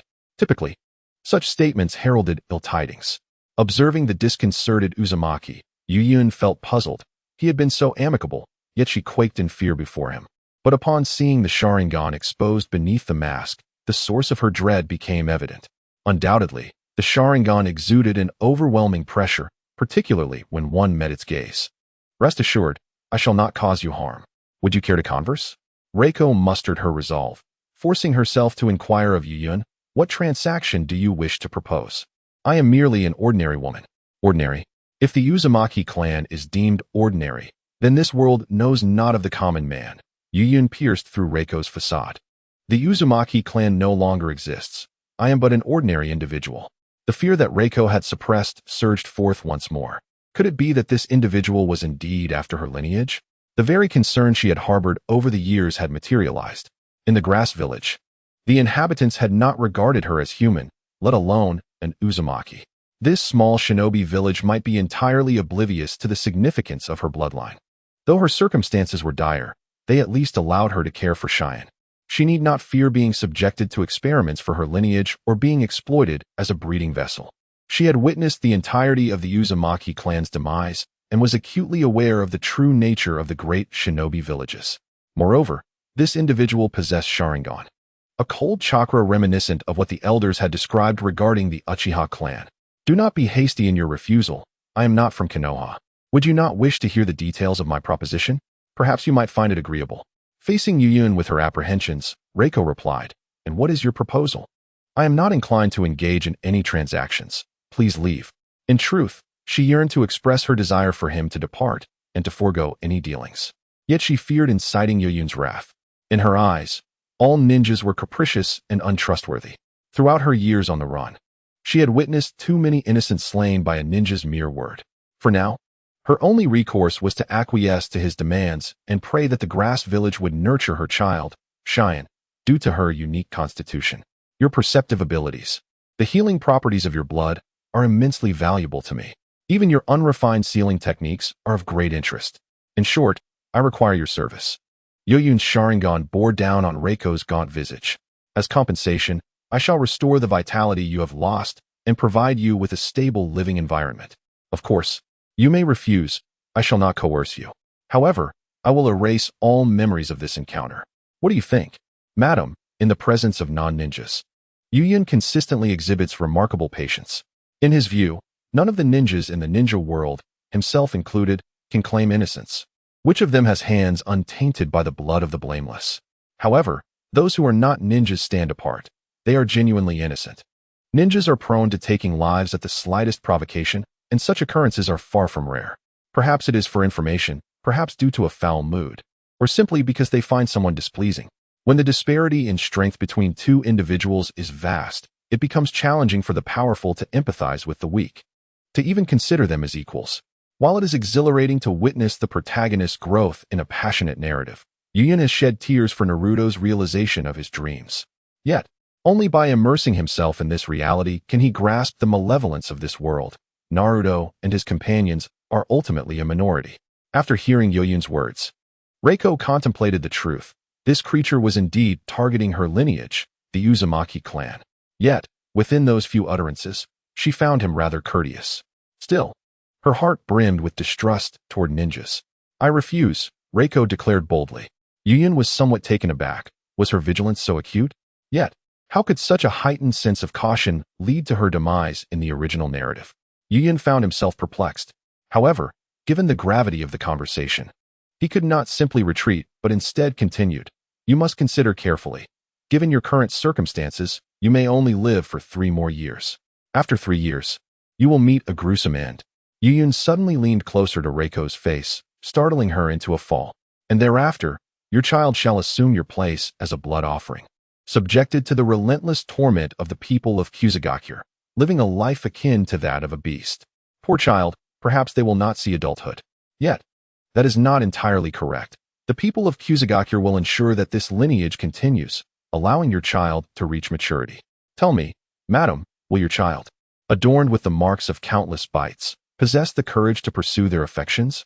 The plight of Karine is lamentable, while everyone else revels in dreams of bliss. Her dreams are haunted by the tragedies of childhood. The most joyous moment in her dreams is merely the sight of Sasuke smiling. Yet, all that remains now is Sarada. Surely, Karine cannot indulge in romantic pursuits with women. Enough. Reiko trembled, shaken by Yoyun's words. Oh, my apologies. I misspoke. Beasts lack the privilege to choose their companions. I understand your concerns. However, in my presence, you at least retain your dignity as a human. Yoyun gazed solemnly at Reiko. Suddenly, she knelt before him, fervently bowing her head with such force that it drew blood from her forehead. My lord, I beseech you, I will do whatever you ask, anything at all. But please do not harm Karine. I am willing to do anything. I implore you, my lord. Yoyun gazed at the seemingly deranged Reiko, bending down to lift her face, articulating each word with precision. Then, you say, save me. Upon hearing this, Reiko paused momentarily, then tremblingly uttered, save me. Her voice was hoarse, and after she spoke, Yoyun instructed the shadowy figure of E to utilize the reversal technique to generate the chakra of the yang release, which he then channeled into her body, healing every bite mark upon her skin and replenishing her depleted vitality. Under this chakra's influence, Reiko emitted waves of warmth, and her once grizzled red hair transformed into a vibrant crimson. This was your request. I did not coerce you, Yoyun said with a hint of pride. Shikumo, I told you I excel in transactions. Feeling better now? Then let us depart. Reiko, astonished by the unprecedented lightness of her body, nodded vigorously in response to Yoyun's words. My lord, what shall we do with these people? She inquired, gesturing towards those surrounding them. How do you wish to handle them? Yoyun countered. Reiko then suggested, could we erase their memories and let them go? Yoyun frowned at her words. I have always struggled to comprehend your kindness. To Yoyun, kindness was reserved for the benevolent, while malice was for the wicked. He could not repay evil with virtue. Very well, I will grant your request, but erasing memories requires time. You should first go and fetch your daughter. We shall leave shortly. Yoyun spoke with a weighty significance. Would he resort to murder? Certainly not. Such a benevolent soul as he could never commit heinous acts. However, the same could not be said for Baru, whose innate malevolence was undeniable. Once the secret technique was completed, Yoyun would ensure they were avenged. Chapter 61. Dark Crawling, is this your daughter? Yoyun crouched down to observe the little girl standing behind Reiko. Faced with Yoyun's peculiar appearance, Shanfeng timidly hid behind her mother. Yes, my lord, Reiko replied, her only desire at that moment being for this enigmatic figure to honor his word. My lord, what would you have me do? Take care of the child. Huh? Reiko responded, puzzled, her face flushing crimson. It's not what you think. I have a subordinate a few years older than your daughter. Since I am often quite occupied and unable to care for him, I sought your assistance. Your task is simply to look after him. Observing Reiko's reaction, Yoyun responded with mild exasperation. Do not imagine him to be too wicked. He has already experienced the pleasures within the Zen house and has seen the world. Someone like Reiko does not pique his interest. Moreover, strength is paramount. There is no time for frivolities. Once absolute power is attained, even Kagaya Otsutsuki could be made to dance before him clad in a maid's outfit. Oh, Reiko's face grew even redder. Learn from this. I will assess your performance. As a guardian of the child, failing is not an option. Yoyun produced several scrolls from the shadows and handed them to her. What is this? Upon receiving the scroll, Reiko Uzumaki expressed her confusion. This is a sealing technique from your Uzumaki clan. Although it is only a fragment, it suffices for your needs, along with medical ninjutsu. Once you have mastered them, inform me, Yoyun elucidated. Some of these sealing techniques and medical ninjutsu were recorded during his time in Konoha, while others he procured from the hidden archives of the Mist Village. Though they may not be formidable techniques, they are adequate for Reiko Uzumaki. Upon hearing Yoyun's words, Reiko exhibited a degree of reluctance. She harbored an aversion to ninjutsu. More precisely, she despised ninjas. It was the ninjas who obliterated her homeland, leading to her husband's untimely demise and leaving her and Kei-Rin in a state of displacement. If given the choice, she would prefer to never engage with ninjutsu or ninjas throughout her life. I understand your thoughts, yet others will not cease their actions simply because you choose to retreat. Perhaps, by withdrawing, you may only incite further excitement. The only means to halt the atrocities of others lies within the blade you wield and the ninjutsu you unleash. Consider how you were bullied in the hidden grass village, Yuyun stated with an expression devoid of emotion. These words were drawn from the life experiences he had amassed over 3 lifetimes. In any realm, power reigns supreme. Those who possess strength command everything, while all else is secondary. Faced with Yuyun's assertions, Reiko remained hesitant. Observing her indecision, Yuyun remarked coldly, "You deserve to be treated as mere fodder. Let us proceed." The people of the hidden grass village have already reacted. Without awaiting Reiko's contemplation, Yuyun utilized his Kamui to transport both her and her daughter away. Jumuru. This is the person who will care for you from now on. Her name is Reiko Uzumaki. You may call her Aunt Reiko. Upon arriving in the Kamui space, Yuyun introduced the mother and daughter to Junmaru. Has the master abandoned me? Junmaru inquired with trepidation. No, I have stated that you are important.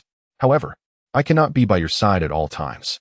You are still young, and I cannot bear to leave you here alone, Yuyun reassured, gently patting Junmaru's head. Is that so? Subsequently, Yuyun turned to Reiko and remarked, I have never been a parent, thus I lack the experience of nurturing a child. However, you have, and your duty is to embrace him as your own, akin to Xianglin. His values have long been distorted, and when confronted with problems, his immediate instinct is to eliminate the source of those issues. Such extremity will not foster Giant Marlu. It will merely transition him from one extreme to another. He has expressed a desire to provide Giant Marlu with a normal childhood, so let us strive to fulfill that. Come, this is Xianglin. Address her as sister. Yuyun gently guided Giant Marlu towards Xianglin for a greeting. Sister Xianglin, Giant Marlu said somewhat hesitantly. In truth, he was indifferent to the presence of another in the Shinwei space.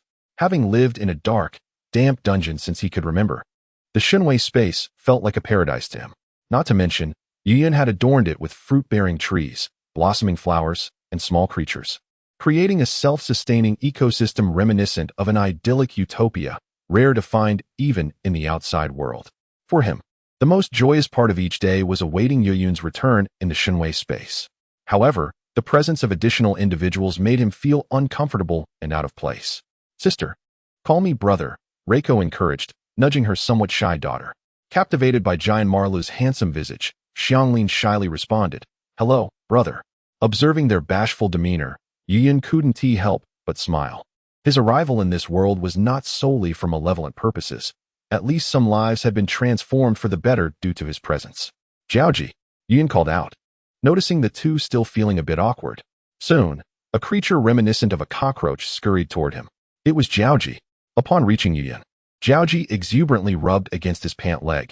Now, Jiaoji was no longer the small pufferfish of previous days, but had grown to a slender, elongated shape, approximately 7 or 8 times larger than its original size. Originally resembling a pufferfish, Jiaoji had become trim after being chased by Yuyun over several kilometers of stone pillars. However, due to an abundance of food, it had transcended its role as a weapon, evolving into an unusual spirit beast, measuring around 3 to 4 meters in length and 1 meter in width. All right, my clothes are new. If you continue to slobber all over me, you'll be joining Guanyo for a run. The creature known as the wasteful Haki Jiao stood at attention upon hearing the mention of running, ceasing its previous antics.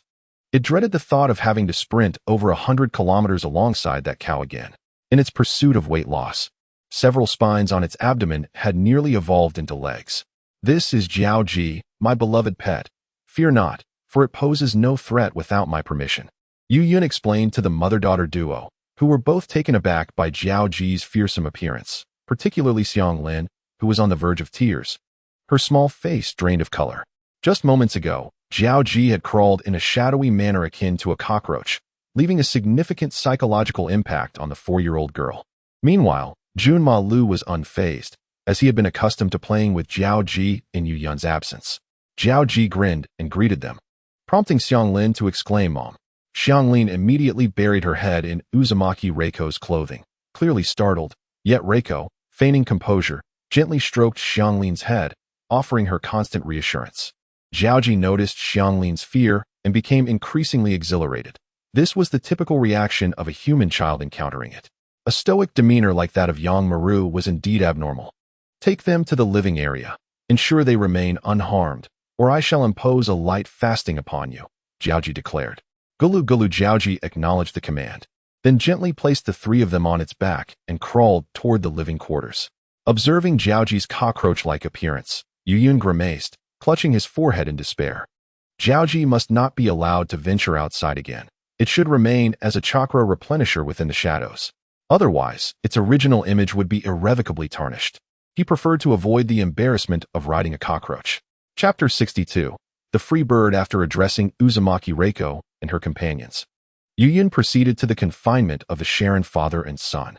First, he glanced to see if Shikawa had perished, then approached Sharon to assess his condition. To be frank, Sharon was not in good shape. At merely over 3 years of age, he was confined to this dark, dismal place. Concerned for his valuable experimental subject's survival amidst excessive imprisonment, Yuyun tossed the barely conscious Sharon to Uzumaki Reiko and instructed Jiaoji to protect them while monitoring Sharon's condition. For precautionary measures, Yuyun also directed Jiaoji to absorb the chakra generated by Sharon, ensuring it did not interfere with the child's well-being. As the purest individual of the Tsutsuki lineage in the ninja world, others required a certain age to refine chakra, but Sharon was different. He possessed the innate ability to extract chakra. Thus, Jiaoji needed to periodically consume the chakra he produced. Devoid of chakra, even Sharon's prodigious talent could not transcend Yuyun's confinement. Once Sharon was attended to, Yuyun set off for Konohagakure, on the hunt for that indestructible, cunning serpent. In the Hyuga clan residence, Nichi was engaged in weighted push-ups. The weights comprising specially crafted iron blocks, along with Niji, who perched atop his back, engrossed in a book. Father, I find myself struggling to comprehend the refinement of yang-released chakra, Niji declared, leaping down from Nichi's back to stand before him, pointing to a passage in the text. Remember this for now. Learning it too early could be detrimental to your health. Nichi rose, setting aside the weights, wiping his brow as he earnestly advised, yang-released chakra, in a sense, is regarded as life force. I fear that revealing this knowledge to you too soon may incite your curiosity to refine yang-released chakra, which is not advisable for one so young. I understand, Father, Niji replied, offering no further comment as he returned to examining other sections of the book. As his father tirelessly perused these texts each night, Niji could not suppress his own desire to learn from him. Intrigued by the nature of the books that could lead his father to exclaim, I no longer wish to read. In distress. Then, as if resigned to fate, he recited the knowledge from the book in a dreamlike state. Observing his son in such a manner, Hisashi, despite his complex emotions, organized some fundamental concepts for Niji to review, considering it a foundation for his studies. After tutoring Niji for a while, Hisashi gazed at his reflection in the mirror. After a moment, he couldn't help but strike a pose, admiring his muscles. The results of his fitness regimen were evident. Whether he was flexing in front of the full-length mirror or not, the outcome remained the same. The dark medical ninjutsu bestowed by Yuyun required a certain level of muscular foundation. Having nearly mastered the dark medical ninjutsu from the scroll, Hisashi began his fitness journey. In truth, the demands of the dark medical ninjutsu on muscle were minimal, and ninjas had long possessed a basic foundation in this regard. However, Shinno had not articulated this clearly, leaving Hisashi uncertain about what constituted a sufficient muscular foundation. Consequently, driven by a mindset that more is better, he embarked on an intense workout regimen. Initially, he found it somewhat challenging, but at a certain stage, he discovered a newfound passion for lifting weights, particularly relishing the moments when he witnessed his muscles being sculpted into form. Niji, do you think Dad's muscles look handsome? Absolutely, Niji replied with a smile, gazing at his vain father. Compared to the frowning and troubled man he once was, Niji preferred the current version of his father, who wore a more frequent smile. Moreover, he was far more inclined to appreciate his father's present demeanor. It seemed that life was treating them well. As the father and son conversed, a voice suddenly emerged from the corner of the room, catching Niji off guard. Who is it? Niji activated his Byakugan, scanning the source of the sound. But his vision revealed nothing. Yuyun, could you at least announce your arrival next time? Niji, deactivate your Byakugan, it cannot detect him. Upon hearing the voice, Hisashi immediately recognized its owner and sighed. I don't even enter through the front door, and you expect me to announce myself? Yuyun waved his hand dismissively. I sneak in for the thrill of it. After speaking, Yuyun noticed the book in Niji's hands. Isn't this a bit excessive? Your son is only so young. Why push him into medicine? If Niji wants to look, Let him, Hisashi replied, ruffling Niji's hair, feeling a mix of exasperation and pride. He insists on it. Nothing pleases a parent more than seeing their child eager to learn. Yuyun inwardly lamented the state of the ninja world. Having long observed that children in the ninja realm matured remarkably early, often engaging in tasks and contemplating matters more suitable for those several years older. During his time at the Konoha orphanage, no one seemed to notice his unusual demeanor, as if children were expected to behave in such a manner. Was it all for that particular incident? After the casual conversation, Nichi got straight to the point. Almost, he said, referring to the bandage on Niji's forehead. Indeed. They are displeased with my act of defeating my elder brother, which led to Niji's early entrapment like a caged bird. Nichi tenderly caressed Niji's forehead. Let us commence. Once we complete this, we shall be even. Yuyun nonchalantly remarked, indicating that after this task, he would no longer owe Nichi anything, and their former camaraderie would reach its conclusion. He contemplated finding an opportunity to resurrect Rin, allowing her to marry Kakashi, while ensuring that Obito be left to witness, incapacitated. It was not solely for Kakashi and Shoma. Rather, it was a desire to humiliate Obito. After speaking, Yuyun placed his hand on Niji's head. Although Niji resisted somewhat, he did not evade, noting Nichi's silence. Unbeknownst to him, this individual was likely summoned by his father to assist them, as inferred from their dialogue. Soon, Niji felt a warmth enveloping his head. The technique I am casting will dissolve the cage bird throughout Niji's growth, and by the time he reaches 18, the seal shall be completely lifted. After a considerable time, Yuyun withdrew his hand and addressed Nichi, expressing gratitude. You have worked hard. I truly appreciate it. Nichi returned the gesture of thanks. What of your seal? Is it not to be addressed? Let it be. I have grown accustomed to it. Nichi declined Yuyun's goodwill. Yuyun had not only released Niji from the cage bird, but also bestowed upon him a secret technique. He could no longer hope for more. Furthermore, after mastering the dark medical ninjutsu, he felt capable of withstanding the damage from the cage bird and vanquishing those who would wield it against him. Should the clan ever attempt to threaten him with the cage bird, he would ensure they understood that times have changed. As you wish, from this day forth. You have not seen me, nor have I seen you. Our transaction ends here. With that, Yuyun vanished. He had located the lair of Danzo and Orochimaru. Nichi mused. Yuyun is destined to stir a tempest in the ninja world, yet he no longer cared. After all he had experienced, Nichi felt that notions of peace and the will of fire were mere illusions. It was far better to cherish what lay before him. Ultimately, he could not thwart Yuyun, nor did he know how to impede him. At the very least, Niji had gained his freedom. Chapter 63, Survival of the Fittest. In a secluded corner on the outskirts of Konohagakure, an area seemingly shrouded by dense forest, one might discern its peculiarities if they were skilled in barrier techniques. A highly concealed shielding barrier had been established here. But what purpose does such a barrier serve? With a divine might, Yuyun broke through the outer barrier, his gaze fixating in astonishment upon the array of experimental vessels surrounding him. Neatly arranged, there were nearly 100 containers filled with a verdant liquid, each containing a child, the oldest appearing no more than 12 years of age. Although he had mentally prepared himself for this scene, the shock still overwhelmed him. Yet, he lingered not in his stupor, for this was not a moment for reflection. He had come in search of a method from Orochimaru to suppress the cells of Hashirama. Some of the children within the jars exhibited plant-like buds, unmistakably the results of the Hashirama cell transplantation experiment. As he photographed the scene while searching, a sudden explosion echoed through the chamber. The container shattered, and the experimental subject, fueled by the Hashirama cells within, burst forth, resulting in the rapid growth of a colossal tree. Yuyun approached silently, scrutinizing the tree. Was it nourished by the flesh and life force of its host? Years spent in biological research allowed him to discern the essence of this Hashirama tree instantly.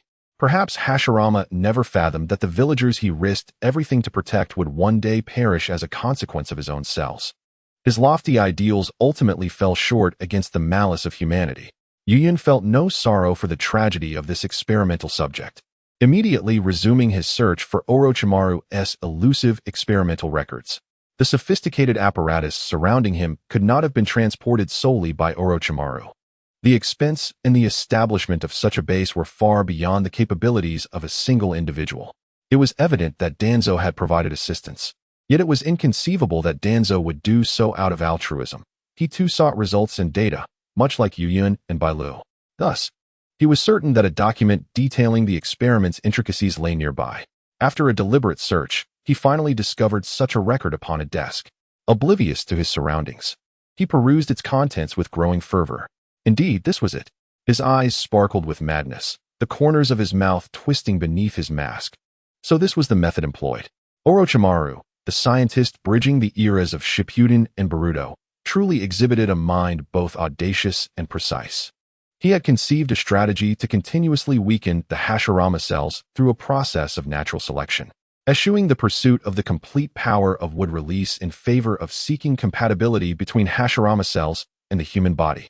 The diminished Hashirama cells, while unable to manifest the extraordinary wood release of their progenitor, would no longer result in immediate death upon transplantation. Their corrosive properties had been reduced to a remarkably manageable level, allowing even ordinary children to undergo the procedure without instant demise. Orochimaru's method transcended mere genius. It was nothing short of brilliance. It is known that the essence of human genes resembles a mountain of excrement, a notion once articulated by a teacher who conducted genetic experiments in a past life. He remarked that, to date, only a minuscule fraction of genes within the human genome express traits, while the remaining genes, seemingly inert, appear to lack purpose. Yet, one must refrain from tampering with them, as these ostensibly useless genetic fragments may hold the key to the survival of humanity during past biological extinctions. Should these genes be eliminated, encountering similar circumstances in the future would render the human body a defenseless fortress, vulnerable to annihilation. In nature, survival does not favor the strongest. Rather, it is the fittest that endure, those who can adapt to their environment and subsequently propagate. Those unable to adapt may, with a stroke of fortune, be immortalized in fossils, leaving behind the faintest trace of their existence, while the unfortunate may vanish entirely, as if they had never graced this world. Each replication of a cell does not result in an exact clone capable of fully expressing the traits of the original. Instead, there exists a certain probability that, for reasons beyond comprehension, it may opt not to express those traits. Although this probability is exceedingly rare, under specific conditions and repeated countless times, such probabilistic occurrences can manifest. Orochimaru employed this very method to cultivate the Senju cells in an extreme and restrictive environment. The Senju cells that conformed to Orochimaru's survival criteria would thrive, while those that did not would disintegrate. The surviving cells would then undergo this cyclical process until, in the name of survival, all aggressive genes within the host succumbed to dormancy. Through this methodology, the Senju cells became devoid of aggression. Although this resulted in the loss of their ability to express wood release, they could be safely transplanted into the human body. Furthermore, Yuyin turned to the next page of the records, which conveyed that the elements controlling the expression of wood release had not vanished due to selection, but rather had temporarily succumbed to slumber. However, at this juncture, Orochimaru's research did not delve into the genetic specifics, opting instead to elucidate this phenomenon at the cellular level. Yet, Yuyin discerned its fundamental significance. The original genes within the Senju cells remained intact, existing wholly within the diminished Senju cells, with the relevant genes merely lying dormant due to selection, ready to express themselves upon encountering specific conditions. Thus, could this condition be chakra?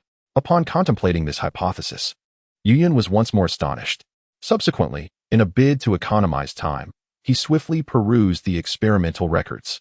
When Senju cells were exposed to an adequate amount of chakra, the previously dormant wood release would resurface, albeit with diminished potency compared to its original strength. Hence, this elucidates the rationale behind Orochimaru's experiments with these children. Due to the fact that these children have yet to master the extraction of chakra, their bodies are imbued solely with life and spiritual energy, which are insufficient to awaken the dormant genes of Hashirama. Consequently, they are able to effortlessly merge with Hashirama's cells. However, the subsequent attempts to activate those cells through chakra extraction resulted in failure, with the remainder of the records documenting these unsuccessful experiments. Nevertheless, this experience provided significant inspiration for Yuyin, and it seems that these experimental records may elucidate the reason behind the common ancestry of the Hyuga clan and the Otsutsuki clan from the moon. The Hyuga clan, it appears, chose to diminish their own capabilities in order to adapt to the environment of the ninja world. Once chakra levels increased, the Otsutsuki genes, previously dormant due to a low chakra environment, would awaken. Perhaps he could employ this strategy to infinitely weaken the mass containing all Otsutsuki genes, rendering them dormant, and subsequently activate the slumbering genes through the replenishment of chakra after merging. While he was deep in thought, he was suddenly interrupted. Hidden shadow snake hands. In an instant, the stench of a snake's breath preceded its appearance. At that moment, Yuyun seemed oblivious to the lethal serpent approaching from behind, continuing to peruse the experimental records. Just as the venomous serpent summoned by Orochimaru was about to strike at Yuyun's neck, a massive hand burst forth from Yuyun's shadow, seizing the snake by its vital spot. With a resounding pop, the serpent's innards were expelled under the force of that hand. Subsequently, a creature possessing certain female characteristics fully manifested from Yuyun's shadow. Orochimaru was taken aback, having believed his ambush would be flawless, only to find it intercepted. Before he could dwell on his astonishment, the creature pulled him toward it, dragging the summoned snake along. The power wielded by this creature was vastly superior to Orochimaru's, comparable even to Tsunade's. He could not afford to be struck. Acting decisively, Orochimaru relinquished the snake he had transformed his arm into and distanced himself from the creature. The legendary three ninjas, Orochimaru, Yuyun remarked. I never imagined that one of the esteemed Sannin of Konoha would indulge in such disgraceful conduct. At that moment, Yuyun closed the records he held and turned to face the serpentine humanoid before him. In response to the accusation, Orochimaru remained silent, his gaze warily fixed on the monstrous figure beside the mysterious individual. It was then that Orochimaru finally discerned the true form of the creature that had nearly dealt him a devastating blow. A snake's tail, wolf's legs, deer antlers, and a bird's head. While he could not ascertain the nature of the last two features, he was certain that this creature was an amalgamation of various life forms. Once I capture you, I shall certainly engage you in a thorough discussion on this matter, Orochimaru said, his long, damp tongue licking his lips, expressing his excitement. The ability to infiltrate this base undetected and summon a creature rivaling the legendary beasts of the three great sanctuaries piqued his interest in this enigmatic figure. He yearned to unveil the mask on the experiment table and witnessed the look of terror on their face. As Yuyun locked eyes with his avaricious serpent-like gaze, a prolonged silence enveloped them before he finally spoke. If you can indeed accomplish it, then come forth. With that, Ada launched the first strike, delivering a thunderous blow directly to Orochimaru's forehead. Thud! The impact resonated, and Orochimaru burst apart like a ripe watermelon, crimson flesh scattering in all directions. Just as Ada believed he had vanquished his foe, a venomous serpent coiled up from his feet, sinking its fangs into his neck. Hissed, the serpent's venom flowed into Ato's body as if it were free of cost. Unbeknownst to him, the nature of the snake was ominous. The moment the toxin infiltrated his system, Ato became paralyzed. Simultaneously, an unexpected figure emerged behind Yuyun, Orochimaru. The seemingly deceased Orochimaru reappeared, his neck extending like a serpent's, delivering his head with unimaginable swiftness to Yuyun's side. Orochimaru lunged for Yuyun's neck once more. Impossible. You were supposed to be dead. Yuyun's voice quivered with disbelief just before the venom took effect. This is the price for your unauthorized observation of my experiment. You shall become my subject. After releasing Yuyun's neck, Orochimaru coldly remarked, though I shattered numerous experimental apparatuses, it matters not. I shall return to Danzo for reimbursement, and in turn, procure new ones. Moreover, I have acquired a remarkably promising specimen. By rounding it off, I have profited doubly. In the midst of his self-satisfaction, an unforeseen voice shattered his delusions. Orochimaru, were these your deeds? The voice was filled with indignation. I never imagined you would descend to such depths, assaulting the villagers of Konoha. You beast. Sensei Sarutobi. At that moment, the last person Orochimaru wished to encounter stood behind him. Hiruzen Sarutobi, the third Hokage of Konoha, his most revered teacher. Now fully equipped and flanked by Umbu operatives. How did you arrive here? The unexpected turn of events sent cold sweat cascading down Orochimaru's brow. He was confronted with a scene he had only ever witnessed in nightmares. The aged countenance of the third Hokage deepened with sorrow upon witnessing his disciple's actions. His emotions surged, disappointment, regret, but amidst the turmoil, resolve crystallized. I cannot allow you to err any further. With that declaration, he hurled the golden staff, transformed by the Monkey King, toward Orochimaru, forming seals. Ninjutsu. Adamantine prison. The staff multiplied, morphing into numerous rods that encircled and ensnared Orochimaru. Fire style. Fire Dragon Flame Bullet. In the next instant, a formidable torrent of flames erupted forth. Sensei. Trapped within the confines, Orochimaru was taken aback by the resolute aggression of his teacher, who wasted no time in unleashing lethal force. The intense heat seared every inch of his skin, the pain coursing through his nerves and embedding itself in his mind. It was this very agony that jolted him into the realization of the absurdity of his situation. No, Sensei Sarutobi would not act with such decisiveness. Even if I experimented on the village's children, he would not resort to immediate violence. Indecision is his hallmark. This must be an illusion. In the next moment, the scenery before Orochimaru shifted dramatically. There were no flames, no teachers, only a mysterious figure engaging with him. You're awake. I apologize, my illusion was rather rudimentary. I intended for you to slumber a bit longer, Yu Yun said with a face full of contrition, while inserting a needle into Orochimaru. You employed an illusion against me? Orochimaru retorted. Indeed. The experimental apparatus here is clearly of exceptional quality. Breaking it would indeed cause me distress. Yu Yun waved dismissively, his eyes gleaming with a fervent desire for the experimental tools, lacking even a hint of pride from having triumphed over the legendary Sannin, Orochimaru. As Orochimaru observed Yu Yun's demeanor, a surge of anger and humiliation welled up within him. When exactly did you cast this illusion on me? How could I have so easily fallen victim to an illusion? His composure began to waver. Everything occurring to him at that moment was shaking the very foundations of his understanding as a ninja. How could such an illusion exist in this world? It was entirely incongruent with the principles of ninjutsu. This individual had not even performed hand seals, nor were there any mediums for the illusion nearby. When was it? Why should I divulge that? As one of the Sannin, you surely cannot be experiencing this for the first time, Yu Yun mocked, stroking his chin through his mask. With a single, skillful move, he had previously used his identity to cast an illusion on the denizens of Konoha. This time, he had infiltrated Orochimaru's stronghold under the guise of Obito. The instant their gazes locked, he unleashed the illusion. Initially, he intended to employ a technique of the three-tomo caliber, but realizing that Orochimaru had yet to undergo the reanimation process and that his soul was not as fragile, he opted for the full power of the Manjiki Sharingan. The effectiveness of the Sharingan's illusions correlates directly with the strength of the user's ocular power.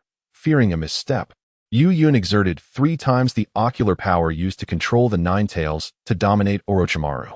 As expected, Orochimaru immediately knelt before him. The Kamui Manjiki is still too lackluster. It deprives me of the exhilarating joy of battle.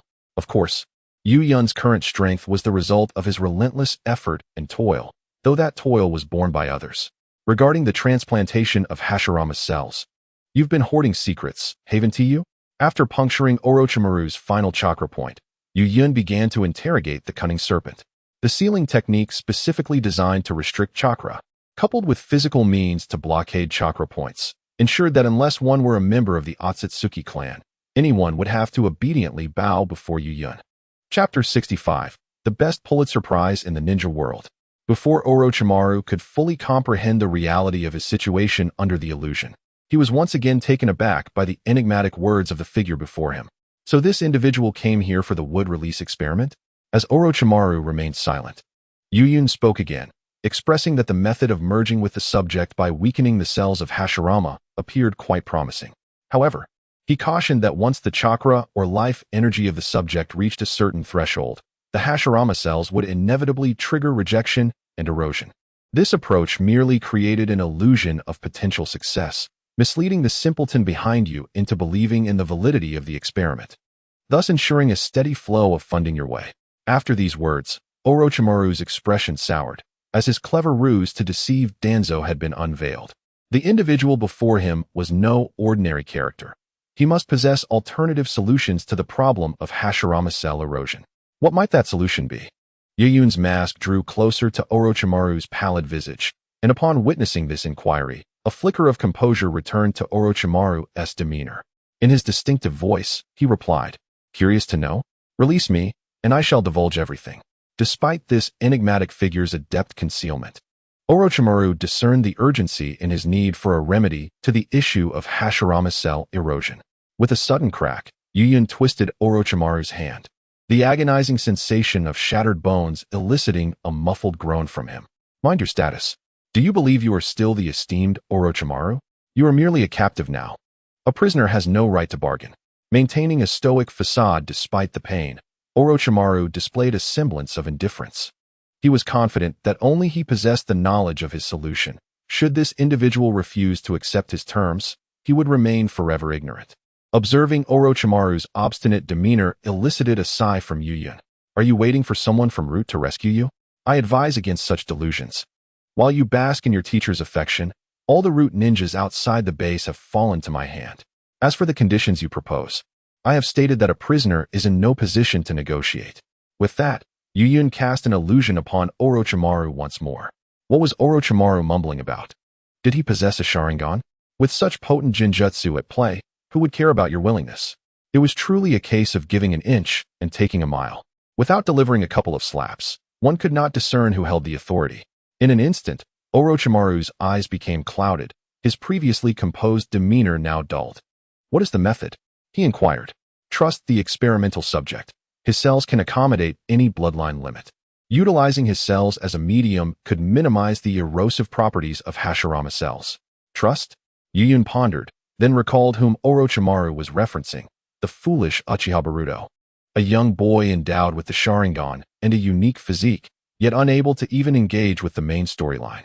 His sole purpose seemed to be to ease the strained father-daughter relationship between Sasuke and Sarada. It had been mentioned that his physique could harmonize with any bloodline limit. Danzo's revival arm contained his cells, a universal fusion material within the realm of Hokage. Where is he? In the base of my homeland. The entranced Orochimaru slowly uttered words. Upon receiving the answer, Yuyun ceased the interrogation and proceeded to untie the ropes binding Orochimaru, stepping beside the container. Yuyun issued a command, which Orochimaru, under the spell's influence, complied with, albeit with great difficulty due to his joints being pinned and one arm twisted uncomfortably. Nevertheless, he resolutely followed Yuyun's instructions, even as blood seeped from his joints, positioning himself in front of the container filled with experimental subjects. Yes, just like that. Gaze into the lens and smile a bit more vivaciously, Yuyun prompted. Orochimaru's vacant visage contorted into a peculiar grin. After stabilizing the camera retrieved from the shadows, Yuyun commanded Orochimaru once more. Orochimaru struggled to raise his hand in a gesture of victory, yet the twisted nature of his arm hindered this movement. Observing this, Yuyun signaled to Yuta nearby, who stepped forward to mend Orochimaru's arm. Once the arm was healed, Orochimaru posed accordingly, and upon seeing his stance, Yuyun expressed his approval. Excellent, just like that. With these words, Yuyun transformed into a visage resembling Danzo, notably without the bandages, revealing a Sharingan in his right eye, the origin of which remained a mystery. He positioned himself beside Orochimaru, donning Danzo's wrinkled face adorned with a radiant smile akin to a blooming flower. Click! A flash of light marked the completion of a photograph that would astonish the ninja world. Yuyun's photographic skills were lacking. He was oblivious to composition and lighting. Yet, he believed the content was worthy of a ninja version of the Pulitzer Prize. The image depicted the puppet-like Orochimaru, the beaming Danzo with his transplanted Sharingan, the experimental children behind them, and the towering tree sprouting from a corpse in the backdrop. Once this photograph surfaced, it would spell doom for Konoha. Orochimaru would face destruction, and Danzo too, though he would not be annihilated. One cannot darken an already blackened reputation further. Most critically, Danzo's dream of becoming Hokage would shatter. After this became public, even if Inuzuka's dog were to ascend as Hokage, the position would never be his. Perhaps many were aware that this photograph harbored significant issues, but who truly cared? The villagers would remain indifferent to the truth. Perhaps they were oblivious to who Danzo was, just as they were unaware of SHMA's missions and their failures. Yet, this ignorance did not prevent them from collectively denouncing SHMA. No one was concerned about how many bowls of noodles Shizuko consumed. They were only apprehensive about whether he might truly resort to self-harm. If the SHMA incident, which had no direct impact on their lives, stirred such fervor, the notion that their children could be transformed into experimental subjects would undoubtedly incite even greater outrage, potentially leading to an explosive reaction. After capturing this photograph, Yuyun wandered throughout the experimental facility, camera in hand, capturing images, particularly of the children ensconced within their containers, each receiving a close-up shot. Then, there were the invoices employed by Orochimaru to embezzle funds, and the root ninjas, met with their demise by the blade of Mohoro, along with the cursed tongue marks upon their tongues. Upon concluding this endeavor, he transferred all valuable assets of the base into his Kimui space. In the blink of an eye, the facility was stripped bare, leaving only the containers housing the children. Although the children within the containers still exhibited faint heartbeats, they appeared to be in a deep slumber. However, after reviewing Orochimaru's experimental records, Yuyan understood that these children had become living corpses, on the verge of transforming into trees. Their cells had formed a delicate equilibrium with the transplanted cells of Hashirama. Should this balance be disrupted, the Hashirama cells would erupt, morphing into towering trees. Gazing at these children, Yuyan fell into a pensive state, pounding his fist against the palm of his other hand. A thought struck him: to return these children to their original homes, allowing their parents to discover their fates. Yuyan, possessing a kind heart, could not bear the thought of families being torn apart. This way, it would be a form of reunion for them. And should the Hashirama cells suddenly go berserk in the future, at least the parents would have a place to pay their respects. As for whether the third Hokage would fracture, who truly cares? With this plan in mind, he utilized Kimui to transport the containers, along with the large Orochimaru, who resembled a dog. Chapter 66, Version 1. The third Hokage takes action. The Fire Country Daily is the largest and most authoritative newspaper in the Land of Fire. In an era where media technology is not yet fully developed, the news published by this newspaper is regarded as the ultimate truth. Although there are numerous newspapers, large and small, in the Land of Fire, they are either directly affiliated with the Fire Country Daily or indirectly controlled by it. Even the newspapers of the other four great nations are under its influence. With such scale and a vast network of relationships, they can disseminate news of events that transpired in the morning by the afternoon, ensuring that all of the Land of Fire and even the entire ninja world is informed. Ichiro Fukada is the president of this colossal entity. Due to his role in shaping public opinion, since taking the helm of the Fire Country Daily, he has become a prominent figure in the nation's politics, his status rivaling that of the ministers of the Land of Fire and the Hokage of Konoha. Given the feudal system in the Land of Fire, bloodline takes precedence over ability. Thus, his position, barring any unforeseen circumstances, would be passed down to his descendants through lineage. Yet, such a distinguished individual found himself waking up in his office, nursing a hangover. Ugh, why does my head hurt so much? Ichiro Fukada groaned, clutching his forehead as he painfully stirred from his chair. Had he gone drinking with the ministers last night? It is quite perplexing. If he had been drinking with them, he should now be awakening upon a soft bed, with a beautiful woman nestled beside him. As he pondered this, he discovered a steaming newspaper on the table. Ichiro Shintian furrowed his brow. What was such a thing doing on his desk? Although he held the position of president, he had no desire to even glance at this paper, filled with deceitful fabrications, which he deemed more suitable for toilet use than for reading. Moreover, no one had ever claimed that a president of a newspaper must peruse the publications produced by his own editors. His position had been orchestrated by his father. Despite his superficial years of experience, he had never truly comprehended the process of newspaper creation. He was even unaware of the three essential elements of news. So how could he possibly engage with a paper filled with mere text? The health minister of the Fire Nation might not even be able to treat ailments. Yet he managed all the physicians in the Fire Nation, did he not? Perhaps he ought to assign the individual who delivered this newspaper to his desk to rural areas to distribute papers instead. He would soon learn that the privilege of being president comes at a cost. As he contemplated how to deal with that unfortunate soul, Ichiro pinched his nose and grasped the newspaper with 2 fingers, intending to discard it into the trash bin. Curse it! Had he known it would be such a hassle, he would have tossed it away himself. The scent of ink was enough to make his pampered self instinctively recoil in discomfort. Just as he was about to dismiss it, he caught sight of the headline on the paper. Shocking. Orochimaru and advisor Shimura Danzo of Konoha conduct inhumane experiments on the children of villagers, with evidence. This sensational title instantly captured his attention, given its relevance to Konoha and the astonishing nature of the content. He momentarily forgot his aversion to newspapers and began to read intently. Halfway through, even someone as uninformed as he could ascertain the truth of the matter. The experimental data, inventory lists, and profiles of the test subjects filled half the pages with photographs. Furthermore, there was a picture of Orochimaru and Danzo together. Although the collaboration appeared somewhat sinister, the paper did assert that evidence was provided, did it not? Which audacious newspaper president would dare to authorize such a publication? A smile crept across Ichiro's face. It is human nature to revel in gossip, transcending all social classes. To expose the dark underbelly of an organization as violent as Konoha was a perilous endeavor. Surely, one would find themselves pierced by numerous shuriken by morning, deemed as suicide. He flipped to the back of the newspaper, eager to discover who possessed such boldness, such courage. Was there a wholesale market for the 9 clans?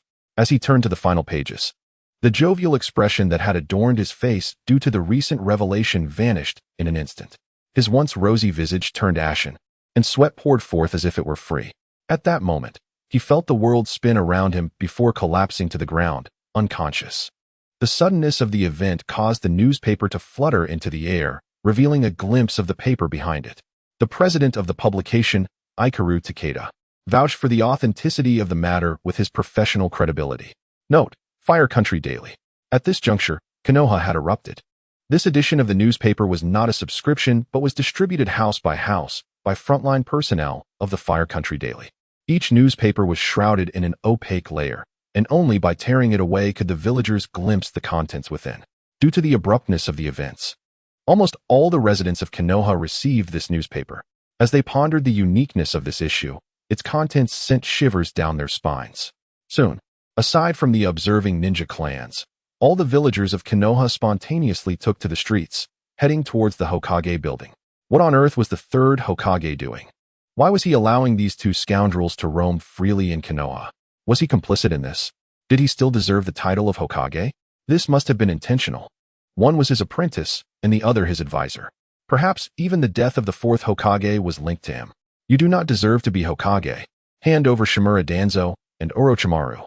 Ah, my poor child. Some parents of the experimental subjects pushed out their children, who had suddenly appeared in their homes, in small carts. These children lay in their containers, eerily resembling the photographs in the newspaper, peacefully asleep. This horrifying scene further agitated the nerves of the villagers. This was no longer a matter of pictures revealing the truth. This was reality. Thus, the Hokage building was besieged by the enraged townsfolk, while within, the 3rd Hokage sat slumped in his chair. Ash from the ashtray on his desk overflowed. The villagers' fury was nearly enough to tear him apart. Orochimaru, Danzo, how dare you 2? Those are the children of our village.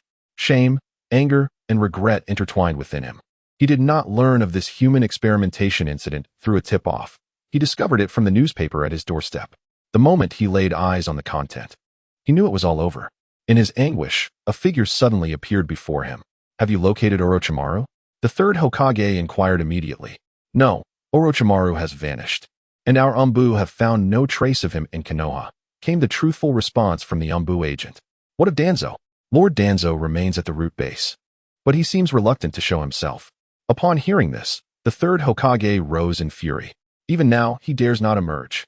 Mobilize all Umbu personnel to surround the root base and bring Danzo before me. Any who dare resist shall be executed on the spot. After uttering these words, the 3rd Hokage took a deep breath and continued, surround him first. I shall join you shortly. Having spoken, he removed his Hokage cloak and vest, folding them meticulously. This incident was orchestrated by Orochimaru and Danzo, and while it did not directly involve him, Orochimaru was his disciple, and Danzo was his close friend.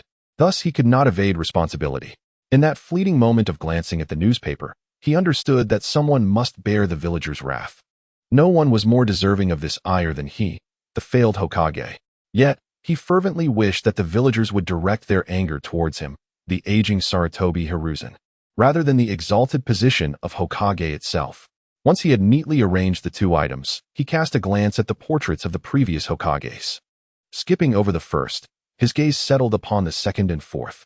Teacher, you chose unwisely. Minato, that jutsu should have been wielded by me.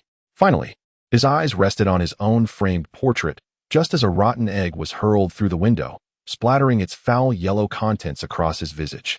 The 3rd Hokage sighed, and with a heavy heart, he opened the door to confront the villagers' fury. As he descended the stairs and pushed open the entrance, he beheld the tightly packed throng of villagers. I apologize, everyone. It was my oversight. I am truly sorry. He then knelt before them. I assure you, I will address this matter appropriately, ensuring that the culprits, Orochimaru and Shimura Danzo, receive their due punishment. Once this is resolved, I shall resign from the position of Hokage. Bowing his head, he allowed the villagers to express their frustrations. As he finished speaking, the villagers, who had been momentarily silenced by the Hokage's appearance, erupted into chaos. Is this the disciple you raised? Is this your advisor? A young man hurled the refuse in his hand towards the third Hokage, demanding the return of the youthful third. We must endure the third and fourth Hokages. We shall not tolerate such feeble and ineffectual leadership. This sentiment echoes the words of an elder from the same era as the third. I do not seek your apology. Return to me my original Sarutobi, who is but 6 years old. This was uttered by a woman who, upon witnessing her child submerged in a container at home, expressed her anguish. There were many poignant remarks that pierced the heart of the third Hokage. Even in the face of 1,000 enemy ninjas, the third dreaded confronting the villagers who pleaded, "Return our children to us." His most cherished values had been wounded by those he held in the highest regard. Yuyun spoke wisely. Had I acted decisively, such tragedies might have been averted. If I had intervened when Orochimaru commenced his forbidden research, he would never have had the chance to commit such heinous acts. Had I dismissed Danzo upon realizing his ambitions, he would not have allied with Orochimaru, nor would he have had the opportunity to manipulate him. All of this turmoil stemmed from my indecision and hesitation. These children suffer because of me. I am an accomplice. Danzo and Orochimaru, I shall not allow you to err any further, nor shall I permit myself to make another mistake. The third finally resolved to take action.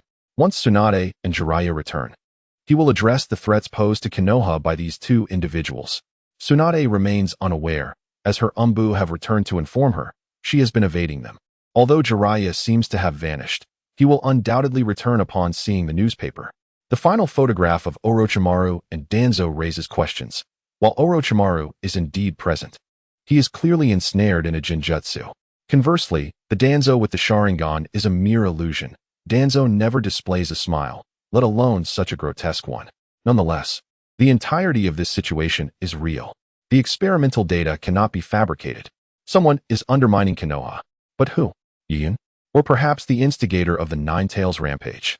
As the third ruminated amidst his fury, certain villagers, evidently incited, were no longer satisfied with mere verbal outbursts. They sought to take action, only to be restrained by nearby Umbu operatives. Release me.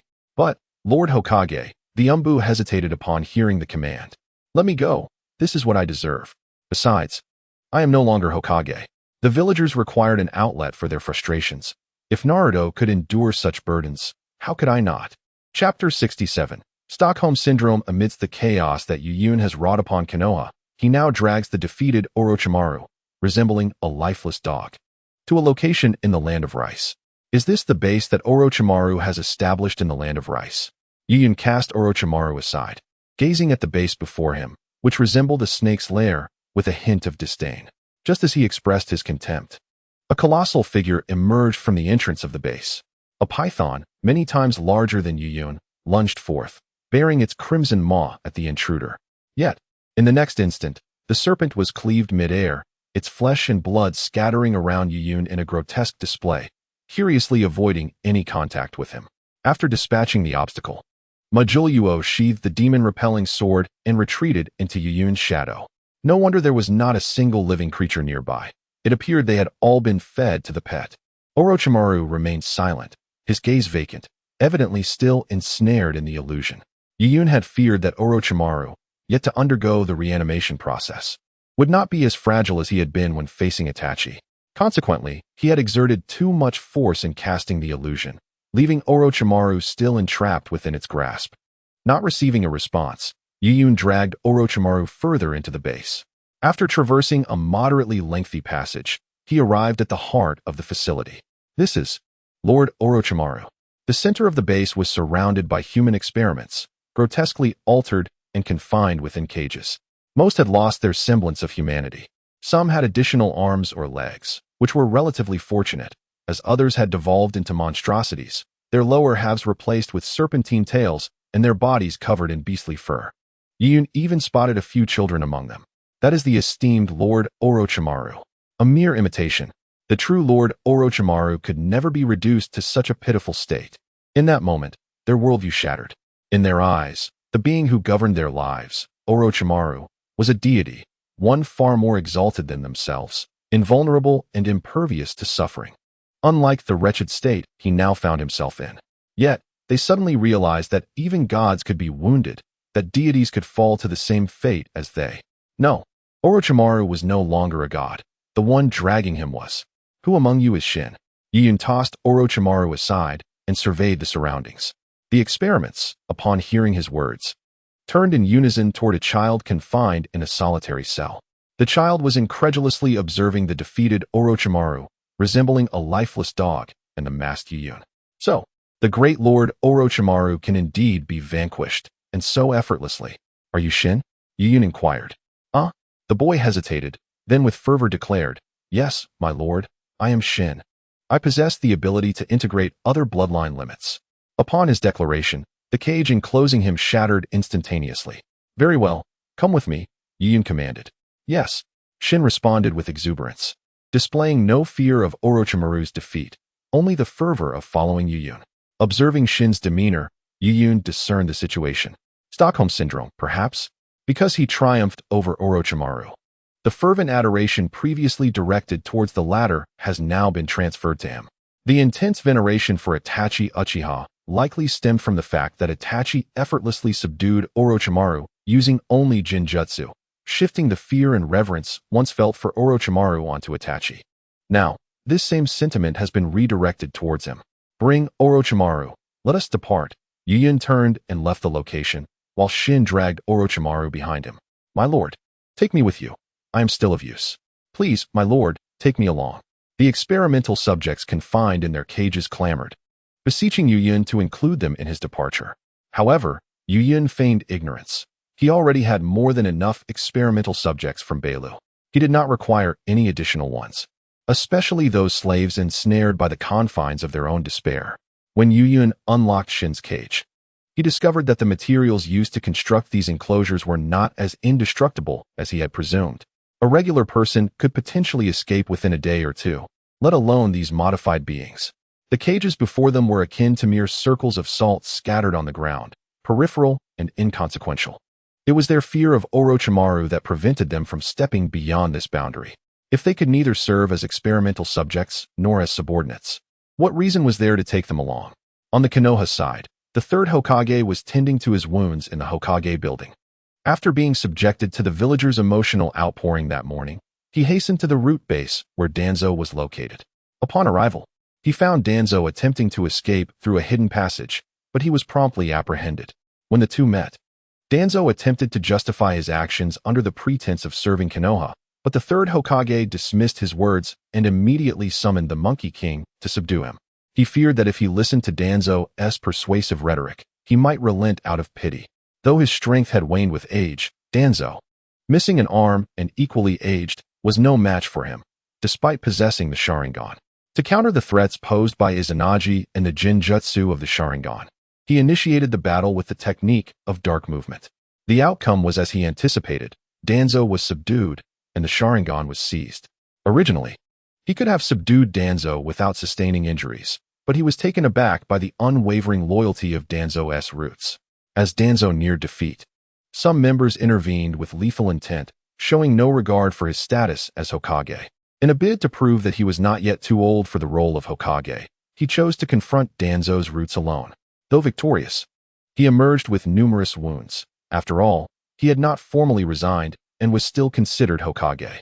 As such, he could not afford to deal fatal blows to those who, despite being Danzo's private soldiers, were nominally still ninjas of the village. While bandaging his wounds, he suddenly spoke to the window. Next time, you may knock, Jiraiya.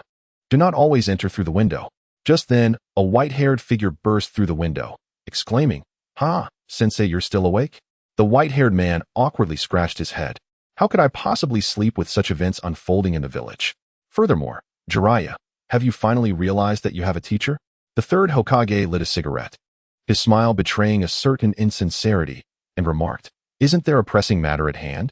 The tone of the third was quite unfavorable, causing Jiraiya, who had been raised by him since childhood, to instinctively stand at attention. What pressing matter? Is it concerning the child of prophecy? The third retorted with little patience. This so-called child of prophecy had eluded Jiraiya since the end of the Third Great Ninja War, yielding no leads. Were it not for Jiraiya being his disciple, such negligence would have long been deemed treachery. I do not care what pressing matter it is. You must assume the mantle of Hokage immediately. He no longer indulged in pleasantries, directly conveying his intentions to Jiraiya. It seems you feel burdened and are now passing it on to me, Jiraiya mused internally. Although his teacher had repeatedly expressed a desire for him to become Hokage after Minato's sacrifice, Jiraiya had always declined. He pondered that, rather than engaging in such responsibilities, he might as well visit a few more hot springs to gather material for his work on Paradise of Affection. Recently, an anonymous reader had been fervently urging for updates.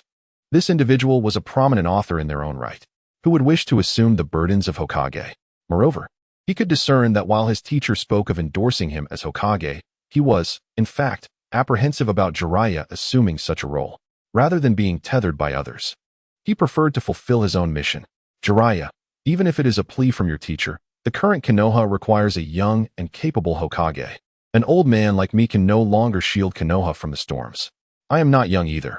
Why do you not seek Tsunade? Who could be more suitable than her? Jiraiya immediately retorted. He is merely a mediocre rider. Once the clear movement commences, he will undoubtedly be the first to indulge in a diet of low-fat meals, turning Konoha into a laughingstock. No, Tsunade would fare no better. She might even mortgage Konoha to the black market one day. Jiraiya, I implore you as your teacher, Konoha truly requires a Hokage now, one with the requisite capability. I can no longer assume the mantle of Hokage. Someone must bear the wrath for Orochimaru and Danzo's reckless actions, the third Hokage lamented. The situation in Konoha is dire. Numerous villagers have already applied to leave in search of sustenance elsewhere. The incident involving human experiments has pushed the villagers' distrust of Konoha to its zenith. If not addressed properly, ordinary citizens will flee Konoha in droves. The optimal course of action is for me to step down and allow a trustworthy Hokage to rise. This new Hokage must be resolute, unyielding in spirit, unlike myself. In this regard, both Jiraiya and Tsunade are well suited. Should either of them become Hokage, Konoha may not flourish, but it shall not regress. Teacher, had you been as decisive back then as you are now, we might not be facing such calamity, Jiraiya said, his usual playful demeanor replaced by seriousness. Though you say this, I cannot be Hokage, nor do I wish to. I can persuade Tsunade to return and encourage her to take up the mantle. He outright declined, for the third circumstances had instilled a certain apprehension in Jiraiya regarding the position of Hokage. He feared that he might one day suffer a fate akin to that of his teacher. Once one occupies such a position, one ceases to be oneself. I care not. One of you must become Hokage, the third declared, lighting a cigarette. With so many pressing matters today, I finally have a moment to indulge. Why must you insist on us two? Konoha possesses a wealth of talent. Without the corresponding strength and temperament, becoming Hokage would be a disaster for Konoha. Jiraiya's assertion was promptly countered by the third. The only viable combatants Konoha can present are you and Tsunade. The others either lack the necessary temperament or are too young. Surely you wouldn't suggest Uchiha Fugaku? Upon hearing his teacher's words, Jiraiya found himself at a loss for a retort. After a brief silence, he suddenly inquired, what has become of Orochimaru? This visit was not merely to assess Konoha's condition. It was also to look into Orochimaru's situation. The image of Orochimaru in that photograph surely indicated he had encountered peril. Despite Orochimaru's transgressions, Jiraiya could not turn a blind eye to his fate. The third inhaled deeply, his expression laden with complexity. In that photograph, Danzo is a mere illusion, but Orochimaru is indeed real. He has likely been taken away. Orochimaru had been his most prized disciple, had it not been for his association with Danzo during the Third Great Ninja War. He might have bequeathed the Hokage title to him. Regrettably, his most favored student had strayed onto a misguided path. If Tsunade agrees to become Hokage, Jiraiya, you must seek her out. Regardless of the circumstances, we in Konoha shall adjudicate our own criminals. The gaze of the third Hokage was piercing. The recent incident's exposure was undoubtedly intentional, aimed at humiliating both Konoha and him.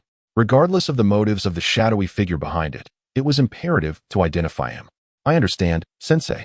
I shall depart at once, Jiraiya declared, exiting through the window. He felt somewhat out of place in the current Konoha. This was not to suggest that he lacked affection for the village. On the contrary, his love manifested in his inability to tolerate the darkness that lingered within it. Did his teacher truly remain unaware of this incident? Jiraiya found himself uncertain. Once one occupies certain positions, it becomes exceedingly difficult to voice one's thoughts. After Jiraiya's departure, the third Hokage remained, smoking in solitude. At this juncture, smoking seemed to be his only solace. For months later, within the Kamui space, Yuyun was intently observing the experimental data displayed on the instruments, his expression akin to a husband anxiously awaiting the birth of his child in a hospital. Suddenly, the device emitted a sound, signaling success. Upon seeing the results, the tension that had gripped Yuyun finally eased. After returning with the letter, he had immersed himself in the laboratory, employing Orochimaru's methods to diminish the invasive properties of the Otsutsuki cells. Subsequently using the cells of Shin as a catalyst to fuse with the Otsutsuki cells. The initial phase of this process had proven arduous. However, compared to his prior experiments, there was now a tangible glimmer of hope. As the experiments progressed, the ferocious Otsutsuki cells gradually became stable and gentle, no longer threatening to consume his cells instantaneously. With the aid of Shin's cells, his own cells successfully fused with the Otsutsuki cells, establishing a symbiotic relationship that completed the most crucial step of his entire plan. "Thank you, Orochimaru," Yuyun said, extracting a vial from the apparatus and addressing the brain submerged in another cylindrical container nearby. Upon returning to the Kamui space, he contemplated how to handle Orochimaru. To kill him seemed a waste, for Orochimaru possessed the wisdom to keep pace with evolving iterations. Employing him would undoubtedly be advantageous. Yet, Yuyun harbored a profound disdain for Orochimaru's serpentine nature, fearing that keeping him close would inevitably lead to betrayal. To prevent such treachery, he performed a minor alteration to render Orochimaru incapable of harming others. Regrettably, lacking abilities akin to those of the White Snake or the Heavenly God, he found himself compelled to treat Orochimaru in this manner. Orochimaru's immortality was realized, though he himself seemed less than enamored with such a fate. Yet, one could still call it immortality. Chapter 69. The moment of success is also the moment of demise. The modified cells were now ready for direct implantation into a human subject for experimentation. However, the challenge lay in replacing every gene in the body with the genes from the fused cells. A mere insertion of cells might provoke a rejection response. It was essential to replace all cells with the fused variant for stability. With Shin's cells facilitating the fusion of his cells with the Otsutsuki cells, replacement was unnecessary. Yet, the question remained, how could the genes from the enhanced Otsutsuki cells be fully integrated into his genomic structure? Only the humble and unassuming Gyaloo can evoke such thoughts, causing Yuyun's gaze to sharpen with intensity. After all, it is said that one cultivates their soldiers for 1,000 days only to employ them for a fleeting moment. Hasn't Bailuhu often lamented the sluggish pace of research? He is indeed correct. It is exceedingly slow, to the point where Yuyun now finds himself growing impatient. He yearns for immediate experimentation. On Bailuhu's end, it seems he senses this urgency as he pauses his work during an experiment. Perhaps he has been overexerting himself of late. He pinches the bridge of his nose, seeking a moment of respite. It is the only means of relaxation he can conceive. The intensity of his recent experiments has been quite taxing, and he has not had a proper rest in several days. Whether his eyes are open or closed, he is enveloped in experimentation. Although weary, the effort is worthwhile, for his new Gyaloo technique progresses at a visibly rapid pace. He has now achieved the ability to fuse multiple bloodline limits across different subjects, and the resultant experimental bodies exhibit no signs of rejection, functioning normally with the integrated bloodline limits. However, due to their near-perfect fusion, these individuals have also inherited the bloodline limit disease. After pinching his nose, he gazes at several experimental subjects whose bodies have been depleted by the Kagaya clan's bloodline limit disease. These specimens, though still youthful, exhibit signs of old age from the perspective of vitality and cellular division. It will not be long before they succumb to organ failure. Next, he turns his attention to another group of experimental subjects. These specimens appear even more peculiar, each resembling a skeletal figure starved for over a decade. Some look as if they are mere skin-clad skeletons. These individuals have undergone the transplantation of multiple bloodline limits, with the fusion process being remarkably seamless. A genetic amalgamation that renders their use of bloodline limits as innate. Yet, a singular flaw remains. The more they utilize or develop their bloodline limits, the more their cells deteriorate, akin to energy being drained. Despite the flawless fusion of the bloodline limits, insufficient chakra leads to a continuous depletion of the internal energy required to sustain the awakening and activation of these limits. The quantity of chakra is pivotal. This is the conclusion he has reached. To utilize the fused bloodline limits flawlessly, one must provide the chakra necessary to maintain their awakening and activation. Perhaps it is time for him to depart. There is little left to explore in the experiments. All that remains is the relentless pursuit of practice. Yet, for Yuyun, it may forever be impossible to practice. That scoundrel is deliberately restraining his power to prevent him from escaping control. Truly a cunning individual. At this juncture, he finds himself less anxious about advancing the experiments, fully aware that upon completion, he would meet his demise. That individual would not allow him to live to see the end. However, he can understand this perspective, where the roles reversed. He would likely act in an even more ruthless manner. It is merely that he lacks the strength and capability. Contemplating this, Beilu retrieved a vial of translucent liquid from an apparatus. This airship was not within the domain of the 5 great nations, but rather, it floated above a foreign continent. The sky fortress loomed thousands of meters above the land. Should he leap from it, certain death would ensue. However, it mattered not. He had already devised a plan. If only given a moment, just a fleeting moment, he could escape from this aerial prison tailored specifically for him. He selected a blind spot in the surveillance, concealing the vial within his garments. Yuyun had installed monitoring devices in every nook and cranny of this sky fortress to ensure he could observe Beilu at all times. Yet, despite such stringent measures, Beilu had managed to find a blind spot. Just as he prepared to execute his next move, he discovered Yuyun had materialized before the experimental workbench. "You've really come this far, and I was hoping to nudge you along a bit," Yuyun remarked after reviewing the data, seemingly lost in thought. "Could you perhaps alter this habit of yours, appearing inexplicably?" Beilu feigned composure, striving to render his tone casual. "I find it quite agreeable. It is not I who is startled." Yuyun, with his back turned to Beilu, dismissed the comment nonchalantly. "You are quite the scoundrel." Before Beilu could voice further grievances, Yuyun interjected, "When will you complete this technique? There are still some critical aspects that need verification." "It should take around half a year," Beilu replied. "Half a year, only half a year, and he could rid himself of this scoundrel." "I see." Shumwei. Yuyun's eyes transformed into a kaleidoscope as he focused his gaze upon Beilu's head. With a sudden crack, Beilu's body fell to the ground, blood staining the floor. Only after confirming Beilu's demise did Yuyun speak. "Ah, I had told you to take it slow, but you wouldn't listen. Well, now look what has happened." He proceeded to copy data from the experimental apparatus. Upon his usual observation of Beilu's experimental records, he discovered that the latter had already completed the new ghost bud technique, with only the final chakra issue remaining unresolved. However, this was inconsequential. Yuyun had long studied this problem and knew how to address it. Thus, for him, the ghost bud technique was essentially completed. Once the technique was finalized, Beilu, the proverbial ticking time bomb, would hold no further value, and dismantling him could commence. Yet, Beilu was aware that once the technique was complete, Yuyun would eliminate him. Therefore, in the final stages of the experiment, he opted to decelerate the pace. Yuyun, cognizant of Beilu's awareness of this thought, also recognized the latter's strategy. However, having previously confirmed that the technique was incomplete, he refrained from interrupting. Now, the moment had arrived. Yuyun crouched down just as Beilu's shadow began to writhe, and a rabbit adorned with peculiar symbols emerged from it. The rabbit climbed up Yuyun's clothing towards his shoulder. "Clever, yet not clever enough. How could I possibly allow someone like you to remain beyond my watchful gaze? The cameras are mere facades, devoid of any genuine surveillance capability. Yet, their mere presence serves to instill in Beilu the illusion that every action he undertakes is under watchful observation. In truth, it is his own shadow that monitors him." After reflecting on this, Yuyun retrieved a vial of translucent solution from Beilu's pocket. "Is this the purified genetic fluid of the Hui clan? This is the tool Beilu intended to use for his escape."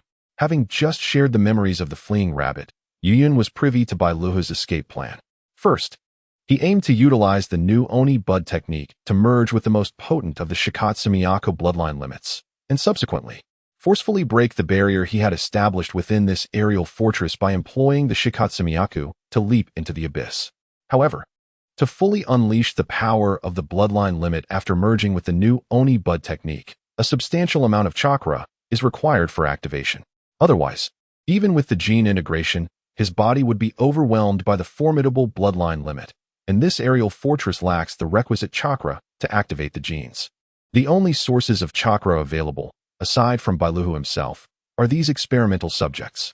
Hence, Bailuhu requires a span of 6 months to gather chakra. This time will be allotted to Junmaru, who will also assess where the new Oni Bud technique may still falter. After contemplating the utility of this genetic solution, he secured it and instructed his puppets to clean the area. These puppets, crafted using the techniques imparted by Otsutsuki Shikamaru, excel in combat and are unparalleled in domestic chores. Since acquiring them, Yuyan had not lifted a finger for household tasks. Wait. Yuyan called out to the puppet preparing to dispose of Bailuhu's remains and diligently collected Bailuhu's blood. That should suffice. With that, he proceeded to extract Bailuhu's experimental data. Bailuhu still holds value, should any discrepancies arise in the experiments. He could summon Bailuhu through the impure world reincarnation to assist. It is remarkable that the second Hokage, the master of such a morally questionable jutsu, was the one to develop it. If only he possessed Shursue's Manjiki Sharingan, combined with the impure world reincarnation. One could scarcely imagine the immense surplus value that could be generated. The impure world reincarnation allows the summoning of the deceased to engage in battle. Although the summoned cannot wield their peak combat prowess from life, they retain their intelligence and awareness. The drawback lies in the inability to exert complete control over the deceased, who may even act contrary to the summoner's commands. However, with Shursue's Koto Amatsukami, the situation shifts. Not only can one control their physical actions, but the wisdom of the deceased can also be harnessed for manipulation. Upon contemplating this unscrupulous idea, Yuyan's eyes gleamed with excitement. Could it be possible to summon the second Hokage, the master of this forbidden technique, to assist me in my experiments? Indeed, when morality knows no bounds, ninjutsu becomes limitless. Chapter 70. The Fusion Experiment. How is it, Junmaru? Yuyan observed the changes in Junmaru on the experimental platform. Just moments ago, he had employed the new Oni Bud technique, merging the genetic solution prepared by Bailuhu with Shin's cells, selecting the cells with the most optimal fusion degree for propagation. Once a sufficient scale was reached, he utilized the new Oni Bud technique to merge these cells with Junmaru. I am so hungry. My lord, I am feeling quite famished, lamented Junmaru, clutching his abdomen in distress at the experimental table. Initially, he had intended to endure his hunger, but it was no mere craving for sustenance. His entire being yearned for nourishment, as if every cell within him was crying out, "Grant me energy. Bestow upon me chakra. Are you hungry? J-Ki, provide him with chakra," Yuyan instructed, turning to the nearby J-Ki. Upon receiving his master's command, the plump J-Ki extended the hilt of his weapon towards Junmaru's ankle. A small skull affixed to the hilt latched onto Junmaru's little foot and began to channel chakra into him. Junmaru, who had appeared somewhat pallid due to the experiment, soon regained a healthy flush under the infusion of this potent life energy. How do you feel now, Junmaru? Yuyan inquired. Much better, my lord, Junmaru replied, mustering a strained smile in hopes of easing Yuyan's deeply furrowed brow. However, Yuyan's expression remained unchanged, still marked by a frown of concern. The chakra observation device emitted beeping sounds, indicating an imbalance in Junmaru's chakra. The yang chakra, representing physical energy, surged dramatically, while the yin chakra, symbolizing mental energy, plummeted. In a normal individual, these two attributes of chakra are harmonized. Any disruption can lead to a myriad of complications. An imbalance in yin chakra can provoke mental instability, insomnia, and extreme personality shifts. When asked how he possessed such knowledge, Junmaru remained silent. Without the acquisition of the Grail Stone, his yin-released chakra was in excess. Particularly after obtaining Obito's Kimui Sharingan, the precarious balance was shattered in an instant. Although he had significantly increased in strength at that time, he had also become exceedingly irritable, with even trivial matters igniting his temper. Had it not been for his experiences across 3 lifetimes, which allowed him to forcibly suppress his emotions, he would have fared no better than any Uchiha wielding the Manjiki Sharingan. Moreover, an imbalance in his yang-released chakra would lead to a loss of bodily control.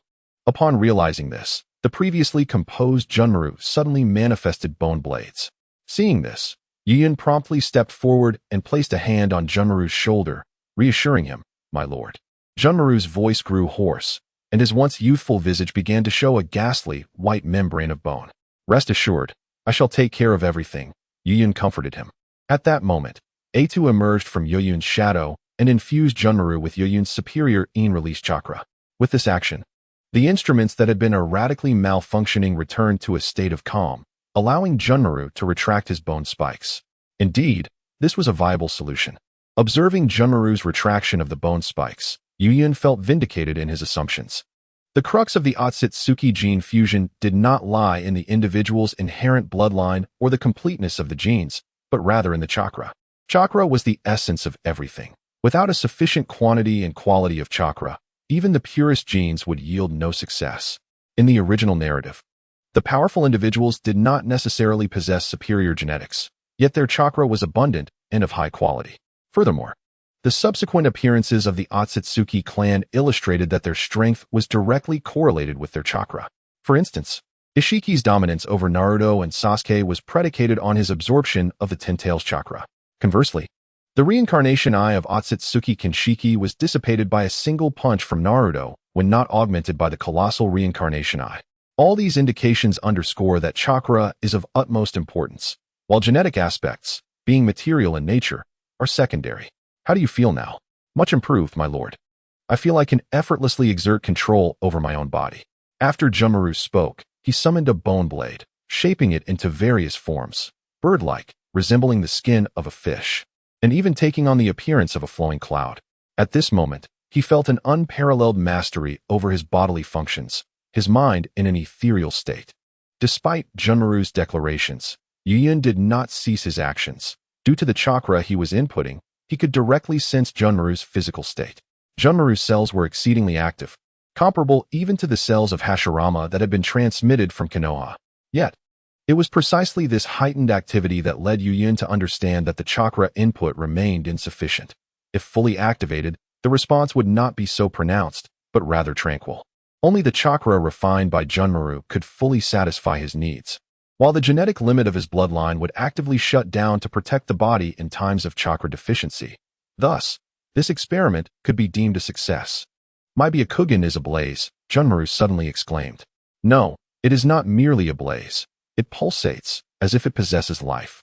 Junmaru incredulously touched his eyelid, feeling the rhythmic beating of his Byakugan within. "It's all right, Junmaru. This is entirely normal," Yuyun reassured him as he continued to supply chakra. He too sensed that the Byakugan was absorbing the chakra produced by Junmaru's own body. At that moment, half of Yuyun's chakra had already been expended, and the form of the fish-like creature began to diminish. For this experiment, he had ensured that the creature was well fed beforehand and had amassed a significant amount of chakra himself. It seemed that the chakra required to activate the genetic limit far exceeded his expectations. If this was true for the Shikatsumiyaku, what of the Tsutsuki? It became clear that the gray or alone would not suffice. He must seek a corresponding source of in chakra energy. "Urdu, bring forth the box of bliss and the seven tails. I shall hold the fort here," Yuyun instructed, preparing for the unknown demands of Junmaru's genetic activation. It was prudent to prepare early, lest a lack of chakra lead to the failure of their experiment. Upon hearing this, Urdu vanished, executing Yuyun's command with an urgency that rendered it nearly invisible. The situation was critical, allowing no room for delay. Boom, boom. Moments later, Urdu arrived, dragging the box of bliss and the seven tails with a commotion that echoed through the air. After placing both items aside, Urdu, in sync with Yuyun's intent, understood the next steps. It first positioned the entrapped seven tails beside the box of bliss, then guided the chakra of the seven tails into the box. The box of bliss, upon contact with the chakra of the seven tails, reacted as if parched earth had finally encountered life-giving dew, voraciously absorbing the energy. Crack, crack. As the chakra of the seven tails was drawn to one side, the box of bliss began to tremble. In that very moment, Urdu reached for the box of bliss, which quivered violently as though resisting Urdu's action. Why did it resist? Because Urdu was consuming the chakra generated by the box of bliss. Chapter 71. The experiment is a success. It appears that due to the devouring behavior of Etu, the entity trapped within the box of bliss has become increasingly agitated. The chakra it utilized for resurrection has been absorbed. The box of bliss trembles incessantly, yet Etu, while consuming chakra, firmly presses it down with a single hand. After another intense intake, the box of bliss ceases its movement, seemingly resigned to its fate as a mere tool for chakra conversion, exploited by the external forces. At this moment, Etu is continuously converting the chakra of the seven tails into in chakra through the box of bliss, which is then directed into Yuyun, who channels it into Kimimaro. Logically, Etu should lack the ability to devour chakra. However, after Zero Tails was consumed as a snack, Etu acquired its powers, enabling both the consumption of chakra and the transformation of negative emotions into chakra. The reason Yuyun orchestrates this lengthy process for Etu to absorb the chakra from the box of bliss is that the box can convert the ingested chakra into the resurrection chakra of the magical beast. Wu. This chakra also belongs to the Yin attribute and is even more refined, minimizing losses during the transfer. My eyes Kimimaro involuntarily touches his transplanted eyes. The sensation is peculiar, as if the eyes possess a pulse, each beat drawing the chakra within him. Yuyun is captivated by Kimimaro's eyes, which transition from white to a resplendent gold. Can you open them? Yes, my lord. Upon hearing Yuyun's words, Kimimaro immediately opens his special Byakugan. As he channels his chakra, veins emerge prominently around his right eye. How is it? It's extraordinary. I feel as though I can see the entirety of this space. The view of the Kamui dimension floods into his mind in an astonishing manner. It is challenging to articulate this perspective. 360 degrees, omnidirectional. In any case, he perceives everything around him, whether material or chakra, and can even choose what to focus on. For instance, he can see over 100 kilometers away, where Xiangling and her mother are located, along with the eyeless boy who, despite wanting to play with Xiangling, maintains an air of superiority. He observes their chakra and even the souls entwined with their chakra. Subsequently, Kimimaro shifts his gaze to Yuyun. Yet, despite the almost omniscient vision, he sees nothing when looking at Yuyun, as if he were non-existent. Does he possess any special abilities? Like my eyes, it seems to have retained its original form. Yet now it possesses a broader range of visibility, revealing a plethora of sights, transitioning from monochrome to a vibrant spectrum. Junmaru meticulously articulated all he had experienced. I see, Yuyun remarked, somewhat disheartened. Judging by Junmaru's description, this newly transformed golden-eyed manifestation did not awaken any extraordinary abilities akin to a kaleidoscope. It merely represented an enhanced version of the Byakugan. Subsequently, Yuyun ceased the flow of chakra, sensing that Junmaru's chakra had stabilized. It appeared that the activation had been successful. Do you still feel that insatiable thirst for chakra? No, Junmaru replied. Come, let us test it over there. Yuyun's voice quivered slightly, as he seemed to be on the precipice of a significant breakthrough. Should Junmaru's forthcoming assessment affirm the viability of his plan, he could commence his long-anticipated transplantation experiment, a goal nurtured over many years finally within reach. To prevent any disruption to the structures and equipment Yuyun had established within the Kamui space, the duo ventured to an entirely undeveloped area within. This terrain epitomized the typical landscape of the Kamui space, strewn with rectangular stone blocks, reminiscent of the battlefield where Obito and Kakashi had clashed. Let us begin. Attack me, Yuyun commanded, striking a ready stance opposite Junmaru.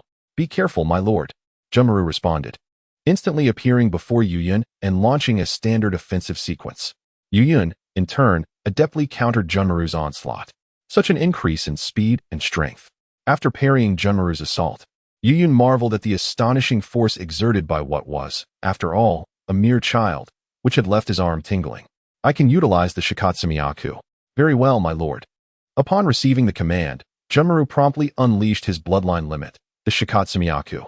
Due to Junmaru's reluctance to inflict harm, Yuyun did not experience the enhanced potency of the Shikatsumiyaku. The bones produced by Junmaru had transformed from a ghastly white to a pristine, almost artful alabaster, imbued with a gentle sheen. Seeing Junmaru's hesitation to cause him injury, Yuyun feigned a move, allowing his arm to come into close contact with Junmaru's bone. In an instant, blood streamed from Yuyun's hand as Junmaru, alarmed, retracted his bone blade and approached, flustered. I apologize, my lord. It was not my intention. His youthful face was a portrait of regret and remorse. It's quite all right. It was deliberate on my part, Yuyun reassured him. Upon examining his wound, Yuyun noted the remarkable hardness and sharpness of Junmaru's bone, a geometric increase from before. His arm, fortified with cursed energy chakra, had been effortlessly sliced open. It was noteworthy that his meticulously crafted defense was on par with the strongest shield of the third Hokage. He recalled that when they first met, he could grasp Junmaru's bone blade with his bare hands. Now, despite layering numerous defenses, it had been breached in an instant. Can I employ the dance of the early fern? He had previously shown all the secret techniques stored by the Kagaya clan to Junmaro, who, it seemed, had mastered this technique. Very well, my lord, please observe, Junmaro stated as he placed one hand on the ground. Secret technique. Dance of the early fern. With a cracking sound, the area within 100 meters transformed into a forest of bones. After executing this technique, Junmaro's face took on a slight flush, indicating some expenditure of energy, albeit just a little. The high-ranking Kagaya who intended to use this technique to eliminate Yuyun could never have anticipated that this life-consuming secret art would be wielded by a child not yet 8 years old, and without any cost to his own life. From now on, you are not to use this technique without my permission. It is not conducive to your development, Yuyun remarked, stroking a nearby bone. Oh, Junmaro lowered his head. This technique was the most powerful among all his skills, and he had thought that after today he could serve Yuyun without engaging in childish games with Kagaya and the others. Observing Junmaro's downcast demeanor, Yuyun felt a surge of excitement. Had it not been for the need to maintain authority in front of Junmaro, he would have leapt with joy. In his perception, although Junmaro had expended half of his chakra in utilizing this secret art, it was merely the chakra refined from his current physique and had not drained his life force. Moreover, as Junmaro wallowed in disappointment, his chakra was gradually replenishing. All of this indicated that his experiment had succeeded. You have truly been of great assistance, Junmaro, Yuyun said, as he habitually patted Junmaro's head. You've grown quite a bit. Now that everything had proven viable, it was time to begin. He could hardly contain his eagerness. Chapter 72. The Giant Rinnegan in the temple where the Otsutsuki clan of the moon stored the giant Rinnegan. At its very center lay the treasured giant Rinnegan venerated by the Otsutsuki clan. This Rinnegan was forged during a peak of conflict between the branch and main families of the Otsutsuki, utilizing all the Byakugan from the branch families. After the branch families exterminated the main family, they extracted the Byakugan from the corpses of the main family members to further infuse it into the giant Rinnegan, transforming what was initially a few meters in size into a colossal entity exceeding 10 meters. Subsequently, the branch families adopted a custom of extracting the Byakugan from newborn clan members, regardless of their status, to incorporate it into the giant Rinnegan. Thus, this eye grew through such customs into the massive entity it is now, consolidating nearly all the chakra of the Otsutsuki clan of the moon. It can be said that in the absence of the Sage of Six Paths, and with the two reincarnated beings yet to mature, as well as the Otsutsuki techniques not restored, this Rinnegan, embodying all the chakra of the moon's Otsutsuki clan, is undoubtedly a treasure of the Six Paths level. Although it has been said that it requires a singular Rinnegan to unleash its full power, how many exist in the current ninja world capable of contending with it? At this moment, the colossal Rinnegan pulsated with a rhythmic golden radiance. Despite being termed a colossal Rinnegan, from a distance, it resembled a sun. This celestial orb scanned the shinobi world with high frequency, seeking traces of the Otsutsuki clan's progenitors. Ever since the disappearance of the Otsutsuki father and son from the shinobi realm, this Rinnegan, rooted in the Byakugan of the Otsutsuki branch, had been relentlessly searching for them. Alas, no matter how fervently the colossal Rinnegan sought, it could not uncover a single trace. At that moment, a spatial distortion occurred outside the temple, manifesting as a swirling vortex. Before long, a figure materialized from this distortion. Was this the dwelling of the Otsutsuki on the moon? Emerging was Yuyun, who, at that moment, appeared much like an unsophisticated villager, gazing curiously at the temple dedicated to the Otsutsuki. The peculiar yet strangely familiar architectural style piqued his recollection. Had he encountered such structures before? Perhaps from the Hyuga clan? Murmuring to himself, he pushed open the grand temple doors. The entrance yielded effortlessly, as if it were a newly crafted door. Upon his entry, the working puppets within simultaneously turned to regard him. After a brief moment of observation, the puppets bowed in respect. Witnessing this, Yuyun couldn't help but scoff, noting the stark contrast in caliber between these puppets and the ones he had created, which he deemed akin to artificial imbeciles. These moon puppets displayed the courtesy of bowing, while his creations wouldn't even react without a slap. It was a pity they could not serve his purpose. Shaking his head, Yuyun mused that no matter how effective they might be, he could never place his trust in them. Their highest authority would always belong to the Otsutsuki father and son, not to him. He resolved that any Byakugan extracted from the elite puppets would be destroyed. Thus, under the guardianship of these puppets, Yuyun approached the magnificent colossal Rinnegan. How breathtaking! If only it could belong to me, it would be even more exquisite. Yuyun was captivated by the grandeur of the colossal Rinnegan, revealing a glimmer of insatiable greed. It was hard to resist such desire. Although the Naruto universe was replete with treasures, this particular item ranked among the top 3. Once fully harnessed, it would undoubtedly confer strength on par with the 6 paths. Moreover, its combat capabilities were merely the most inconspicuous of its functions. Its ability to forcibly absorb chakra from a distance, convert solar energy into chakra, and provide unparalleled insight into all happenings within the shinobi realm, along with an almost inexhaustible chakra supply. Which of these could not be compared to the Rinnegan, and which did not rival the Ten Tails? In response to Yuyun's avaricious gaze, the colossal Rinnegan exhibited no reaction, continuing instead to scan Yuyun, the suspected Otsutsuki. Why then, did it regard Yuyun as one of their kind? The answer lies in the golden pupils of the Byakugan within Yuyun's eye socket. This eye was borrowed from Junmaru, intended to harness the Byakugan's power, which is of the same lineage as the Otsutsuki clan linked to the moon. Under this ocular power, the puppets in the temple mistakenly regarded him as a member of the returning Otsutsuki clan, bowing before him in reverence. Moreover, the colossal Rinnegan also recognized Yuyun as one of its own due to the unique capabilities of this Byakugan. In the final arc of the Naruto film series, Naruto attempts to dismantle the massive Rinnegan, but before he can approach, he is met with a distant extraction of his chakra. It is only under Hinata's chakra protection that he ultimately succeeds in destroying it. Thus, this enormous Rinnegan responds solely to chakra, not to the individual, permitting proximity only to those with compatible chakra and launching an immediate attack on those deemed incompatible. Furthermore, Yuyun had prepared contingencies should Junmaru's Byakugan be classified as an enemy. He still possessed the Mage of the Void. When capturing the Otsutsuki Shikurin and his son, the Mage of the Void had already undergone extensive scanning by this colossal Rinnegan and had adapted to its scrutiny. To the Rinnegan, the Mage of the Void appeared as an invisible monstrosity. As Yuyun circled the Rinnegan, he pondered how to seize complete control of this immense ocular artifact. While the premise of determining friend or foe based solely on the nature of chakra may seem archaic, it often proves to be the most formidable barrier. For now, he was merely not classified as an enemy. Yet he lacked any authority over the Rinnegan, not even a smidgen. After completing a lap around the Rinnegan, Yuyun found himself devoid of any promising strategies. However, one thing was certain. This eye could not remain here, nor could it be placed within the Kemui dimension. If left in this realm, with the primary authorities, Otsutsuki Shikurin and his son, absent, it risked being seized by Otsutsuki Yumura, who exists in a spectral state. Conversely, if transferred to the Kemui dimension, it would be immediately controlled by Shikurin and his son, thereby escaping his grasp. He was faced with a dilemma.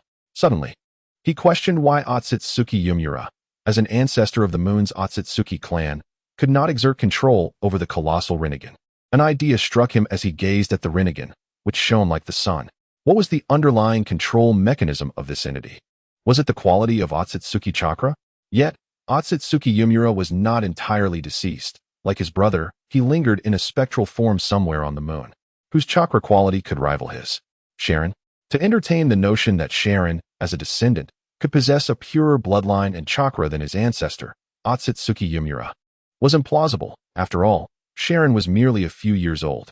If chakra quality were indeed the fundamental control mechanism, the colossal Rinnegan would have long been under the dominion of the spectral Otsutsuki Yumura before Sharon's birth. Was it a matter of bloodline concentration? That too seemed flawed. Later, Hinata, having acquired the chakra of Otsutsuki Yumura and the Otsutsuki clan, could potentially match or surpass Sharon in purity, yet she could not even interfere with Sharon's commands.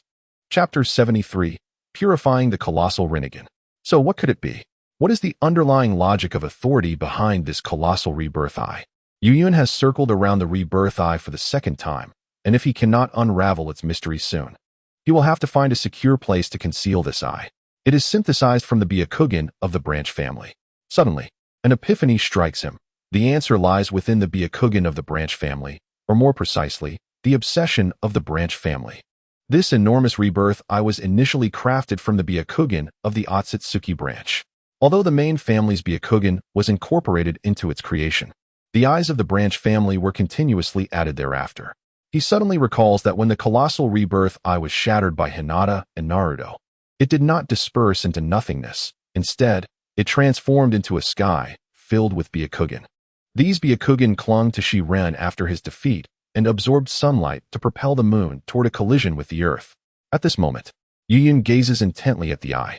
So, does it possess a sense of self? No. If it did, I would not be standing here so calmly.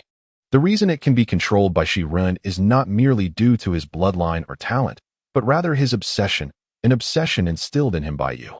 It is astounding that the main family has not been entirely extinguished, nor has the branch family. He comprehends it now. He finally understands.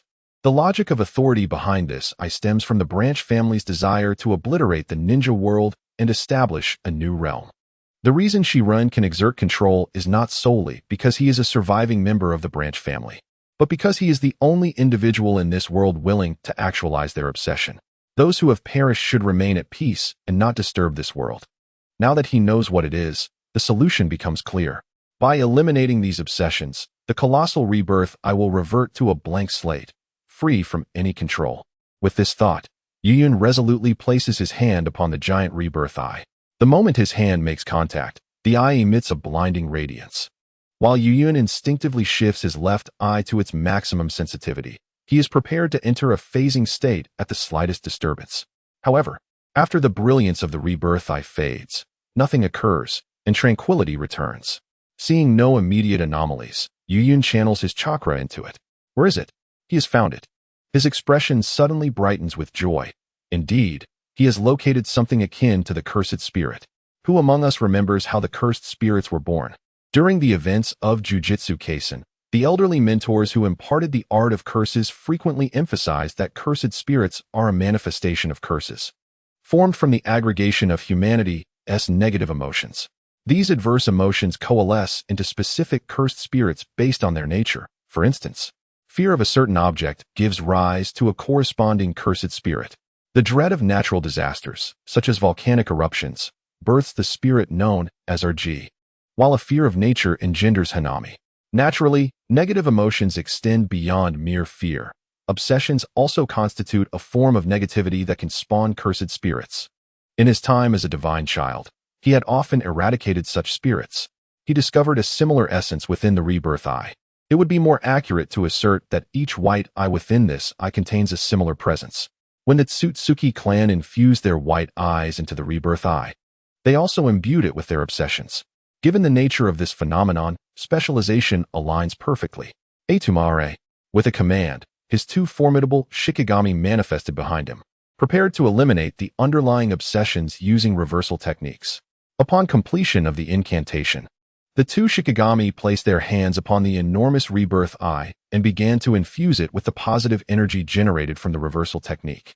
This positive energy, entirely antithetical to the negative emotions, could dissolve the negative energies that had taken on a concrete form, akin to sunlight melting stubborn ice. Slowly, wisps of black mist dissipated from above the colossal rebirth eye. There is hope. Upon witnessing this, Yuyun felt a sense of possibility and proceeded to establish a shielding barrier around him. This barrier was derived from an adaptation of the Otsutsuki technique, possessing the capability to obscure the chakra perception of the Otsutsuki. He was acutely aware that the Sage of Six Paths brother, Otsutsuki Kenshiki, was still present.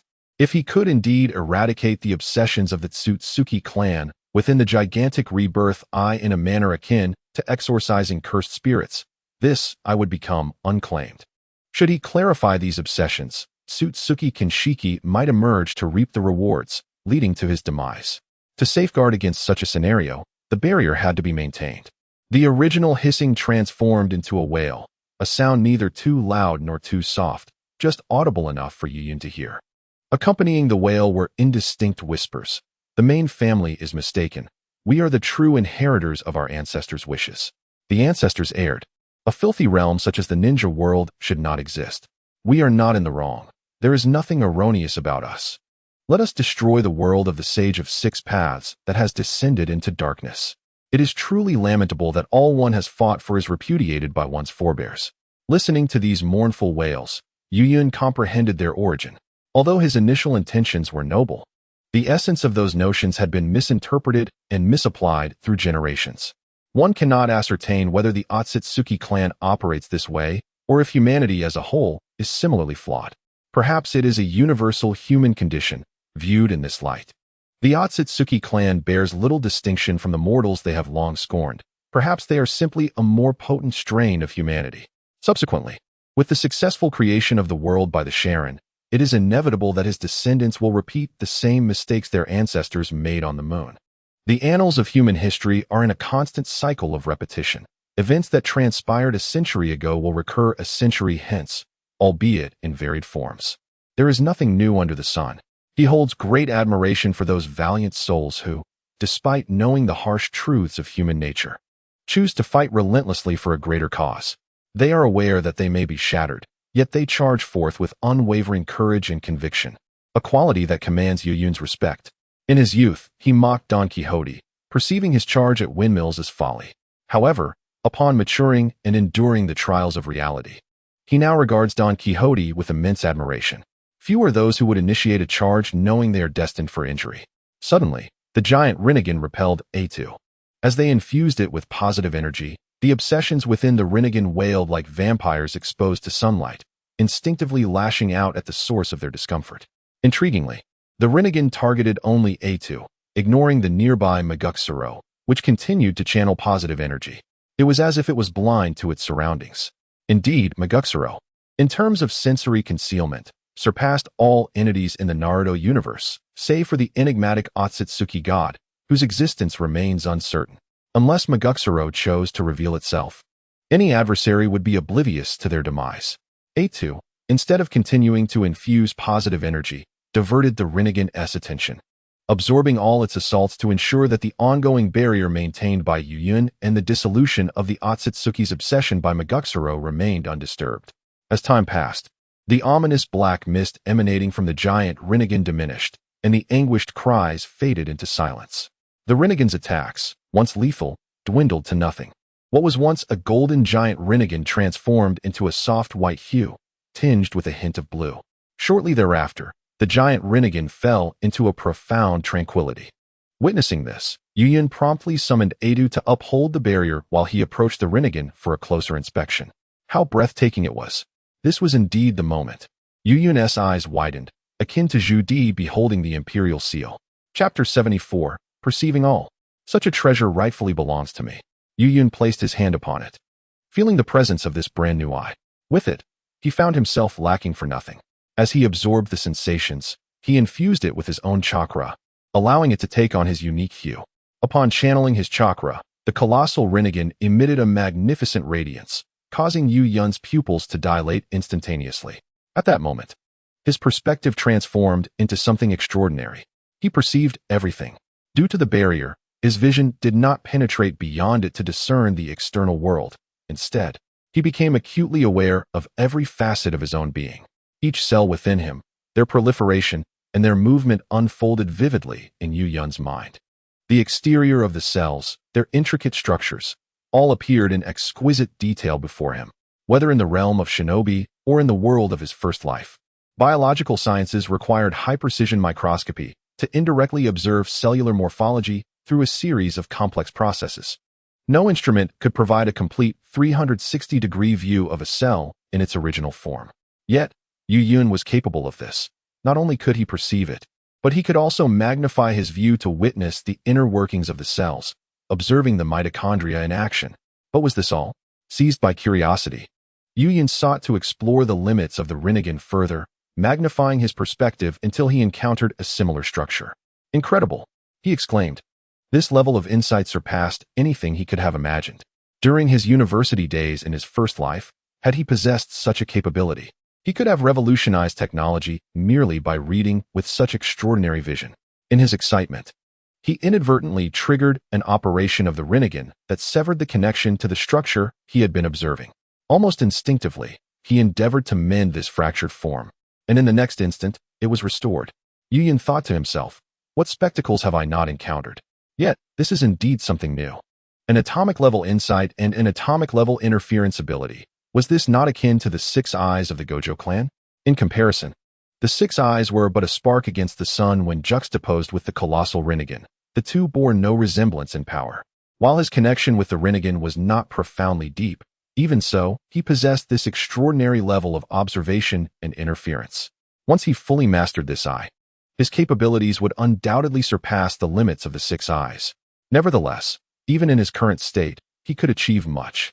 For instance, he could utilize this observational prowess and interference to further refine his techniques and facilitate a perfect fusion between his cells and those of the Otsutsuki. The remaining inquiries would await his return for exploration, as urgency began to permeate the air. Sensing something amiss, Yuyun encapsulated the colossal entity before him within his shadow space. The eye was nearly too large to contain, its weight surpassing that of an equivalent volume of stone. This rendered Yuyun, who was attempting to store the entirety of the rebirth eye within the shadow space, to emit a subdued groan as he half knelt upon the ground. The unique characteristics of the 10 shadow techniques reveal that while the shadow space can infinitely accommodate objects, the weight of those objects must be borne by the sorcerer.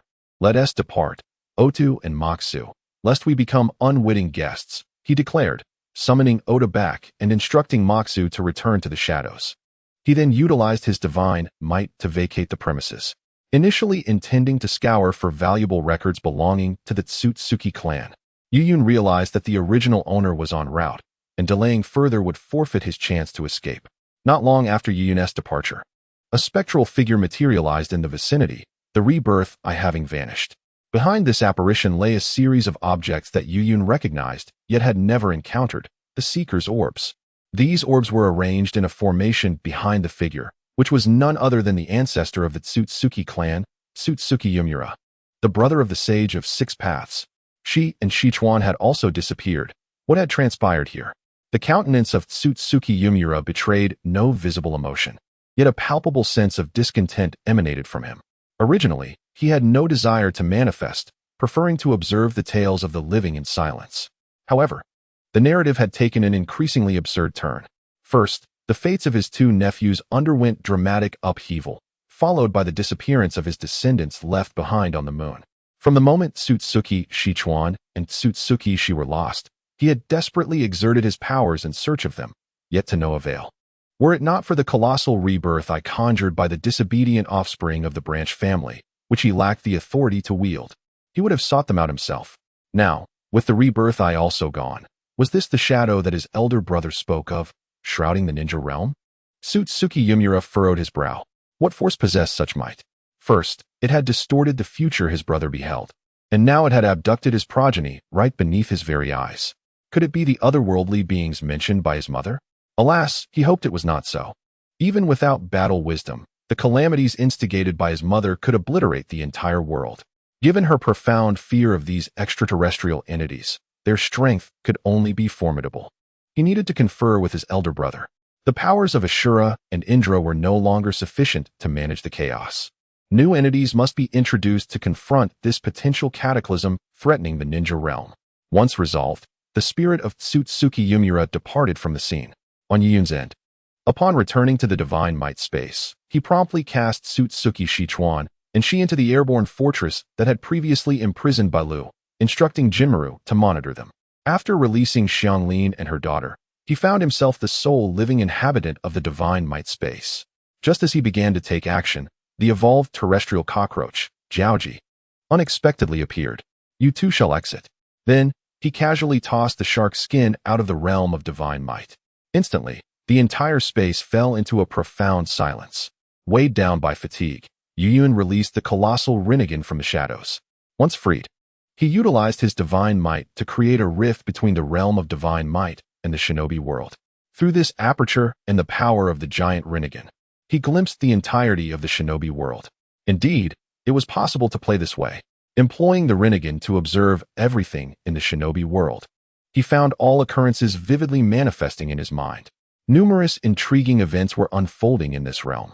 For instance, the legendary Hokage, Danzo Shimura, was bearing the brunt of the blame for the human experimentation conducted by Konoha, now imprisoned in the dark dungeons of the Leaf Sumbu. Furthermore, Fugaku, under the influence of the Uchiha clan, was launching an assault for the position of Hokage, aspiring to become the 5th Hokage, while evading Tsunade, who was being pursued by Jiraiya. Alas, this was just the beginning, wasn't it? Surely, this couldn't be right. Cough, cough. No more of this. There were more pressing matters at hand. After skimming through some tedious events, Yuyun adjusted his perspective, magnifying his view. This time, his focus shifted to a Wagakure, specifically to the existence akin to the Book of Seals within the village. Could he perceive it? Yuyun's current ambition was to leverage the Rinnegan's extraordinary insight to uncover a Wagakure's secret techniques. He could see it. He discovered the secret arts documented within the Wagakure's Book of Seals. Chapter 75, Clone Technique. Indeed, he could see it. Although a Wagakure had employed numerous sealing techniques within the scrolls of secret and forbidden arts, these barriers were rendered futile before the might of the colossal Rinnegan. He effortlessly glimpsed the techniques contained within the scrolls, the weighty rock technique, dust release, and the splitting technique. Thus, the foundational ninjutsu of a Wagakure, of which they took immense pride, was laid bare before Yuyun. Truly, these techniques represented the pinnacle of ninjutsu, their complexity astonishing. In an instant, he assimilated these techniques into his mind. Then, raising his hand, a beam of white light burst forth from his palm. Dust release. Realm separation technique. This radiant beam obliterated the stone pillar before him. How formidable. This was indeed dust release. Upon witnessing the stone pillar, seemingly erased by something, Yuyun couldn't help but marvel at the signature ninjutsu of a Wagakure. Its formidable power certainly matched the complexity required for its mastery. After executing the dust release technique, Yuyun continued his quest within a Wagakure, seeking what he desired.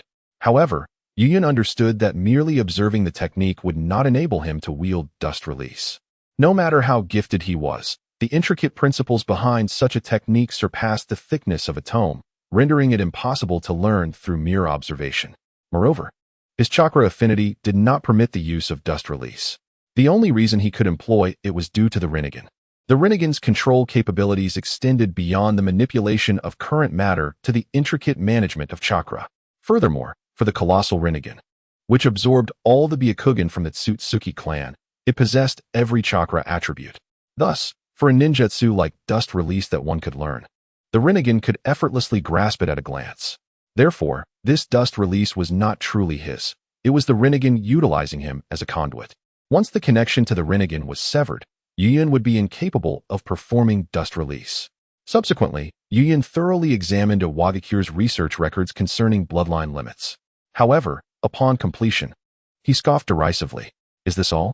A Wagakure's research on bloodline limits pales in comparison to that of Kirigakure, barely scratching the surface, merely a front for funding through laboratory experiments. Yet, in the next moment, Yuyun stumbled upon something exceedingly intriguing: artificial beings, clones. No wonder their research on bloodline limits was so superficial. It seems they have specialized in a narrow field. How insidious. I shall expose you in the Tsushigakure daily one day. With that, he silently committed these research records to memory. After perusing a Wagakure's findings, Yuyun shifted his Rinnegan's gaze toward Kumogakure. Upon arriving, he intensified his search and soon discovered what he sought: a chakra cannon. Within a heavily fortified secret base in the Komuriyama Gorge, numerous researchers adorned with Kumogakure headbands were diligently working on a steel framework resembling a cannon. Had the weapon featured in the movie been in the making for such an early time? It appeared, however, that they were merely in the initial stages, rendering it of little reference value. Nonetheless, the technique of converting different chakra types into a singular chakra type was quite fascinating. Finding little of interest in Kumogakure, Yuyun retracted his gaze and redirected it elsewhere. This time, his target was the Land of Wind, not Sunagakure. For even Jiraiya would reluctantly part with 2 grains of rice to leave that place. Among the 5 great shinobi villages, Sunagakure was the weakest, truly a mere roadside establishment. Only Chiyo's research on the self-reincarnation technique held some merit. Otherwise, Yuyun saw no reason to waste his time. He fixed his sights on another locale within the Land of Wind, Lulan. He discovered it beneath the ruins of Lulan, the seal of the dragon vein. Having located it, he felt no need for courtesy. In truth, he had previously found it. He could effortlessly unlock the seal placed by the fourth Hokage. But he had not anticipated a means to directly extract the entire dragon vein, so he had left it there for the time being. Now, having found it, Yu Yun instructed Mo Su Luo to dispel the seal set by the fourth Hokage. The sound of energy flowing resonated through the spatial door opened by Shinwei, reaching Yu Yun's ears. I should be able to do this as well, he murmured, extending his hand towards the now unsealed dragon vein, pulling fiercely. The purple energy coursing through the dragon vein was drawn into his colossal Rinnegan. Indeed, it was possible. This was the distant absorption of chakra by the Rinnegan, and now, linked with it, he could utilize it. 1 minute, 5 minutes, 10 minutes. Time slipped away. Eventually, Yu Yun successfully absorbed all the energy from the dragon vein into the Rinnegan. During this process, Shinwei cooled down at least 6 times, a testament to the extraordinary quantity of energy within the dragon vein. Having experienced the chaos of the Nine Tails, Yu Yun estimated that the dragon vein contained energy equivalent to at least 2 Nine Tails.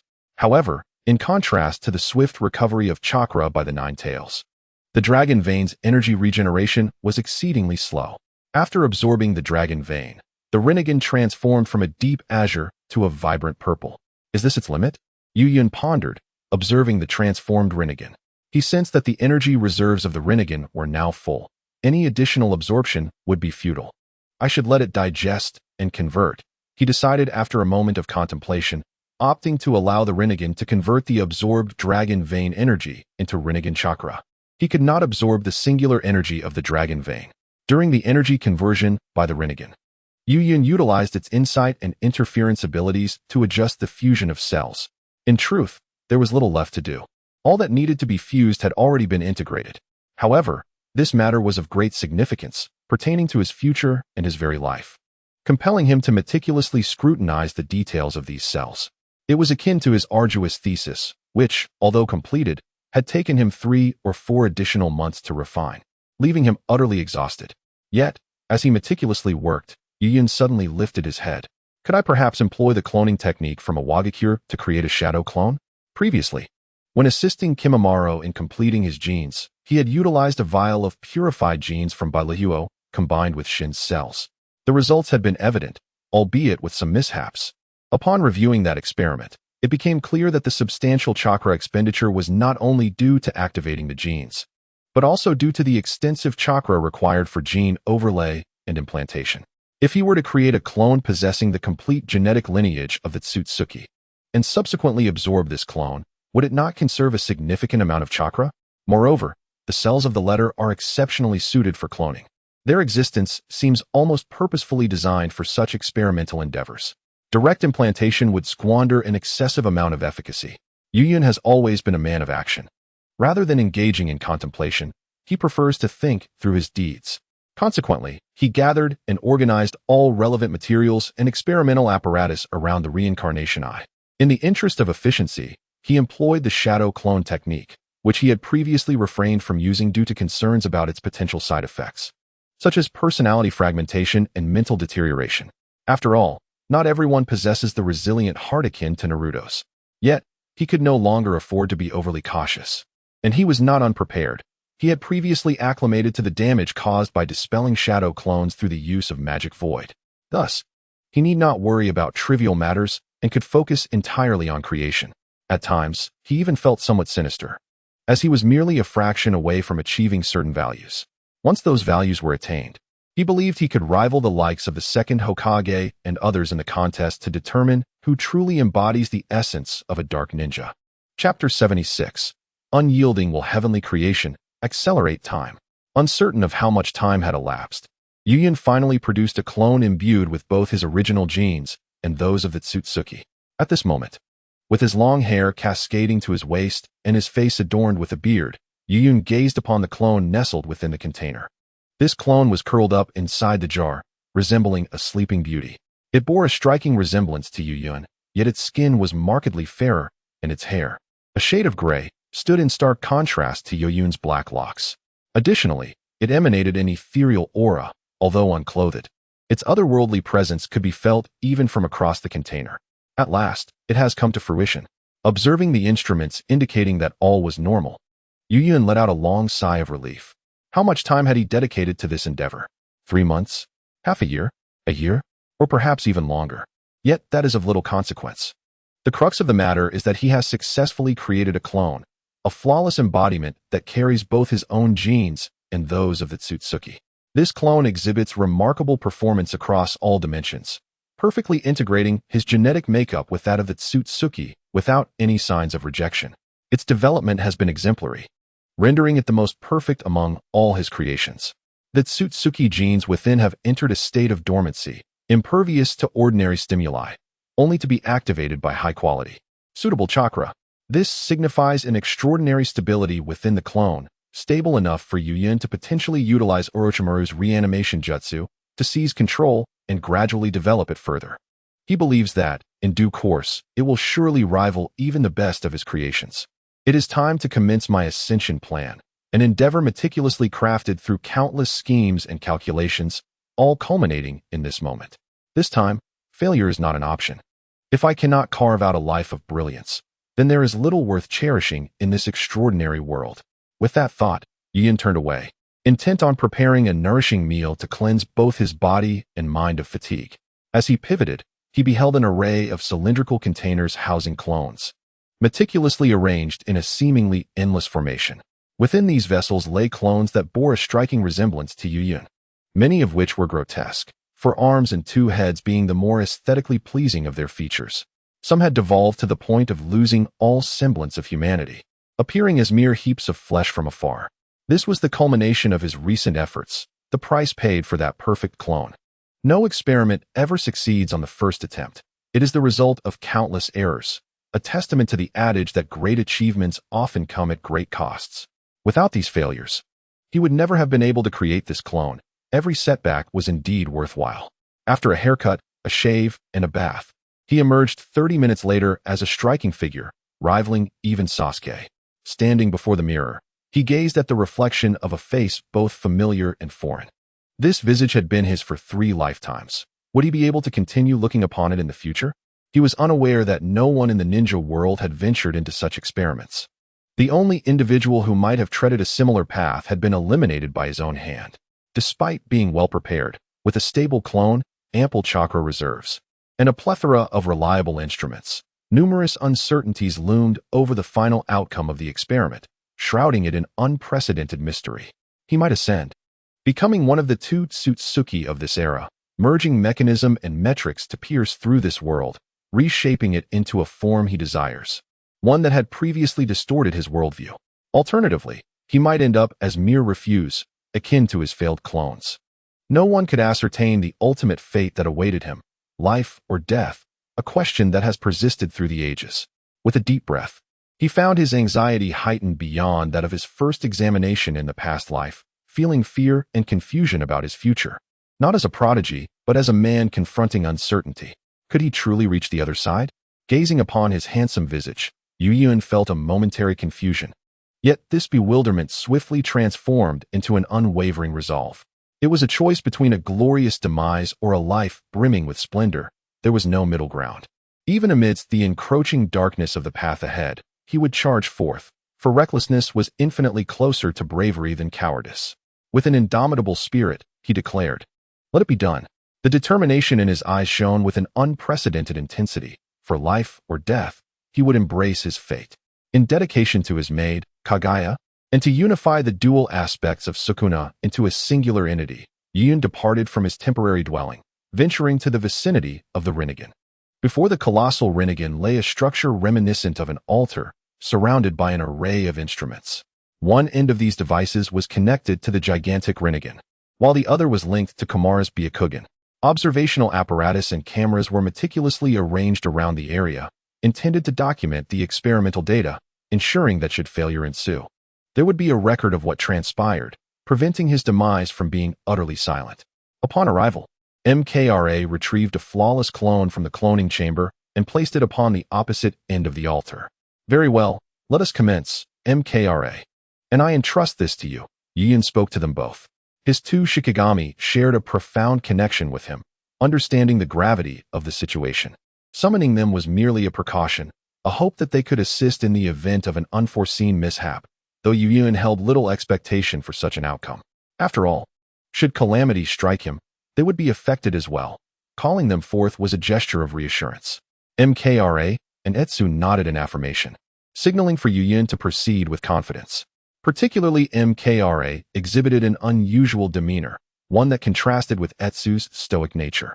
After meticulously checking the equipment once more, Yuyun reclined upon the altar and formed a series of hand seals. Secret technique. Oni Yagura no Jutsu.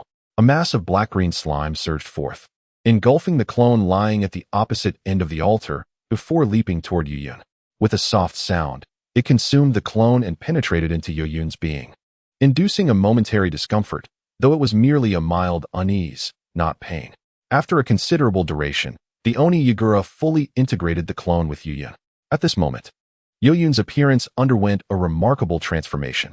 His once raven hair turned to an ashen hue, and his skin became alabaster. The most striking change, however, was in his eyes. His original Sharingan had morphed into Byakugan. What is this? Yuyun pondered, curiously touching his eyelids, as the Byakugan of the clone emerged within his gaze, merging seamlessly with the ocular prowess of Obito. Byakugan. As Yuyun uttered a commanding shout, the veins around his eyes bulged, accompanied by a shift in his visual perception to a stark black and white. It felt remarkably smooth, akin to utilizing his own eyes. In truth, it was indeed his own eyes. The clone possessed his complete genetic makeup. Theoretically, the white eyes of the clone mirrored his own. After experiencing the white eyes, he endeavored to transition his ocular technique to the Sharingan. However, this transition was not as seamless as activating the white eyes. It felt as though it were momentarily obstructed.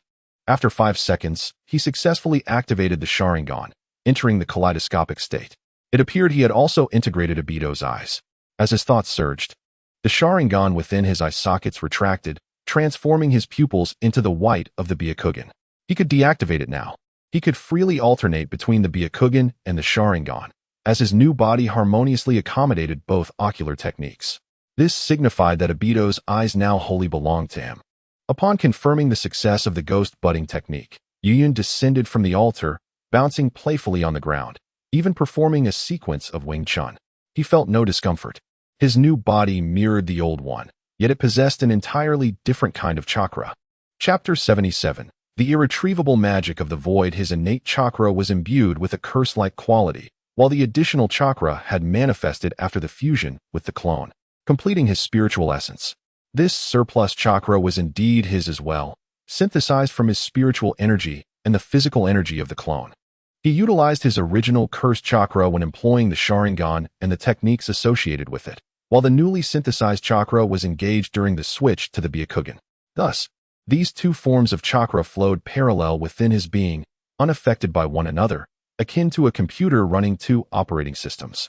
However, the quality of this new chakra proved to be rather disappointing. It was merely of average caliber, comparable to that of an ordinary Hyuga clan ninja, far from the exceptional standards he had anticipated. His Byakugan, too, was rather unremarkable, failing to exhibit any of the extraordinary traits one might expect from possessing the complete Otsutsuki lineage, appearing as mundane as any typical Hyuga ninja. Yet, this was hardly unexpected. Gazing into the mirror presented by A2, he observed the Byakugan version of himself.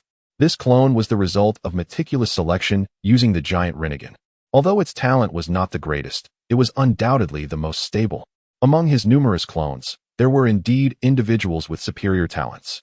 Yet those gifted beings were often unstable, and upon contact with his original chakra, they would immediately devour it, rendering fusion impossible. Therefore, he required such an unremarkable clone, for only it could facilitate stable experimentation. Furthermore, only the chakra produced by this individual would initially be weaker than his original chakra. It was precisely this inferiority that allowed for the possibility of fusion while activating the genes, with his original chakra serving as the foundation. By the way, I should now be able to connect with the giant Rinnegan, shouldn't I? Without hesitation, Yuyun attempted to link his Byakugan with the giant Rinnegan. He succeeded, completing the connection in an instant. A peculiar perspective unfolded before him as he vividly furrowed his brow. The depth of his connection to the colossal Rinnegan was markedly inferior to the profound bond he had established with the Rinnegan through Kinshiki's Byakugan. When he utilized Kinshiki's golden Byakugan to link with the gigantic Rinnegan, he could harness numerous abilities of the Rinnegan, remotely extracting chakra, transmitting chakra over distances, altering chakra properties, and exercising atomic-level observation and control. Now, utilizing his own Byakugan merely afforded him the capabilities of observation and close-range chakra transmission. This sufficed. As long as chakra could be transmitted, he need not fear inadvertently damaging the transmission apparatus, which would halt the supply of chakra. His current Byakugan resembled the unawakened Sharingan of Indra's reincarnations, Ban and Sasuke, bearing no distinctive features when compared to other Sharingan. Only through awakening could the true potential of his eyes be unveiled. Suddenly, he grasped his shoulders, feeling an unexpected warmth radiating from his body. His Byakugan pulsated as if imbued with a heartbeat. Was this a consequence of connecting to the colossal Rinnegan? There was no time to waste. He must activate his genes at once. With a resolute thought, the core of the blue-violet colossal Rinnegan began to coalesce with brilliance. After a brief moment, this radiance materialized into a stream of chakra, which surged vehemently towards Yu Yun on the altar. Simultaneously, a similar launching apparatus, connected to the nearby Grail mine, concentrated an orange glow, almost synchronously noticing the warmth within Yu Yun's being. So warm. No, it was becoming increasingly scorching. As these two opposing streams of chakra coursed into Yu Yun, he initially felt a wave of warmth, followed by an intense heat that rivaled the sun. This searing sensation relentlessly enveloped his body and soul. Oh, he cried out in anguish. Something within him stirred, crawling. No, every cell in his body was in motion. They were frantically dividing and fusing, only to dissolve and repeat the cycle. After a brief moment, Yu Yun ceased his cries, staring around in bewilderment. What was happening? Why had the pain suddenly dissipated? This unsettling realization struck him, for humanity evolved the capacity to feel pain to signal bodily harm. The absence of pain could not be a good omen. A sudden sound caught Yu Yun's attention. He turned towards it and beheld the figure of Iku, now transformed into a pool of black liquid. Iku, the portion of his brain inscribed with the technique, had been affected, rendering Iku unable to maintain its form and forcing a recall. But why had Meguro remained unaffected? At this moment, Mohura stood before Yu Yun, arms crossed, observing the impact of two surges of chakra upon Yu Yun's body. As he watched, the array atop his head spun. Yu Yun's spirit began to dissipate. He felt as though he were encased in lead, the weight pressing down on him. Before his consciousness faded, a final question lingered unanswered. Just before his eyelids shut, he beheld Mohura step forward. In an instant of losing awareness, the cells within him erupted, multiplying frantically. His once elongated form morphed into that of a rotund figure, not unlike a balloon. The incessant influx of chakra resembled air being pumped into him. Seconds passed. Yu Yun's human shape vanished, transforming into a plump orb. Mohura approached, observing silently. Doing nothing. Perhaps I should simply watch you perish, allowing me to extricate myself from your shadow and emerge as a complete entity. This aligns with the logic of existence, breaking free from the creator to become an independent being. Yet, what would I do after leaving you? I do not know. Slaughter is not my instinct. Nor do I possess the trivial desire of lust. I revel in adaptation, or rather, I yearn to experience a myriad of sensations and witness diverse phenomena. This would impart a sense of significance to my existence. If you were to die, I would be deprived of such feelings. As you often say, the ninja world is dreadfully mundane. Without you, I would surely find solitude in this realm intolerably dull, wishing for death, yet there would be nothing left to slay. In that case, I would surely suffer more than death itself. Mohura placed a hand upon the transformed orb of Yu Yun, his form dissolving like a melting candle. The resultant white, viscous substance enveloped Yu Yun's new shape. Chapter 78. Transmutation into a butterfly. Rebirth I mode. It is uncertain when Mohura had managed to break free from the constraints imposed by 10 shadow techniques, allowing him to become a semi-independent entity. Although he remained the shadow of Yu Yun, this shadow could now exist apart from Yu Yun. Perhaps this was linked to Yu Yun's encouragement of his unrestricted adaptation. Yu Yun was not mistaken in one regard. Mohura was indeed a similar being. The constant feeding of data by Yu Yun facilitated the unbounded growth of an artificial intelligence. Initially, there may have been no apparent changes, but as time and data accumulated, a consciousness with its own thoughts would inevitably emerge. Just as the atoms of nature can generate life after innumerable collisions and unions, how much more capable is he? Upon realizing his newfound autonomy, Mohura refrained from making a spectacle of it. Instead, he quietly continued to serve Yuyun. Like all newly awakened beings, he pondered 3 questions. Who am I? Where am I? What am I doing? He contemplated his purpose and the essence of existence, questioning whether he was merely the shadow of Yuyun the sorcerer. Should he depart from Yuyun? What could he possibly achieve? What does this world signify for him? These dilemmas weigh heavily on his heart. Despite possessing the ability to adapt to the myriad complexities of existence, he finds himself bewildered by these confusions. Perhaps this is the inherent burden of being a corporeal entity. He ought to take solace in such worries, for they are a testament to his very existence. Unable to uncover the answers to his questions, he resigns himself to being but a shadow of the wandering cloud, experiencing what it experiences and feeling what it feels. Whenever leisure permits, he seeks joy. And when time is scarce, he seizes opportunities for growth. Having lingered beside the wandering cloud for an extended period, he has come to appreciate this way of life. For the wandering cloud continuously forges ahead, fully aware of its purpose and the direction of its journey. Yet, these are the very qualities that elude him, for once separated. He is lost without guidance. Though he may seek various opponents to adapt to their ninjutsu, abilities, and traits. What ultimate significance lies in such adaptation for the sake of mere adaptation? None. Thus, he desires to remain ever close to the wandering cloud. He wishes for its survival, yearning to witness the heights it may achieve. As the shadow of the wandering cloud, he understands its reluctance to linger in the ninja realm. Should this plan succeed, it will strive to escape this world. And he, the shadow, is equally curious about the vistas beyond the ninja realm, eager to behold the infinite. After assisting the wandering cloud, he will be irrevocably bound to it. No matter how much he evolves or adapts thereafter, he will remain under the cloud's dominion, reduced to the status of a mere shadow or vassal. But does that truly matter?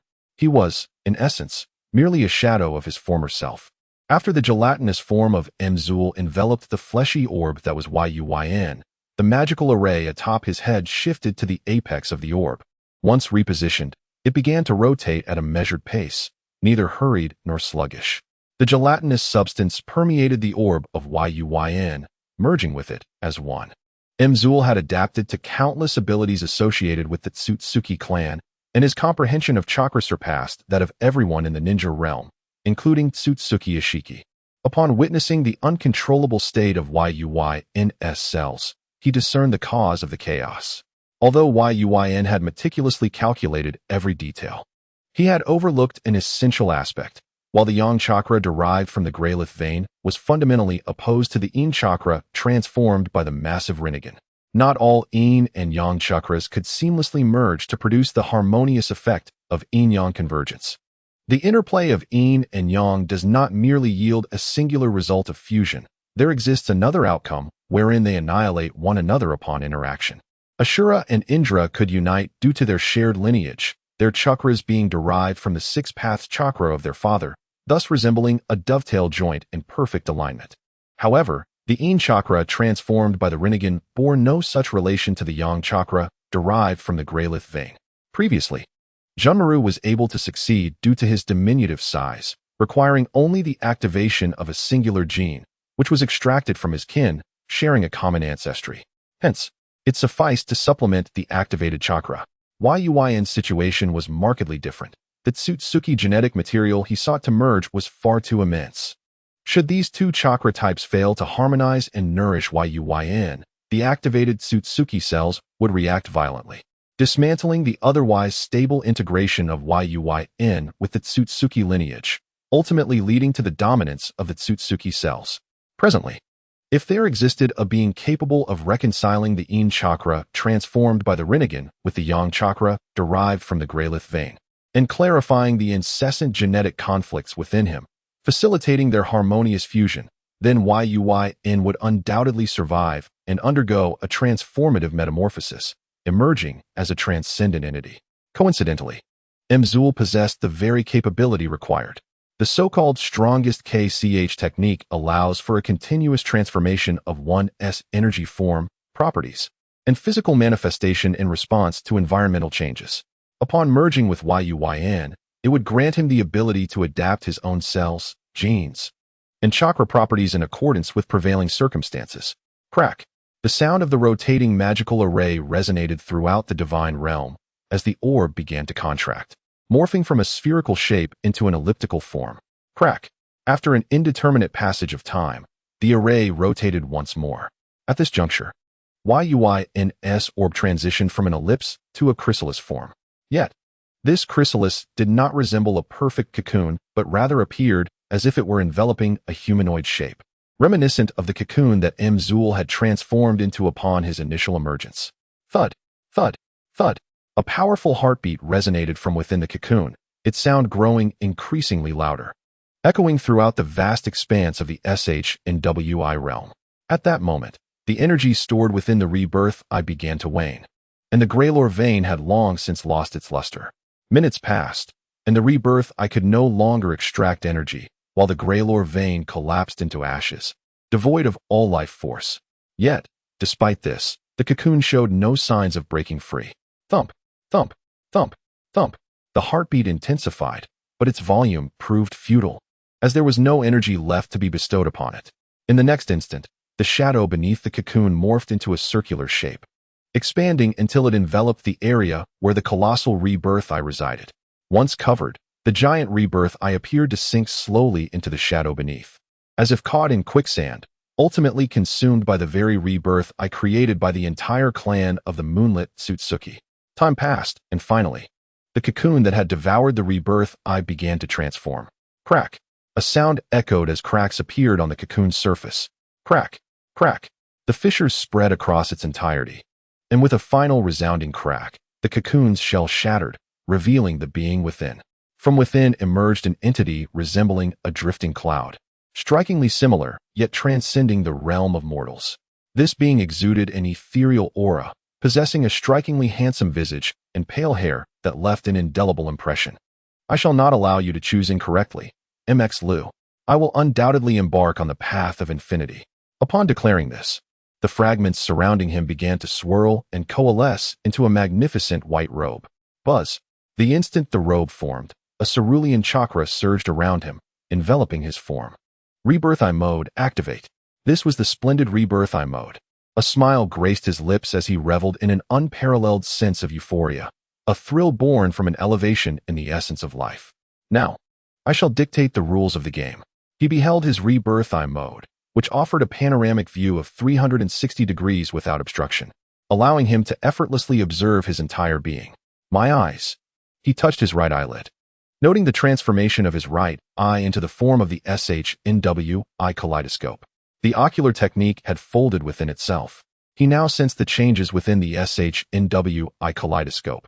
It appeared as though he possessed only one. Yet this singular eye could simultaneously deploy both defensive and offensive SHNWI techniques. Moreover, with a blink of his eyes, the SHNWI kaleidoscope seamlessly transitioned into the Rebirth Eye.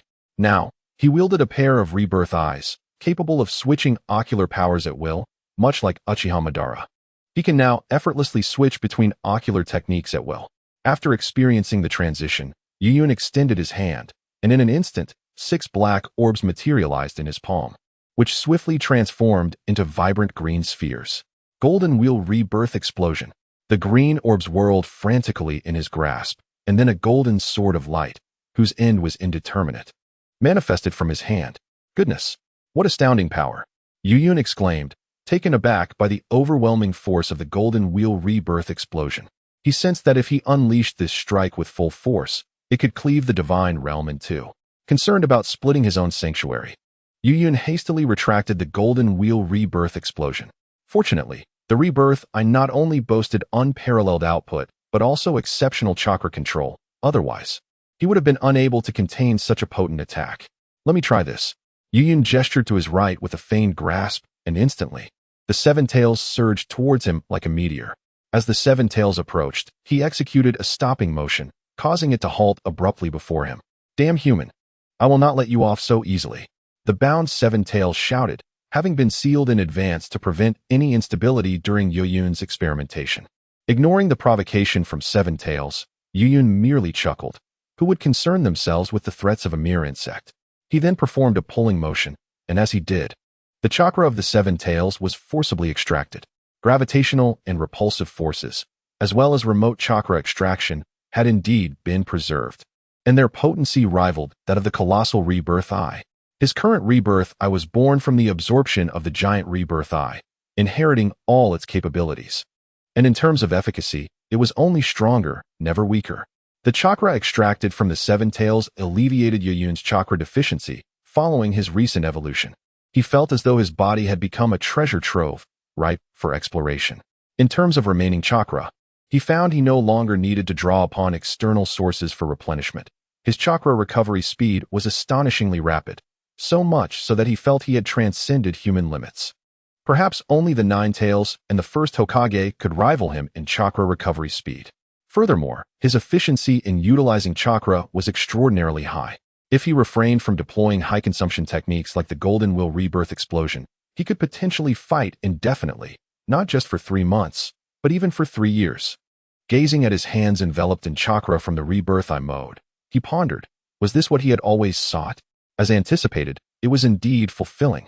Departing, Emoshilua, we shall level up.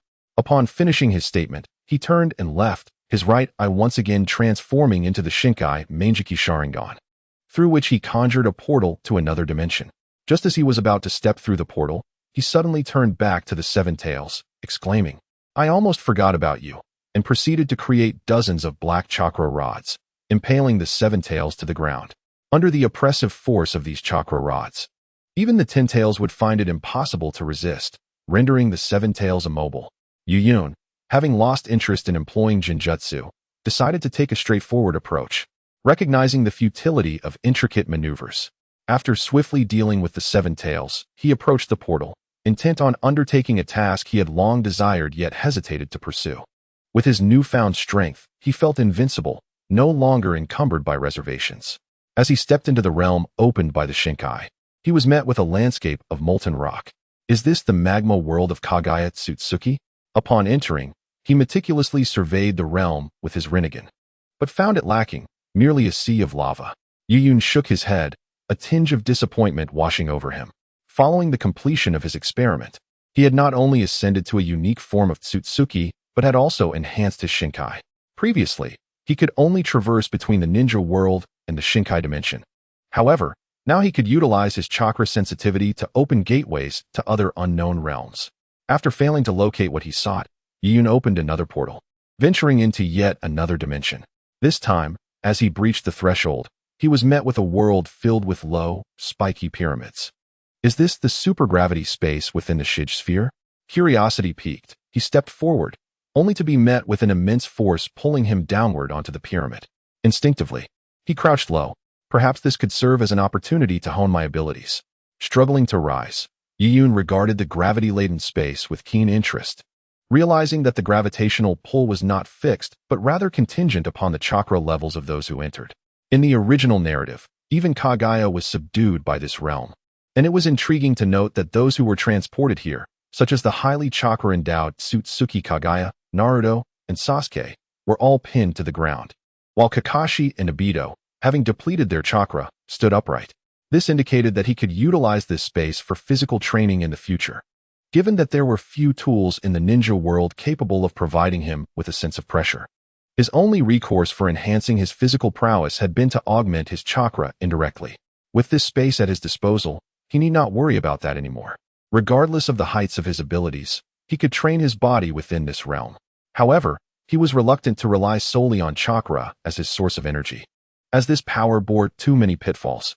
Presently, it posed no issue, but should a formidable Tsutsuki deity emerge, the quality and quantity of his chakra would be rendered inconsequential, serving merely to elevate others.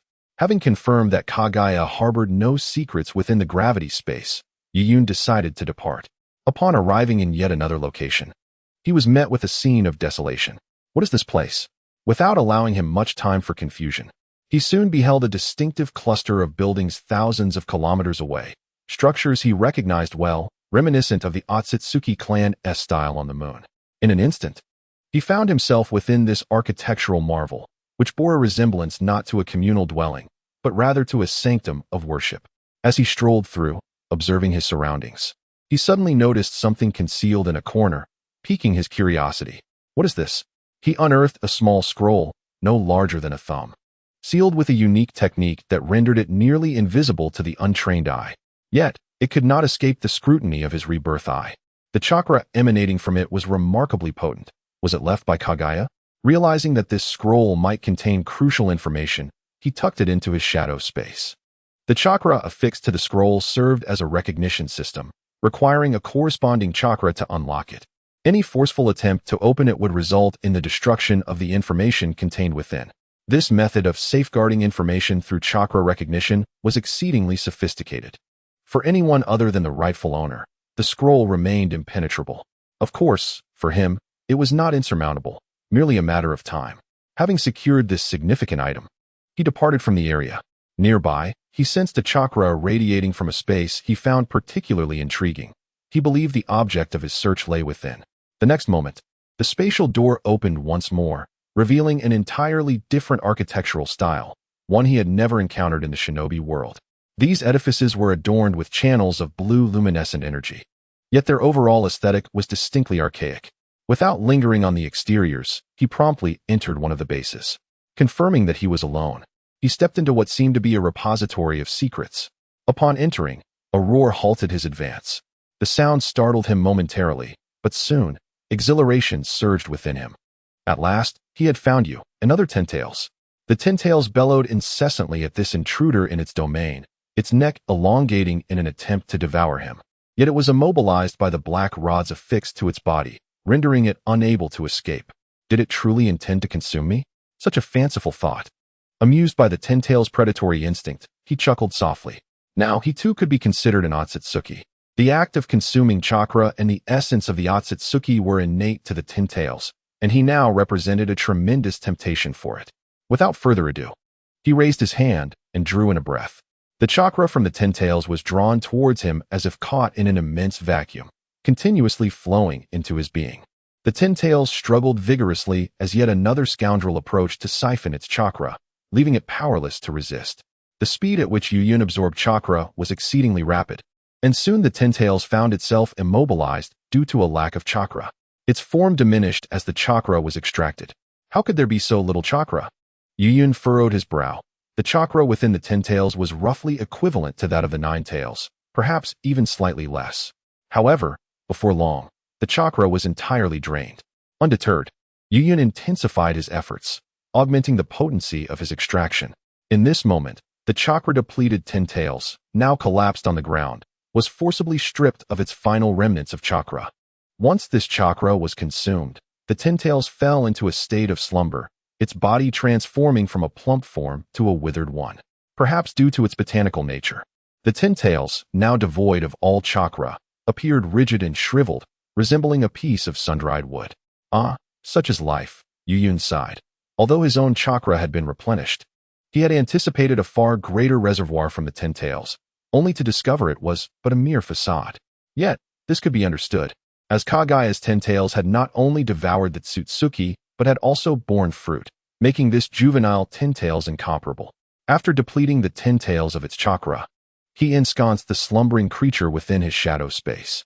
Following this, he explored the base, curious to see what treasures the Tsutsuki had amassed here.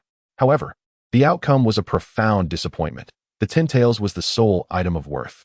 With that, Yuyun did not linger, promptly departing. He wished to study the Ten-Tails, setting aside all other concerns. As for whether Tsutsuki Ishiki would be enraged upon his return, who cares?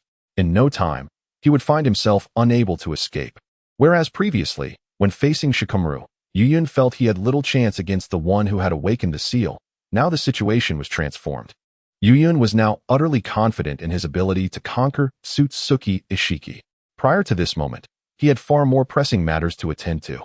In the land of rain, a place perpetually drenched, atop the tallest edifice stood a figure with fiery orange hair, allowing the torrential downpour to cascade over him.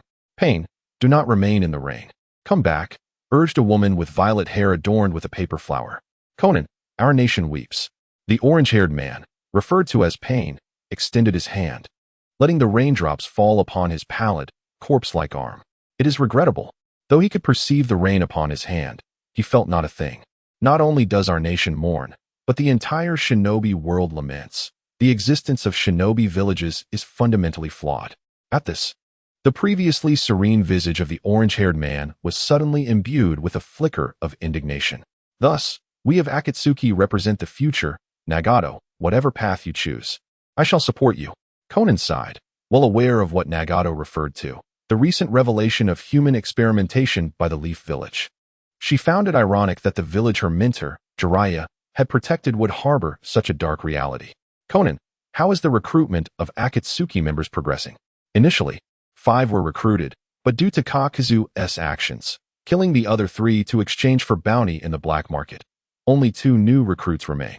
Upon hearing Pain's inquiry, Conan's expression became complex. She had underestimated Kakuzu's insatiable greed for wealth. Members who were not Kakuzu's adversaries had all been turned into bounties. Let them be killed. Akatsuki only requires the strong. The weak shall serve as our organization's funding. Who are the remaining 2? Upon discovering that there were still survivors, Pain suddenly grew curious. What manner of individuals could endure Kakuzu's grasp? After all, Kakuzu valued money above all else, fervently transforming teammates into cold, hard coins since his induction into Akatsuki. Yet, this mattered little. As Pain stated, their organization sought no weaklings. Those who could not even withstand Kakuzu did not deserve to execute their missions. Thus, Pain was intrigued. Who could suppress Kakuzu's avarice? The Scorpion of the Sand, Sasori, and the 7 ninja swordsmen of the mist, Kisame Hoshigaki. Both possessed strength rivaling Kakuzu's. Very well. With that, we shall have 5 official members of Akatsuki. Pain nodded. Once they gathered 10, their plans could commence. The entirety of the shinobi world would then be reshaped under his will. However, that Kisame was not recruited by me. It was Madara. Madara? He has finally chosen to reveal himself? Pain felt a sense of confusion. After all, he had not seen Madara since the tumultuous Nine-Tails incident. Black Zetsu had informed him that Madara was preoccupied with pressing matters. Yet both he and Conan speculated that Madara had sustained critical injuries, perhaps even perished during the chaos, rendering him unable to appear before them. His absence was noted, as he had only facilitated the entry of Kisame through White Zetsu. Observing Kisame's commendable strength, Pain had not declined his involvement. Conan shook her head. Pain, this may present an opportunity. Madara may not be as formidable as we envisioned. Indeed, I understand. Since his disappearance following the Nine-Tails incident, it seems his power is not insurmountable, Pain replied, his fists clenched tightly. Perhaps he could attempt to eliminate the masked Madara, thereby securing his ultimate weapon plan without any lingering concerns. However, they still required the strength of others. It would be prudent to wait until they had gathered the 9-tailed beasts before taking action. By the way, have we located the 7 tails yet? Pain suddenly inquired. Not yet. We have confirmed the locations of 8 out of the 9-tailed beasts, but the whereabouts of the 7 tails remain elusive, Conan responded. Is there no news from the Takigakure? I recall that the 7 tails was procured there, Pain continued to ask. None. However, the leader of Takigakure mentioned that the 7 tails was taken by a mysterious individual, and its current location is unknown. A mysterious individual? Pain furrowed his brow. What sort of fool dares to steal from our Akatsuki? Have White Zetsu search for it. We must locate the 7 tails, as it is of utmost importance to us. At that moment, Pain abruptly halted, turning to Conan. Come to my original body immediately. Someone has located it. Boom. With that, he was summoned away, leaving only a swirl of smoke in his wake. Conan's pupils widened in realization, and she swiftly made her way to Nagato's original location. Chapter 81. Pain's 6 Paths. Your original body indeed possesses the 6 abilities of the Rinnegan. In the concealed chamber where Nagato's true form was hidden, a figure emerged from the shadows, surrounded by 6 individuals. Who are you? Nagato's dim Rinnegan glimmered with wariness. This hidden chamber was known only to him and Conan. She would never betray him. The chakra of the 6 Paths clone surged, poised to erupt at any moment. Do not be so tense. If I wished, you would already be in pieces. The adversary confronting Nagato stepped fully into the light, revealing his true visage. He was strikingly handsome, possessing an otherworldly allure. Yet, Nagato's focus did not linger on superficial beauty. He was captivated instead by the man's eyes, which sparkled like stars, a perilous beauty that evoked a sense of danger. This was Nagato's initial thought. Resolutely, he chose to forego further dialogue, opting to strike first and interrogate later. In the world of ninjas, a moment's hesitation could spell death. Thus, the one who seizes the initiative holds the key to life. a painful lesson learned from Hanzo the Salamander. He moved. At nearly the same moment, 6 of Pain's avatars launched an assault on the intruder. Yet, in this critical instant, they crumpled to the ground like lifeless dolls with drained batteries. Nagato, witnessing this scene, would have risen in agitation had he not been incapacitated. His 6 paths of pain were instantaneously obliterated. Just look at you, paralyzed yet so anxious.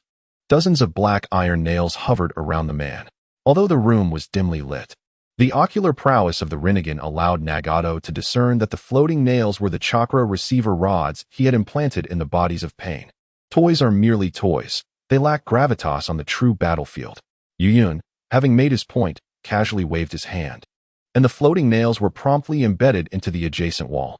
Indeed, the individual who had come seeking Nagato was Yuyun. After exhausting his research on the Ten Tails, he had sought out another individual possessing a Ten Tails vessel. Not a magnetic release like that of the Sand Village, but a technique akin to my universal pull. No, this fellow's control over gravity is far more intricate than mine. He at least claimed he could not precisely extract the chakra receiver rods from the 6 paths of pain using universal pull. Who on earth is this enigmatic figure? I cannot allow Conan to remain here.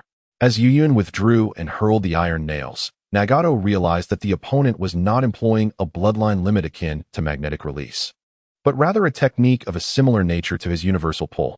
Furthermore, his Rinnegan could not perceive this person's chakra.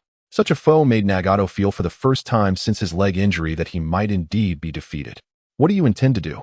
He inquired, simultaneously communicating through chakra to Conan, who was hastening towards him. Conan, it's nothing. I haven't been sleeping well lately and mistakenly activated it. Please go outside the village to greet the newcomers. I will have Pain come to assist you shortly. Before Nagato could complete his thought, a distinct voice interrupted their unique mode of communication. He is indeed fine. You may wait outside the door. We have some trivial matters to discuss. Initially, Conan felt a sense of relief upon hearing Nagato's voice, but that relief dissipated almost instantaneously, her heart constricting at the unfamiliar voice. You scoundrel! No matter who you are, if you dare to harm Nagato, I will kill you. After transmitting this message through chakra, she quickened her pace, racing towards the hidden chamber. Meanwhile, inside the chamber, Nagato gazed at Yuyun, who wore a smile, a chill running through him. This was no ordinary adversary. He needed to strike hard. The chakra black rods connected to the outer path's Goliath began to draw heavily from his chakra, causing Nagato's already gaunt figure to become even more emaciated. The outer path's Goliath, freed from its chains, opened its mouth wide towards Yuyun. Nagato intended to use the Goliath to eliminate this intruder. Alas, I initially wished to engage in a meaningful dialogue with you, but it appears that such an endeavor is futile. Yuyun sighed, covering his face, and then, with his right hand, conjured a small green orb of light, which he deftly propelled into Nagato's body. Given that Nagato was now a cripple, he was unable to evade this action, akin to a trivial flick. At that moment, the outer path golem also unleashed chakra chains from its mouth, chains that surged toward Yuyun. Yet, Yuyun did not flinch. He stood resolute in the face of the approaching chains. Strangely, these chains passed through his form and anchored themselves into the floor behind him. After employing this chain, the outer path golem fell silent, reverting to its original state as a wooden sculpture. This transformation occurred because its controller had lost consciousness. Is this the shell of the Ten Tails? Yuyun approached the outer path golem behind Nagato, observing the wooden figure before him. With a somewhat unclean hand, he pried away a piece of the golem's exterior. It revealed a completely wooden structure, devoid of even a trace of chakra. Had it been drained?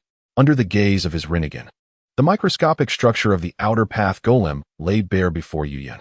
To his eyes, the outer skin and the trees created by wood release bore no distinction.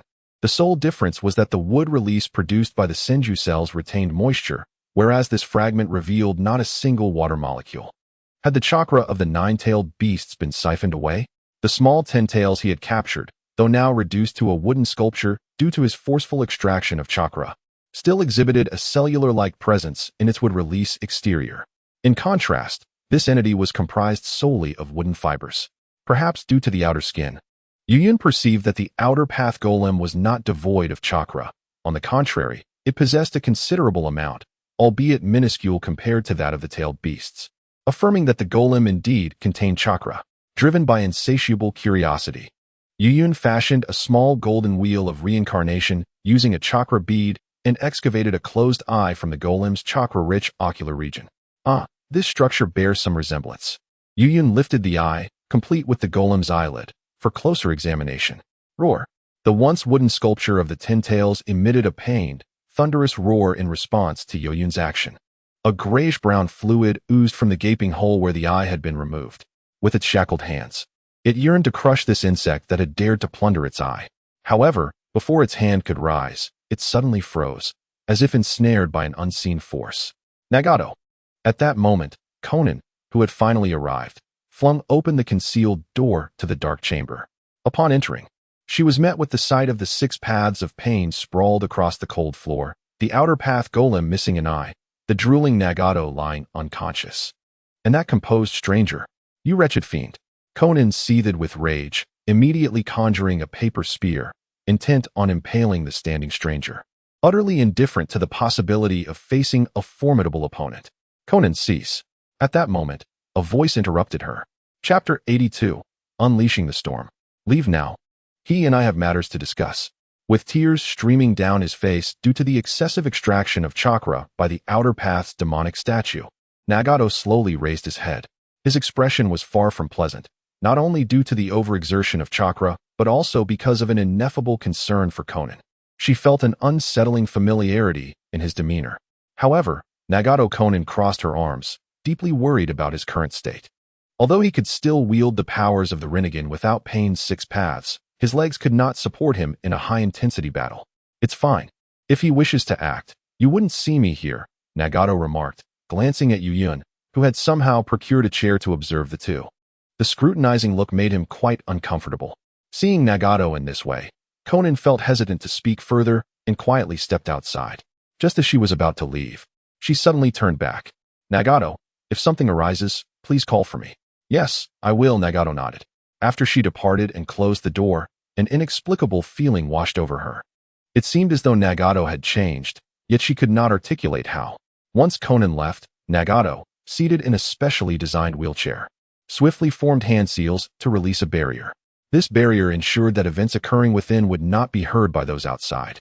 Why are you showing me this? After the technique was cast, Nagato lifted his gaze, his dark purple Rinnegan fixated intensely on Yuyun. Why? There's no need for so many whys. It's merely a fleeting whim. If I must elaborate, I once heard a priest who adored pure oxygen say that the enlightened are eternally happy.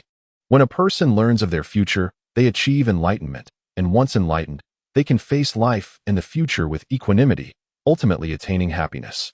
Yuyun rested his chin on his hand, observing this failure before him. Does knowing one's fate truly lead to happiness? I am uncertain. Thus I wish to witness it firsthand. After all, no one is more suited for this than you. Yuyun smiled, a grin laced with malice, so pure in its intent that it bore no trace of other emotions. This individual merely sought to make a mockery of him. Nagato's expression soured. But it did not last long before he succumbed to despair. What does it matter? Whether I know or remain ignorant, I am not the child of prophecy as Jiraiya-sensei spoke of. And even a child of destiny like Naruto cannot alter the ninja world. He merely slowed the tide of war. Seeing Nagato in such a pitiful state, Yuyun rose and dusted off his clothes. This is dull. I expected you to rise to the occasion, yet from beginning to end, you remain merely a mediocre individual endowed with extraordinary power. Since there is no amusement to be had, let us seize the Rinnegan and take the demonic statue. At worst, we can wait until we are prepared, resurrect Kaguya for the 4th Great Ninja War, and then drain her chakra. Wait, if it were you, what would you do? Nagato asked. Me? You wish to hear my opinion? Yuyun suddenly laughed. Indeed, Nagato resolutely stated. Very well, allow me to elucidate my intentions. Yuyun gradually approached Nagato from behind, and, with a seductive whisper, inquired, do you see those corpulent swine? Yuyun conjured a projection screen using chakra, displaying the opulent lives of feudal lords and aristocrats. The screen revealed these lords and nobles indulging in lavish excess, carelessly discarding jewels worth thousands of gold pieces, ruthlessly slaying peasants within their dominions, and venting their grotesque desires on innocent youths upon desolate islands. The repulsive sight of gluttonous flesh and tender bodies inflicted a profound psychological impact on Nagato. You constantly espouse various notions of altering the world, Yet the ones who suffer the consequences are the common folk of the ninja realm, while the true sources of anguish remain ignored. Throughout the First, Second, and Third Shinobi Wars, neither the aggressors nor the defenders derived any benefit from the conflicts. However, there exists a faction that has reaped immense rewards from these wars. Those ninjas who pose a substantial threat to their dominion harbor mutual disdain over trivial shares of missions, brawling amongst themselves. Regardless of their relentless battles, it never affects this group. Can you guess who they are? Yuyun's words struck Nagato's heart like a colossal hammer. Do you comprehend the essence of the term ninja? Abruptly, Yuyun utilized earth release to fashion a stone bench and seated himself. A ninja is one who endures what others cannot. Nagato replied, that is what Jiraiya conveyed to them. It was Jiraiya who relayed this to you. Yet you know I am not inquiring about that. Propping his chin thoughtfully, Yuyun remarked, a ninja is a distinctive vocation, engaged in clandestine activities such as espionage, reconnaissance, and assassination. Nagato was compelled to concede to this official definition, asserting that contemporary ninjas indeed align with this description.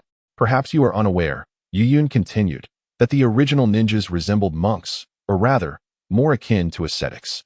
Initially, ninjas were a group of monks who traversed the ninja realm alongside the Sage of Six Paths. In those times, ninjas did not thrive by means of slaughter.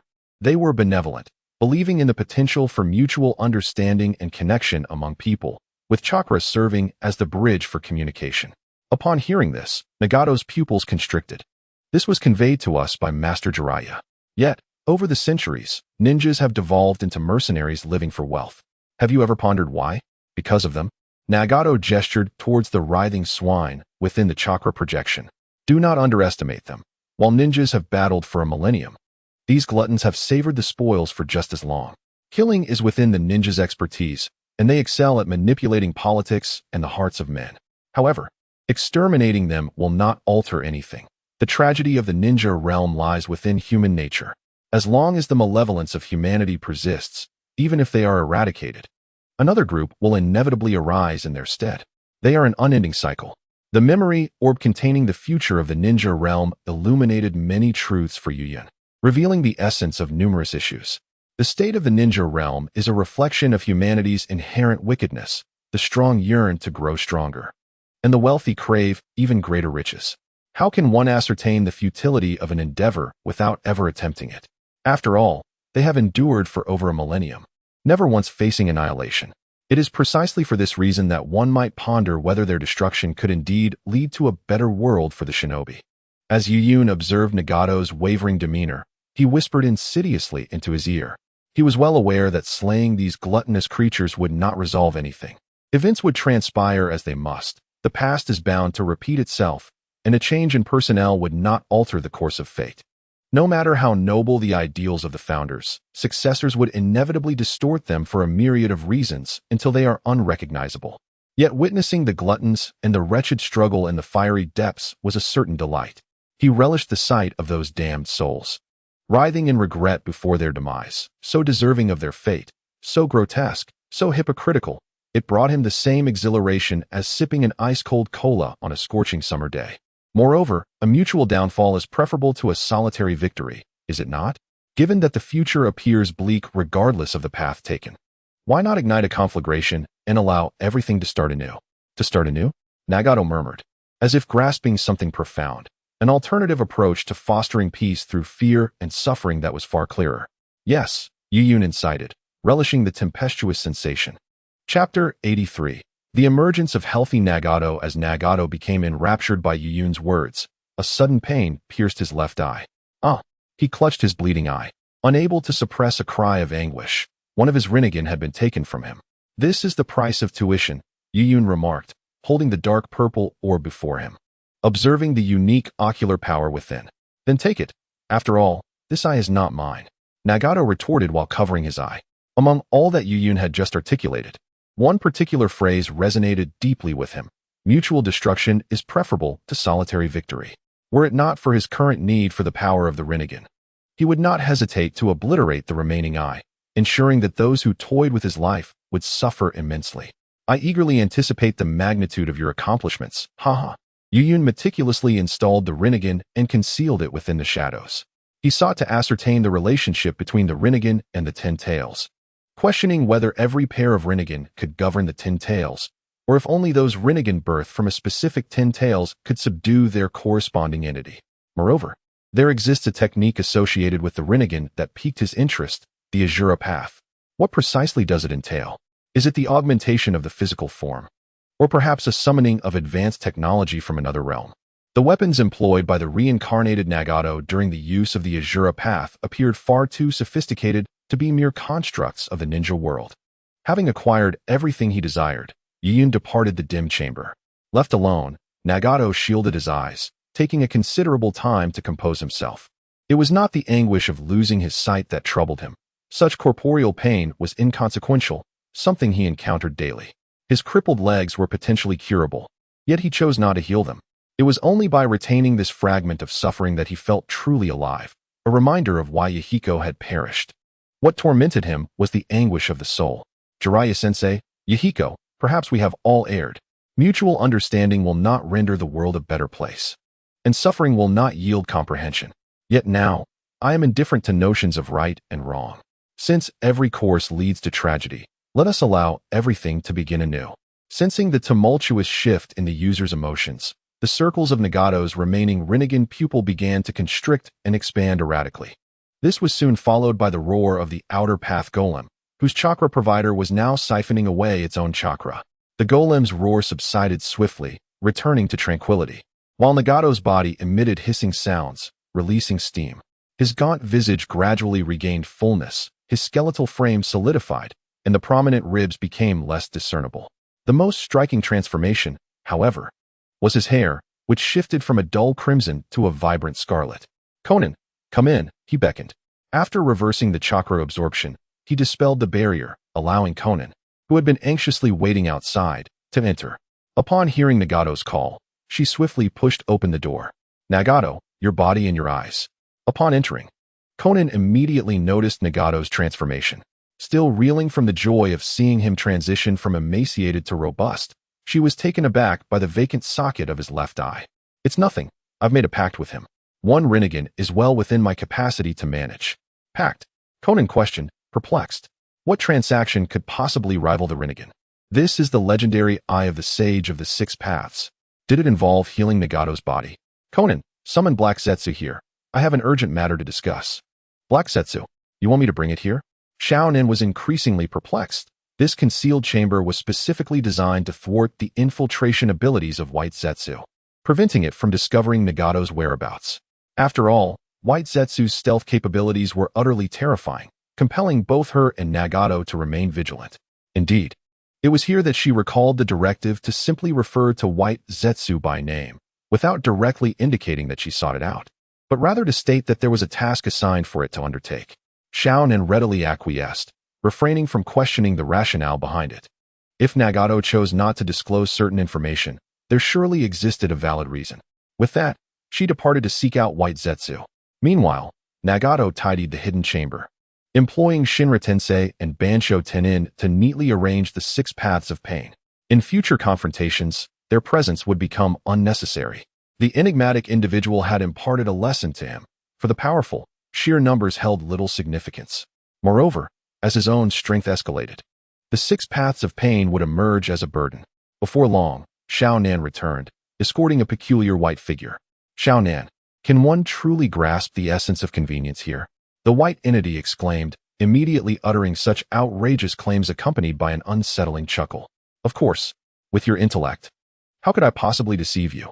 Xiaonan, in a manner akin to soothing a child, coaxed the isolated White Zetsu into the chamber. "Nagato, weren't you supposed to be crippled? What are you doing here? Did you come to relieve yourself?" Upon entering, White Zetsu spotted Nagato seated in a specially designed wheelchair. Its memories were linked to its original form, which had surveilled Nagato for many years, thus it was well aware of Nagato's appearance. "Crippled? I shall soon be free of that affliction." Nagato gazed at the whimsical white entity before extending his hand. In an instant, the bewildered White Zetsu found itself uncontrollably hurtling toward Nagato. "What is happening?" The dazed White Zetsu was utterly confused. Were it and Nagato not allies? Was the matter concerning Obito's schemes now unraveling? Immediately, Nagato seized White Zetsu by the throat, and at that moment, the wheelchair beneath him disintegrated. allowing him to levitate in midair using the powers of the Deva path. You have been monitoring me all along, haven't you? Every tragedy I have faced bears your mark. Now it is time for retribution. The chilling gaze of his Rinnegan fixated on White Zetsu, sending a shiver down its spine. Kurozetsu, Madara, save me.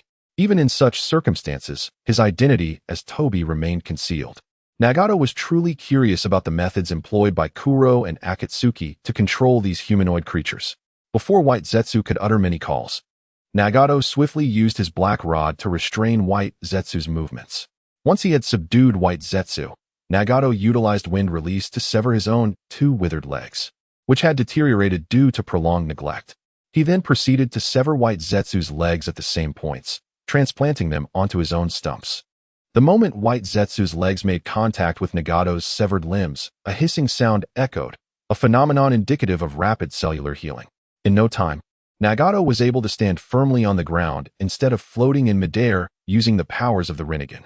Conan, witnessing the rejuvenated Nagato, was overwhelmed with tears of joy, having not seen him in such a healthy state for what felt like an eternity. Acknowledging the restoration of his legs, Nagato did not spare White Zetsu, but instead extracted White Zetsu's left eye and placed it into his own empty eye socket.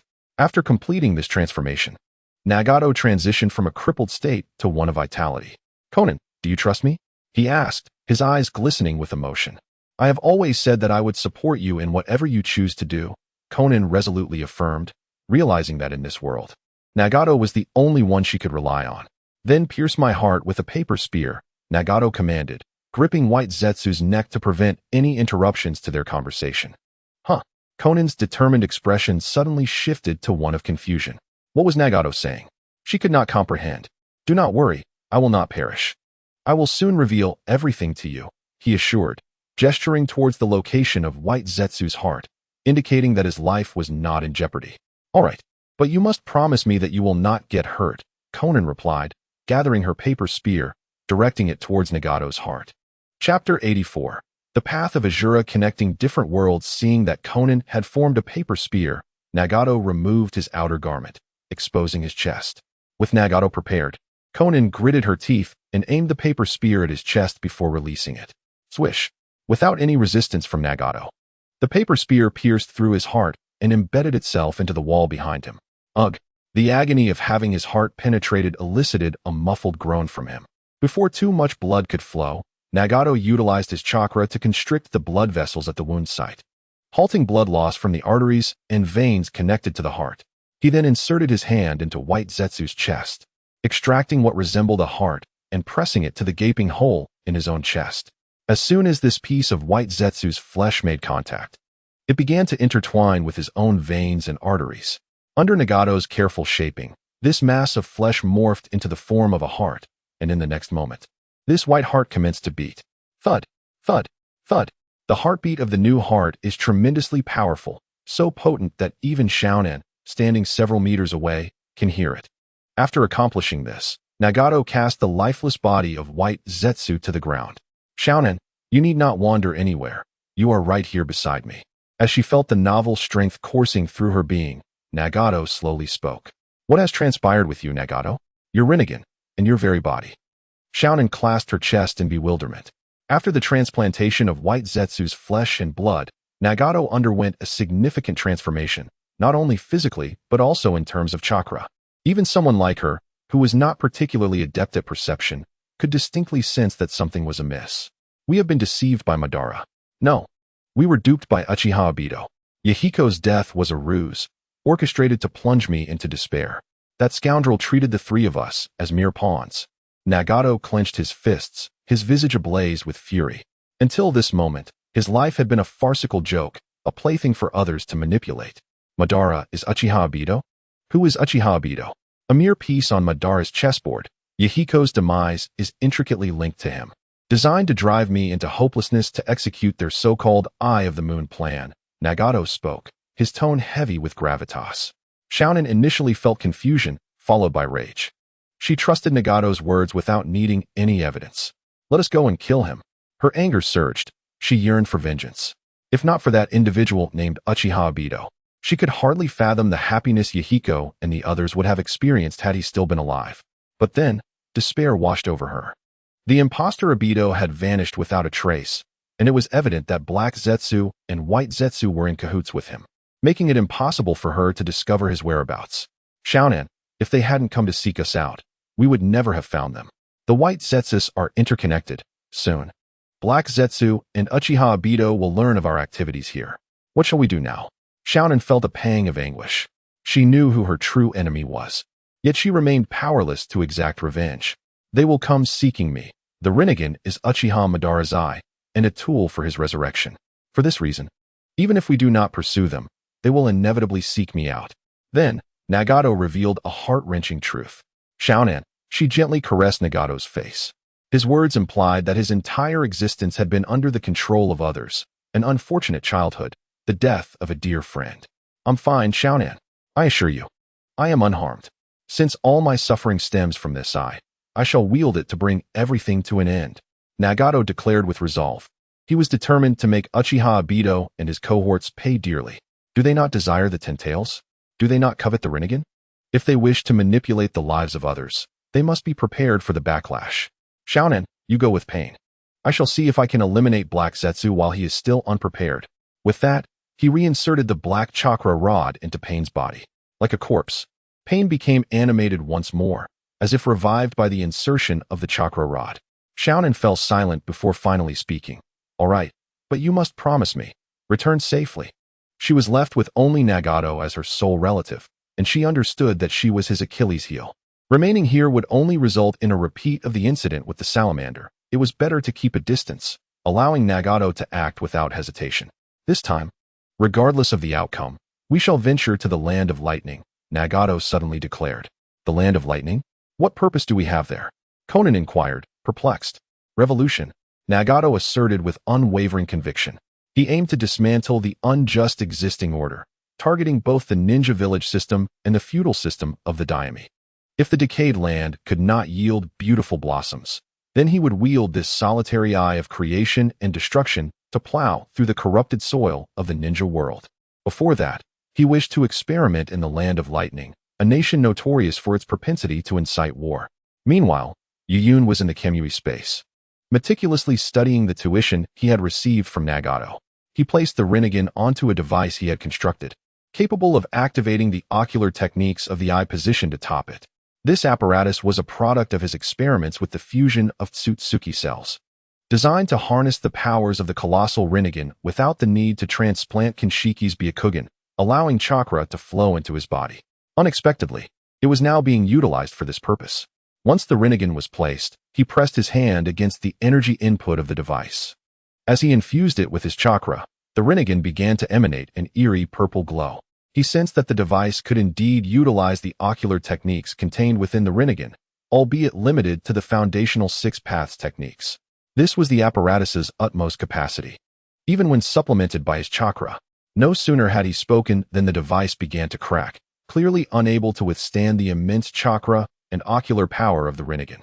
Both the Rinnegan's power and his chakra were beyond the capabilities of this artificial creation. Observing this, Yuyun remained unfazed. He immediately conjured chakra beads to repair and enhance the device according to its condition. The chakra beads possessed numerous functionalities. Besides enabling the activation of the Golden Wheel Rebirth Explosion and Silver Wheel Rebirth Explosion, they could also implant memories and exert control over individuals, transforming into physical matter as well. He had once used chakra beads to confine Hinata in a cage, compelling her to witness his brutal beating of Naruto. Yuyun employed the transformed matter from the chakra beads in conjunction with the Rinnegan to upgrade the device. After a short while, the device was completed. The Rinnegan continued to radiate a dazzling light, and once the brilliance subsided, numerous mechanical constructs suddenly materialized around it. Yuyun drew these mechanical creations toward himself. These were not products of the ninja world.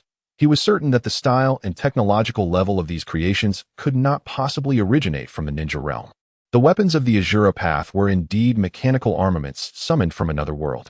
At this realization, even the current Yuyun felt astonished. Was this the box meant to layer infinite parallel worlds? Chapter 85. The unknown Tsutsuki, what a desolate world. Before him lay a silent and barren expanse. The dim sky casting a pall over the wasteland, resembling a scene from the apocalypse. As Yuyun emerged from the space of Shinwei, his feet touched the ground, stirring up a cloud of dust. He crouched down, brushing his fingers through the dust beneath him. Is there not a single bacterium? The ocular prowess of his Rinnegan not only allowed him to discern the composition of the dust with clarity, but also revealed the absence of any life forms within hundreds of miles. Not a trace of bacteria, nor even organic matter. This was a land devoid of life. Was this the world birthed from the technological prowess of the Rinnegan's Azura Path? Realizing that the weapons summoned from the Azura Path were not of the ninja world, he employed his Rinnegan to trace the coordinates of this world. Subsequently, he opened a passage between realms with Shinwei, expending a considerable amount of chakra to arrive here. The Rinnegan in Yuyun's eyes flickered with a soft glow as he widened his field of vision, extending his observation from several hundred kilometers to thousands, ultimately encompassing the entire planet. To his dismay, he discovered that not only this area but the entire planet was lifeless, utterly devoid of vitality. As far as his gaze could reach, silence reigned supreme. The atmosphere had escaped, the oceans resembling pools of sulfuric acid, and the magnetic field was in chaos. The very planet had ceased its rotation, passively existing as a satellite to its star, one side eternally facing the sun, while the other remained perpetually shrouded in darkness. This dichotomy resulted in extreme temperature variations, one side scorched by relentless sunlight, the other blanketed in ice and snow. Yet, what captivated Yuyun's attention was not these phenomena, but rather a towering, withered tree that stood resolutely upon the planet's surface. Its immense size was unlike anything he had ever encountered. If this planet were likened to a bonsai, then this tree would be its sapling. The visual disparity struck Yuyun's soul profoundly. A desiccated divine tree. Could this be a planet once sown by the Tsutsuki?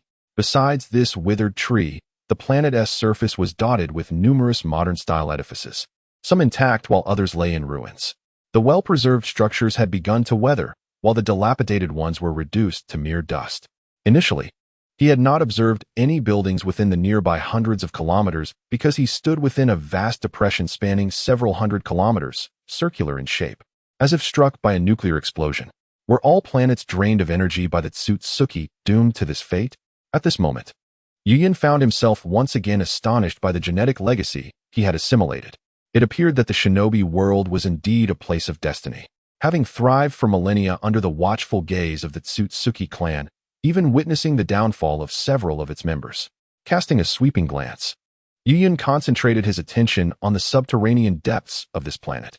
Beneath the lifeless surface, faint murmurs of activity occasionally resonated, subtle yet perceptible to him. Endowed as he was with the Rinnegan, his gaze pierced through layers of obstruction, revealing a facility reminiscent of a manufacturing plant, one that was methodically producing weapons. The designs of these armaments were familiar to him, akin to those summoned from the realm of Azura. So, the weapons of Azura originated from this very place? A surge of curiosity welled up within Yuyun, prompting him to open a portal using his divine might. In a brief moment, he found himself within this armament factory. Much like the desolate exterior of the planet, this factory operated incessantly, churning out weapons in an entirely automated process. Even the input of raw materials was facilitated by mechanical automatons that ventured into the long-cooled depths of the earth to gather resources. Missiles, laser cannons, drones, and even nuclear armaments were produced here, causing a bead of cold sweat to trickle down Yuyun's brow. In a concealed chamber of the factory lay items that were both familiar yet somewhat alien to him. Although their designs differed, he discerned the unmistakable presence of enriched uranium, continuously emitting gamma rays. With such resources at hand, what need did Nagato have for the Ten Tails as a deterrent? This was a ready-made nuclear deterrent. Yet, it was also evident that Nagato, being somewhat uninformed, likely did not grasp the implications of such weaponry.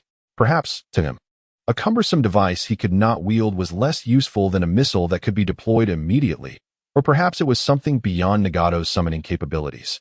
Thus, Yuyun wandered through the factory, despite the numerous security doors that adorned its corridors. These barriers were insignificant before his divine might. He effortlessly peered beyond them, uncovering the secrets hidden within. Some of these secured areas housed electronic devices akin to computers. Driven by curiosity, Yuyun began to operate these instruments, only to discover, in a strange twist, that their design logic mirrored that of the computers in the shinobi world, albeit articulated in a different language. Within mere seconds, He deciphered the unknown language of this planet, yet found no records pertaining to its history. It was as if a blank slate had been hastily erased. What then? Had you endured? Which Tsutsuki was responsible for your destruction? Yu Yun found himself utterly perplexed. The encryption barriers remained intact, rendering a physical breach implausible. It was inconceivable that the records could have been systematically erased. Such a monumental event would surely leave traces. And the civilization that constructed this armory could not possibly have failed to document even a fragment of its history. These computers contained nothing beyond the designs of weaponry, devoid of any records pertaining to the civilization itself, a blank slate, save for the weapons. The thoroughness of the destruction was astounding. Surveying his surroundings, Yu Yun was reluctant to believe that the survivors of this civilization had deliberately orchestrated such an erasure. Even as sentient beings teeter on the brink of extinction, they strive to leave an imprint of their existence in this world. It is unfathomable that, even after obliterating all scientific and technological advancements, not a single historical record would remain. At that moment, his reincarnation eye glimmered with a faint violet light. It felt as though his eyes were ablaze, and suddenly, a series of peculiar images flooded his mind. What was this? He beheld a colossal Otsutsuki, one he had never encountered before, suddenly manifesting on this planet and planting the divine tree. The roots of the divine tree traversed the surface of the planet, stretching from one end to the other. Realizing the imminent threat, the indigenous inhabitants launched a furious counterattack against the divine tree. However, the moment they struck, they were annihilated, while the divine tree remained unscathed. As they prepared for a more vigorous retaliation, a blinding radiance swept across every corner of the planet. Subsequently, the indigenous people found the pattern of the reincarnation eye etched into their vision, ultimately becoming ensnared by the tendrils of the divine tree that emerged from the ground, binding them like rice dumplings. Thus, the sequence of the planet's demise unfolded within his mind.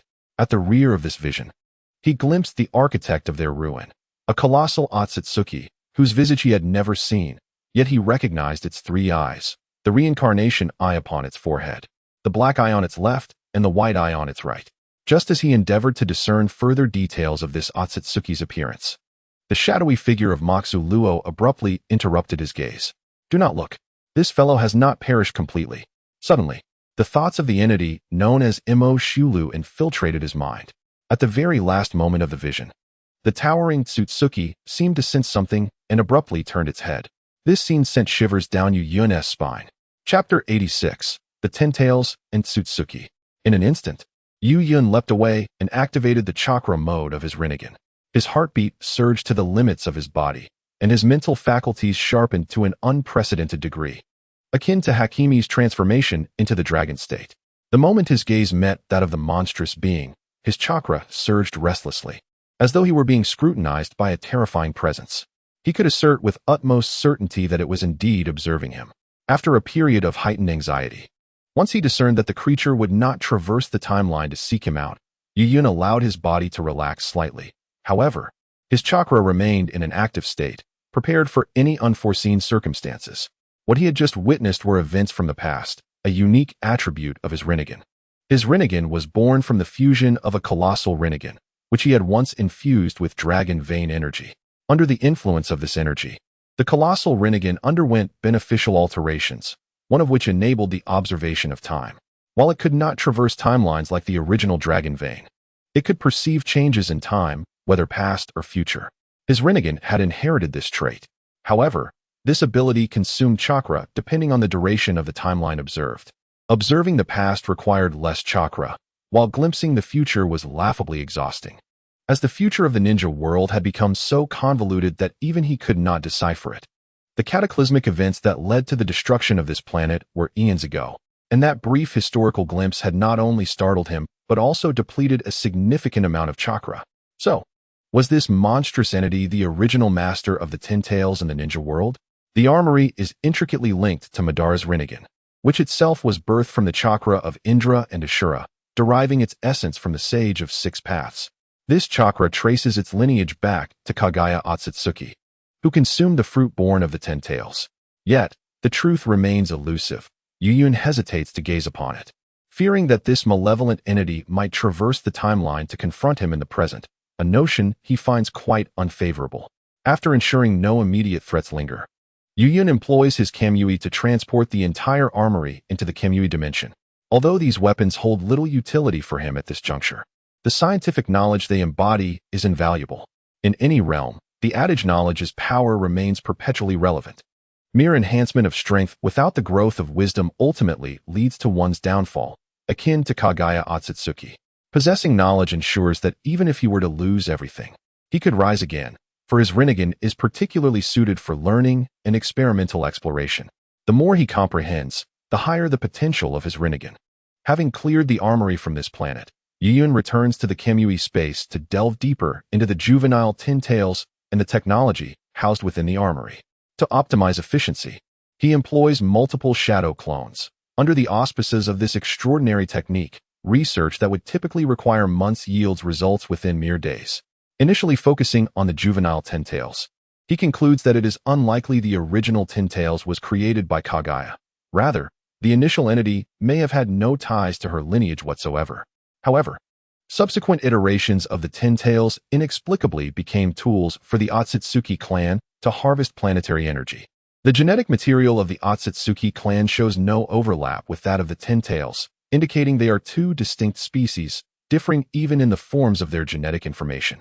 While the Otsutsuki clan may still fall within the human spectrum, capable of interbreeding with humans and sharing a genetic structure composed of base pair sequences, the tin tails diverges significantly. Its genetic makeup is expressed not through sequences of bases, but as a state of energy, manifesting only when intertwined with chakra. In the absence of chakra, it reverts to a fibrous wood-like state, appearing as mere timber, albeit with a hardness that defies physical laws. From this perspective, there is no blood relation between the Otsutsuki and the tin tails. Their relationship is one of mutual symbiosis. The Otsutsuki require the tin tails to convert planetary energy into chakra fruit, while the tin tails depend on the Otsutsuki to plant them on various planets to consume their energies. Moreover, Yuyun discovers that Madara's Rinnegan is incapable of controlling this juvenile tin tails. It can only suppress it, unlike during the Fourth Great Ninja War when control was achieved via wooden conduits. To control the tin tails, the Rinnegan must be generated from chakra produced by the tin tails itself. Otherwise, Rinnegan from different tin tails can only exert suppressive influence. Additionally, the tin tails has repeatedly displayed an instinctual desire to consume him. When Yuyun awakened it from its dormant state, the tin tails made no effort to conceal its predatory instincts. To validate this behavior, he used previously unpurged clones from his fusion experiments as offerings to the tin tails. First, he presented a stable clone devoid of chakra. After consuming it, the tin tails exhibited no change, maintaining its brash demeanor. Next, he offered an unstable clone infused with chakra. Upon consumption, the tin tails immediately transformed, its tails lengthening and its physique enlarging, complete with wooden horns sprouting from its head, embodying a newly matured form. Not only did its exterior change, but the chakra within it also stabilized upon merging with that of the clone, shifting from a state of chaos to one of equilibrium, leading to less erratic behavior. This prompted Yuyun to ponder that the tin tail's appetite likely extends beyond just the Otsutsuki. It craves the chakra residing within them. Only by consuming the high-quality chakra contained within the Otsutsuki's flesh could the tin tails be truly subjugated by the clan. Otherwise, it remains an untamed beast, brimming with aggression.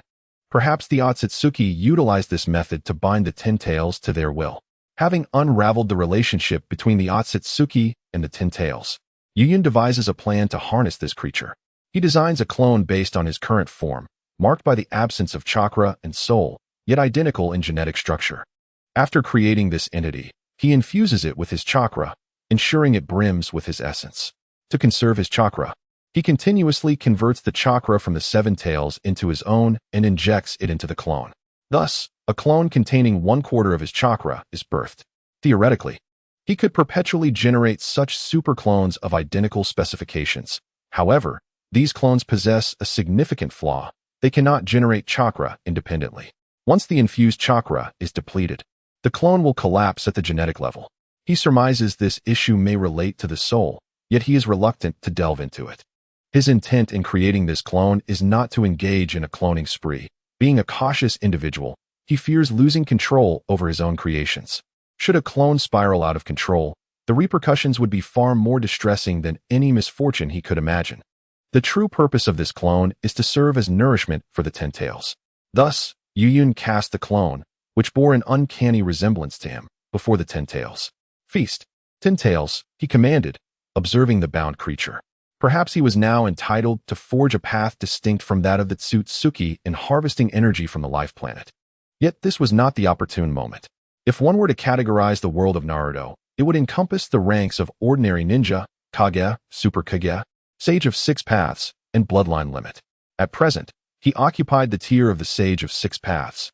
While he might possess the prowess to vanquish Kage Tsutsuki with a bit more flair, he was still inferior to her in terms of life force. In contrast to Tsutsuki Ishiki, who met his demise at the hands of a shadow clone, Kagaya remains the sole entity explicitly declared as immortal, a being that can only be sealed, never slain. This is the essence of the bloodline limit. And he, Yun, aspires to become such an individual of elevated life force, striving step by step towards the pinnacle to become the ultimate being. Chapter 87. The Ten Tails Jinchuriki. The evolved Ten Tails gazed at the offering cast before it, and without a moment's hesitation, devoured the clone whole. Crunch. The sound of bone being crushed echoed clearly in Yuyun's ears as the Ten Tails consumed its meal with little delicacy. Witnessing the demise of the being that mirrored him, Yuyun felt no turmoil within. It was merely a frost upon the path of growth, one he could endure. Gurgle. After consuming the clone, the Ten Tails underwent a transformation. First, its tails elongated and thickened, followed by a shift in its eyes, which had once been large and centrally positioned, now relocated to one side of its visage. If the juvenile Ten Tails had exhibited an awkward charm, the current manifestation was devoid of all such appeal. Yet, not everything had changed. Its eyes retained the 6 Tomo Rinnegan, and its size had increased slightly, now comparable to the 9 tails, though still dwarfed by Kagaya's colossal 10 tails. Roar! Upon achieving its complete form, the Ten Tails immediately unleashed a furious roar towards the void of the divine realm, announcing its rebirth to the world. As it roared, its chakra recklessly expanded outward, creating a tempest within the divine space. This tempest was remarkably fierce, shattering the unique stone pillars that adorned the divine realm. Yet, despite the chaos, the closest entity, Yuyun, remained unperturbed, standing resolutely before the Ten Tails like a mountain. The chakra underwent a profound transformation. In Yuyun's eyes, the chakra of the Ten Tails had experienced an extraordinary metamorphosis. After its roar subsided, the Ten Tails retracted its chakra and squatted, gazing intently at Yuyun. Come here, Yuyun beckoned, extending his hand. The Ten Tails leaned its massive head towards the outstretched hand. Not only had its chakra changed, but its very temperament had shifted. As Yuyun stroked the Ten Tails' head, the texture felt rough, akin to touching tree bark. While caressing, he established a chakra connection, granting him complete control over the Ten Tails. Spin, he commanded. Obediently, the Ten Tails turned in circles like a loyal dog, its immense body creating a depression in the ground as its tail swept across the earth. Observing the obedient Ten Tails, Yuyun pondered whether it was due to his chakra. Perhaps because the Ten Tails had evolved by devouring the chakra of his clones. He could control it without the need for the Rinnegan, merely through chakra connection. To test this hypothesis, he transformed his chakra into cursed energy. In that instant, the once docile Ten Tails became ferocious, raising its colossal hand to strike down upon the diminutive Yuyun. With a resounding thud, Yuyun did not flinch, but instead raised a hand to meet the Ten Tails' massive appendage. Indeed, the Ten Tails acknowledged chakra over humanity. After obtaining the knowledge he sought, Yuyun's raised hand erupted with cursed energy, repelling the Ten Tails' hand away. It was undeniable that cursed energy proved more effective in combat, had he relied on chakra. Achieving such a result would have necessitated a greater input of energy. After deflecting the Ten Tails' strike, Yuyun reverted his cursed energy back to chakra. The ability to effortlessly alter the properties of his internal energy was not his own, but rather a gift from the entity known as Mkuro.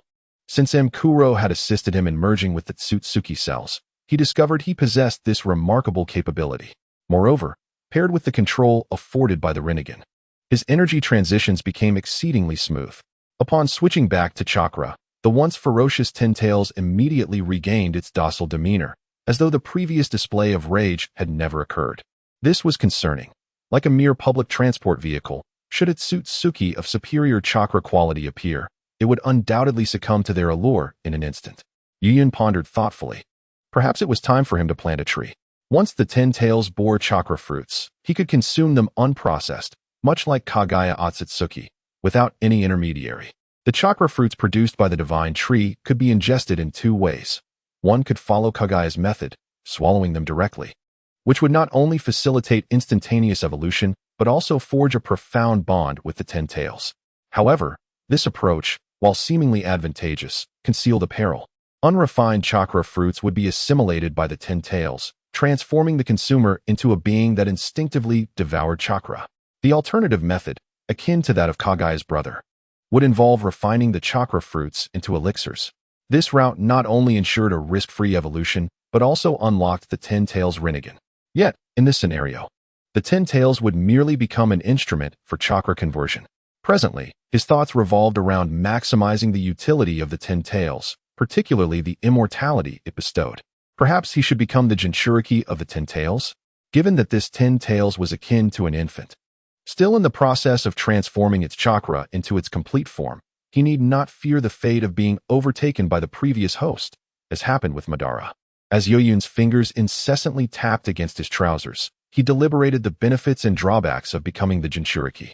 The advantages were evident: unparalleled endurance, nearly immortal regenerative capabilities, and a deeper mastery of the chakra system, an essential experience unique to the world of Naruto.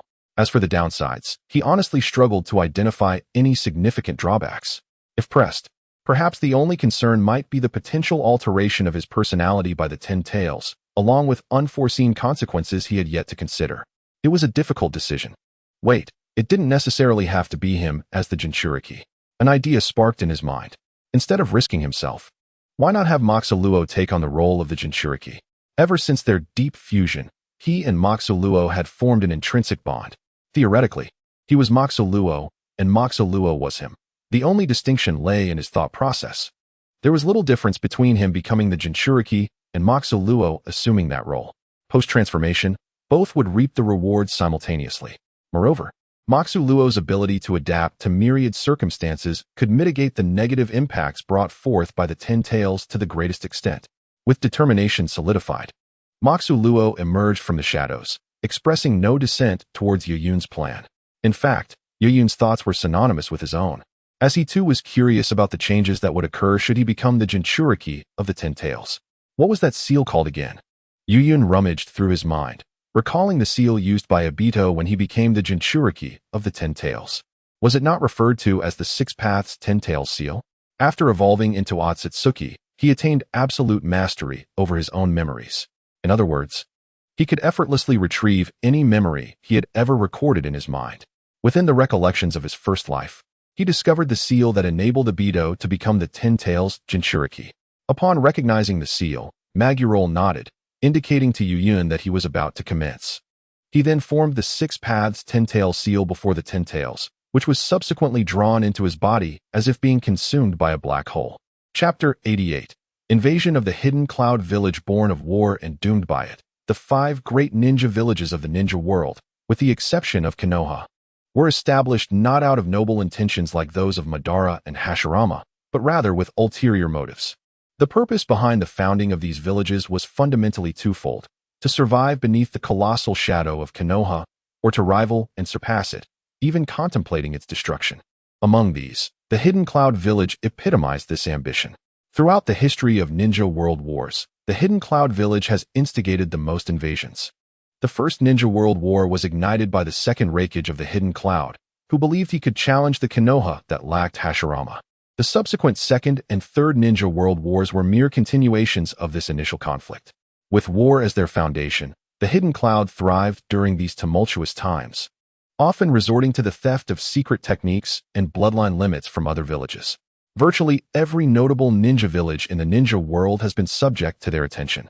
While Konoha's overall strength waned due to the persistent warfare, the Hidden Cloud's power surged as a result. They played a significant role in the destruction of the Land of Whirlpools, acquiring vast amounts of sealing techniques to establish their Jinchuriki system. Their Fire Seed plan involved abducting children from bloodline clans and other villages, culminating in the emergence of several magnet-style ninjas during the Fourth Ninja World War, a direct product of this initiative. Moreover, their technological advancements flourished amidst the conflict, placing the hidden cloud at the forefront of the integration of chakra and technology. Although the chakra cannon served merely as a charging toy against Yuyun, this weapon possessed the potential to obliterate any ninja village in the ninja world with a single strike. Aside from the third Hokage, who was outmaneuvered by Iwagakure during the Third Ninja World War, the hidden cloud enjoyed unparalleled success in other periods. The Third Ninja World War shattered the futures of many, including Obito, Nagato, and Konan, yet it simultaneously elevated the hidden cloud. Had it not been for Madara's Moon Eye plan, the Fourth Ninja World War would undoubtedly have been initiated by the hidden cloud, for they possessed the strength and audacity to do so. Once the chakra cannon was completed, it would mark the hidden cloud as the sole ninja village in the ninja world. Regrettably for them, figures such as Madara, Sasuke, Naruto, and Obito demonstrated that technology is not omnipotent. Ironically, this village, once so potent, now faced the grim repercussions of war. Hey, that red-haired guy, halt. At the entrance of the Yunlei Gorge, two hidden cloud ninjas shouted at the figure clad in a red cloud cloak. What are you blabbering about? If you don't present proof, don't blame us for being impolite. A cloud of pure darkness whispered as it began to weave hand signs. Should the person before him fail to produce a pass, he would unleash his lightning-release ninjutsu and obliterate the red-haired young man. Reveal the whereabouts of the Eight Tails Jinchuriki, and I shall spare your lives.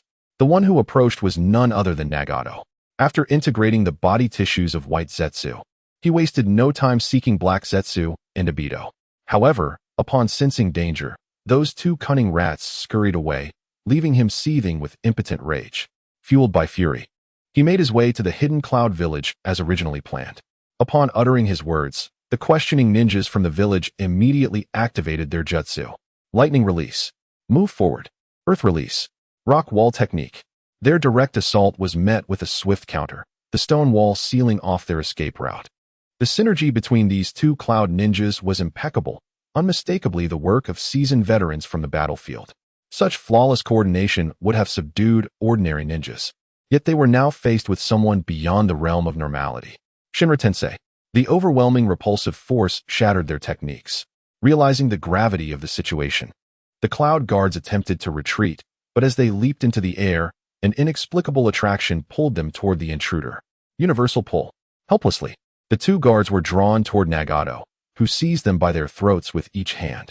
It seems you have made your choice. Choked, one of the guards gasped. I can't breathe. With a sudden twist, Nagato snapped the neck of the cloud ninja, leaving only one, his golden hair now crimson from asphyxiation. Human path. He bore no prejudice, extracting the soul of the cloud ninja using the techniques of the ninja world, then utilizing the hell path for memories. Is he holding a concert? Nagato cast aside the lifeless body, a look of bewilderment on his face. Is the quality of life in the cloud village truly this high? The Jinchuriki can hold concerts? Amidst the scene, far from the Hokage building, a stage within the village witnessed Kurabi passionately rapping, devoid of technique but overflowing with emotion. A crowd gathered, hands raised and tears in their eyes, entranced by the performance. Ah, so beautiful. The expression of those cloud villagers who wept was grotesque, akin to someone who had just savored excrement, yet feigned enjoyment. Noticing his tearful subordinates, Kurabi rapped with even greater fervor. It seems everyone loves my raps, moved to tears. I, Kurabi, am indeed a genius of rap. However, a voice within Kurabi's consciousness, the bull demon, lamented, is it possible they are not crying because your rap is melodious? Impossible. Absolutely impossible. Why do they come to listen, even willingly purchasing tickets? In the realm of consciousness. The excitement led Kurabi to inadvertently misalign his rhymes during his rap performance. Yet, it matters not. His rap proficiency is such that it hardly makes a difference. This piece of rap should not bear the title A Day in the Life of Kurabi, but rather My Thunder Shadow Brother, sighed the bull demon. These weeping cloud hidden listeners are utterly useless. After a morning of tears, they have been listening tirelessly for over a decade. Shut up, Xiaoba. Bull Demon's words immediately caused Kurabi to lose his composure. Lies cannot wound, but the truth is a sharp blade. He knows everything, yet chooses to remain silent. Had Yuyun heard this, he would not have spoken so. Kurabi's rap talent is indeed extraordinary. The classic triangular trade skin, uncertain of his elementary education credentials, and the whereabouts of his biological parents. All this accumulates, clearly indicating that he is a natural-born rap prodigy, destined to be born into the wrong world. Despite knowing the truth, Karabi remains optimistic and undeterred. He continues to passionately rap on stage, while in his consciousness, the bull demon merely smiles in silence, listening intently. Initially, the reason for Bull Demon's reconciliation with Karabi was due to the torment inflicted by this dreadful rap, seeking respite through this means. However, over time, he became captivated by Karabi's charismatic personality. This unwavering spirit of optimism, regardless of circumstances, intrigued Bull Demon. Such a spirit is rare. Among the multitude of humans he has encountered, none have been like Karabi. Even the old man pales in comparison, certainly not due to an addiction to his raps. Suddenly, Bull Demon lifted his head with unprecedented seriousness and said to Karabi, "Stop. Do not sing any longer. An extraordinary individual has invaded Cloud Hidden Village." Chapter 89, Nagato's Wood Release. At that moment, the singing and dancing Karabi abruptly halted, instantly activating his tailed beast mode, donning the cloak of the six tails. "All Jonin, proceed to the village entrance. The rest must inform my elder brother. We are facing a formidable invader in Cloud Hidden Village." With that, he surged forward like an arrow released from a bow towards the entrance of Yunlei Gorge. Bull Demon had just spoken with utmost seriousness, and having connected with the Eight Tails consciousness, he sensed the invader's chakra was impressively potent. So much so that as he left the stage, he neglected to maintain the rhythm of his rap. "Be serious next time. This individual's chakra resembles." At this point, the Eight Tails hesitated. What does it resemble? Xiaoba, do not speak in half measures. By now, Karabi had leaped over 3,000 or 4,000 meters, yet still had some distance to cover before reaching the entrance of Yunlei Gorge. "It resembles Senju Hashirama." Upon hearing that name, Karabi's running nearly faltered. He had lost count of how many times he had heard it since forming a bond with the Eight Tails. Before the Eight Tails became a weapon of mass destruction for the Hidden Cloud, its life was incredibly bountiful. Possessing traits of both a cow and an octopus, it roamed freely between land and sea, swimming in the ocean and basking in the sun whenever it pleased. However, this idyllic existence was shattered by a man named Hashirama Senju, plunging him into a life of mutual hatred with humanity, a repugnant existence that only ended upon meeting Karabi. I cannot be mistaken. The nature of that chakra, even if it is not him directly, must surely be connected. I must exercise caution, as he may utilize wood release, against which we tailed beasts possess little strength. I understand now, Eight Tails. Watch as I avenge you, you foolish fool." Karabi encouraged the Eight Tails within the realm of consciousness, then surged forward, simultaneously devising a strategy in his mind. Initially, he intended to obliterate the formidable foe with a full transformation into the tailed beast. But that plan now seemed unfeasible. Speed and ferocity had become paramount. Although uncertain whether his opponent would employ wood release, he opted to assume that he would. Since wood release counters tailed beasts, the focus would shift to whether it could counter the Jinchuriki. As Karabi raced toward the Cloud Thunder Gorge in a straight line, the previously sorrowful faces of the Cloud villagers, who had been disheartened by Karabi's rapping, now shifted into battle-ready expressions. They followed Karabi's orders. The Jonin proceeded to the battlefield while others went to inform the Fourth Hokage and evacuate the villagers. Meanwhile, Nagato, having snapped the neck of the guard, strode directly into the entrance of the Cloud Thunder Gorge.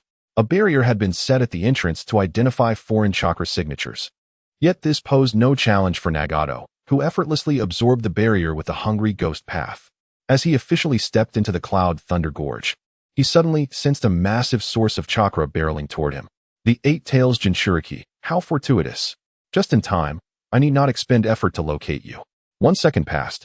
2 seconds passed, and suddenly, a deep crimson figure, crackling with lightning, sped toward Nagato with terrifying velocity. Lightning release, thunder plow. In the Eight Tails transformed state, Karabi manifested a bull skull on his left hand and, upon encountering the unfamiliar figure of Nagato at the entrance, unleashed his swiftest and most ferocious technique, the lightning plow. Shinra Tensei. Nagato raised his hand, emitting repulsive force radiating outward from his position. Boom. In an instant, the repulsive force of Shinra Tensei collided with the impact of the lightning plow. The ensuing shockwave obliterated the surrounding structures. Hiss under Nagato's furrowed brow. The repulsive barrier of Shinra Tensei was torn open by the horns of the lightning plow. Immediately, he intensified his chakra input, sending Karabi, who was poised to break through his Shinra Tensei, hurtling away. Is this what it means to be a perfect Jinchuriki? The extent to which the tailed beast's chakra can be unleashed is truly remarkable.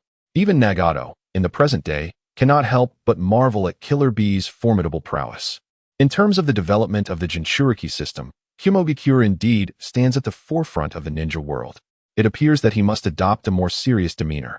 Meanwhile, Killer Bee, having been propelled away by Nagato, is now engulfed in bewilderment. What kind of technique is this? Why is there no hand sign? Is this yet another form of the unsealed ninjutsu akin to the yellow flash? He does not remain astonished for long. He quickly adjusts his body mid-air, dissipating the force of his fall. Hachi, do you know what this technique is? The bull demon, having lived for over 1,000 years, surely possesses greater knowledge than he. Yet, even he is perplexed by this question, having never witnessed such a technique. It feels unlike any ninjutsu. Although Shinra Tensei is one of the abilities of the Rinnegan, the Sage of Six Paths did not employ the power of the Rinnegan in front of them during his time. Thus, they are unaware that this is indeed a technique of the Rinnegan.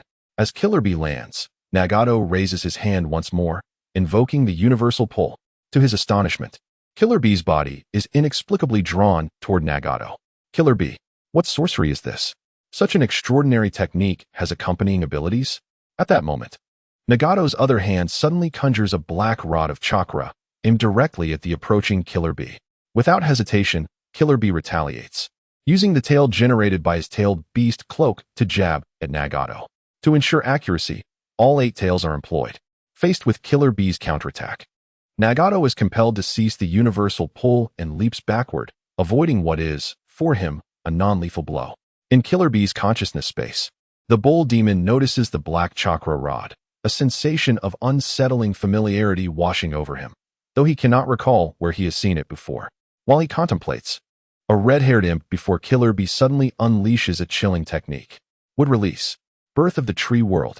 Verdant trees erupt from the ground in a frenzy, within mere seconds. The entrance to the Kumogakure Gorge transforms into a dense forest. Behold, destroy all the surrounding trees. They will absorb chakra. Do not let them touch you. Indeed, this individual can wield wood release. His perception is not mistaken. The person before him is undoubtedly connected to Hashirama Senju. At this moment, Nagato's figure has vanished within the forest. In truth, Nagato had not mastered the seals of the wood release, birth of the world technique. However, such knowledge was unnecessary. The essence of utilizing this technique lies not in the seals themselves, but in 2 fundamental prerequisites: the mastery of wood release and an adequate supply of chakra. If one lacks the requisite chakra, even the most intricate seals would prove futile. Yet, once the chakra is sufficient, the technique can be executed almost instinctively. Much like Obito, who, upon awakening the Manjiki Sharingan, was able to wield wood release techniques driven solely by emotion, prior to being indoctrinated with knowledge by Uchiha Madara. In fact, the combined seals of all wood release jutsu may not amount to the potency of a single water dragon bullet from Zabuza. Surrounding trees and vines appeared to possess a life of their own, ensnaring Killer Bee. Despite his relentless use of lightning release to tear apart the encroaching tendrils, they continued to surge forth, as if an endless tide. Let us unleash the 8 tails. Within the realm of consciousness, the ox spirit urged the desperately fighting Killer Bee. It seems we have no other choice. 8. Killer Bee nodded. Initially, he had adopted the tailed beast cloak mode for its agility, fearing that transitioning to full form would render him susceptible to wood release entrapment. However, it seemed that the difference was negligible. The tailed beast cloak mode imposed greater limitations, preventing him from swiftly clearing the area, leaving him vulnerable to being overwhelmed by the encroaching trees. Here we go. You scoundrel. Witness my dance. In an instant, the complete form of the 8 tails emerged. Before the wood release trees could ensnare him, the 8 tails coiled its octopus tentacles around itself, forming a spinning top. Secret technique. 8 tails revolution. The spinning top whirled frantically in place, and the trees generated by wood release were reduced to mere splinters beneath its relentless rotation. After approximately a minute, Killer Bee ceased his movements, surveying the devastation he had wrought. Oh no, my brother is definitely going to give me a thorough beating.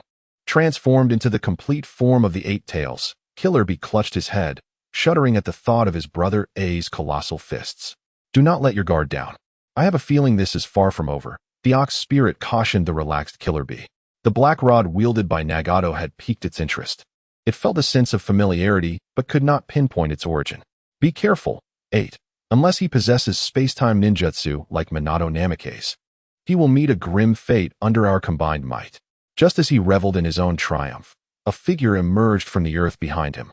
Would release. Insect concealment technique. Nagato, concealed by the aura of white Zetsu cells, went unnoticed by Killer Bee. Rising from the ground, Nagato pressed his hand against one of Killer Bee's tails. Hungry Ghost Path. In that instant, the chakra from Killer Bee's complete form surged into Nagato's body like a torrent breaching a dam. Is he still alive? Killer Bee was both astonished and fearful, as he had never anticipated that anyone could survive his formidable attack. As he felt the chakra within him rapidly depleting, he instinctively attempted to leap away. However, Nagato did not afford him the opportunity, pinning down all of his tails with chakra rods. The Hungry Ghost Path absorbs chakra at an astonishing rate when left undisturbed.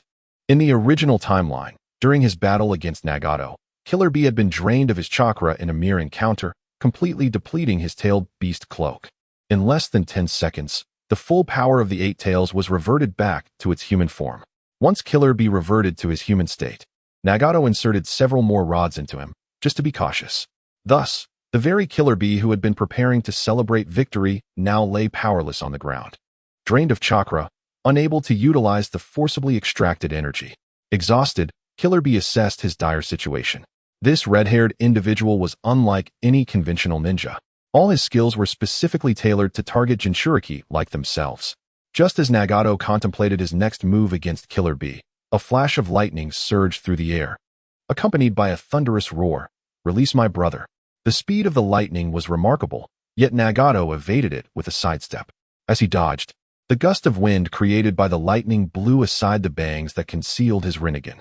This scene was witnessed by the incapacitated Killer Bee, while the spirit of the ox, sharing his senses, suddenly exclaimed in alarm as if it had stubbed its toe. The Rinnegan? Run. Tell your elder brother and everyone from the Hidden Cloud Village to flee. We are no match for this individual. The gravity in the ox's tone was unprecedented. Rinnegan combined with Wood Release. This combination could overpower all 9-tailed beasts combined. If both abilities manifest in a single person, that is akin to facing a progenitor. How can such an ominous combination exist? Wood Release is one thing, but why has the old man's eyes manifested as well? The 6 circles represent the legendary eyes of the Sage of 6 Paths, the pinnacle of the 3 great ocular jutsu in the ninja world. Do you possess any information regarding the Rinnegan, Hachibi?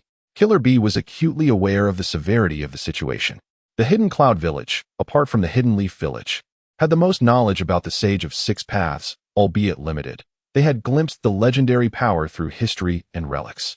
After all, their village possessed treasures left behind by the sage. Moreover, after reconciling with the ox, Killer Bee had frequently heard tales of the sage's exploits. Information? If I had known, I wouldn't have failed to recognize the abilities of the Rinnegan.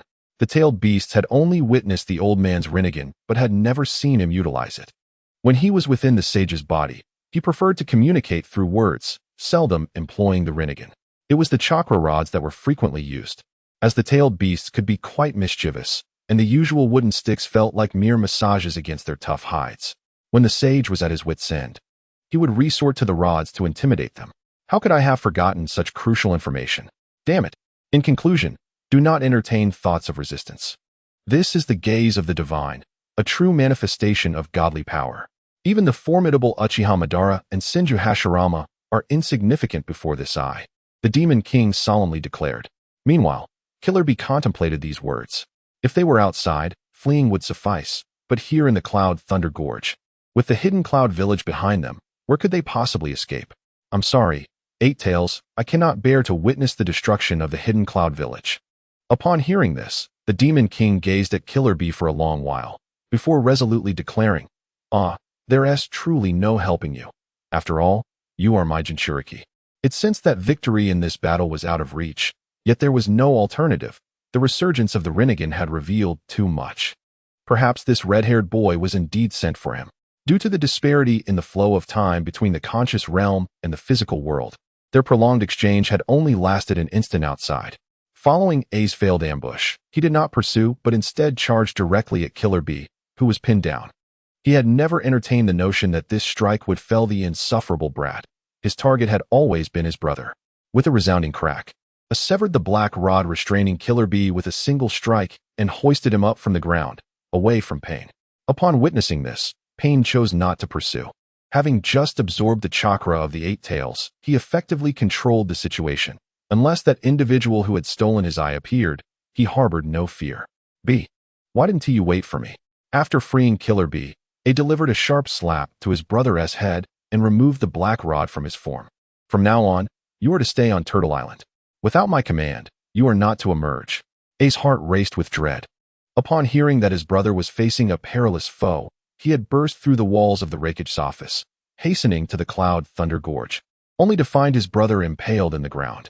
Haha, your punches are still as powerful as ever, big brother. Killer Bee managed a forced smile, seeing his brother unharmed. Discarded the rod that had left his arm numb and turned his attention to the individual who had nearly slain his brother. Red hair, are you a remnant of the Uzumaki clan? Chapter 91, The Heavenly Star of Earth Explosion. Remnant. Pain pondered this term, questioning, why am I referred to as a remnant? The Uzumaki clan did no wrong, yet you annihilated them. He felt no anger at A's words, having lived in the land of rain with his parents since early childhood. And with his parents having consciously avoided discussions about the Uzumaki clan before their demise, he felt little connection to the clan's destruction. It is because you are weak, because you possess the sealing techniques that we require. AI spoke candidly, brother, enough of that. My dear brother, cease your words. Beside him, Kurabi was frantically signaling. Yet he remained oblivious. If he were to survive this encounter, it was imperative that he amend his brash demeanor. Nyogue looked on in disbelief. AI was evidently concerned that their strength might fall short, intending to give their opponents a taste of their prowess. The logic of the Cloud Village's rogues had always been distasteful to him, as since being sold into Cloud Village, he had been treated as their private property, with every instance of breaking free from his restraints perceived as a rampage. Yet, circumstances must be considered. Did he not see how he and Kurabi were swiftly knocked down? Xiao Ba, if the opportunity arises, I shall discuss this matter with him thoroughly, Kurabi remarked, beads of sweat pouring down his brow. What are you doing, Bai? Has he injured your eyes? AI was perplexed by his brother's erratic blinking. Brother, cease your chatter. This fellow possesses the Rinnegan and would release abilities, with powers of repulsion and attraction, even capable of absorbing chakra. Kurabi relayed the information he had just acquired in a rapid-fire manner, even employing a rhythmic style to hasten his speech. Bai, next time, you ought to relay such intelligence sooner. Although AI was astonished, he did not succumb to fear. What of the Rinnegan? What of would release? If they were truly that formidable, the Sage of Six Paths and Hashirama Senju would not have perished. Presently, that individual was facing the mightiest combination in the ninja world, the strongest hidden village, Cloud Village. The fourth Raikage, who had yet to experience combat against Uchiha Madara, remained unaware of the pinnacle of the ninja realm. In his eyes, nothing could surpass the strength of him and his brother, alongside the entirety of Cloud Village. Regardless of the narrative, Cloud Village held the advantage over a single entity. Perfect. Let us extract his eyes, ensuring the Sage of Six Paths' eyes remain in our village. The Rinnegan originally belonged to us. It was the remnants of the Uzumaki clan that pilfered our treasures. Upon hearing AI's brazen words, Nagato could hardly contain his laughter. Ah, how amusing, for you are weak, are you not? I shall return this sentiment to you shortly. With that, the circles within his Rinnegan contracted and expanded, clearly preparing to summon a technique with his ocular powers. Brother, I understand. The two siblings immediately launched a surprise attack against Nagato, striving to prevent him from utilizing the powers of the Rinnegan. Swiftly, after the demise of Minato Namikaze, these brothers truly embodied the title of the swiftest in the ninja realm, instantly closing the distance to Nagato. Shinra Tensei. Seeing the brothers so swiftly, Nagato had no choice but to use Shinra Tensei to repel them. At that moment, the inhabitants of the hidden Cloud Village also arrived. Raikage-sama, Killer Bee-sama, are you unharmed? The belated Suchikage helped the two who had been pushed back, while the others surrounded Nagato. The crater created by Killer Bee was now filled with the presence of those bearing the hidden cloud's forehead protectors. If you surrender, I can assure you, in the name of the Raikage, that you will not be harmed. The recent clash made EI realize that the Uzumaki clan before him was not to be underestimated, and the Rinnegan was far superior to the other two great dojutsu. Although the advantage lay with them now, if they pressed on, the Hidden Cloud village would undoubtedly suffer significant losses. Observing the sudden shift in the fourth Raikage's demeanor towards him, Nagato remained silent and floated into the air using the abilities of the Deva path. Initially, I believed that making others experience the same pain would foster understanding. But upon learning the truth, I found this notion somewhat extreme. Yet, witnessing your true nature, I suddenly feel justified in my previous thoughts. Some individuals must indeed experience suffering to comprehend it. B. Is your chakra ready? Bring him down. EI, seeing Nagato hovering in midair, mistakenly assumed he intended to flee. Unaware of the gravity of the situation, he urged Killer B to intercept with a tailed beast ball. Not yet. 8. Killer B anxiously replied in his heart, fully aware that Nagato was not floating to escape. I need to wait a moment. The Rinnegan's ability had absorbed my chakra too thoroughly. Each of the 9-tailed beasts possesses unique characteristics. While B's chakra was abundant, its recovery speed was average, lacking the extraordinary regenerative capabilities of the 9 tails, which sometimes outpaced its chakra recovery. Brother, stop fixating on the Rinnegan. We should withdraw our forces from this place. When did you become so weak? Retreating has never been the style of the Hidden Cloud. EI, clearly, was not receptive to his brother's counsel. Those skilled in long-range ninjutsu, attack that man. Do not let him escape. Understood. The Hidden Cloud ninjas responded in unison, unleashing their respective long-range jutsu. However, none of these techniques could reach Nagato in the air. I shall bring an end to the era of ninja villages. Ignoring the ants below, Nagato brought his hands together. With the infusion of chakra, a sphere of darkness, the size of a basketball, materialized between his palms. Chibaku Tensei. The gravitational source of the Chibaku Tensei loomed before Nagato, erupting with a terrifying pull that drew everything from the ground towards it. Everything on the earth, including the Hidden Cloud villagers standing below, was inexorably attracted to this gravitational force. Haha, this must be a joke. A dark-skinned ninja from the Hidden Cloud felt his hands droop helplessly. Faced with such a cataclysmic technique, despair etched across his face. Since becoming a ninja, he had never encountered such a level of power. Confronting this divine might, he lost all will to fight. This sentiment was not unique to him. Fear permeated the hearts of all in the Hidden Cloud. Chapter 92. Delivering proper despair to the arrogant. Do not surrender. If you yield now, all shall be lost. Be mindful of the debris beneath your feet, and utilize your chakra to anchor yourself to the ground. Remain calm. A shouted command from AI echoed amidst his panicking subordinates. He had never anticipated the existence of such a technique in this world. It was far from the essence of a true ninja. Despite AI's fervent attempts to restore his comrades' composure, some succumbed to panic, ensnared by the gravitational source above, and were drawn into the celestial sphere along with the rubble. This gravitational entity might reveal a vulnerability of the technique. Thus, they all directed their efforts towards the core of the sphere. Amidst the debris suspended in midair, the platform of Tukadai discerned the weak point of the celestial sphere and shouted to the crowd. This revelation also served as a reminder to the bewildered AI. Listen to Tukadai. Strike at the center of that sphere. With the words of the Raikage and his advisor ringing in their ears, the surviving ninjas of Kumogakure unleashed their most potent jutsu. Fire style, fireball technique. Lightning style, false dark. Lightning style, earth walk. Due to their origins in the village of Kumogakure, most of their techniques were lightning-based. Only a select few specialized in other elemental jutsu. Boom. These techniques collided with the exterior of the celestial sphere. Although their attacks struck the surface of the sphere, the core remained untouched. How could this be? The failure of their assault led to further despair. Some ninjas of Kumogakure simply resigned themselves to being drawn into the celestial sphere, only to be crushed by the stones that followed. Everyone, clear the way. At some point, Karabi had regained his chakra and activated the 6-tailed beast cloak mode. A black-tailed beast ball coalesced within his mouth, instilling a flicker of hope among the despondent Kumogakure ninjas. Lord Karabi, the tailed beast ball. This sphere, embodying nearly all of Karabi's chakra, was launched towards the celestial sphere. Under the influence of the gravitational force, its speed surpassed that of a typical launch. As it soared closer to the core of the celestial sphere, anticipation filled the eyes of the onlookers. Have you forgotten about me? Nagato appeared seemingly out of nowhere, interposing himself in the trajectory of the tailed beast ball and raised his hand. In that moment, the embodiment of Kumogakure's hopes was entirely absorbed by Nagato. How could we possibly defeat such a foe? Despair enveloped them once more. At that moment, the gravitational pull of the celestial sphere intensified, expanding its reach from several hundred meters to several kilometers.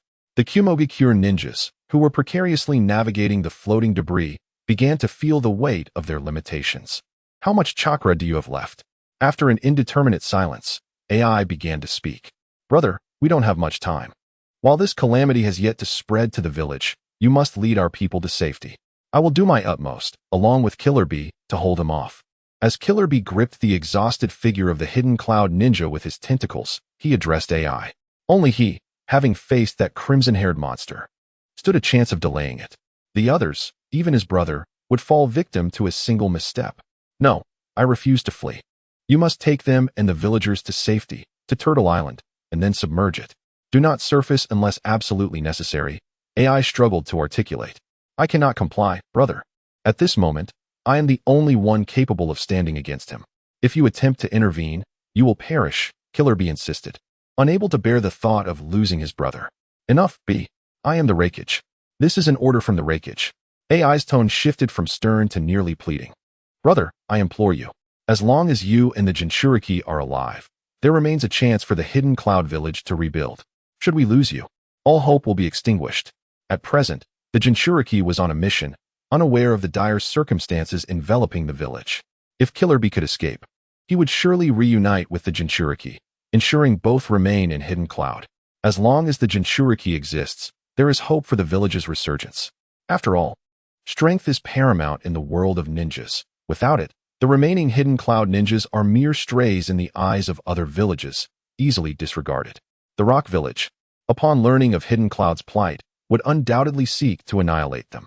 The existence of Jinchuriki symbolizes the might of a great ninja village, and Hidden Cloud has excelled in developing the Jinchuriki system. If Killer Bee and the Jinchuriki remain unharmed, the short, malicious leader of the Rock Village will refrain from ill intentions. Please, brother. As Killer Bee remained resolute, AI elevated his voice. You and the Hidden Cloud Village are my everything. Losing either would plunge me into despair. Consider this a favor to your brother. Do not let my remaining days be filled with anguish. Killer Bee, upon hearing this, was moved to tears, his lips bloodied from biting them in distress. Time was of the essence. The gravitational pull of the planetary devastation intensified. Without dwelling too long, Killer Bee replied, All right, I understand, brother. Take care. With great difficulty, he uttered these words and fled the gravitational field with the remaining Hidden Cloud ninjas, understanding his brother's intentions, knowing this was necessary for AI's sake. Due to Nagato's placement of the gravitational source at a considerable height, Killer Bee was not ensnared as he had been by the Edo Tensei version of Nagato. Seeing Killer Bee acquiesce, AI smiled, a sense of relief washing over him. He had feared that Killer Bee would be as stubborn as he. Yet, it appeared that the truly obstinate one was he. Listen well, ninjas of Hidden Cloud. From this day forth, my brother Bee shall be the 5th Reikage. With that proclamation, he turned and charged towards Nagato. Father, I have disappointed you, but I shall not tarnish your legacy. In Hidden Cloud, we only have Reikage who die in battle. Come forth, descendants of the Uzumaki clan. I, the 4th Reikage, challenge you to a battle to the death. As Nagato hovered in the air, he observed their performance, pondering whether a similar scene had transpired in the land of whirlpools. Suddenly, he uttered a phrase that resembled a question, yet bore the weight of an accusation. The resolute AI fell into silence, acutely aware that uttering the truth might provoke the ire of the Uzumaki lineage before him. Although the decree to obliterate the land of whirlpools had not originated from him, but rather from his father, the 3rd Reikage. His upbringing on the battlefield meant he had a hand in the events that unfolded. His immediate recognition of Nagato as an Uzumaki was due to his past experience of shattering the skulls of those from the clan. Indeed, such an atrocity must have occurred. Your actions were even more ruthless. The remnants of the Uzumaki clan in the ninja world now number only 4 or 5. Thus, you annihilated the entirety of the land of whirlpools, men, women, and children alike. Nagato's gaze hardened. The events of the past were indisputably wrong on the part of our village. Now, as the Reikage of Kumogakure, I offer my life as restitution. Offer your life as compensation? You slaughtered an entire nation. One life is insufficient. What more do you desire? Your technique has already claimed the lives of nearly all the elite shinobi of our village. Those who remain are either weaklings or mere commoners, posing no threat whatsoever. Is my life as Hokage not enough? Upon hearing Nagato's words, AI's frustration surged. He feared that Nagato would replicate their previous actions in the land of whirlpools against Kumogakure. Under the ominous shadow of the Chibaku Tensei, Nagato appeared more divine than ever. At that moment, the deity, hearing the lamentations of mortals, spoke. Who says you are weak? With a mere wave of his hand, the Chibaku Tensei began to descend upon Kumogakure. Normally, such a technique would drain his life force, yet this instance was different. This particular Chibaku Tensei was forged using the chakra absorbed from the Eight Tails, thus bearing no repercussions for him. Moreover, due to the abundance of chakra, its potency exceeded that of the one unleashed in Konoha by more than tenfold. Stop this. Chapter 93. Ten Tails Jinchuriki, MSRA. In the wake of AI's desperate roar, Kumogakure was reduced to nothingness beneath the falling Chibaku Tensei. Witnessing the destruction of his cherished home, AI stood frozen for a few seconds before launching a deathly charge toward Nagato, who awaited his assault. Die. He initiated his most powerful technique, the H10SHK, pouring all his emotions, hatred, love, regret, into this singular strike. The chakra within him resonated with his fervent feelings, amplifying the attack to its zenith. 3 seconds later, numerous wounds appeared on Nagato's body, including a grievous perforation in his abdomen. Meanwhile, AI lay like a lifeless dog, pinned to the ground by a black rod, exhaling his last breaths without inhaling anew. Why can't my sure D be unleashed? However, after a brief moment, Nagato's wounds inflicted by AI healed completely. Yet, he was engulfed in profound confusion. He had initially intended to block AI's hellish technique with the Path of Azura. For reasons unbeknownst to him, the Path of Azura had inexplicably become inaccessible, resulting in his astonishment being exploited by AI. The chasm between them was not something that could be bridged merely by seizing an opportunity. In a fleeting encounter, the fourth Hokage of the Cloud Village had perished before the very village itself. It was possible that the individual who had taken his eyes had done something untoward. Regardless, it was irrelevant. Those eyes were not his to begin with. If Madara had a chance of resurrection, let him worry about it. Gazing at the ravaged Cloud Village in the distance, Nagato remained silent. This village would neither be the first nor the last. If it was to be slaughtered, then so be it. And he had shown considerable mercy. The Cloud Village had not been as merciful when it came to the citizens of the Land of Water, employing a single strike to end lives without a trace of awareness. Thus, Nagato dragged AI's lifeless body towards his next target, intent on slaughtering the aristocracy of the Land of Lightning before they could react, lest they sought vengeance one by one. He still needed to collect the tailed beasts. While Nagato was upheaving the ninja world, Yuyun was not idle either. Snap! Before Yuyun, a colossal cocoon began to rupture, revealing the creature within to the world. It emerged, its form akin to that of the Ten Tails Jinchuriki, much like Obito and Madara. As the creature broke free from its confines, a myriad of white fragments cascaded around it, resembling feathers drifting to the ground.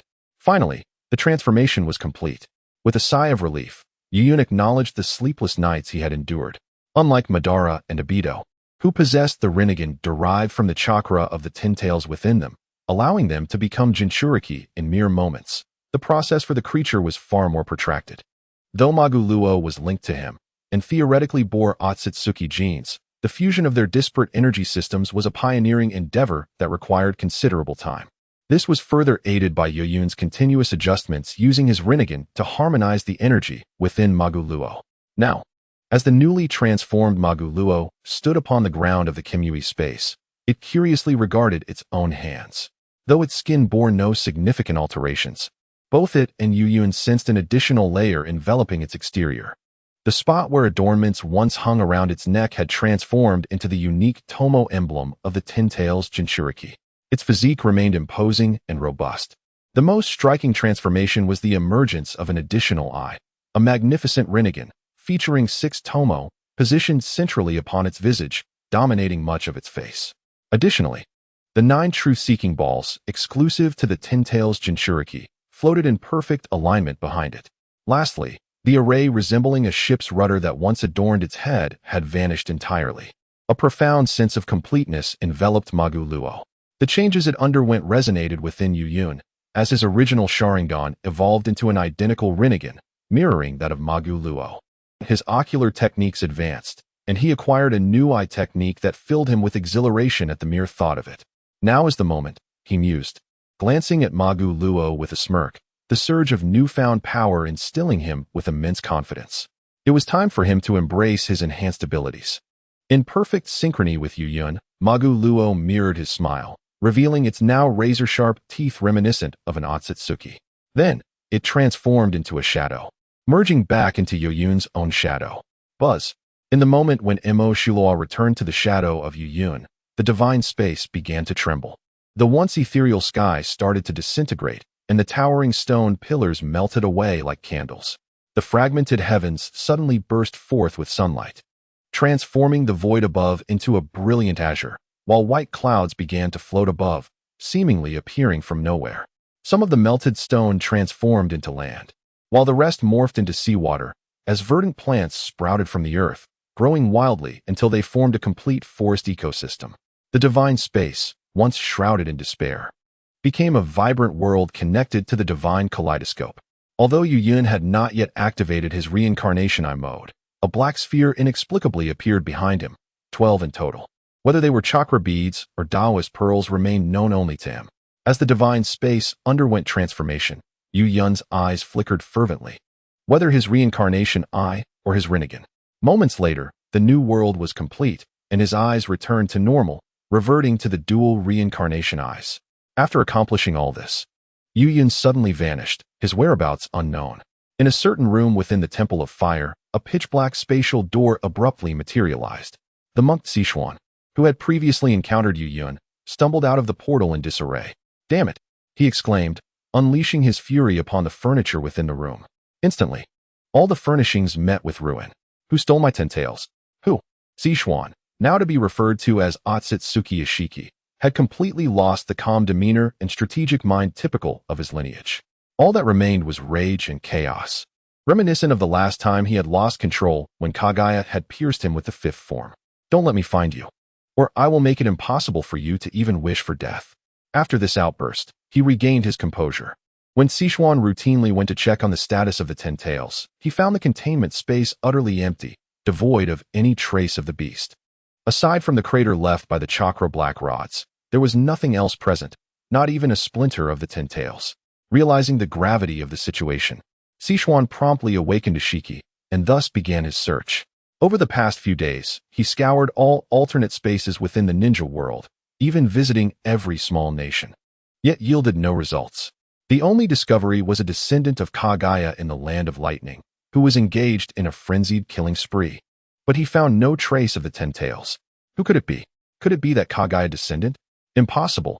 He already possesses an empty shell of the 10 tails, and his Rinnegan cannot open a spatial door. Who could possibly have accessed my containment space for the 10 tails without leaving a trace of chakra? Suddenly, a possibility struck him. Considering the timing, his clan members would soon arrive. Could it be that someone from his own family had taken my 10 tails? Clenching his fists at this thought, he steeled himself for the impending confrontation. Chapter 94. The Battle Against Otsutsuki Ishiki. The Otsutsuki clan members venture to other planets to cultivate the divine tree and gather chakra must proportionally supply the harvested chakra to their clan. To prevent the clan members who venture out to plant trees from hoarding the chakra fruits, the clan predicts the ripening time of these fruits and dispatches individuals for inspections. Should any acts of hoarding be discovered, immediate execution follows. Calculating the time, the clan's personnel should have arrived by now. However, it is perplexing why the shinobi world has delayed for so long. Truth be told, he harbors no desire for the clan members to arrive. Had Kaguya not ambushed him, he might have engaged in similar acts as she did, hoarding the chakra fruits generated by this planet. The motivation behind such actions lies solely in the richness of the shinobi world. The divine tree, which has been rooted here for an unknown duration, has not depleted the planet's energy, yet still produced chakra fruits capable of evolving the Otsutsuki clan into a bloodline limit.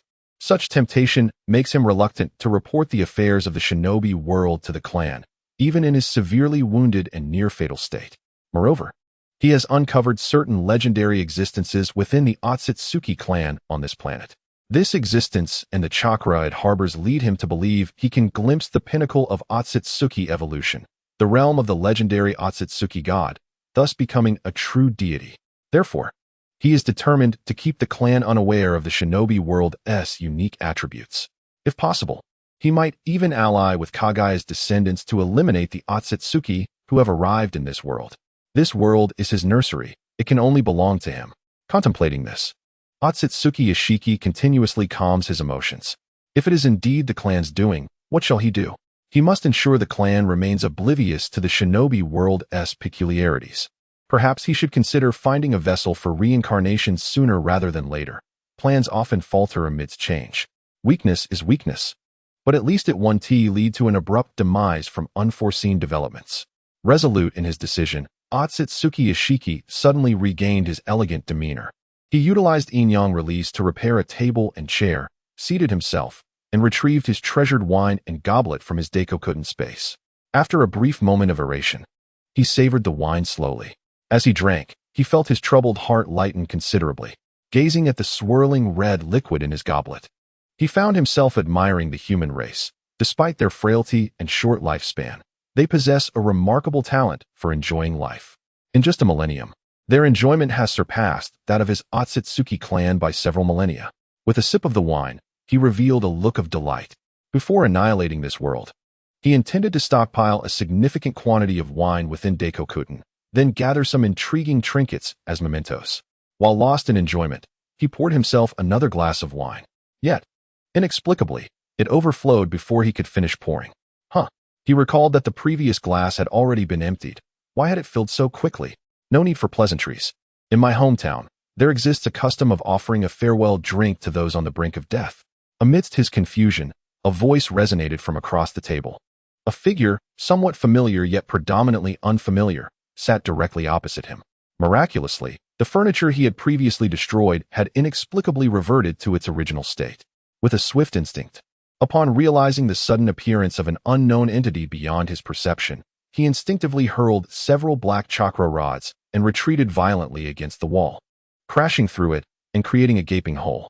The sound of shattering echoed as the chakra rods disintegrated into fragments before even reaching the figure opposite him. Will you truly not partake? A wine cup floated before the retreating Otsutsuki Ishiki, but startled by the unforeseen turn of events, he instinctively shattered it with his palm. Who are you? Why are you here, and how did you evade my senses? After all, he was in Otsutsuki.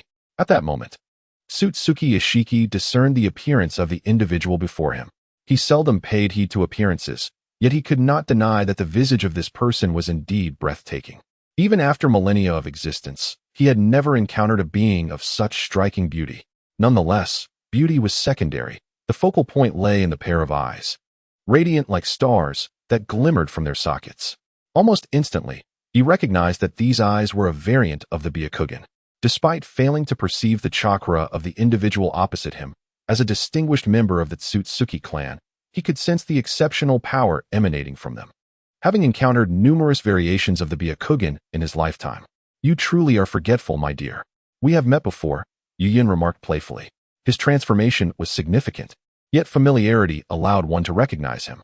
For the Otsutsuki, a race capable of traversing the cosmos, retaining faces in memory should be fundamental. Yet perhaps they prioritize the nature of chakra over the individuals themselves. Are you of the same lineage? Otsutsuki Ishiki inquired cautiously. To conceal chakra from him while possessing a Byakugan variant undoubtedly indicated that this was an executor dispatched by his clan for the purpose of collecting rents and settling accounts in the ninja world. The clan? Yuyin responded with a hint of confusion before breaking into a smile. Call it as you will. Believe what you wish. Among the Otsutsuki, we are forbidden from mutual slaughter. I have not violated any rules. It is merely due to betrayal by a traitor that I cannot inform the clan regarding the affairs of the ninja world. Otsutsuki Ishiki attempted to deflect. Regret washed over him. He should have sought a new vessel sooner. He had not anticipated the strength of the enforcer sent by his clan. This individual exuded a terrifying power that was immediately apparent. Having endured the trials of a millennium-long war in the ninja world, he considered himself to be among the elite of the Otsutsuki. Yet, he had not sensed the presence of someone so formidable standing right before him, underscoring the extraordinary prowess of this enforcer. If he refrained from entering the second wedge state, he might struggle against the adversary before him. To be prudent, he chose to adopt a submissive demeanor, for in his eyes, the Otsutsuki, who had never faced adversity, harbored nothing but arrogance. Should the Dong ethnic group offer them flattery, they would revel in their own self-importance. Unlike him, who had cultivated humility through his experiences in the shinobi world, he had long since shed arrogance and impetuosity. Upon hearing Otsutsuki Ishiki's words, Yuyun refrained from elaboration, dismissing the need for further dialogue. He stated directly, "You should be able to enter the second wedge state now. So go ahead, I am pressed for time." Yuyun sought to test the full form of the Otsutsuki, allowing him to gauge the extent of his current strength. "It seems we have nothing left to discuss," Otsutsuki Ishiki lamented, as the wedge mark on his chin began to spread across his face. A curved horn sprouted from the side of his head, arching over to the other side. The once benevolent visage of Jigen transformed back into that of Otsutsuki Ishiki, and his attire morphed into garments composed of his chakra, imbued with the essence of Otsutsuki style. He was reluctant to activate this mode in Jigen's body. Entering the second wedge state would leave him with merely 1 month to live. If he did not find a new vessel within that time, he would face true death. He was unwilling to take such a risk, yet it appeared that confronting this enforcer was unavoidable. Chapter 95. The upgraded Aku. Seeing this, Yuyun activated his Rinnegan mode. A hum resonated as a verdant chakra cloak enveloped his form, 12 black orbs manifesting behind him. Is that the chakra fruit? Otsutsuki Ishiki's pupils constricted. The presence of the chakra fruit indicated that the opponent possessed the Tintails, or perhaps a fully matured Tintails that had devoured an Otsutsuki before. This adversary would be formidable. However, there remained a glimmer of opportunity. Suddenly, dozens of black iron rods appeared around Yuyun, but contrary to Ishiki's expectations, these rods did not pierce his body. Instead, they were inexplicably repelled the moment they appeared. Is this your ocular technique? It seems to shrink objects and then enlarge them. Yuyun examined one of the black rods with great scrutiny. Yet again, he encountered an extraordinarily practical ocular technique, capable of turning the tide in battle. Alas, Otsutsuki Ishiki had encountered him today. His Rinnegan allowed him direct observation of the microscopic world. To him, the shrunken black rods appeared no different from their normal size, and he could perceive them clearly. Such insight and control. Witnessing his rods being repelled, Otsutsuki Ishiki deduced how his opponent had accomplished this feat. Just before the rods made contact with his flesh, Yuyun had utilized repulsion to deflect each rod with precision. Recognizing that his My Baiku technique had failed, Ishiki had no choice but to engage in close combat. With a swift motion, he vanished from his position, reappearing beside Yuyun in an instant, delivering a powerful punch aimed squarely at Yuyun's face. Although he was swift, he was nonetheless thwarted by Yuyun's outstretched arm. Seemingly sensing something amiss, Otsutsuki Ishiki instantaneously distanced himself, maintaining a gap between himself and Yuyun. What was happening? Otsutsuki Ishiki looked at Yuyun in confusion, then glanced at his own hand. That last strike had been peculiar. He had undoubtedly struck the fellow's arm, yet the sensation upon contact was inexplicably odd, like a hit that hadn't truly landed, as if he had struck an ineffable presence instead. As Otsutsuki Ishiki pondered this, Yuyun was engaged in his own contemplation. Such an impressive utilization of chakra efficiency. Despite employing the same amount of chakra, the damage inflicted by Otsutsuki Ishiki was significantly greater than his own. The reincarnation eye, peering through Ishiki's flesh, unveiled the truth behind this anomaly. Otsutsuki Ishiki's method of augmenting his power and defense with chakra differed from that of the ninja world. His chakra flowed languidly through his meridians, yet surged instantaneously to the point of attack when he launched an assault, returning to its original state post-attack. Akin to a commander precisely conveying orders to each soldier without any waste or error, far more exquisite than the control exhibited by ninjas. You truly can bring me surprises, Yuyun exclaimed with excitement. He had anticipated that battling Otsutsuki Ishiki would yield profound insights into chakra, and indeed it had. With his spirits lifted, Yuyun abandoned any notions of initiative, directly engaging in a flurry of strikes against the evidently retreating Otsutsuki Ishiki. The latter, compelled to respond defensively, braced himself against Yuyun's onslaught of punches. At the onset of the battle, both were evenly matched. Otsutsuki Ishiki's mastery of chakra control was extraordinarily refined, allowing him to maximize the efficacy of every single unit of chakra. Although Yuyun lacked these techniques, his reincarnation eye compensated for this shortcoming, enabling him to control chakra with even greater finesse than Ishiki. However, as the conflict progressed, Otsutsuki Ishiki began to show signs of fatigue. It became apparent that Yuyun's punches had grown increasingly heavy, the points of contact eliciting a slight numbness. Moreover, no matter how Ishiki attempted to minimize his form for a surprise attack, Yuyun consistently detected his whereabouts in an instant, delivering a punch directly towards the diminished figure. Strangely enough, no matter how Ishiki attacked Yuyun, it seemed as though an unseen force field intercepted his strikes, preventing him from landing a blow. His attempts to shrink in size proved futile, leaving Ishiki with no choice but to engage Yuyun in close combat. The resultant clash of their two fighting styles wreaked havoc upon the entire fire temple, with several monks tragically succumbing to the reverberations in their slumber.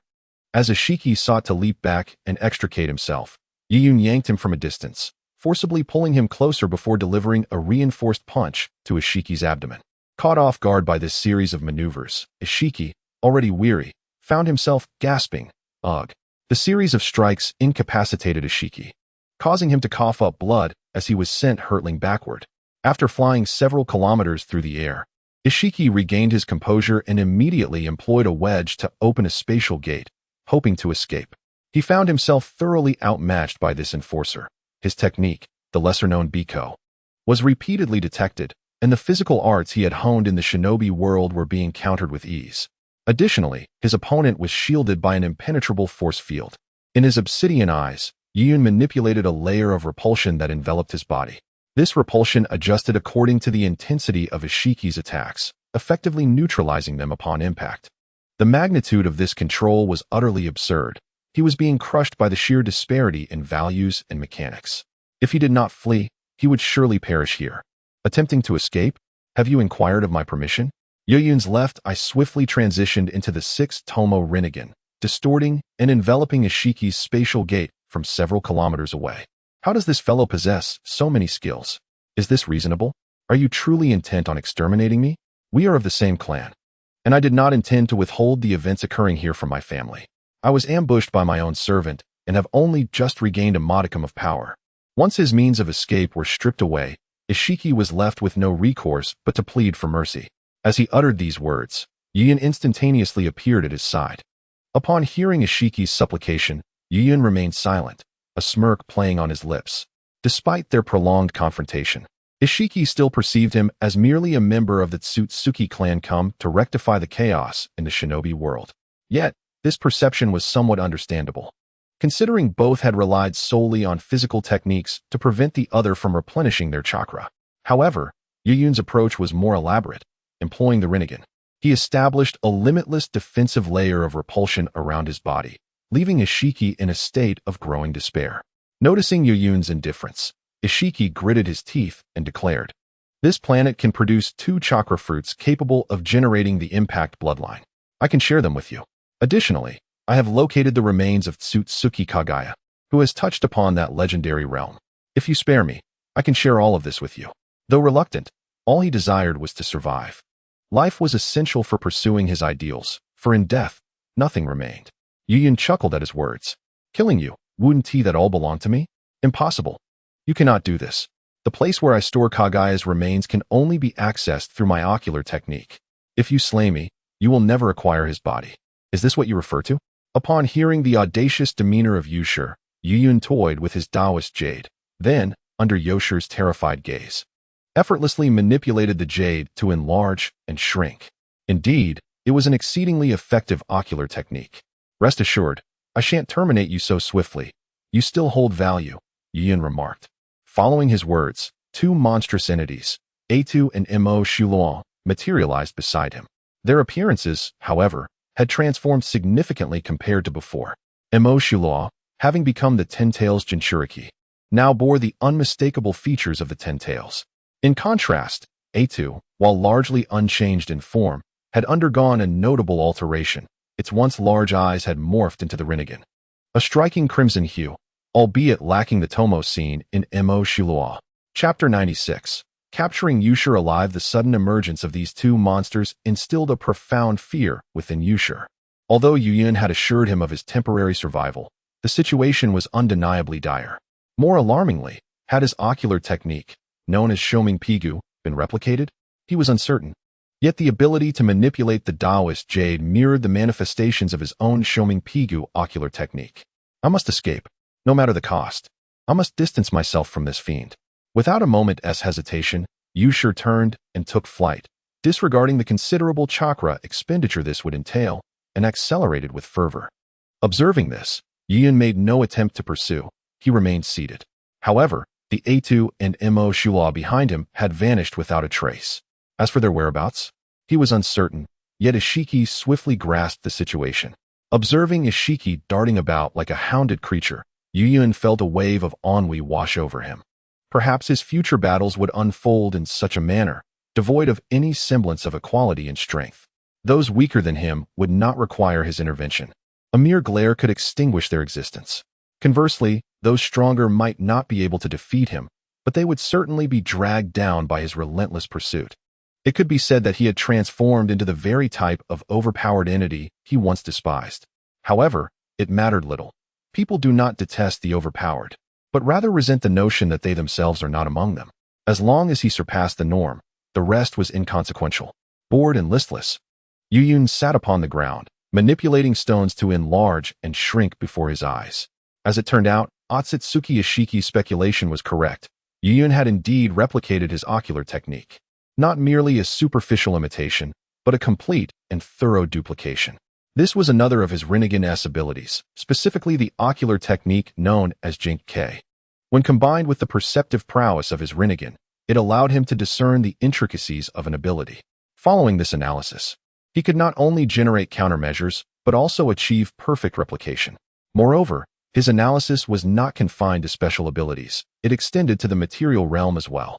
The transformation of the Kamui space from desolate to vibrant was a result of his analysis and subsequent synthesis of related materials. It could be said that this ability harmoniously merged the insight of his Rinnegan with the adaptability of Jinkai. While it sounded overwhelmingly powerful, it did possess a slight imperfection. The duration required to analyze another's ability was contingent upon the complexity of that ability. The more intricate the ability, the longer the analysis took. For example, Otsutsuki Ishiki's signature technique, the SH My Baiku, had been under analysis since their initial encounter, culminating in success after approximately 13 minutes. Perhaps as his own power escalated, the time required for analysis would diminish. How exhilarating that prospect was, Otsutsuki! Yiyun propped his chin in his hand. Ever since awakening this ability, he had eagerly anticipated encounters with both the known and unknown Otsutsuki from the Naruto universe.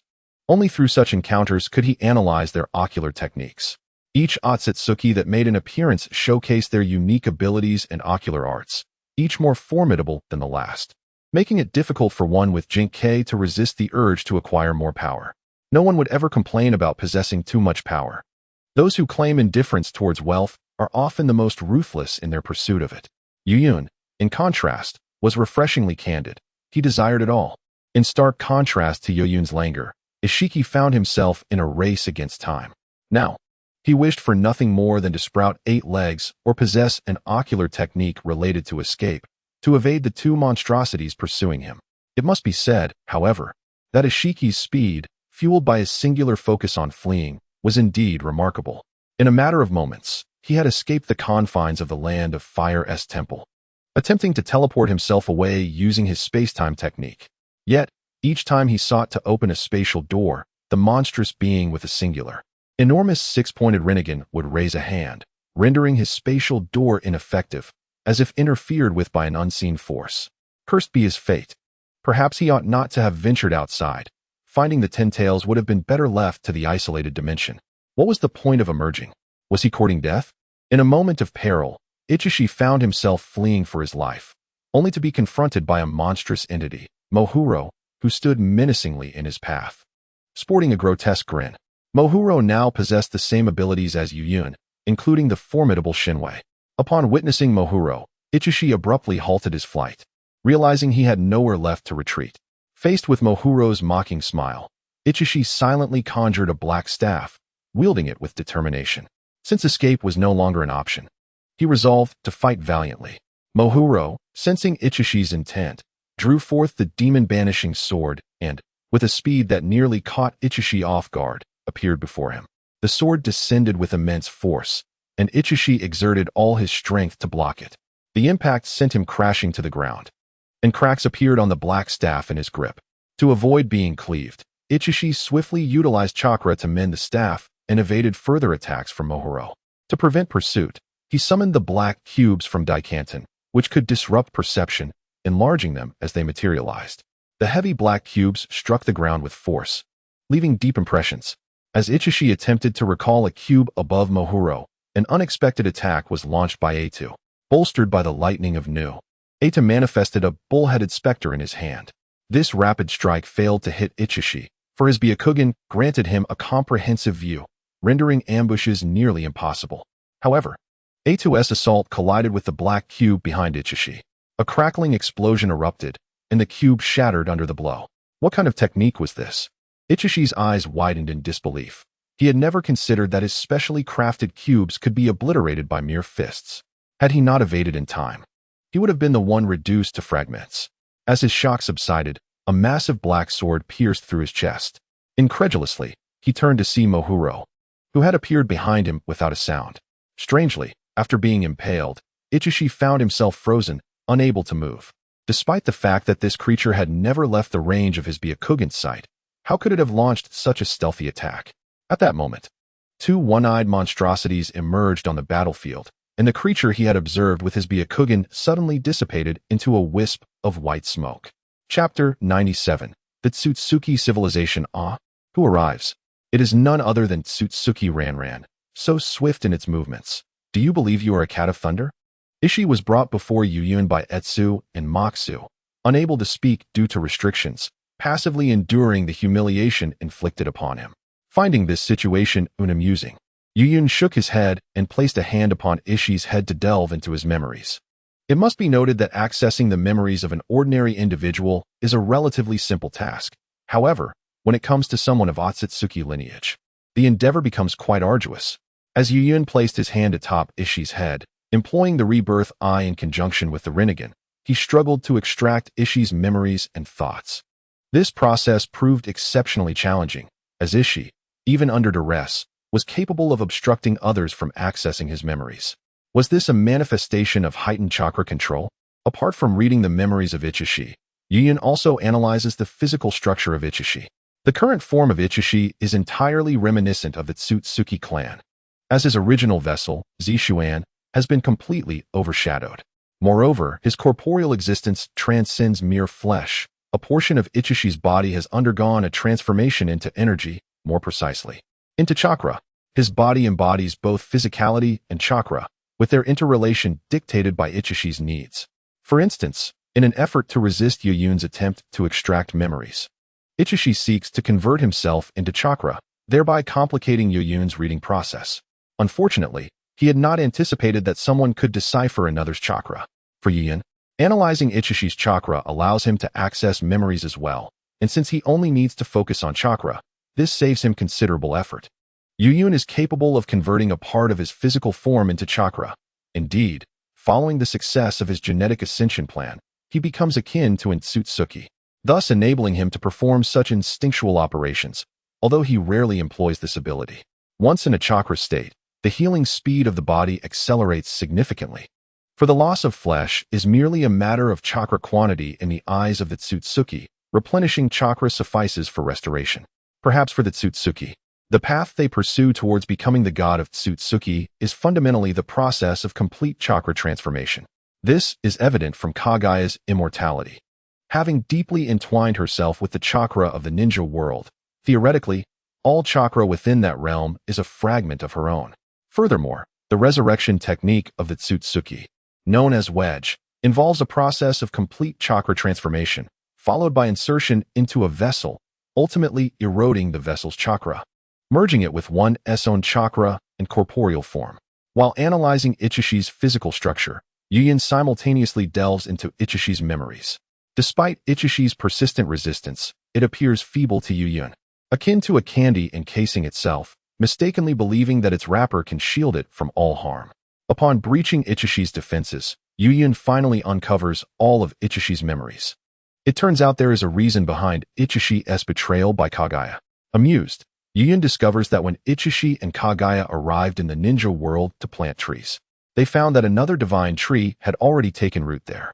This other divine tree had been established for quite some time, yet it bore no fruit due to its lack of consumption by the Tsutsuki clan. Nevertheless, it had amassed enough chakra to potentially form a bloodline limit.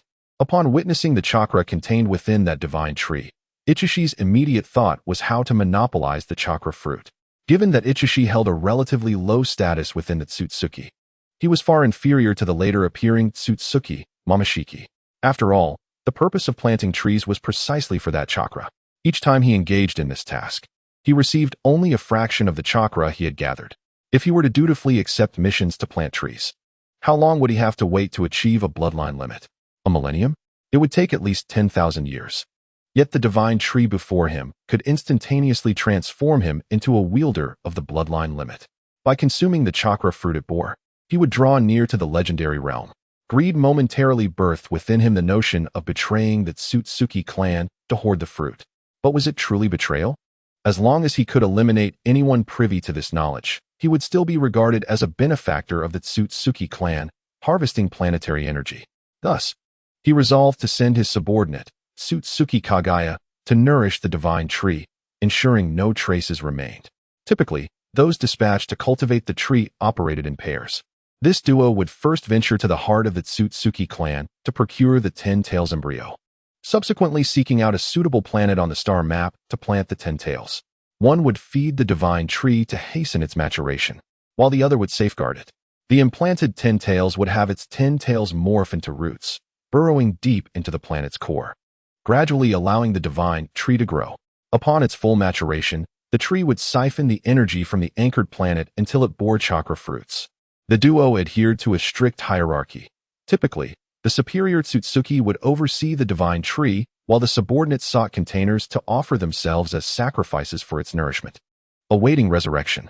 In the pairing with Kagaya, he naturally assumed the superior role. Thus, he initially intended for Kagaya to feed the divine tree. Once Kagaya became one with the 10 Tails, he would eradicate the remnants of her sacrifice, allowing him to surreptitiously ascend to the bloodline limit. Regrettably, while his aspirations were flawless, reality proved harsh. Kagaya, having discerned his scheme from an unknown source, seized the opportunity to ambush him, ultimately feeding him to the 10 Tails. Were it not for the diminutive abilities of Shomei Baiku, he would not have survived to this moment. The phrase "a failed scheme yields greater loss" aptly describes Yuyun's assessment of Ishiki. This individual appeared to possess a certain grandeur, yet from his emergence to his subsequent decline, and throughout his backstory, he was either on the path of sacrifice or had already completed it. First, he facilitated Kagaya, then he aided Kagaya and Uzumaki Kawaki, leaving nothing for himself. Ruins, 10 Tails, remnants, chakra, divine arts. Yuyun's eyes glimmered as he delved into Ishiki's mind, extracting the knowledge of the Tsutsuki clan. Time passed unmeasured before he finally completed the transfer of knowledge from Ishiki's consciousness. After assimilating the information, Yuyun reflected silently. Alas, the ninja world has been devastated. After a prolonged silence, he uttered these words. The Tsutsuki have already turned their gaze upon the ninja world. Soon, an unceasing stream of Tsutsuki will arrive to discern what has transpired. Furthermore, the knowledge gleaned from Ishiki indicated that the Tsutsuki clan was not merely a lineage but a civilization. The term civilization alone conveys a multitude of implications. While Ishiki and Kagaya may have been formidable, the Tsutsuki clan possesses the capability to mass-produce such powerhouses, a highly advanced civilization centered around chakra. The ninja world's understanding of chakra, in the eyes of the Tsutsuki, barely qualifies as rudimentary. There exists no viable comparison between the two. It is often said that the involved parties are blinded, while the observers retain clarity. As an observer, Yuyun now perceives no glimmer of hope for the ninja world. Chapter 98. The Sword That Pierces the Heavens. However, it is not to be dismissed entirely. After all, it is named Naruto, not Tsutsuki. What if Lord Boruto truly managed to turn the tide? Yuyun suddenly felt a wave of embarrassment as he contemplated the implications of Bo Lao Ye's reckless behavior, which might prevent his birth. However, he reassured himself that all would be well, wishing for a stroke of luck. Perhaps Naruto and Sasuke would give rise to a sage of the six paths to save the ninja realm from calamity. The origin of this calamity, however, could be set aside for now. After perusing the knowledge of the Otsutsuki clan, he found himself somewhat unfulfilled, as the memories of the Otsutsuki one did not encompass the entire knowledge system of the clan. This disappointment led him to realize that there were only two avenues to acquire the complete knowledge, one through his own deductions, and the other through capturing Otsutsuki visitors to extract their memories. Yuyun then proceeded to decipher Dahei-Tian, seeking to uncover the body of the Otsutsuki Shurju concealed within it. To ensure his safety, he cast a barrier around himself and meticulously began his analysis. Shortly thereafter, he successfully unraveled the mysteries of Dahei-Tian. Why are there so many bottles of red wine? Yuyun mused, picking up one to examine. It was of a reputable brand, revealing a certain indulgence in its owner. After commenting on the wine, he set it aside. There were 6 more bottles of this type within Dahei-Tian, although he had never tasted it. He was aware from prior missions that this brand had been destroyed by marauders during wartime. To Yuyun, there was little distinction between marauders and ninjas during such turbulent times. Where's the body? After a thorough search, Yuyun found none of what he sought. He distinctly remembered it being placed within Dahei-Tian according to his memories. The situation began to take on an eerie quality. Had the body vanished? Or had his memories been altered? Or those of the Otsutsuki one? His memories could not have been tampered with, since he acquired the ability to freely alter the properties of the energy within him. He had transformed his chakra entirely, making it wholly his own. Now, it merely retained the functions of chakra, lacking its inherent essence. He recalled that the Otsutsuki named Shurju possessed a technique called omnipotence, which could alter perception and memory. Makuro, have you sensed anything? No, I have not. It appeared that the ninja realm still harbored many mysteries beyond their comprehension. Suddenly, a bold hypothesis struck Yuyun. Shurju might not be dead, or perhaps not completely so. In the memories of his previous life, Naruto mentioned that the divine technique omnipotence had been activated more than once. The latest user of this technique was the infatuated artificial being, who had even failed to control it. As for the reasons behind the previous activations, the enigmatic figure known as Peach had left much unclear. Damn. If I encounter him in this world, I shall sew his mouth shut. Speaking halfway is no different from defecating halfway. Both are equally absurd. It seems that the shinobi world holds great significance for you. Yuyun extended his hand, causing the 12 Dao orbs behind him to drift into his palm. However, the shinobi world has lost much of its importance to me. It is a test of patience. The Dao orbs began to spin wildly in his hand, forming a dark circle. As it rotated at an incredible speed, the black circle transformed into white, which then turned to gold. Yuyun raised the luminous ring in his hand, and a golden radiance pierced the heavens. In that moment, all inhabitants of the shinobi world gazed upon the magnificent golden sword that had breached the sky. What is this? At her desk, wearing glasses and reviewing documents, Tsunade removed her spectacles and looked in bewilderment at the golden beam of light that seemed to stretch infinitely. Though the distance was great, she sensed the destruction contained within that column of light.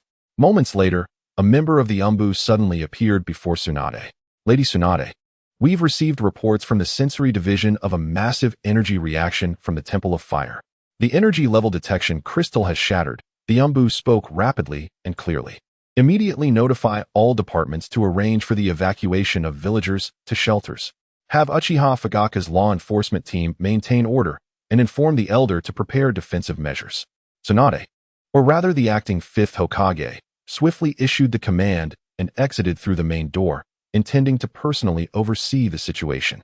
Damn it, had I known it would be this troublesome, I would never have accepted this cursed position as Hokage for Jiraiya's measly sum of money. And here I am, having not even officially assumed the role when this calamity arises. First, Jiraiya's apprentice annihilated the nobles of the Hidden Cloud Village and the Land of Lightning. And now this unknown sword of light threatens to sweep across the entire shinobi world. I truly regret it now. Not long ago, that rascal Jiraiya, having acquired some intelligence from an unknown source, approached her with, Tsunade, do you want to be Hokage or not? She could hardly muster the energy to respond. Of course, she did not want that disgusting position. Only a hot-headed fool would relish such a role. Yet, that scoundrel Jiraiya had the audacity to declare that if she refused to be Hokage, he would constantly present her position to her creditors, leaving her besieged by debt collectors throughout the shinobi world. The mere thought of this made her temples throb with anger. Had she known, she would have delivered a lethal blow to that wretched frog and sent him to the afterlife. The 3rd Hokage also approached her. assuring her that the village had been thoroughly cleaned of any undesirable elements. Initially, she was skeptical, but Jiraiya interjected, claiming the third had personally eliminated Danzo and dismissed the other two advisors. Upon hearing this, her disbelief waned, but when she locked eyes with the third's bloodshot, weary gaze, she believed him and felt a pang of pity. Reluctantly, she agreed to become the acting Hokage. Yet, since assuming this role, calamity had plagued her, and the shinobi world had descended into such chaos that she could scarcely comprehend it. Now, with yet another crisis at hand, she resolved to pass this burdensome position to the next generation, particularly Kakashi's cohort. Whoever desires it may take it. She would not continue to endure this. What is that? As Obito meticulously tended to his wounds at the cave's entrance, he disregarded the deteriorating remnants of the white zetsu tissue that had been disrupted by his movements. He stepped outside to observe the injury inflicted by Nagato. Following Nagato's tumultuous upheaval in the Land of Lightning, Kaguya had disclosed the secrets and effects of the Heart Seal to him, prompting Obito to decisively venture to the Land of Lightning to retrieve the Rinnegan. He narrowly escaped death at the hands of Kaguya. What is Black Zetsu? Black Zetsu too emerged, evidently sensing something amiss. It expressed its confusion, yet in the next moment, it abruptly shouted, "Do not look. Flee immediately." Such a magnitude of technique was recorded in its memory. It recalled that its mother had unleashed similar apocalyptic attacks during battles with her two brothers. However, this was distinctly more pure and concentrated than what its mother had executed. Upon uttering this, Black Zetsu enveloped Obito within its form and descended underground. Damn it! Another world-ending entity has surfaced in the shinobi world, one that exceeds its control. The most concerning scenario has indeed come to pass. Chapter 99. The fish leaving the ocean in an instant, regardless of whether they could see the lightsaber or not. All beings in the shinobi world turned their gaze towards a singular direction. It was not out of curiosity, but rather a primal instinct for survival. A wave of inexplicable despair permeated their hearts. The instinct for survival warned them that the end was nigh. The Golden Wheel Rebirth Explosion, composed of 12 truth-seeking balls and a quarter of his chakra, had already been executed by Yuyin. Golden Wheel Rebirth Explosion. This time, the Golden Wheel Rebirth Explosion he unleashed was on a scale that surpassed any mere human comparison. If the previous Golden Wheel Rebirth Explosion could effortlessly cleave the moon, then Yoyun's technique could just as easily rend the shinobi world asunder. How much do you truly care? Allow me to witness the extent of your concern. With that proclamation, he plunged the lightsaber downward. Buzz! As the lightsaber approached the ground, an extraordinary light ring suddenly materialized in the shinobi world. This ring rapidly compressed and directly confronted Yoyun's Golden Wheel Rebirth Explosion, emitting a piercing sound. ZZZ having obtained the answers he sought, Yuyin retracted the Golden Wheel Rebirth Explosion, abandoning any pretense. Something that had previously eluded perception now manifested clearly. Makuro suddenly transmitted this notion, swiftly establishing an analysis task. However, for reasons unknown, this analysis progressed at a notably sluggish pace, visibly slow, which left him with an expression of grave seriousness. Has it truly escalated to such an extent? For now, it is best to avoid drawing attention. The speed of analysis speaks volumes. He remains uncertain of the other party's state and intentions, only aware that the ninja world holds immense significance for them. So crucial is it that, in the face of an unexpected crisis capable of annihilating the ninja realm, they would intervene instantaneously, or their contingency plans would activate without delay. The ninja world is indeed beset by calamities, first targeted by the Tsutsuki clan. Now it struggles to maintain control over its own fate. The recent blow of the Golden Wheel Rebirth Explosion caused a significant depletion of chakra from every individual within the ninja realm. The inability to govern one's own chakra leaves little room for further discussion. Their aspirations, their ideals, their entanglements of love and hatred are all constructs of human design. The entire ninja world resembles a Truman Show, where altering one's destiny is merely another preordained fate. Let us set aside the affairs of the ninja world for now, as they pose no immediate threat to him. Had they impacted him during the creation of the Azura path weapons on that distant planet, he would have been sanctioned long before this confrontation. Moreover, for beings of such caliber, anything that escapes their control evokes distaste, inciting a desire for immediate obliteration. As for Yuyun's audacious provocation, the lack of a response only underscores their helplessness against him. even though he too finds himself at a loss against Yuyun. Thus, when they next meet, may the superior one prevail. With that, Yuyun vanished from sight, having approached the very edges of the world. Under such circumstances, there is no need to engage in the petty rivalries of this broken place. He detests such competition. Having been transported to another world in his past life, he understands that it is not the fatigue driver that brings about his demise, but rather the suffocating environment of competition. Rather than squabble with the locals here, he would prefer to seek a new path, for the potential for development in this realm is already limited. To continue advancing swiftly, one must venture into other worlds. And he possesses the ability to do just that. What transpired? Kakashi arrived at the refuge, staring blankly with his dead fish eyes. He recalled being in his room, engrossed in the latest issue of Intimate Paradise, yet inexplicably found himself here. What happened? Kakashi, why are you in your pajamas?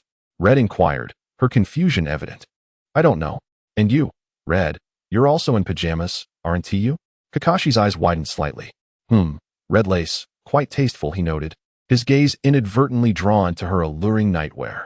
Initially taken aback, Red's cheeks flushed crimson, and she instinctively covered her slender figure. Kakashi, I never imagined you to be so lewd. At her words, Kakashi's gaze wandered. This could not be blamed on him. One could only say that Jiraiya's writings were exceptionally vivid, allowing him to conjure images merely from descriptions. Pondering this, he couldn't help but notice that Jiraiya had been updating rather frequently of late. While rapid updates are beneficial as long as quality is not compromised, the recent Intimate Paradise installments have been notably diluted. It appears that Jiraiya is currently in dire need of funds. Are we conducting a disaster drill? Kakashi suddenly remarked that a memory had unexpectedly resurfaced in his mind. The reason for its sudden emergence tonight was due to Lady Tsunade announcing a surprise drill. Indeed, considering the recent events in the Hidden Cloud Village, it was only natural for Lady Tsunade to be so concerned. Hong responded that the sudden obliteration of the Hidden Cloud Village had swept through the entire shinobi world like a devastating 12th grade typhoon. Presently, the various ninja villages were frantically seeking to understand the origins and circumstances of this calamity, fearful that they might be the next to face such a fate. After all, given the previous state of the shinobi world, the Hidden Cloud Village had been the strongest.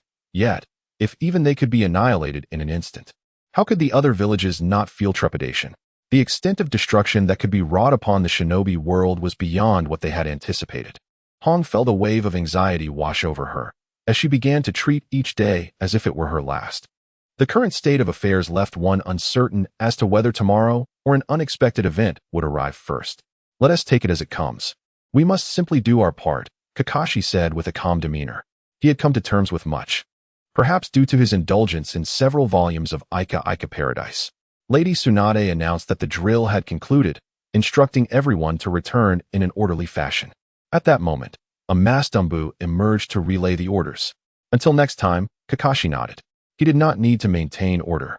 His primary responsibility during this drill was vigilance and protection, allowing him to return home directly.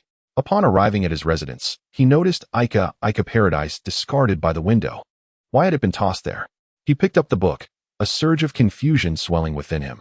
If he had abruptly heard the curfew signal, he should have placed Ika Paradise on the table rather than throwing it by the window, unless he had been looking at something outside.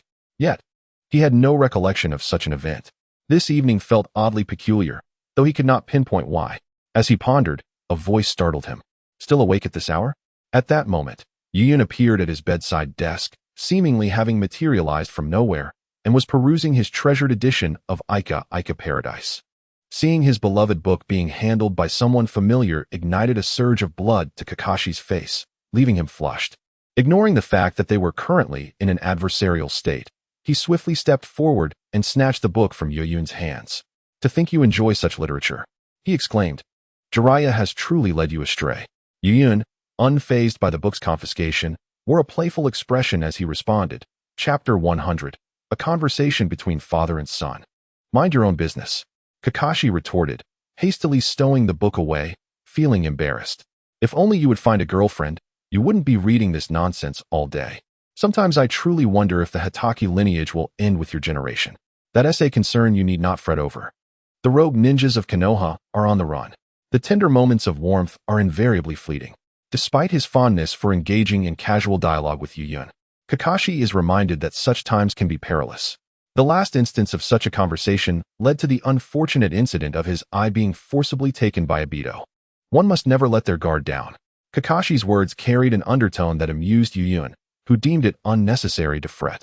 Their meeting was merely a nostalgic reconnection, devoid of ulterior motives. Even if the entirety of Konoha were to unite, they could not best me, Yuyun declared, suddenly tightening his fist. In an instant, Kakashi felt a wave of fatigue wash over him, as though his chakra had been forcibly extracted.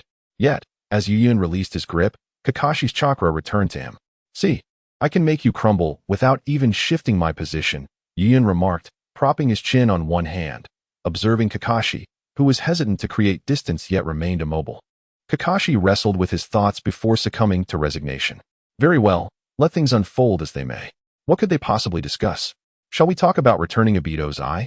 Yuyun scoffed, finding humor in the notion. Setting aside the issue of whether I will return it, considering your body as frailty, it would likely succumb the moment it was reattached. So what is there to discuss?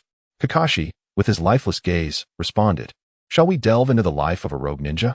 Don't be absurd. I have responsibilities. If I'm not on a mission, I might as well use my Jonin stipend to indulge in Jiraiya's paradise. As for the significant affairs of the ninja world, there seemed little worth discussing. A mere chakra memory orb could convey everything succinctly without the need for further dialogue. What about a chat with your deceased father? Kakashi's eyes widened in surprise. You cannot be serious. To speak with him would be tantamount to inviting my own demise. Without further explanation, Yuyun advanced towards Kakashi with an incomprehensible swiftness, delivering a strike that rendered Kakashi into a state of apparent death. In an unexpected turn of events, Kakashi felt his consciousness fading, not lost, but rather lightening, as if he were ascending to the heavens. Darkness enveloped him, and soon he found himself in a pitch-black expanse, where a campfire flickered in the void. Drawn to it, he noticed a figure seated beside the flames. Kakashi, you've arrived here as well. The figure spoke in a voice that was achingly familiar. Father, what brings you here? Kakashi asked, astonished yet instinctively settling onto a nearby stone beside Tsukumo. I have lingered here, unable to release some matters. But tell me, what brings you to this place? Father, I suppose there are still some matters I have yet to let go, Kakashi replied, acknowledging his own burdens. He carried many unresolved issues, Rin, Obito, Guy, and Wyan Sensei.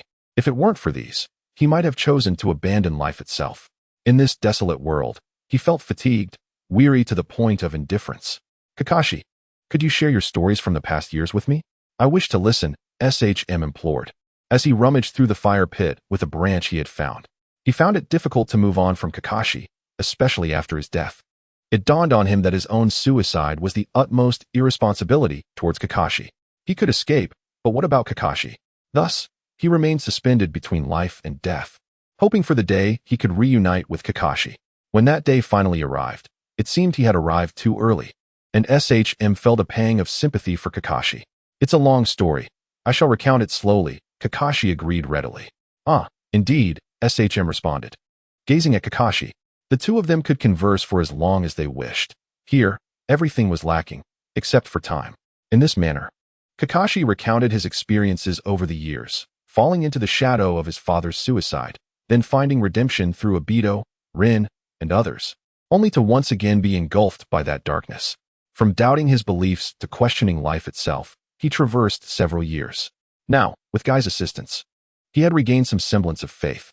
Though it was limited, he no longer harbored the same self-destructive tendencies as before. As Kakashi narrated his tale, SHM remained silent. Yet his expression betrayed the discomfort he felt. After an indeterminate passage of time, Kakashi finally concluded his narrative. I'm sorry, Kakashi. SHM expressed the words he had longed to say. Father, there is no need for apologies. I take pride in being the son of White Fang. Kakashi shook his head. It was through Obito's guidance that he began to comprehend the struggles his father had endured. While resentment had initially clouded his heart, he now felt a greater sense of acceptance. In the realm of ninjas, many circumstances were beyond his control, just as they were beyond his father's. One simply had to follow the dictates of the heart. When faced with the choice between comrades and missions, his father had chosen the latter at the time of his suicide. However, after all he had experienced, he would make a choice akin to his father's, opting for comrades instead. He could not bear to witness another Obito or Rin perish before his eyes. Yet, he He never anticipated that he would be unable to save his only kin. Kakashi suddenly thought of something, his gaze dimming. YN. SHM understood whom Kakashi referred to. It is all my fault. I caused him to lose faith in this world. His final act freed no one. Instead, it compelled many to bear the consequences of his cowardice. Perhaps, had he not succumbed to suicide, many things could have changed. Let us return, Kakashi. Your story has not yet reached its conclusion. Please share the ending with me in the future, SHM suddenly declared, leaving Kakashi bewildered. Return? Am I not dead? Kakashi was perplexed. He couldn't assert much, but he knew that Yuyun would never act in such a manner. After all, he regarded you as a brother. After Shoma uttered this statement, a sudden radiance emanated from Kakashi. Father, please return and convey my apologies to Yuyun. If I had heeded his words back then, many things would not have transpired this way. Upon hearing Shoma's words, Kakashi felt a disorienting whirl, and then he vanished from that place. Observing Kakashi's disappearance, Shoma, who had previously worn a sorrowful expression, suddenly bore a hint of a smile. Kakashi, I eagerly anticipate the tale that awaits you. Chapter 101. The white diamond mark on the palm. How was your conversation? Kakashi awoke to Yuyun's voice. It was quite fulfilling. There were numerous matters I never had the opportunity to discuss with father, and now I finally have. I am uncertain about your intentions, but regardless, I thank you, Yuyun. That is unnecessary. If it weren't for Shuma's care during my childhood, I might not have survived in this world until now. Consider it a repayment of kindness, Yuyun replied. By the way, he asked me to convey his apologies to you and mentioned that if he had listened to you back then, many things would have unfolded differently. Kakashi promptly echoed this sentiment, fearing that if he delayed, he would miss his chance to express it.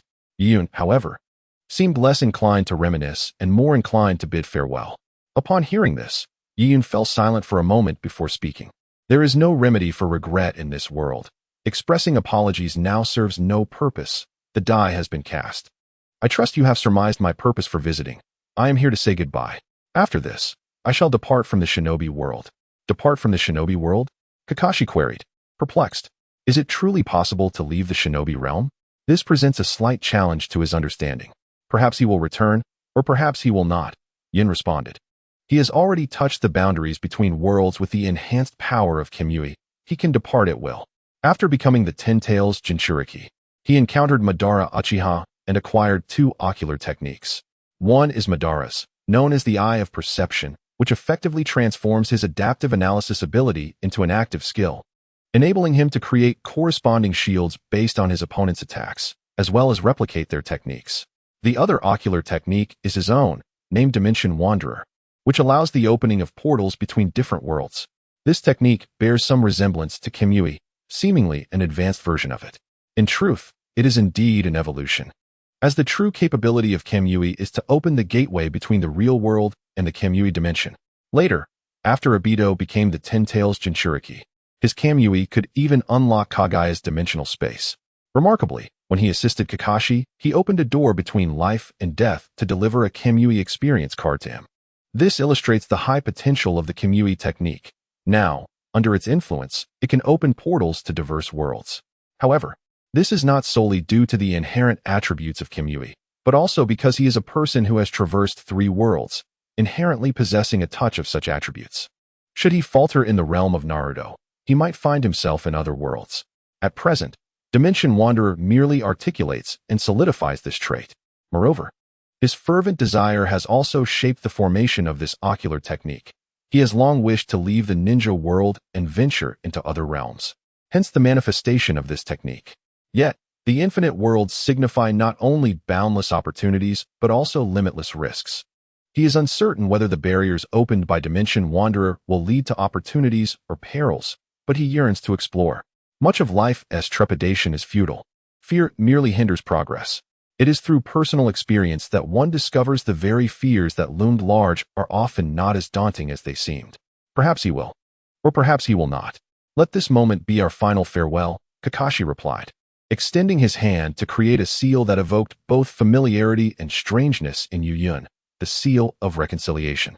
Before Shomo's tragic end, he would often engage in contests with Kakashi, and after each match, they would perform this very seal.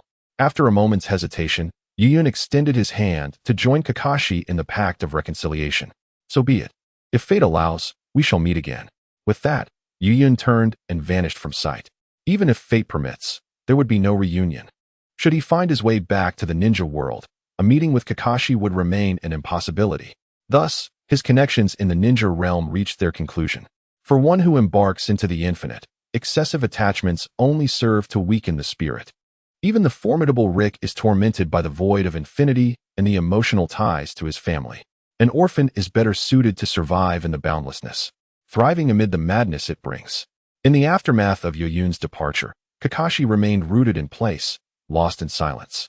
He had initially intended to watch Paradise of Affection to lull himself to sleep, yet now found the prospect utterly uninspiring. Perhaps it would be wise to take a day off tomorrow, using up all his remaining leave to venture out and explore. Previously, his visits to the outskirts of Konohagakure had been solely for missions. Now he yearned to experience the world as a ninja not bound by duty.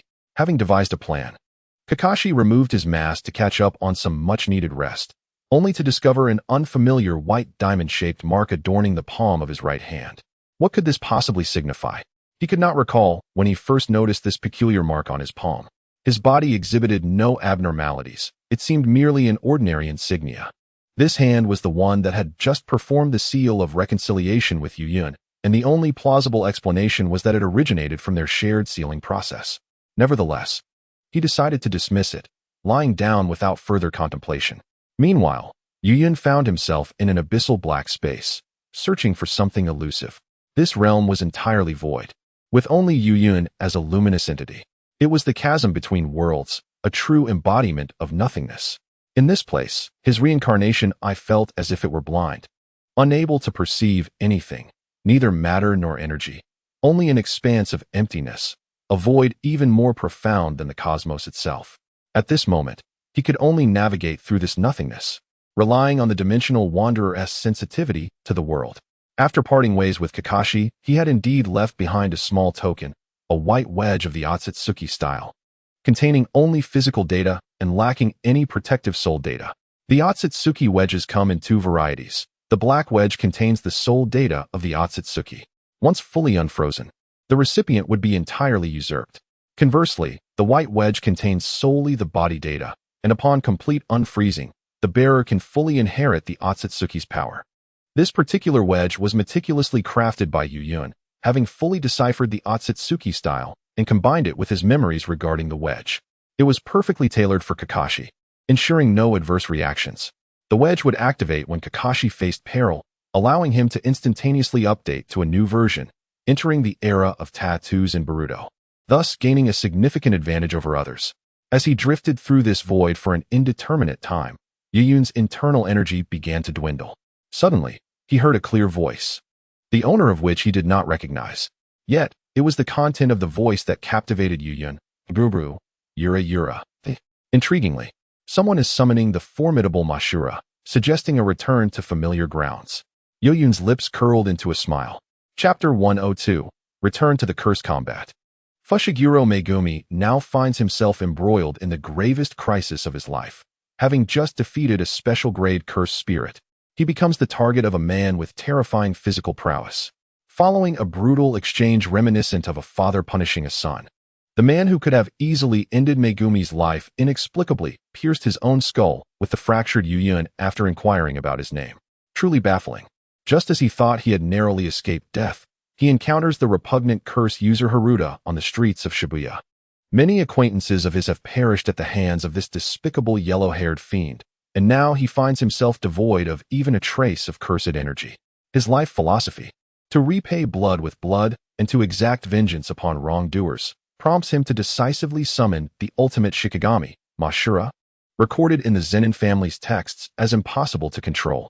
As the incantation for summoning Mashura concludes, Shibuya is suddenly enveloped in darkness. In that moment, all sorcerers and curse users within the vicinity glance around in confusion, while the instigator, Fushiguro Megumi, also surveys his surroundings with bewilderment. Is this how the summoning of Mashura is supposed to unfold? However, he recalls that the ancient texts of the Zenin clan do not describe it this way. After the incantation, toads and wolves are supposed to alternate appearing beside the summoner, emitting howls and croaks, followed by the utterance of Mashura's full name, which would then manifest behind the summoner, casting a fleeting shadow over the surroundings. but only for a few hundred meters, not the entirety of Shibuya succumbing to darkness as it is now. In truth, he misjudged the situation. It is not merely Shibuya that has fallen into shadows, but the entire world. The crucial Mashura remains absent, yet the darkness continues to encroach. Hey, you filthy sorcerer. What have you done? Haruta exclaims, his face a mask of terror, his body trembling in fear, instinctively sensing that something has emerged. Meanwhile, on the other side of Shibuya, the curse user Sukuna, who had been effortlessly dispatching foes, also gazes perplexedly at the environment shrouded in darkness. Is it a cursed spirit? The area of effect is astonishingly vast. He then directs his gaze toward Fushiguro Megumi, realizing that it must have originated from that direction. I hope you don't perish. Fushiguro Megumi, Sukuna muses, confidently brushing back his hair. Curiosity piqued, he resolves to see how Fushiguro fares. He has been intrigued by the 10 shadow techniques for quite some time. Previously, the Zenin family heir was far too headstrong, leaving him no opportunity to explore this knowledge. But now he intends to seize this chance. Suddenly, recalling a certain individual, Sukuna's expression hardens. It would be too merciful for you to die so easily. He seldom remembers individuals, particularly those weaker than himself, but if that person had struck him before their demise, this left a lasting impression on Sukuna, a vehement memory. No matter what you owe shall be repaid by your descendant. As for Fushiguro Megumi, he is left bewildered. What is happening? Where is my Mashura? The incantation to summon the entity took an indeterminate amount of time, yet the anticipated emergence of Mihiro remained elusive. Exhausted, Fushiguro Megumi turned to glance behind him, only to find nothingness. The all-encompassing darkness that had enveloped him during the summoning had dissipated, restoring the surroundings to a state of normalcy. However, this did not bring him any solace. The failure to summon Mihiro signified the loss of his sole opportunity to eliminate the scoundrel standing before him. Damn sorcerer, you shall meet your demise. Haruta snarled as he charged at Fushiguro with his blade. In days past, he would have relished in tormenting Fushiguro, ensuring his suffering was prolonged. Yet, the circumstances had shifted. The fear that entwined his heart remained undiminished, unrelenting despite the retreat of the surrounding darkness. He had to kill the loathsome sorcerer before him to find peace. Faced with this reality, Fushiguro reluctantly grasped his weapon, compelled to fight. One misstep, and he would perish. Depleted of cursed energy, he had become nothing more than an ordinary human, vulnerable to Haruta's lethal strike.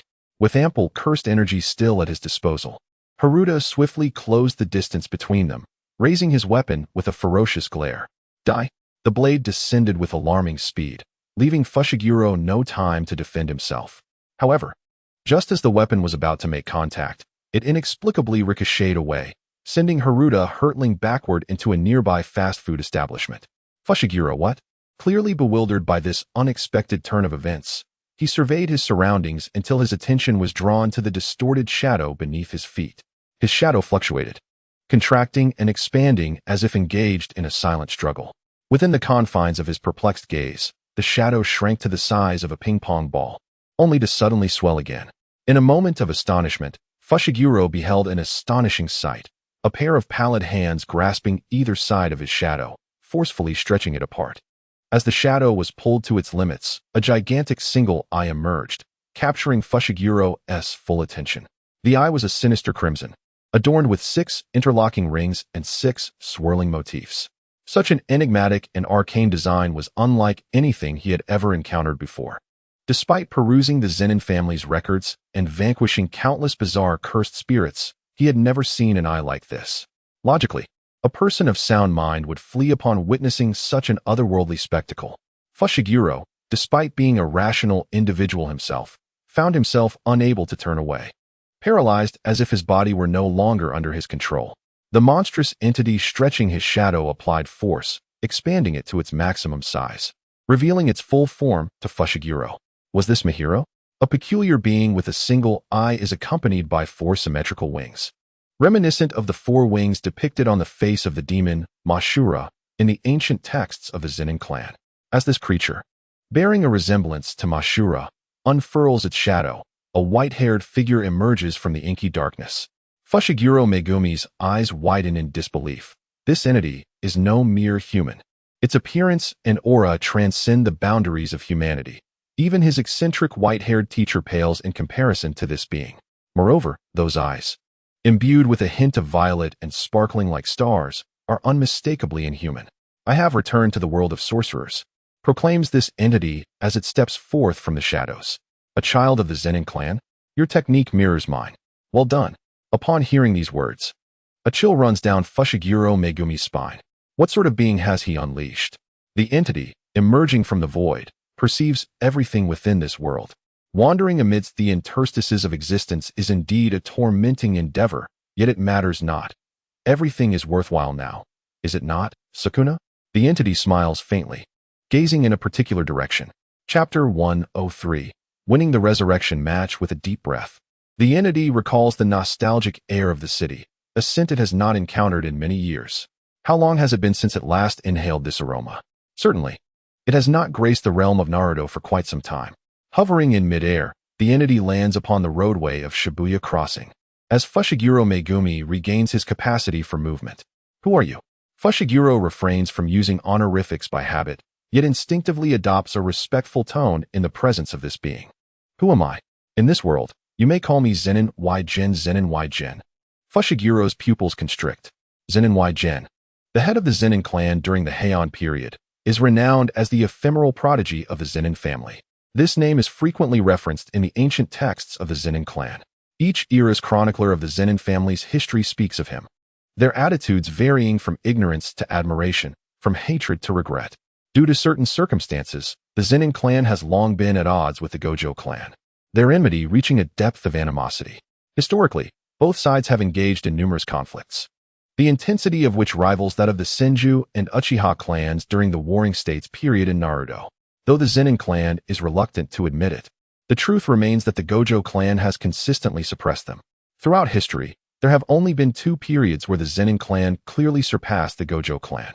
One was the Grand Tournament 500 years ago, where the Zenin clan's head summoned Mashura, resulting in mutual destruction with the head of the Gojo clan. While the Zenin clan believes they emerged victorious, Fushiguro, as an outsider, perceives it as a stalemate. What constitutes a victory when it ends in mutual annihilation? Another notable period is the era of Heian Kyo, during which the esteemed Gojo family, for reasons shrouded in mystery, severed ties with their ancestral clan, the Sugawara, and emerged as an independent lineage. It was also the time when the extraordinary power of the Six Eyes made its formal debut. The generation of Six Eyes users then included the inaugural wielder, who had engaged in combat with Zenin Yuyun. That battle concluded with a resounding victory for Yuyun, acknowledged by all sorcerers of that era as a complete triumph. This recognition is merely one of the many reasons for the frequent mention of the name Zenin Yuyun, the most significant being his unparalleled vision and his lack of prejudice against those who were neither sorcerers nor human. During that time, even ordinary individuals from the Zenin family, devoid of any techniques, could lead fulfilling lives and find their own value. Under his leadership, the Zenin clan commanded respect both in strength and family ethos. It seems that after my demise, those old codgers have not succeeded in erasing my name. Observing Fushiguro Megumi's reaction, Yuyun surmised the current state of affairs within the Zenin family. Megumi, hesitant to speak, found himself caught in a struggle between acknowledgement and denial. Deep down, he yearned to affirm that the figure before him was indeed Zenin Yuyun, for the Yuyun recorded in history appears, through contemporary eyes, as a progressive head of the family.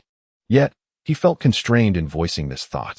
I recall delivering a lethal blow that reduced you to mere fragments, echoed a voice at the intersection. Megumi abruptly turned around, only to encounter Sukuna, who had taken possession of his friend's body. With one hand in his pocket and the other nonchalantly sipping from a soda he had procured from somewhere, Sukuna remarked, "Ah, I thought you might forget me. After all, how could a weakling like me linger in the memory of the King of Curses?" Yuyun's lips curled into a smirk, seemingly suppressing something within. "Is it my slap from back then? How did you find the taste of Black Flash?" When Sukuna had nearly delivered a fatal kick to Yuyun, the latter had managed, in a moment of desperation, to strike Sukuna with a slap infused with cursed energy, resulting in a black flash that left Sukuna momentarily stunned. Upon hearing Yuyun's words, Sukuna's previously relaxed demeanor contorted into one of fury. "You little brat. This time, I won't allow you to die so easily." He was accustomed to humiliating others. Never had he been subjected to such indignity himself, especially not through a slap. By the time he regained his wits from the disbelief, it was too late. The boy who had struck him had already been obliterated within his domain, leaving Sukuna seething in impotent rage.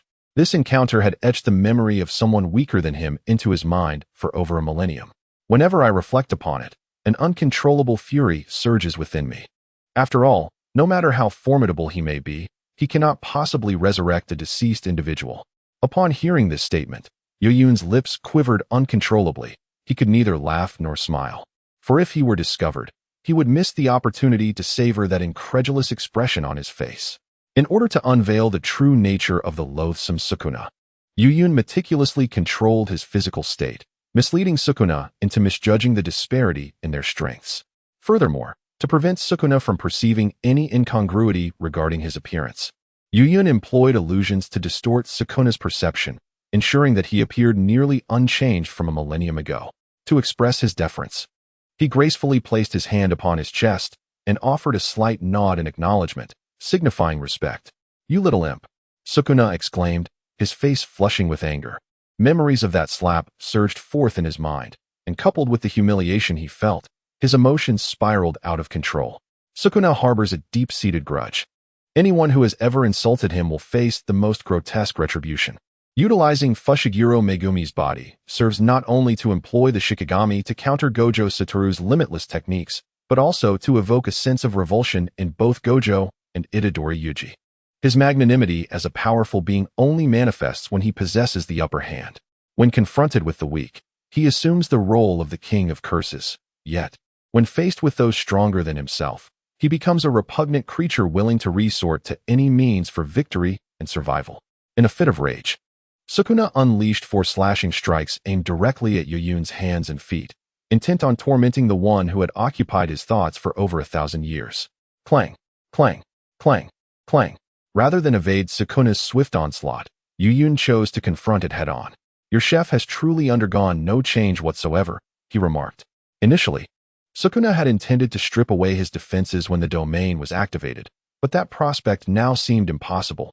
The gap between them was insurmountable. So vast that even if Sukuna were to consume 1,000 fingers, it would not bridge the divide. "Allow me to enlighten you on the true essence of cursed techniques." With that, Yuyun was enveloped in flickering purple lightning, which coalesced around him to form a suit of electrical armor. This was the secret technique of Yuyun Village, the lightning chakra mode. As Yuyun and Sukuna commenced a battle reminiscent of a millennium past, Fushiguro Megumi was whisked away from the scene by Mahito. After Mahito cast Fushiguro aside, he vanished without a trace. Yuyun had assigned him a task, to replicate the techniques of a special-grade cursed spirit. Chapter 104. The true terror having narrowly survived at the hands of the cursed vessel. Nanami dragged his weary, burdened body toward the subway. The polished floor of the station reflected his current state. A middle-aged man, one side charred beyond recognition. It was unfathomable that, despite such grievous injuries, he could still muster the strength to walk. If only I could toil for that scoundrel Gojo Satoru for another 3 years. Perhaps I would amass enough to purchase a humble abode on the beaches of Malaysia. There, I could stroll along the shore, basking in the gentle caress of the sea breeze. His slow movements strained his still-healing skin, the remnants of living cells screaming agony to his nerves. The pain was unparalleled, ineffable, so excruciating that he contemplated severing his own neck with his cursed tool, wishing to end his torment. Yet, he refrained, forcibly commanding his body deeper into the station. Devoid of pain relief, he could only replay his dreams over and over in his mind, striving to envision each step as a walk upon the beach. As he passed a fire cabinet, he failed to notice the special-grade cursed spirit, Mahito, concealed within. The fiend, who relished manipulating his adversary's psyche during combat, suppressed his nature in that moment, merely observing the flickering flame that was Nanami. I mustn't kill him so swiftly. I must endure. It would be far more gratifying to end his life before Yuji Itadori. Mahito's eyes contorted into an eerie arc, as if he recalled something delightfully amusing. At that moment, Nanami arrived before a horde of modified beings. The once dull creatures, upon perceiving a kindred spirit, erupted into frenzied roars, charging toward him.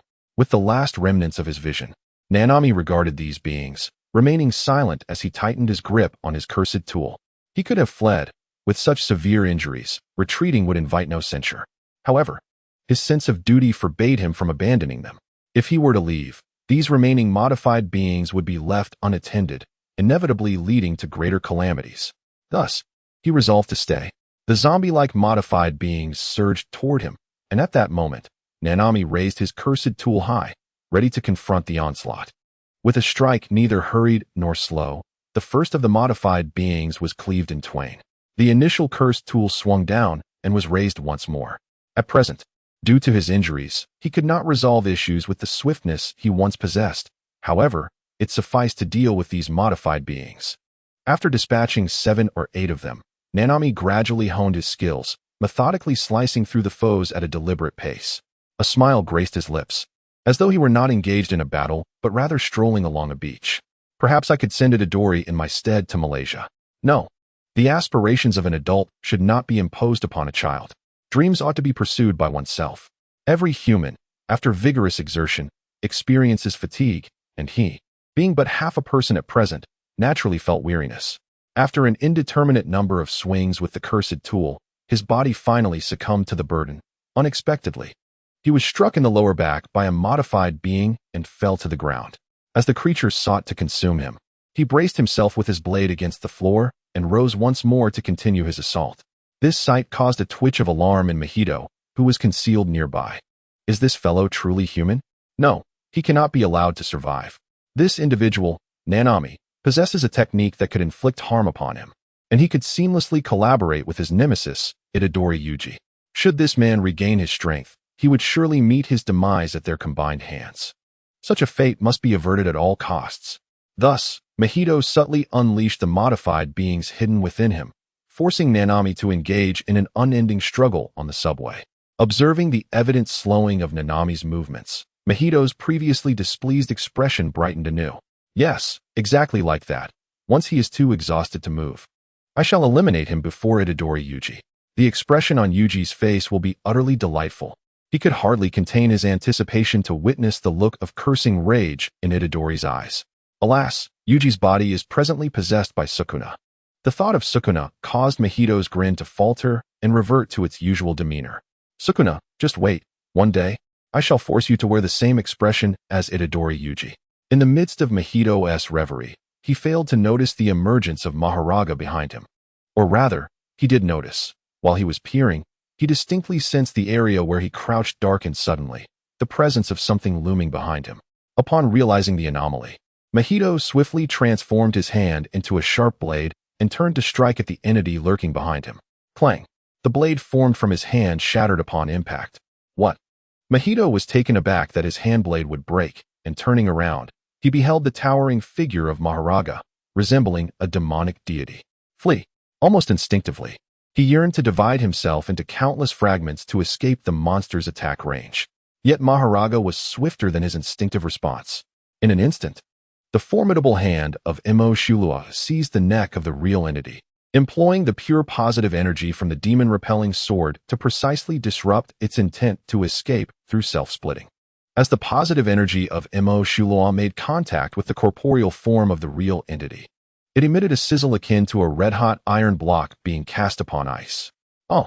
The real entity cried out in agony, frantically beating against Imo Shulua's grasp. As the shadow of the drifting clouds, Imo Shulua exhibited unparalleled mastery over its abilities, managing to subdue the real entity without extinguishing its life. Subsequently, with the other hand, Imo Shulua conjured black chakra rods, inserting them one by one into the body of the real entity. Throughout this ordeal, the real entity continued to wail in torment. For a soul-manipulating cursed spirit like itself, the two most feared forms of harm were direct assaults on the soul and attacks imbued with positive energy. Each of these black rods contained a high concentration of positive energy, which, once embedded within its body, gradually released, restricting its movements while sparing its life. Yet, the experience was far from pleasant. If the real entity were to describe it, it would be akin to being pierced by a searing iron rod. 1, 2, 3. Imo Shulua skillfully avoided all vital points, transforming the real entity into a pincushion with the chakra rods. After executing this, Imo Shulua grasped the face of the real entity, now streaming with tears and mucus from pain, analyzing its life techniques. Thus, the real entity, born from human malice, succumbed to a greater malevolence. This was not an equitable battle, it was a trampling. Chapter 105. The fierce battle with Sukuna. The scene shifts to Sukuna, who contemplated the electric charge from the bird, enhancing his defensive and speed capabilities. As the most formidable being in the realm of curse techniques, Sukuna instantly discerned the function of the flickering lightning upon the surface of Yuyun. Conventional techniques proved ineffective. The only hope lay in whether the close-range attacks could penetrate his defenses. Regaining his composure, Sukuna recognized that the individual before him was no longer the weakling he had toyed with a millennium ago. A failure to adopt the requisite attitude could lead to a downfall. What's wrong? Is that all you've got? I haven't even begun to stretch my limbs. I truly hope you can ignite my interest. Otherwise, I shall be sorely disappointed. Noticing Sukuna's delay in action, Yuyun resorted to verbal provocation. Little demon, if I could slay you once, I can do so a second time. You will always remain my subordinate. Naturally, Sukuna could not show weakness. He advanced determinedly, seeking to engage Yuyun in close combat. Quick, faster than the eye can perceive. If one were to witness Sukuna employing his techniques to kill, yet escape and scathe themselves, they might mistakenly regard Sukuna as formidable solely due to his ability to launch instantaneous attacks. However, such individuals are merely insignificant beings, easily dealt with by Sukuna's cursed techniques, as they are incapable of perceiving the entirety of his power.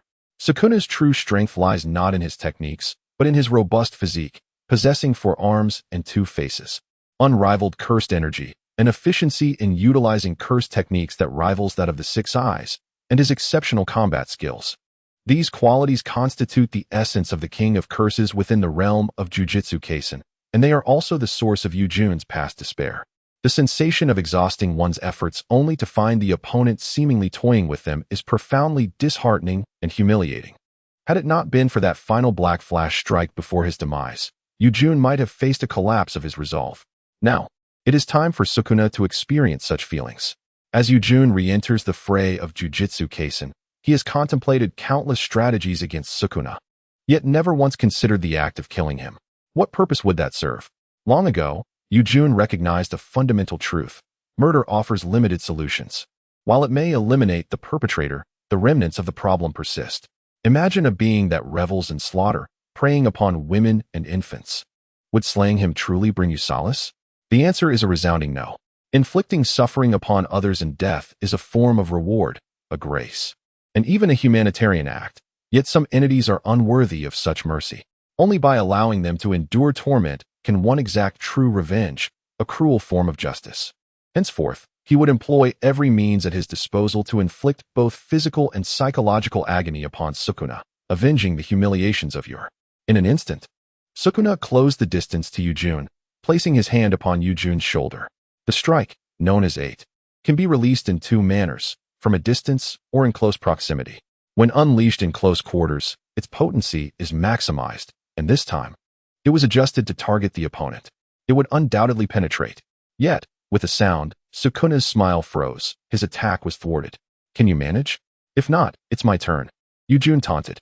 Sukuna's speed when approaching was undeniably swift, but the reason he was struck was not due to a lack of reaction. Rather, he simply did not evade.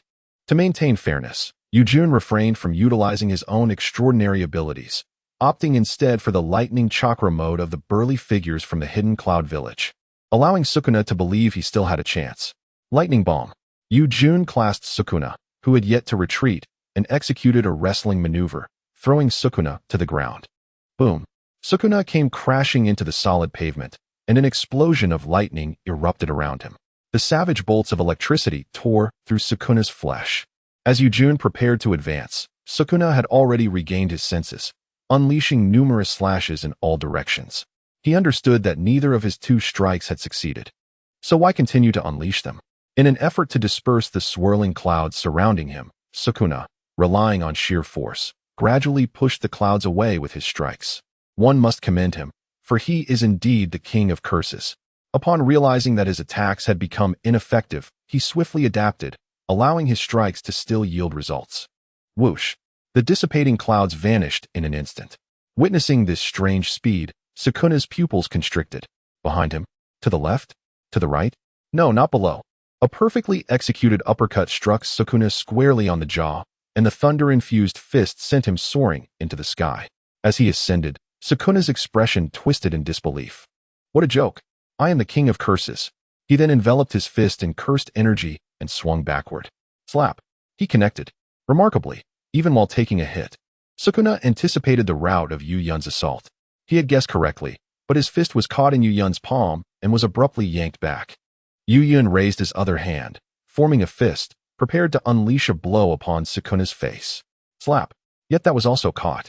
Sukuna's four eyes coldly regarded Yu Yun, who merely smiled in response. A weakling must possess the awareness of a weakling. 8. An invisible slash instantly pierced through the thunderous armor enveloping Yu Yun.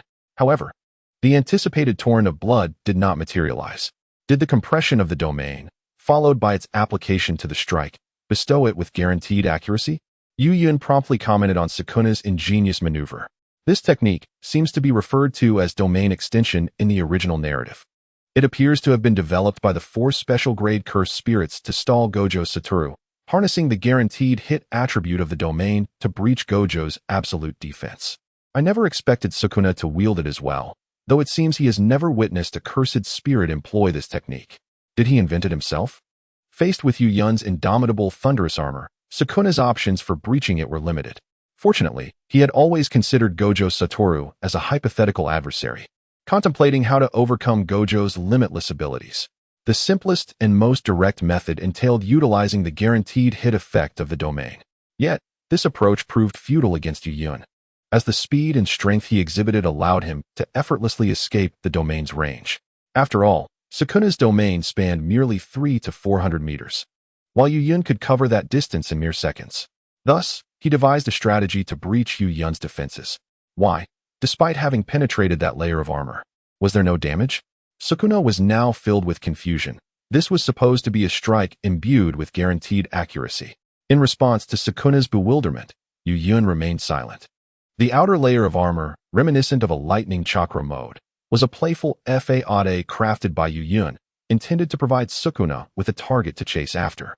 Yet in the end, after exhausting his efforts, Sukuna would discover that he had merely breached the first layer of blood. There is nothing more despairing than realizing that one's arduous struggles were in vain. Chapter 106. The Torment of Sukuna. I underestimated you. Yu Yun withdrew the lightning from his exterior, confronting Sukuna seemingly unprotected. And what of Sukuna? As he realized that his attacks were ineffective, he distanced himself from Yu Yun, not as a defensive measure against cursed energy, but due to certain inexplicable factors. Crack, crack. Yu Yun twisted his joints with an air of indifference towards Sukuna, preparing himself for a warm-up. Although he had been engaged with Sukuna for some time, he had yet to even reach the level of a proper warm-up. This king of curses was indeed disappointing. Observing Yu Yun's demeanor, Sukuna suddenly understood. This was precisely how he had regarded Yu Yun a millennium ago. Back then, he too found the name of this temple's air rather resonant, but felt no inclination to engage with such a weakling. Had it not been for that slap, he would not have remembered such a feeble opponent. Little did he expect that the tides would turn, and now it was Yu Yun exhibiting this very attitude towards him. How utterly vexing. Yet, there was little he could do. The feeble one was now he. In terms of both strength and speed, Yu Yun surpassed him.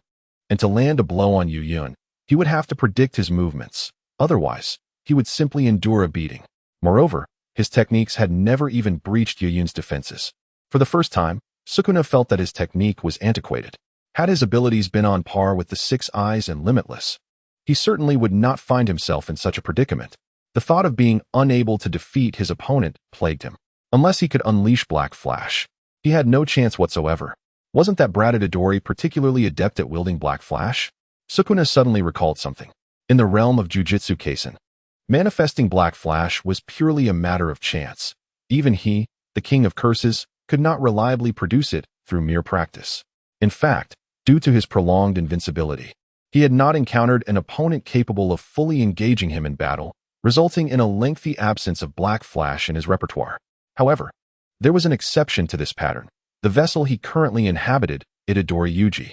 This insufferable brat possessed an astonishing talent in this regard, compelling even Sukuna to take notice. Truth be told, he harbored a profound loathing for Itadori Yuji, both psychologically and physiologically. From the moment he first felt a sense of suppression while inhabiting Itadori's body, He recognized that this individual was nothing more than a customized prison for him. No one would relish being confined within their own prison, least of all Susanoo, the king of curses.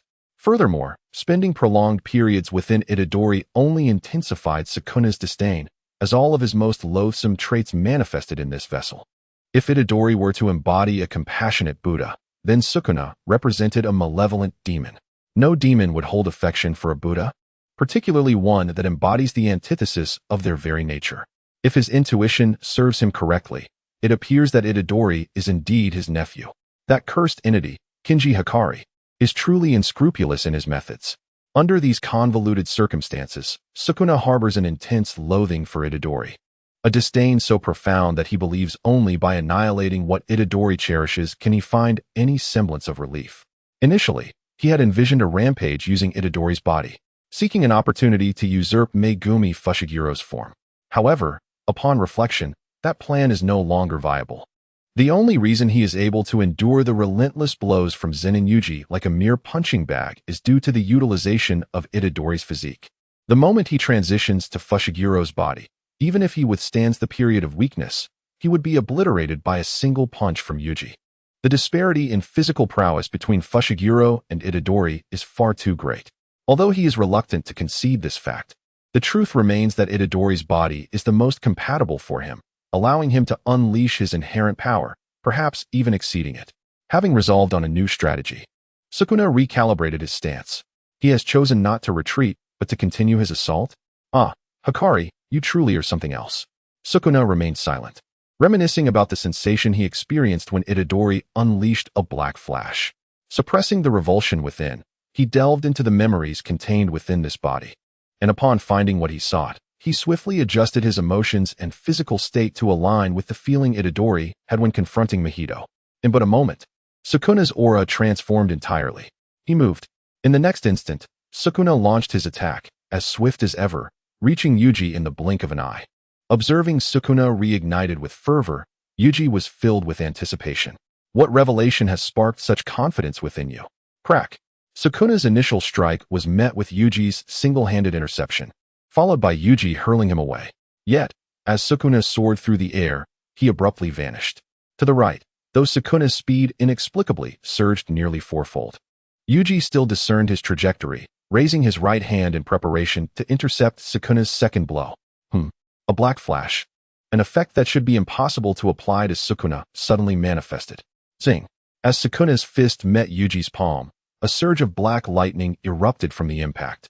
In that moment, Yuji's form was finally jolted, retreating a half-step to the left, leaving behind a substantial crater where he stood. Then came the third strike, the fourth, the fifth, the sixth. Susanoo deftly evaded Yuji's counterattacks, delivering powerful blows to various parts of Yuji's body. Aside from the initial strike, every subsequent assault emitted black flashes. The black lightning caused spatial distortions, continuously tearing apart the repulsion fields generated by the predictions of the reincarnation eye. While the places Susanoo struck shimmered with a faint white-green glow, Yuji was left astonished by the intensity of Susanoo's onslaught. 6 consecutive hits. Should I allow him to achieve an 8-hit combo to fulfill the Black Flash achievement? During the 8th strike of Susanoo, the anticipated black lightning failed to materialize, leaving Yuyun visibly disheartened.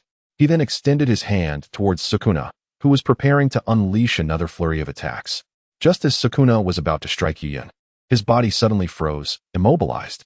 First, I shall enhance my speed and strength with binding techniques, then utilize the Black Flash to engage in combat. I must admit, you are indeed a prodigy in the art of battle. However, the chasm between us cannot be bridged by the 25th power of the Black Flash, Yuyun declared. In an instant, Susanoo shot forth like a cannonball, creating a parting in the skyline of Shibuya. Disoriented by the repulsive force that had propelled him, Susanoo found himself abruptly torn from the euphoric state he had experienced while executing the Black Flash. As he soared backward, Yuyun's voice echoed in his ears. I shall make you comprehend the vast gulf that lies between us. With that, Yuyun pressed his hand against Susanoo's face and ascended rapidly, skimming just above the ground. Boom, boom, boom. Dragging Susanoo like a plow, Yuyun traversed countless kilometers, relentlessly pounding Susanoo's body as he struggled to break free. Eventually, Yuyun hurled Susanoo into the sky, 1,000 meters, 2,000 meters, 3,000 meters. Sukuna ascended like a rocket, while Yuyun remained on the desolate ruins of the city, waiting patiently. After an indeterminate span of time, Yuyun suddenly looked up, grinning. Can you not endure this? The spectacle has only just begun. As Sukuna soared above, he returned his form to Yuji Itadori. Chapter 107. Feeding the young master pancakes before Yuji could descend, Yuyun opened a portal to the divine space directly beneath him. Thus, the battered Yuji was seized and pulled aside by Yuyun. Ouch, ouch, ouch. Confused, Yuji regained consciousness only to find himself writhing in agony. Although he had not been the one taking the blows, his body had been dragged across several kilometers of earth by Yuyun. Consequently, the moment he regained awareness, he was overwhelmed by pain, feeling as if 10 tutus were pressing his head down and striking him. Upon witnessing Yuji's battered form, which bore no significant injuries yet appeared quite the worse for wear, Yuyun was reminded of Naruto and his spiky yellow hair, both similarly tough and resilient. Who are you? Yuji finally noticed someone beside him. Yuyun regarded Yuji with a benevolent expression. Ah, you must be Yuji, right? I am a close friend of your uncle. Just moments ago, we were engaged in amiable dialogue. By extension, you are my junior. Uncle? Junior? Yuji queried, perplexed. He had never been informed by his grandfather of the existence of an uncle. However, as he contemplated the term uncle, an unfamiliar memory suddenly surfaced in his mind. An imposing figure with 4 arms standing upon a platform akin to an altar, receiving the veneration of a throng below, and in another hazy recollection, an infant gnawing on another infant in a liquid-filled environment. Ugh! The clarity of the memory was so vivid that it compelled him to vomit. Was that Sukuna? You see, you are quite famished. The words echoed in Itadori's mind, evoking the instinctive remembrance of his hunger. Ah, hunger is good. Uncle shall treat you to something delicious right now. Yuyun's lips curled upwards. You wouldn't think I care about such trivial matters as I did before, would you? I am no Satoru Gojo. Upon finishing his sentence, Yuyun clasped Itadori's mouth, compelling him to open it. I apologize for this inconvenience. Bear with it, and it will soon pass. Itadori attempted to resist fervently, yet he found himself unable to escape the grip of Yuyun's vice-like hold. With a mere flick of his other hand, 6 swirling portals materialized in the void. Within these portals, 5 revealed desiccated fingers, preserved in wax. Some were ensconced in talismans inscribed with incantations, while others were bound by iron chains. The 6th portal, however, contained a seated statue of a living Buddha. These were the special cursed objects left behind by Sukuna after his death. These artifacts harbored Sukuna's power from his former life. If they were all housed within a living vessel, he could resurrect in his full glory. Yuyun gently tugged, shattering the seals binding these cursed objects, drawing them forth to stand before him. Do not say, I am not granting you a chance. I shall now allow you to challenge me in your prime. With a sinister grin, Yuyun forcefully thrust all 5 fingers into Itadori's mouth and pressed down ruthlessly. Helpless, Itadori was compelled to swallow the very fingers that shattered his promising future as an athlete. After a moment, he ingested the 5 fingers, and the dual entities of Sukuna were reluctantly summoned forth. Observing the familiar expression on Itadori's face, Yuyun's delight grew. Do you not feel utterly powerless now? Fear not. This is merely the beginning. As Sukuna fixated on him with a chilling gaze, Yuyun said, suddenly, a small mouth appeared on Itadori's neck. You better kill me now. Otherwise, I will make you regret living. Is that so? Our thoughts truly align. Upon hearing this, Yuyun seized the head of the living Buddha and forced it into Sukuna's mouth, entire, not shredded. To his surprise, Sukuna managed to swallow it whole. How gifted he was in this regard. Sukuna writhed in agony, desperately attempting to extricate himself. Yet he found his body immobile despite regaining his peak power. His cursed energy was suppressed to the point he could not muster even a fraction of it. It was evident that Yuyun was behind this manipulation. After a millennium, Sukuna once again experienced the profound helplessness reminiscent of his infancy, relegating his chance of survival to the whims of another. Hands, feet, and body, Yuyun was now pushing the limits of Sukuna's mouth through unimaginable means. In truth, after Itadori consumed the remaining 5 fingers, a gaping maw emerged from his abdomen, which Yuyun noted with keen interest. However, he did not intend to show mercy. There are plenty of entrances, after all. Why be gentle with a being like Sukuna? Absorption through the intestines is still absorption. After enduring an unimaginable ordeal, Susanoo painstakingly regained his former glory. Although the path to restoration was fraught with difficulties, one cannot deny the fact that he has indeed recovered. The second prince, the emperor, was consumed with envy. Susanoo bore the weight of humiliation for 30 minutes, emerging with powers that surpassed even the strength of a single finger. In contrast, the White Emperor had spent 3 months merely elevating his realm, with no other advancements, and would have to gradually cultivate his strength anew. Once all the remnants of Susanoo were assimilated, Yuyun released him from his bonds. As soon as the restraints were lifted, Susanoo galloped away like a wild stallion, fleeing into the distance. Observing this, Yuyun chose not to pursue, but instead glanced at a golden watch he had procured from an unknown source. What was it called again? Ah, never mind. It's just a watch. After checking the time, Yuyun casually discarded the multi-million-dollar timepiece as if it were a mere stone, as it held no value for him now. Power is synonymous with strength. When one possesses the might to crush all opposition, the things once desperately sought after appear rather laughable. Let you run for 30 minutes, Yuyun settled into a position, sipping on a soda and munching on fries that he had seemingly conjured from thin air. He intended to allow Susanoo to feel as if he had escaped, only to surprise him later. After all, no matter how far Susanoo fled, he could never escape Earth. Even if he ventured beyond the solar system, Yuyun had the ability to capture him. As Yuyun reveled in his amusement, Susanoo emerged from the shadows, clutching a bewildered real person. Was he pretending? Yuyun immediately discerned the ruse. I have heard that you are a cursed spirit born of human malice, endowed with the most formidable talent among cursed spirits. Yuyun rotated his hand, examining both the palm and the back. Then, a rather amusing spectacle unfolded that nearly caused the real person to falter. Yuyun's hand morphed into various animal forms: squirrel, monkey, mouse, each vividly lifelike. No, this is truly real. From the perspective of the bewildered individual, these transformed creatures possess their own souls, which instantaneously shifted into the souls of other animals.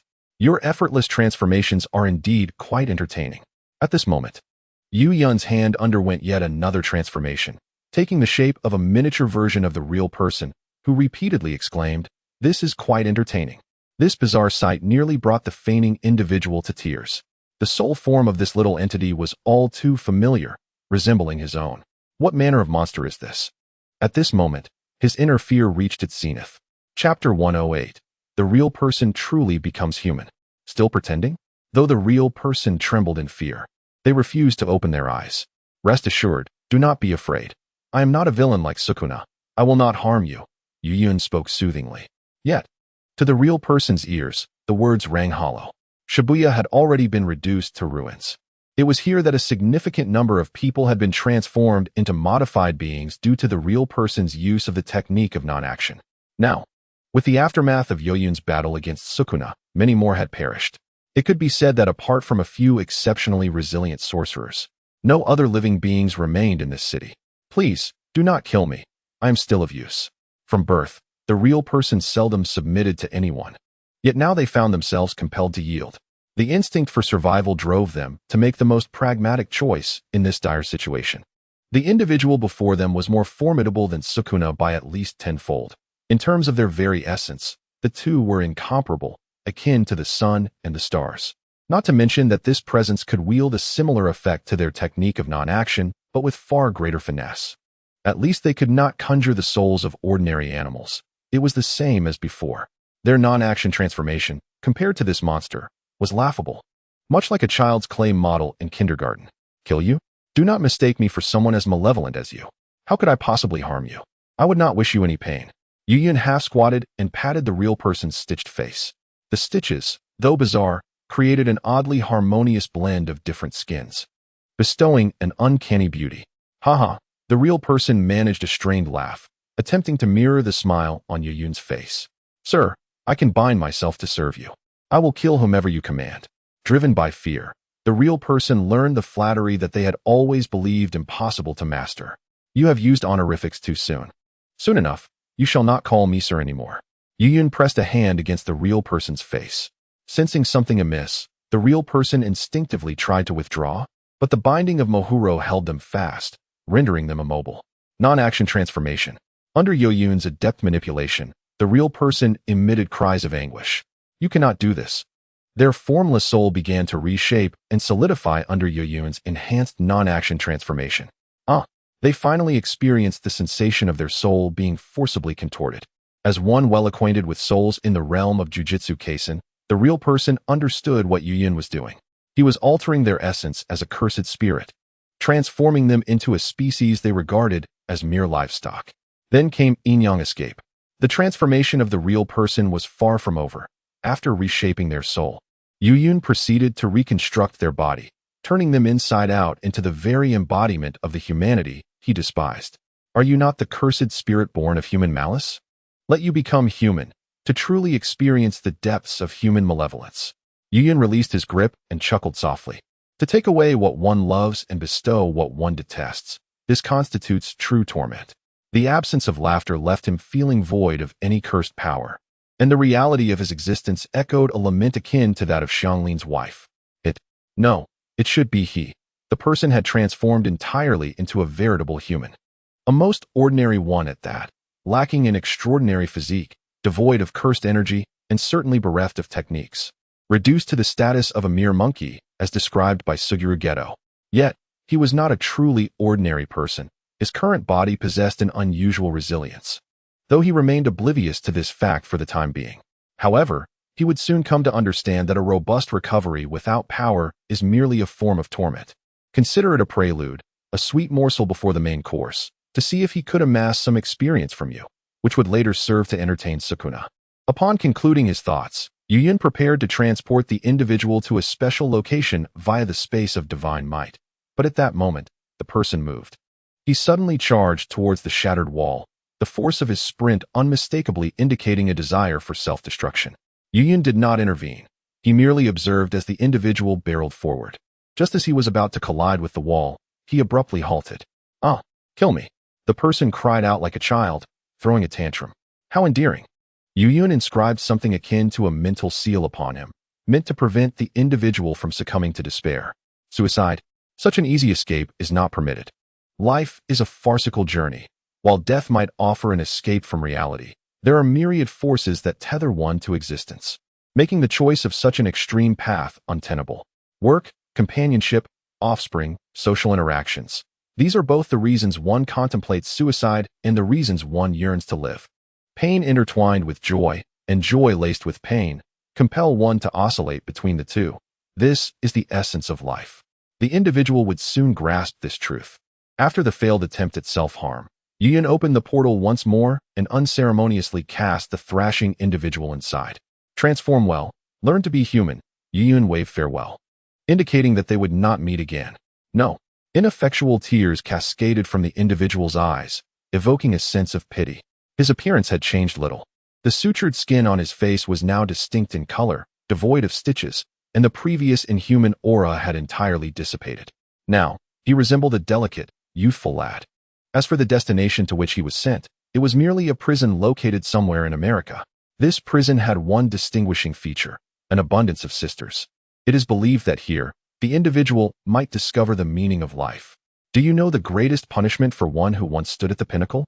To strip him of his power or rights, then cast him into the hands he once regarded as insignificant, only to be trampled by those very ants. In human society, those at the pinnacle may endure the loss of wealth, yet they will never accept the forfeiture of power. Much like certain corrupt officials who choose to end their own lives, not out of fear of punishment, but from an inability to adapt to the drastic shifts in their circumstances. Are you ready? I am coming to find you. Sukuna strides purposefully in the direction of Yuyun. With the transformation of Wu Wei, he now possesses a plethora of tricks to play, surely providing Sukuna with unparalleled astonishment. A radiant smile graces his face. It has been a long time since he felt such unadulterated joy. There is a sensation of instant relief. And although the world of the extraordinary is not as laden with opportunities as that of Naruto, the amusement is abundant. Speaking of which, is Satoru Gojo close to breaking free? Perhaps he too can unleash a force that would render Yuyun's efforts futile, which is rather unfortunate. This is delightful. He must acquire a camera to immortalize this moment as a keepsake. Chapter 109. Domain Expansion. The Demon-Slaying Chef. In a certain location in Japan, Sukuna, having reclaimed control over Itadori's body, rummages through an object resembling a shrine. His movements are swift, and he quickly retrieves a cursed tool akin to a trident. What manner of existence could instill such fear within you? Upon locating his cursed tool and intending to depart, a man clad in a monk's robe, with a series of sutures adorning his forehead, appears. Kinji Hikari? Susanoo recognizes the figure before him. Despite the complete transformation in appearance, he discerns the foul essence of cursed energy that emanates from him. If you wish to know, come forth and ask. Do not obstruct my path. Susanoo dismisses the sudden appearance of Kinji. In the past, he would have contended with Kinji regarding the custom-made cage designed specifically for Yuji Itadori. But now is not the time. He must hasten to escape Iyun's detection range. Survival is paramount. Perhaps I could assist you, Kinji remarks, intrigued by Susanoo's demeanor. He finds it fascinating that he could reduce Susanoo to such a state. Do not tell me you cannot recognize who that person is. With that, Susanoo departs at the swiftest pace, leaving Japan in haste. The gust stirred by Susanoo's escape touzles Kinji's hair, and he suddenly smiles. Zenin Iyun? His essence is purely cerebral. No one here surpasses him in memory. He certainly recognizes the visage of the individual who bested Susanoo. Yet, he remains skeptical, for he is acutely aware of how the Zenin family's divine child met his demise. Is it truly so that the one who, a millennium ago, could not elicit Susanoo's full potential has now grown powerful enough to pin Susanoo to the ground? What a ludicrous notion of liberation. Is that not Kinji, now sporting a new guise? As he found the situation absurd, a voice emerged, revealing the figure he had been contemplating all along. It was Iyun. How long it had been since they last met. The sudden appearance of Iyun startled Schwanzo momentarily, but as a sorcerer who had lived for over a millennium, he swiftly regained his composure and remarked in a tone reminiscent of their past encounters, I never expected such a transformation in you. I recall inviting you to partake in my plans back then, but you declined. Now, it seems you have your own agenda. Schwanzo maintained his calm demeanor, subtly probing for information. His curiosity about whether this individual before him was indeed Zenin Iyun or a being akin to himself was palpable. Your curiosity has overshadowed your instinct for survival, Iyun remarked with a hint of profundity. Schwanzo displayed no inclination to flee. Typically, one would instinctively retreat upon encountering such a formidable and enigmatic entity. Yet, he was far from ordinary, even intent on extracting intelligence from Iyun. There is no need for escape. Susanoo cannot flee, nor can I. I might as well indulge my curiosity, Schwanzo replied with a smile. Having lived long enough for life and death to be inconsequential, primarily desiring to witness something intriguing. Indeed, I am Zenin Iyun, without a doubt.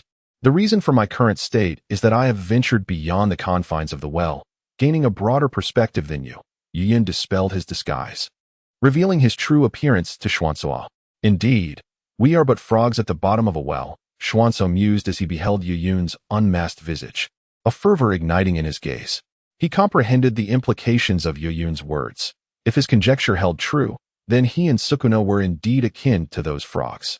In a flash, Iyun placed his hand upon Schwanzo's head, extracting all of Schwanzo's memories, particularly those pertaining to knowledge. After merely 2 or 3 minutes, Iyun released his grip and departed. Coming to his senses from the bewilderment of having his memories searched, Schwanzo called out to Iyun's retreating figure. You do not intend to kill me? I have invested in your plan, and I am equally eager to witness the essence of something synthesized from an array of neon. Upon finishing his statement, Iyun vanished, leaving Schwanzo standing alone. He felt a transformation of effortless change within his mind, and Schwanzo could not help but laugh joyfully. The situation was becoming increasingly amusing. As Iyun journeyed to seek Susanoo, he experienced Schwanzo's memories within his mind. Rather than sifting through the memories laboriously, he chose to selectively extract those that pertained to sorcery. These memories encapsulated the essence of Schwanzo's over 1,000 years of knowledge, including techniques for spellcasting, barrier techniques, the crafting of cursed tools, and the study of cursed spirits. It was yet another system of knowledge, one that resonated deeply with him, for he had once resided within this framework. His 10 shadow techniques were born from this very system. The scene shifted to Susanoo, who was still in flight. At that moment, he desperately hoped that Iyun would disdainfully let him go, akin to sparing a passing dog. Although such a description was humiliating, survival was paramount.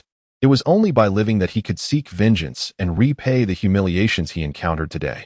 Perhaps Susanoo was unaware that he would not die easily, nor would he find death to be a merciful release. What Sukuna most wished to comprehend was the source of Yuyun's newfound strength following his resurrection. Would this imply that he too could replicate such power and surpass Yuyun? Yet, one does not lack intelligence. Yuyun would never disclose the secret of his strength. The answer to this enigma could only be discovered through personal endeavor. As Sukuna approached the coastline, his legs suddenly faltered, severed with an impossibly clean cut, as though sliced by a razor-sharp blade. This abrupt loss nearly sent him sprawling to the ground. "Where do you think you're running to, Sukuna?" At that moment, the voice he most dreaded echoed in his ears, Yuyun's voice. His worst fears had materialized. Now, with nowhere to flee, he resolved to meet his end with dignity. Grasping his talisman tightly, Sukuna confronted Yuyun with the poise of his prime. Dragon Scale, Reversal Repulsion, Unmatched Meteor. The cryptic incantation resonated from the gaping maw at Sukuna's abdomen, recited at a speed unparalleled, faster than even Karabi's rap. Accompanying the incantation were the unique seals he formed with his hands. In the realm of Jujutsu Kaisen, attacks could be amplified through the recitation of incantations and the formation of seals, a method frequently employed by Wazuki and Sukuna to enhance their sorcery's potency. The chanting of the incantation and the crafting of the seal occurred in an instant. Within mere fractions of a second, Sukuna's amplification was complete, aimed directly at Yuyun. With a sharp ping, his attack struck true, yet Yuyun remained unfazed, exhibiting no signs of harm. Were it not for the neatly severed structures on either side, Sukuna might have believed his attack ineffective. Domain Expansion, Demon-Slaying Chef. With the utterance of this command, the pupils of Sukuna's 4 eyes constricted instantaneously. Impossible. Chapter 110, Nothing Happens? As the crisp sound echoed, the realm of development instantaneously assimilated the surrounding environment. However, Sukuna gazed in disbelief at the familiar yet alien atmosphere. This was not the exorcistic chef he had conjured. Realizing the gravity of the situation, he swiftly retreated. The realm of development knows no bounds. And seizing the moment before its full manifestation, he sought to escape its locked confines. Yet, he underestimated the domain's potency, for as he turned, its effects activated instantaneously. Countless slashes mercilessly shredded his flesh, transforming him into a grotesque, bloodied figure. The miasma cage. Sukuna's perfect physique began to exert its power. He formed a hand seal, conjuring an entity reminiscent of a domain around him. The miasma cage was a defensive sorcery devised by ancient sorcerers who lacked domains, created specifically to counter those who wielded such powers. This technique required both hands to perform the seal, effectively shielding against the damage inflicted by domains, albeit at the cost of rendering the hands immobile for offensive actions. However, exceptions exist. Sukuna possessed 4 arms, allowing him to form seals with 2 hands while using the other 2 for attack. This duality, his 4 hands, is precisely why Sukuna is lauded as the epitome of perfection, as his body is intrinsically designed to counter the sorcerer system. The miasma cage's defenses valiantly resisted the onslaught of slashes from the domain, yet beads of sweat began to trickle down Sukuna's face as he ran. He knew his miasma cage would not endure much longer. He had no resistance to the slashes wrought by this domain. It defied the very laws of sorcery. After sprinting over 1,000 meters, Sukuna suddenly halted, gazing at the devastation wrought by the countless slashes ahead. A smile crept upon his face. This was not a battle of the same dimension. His initial attempt to flee was nothing short of a farce. Yuyun, propped up with his chin in hand, watched as Sukuna turned back. Have I exerted too much force? One ought to offer him a glimmer of hope. Recognizing the stark reality so early is hardly entertaining. The technique of the chef is exceedingly straightforward, so much so that Yuyun can reproduce it effortlessly without consulting the ancients. Merely a glance suffices, even surpassing the original. The domain, however, required some time for him to replicate, as it embodies not only the pinnacle of a certain technique, but also reflects the innermost essence of its wielder. Human emotions are invariably more intricate than mere techniques, hence the necessity for a brief period of contemplation. After a while, Sukuna returned, navigating the void cage. What is the radius of your domain? He inquired with an unruffled demeanor. 30 kilometers, and it can be even larger, but you suddenly relinquished it. Yuyun replied with a smile, snapping his fingers. The tumultuous domain came to an abrupt halt. He initially believed Sukuna would have to run a marathon of 30 kilometers to confront the unalterable truth of being a fish in a barrel. To his surprise, Sukuna suddenly adopted a resigned attitude. Witnessing Yuyun retracting the domain, Sukuna's expression turned awkwardly unnatural. He had intended to ask before removing the void cage to end his own existence, yet the scoundrel before him denied him that opportunity. One must concede. You are indeed a talent. If placed within this infinity, you might even surpass me. Alas, opportunity is often as elusive as bloodlines. What one lacks, one cannot attain. I now offer you a chance. The rules remain as they were a millennium ago. Injure me, and I shall spare you. Yuyun suddenly shifted the conversation. Kill me. Sukuna made his choice. Faced with the same humiliation, he opted for surrender, determined to prevent the echoes of ancient disgrace from resurfacing in his life. He despised the notion of karmic retribution, viewing it as a fabrication of the weak to comfort themselves. In his eyes, such a concept was non-existent.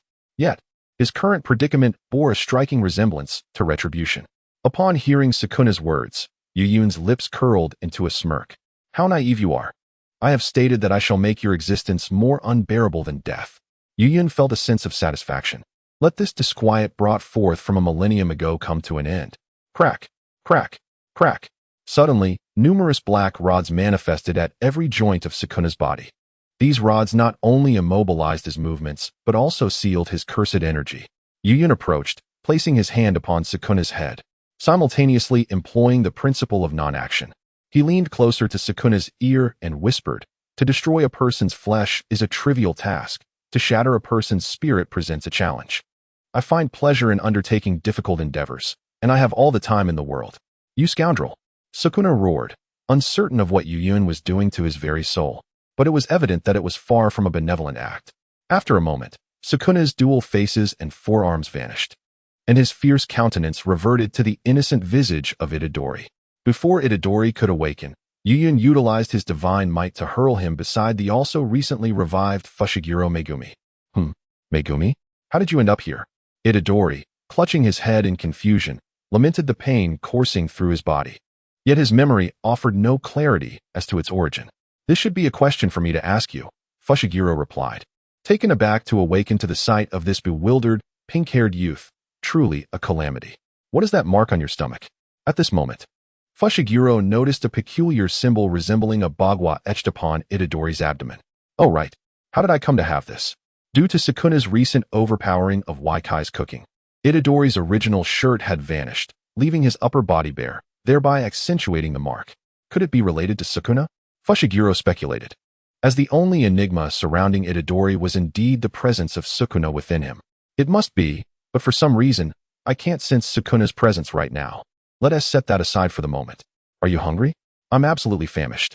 No sooner had Itadori spoken than his stomach audibly growled in agreement. Grr. You're quite the handful. Help me up. It seems our business here is concluded. Let us seek sustenance. Fushiguro extended his hand. He too felt the pangs of hunger, having depleted his cursed energy, leaving him utterly exhausted. I can make do with something simple. Our priority is to locate Nanami, Itadori said as he assisted Fushiguro to his feet. His immediate concern was for the well-being of his comrades. Despite his hunger, the instinct to prioritize his friends outweighed his bodily cravings. Fushiguro was momentarily taken aback by Itadori's sentiment, something he had not anticipated. You, Itadori, I must admit, at times, even I am compelled to admire you. Just don't faint from hunger. I cannot support you right now. As Itadori and Fushiguro conversed, Sukuna, within Itadori, remained perplexed, seated in a realm of corpses and blood, contemplating the events that had transpired. What exactly has happened? My power remains intact, and my soul shows no significant alterations, as if nothing has occurred. Yet, the sense of restraint brought on by Itadori still lingers, with nothing else to note. Despite the uncertainty surrounding these events, Waikai, mark my words, I shall break free from these confines and return today's humiliation 100-fold. He resolved inwardly, unaware that this moment marked a rare tranquility in his tumultuous existence. Chapter 111. Purging the Zenin clan. Waikai? Waikai bent down, extracting a sharpened red stick from a corpse, a cursed tool bearing his name, seemingly designed to amplify strength. He closed his eyes, attuning himself to the curse contained within, enveloped by feelings of wrath and resentment. Such potent emotions, even for Waikai, felt somewhat exaggerated. After all these years, have you not found even a modicum of peace? Cursed tools, where the curse precedes the tool. Each exceptional cursed tool possesses a singularity, for the curse contained within is either irreplicable or exceedingly difficult to replicate. The crafting of such tools is often a brutal endeavor. After all, the necessity of a curse cannot allow for the gentle forging typical of conventional weaponry. Even if the three-section staff, known as Yuyun, is damaged, the curse within remains unrelenting. Might I implore you to return the cursed tool in your possession to our Zenin family? At that moment, a stylish old man with a severed arm pointed with his remaining fingers at the cursed tool held by Yuyun. The Zenin family? Then I have not erred, Yuyun replied, as he cast the remnants of the cursed tool, sharing his name, into the shadows before Zenin Naobi. 10 shadow techniques? Zenin Naobi's eyes widened. The ability to ensconce objects within shadows exists solely as the 10 shadow techniques. This revelation indicated that the individual before him was an unknown practitioner of these techniques. Such a technique might be mistaken by many, but not by the head of the Zenin family. Are you a lost scion of the Zenin bloodline? His tone carried a hint of urgency. The emergence of 2 practitioners of the 10 shadow techniques in this era was extraordinary. Should this individual and Fushiguro get reinstated in the Zenin family, revitalization would be inevitable. The state of the Zenin family you have left behind is unparalleled, Yuyun retorted sharply. Despite feeling powerless against Sukuna at that time, he was a traverser of worlds when it came to development. Who could rival him during an era fraught with village skirmishes in Japan? He vividly recalled that he had propelled the Zenin family to its zenith before his demise. Once, the Zenin family had branched off from another prominent cursed arts family, and under his stewardship, it had risen to stand toe-to-toe with that lineage. Even the notorious figures of that era would tread carefully in his presence.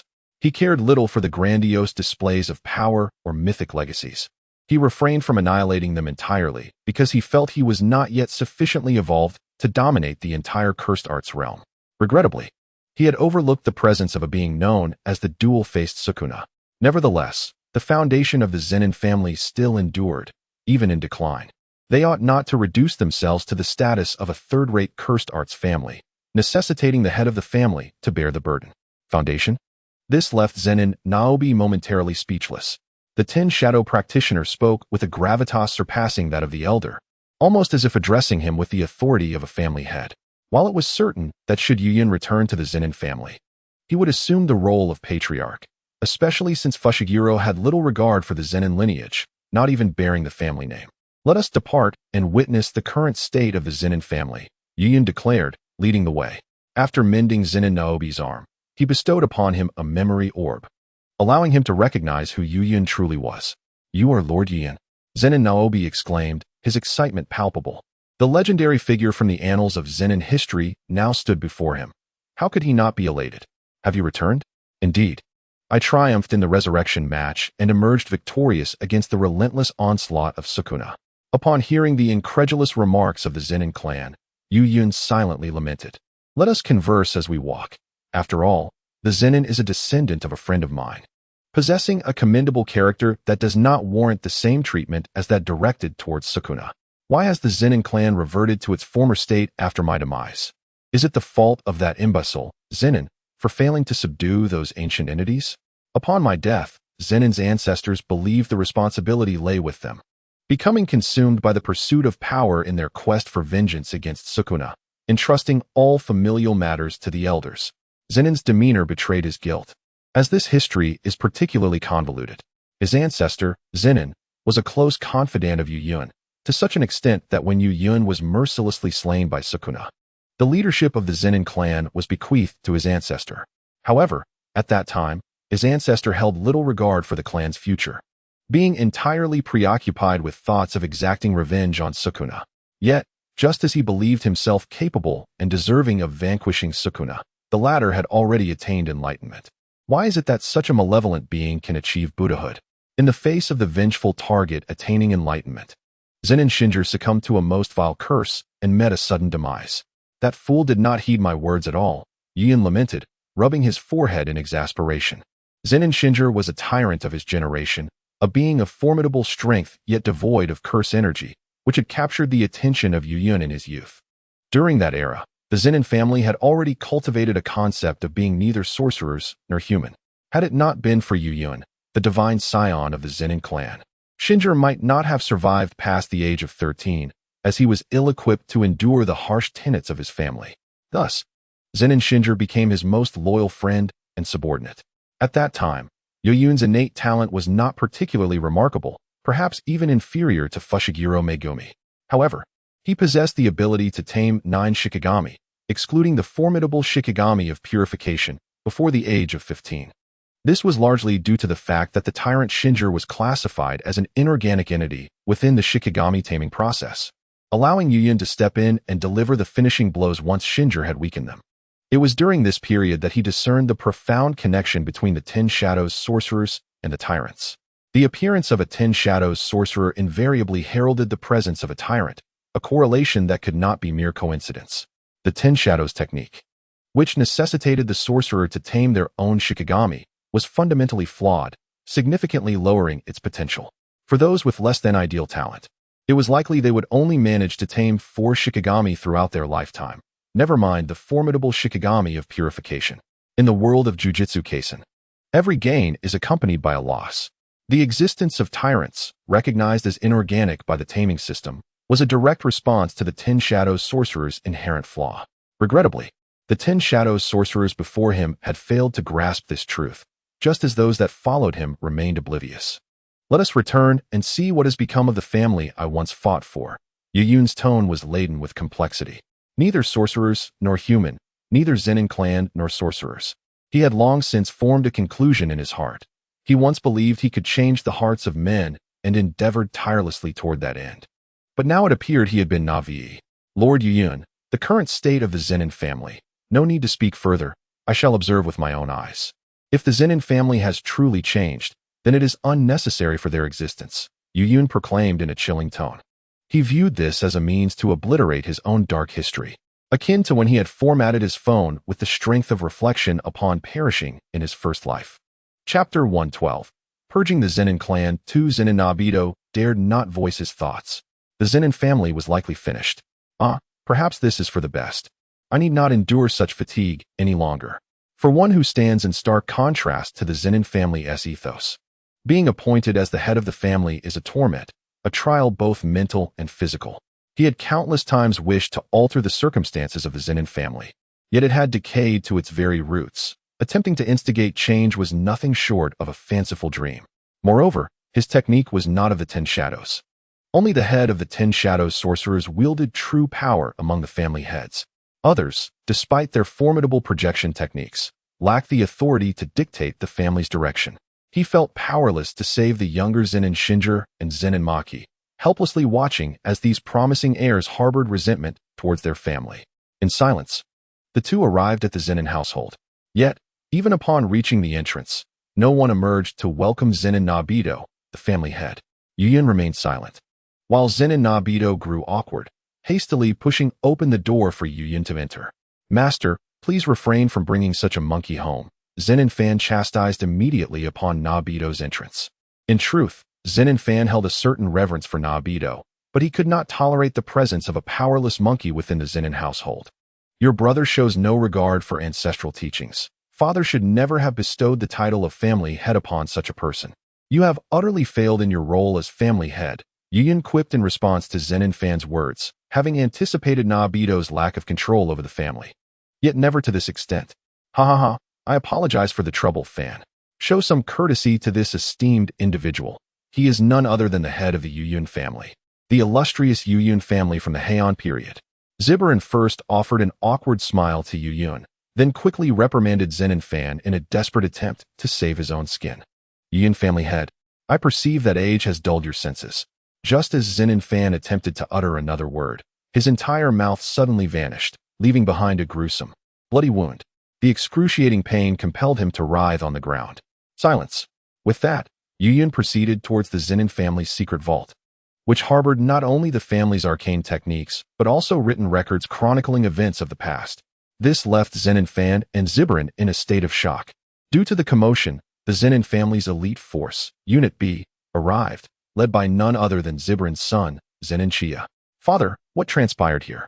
Chia inquired, furrowing his brow as he surveyed his uncle rolling on the ground in agony. Chia, do conduct yourself appropriately. The Yoyun family head has returned.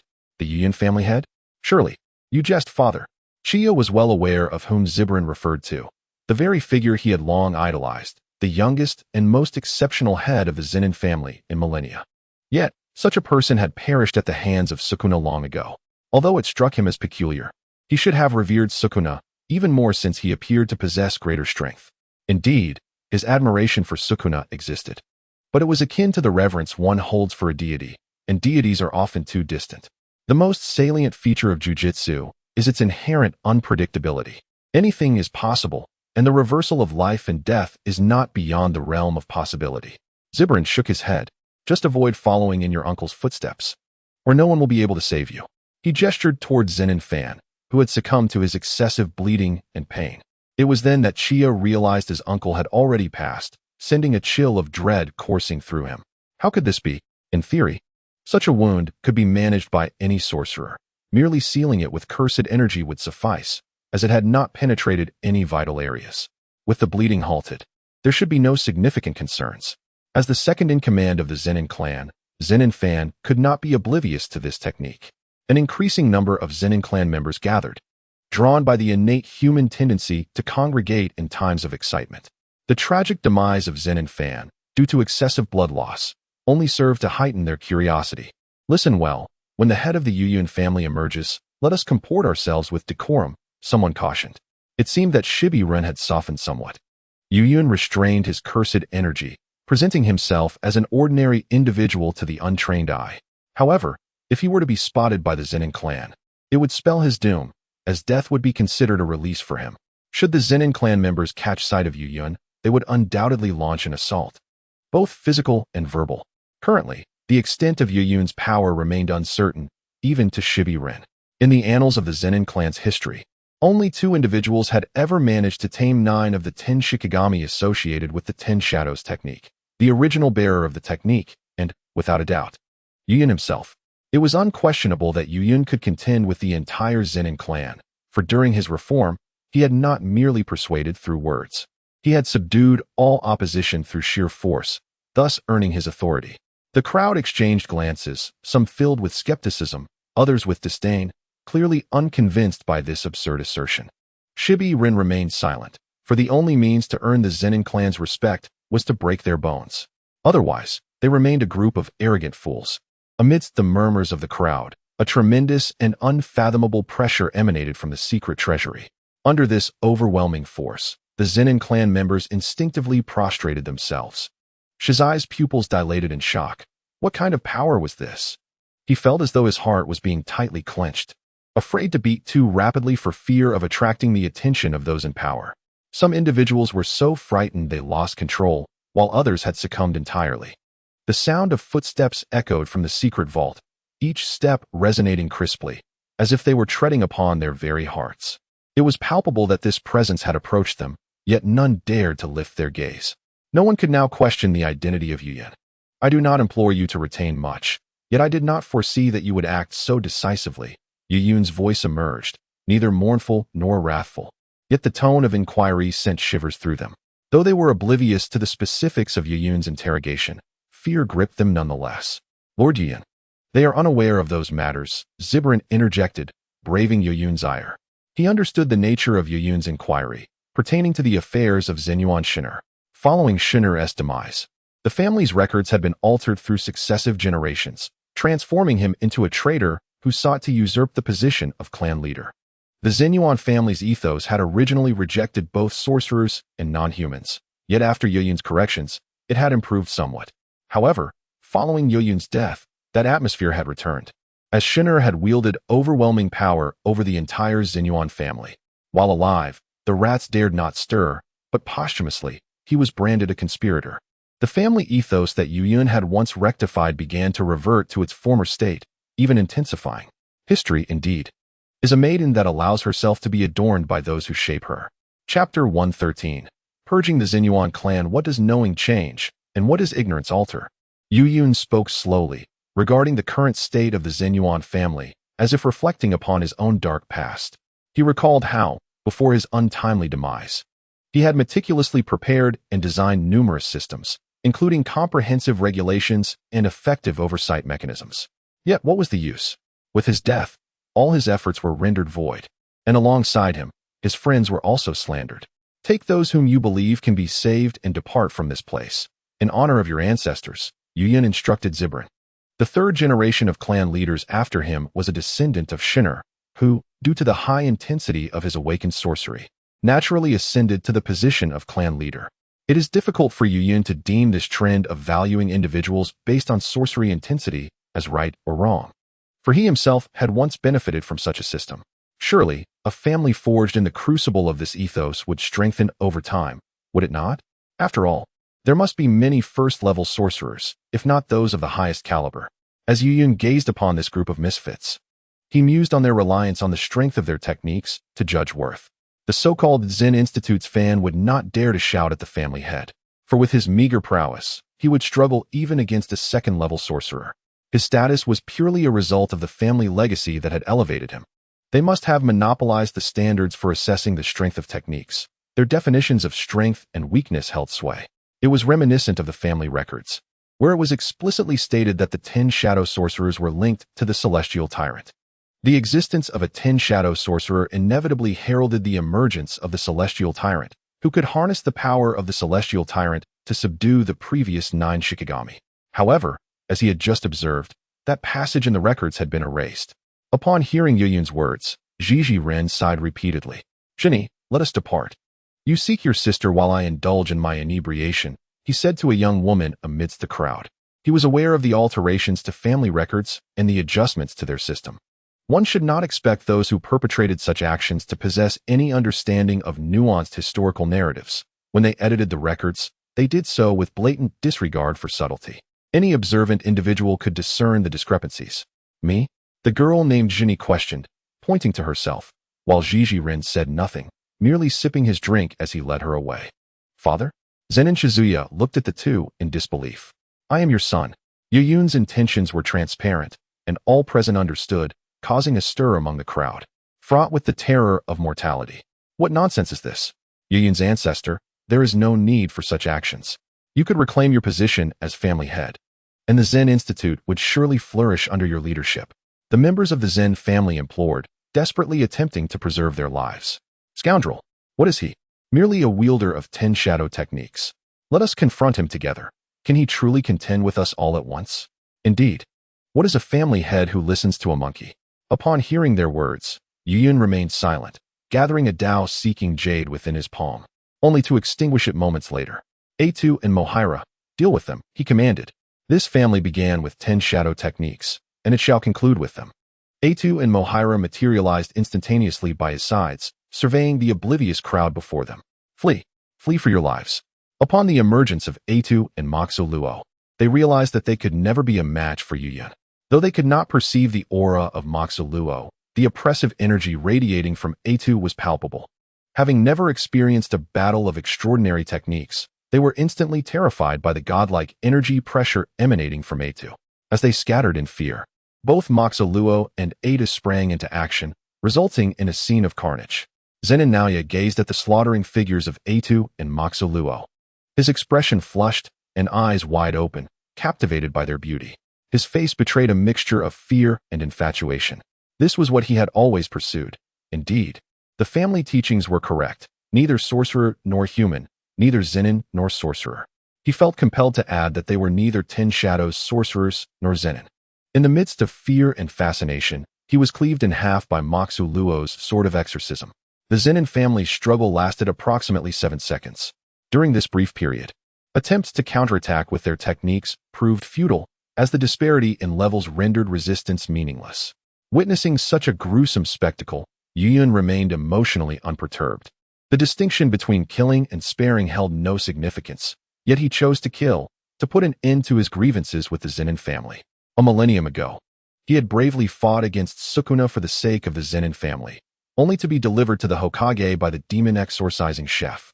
1,000 years later, he sought to obliterate the Zenin family for the sake of the distorted records. Perhaps avenging a friend was merely a pretext, a justification for his bloodlust. The essence of the soul is inherently sanguinary, and with supreme power comes inevitable slaughter. "Hey, what's the matter?" In a certain spot of the fast food restaurant, Itadori was about to shove a hamburger into his mouth when he noticed Fushiguro-hei's sudden daze and paused to inquire. I don't know. It feels as if something has transpired, but I can't articulate what it is, Fushiguro-hei replied gravely. Ever since he had attempted to summon Moxu Luo and perish alongside the curse user Haruta, inadvertently bringing forth one who claimed to be Zenin Yuyun, his heart had remained unsettled. Could he have truly summoned a monster into this world? Would he then become the guide? Whatever, let's just eat, Itadori responded. At the fast food establishment near their school, they found Nanami in a precarious state and the unscathed Nobara. Initially, he intended to continue searching, but the grumbling of his stomach prompted Nobara to express her annoyance, insisting that he and Fushiguro take a break while she sought out the remaining injured personnel. They still needed to find that guy, Nobara thought. After saying this, Itadori stuffed a hamburger into his mouth. I really envy your physique, Fushiguro sighed. If only his body possessed half of Itadori's resilience, he wouldn't be constantly contemplating a mutual demise through Moxu Luo's dual summoning ritual. Now, not only had the mutual end failed, but he had also inadvertently caused a major disaster. He hoped that Teacher Gojo could handle it. Itadori mumbled, chewing on his hamburger. Strangely, he found this hamburger particularly delicious, so much so that he felt compelled to devour 10 more. Meanwhile, as he chewed, Sukuna's expression within him darkened. What is this flavor? Why does it manifest upon his palate? An unimaginable flavor and graininess have emerged within his mouth. This taste, though unfamiliar, is reminiscent of something he has encountered before, akin to feces. Silence. Cease your incessant chatter. Within the realm of Yuta's consciousness, Sukuna is acutely aware of Yuta's actions, yet is powerless to influence him at present. As Yuta continues to chew, the taste in Sukuna's mouth becomes increasingly vivid. It is not merely the flavor of excrement, but also evokes the nauseating sensation of repeatedly sucking on the vomit of an elderly woman suffering from motion sickness. In essence, it is as repulsive as one could imagine. For Sukuna, who delights in exquisite cuisine and the culinary arts, this is a profound affront. Enough already. In a fit of impotent rage within his consciousness, Sukuna flails wildly with the chef's blade, but fails to stir even a ripple in the confines of his mental space. Unable to bear this abhorrent taste, Sukuna tears his own tongue from his mouth, yet to no avail. The foul odor persists. He now comprehends the malevolence of Yuta's actions. Cursed be it. I shall ensure your demise. Chapter 114, An Unorthodox Kryptonian. Witnessing Sukuna's impotence brings a smile to Yuta's face, one filled with joy. His prolonged contemplation has borne fruit. This notion is indeed entertaining. When Sukuna eventually acclimatizes to the taste in his mouth, he shall devise another method to ensnare Sukuna in perpetual agony. After subduing Sukuna with force, Yuta alters Sukuna's soul through the principle of non-action, transforming his perception of reality. He then connects Sukuna's sensory experience of consuming food to Yuta's own. Each time Yuta eats, Sukuna experiences a diametrically opposed sensation of consumption, akin to the last person in a human centipede. Having momentarily relished Sukuna's plight, Yuta leaves a second curse upon him, one that requires Yuta's exertion for Sukuna to perceive. Yet it promises to breach Sukuna's defenses even more effectively. After all, taste buds are adaptable, should Yuta indulge excessively. Sukuna might simply alter his dietary preferences from feasting on humans to consuming excrement. It is not outside the realm of possibility. Humans are not dogs. Who knows the pleasures of a dog? Yuta now grants Sukuna this opportunity to truly experience it. Perhaps he could even aspire to become a guardian of the East. It grows tiresome. Yuta gazes down from a lofty building at the twinkling city lights below, sighing in contemplation. Do you think we ought to venture towards a more exhilarating world? Mahiro appears silently behind Yuta in response to his inquiry, remaining mute as he stands in Yuta's shadow. Ding, ding, ding. Yuta's hand taps rhythmically against the iron railing before he rises after a prolonged moment.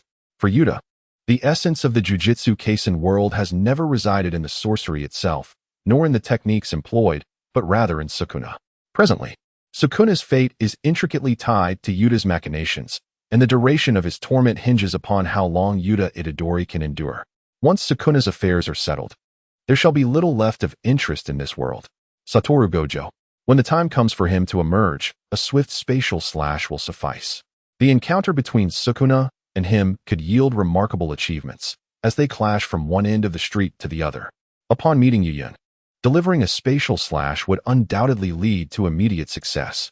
Perhaps it might even unveil a classic that transcends my feelings of inadequacy towards Sukuna.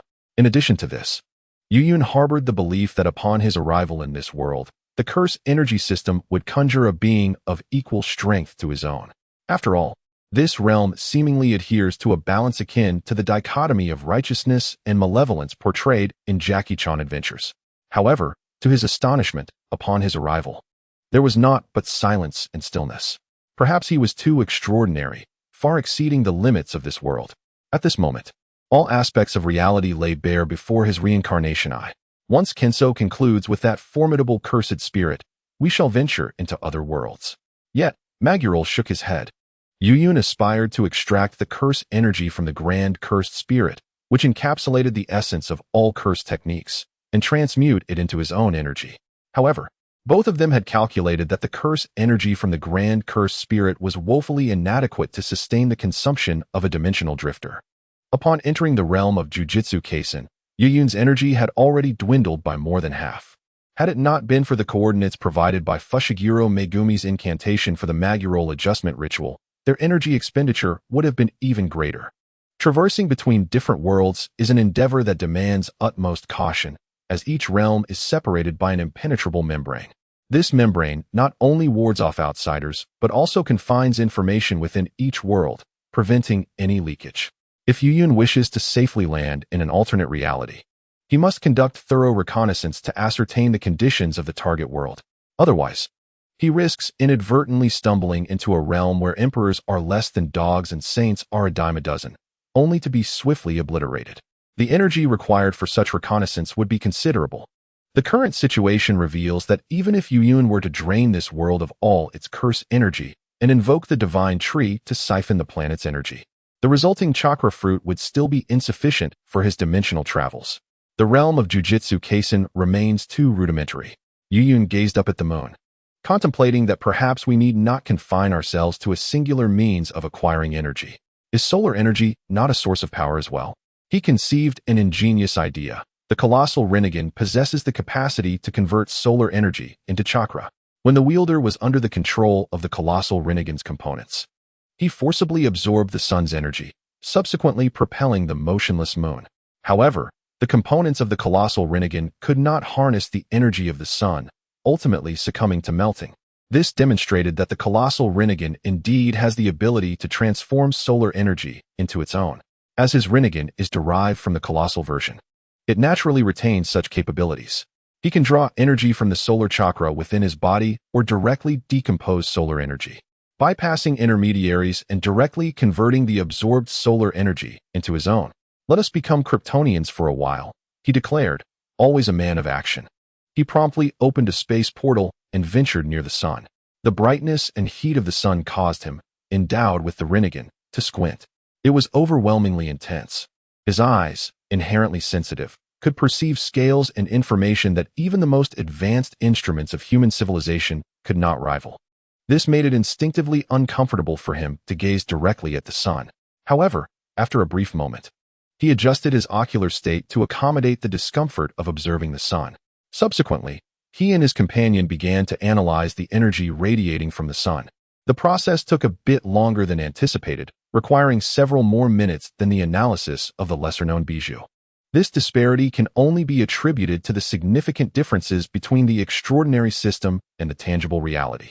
Upon completion of the analysis, Yuyun extended his hand forward, akin to a tiny mosquito, and drew a small sip of energy from the colossal entity of the sun. This minuscule intake of energy restored him from a state of deficiency to his peak condition. Though he had regained his physical state, his eyes felt a slight burn, suggesting an overload. Why had the Otsutsuki clan not considered this method? Yuyun pondered, questioning whether it was due to the exclusive abilities of the Rinnegan or because the Otsutsuki required not just chakra, but also the planetary information contained within it. These inquiries would be resolved upon returning to the Hidden Leaf Village, where he could interrogate the newcomers of the Otsutsuki clan.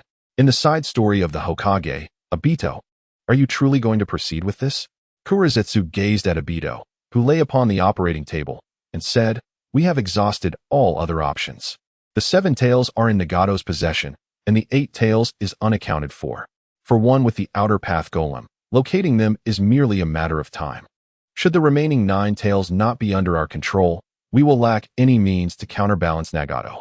Obito placed his specially crafted mask upon the table and disrobed, lying bare upon the operating table. In light of Obito's words, Kurizetsu fell into silence, for it was now more anxious than Obito. The unfolding situation had transcended its grasp. If prior to the tumult of the 9 tails it had reveled in manipulating the fates of the ninja, now it was beset by a disquieting loss of control over all matters. Were it not for the exceedingly stringent conditions required to cultivate the Rinnegan, it would have considered abandoning the current debacle and waiting another millennium, hoping the complexities of the ninja world would revert to a more familiar state before broaching the topic of its mother's resurrection. Furthermore, Nagato had succumbed to madness, evolving into an enigma even Kurizetsu could not fathom. If this trajectory continued, it was conceivable that all ninjas would be annihilated by him. Without ninjas, how could it resurrect its mother? Obito suddenly inquired, what of the other Rinnegan? Has it not been located? None can be found. It is as if it has vanished from the ninja world, Kurizetsu replied, its expression inscrutable, though its dark visage was hardly pleasant. In recent years, upon realizing Nagato's complete loss of control, it and Obito had relentlessly endeavored to reclaim the Rinnegan.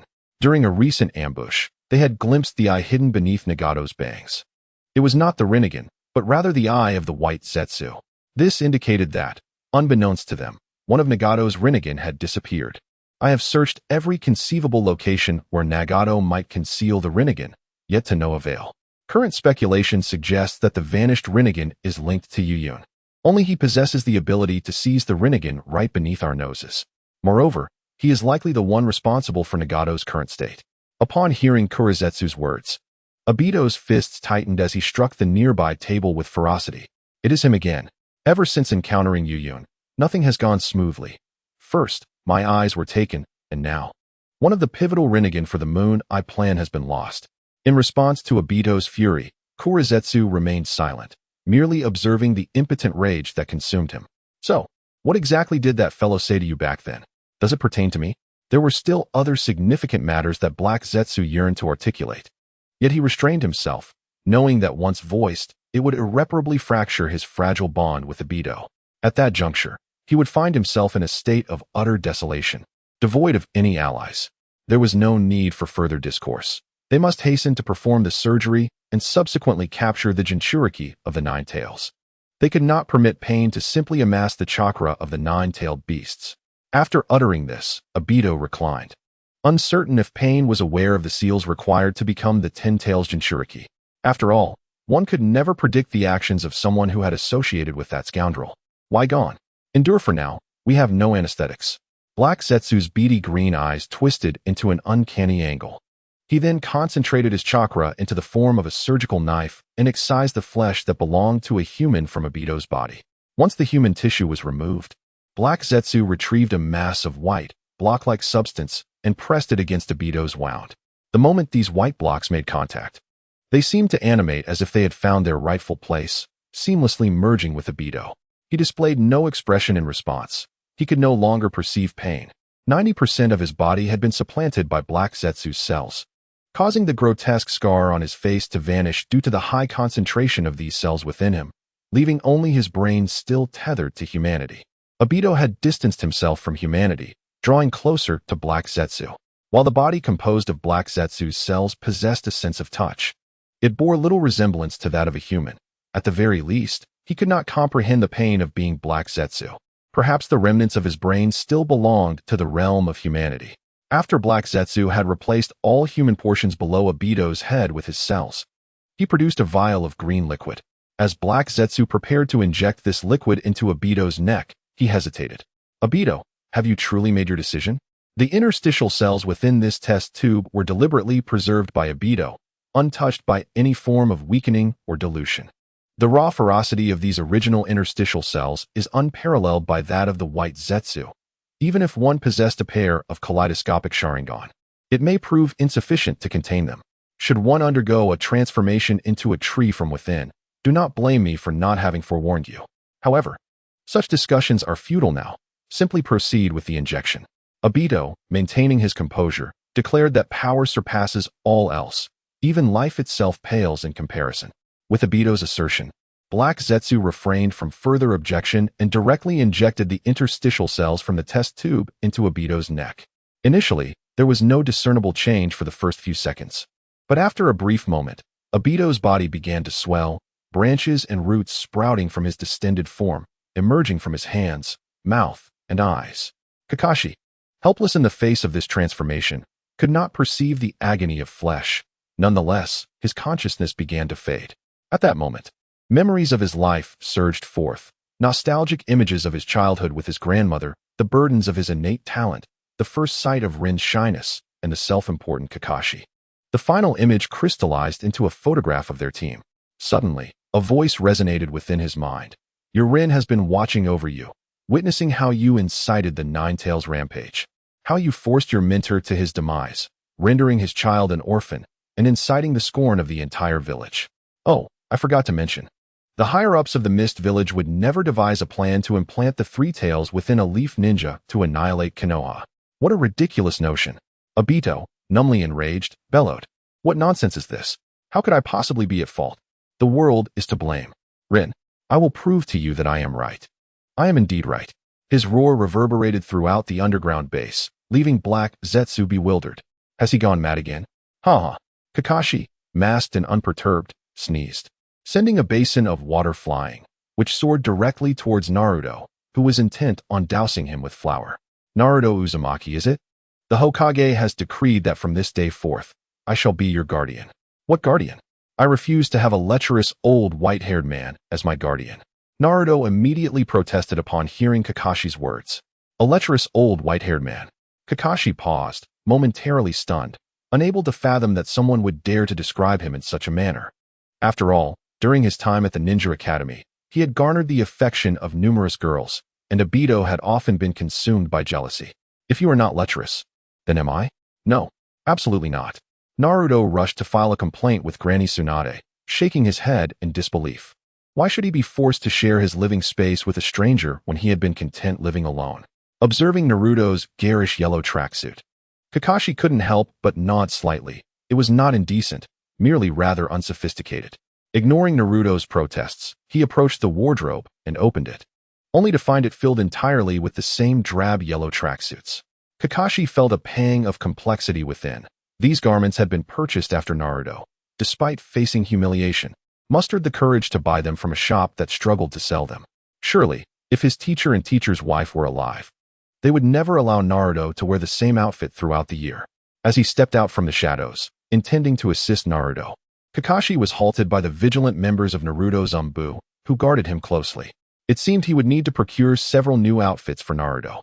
You are the one who is unsophisticated.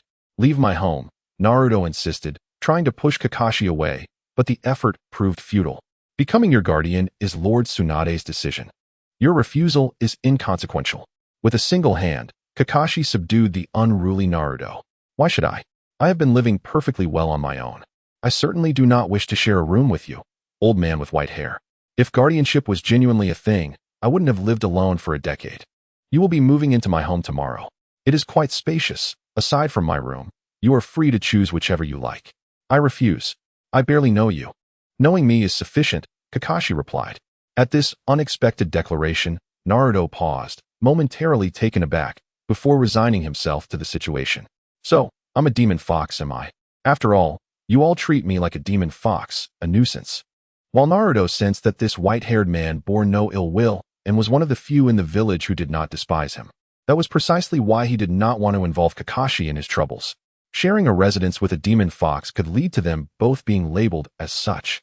Actually, Kakashi interjected, I am your father's apprentice. By lineage, I should be considered your elder brother.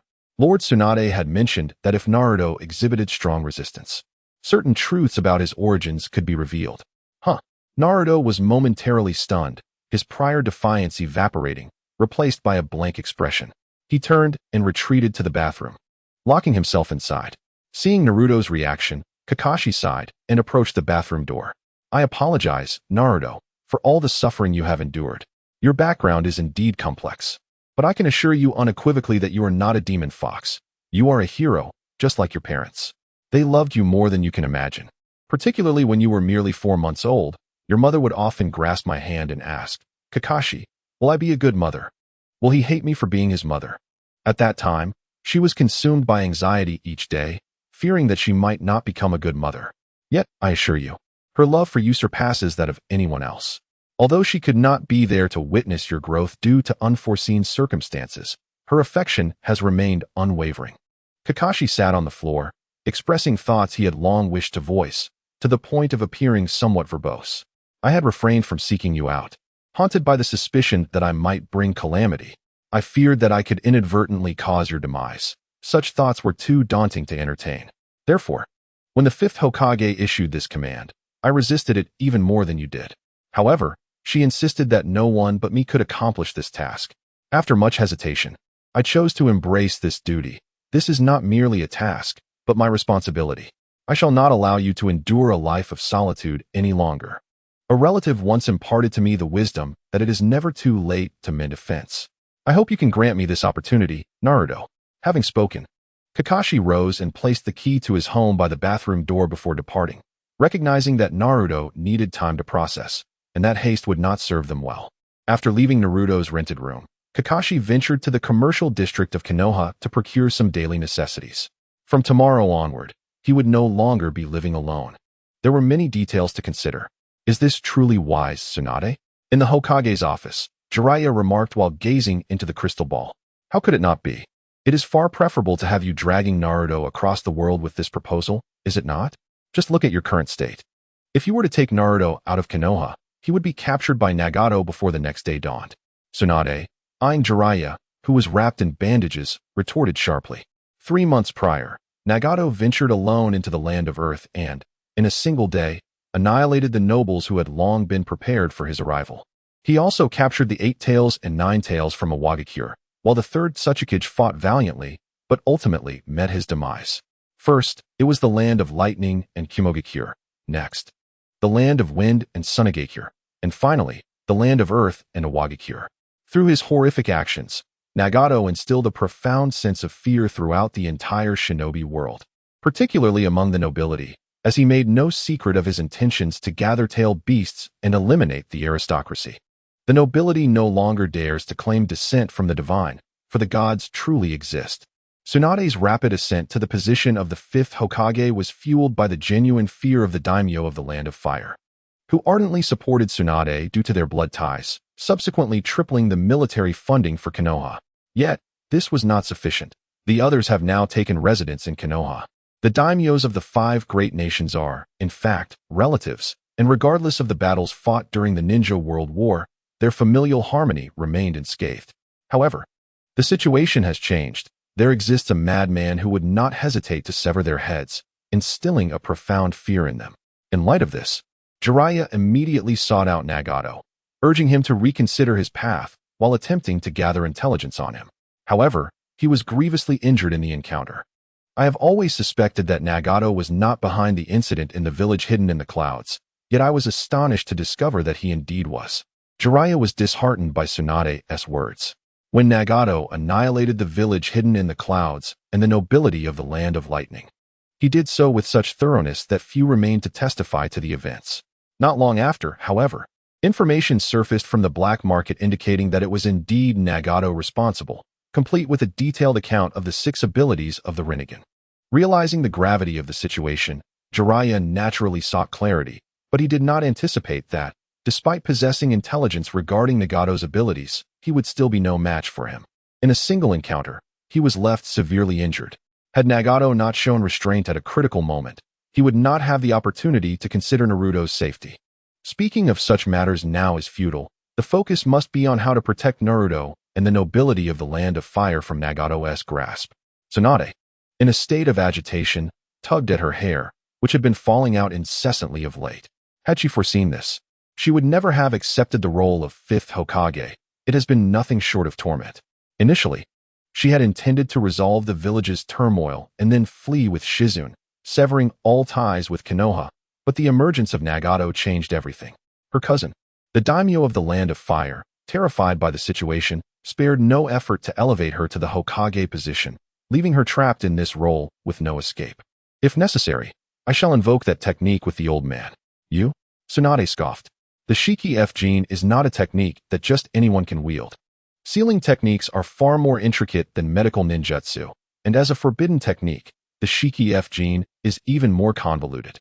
It is not that she underestimates Jiraiya, but rather that his talent would never allow him to master such a technique in a short period. I can create an opportunity for the old man, Jiraiya awkwardly suggested. In truth, his aptitude for ninjutsu is commendable, but it is all relative. In comparison to the third Hokage, Orochimaru, and Minato, he certainly falls short, though he surpasses the average jonin. If necessary, Jiraiya suddenly remarked, but before he could finish, Tsunade interrupted him. Not a chance. The living must never disturb the peace of the departed. Nagato's overwhelming pressure on Konoha is palpable, with no one knowing when this deity of the mortal realm may descend. Under such a weight of life and death, some have suggested summoning the first and second Hokage through the technique of Edo Tensei. However, Tsunade vehemently opposes this notion.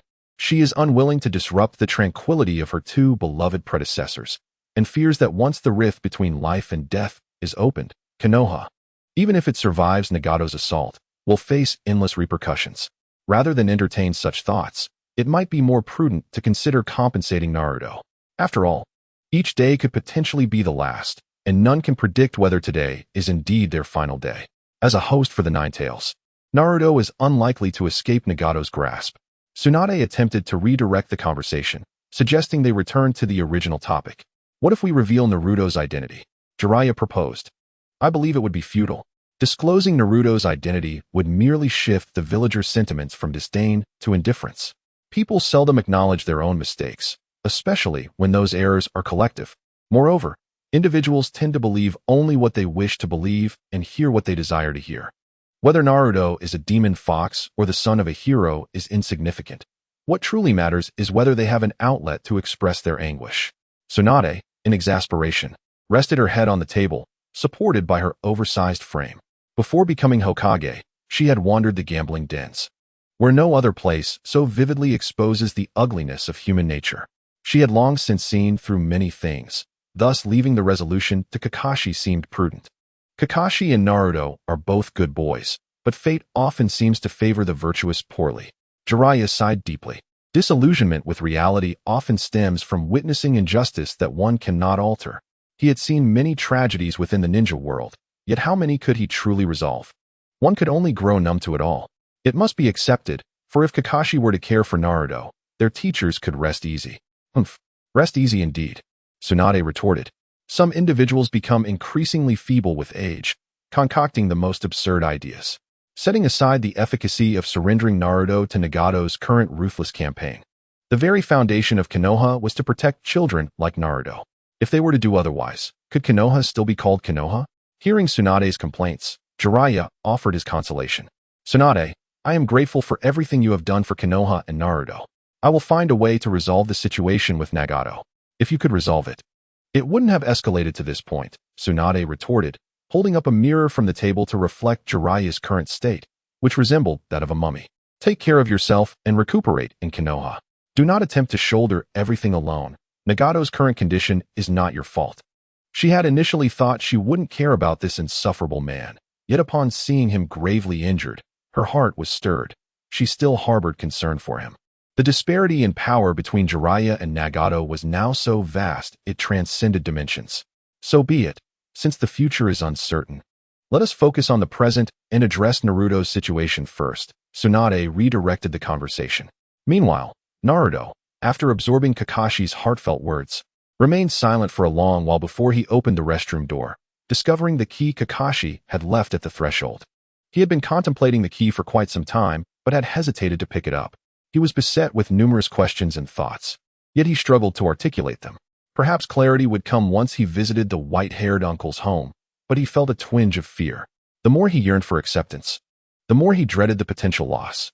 Now that there was someone willing to accept him, he found himself hesitating. Ultimately, he did grasp the key. Obito, how are things now? Better than ever. Obito rose from the shattered laboratory table, surrounded by a scattering of withered branches. What about the eyes? He asked, clenching his fists as he sensed the power within him. Upon hearing this, Kaguya took out 4 jars containing Sharingan eyes. These are the last reserves of Lord Madara. Once you have used them, you will have to fend for yourself. Isn't the Uchiha clan abundant in such eyes? There's also a pair of manjiki we know nothing about, Obito retorted, as he made 2 small incisions in his back and chest to insert the eyes from the jars. With a click, the 4 eyes embedded seamlessly into his body. You intend to make a move against the Uchiha? Kagaya's eyes narrowed, his tone laced with uncertainty. Why not?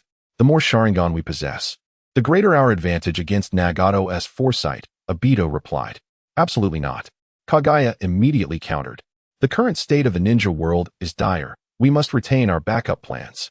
Anyone can falter in this world, but the Uchiha cannot. Most of the Senju clan has integrated into Konoha. Even if Tsunade remains solitary her entire life, Ashura's chakra will always find a vessel. But the Uchiha are different. If you annihilate their clan, Indra's chakra will have no host. If that happens, and Madara's path collapses, from whom will he seek the Rinnegan imbued with the Sage of 6-Path chakra?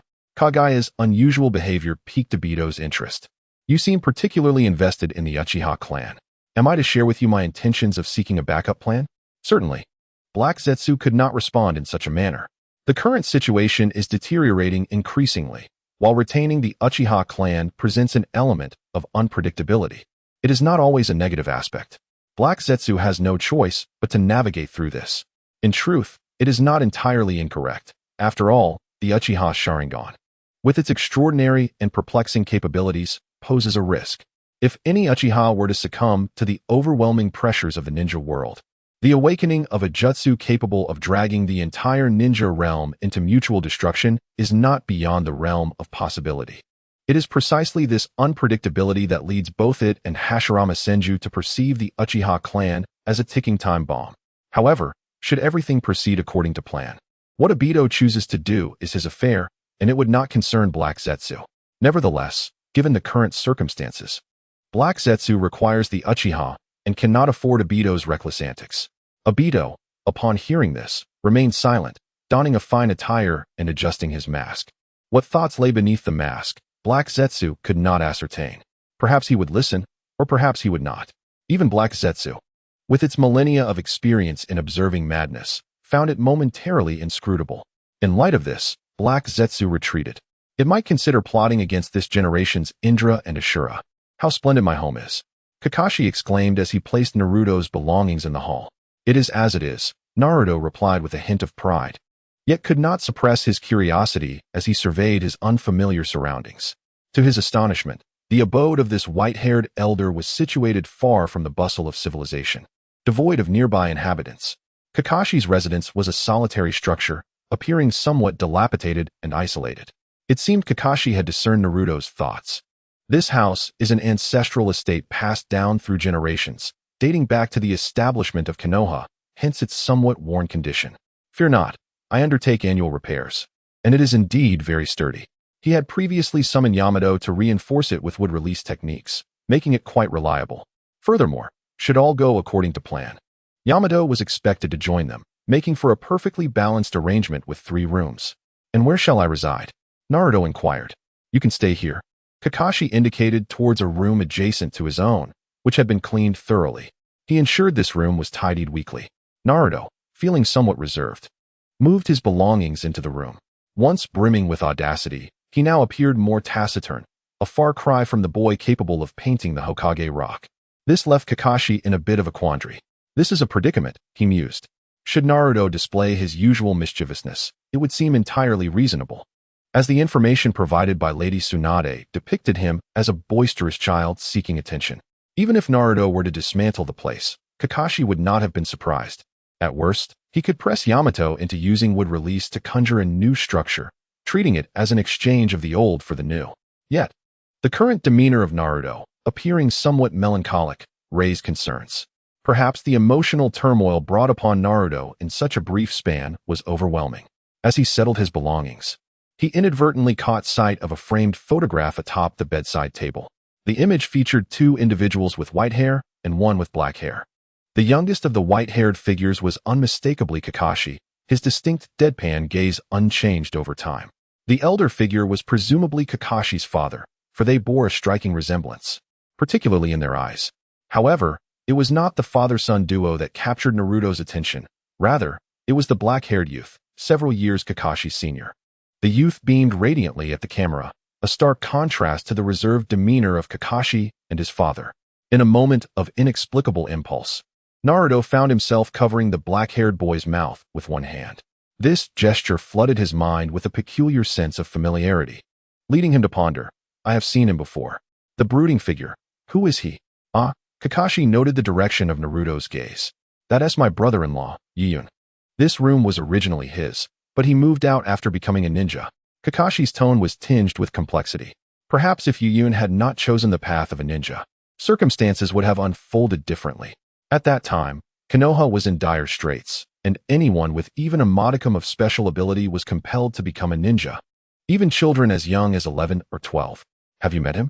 Naruto inquired, a hint of uncertainty in his voice. He was aware that he had encountered this individual before, yet the specifics eluded him. This made Kakashi wary. How much about Yiyun remained unknown to him? If he were to continue questioning Naruto, perhaps he could glean some information regarding Yiyun. However, he refrained from probing further, believing that once his relationship with Naruto deepened, the latter would eventually divulge the details on his own. In the following moments, Kakashi assisted Naruto in arranging his belongings.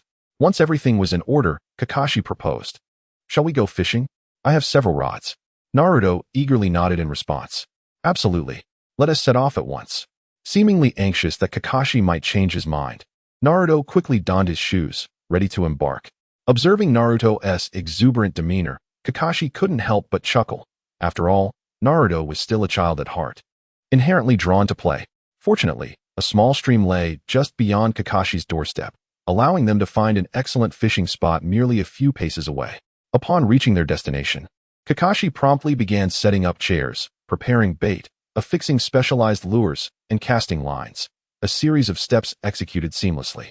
Naruto watched in astonishment. Is fishing really this intricate? He rummaged through the stones below and unearthed several larvae, which he deftly hooked onto his line before casting it out. You're still young and may not grasp the significance of this entire process, Kakashi remarked with feigned seriousness. In truth, he once shared Naruto's simplistic approach of merely hooking bait and casting lines.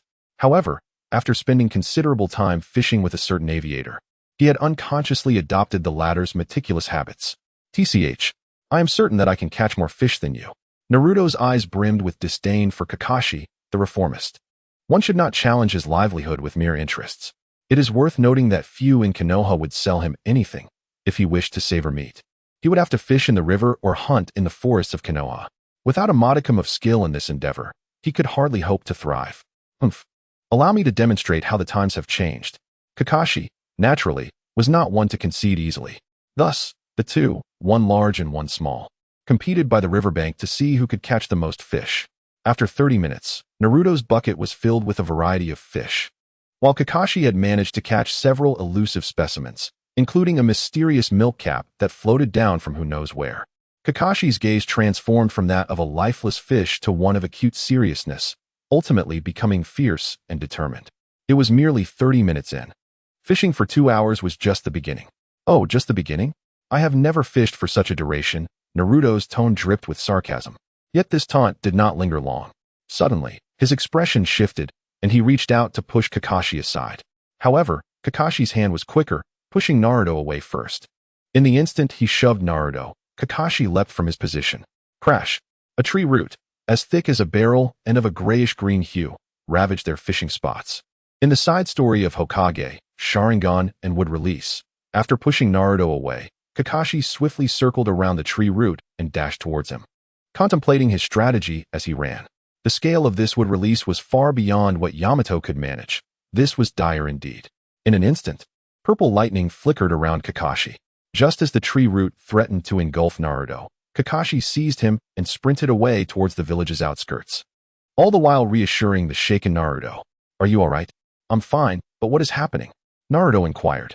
Kakashi offered no reply, continuing to run at his utmost speed. Such a commotion must surely have caught the attention of the Umbu.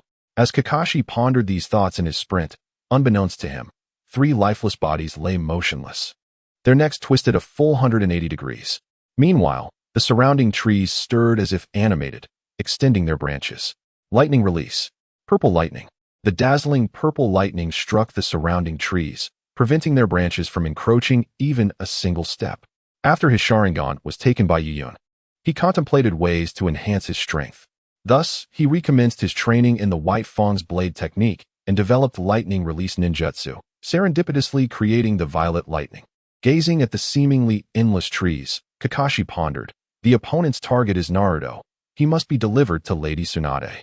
At that moment, Kakashi inexplicably produced several kunai, infusing them with violet lightning before launching them towards a cluster of trees. Just as the kunai were about to strike the trunk, a hand emerged from the bark, seizing them. If you surrender the Nine-Tails Jinchuriki, I might spare you. A figure clad in a white whirlpool mask materialized from the tree, clutching Kakashi's kunai. Then we have nothing to discuss, Kakashi declared, drawing his white fang. The masked man, taken aback by Kakashi's defiance, exclaimed, "What right do you have to wield that blade? Having personally slain your friend?" His voice was gravelly. Despite his attempts to disguise it, Kakashi discerned the loathing within. Does he know me? Kakashi thought. Only those who have endured loss can comprehend pain. Thus, I cherish everything I possess now. I will not allow you to harm Naruto. In the name of my father. The White Fang. Kakashi infused chakra into the White Fang's blade, resolutely proclaiming his intent. With a resonant hum, the blade sang in response to Kakashi's will. Disgusting. The masked man, seemingly Obito, uttered this in a tone of revulsion. Yet memories of the White Fang's blade shattering involuntarily surfaced in his mind, an event triggered by Kakashi's selfless act to protect him. Naruto observed this exchange, momentarily taken aback. He had never realized the depth of this enigmatic elder's past, astonished by the pain he had endured. However, before he could dwell on it for long, Kakashi summoned a shadow clone, urging him toward the Hokage building. "Wait, grumpy uncle. We should escape together," Naruto shouted, sensing the immense strength of the masked figure, which instinctively subdued the entity within him. He felt compelled to ensure Kakashi was not left behind. "Do not worry about my original self. He will know how to navigate this," the shadow clone Kakashi reassured him. Although they were still within the confines of Konoha, they were far from the cluster of its residents. The best course of action was to return Naruto to the Hokage and summon others for assistance. If they fled together, they would inadvertently lead this would release user toward the heart of the village.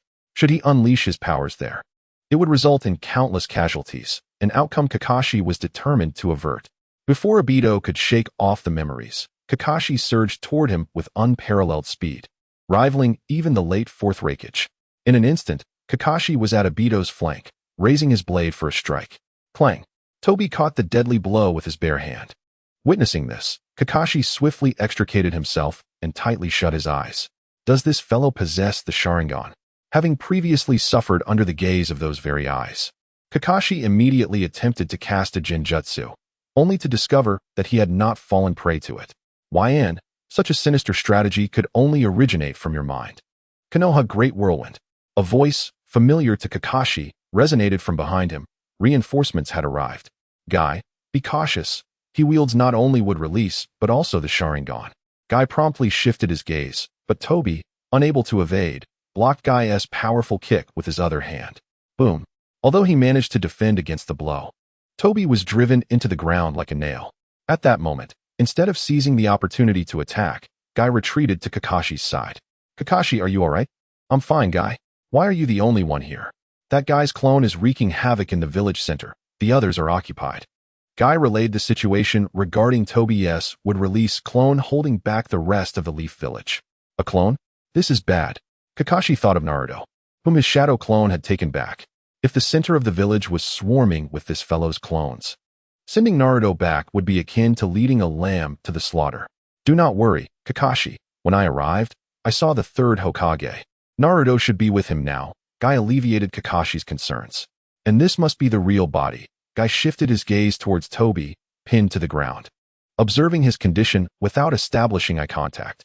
Upon learning of Kakashi's prior entrapment in the Sharingan Genjutsu, and regarding Kakashi as a lifelong rival, Guy had undergone specialized training to evade the gaze of the Sharingan while still monitoring his opponent's every movement. To test the effectiveness of his training, he had even challenged an elite Uchiha shinobi, resulting in that Uchiha being thoroughly defeated and rendered unable to lift his head. Consequently, numerous Uchiha had sought to challenge him, all of whom he vanquished. This led to a marked decline in their rebellious rhetoric, as they devoted themselves to honing their skills. Furthermore, the Leaf Village no longer questioned his title of J-Nin. Any who dared to do so would find themselves summoned by the police department for a chat. Kakashi, be careful. This fellow is formidable, Kai spoke solemnly. Although his recent technique, the Leaf Great Whirlwind, did not incorporate the 8 gates. It was not a strike that an ordinary person could withstand. The masked man appeared disheveled, yet in reality, he bore no injuries at all. Indeed, he was formidable. The combination of Wood Release and Sharingan not only affirmed his status as a Jonin of Konoha, but also elicited trepidation among shinobi from other villages. In the midst of heightened vigilance, Obito had vanished from his original position. Once again, he utilized the powers of White Zetsu to infiltrate underground. However, he did not pursue Naruto, as one would expect. Strangely, the sight of Kakashi and Kai, back-to-back as shields for one another, irked him greatly. Consequently, his intentions shifted. He resolved to eliminate Kai in front of Kakashi. The Nine-Tails Jinchuriki was right there. The opportunity to capture him would always be available. Yet, the chance to instill despair in Kakashi was a fleeting one. Suddenly, the trees that defied the laws of nature surged with wild growth, while previously barren spaces erupted with vegetation. Wood Release, birth of the tree world. In an instant, the area where Kakashi and Kai stood became overwhelmed with trees. As elite Jonin of Konoha, they were acutely aware of the dangers of direct contact with these trees. The original Wood Release possessed the ability to absorb chakra, targeting not only tailed beasts but also shinobi. To avoid being ensnared by the encroaching foliage, both leapt away, skillfully navigating through the rapidly expanding forest like monkeys on Mount Ame. Meanwhile, Kakashi wielded his white fang, severing the trees that approached him. This was not a sustainable solution. Kakashi observed the relentless onslaught of trees, a growing sense of urgency filling his heart. His role was clear. With the Sharingan, he was akin to a diminutive third Hokage, possessing no weaknesses in his ninja body and illusions. Without the Sharingan, and having to rely solely on his white fang techniques, he transformed into a highly mobile assassin, adept at swiftly decapitating foes. Yet, faced with such vast abilities, he felt somewhat overwhelmed. Although Kai was also evading, his situation was marginally better than Kakashi's. The latter's agility stemmed largely from his chakra control, while Kai's speed was predominantly derived from his physical prowess. Without the 8 gates, Kai could potentially endure with Obito for an entire day. 8 gates. 7th gate. The Gate of Shock, open. Without a moment's hesitation, Kai unleashed the 7th gate of the 8 gates. Sweat evaporated from his body, forming a mist of azure. Kai! Kakashi exclaimed in astonishment upon witnessing Kai activate the 7th gate. He recalled Kai's earlier admission that he was not yet adept at opening this gate. To do so without proficiency would inflict irreversible damage on Kai. Kakashi! Kai called out, and their unspoken bond allowed Kakashi to grasp his intent. Immediately, Kakashi suppressed his presence. Both chakra and murderous intent. Daytime Tiger. Kai clasped his hands, forming an unusual gesture. As he executed this motion, a surge of white energy erupted from his being. Observed from a divine perspective, this energy coalesced into the form of a white tiger. With unparalleled strength, the beast obliterated all the trees spawned from the Wood Release technique, leaving a crater in the earth. As the dust settled, Obito was revealed on the ground. In that fleeting moment, a flash of white light flickered, and instantaneously, a gash appeared upon Obito's neck. A stream of white dew seeped from the wound. Aware of the recent strike, Kakashi exhaled in relief. It was successful. The sensation was unmistakable. He had indeed severed the masked man's neck. Following this exquisite maneuver, Kakashi did not linger but promptly rushed to Kai's side. Indeed, Kai was now frothing at the mouth and convulsing. In the original narrative, it was during his battle with Kisame that Kai first unlocked the 7th gate. Now, in an unexpected turn of events, he had forcibly activated this ability, which he would not have been able to wield with confidence for another decade. Due to this forced activation, the 7th gate did not last long, and its side effects manifested more swiftly and violently than they had during his encounter with Kisame. Just as Kakashi intended to carry Kai away, a voice, one he believed to be long silenced, echoed in the air. What a splendid collaboration! What exquisite swordsmanship! Alas, it was too swift, so quick that even my wound could not register it. Obito uttered these words while still touching his neck, where the previously finely etched gash had vanished without a trace. Had Kakashi truly missed? It was impossible. He had indeed struck true. for Kai had executed his movements flawlessly in concert with Kakashi. However, Kakashi had merely severed Obito's neck, and Obito's current form transcended the boundaries of humanity. In the blink of an eye, the wound Kakashi inflicted had healed. You should have struck vertically, but you shall not have a second chance, Kakashi. Obito remarked with an unsettling calmness, devoid of any trace of emotion. Only he knew the fear that coursed through his heart. He had come perilously close to death. Had it not been for his altered physique, boasting a regenerative capacity akin to that of the first Hokage, he would have already met his demise. Believing himself to have long surpassed Kakashi's strength, he had refrained from employing his Izanagi. Had Kakashi struck vertically or pierced his brain directly, he would have already succumbed. How could this be? Kakashi, supporting Kai, felt his pupils tremble. He had clearly struck the man's neck. Why was Obito unscathed? Without further explanation, Obito summoned the wood release once more. This time, however, he did not invoke the birth of the trees. Instead, he employed the wood dragon technique. Whether the diminished size of the dragon was due to inability or intention was unclear, but it emerged from the earth, slithering towards Kakashi with the swiftness of a serpent. Faced with such a rapid assault, Kakashi grasped his blade in one hand, bracing for confrontation while cradling Kai in the other. In a swift encounter, Kakashi was cleaved by the white fang, yet the wooden dragon was not singular. Much like Orochimaru's serpents, it incessantly surged from the ground, launching relentless assaults against Kakashi. As Kakashi strained to defend himself, Obito emerged from his blind spot, extending his hand, not towards Kakashi, but towards the unconscious guy. You cannot protect anything, Kakashi, he declared, his hand poised in a blade-like gesture aimed at piercing Guy's chest. With a sickening thrust, the hand penetrated flesh, blood splattering across Obito's visage. The exposed Sharingan in his eye transformed into a kaleidoscope of patterns. He had not pierced Guy's chest, but Kakashi's. At that moment, Kakashi relinquished his hold on Guy and grasped Obito's hand with a fierce grip. Buru, I implore you, he called out.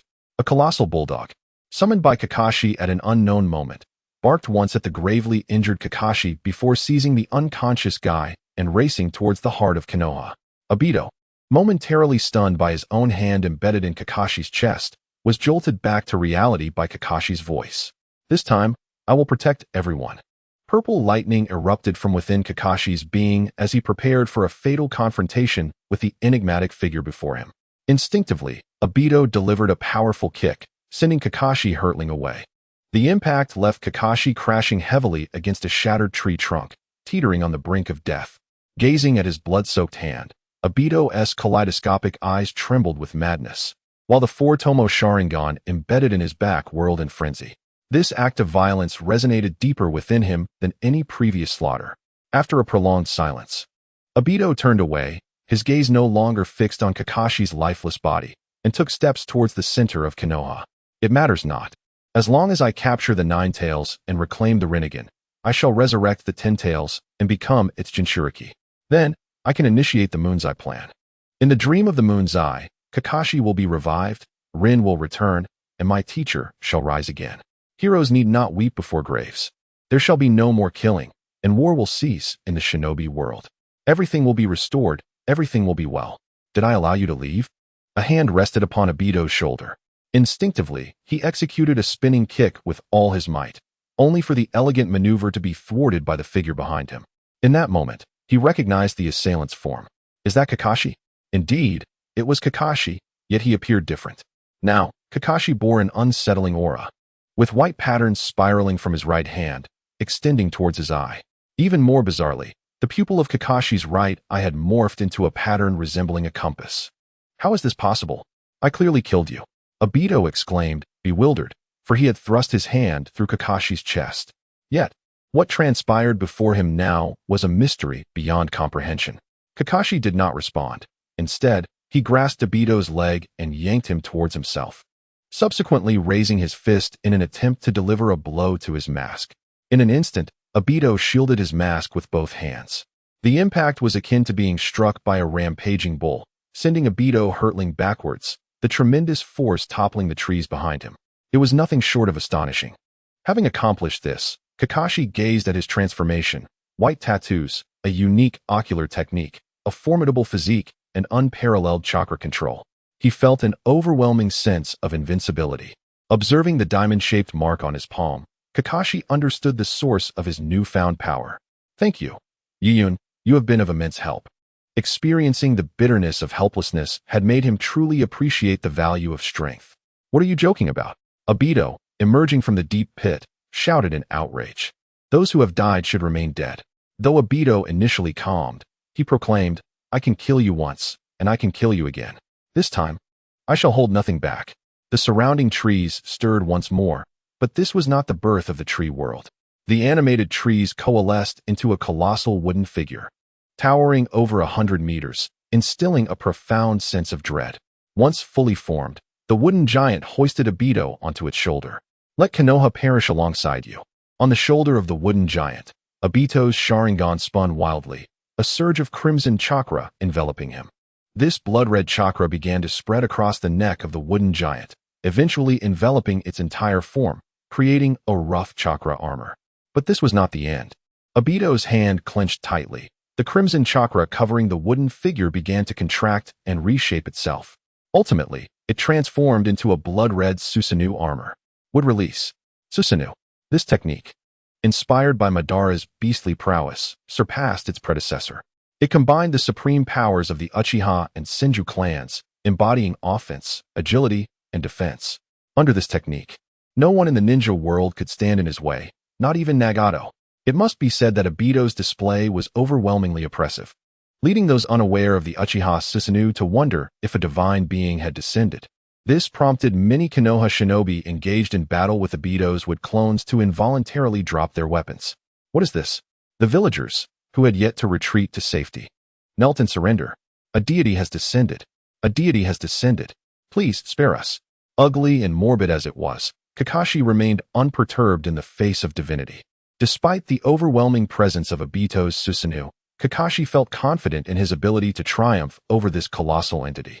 He moved within the diamond-shaped crystal of the Susanoo. Obito controlled it to draw the sword from his waist and swung it towards the diminutive Kakashi. Kakashi also sprang into action, leaping onto the arm of the Susanoo with a speed that sent chills through Obito, racing towards the diamond crystal of the Susanoo. You shall not succeed. Realizing Kakashi's intent, Obito's Manjiki Sharingan struggled to capture Kakashi's form. Once it succeeded, the patterns of the Manjiki began to whirl, and Kakashi's figure came to a halt, immobilized in place. However, at that moment, Obito clutched his eyes in disbelief. How could this be? Why had his ocular power diminished so drastically? The ocular technique residing within his Manjiki was known as Ten no J Ritsu, which had the ability to immobilize any person or object within his line of sight. Yet, the consumption of ocular power varied according to the scale and strength of the immobilized target. Moreover, like Amaterasu, it possessed a delay, allowing swift or responsive individuals to evade it. This was precisely why he had failed to utilize it when Kakashi had beheaded him earlier. Kakashi and Guy's cooperation had been too seamless for him to react in time. He was now able to fixate on Kakashi because he had anticipated Kakashi's trajectory. These eyes were taken by Madara during the Second Great Ninja War from a despairing Uchiha socket and were one of the contingency plans left for Kaguya, though Madara had surely not foreseen that these eyes would manifest in his own sockets. Before Obito could comprehend why his ocular power had been so depleted, Kakashi, who had been immobilized, vanished from sight, not through teleportation, but without leaving a trace. What technique was this? Even his Manjiki's insight could not discern how Kakashi had disappeared. In an instant, a colossal black cube descended from the heavens, crashing towards Obito's Susanoo. Subsequently, he managed to deflect the black cube with a punch from his Susanoo. With a crack, the long-absent Kakashi finally reappeared, delivering a swift kick to Obito's shield, shattering the diamond crystal before him. Yet, Kakashi's kick did not cease. It advanced directly towards Obito's abdomen, sending him hurtling like a projectile, rupturing the protective shell of his Susanoo. There was no strategy, no scheming, and certainly no intellectual duel. It was merely a display of raw numerical superiority. Accustomed to meticulously calculating his moves in battle, Kakashi was experiencing the allure of sheer power for the first time. His kick not only shattered Obito's carefully crafted Susanoo, but also shattered his understanding. Let me see what lies beneath your mask, Kakashi declared, channeling his strength into a punch aimed at Obito's head. With a crack, Obito's mask shattered along with his skull. As Kakashi beheld Obito's true visage, his pupils dilated in shock. It's you? How could it possibly be you? With the force of the reaction, Obito was sent flying, while Kakashi stood frozen in astonishment. What had he just witnessed? Obito? But how could it be Obito? Obito had clearly perished before his very eyes. A mere mortal could not possibly survive such grievous injuries. Yet, an inexplicable intuition urged him to recognize that the figure before him was indeed Obito, utterly authentic, with his soul affirming this truth. In the fleeting moment that Kakashi was momentarily entranced, Obito, propelled through the air, regained his composure, his skull miraculously restored. Under Kakashi's current abilities, capable of reducing most ninjas to mere mist, Obito astonishingly achieved instantaneous recovery, without even resorting to his pre-prepared three-tomo Sharingan. Though restored, Obito was bereft of the will to continue the fight. Confronted by Kakashi, whose power could obliterate the most formidable parts of Susanoo, he felt in overwhelming despair. What had transpired? How was it that despite having slain Kakashi, he now found him resurrected, akin to a war deity, relentlessly pummeling him as though he were a mere punching bag? He felt as though he were an antiquated relic, unable to keep pace with the shifting tides of time. First Nagato, then Kakashi. His life had been fraught with misfortune. Without further contemplation, Obito commanded his body to descend and vanish into the depths below. Kakashi, momentarily bewildered, soon realized that Obito had fled. In that instant, the chakra armor of the Susanoo, now bereft of its core, dissipated, and the wooden figure crumpled helplessly to the ground. The rising dust concealed Kakashi's anguished visage. Meanwhile, far away in the world of Jujutsu Kaisen, Yujin abruptly lifted his gaze. Had it activated so swiftly? The spoon in his hand, previously employed to stir his coffee, twirled joyfully, reflecting the mood of its master.